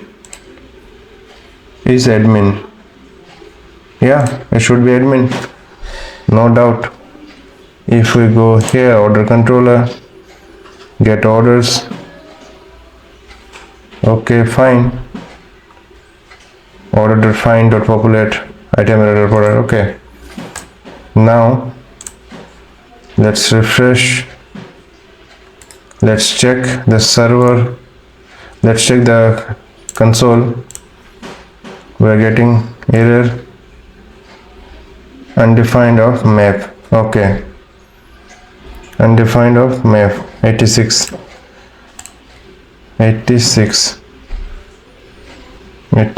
Okay, so put condition orders.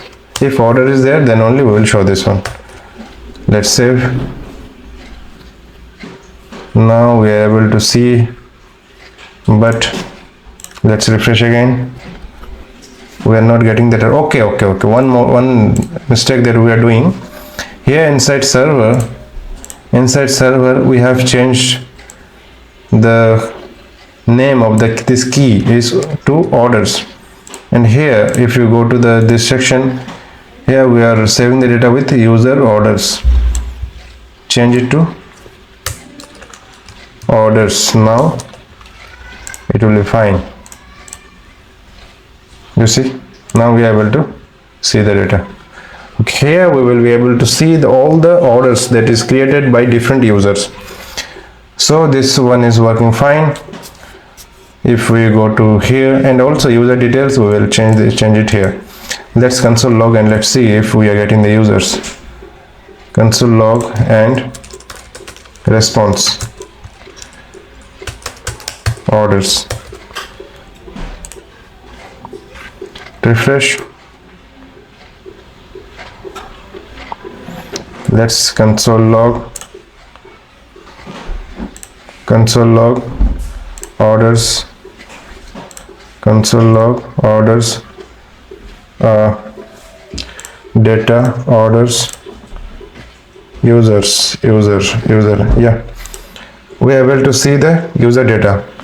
We will take the email from here.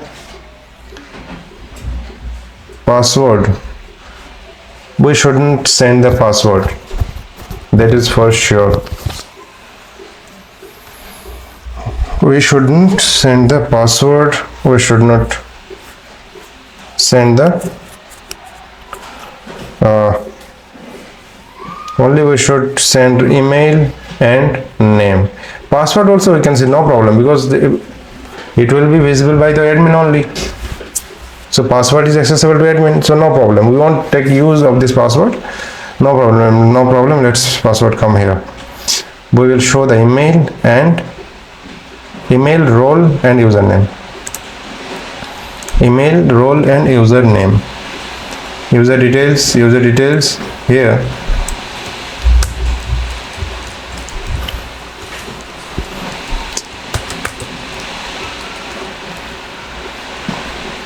Take one div.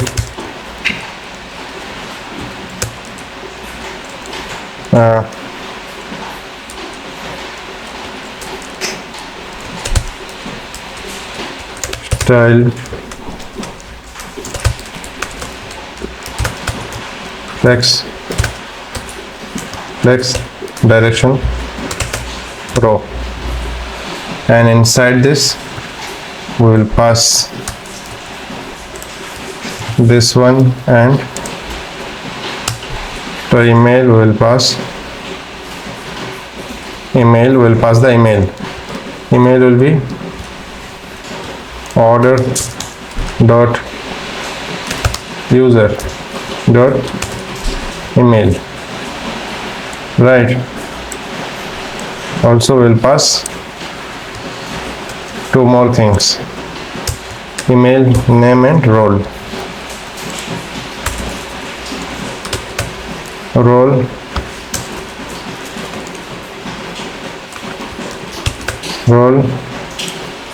will pass email, name, username. Okay, let's check now. You see, we are able to see the email, name, role, admin. Okay, if we create another user and place an order from different user, we will be able to see the user details here. Fine. So this section is working fine. Now let's go here, and here let's show the users. Let's show all the users. So go to the server and let's check if any function is there to give all the user details. Create user, login is there, is user admin, is login is there. Okay, let's create one function, name it fetch users, async request response.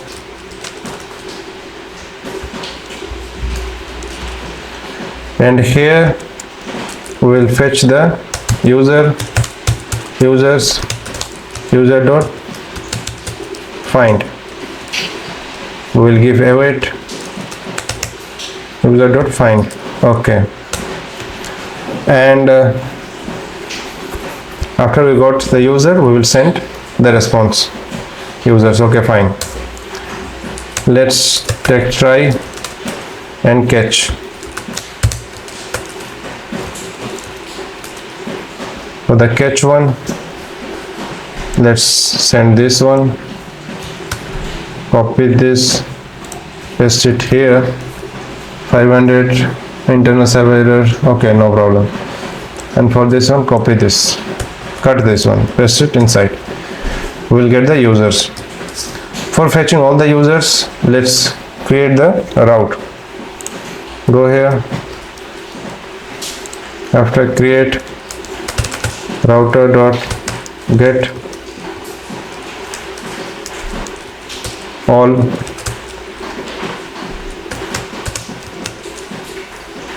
fetch users or get users. What was the name? Get users. Copy this one, go inside this, go inside user router and paste here, also paste above so that it will be imported. And now go to user admin component. Now go to user here. Let's remove all this, create data and rows. Come inside this admin, import user, import use effect hook.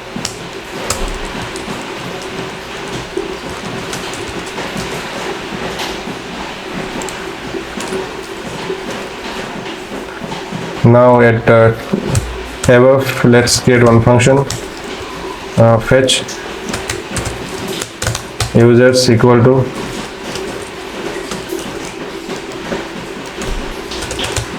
axios dot get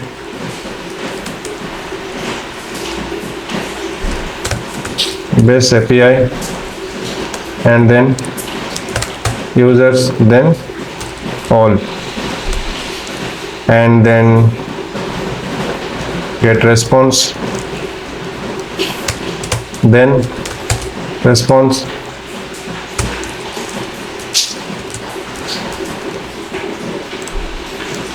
let's check one variable, users, set users,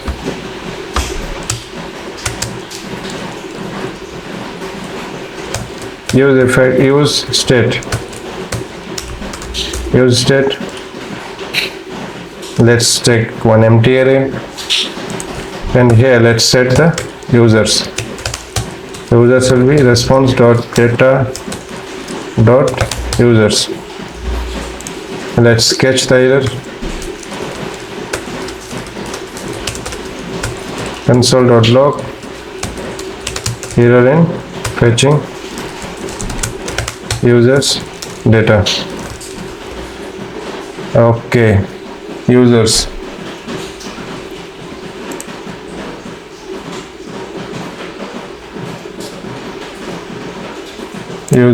set users, okay, fine, users. And here instead of rows, let's take users. First give condition, if users is there, then only will show this. Row will be index, we'll give the index here, user index, and user dot username, we will show the username, then email, next one will be user dot email, and then phone, user dot phone. The first field should be date, user dot created date, and let's check now.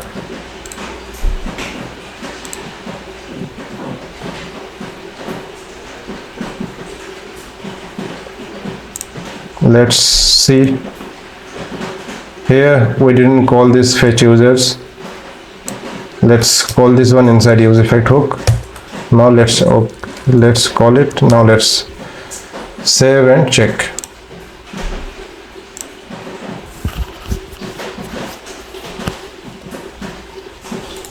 Let's console log the response.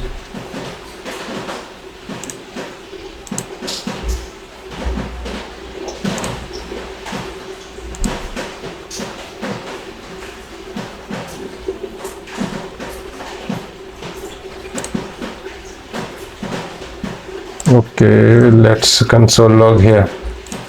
Console log users.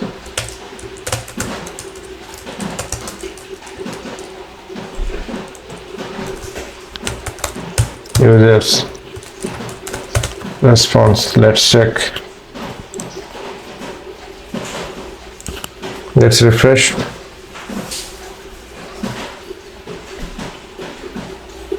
Error in fetching users data. Okay, we are not able to fetch the users data. All get users, user controller. Go to user controller. Get users are there. Get users is there.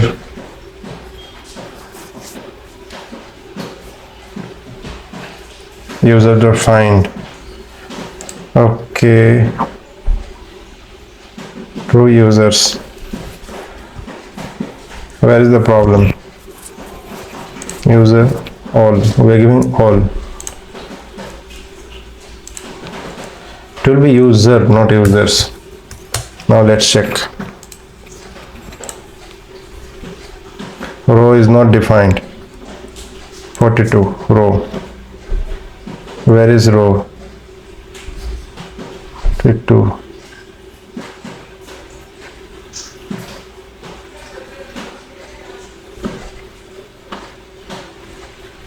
Here row is there. It will be user. User.phone. Okay, let's save now. Let's check. We got the users. You see, date, then name. Okay, let's check the date format. For that, the function that we have created inside order, let's copy that function, arrange date, copy this one. Now let's go to user admin, and here top, paste it out here. Arrange date, and while placing the date, created date, let's give the function and align on be right. Copy this one, cut this one, paste it here, and for this one let's do align right. Now save, go here, now check. So you see, we are able to see the date, created it, and the name, email, phone. Okay, so wonderful. We are able to see the details of the users available to us, and our application is complete from the functional part, right? Product admin is there. We can add new product. User admin is there. Order admin is there. Here we can change the order status, right? We can change it out here. Also we can change the order detail. We can check the order details. Okay, so now what we have to do, let's create this, let's redesign or modify this dashboard section. For dashboard, here we will see the here we will show the categories that we have created while creating the product, new products. Like while creating the new products, we will give the category here. That category will be saved as new category, and we will show that category inside this dashboard. Also we will show that inside our home here. So let's create one component. Let's create one component, and that will be a common utility component, like this message alert. So inside this common utility component, let's create one folder, name it name it category, and let's create the category component, category.jsx, and here spot default function category return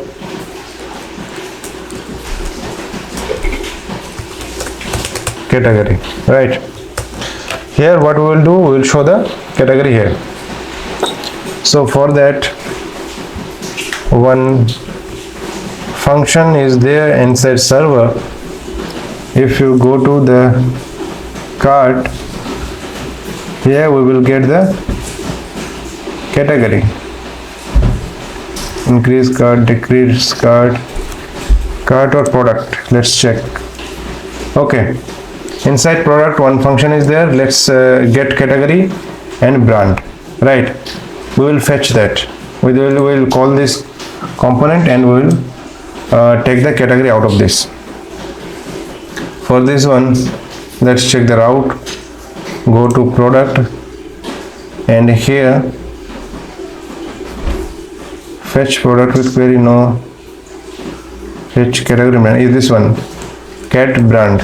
Copy this one, go to category, and here let's call use effect hook, use effect, and here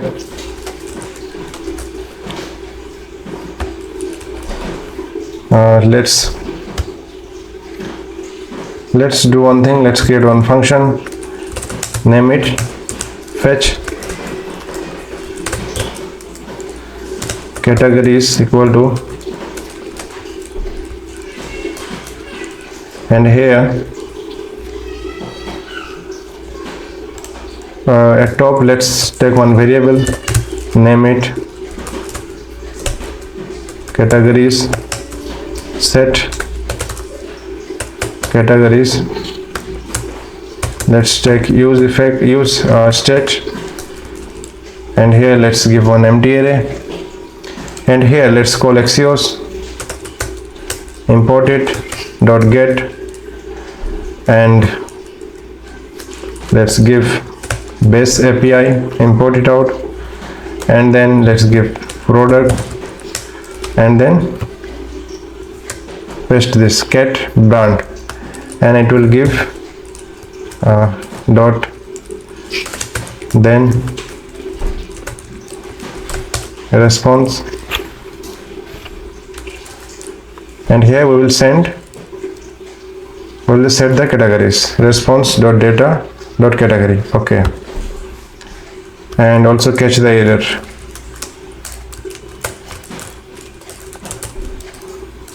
console.log error in fetching category, and here let's call this fetch categories. Fine, and if categories are there, what we will do, we will show the categories here. Categories are there, then we will give map, categories dot map, right, and we will take the name as category,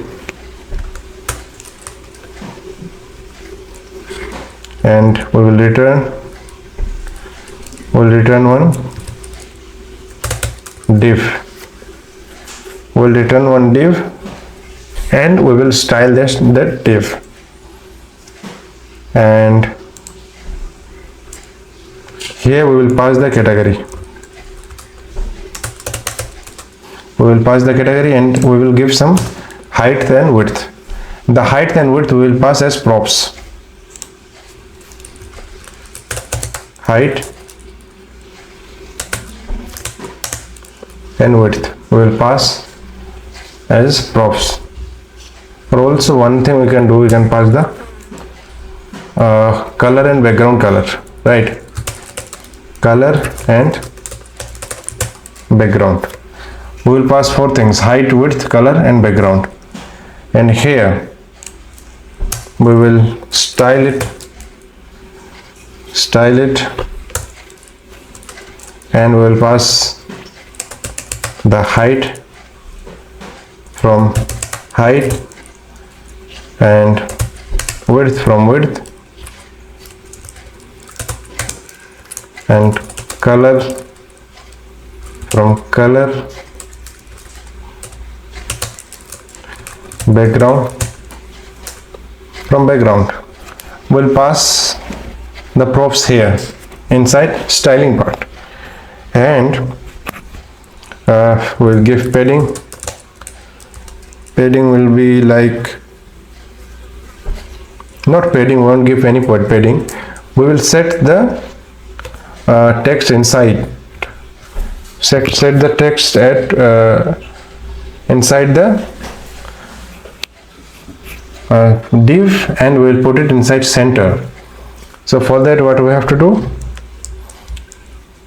text align will give the text inside this, but we will, the text align will set the text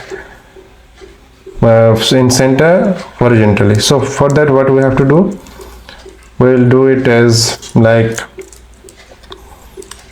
give display flex, justify content, center, align items center, right? Justify content center, align items center. Okay, and okay, fine. Let's check first. And the props will give height, width, color and background. Copy this one and copy this category inside admin. Go to admin, go inside dashboard, and here we will pass the category component, right? And here we will give the props. Props will be this: height, width, color and background. Height we will give, height will be 120 pixel, width will be 120 pixel. Let's give the color green, or give the color black, no problem, and the background green or light green.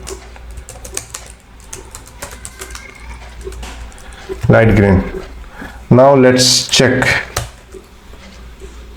Go to dashboard, here we got error. Let's check.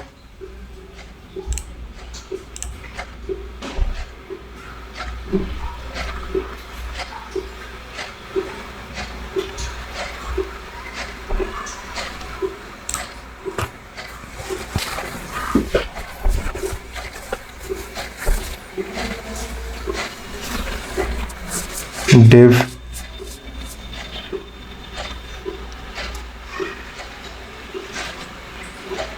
category 21, category, go to category component, inside this 21, fetch categories,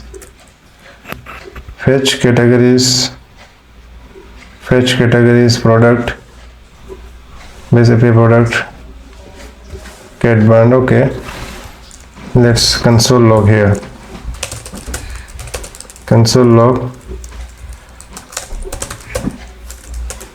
categories, response, and also check for errors. The error we may get: height, width, color, background,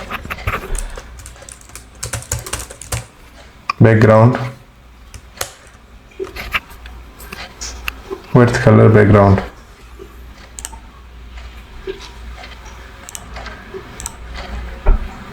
Let's refresh.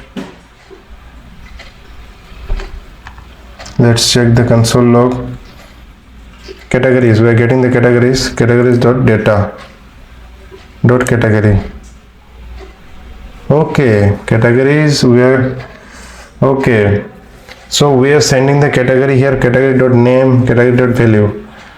Okay, let's pass it as category.name. Now let's check. Wow, these are working fine. You see bag, men, mobile, women. Okay, so come here, do one more thing. Give one div inside it, inside this one.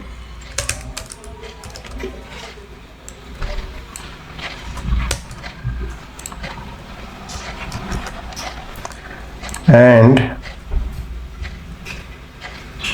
now let's display flex. Okay, display will be flex. Let's remove this div and check. Now these are coming inside inside this at center.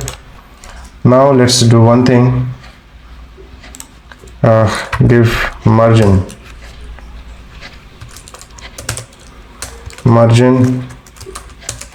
right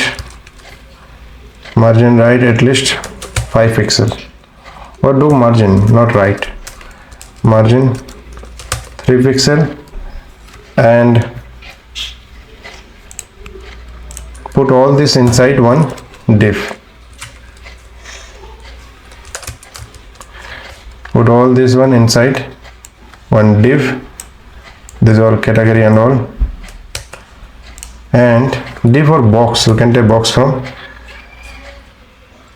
material UI. Take box so that it will look good, because we are already using material UI.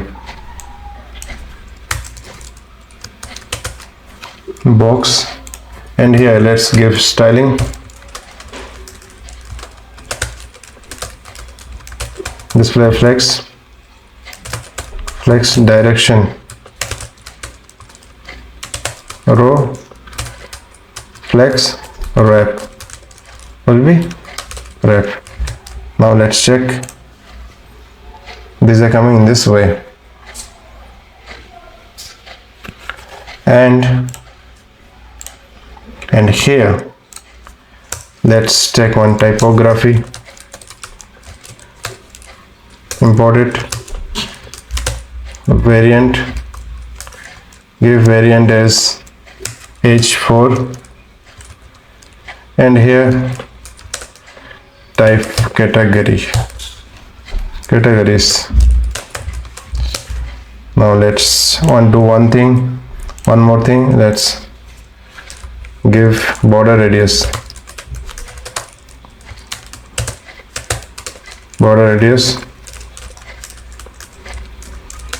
13 pixel. Now save. Okay, these are looking good. Do one more thing. Put this typography outside of this box. Now let's check. Okay, categories are this. Like this way we will put the brand. And height and width, as far as height and width are there, let's height and width and color and all we can change it. And one more thing, we will change the text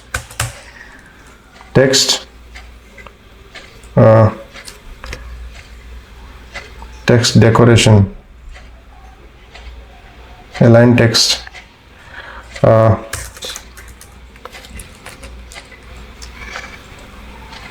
text transform,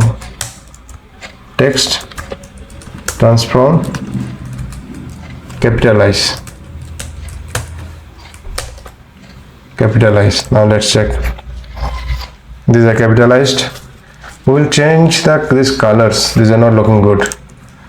We will change the colors from. For that, go to here. Go to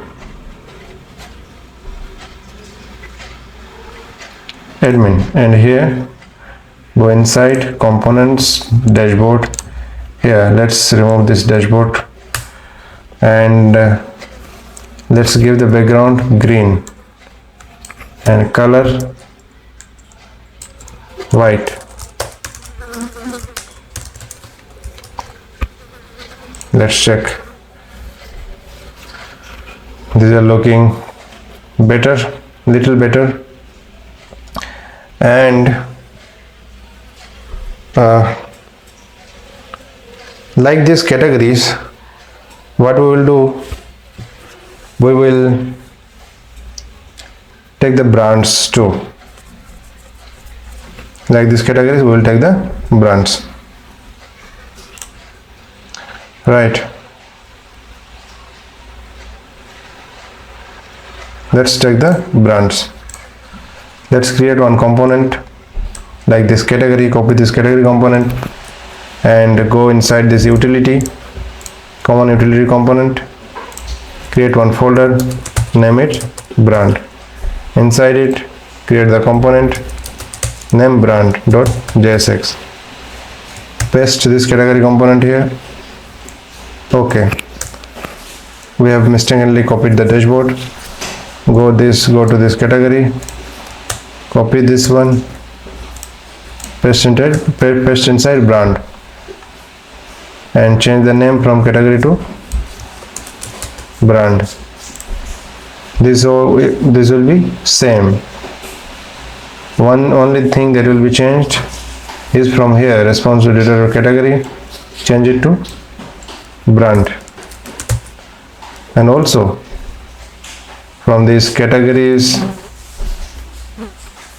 we will change it to brands,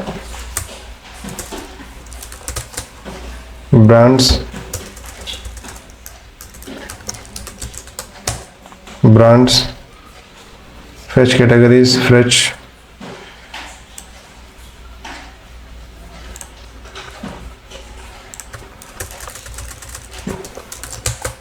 brands,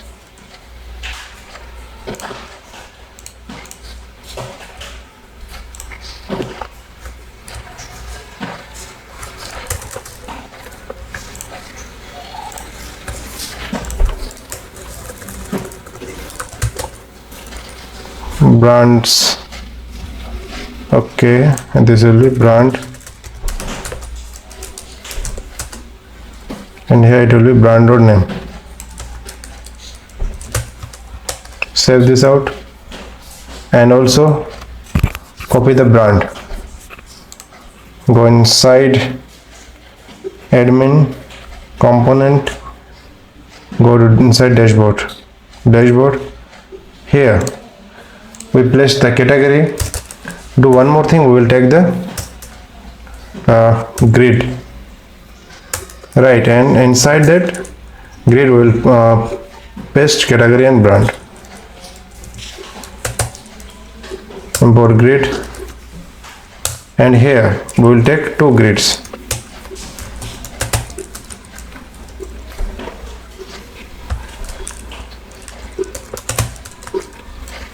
One will be for category and another will be for brand.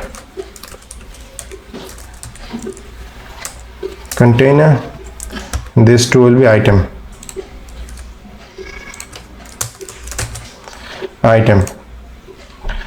We will pass the category at the first one, and for the second one we will pass the brand.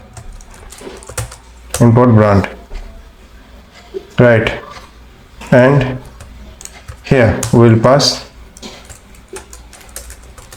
access will be 12, and for SM we will give 6, and for MD we will give 8. Now let's check. categories for the brand. Let's give the background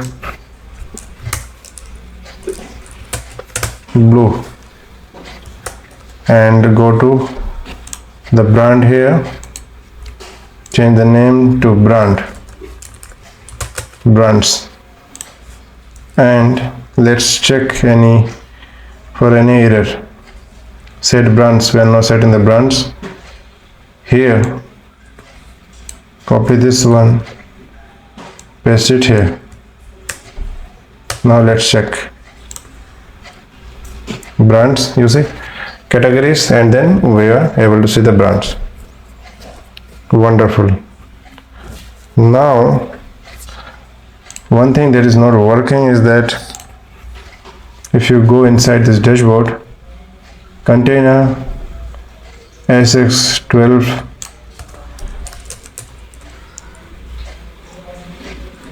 full width, or let's check the width.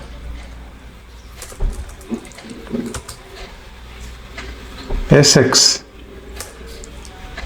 X, it will be XS. It will be XS, not SX. XS, yeah. And for SX is for styling purpose.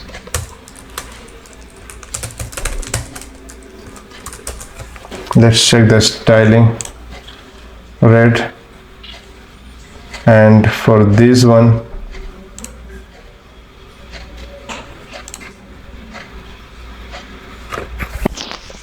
XSM88, okay. Remove this one. Let's check.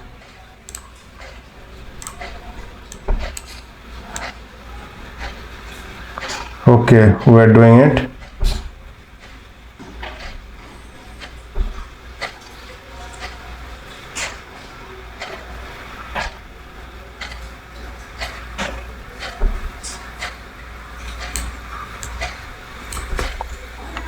SM. Let's go here. For the SM, okay, we have done mistake. For the SM, we should give 12.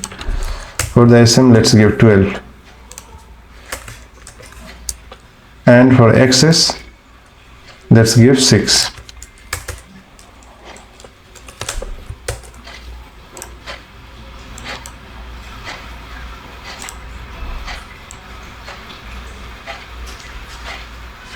No, why?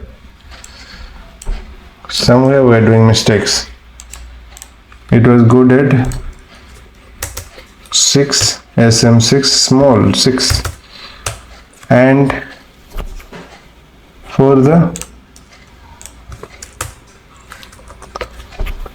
X, for the MD, SM, okay. SM small extra, okay. For the M, this, remove this one. Let's check, yeah. So now it is working fine. Okay, so categories, we see the categories here, brands here, and now what do you want here? Categories, brands. Do one more thing. Copy this brand, cut it from here, and let's paste it on the left side. And on the right side, we will show different things. Categories, brands, okay. And here we will show different things like we will show some users maybe, and top categories, top products or recent products, okay. Or we can show total orders, total orders placed, right? Or we can show recent orders. Let's do one thing, let's show the recent orders here. recent orders. So for that, go inside this dashboard, and here let's create one variable, name it recent orders, set recent orders.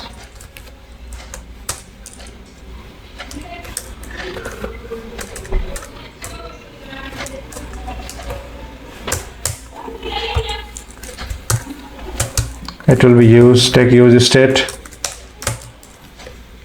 take empty array. We will show 3 orders only, right? And here on the right side we will take the table of material UI. For that, go to order section. Instead of going here, let's go to the order section of the view one. Go to the view section, and here let's go inside this order, and from here let's copy this table container and all. Let's copy this table and go inside this dashboard and paste it here, and also go there, and we will copy this table body, table cell, table container, table health, table row. Copy all this, copy this one, go inside the dashboard and place it at top. And now here we want show everything. For the view one, we will for the view one, what we will do, we will redirect to view orders, or we will redirect to all orders. All orders or particular order. Let's redirect to particular order inside admin, and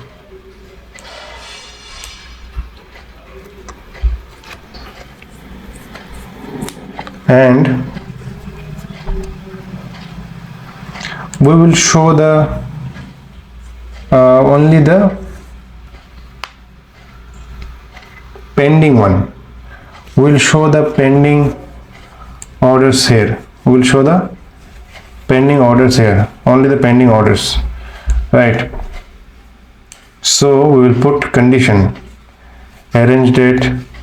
Also copy this arrange date, go to category, brand. Okay, go inside this order, copy this arrange date, and go inside the dashboard, paste it at top, and what we will do, arrange date one. Okay, arrange date is there, paid payment status, will show the payment status. We will only show the pending orders here. For that, what I will do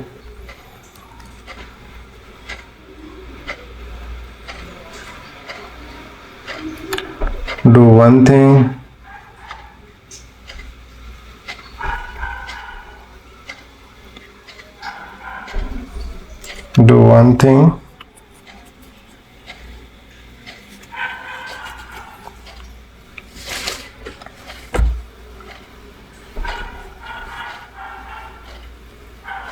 okay, let's do one thing here.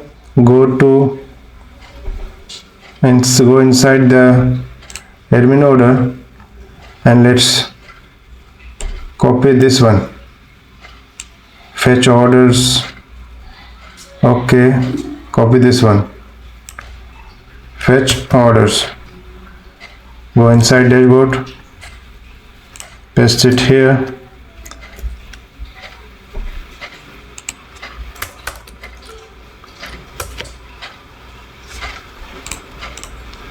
and fetch order. Okay, import base API, set orders, resend. Instead of resend orders, name it to pending orders. We will show the pending orders there only. Resend, not resend, pending orders,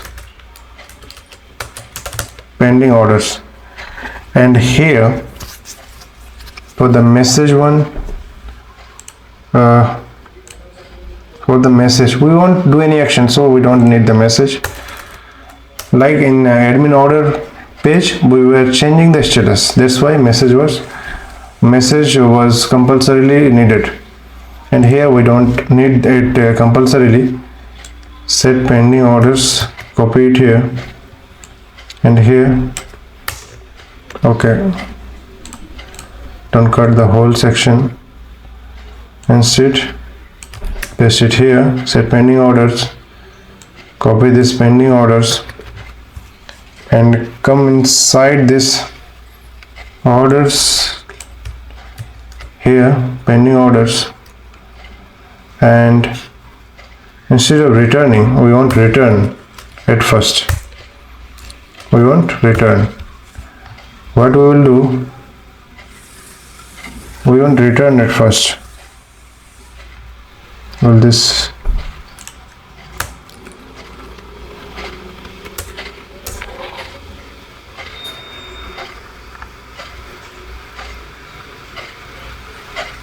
okay,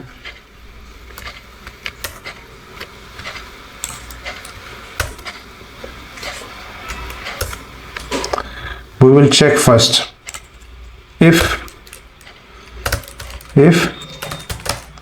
order dot status equals to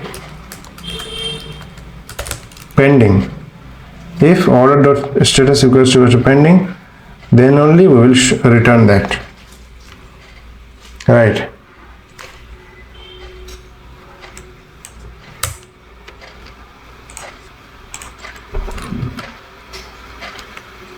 If it is pending, okay, give condition if, then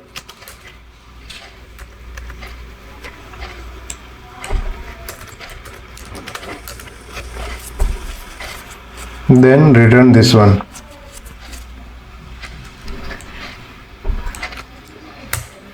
Then return this table.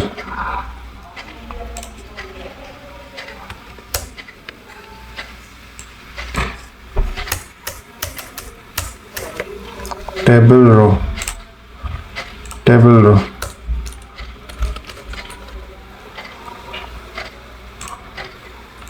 right? Return this, return.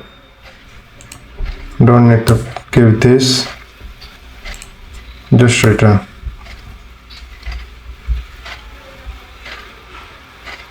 If it is pending, then return this. Okay, if else,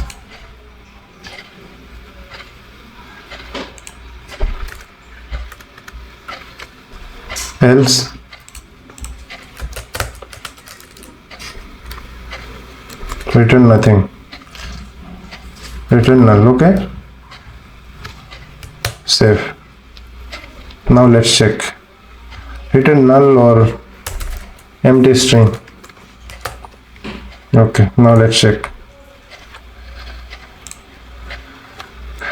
Let's inspect.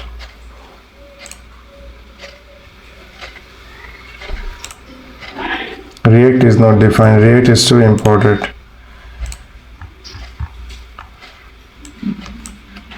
Copy copy this one, go here, import star as React, save it out. Now let's check. React is not defined, link is not defined. Import the link too. Where is the link?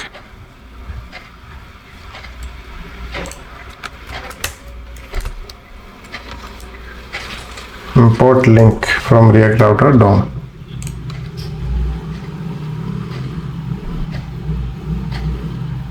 Axios is also not defined. Axios.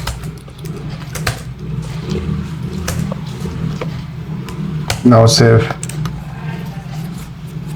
Now you see, we are able to see the date, transaction ID. We want to show the transaction ID, right, as ID is long. That's why we want to show this transaction ID. Remove that transaction ID.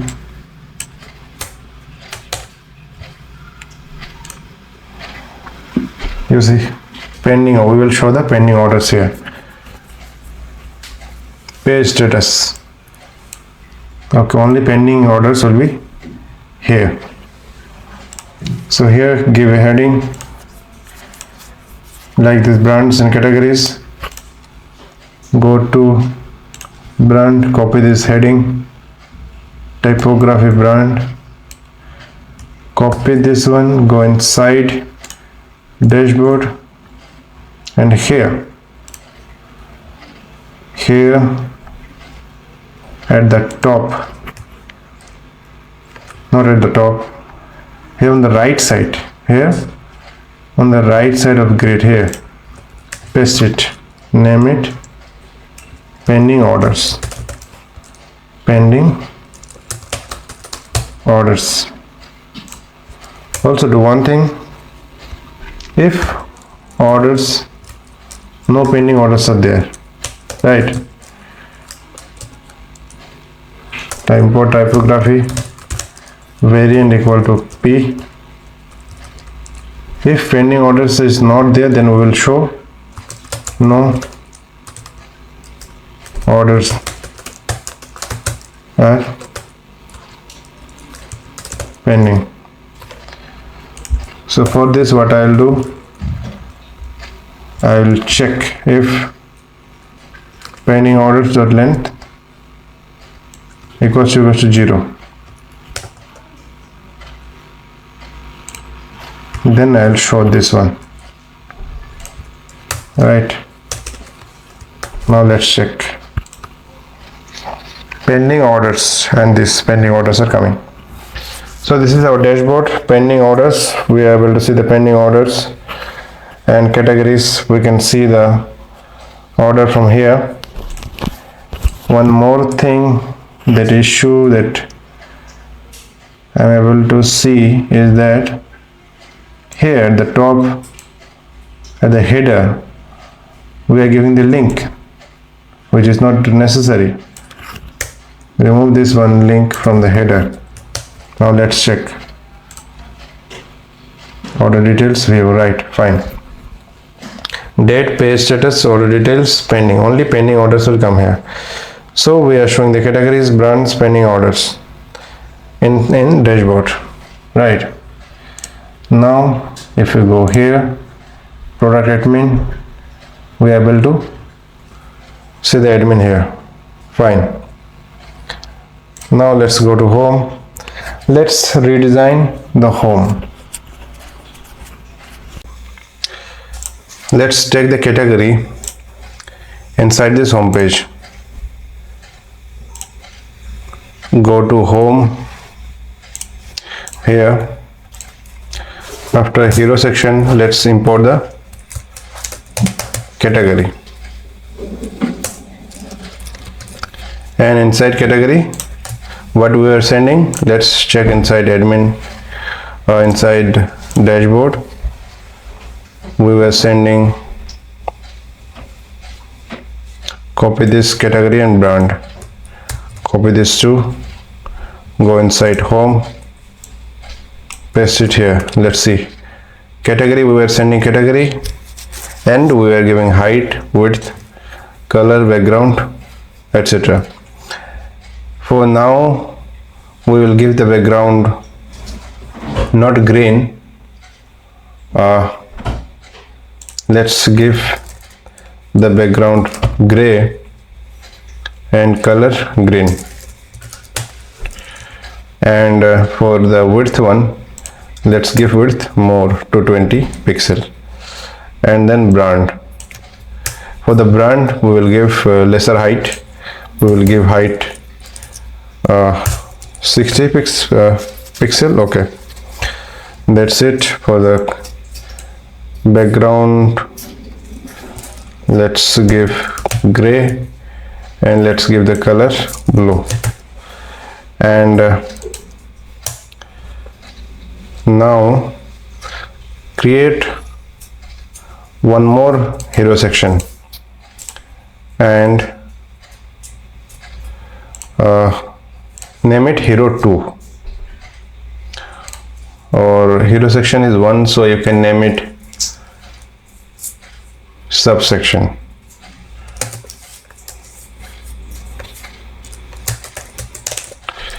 Subsection 1. Create a component, name it subsection 1.jsx, and let's go to hero, copy this hero.jsx, paste it inside this, and also copy this hero.css, and here let's create one CSS file in the name of this file. Name it subsection 1.jsx.css, and paste that CSS file. And let's go here, and now let's change the design. We won't give any button, and for the grid section, there are 2 grids. We will change it, we will interchange it. And inside hero.css, let's import the subsection 1. Let's rename this subsection 1. Okay, now here change the name of the function, subsection 1. Now let's come to home.jsx and import this subsection 1, section 1. Now let's check. Some error is there. Brand is not imported. Let's import the brand. Import it. Now save. Let's check now. Okay.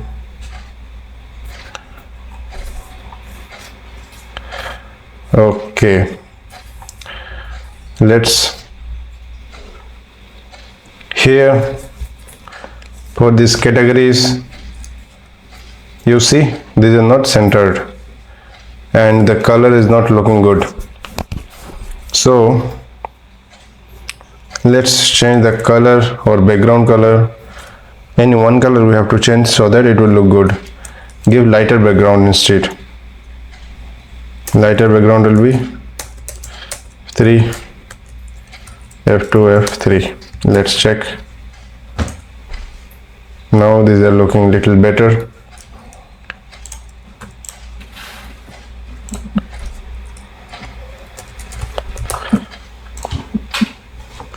And we will centralize this. We will put all this into center. Let's give this into background, the green color, and put here white. and go to category,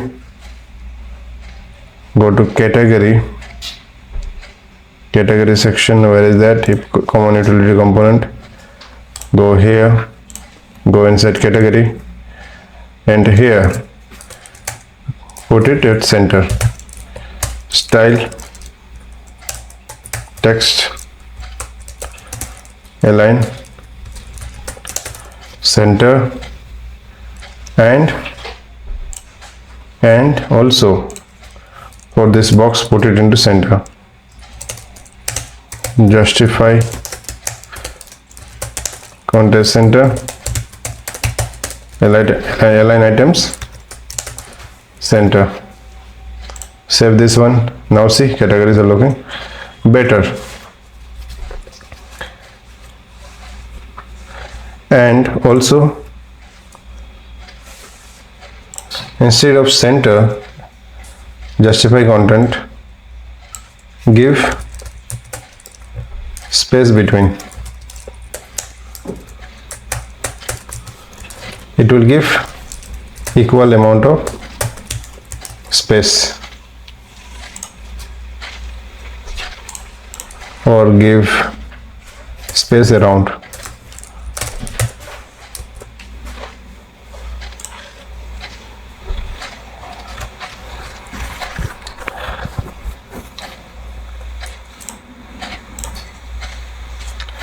Give it center only. Center is looking better.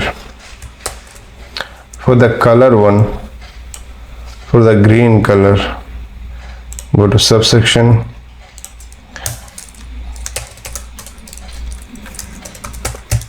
let's take lighter green. Lighter green.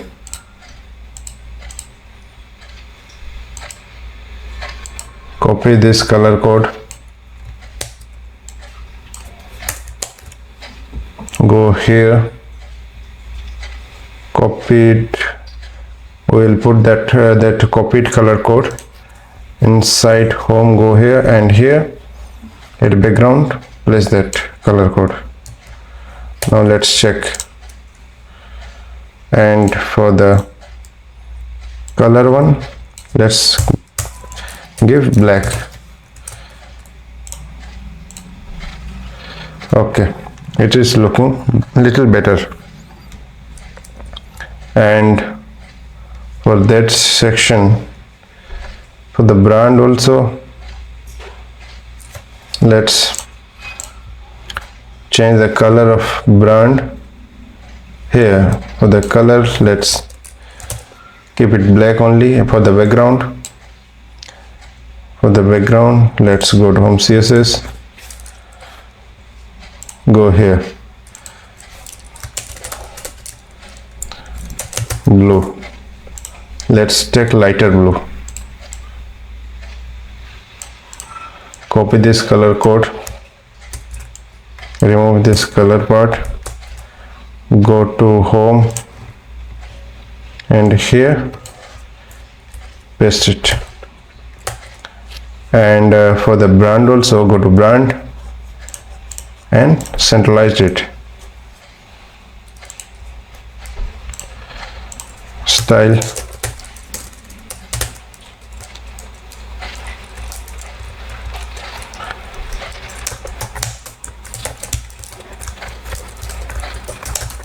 text align center.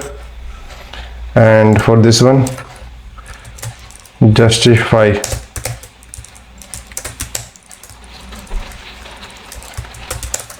center, align items, center, tier.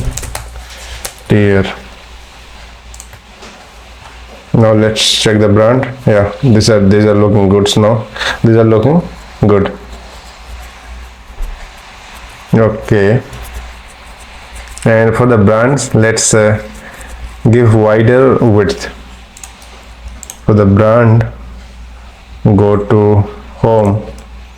Here for the brand, give the wider width. Give 180. Now let's check. They are looking better. Okay. and for this one change this image, and also this one change this one. Go to home, go inside subsection 1, and here some mistake is there. Grid, inside grid, this is the grid container. Okay, the mistake that I have done, I put that outside of that grid. Copy this one, paste it here. Now let's format it. Okay,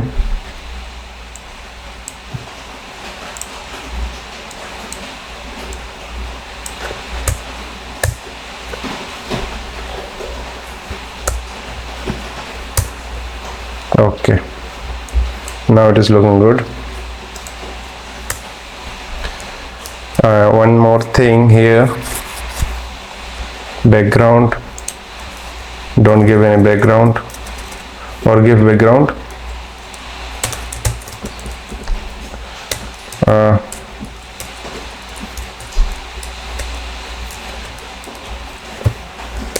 Let's check,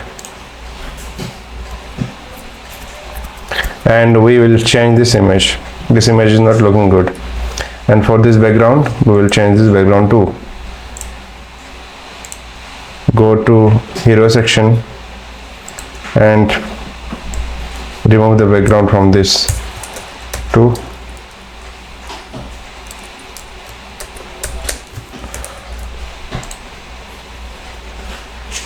And center this one, and for the category put some margin, and also change this image, and here we will put some text.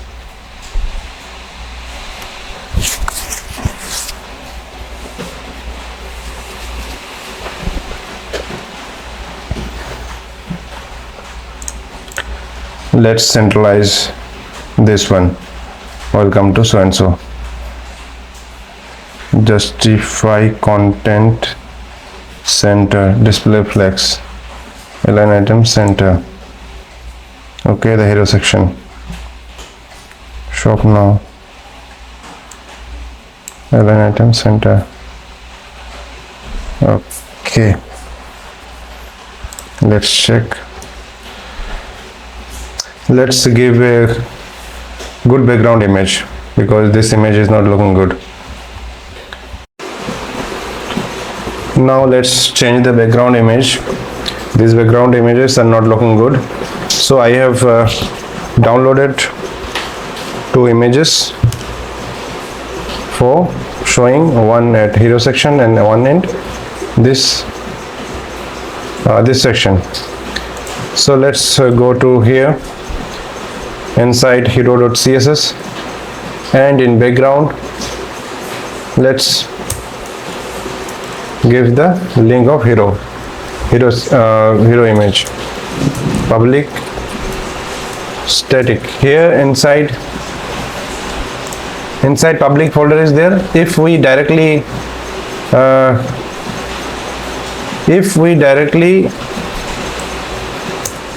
give slash, we can directly go inside this public folder and then give static, and inside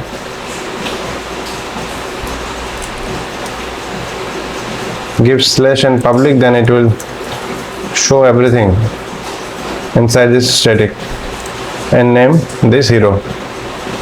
Inside hero static I have taken 3 images. 2 are for this home section.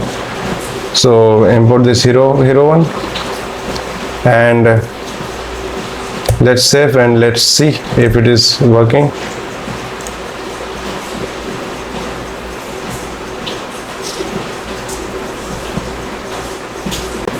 Okay, one more thing. The thing is that here you see this is the class name, and for if you go inside source and go inside this view component and inside home, section 1 is there. Here you see we are using the same class name. So change the class name from hero dash image background to section 1 and copy this section 1 and go inside this section 1 and here hero image background, change this hero to section 1. Now let's check. Now we should be able to see different image here. Here we are not able to see because if you go here inside the hero section, here we have given public / public then static. We should not give this public. Directly if we give / and it will automatically go inside this public folder. Now save. Now refresh.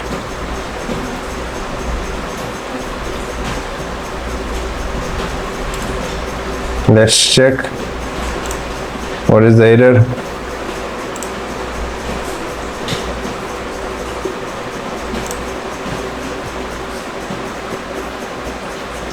Category, inside category key prop.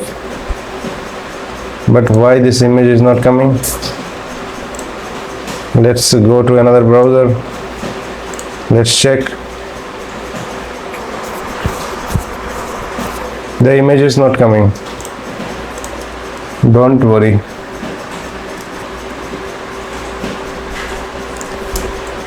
Again, let's give / public, then static, then give hero. Now let's check. Refresh. Okay, it is not coming. Okay, the problem is that inside hero we have commented this hero.css. That is the problem. Now let's check. You see, now it is coming. If we remove that public, then also it should come. Let's see. Refresh. So if we give public or not, this image is coming. Okay, it is looking good but not good. We should remove this section. So go here inside hero section, remove this one, copy this typography, cut it here, paste it here.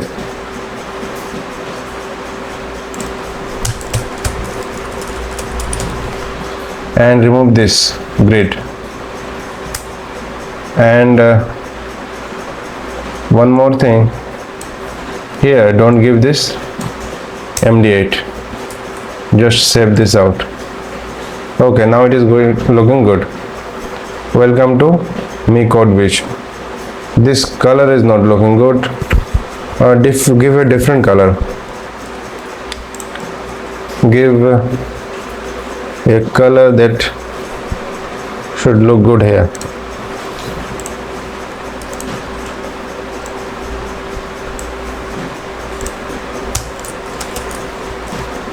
Style,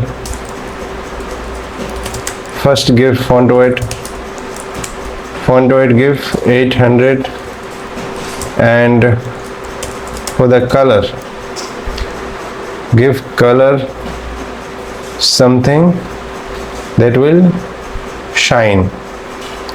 Give for that, go here inside CSS and let's choose one color.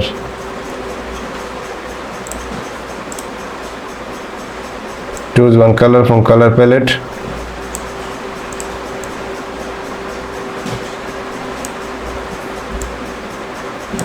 Choose this color.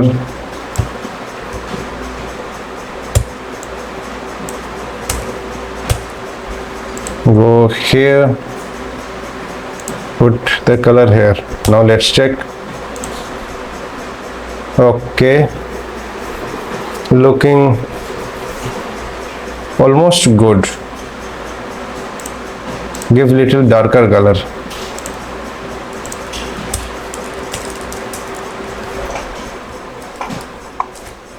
Here give darker color, this one. Let's copy this one.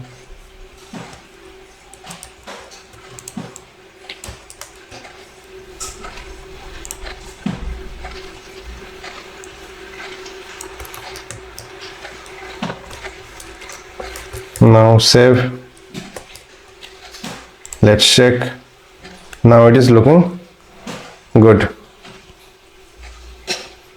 Okay, now it is looking good. And for this one, for this section, let's change the color, and for the categories also give this color. Copy this color,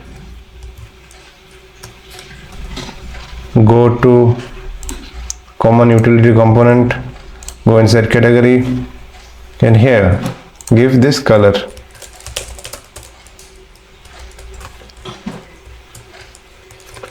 Save and let's check. Okay, looking good. Give margin, give font weight.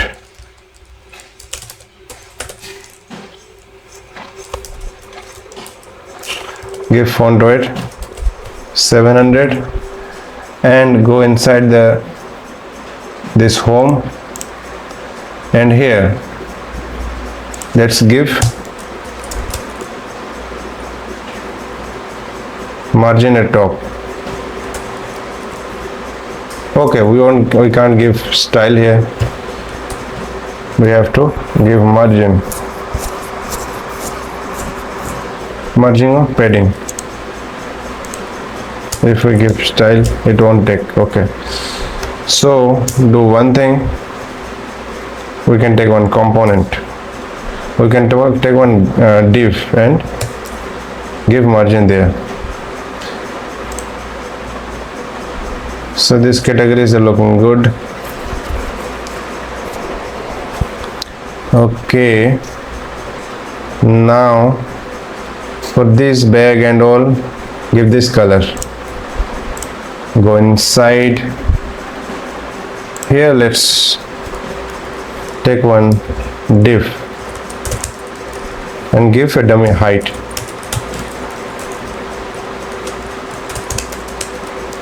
Give height 20 pixel.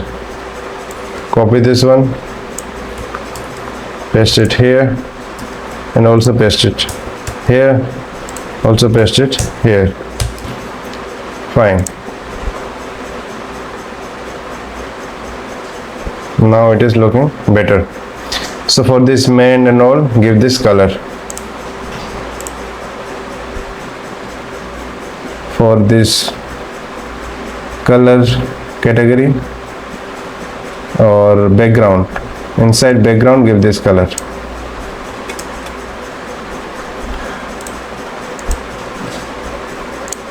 Go to here and copy this one, whole color, paste below, make a lighter color of this, and copy this one, lighter one, and go to here inside this subsection 1, no, inside home, here give this color. Now let's check. Okay, looking better. So instead of black, let's give white. Now let's check. Okay, looking better. Now for this one, let's change the image. So go inside this subsection, go to subsection, CSS, remove this, public, static, section 1. Okay, it is looking good. And here, instead of writing that, what we will do, justify content center, item center. Okay, Okay, display flex. So one thing we should do, instead of h2, let's give this one and give h4 and give about us or something, and give another typography, give variant p, and here let's describe.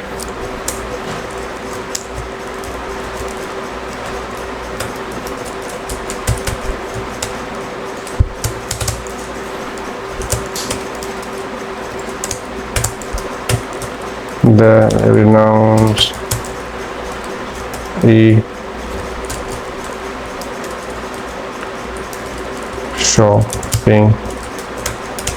platform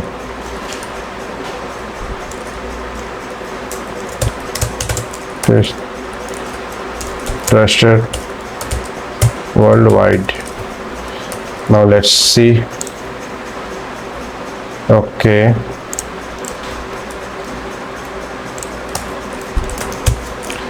flex column better,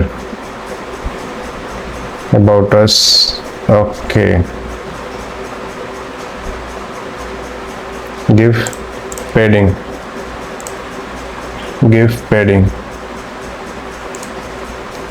p-3. Okay,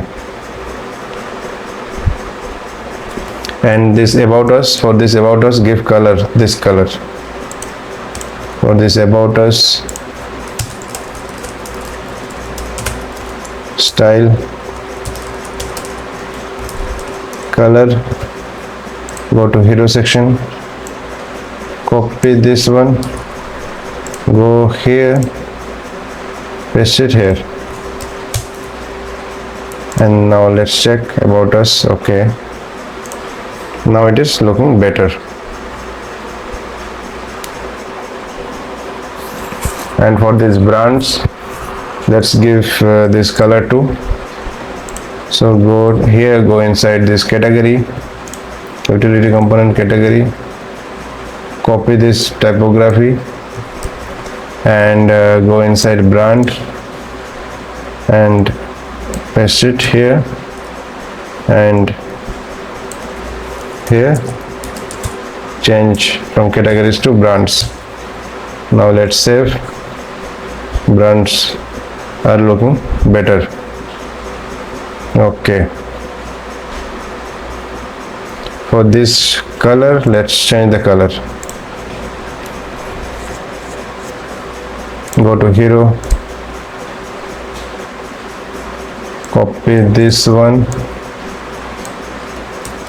and go inside home, and here instead of black give that color.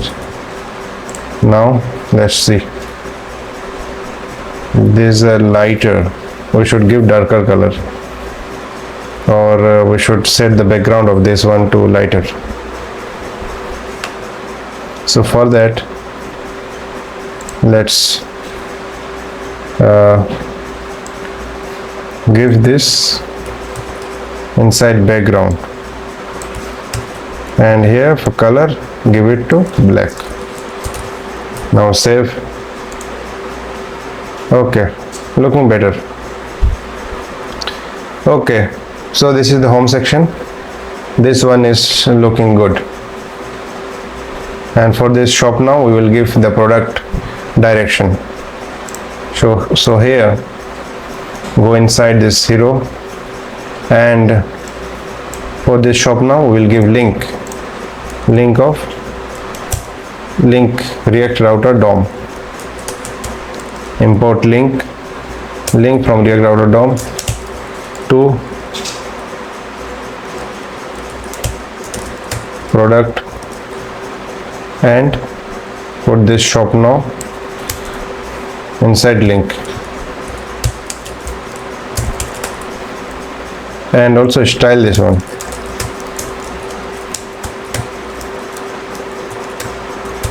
Text decoration, none. Let's check. Save it out. Now let's check. Text decoration, none. Let's give color.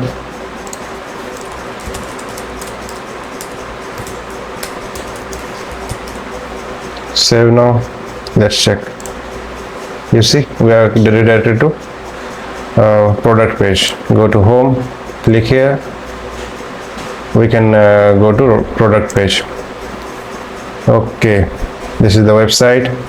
After brands, we can show something that whatever we may want. Okay, so this is the home page. It is looking good to me. If you want to change it, you can change it, no problem. And now let's change this breadcrumb one. It is not looking good. I have I have downloaded one image, and let's apply that image there inside breadcrumb. So go inside view section and go inside utility component, breadcrumbs, basic breadcrumbs, and here we are giving for the link. You see link here, this is the link, this is the link, me code which link, then this one. Okay, we will remove one link, this core link. We will give this link, and we will give to home. Import this link. Is it imported? Yeah. Okay. Material link. This is material link. Import link from React Router DOM. Import link from React Router DOM. React Router DOM. Okay. Give to slash. It will give direct us to home. Text is that particular page. Let's see product, then this one. Okay, fine. We need to do one thing, and do click. No, we need not to give this click one. Remove this click. Do one thing, style it, give it display flex,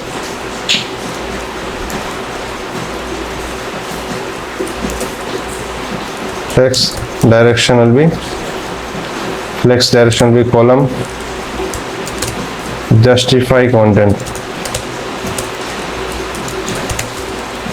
justified content will be center, and then align items will be center, right?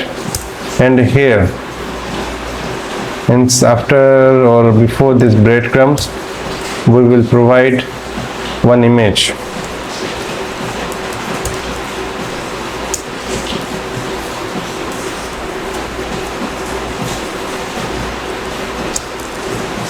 Here we will provide the source. Source will be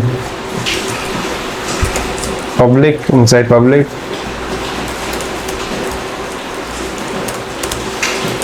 Static is there, inside static, card icon dot jpg is there. Give one height will be give height 120 pixels. Give width 120. Let's check. Okay, we are able to see the image.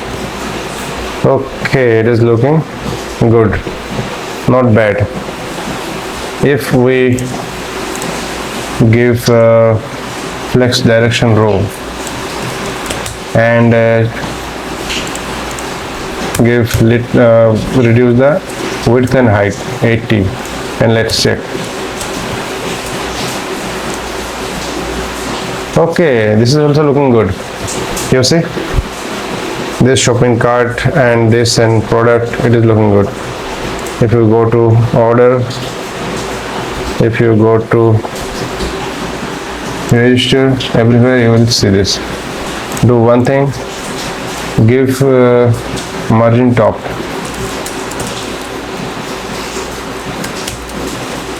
margin top 30 pixel. Now let's see. Okay, go to product, looking good. Instead of 30, give 10, and also give margin bottom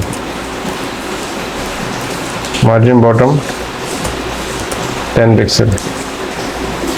Okay, now it is looking better. Order page, okay, register, login, okay, looking good, looking nice actually, looking nice. If we increase the size of that image, like instead of 80 give 100, and here also give 100. Now let's see. Okay, now this size is looking better. Now let's do one thing.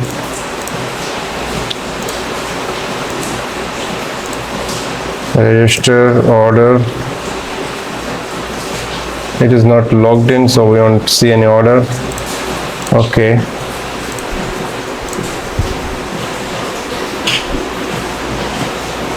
fine. Now one thing that is required is we will create one loader component, and we will show the component when data fetching to the server will be there, right? So for that, let's create the component.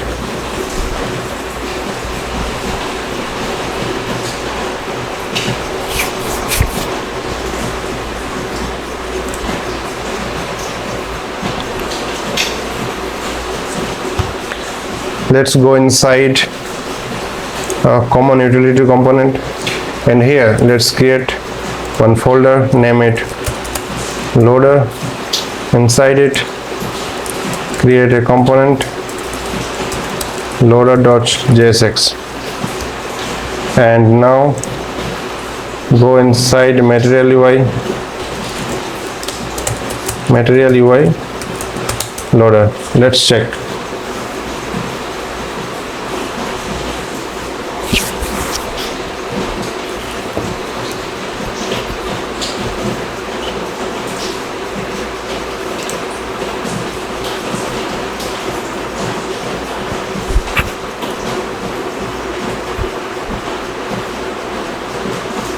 You see, beautiful loaders are there.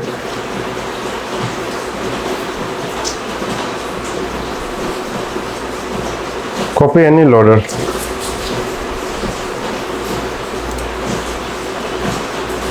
Expand code, stack, copy this one. Copy this one. Go inside loader component, paste it here, and change the name to loader, and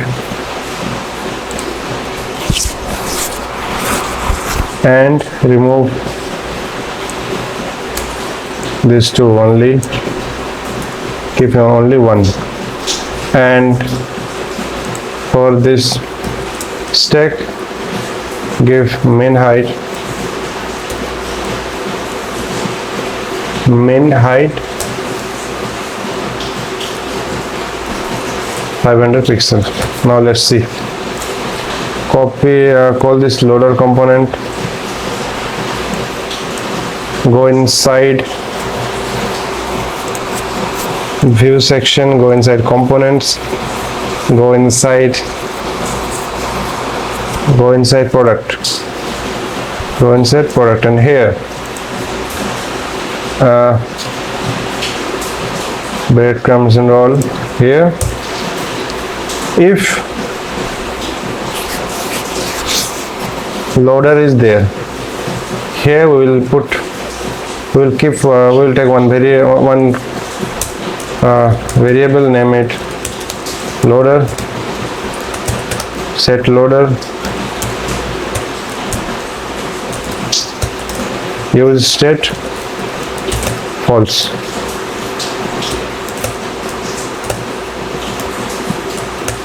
False, right? So if loader is true, then we will import that component. If loader is true,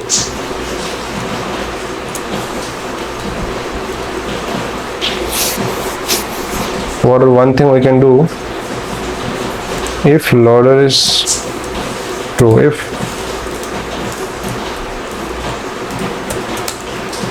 loader is true, we will return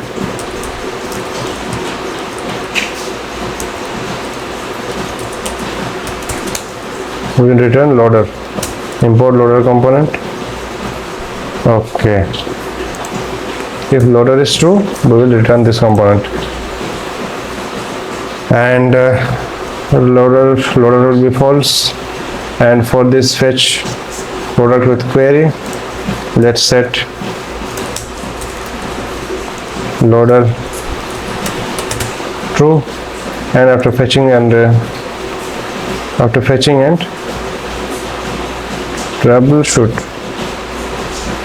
let's undo. Okay, and after fetching the data, let's set loader false, right? Let's do the same for this, fetching the brand and category.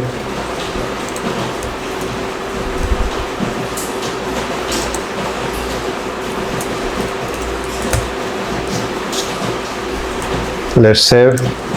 Let's see. Go here, go inside product. We want to see the loader. Where is the loader?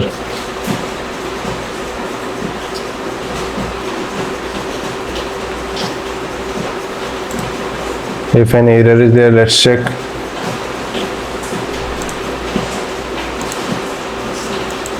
No error is there.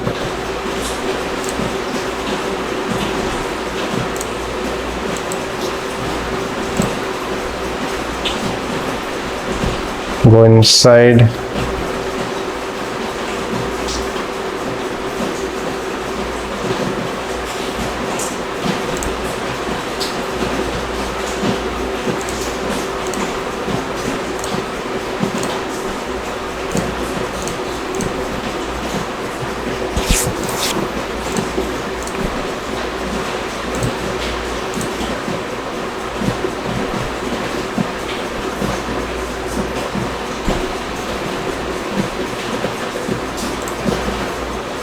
let's remove the loader.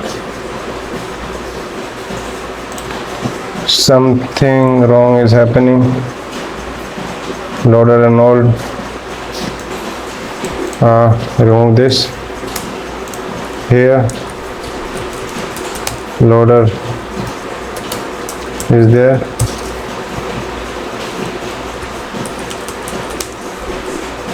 Import loader. Now let's check.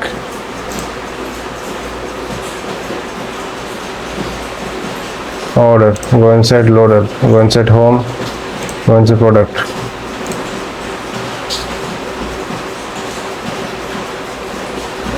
As far as I can see, here You see this loader is coming here.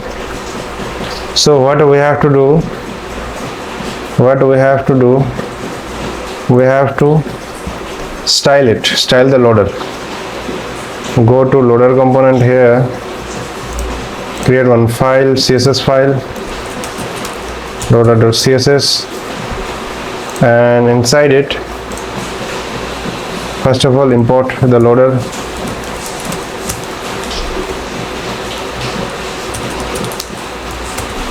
Loader.css, here give one class name equal to loader container. Copy this one, height, minimum height is this one, okay, no problem. Go here, paste it here, and now give position fixed, and top will be 0, left will be 0. Give display flex, justify content center, and align item center. Right, give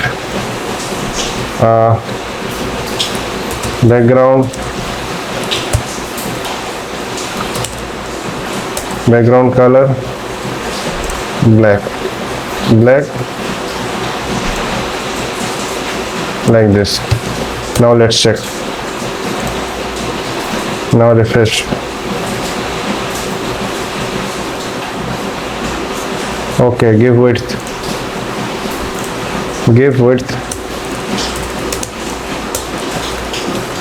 100%. Go inside here, minimum height 500, and let's set the height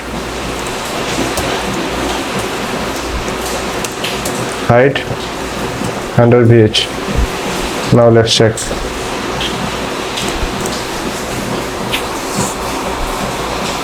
Where is the loader?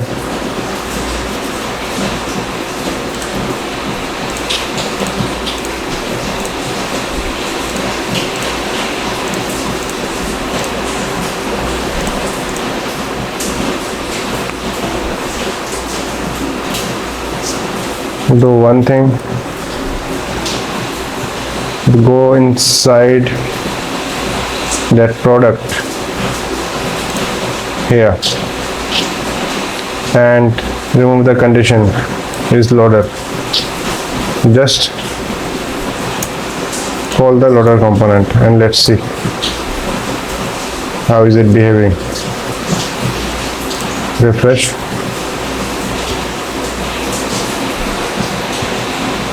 This is the loader component. You see here the small, this one is rotating. So instead of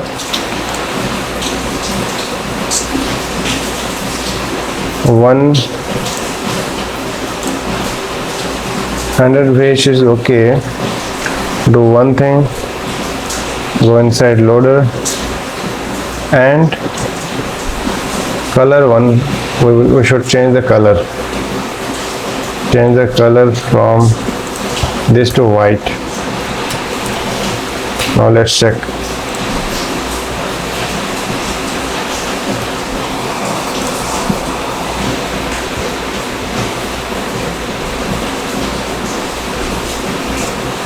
Okay, here we can't give color as white like this. We have to give success or primary or something like this.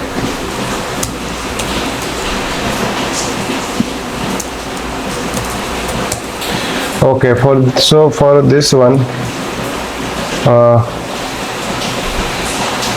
for loader.css, don't give this color, instead give this color. Now let's check. You see this loader, and now background color we have given this loader container. We should give jet index 100,000. Let's see now.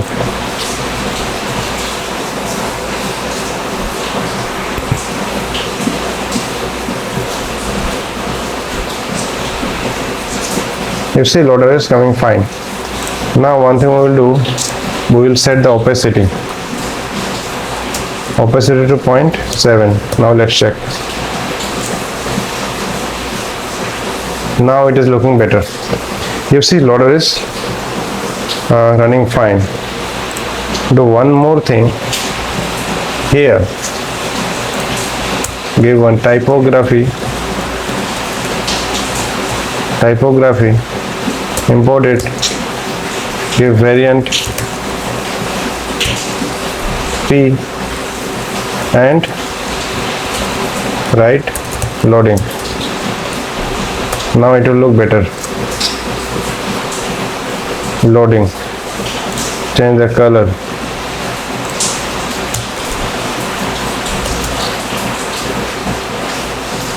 Color will be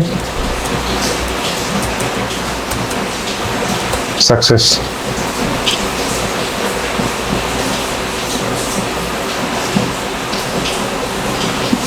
Color will be success. Refresh.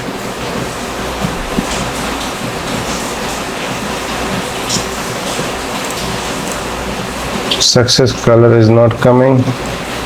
Do one thing, style it. SX. Now let's see. Green. Okay. Now it is looking good. Now let's put the condition inside this here. So if loader is there, then only we will show the loader. Right. Now save it out. Go here. Refresh. At first we will see the loading, and after successful loading we won't see this. Right. Do one more thing. From here, remove this dummy thing. Dummy products. Instead, keep it empty array. It will look better. Now let's see. Let's refresh. You see the loading is coming. Okay. Now it is looking better. Order. Okay. Register. Logout.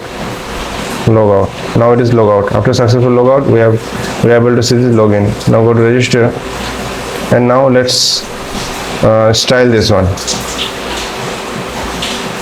This is not looking good. For this register, go to register page. Go to register page. Here,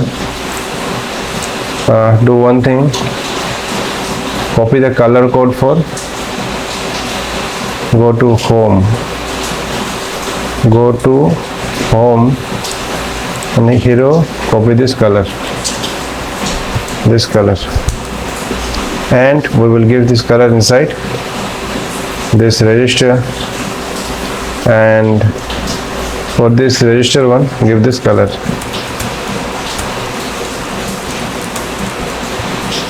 Paste it here. Give text align center. Now let's check. Okay. And for this background, let's give the background. Which color we should give? Keep it white only, but little different. Background F3, F3, F3. Let's check.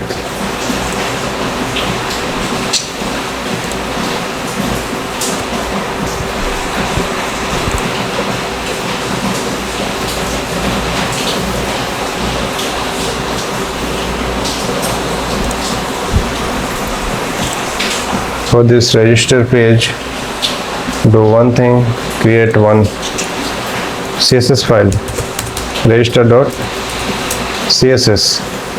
and here one container register, and here give this class name here,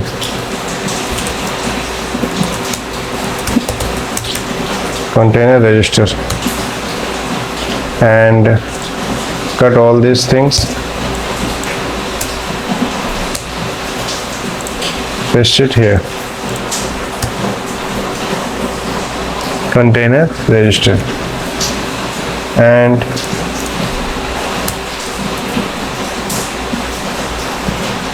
remove all these things.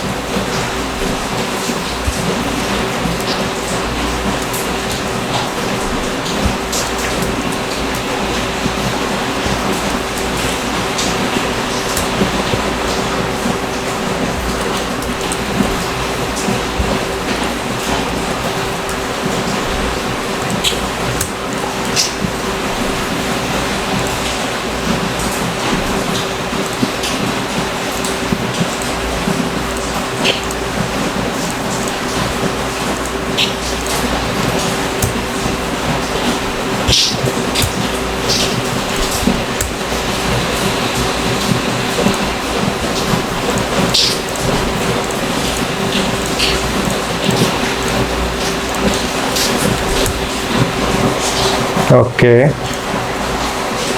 it will be flex dash direction, max dash width, and minimum dash height, margin dash top, and margin dash bottom. Okay, let's format. Now for this one here, color we have given this, and for the background one, what color we have given?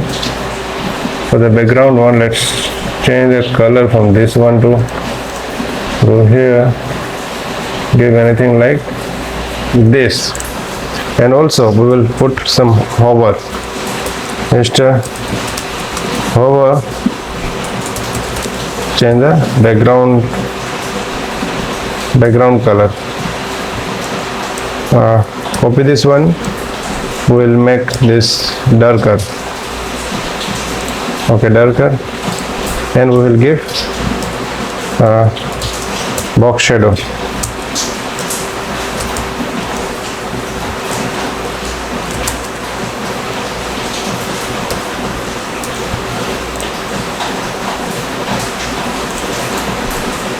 Now let's check.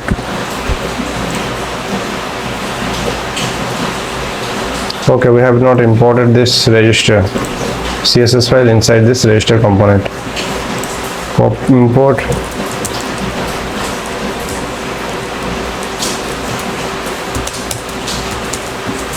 Import register.css.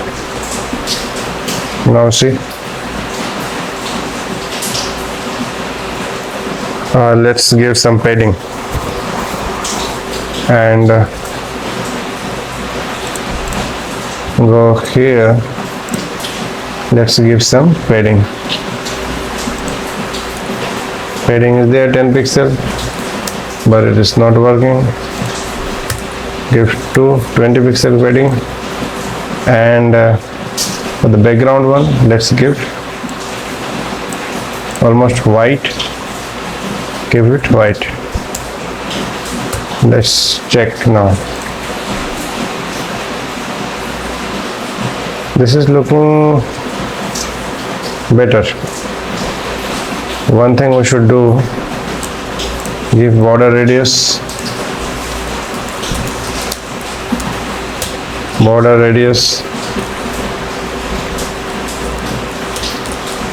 18 pixels, and here let's give it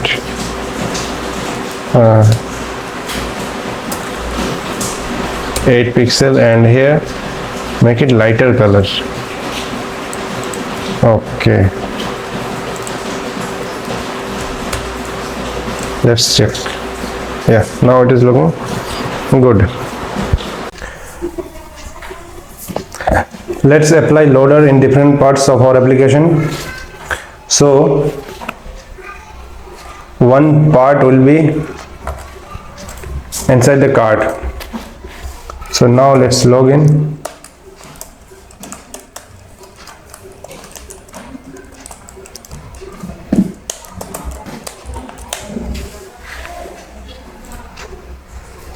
Login successfully.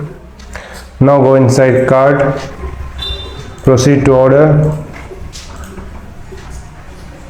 proceed to payment, and here we should apply that loader especially, because it is taking time to load the Stripe payment gateway.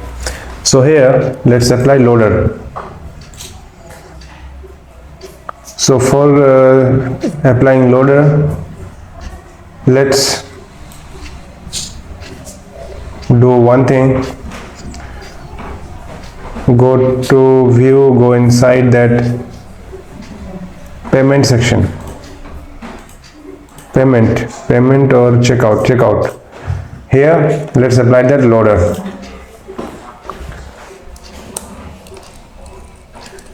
Const loader set loader equal to use state false, and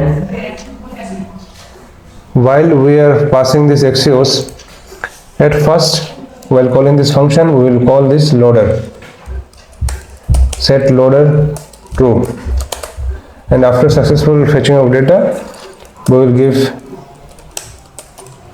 set loader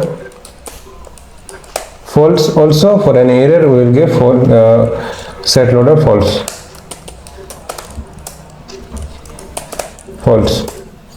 And here we will import that loader. Inside this div import loader. First give condition if loader is there.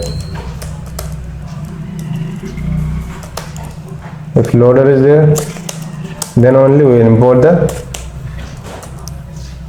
loader component. Loader, where is that loader component? Go inside this component here, loader is there. This one, loader.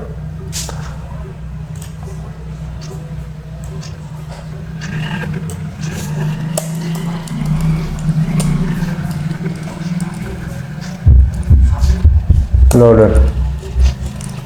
Okay, let's save it. Now let's go here. Let's refresh this checkout page. You see, loading is there. We are able to see that loading. You see, loading is there. Okay. And now we got that something from the server. That's why we are not getting the loading now. Yeah, you see, we are able to show the loader, right?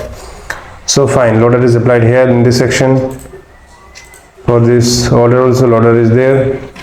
For product order is there. Go to dashboard, and for pending orders here we should set the loader. Go inside the admin now. Go inside components. Go to dashboard, and here do the same thing like const loader set loader use equal to use state false, right? And we will set the loader. At first, after calling of the function, we will set the loader true, and then we will set the loader. After fetching of data, we will set the loader false, and also for an error, we will set the loader false. Copy this one, paste it here. Fine. and we will import the loader component. Let's import. If loader is there, import the loader component. Now let's save. Let's refresh this dashboard page. Loader was there, we got the data, and immediately the loader has gone. Okay, for dashboard, admin product, here also we should set this. Go here, go inside the product, here set loader.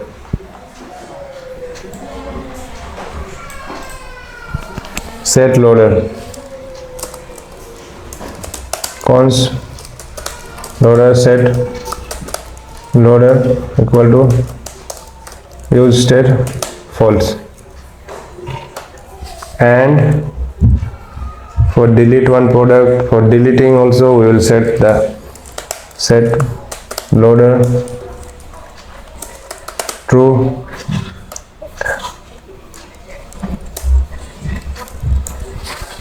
troubleshoot, and okay, set loader true, and after calling the XUS we will set the loader false. Copy this one, paste it here, set it to false, and also here set it to set loader false.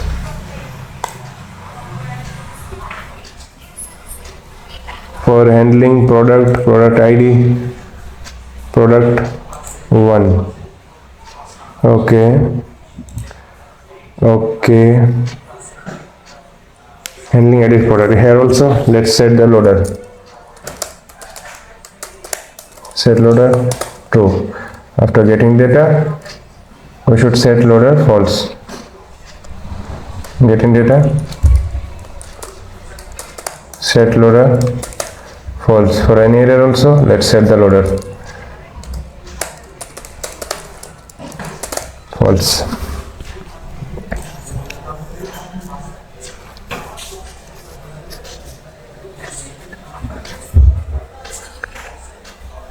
Admin values, for here also at submit we should set the loader. If edit, okay, if edit prop and all edit prop, else this okay. Here also we should set the loader, set loader true, and for this one after fetching data set loader false. Copy this one, paste it here, and also paste it here, set loader false. Okay, here also paste it, set loader false, and after when error, getting an error, set loader false, and while calling set loader true, while calling true. Fine. Now here let's call that loader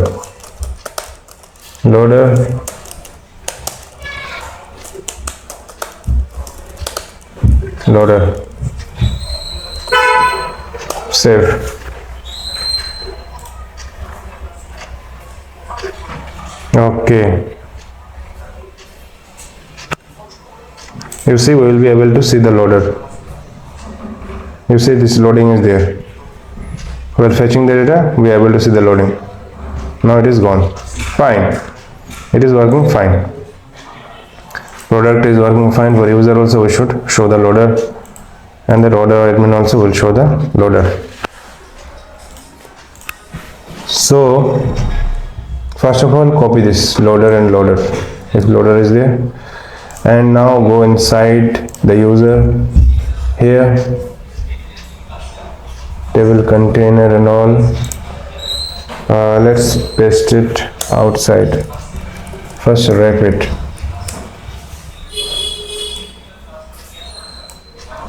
Cut it and go above.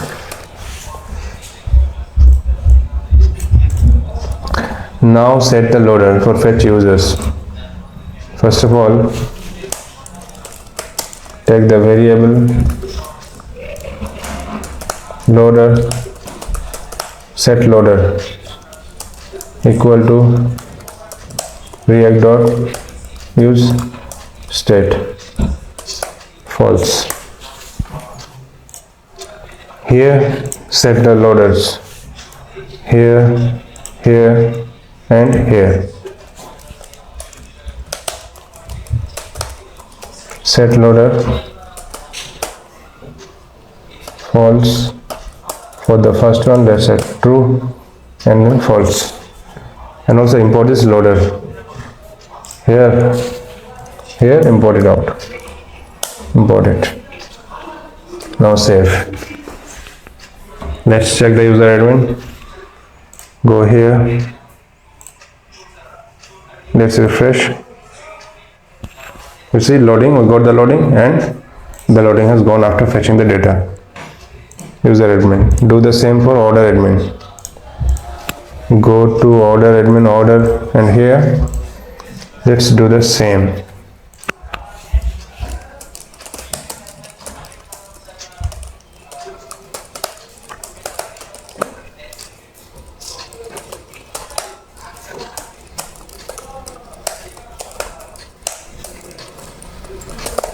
Set loader false, and we will set loader at handle change. Also we will set the loader true while changing the status.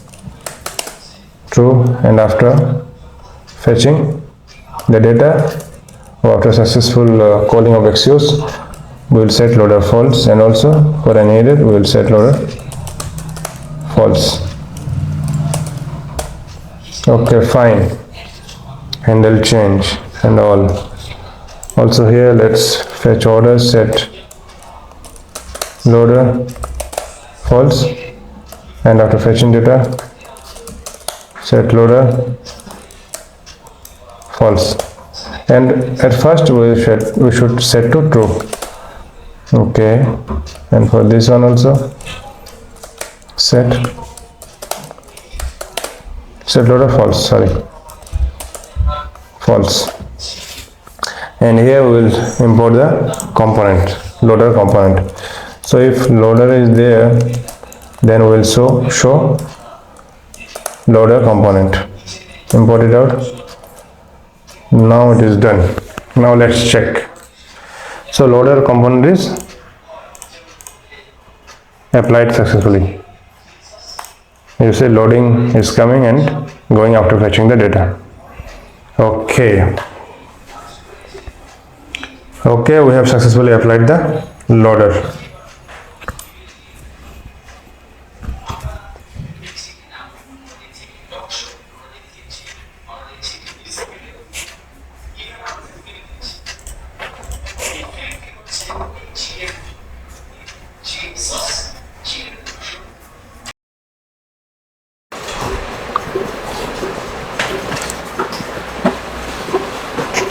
Now let's modify this navbar little bit. So if the user is not logged in, then we want to show the cart. So go to navbar, go inside this utility component, inside view, go to top navbar, and here let's go to top first, and here you selector abstract. You see abstract is there, and with this abstract we will check if the user is logged in or not. So if the user is logged in, then what we will do, we want to show this cart. So for this one, go to abstract.login, logout, okay, login,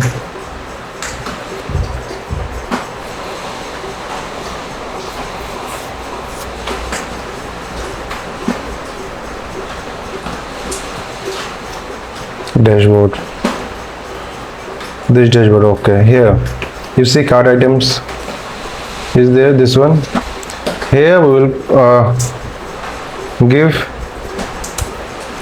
that condition fstate.login. If the user is logged in, then only we will show this one.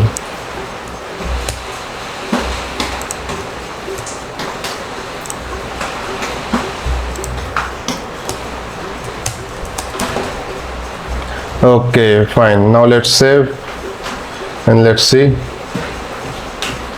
You see that this icon has gone.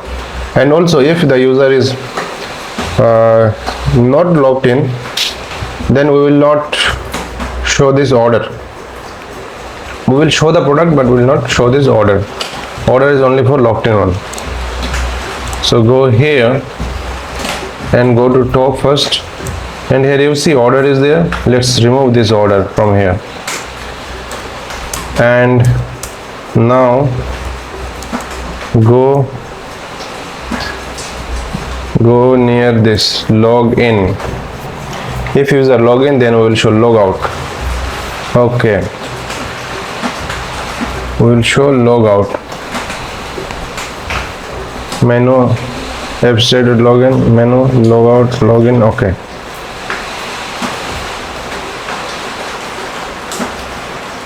If login, then we will show this logout.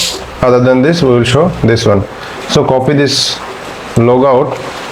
If login, paste it here before logout, and here give that order link, order, and here give order. Now let's check. You see the order has gone. Okay, login, register, product, login, product, register, product, register. Okay, and also you see, if we refresh, you will see that loader, this loader is working fine. This loading, you see, it is looking good. And if we log in,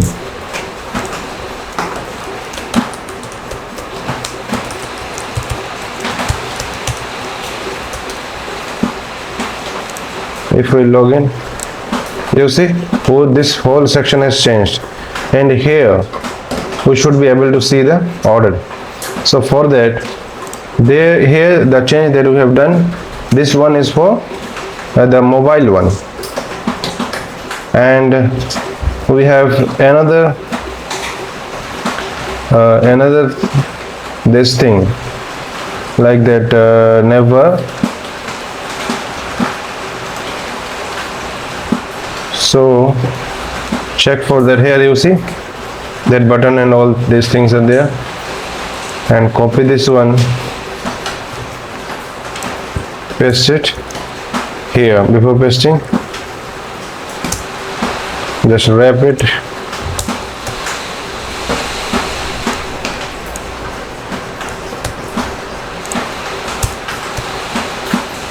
and now instead of logout, give order, and here also give order.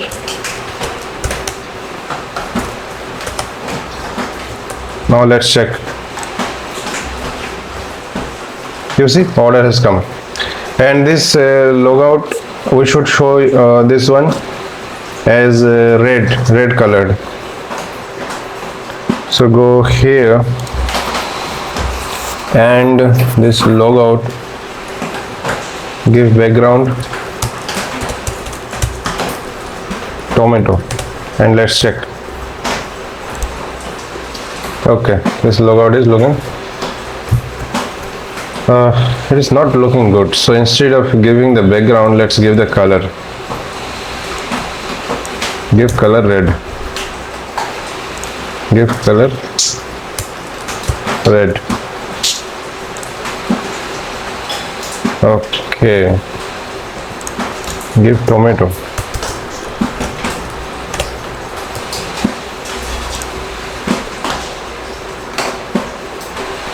Log out.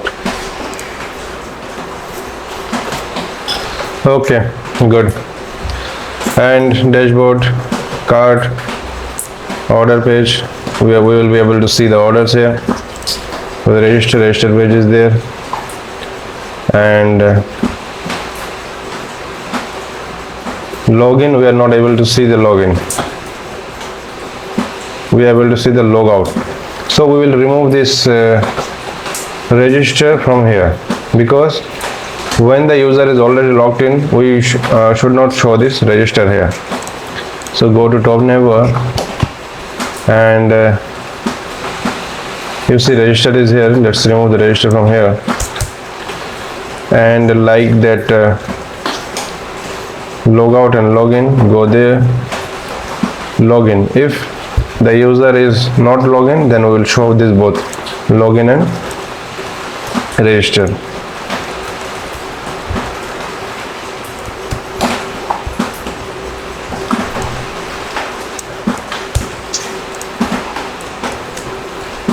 Login and register.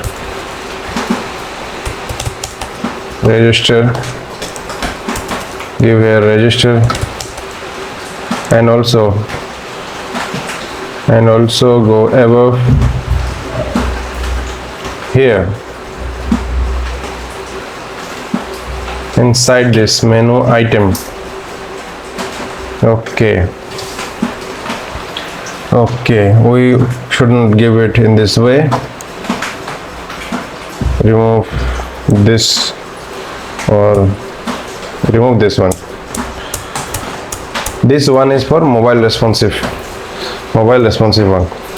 So here, if the user is logging, then only we will show this logout, and we will show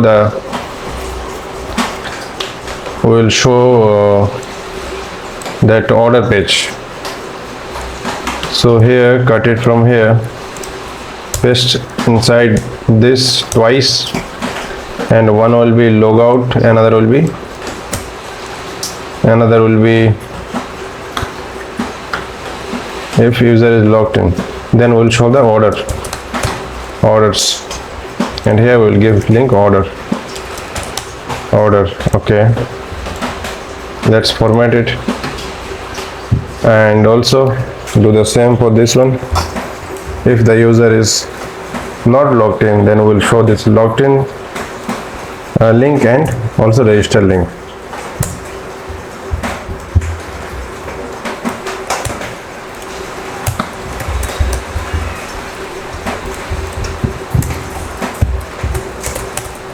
Register, here give register. Okay, now let's format it out, and for the register one, we will give a different color from that home component. Go inside components, home, go inside hero, copy this color,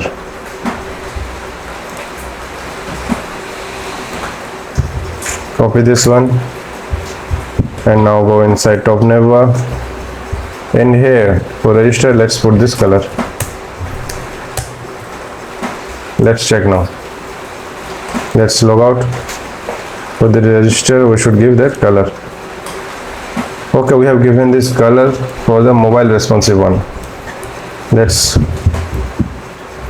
copy this one, go below, and here register is there, put the color this one. You see register. Okay, also give the color for login one.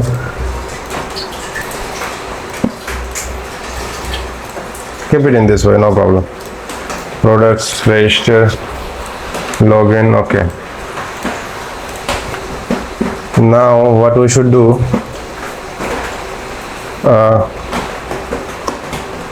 we should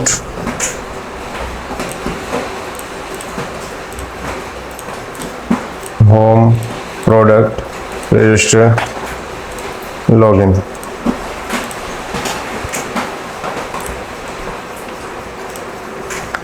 Now here, if the user is not logged in, then the user won't be able to add the item to cart, right? So what we should do, we should not show this button add to cart. So for that, let's go inside the component, go inside components, go inside that product, go inside product card, and here we will take the app state, const app state equal to use selector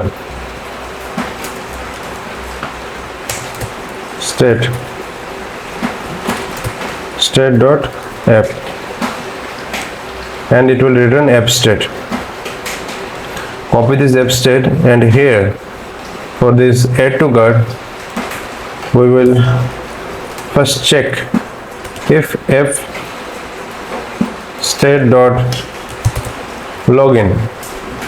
If the user is login, then only we will show this one. If the user is not logged in, then what we will do, we will type here log in to order secondary. Remove this on click. From here it will be just a button, and color, remove this color,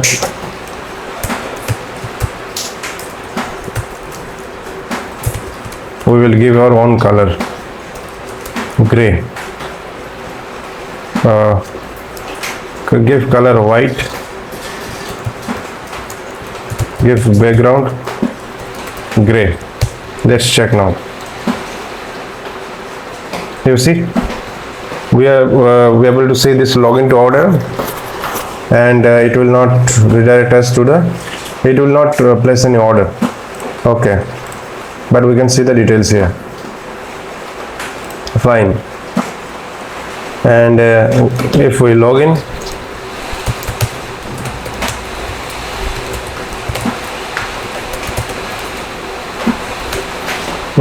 in, invalid password,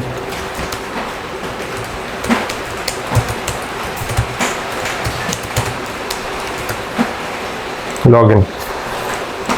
What happened?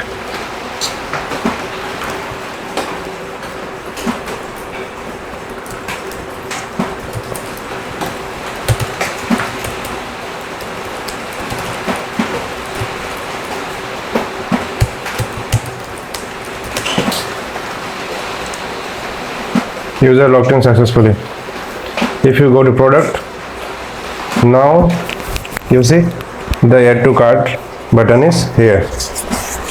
One mistake that we have done is that we didn't show the price here. We should show the price at every product. So go to product cart, and here show the price. After title, show the price, product dot price, and here give dollar symbol. Now let's check. You see, we are able to see the price now. Fine. Okay, so now what is left? If the user is logged in, if then only they can order. Place put something inside cart. Let's say cart. Okay.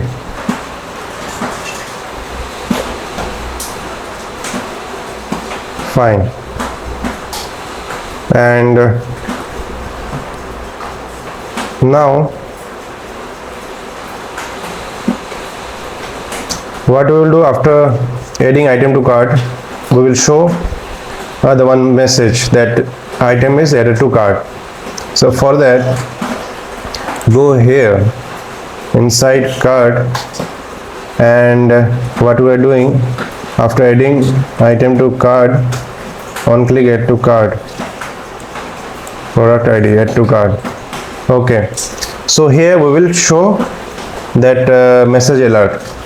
So for that, let's import the message alert.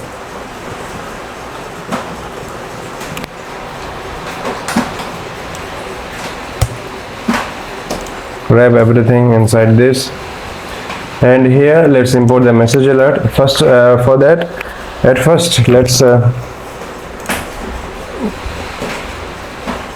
take the variable message and set message. Instead of doing all this one by one, let's go to the login page or register page. There we have already applied it, so go there, register page, and from here copy this one message, copy this one, go inside this card and paste it here, and or again go there and copy this one, all these things, copy this one and paste it here inside product card, and again go there, register page, and you see we are setting the message here. Copy this one, set message, copy this one, hold this, including this catch, so that it will show the error also. Paste it here. Now let's save. Okay, let's refresh. Some error we got, maybe we didn't import something. Let's check. Let's inspect.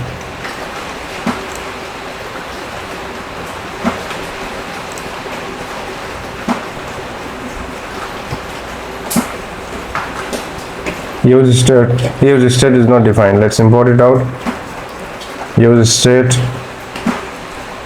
While we copy someone, we do this type of mistakes. Now let's save. Again, error is there.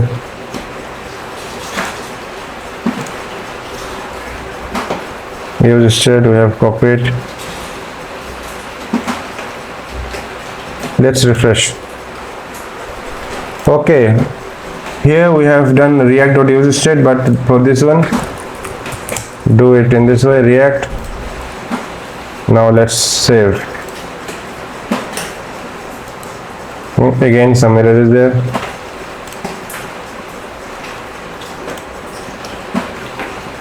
Again, some use state is there somewhere. Let's check use state.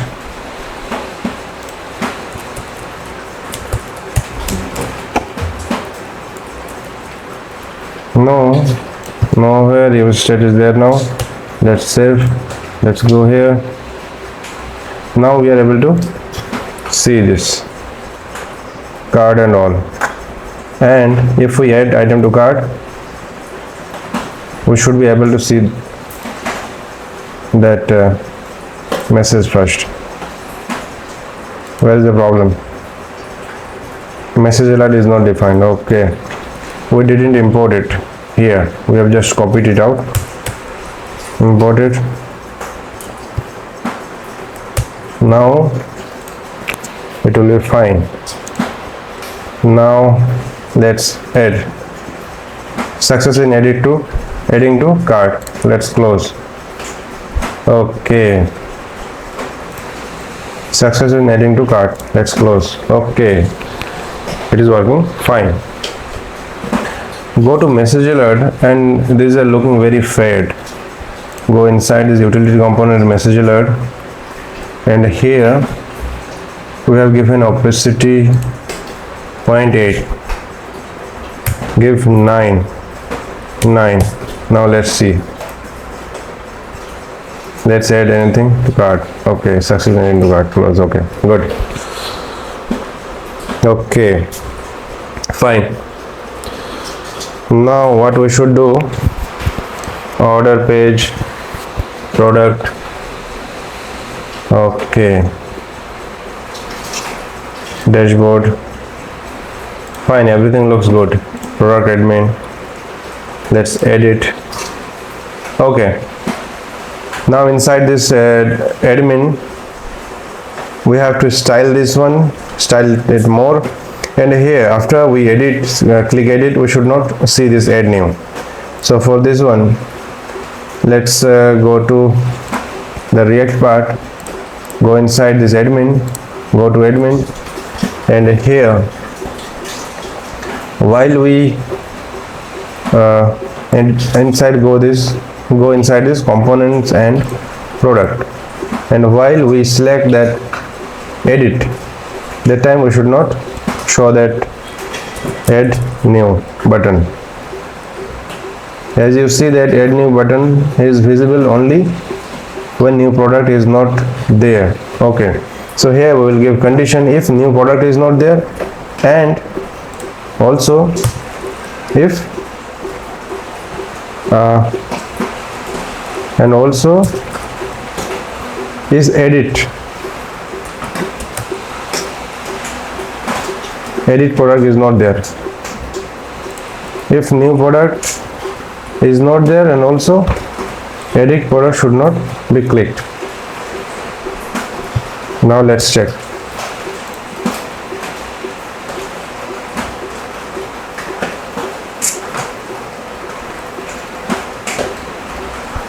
Edit product should not be clicked. Edit product should not be clicked. Okay, now good.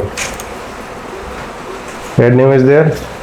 If we click edit, then that edit button, that add new button has gone. Edit product, submit. Okay, fine. Now let's style this one. So for this, go inside here list items are there, and let's style this. So for this, let's take one CSS file, admin.css, import this admin.css here at the top.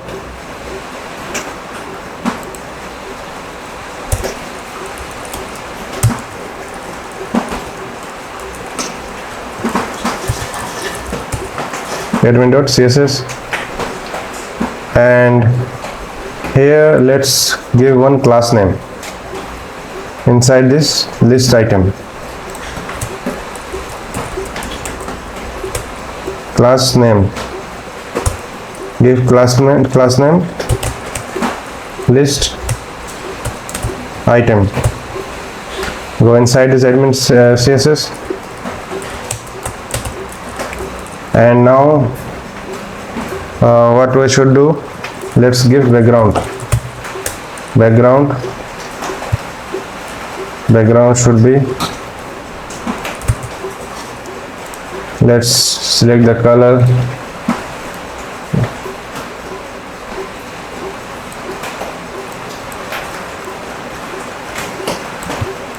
let's check now. Okay, we have given background. To that, let's give margin bottom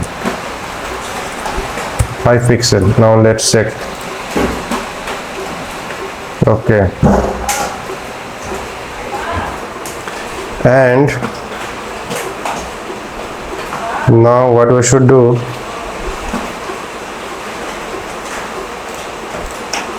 let's go inside admin.jsx and let's see this item is there, inside this link is there.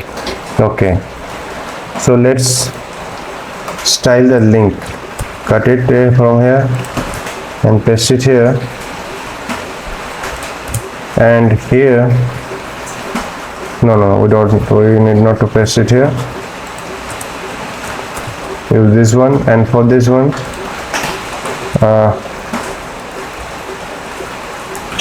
style it differently. Link, go here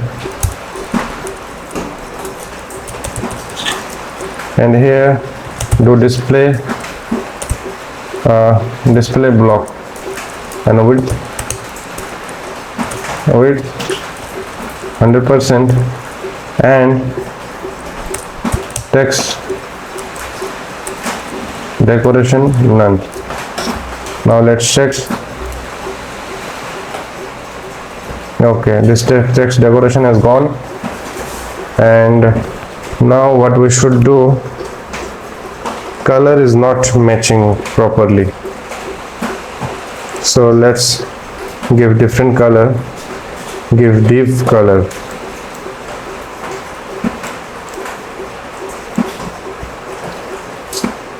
and div background and give color white.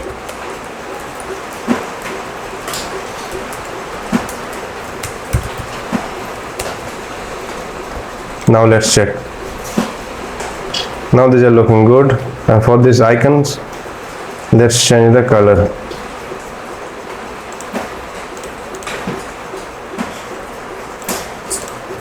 Let's give little lighter color, not that deep.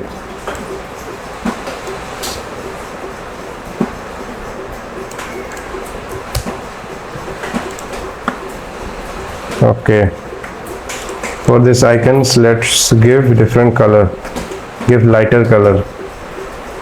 This item icon, item.icon, this icon. Okay, so what we should do, let's see, item list, item icon, link, inside this link we are using page, we are using this icon. Let's give a class name to icon, class name icon, and here copy this one, paste it here, dot icon, and now give color white, and let's see if this one is working. This is working. Okay, fine. Now it is looking better. It is looking good, no doubt. Order admin, user admin, product admin, dashboard, home. Okay, one thing is left is this footer. This footer is looking very pathetic.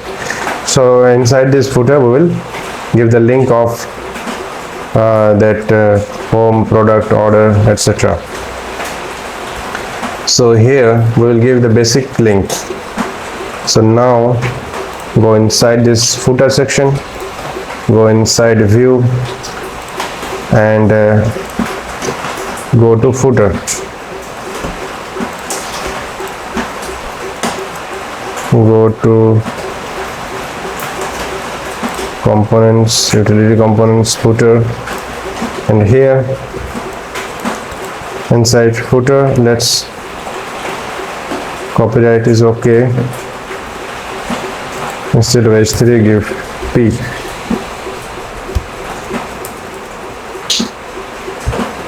And here let's give the link, and here let's take one unordered list and one more thing we can do, we can, okay, no problem,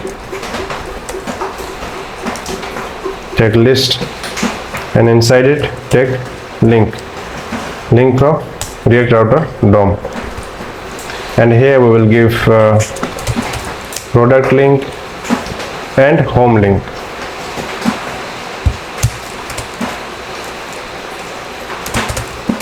Product and home.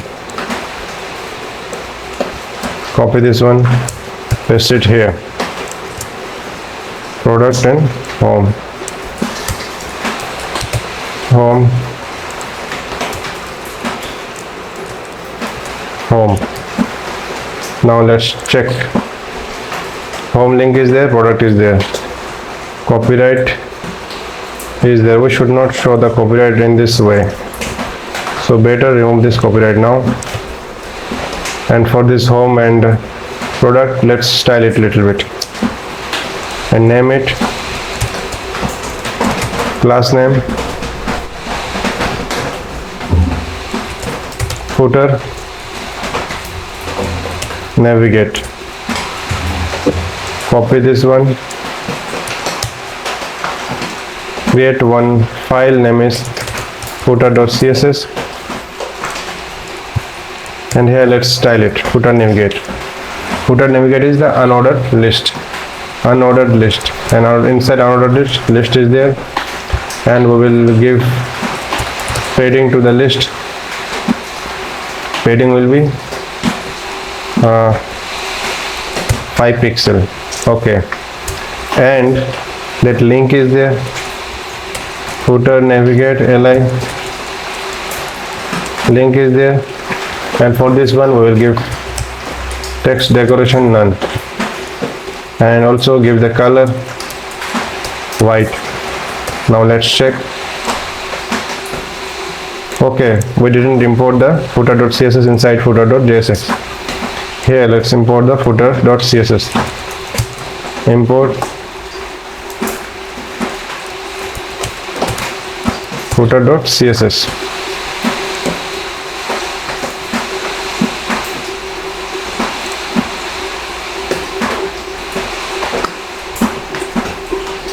It is not working. Let's see the problem. Why is it not working? Footer.css is there. Inside it, footer navigate li is there, footer navigate li link is there. Okay, and here footer navigate is there, class name li is there, footer navigate. Let's give background and let's check. Background red. Let's check. So it is working. Basically it is working, and no problem. For this one, give text decoration none. Let's see. Okay, so this link one is not working. So do one thing, give the link as class name, and here give class name link. Now it should work. You see, it is working. Home one is working, but this one is not working. Okay, we didn't give the class, so copy this one, paste it here, and for this li we will give list style type none. Okay, now home product is there, though these are not looking that good.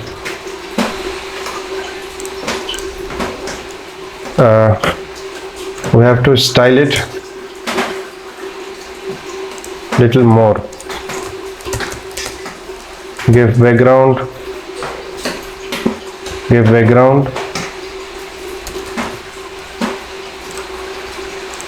give some good background color.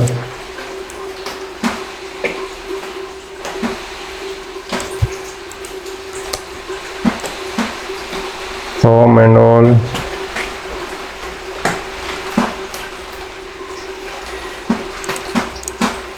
don't give background, give border. Border, bottom, 1 pixel solid, light blue. Let's check now.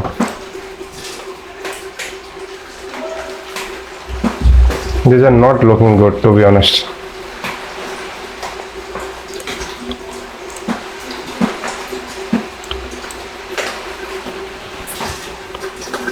Remove this one.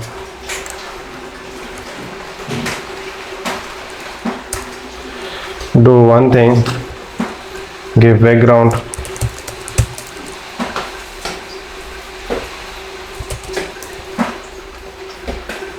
Something little different, not that different. It will be dark, but it will be little different. And at hover, we should change the color. Copy this one and hover, we should change the color or background color. We should change the background color, make it lighter, and do one more thing, change the background color. Background color, we are changing the background color, and cursor pointer. Let's see now. Okay, also let's with background color, let's change the color to black and give padding.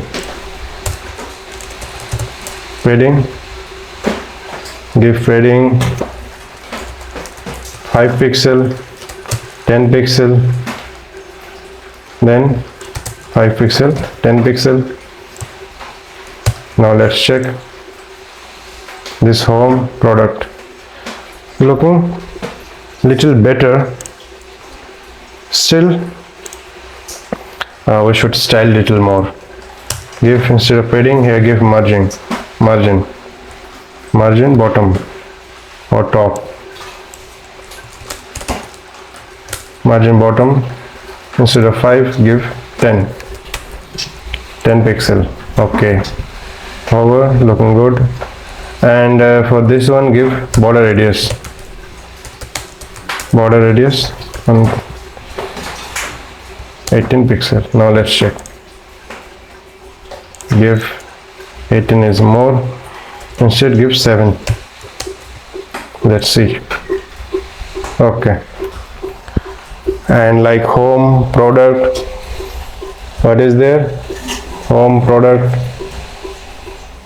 cart and all we should give, but as these are authenticated, so we will give this 2 only. Okay, and we will centralize this one,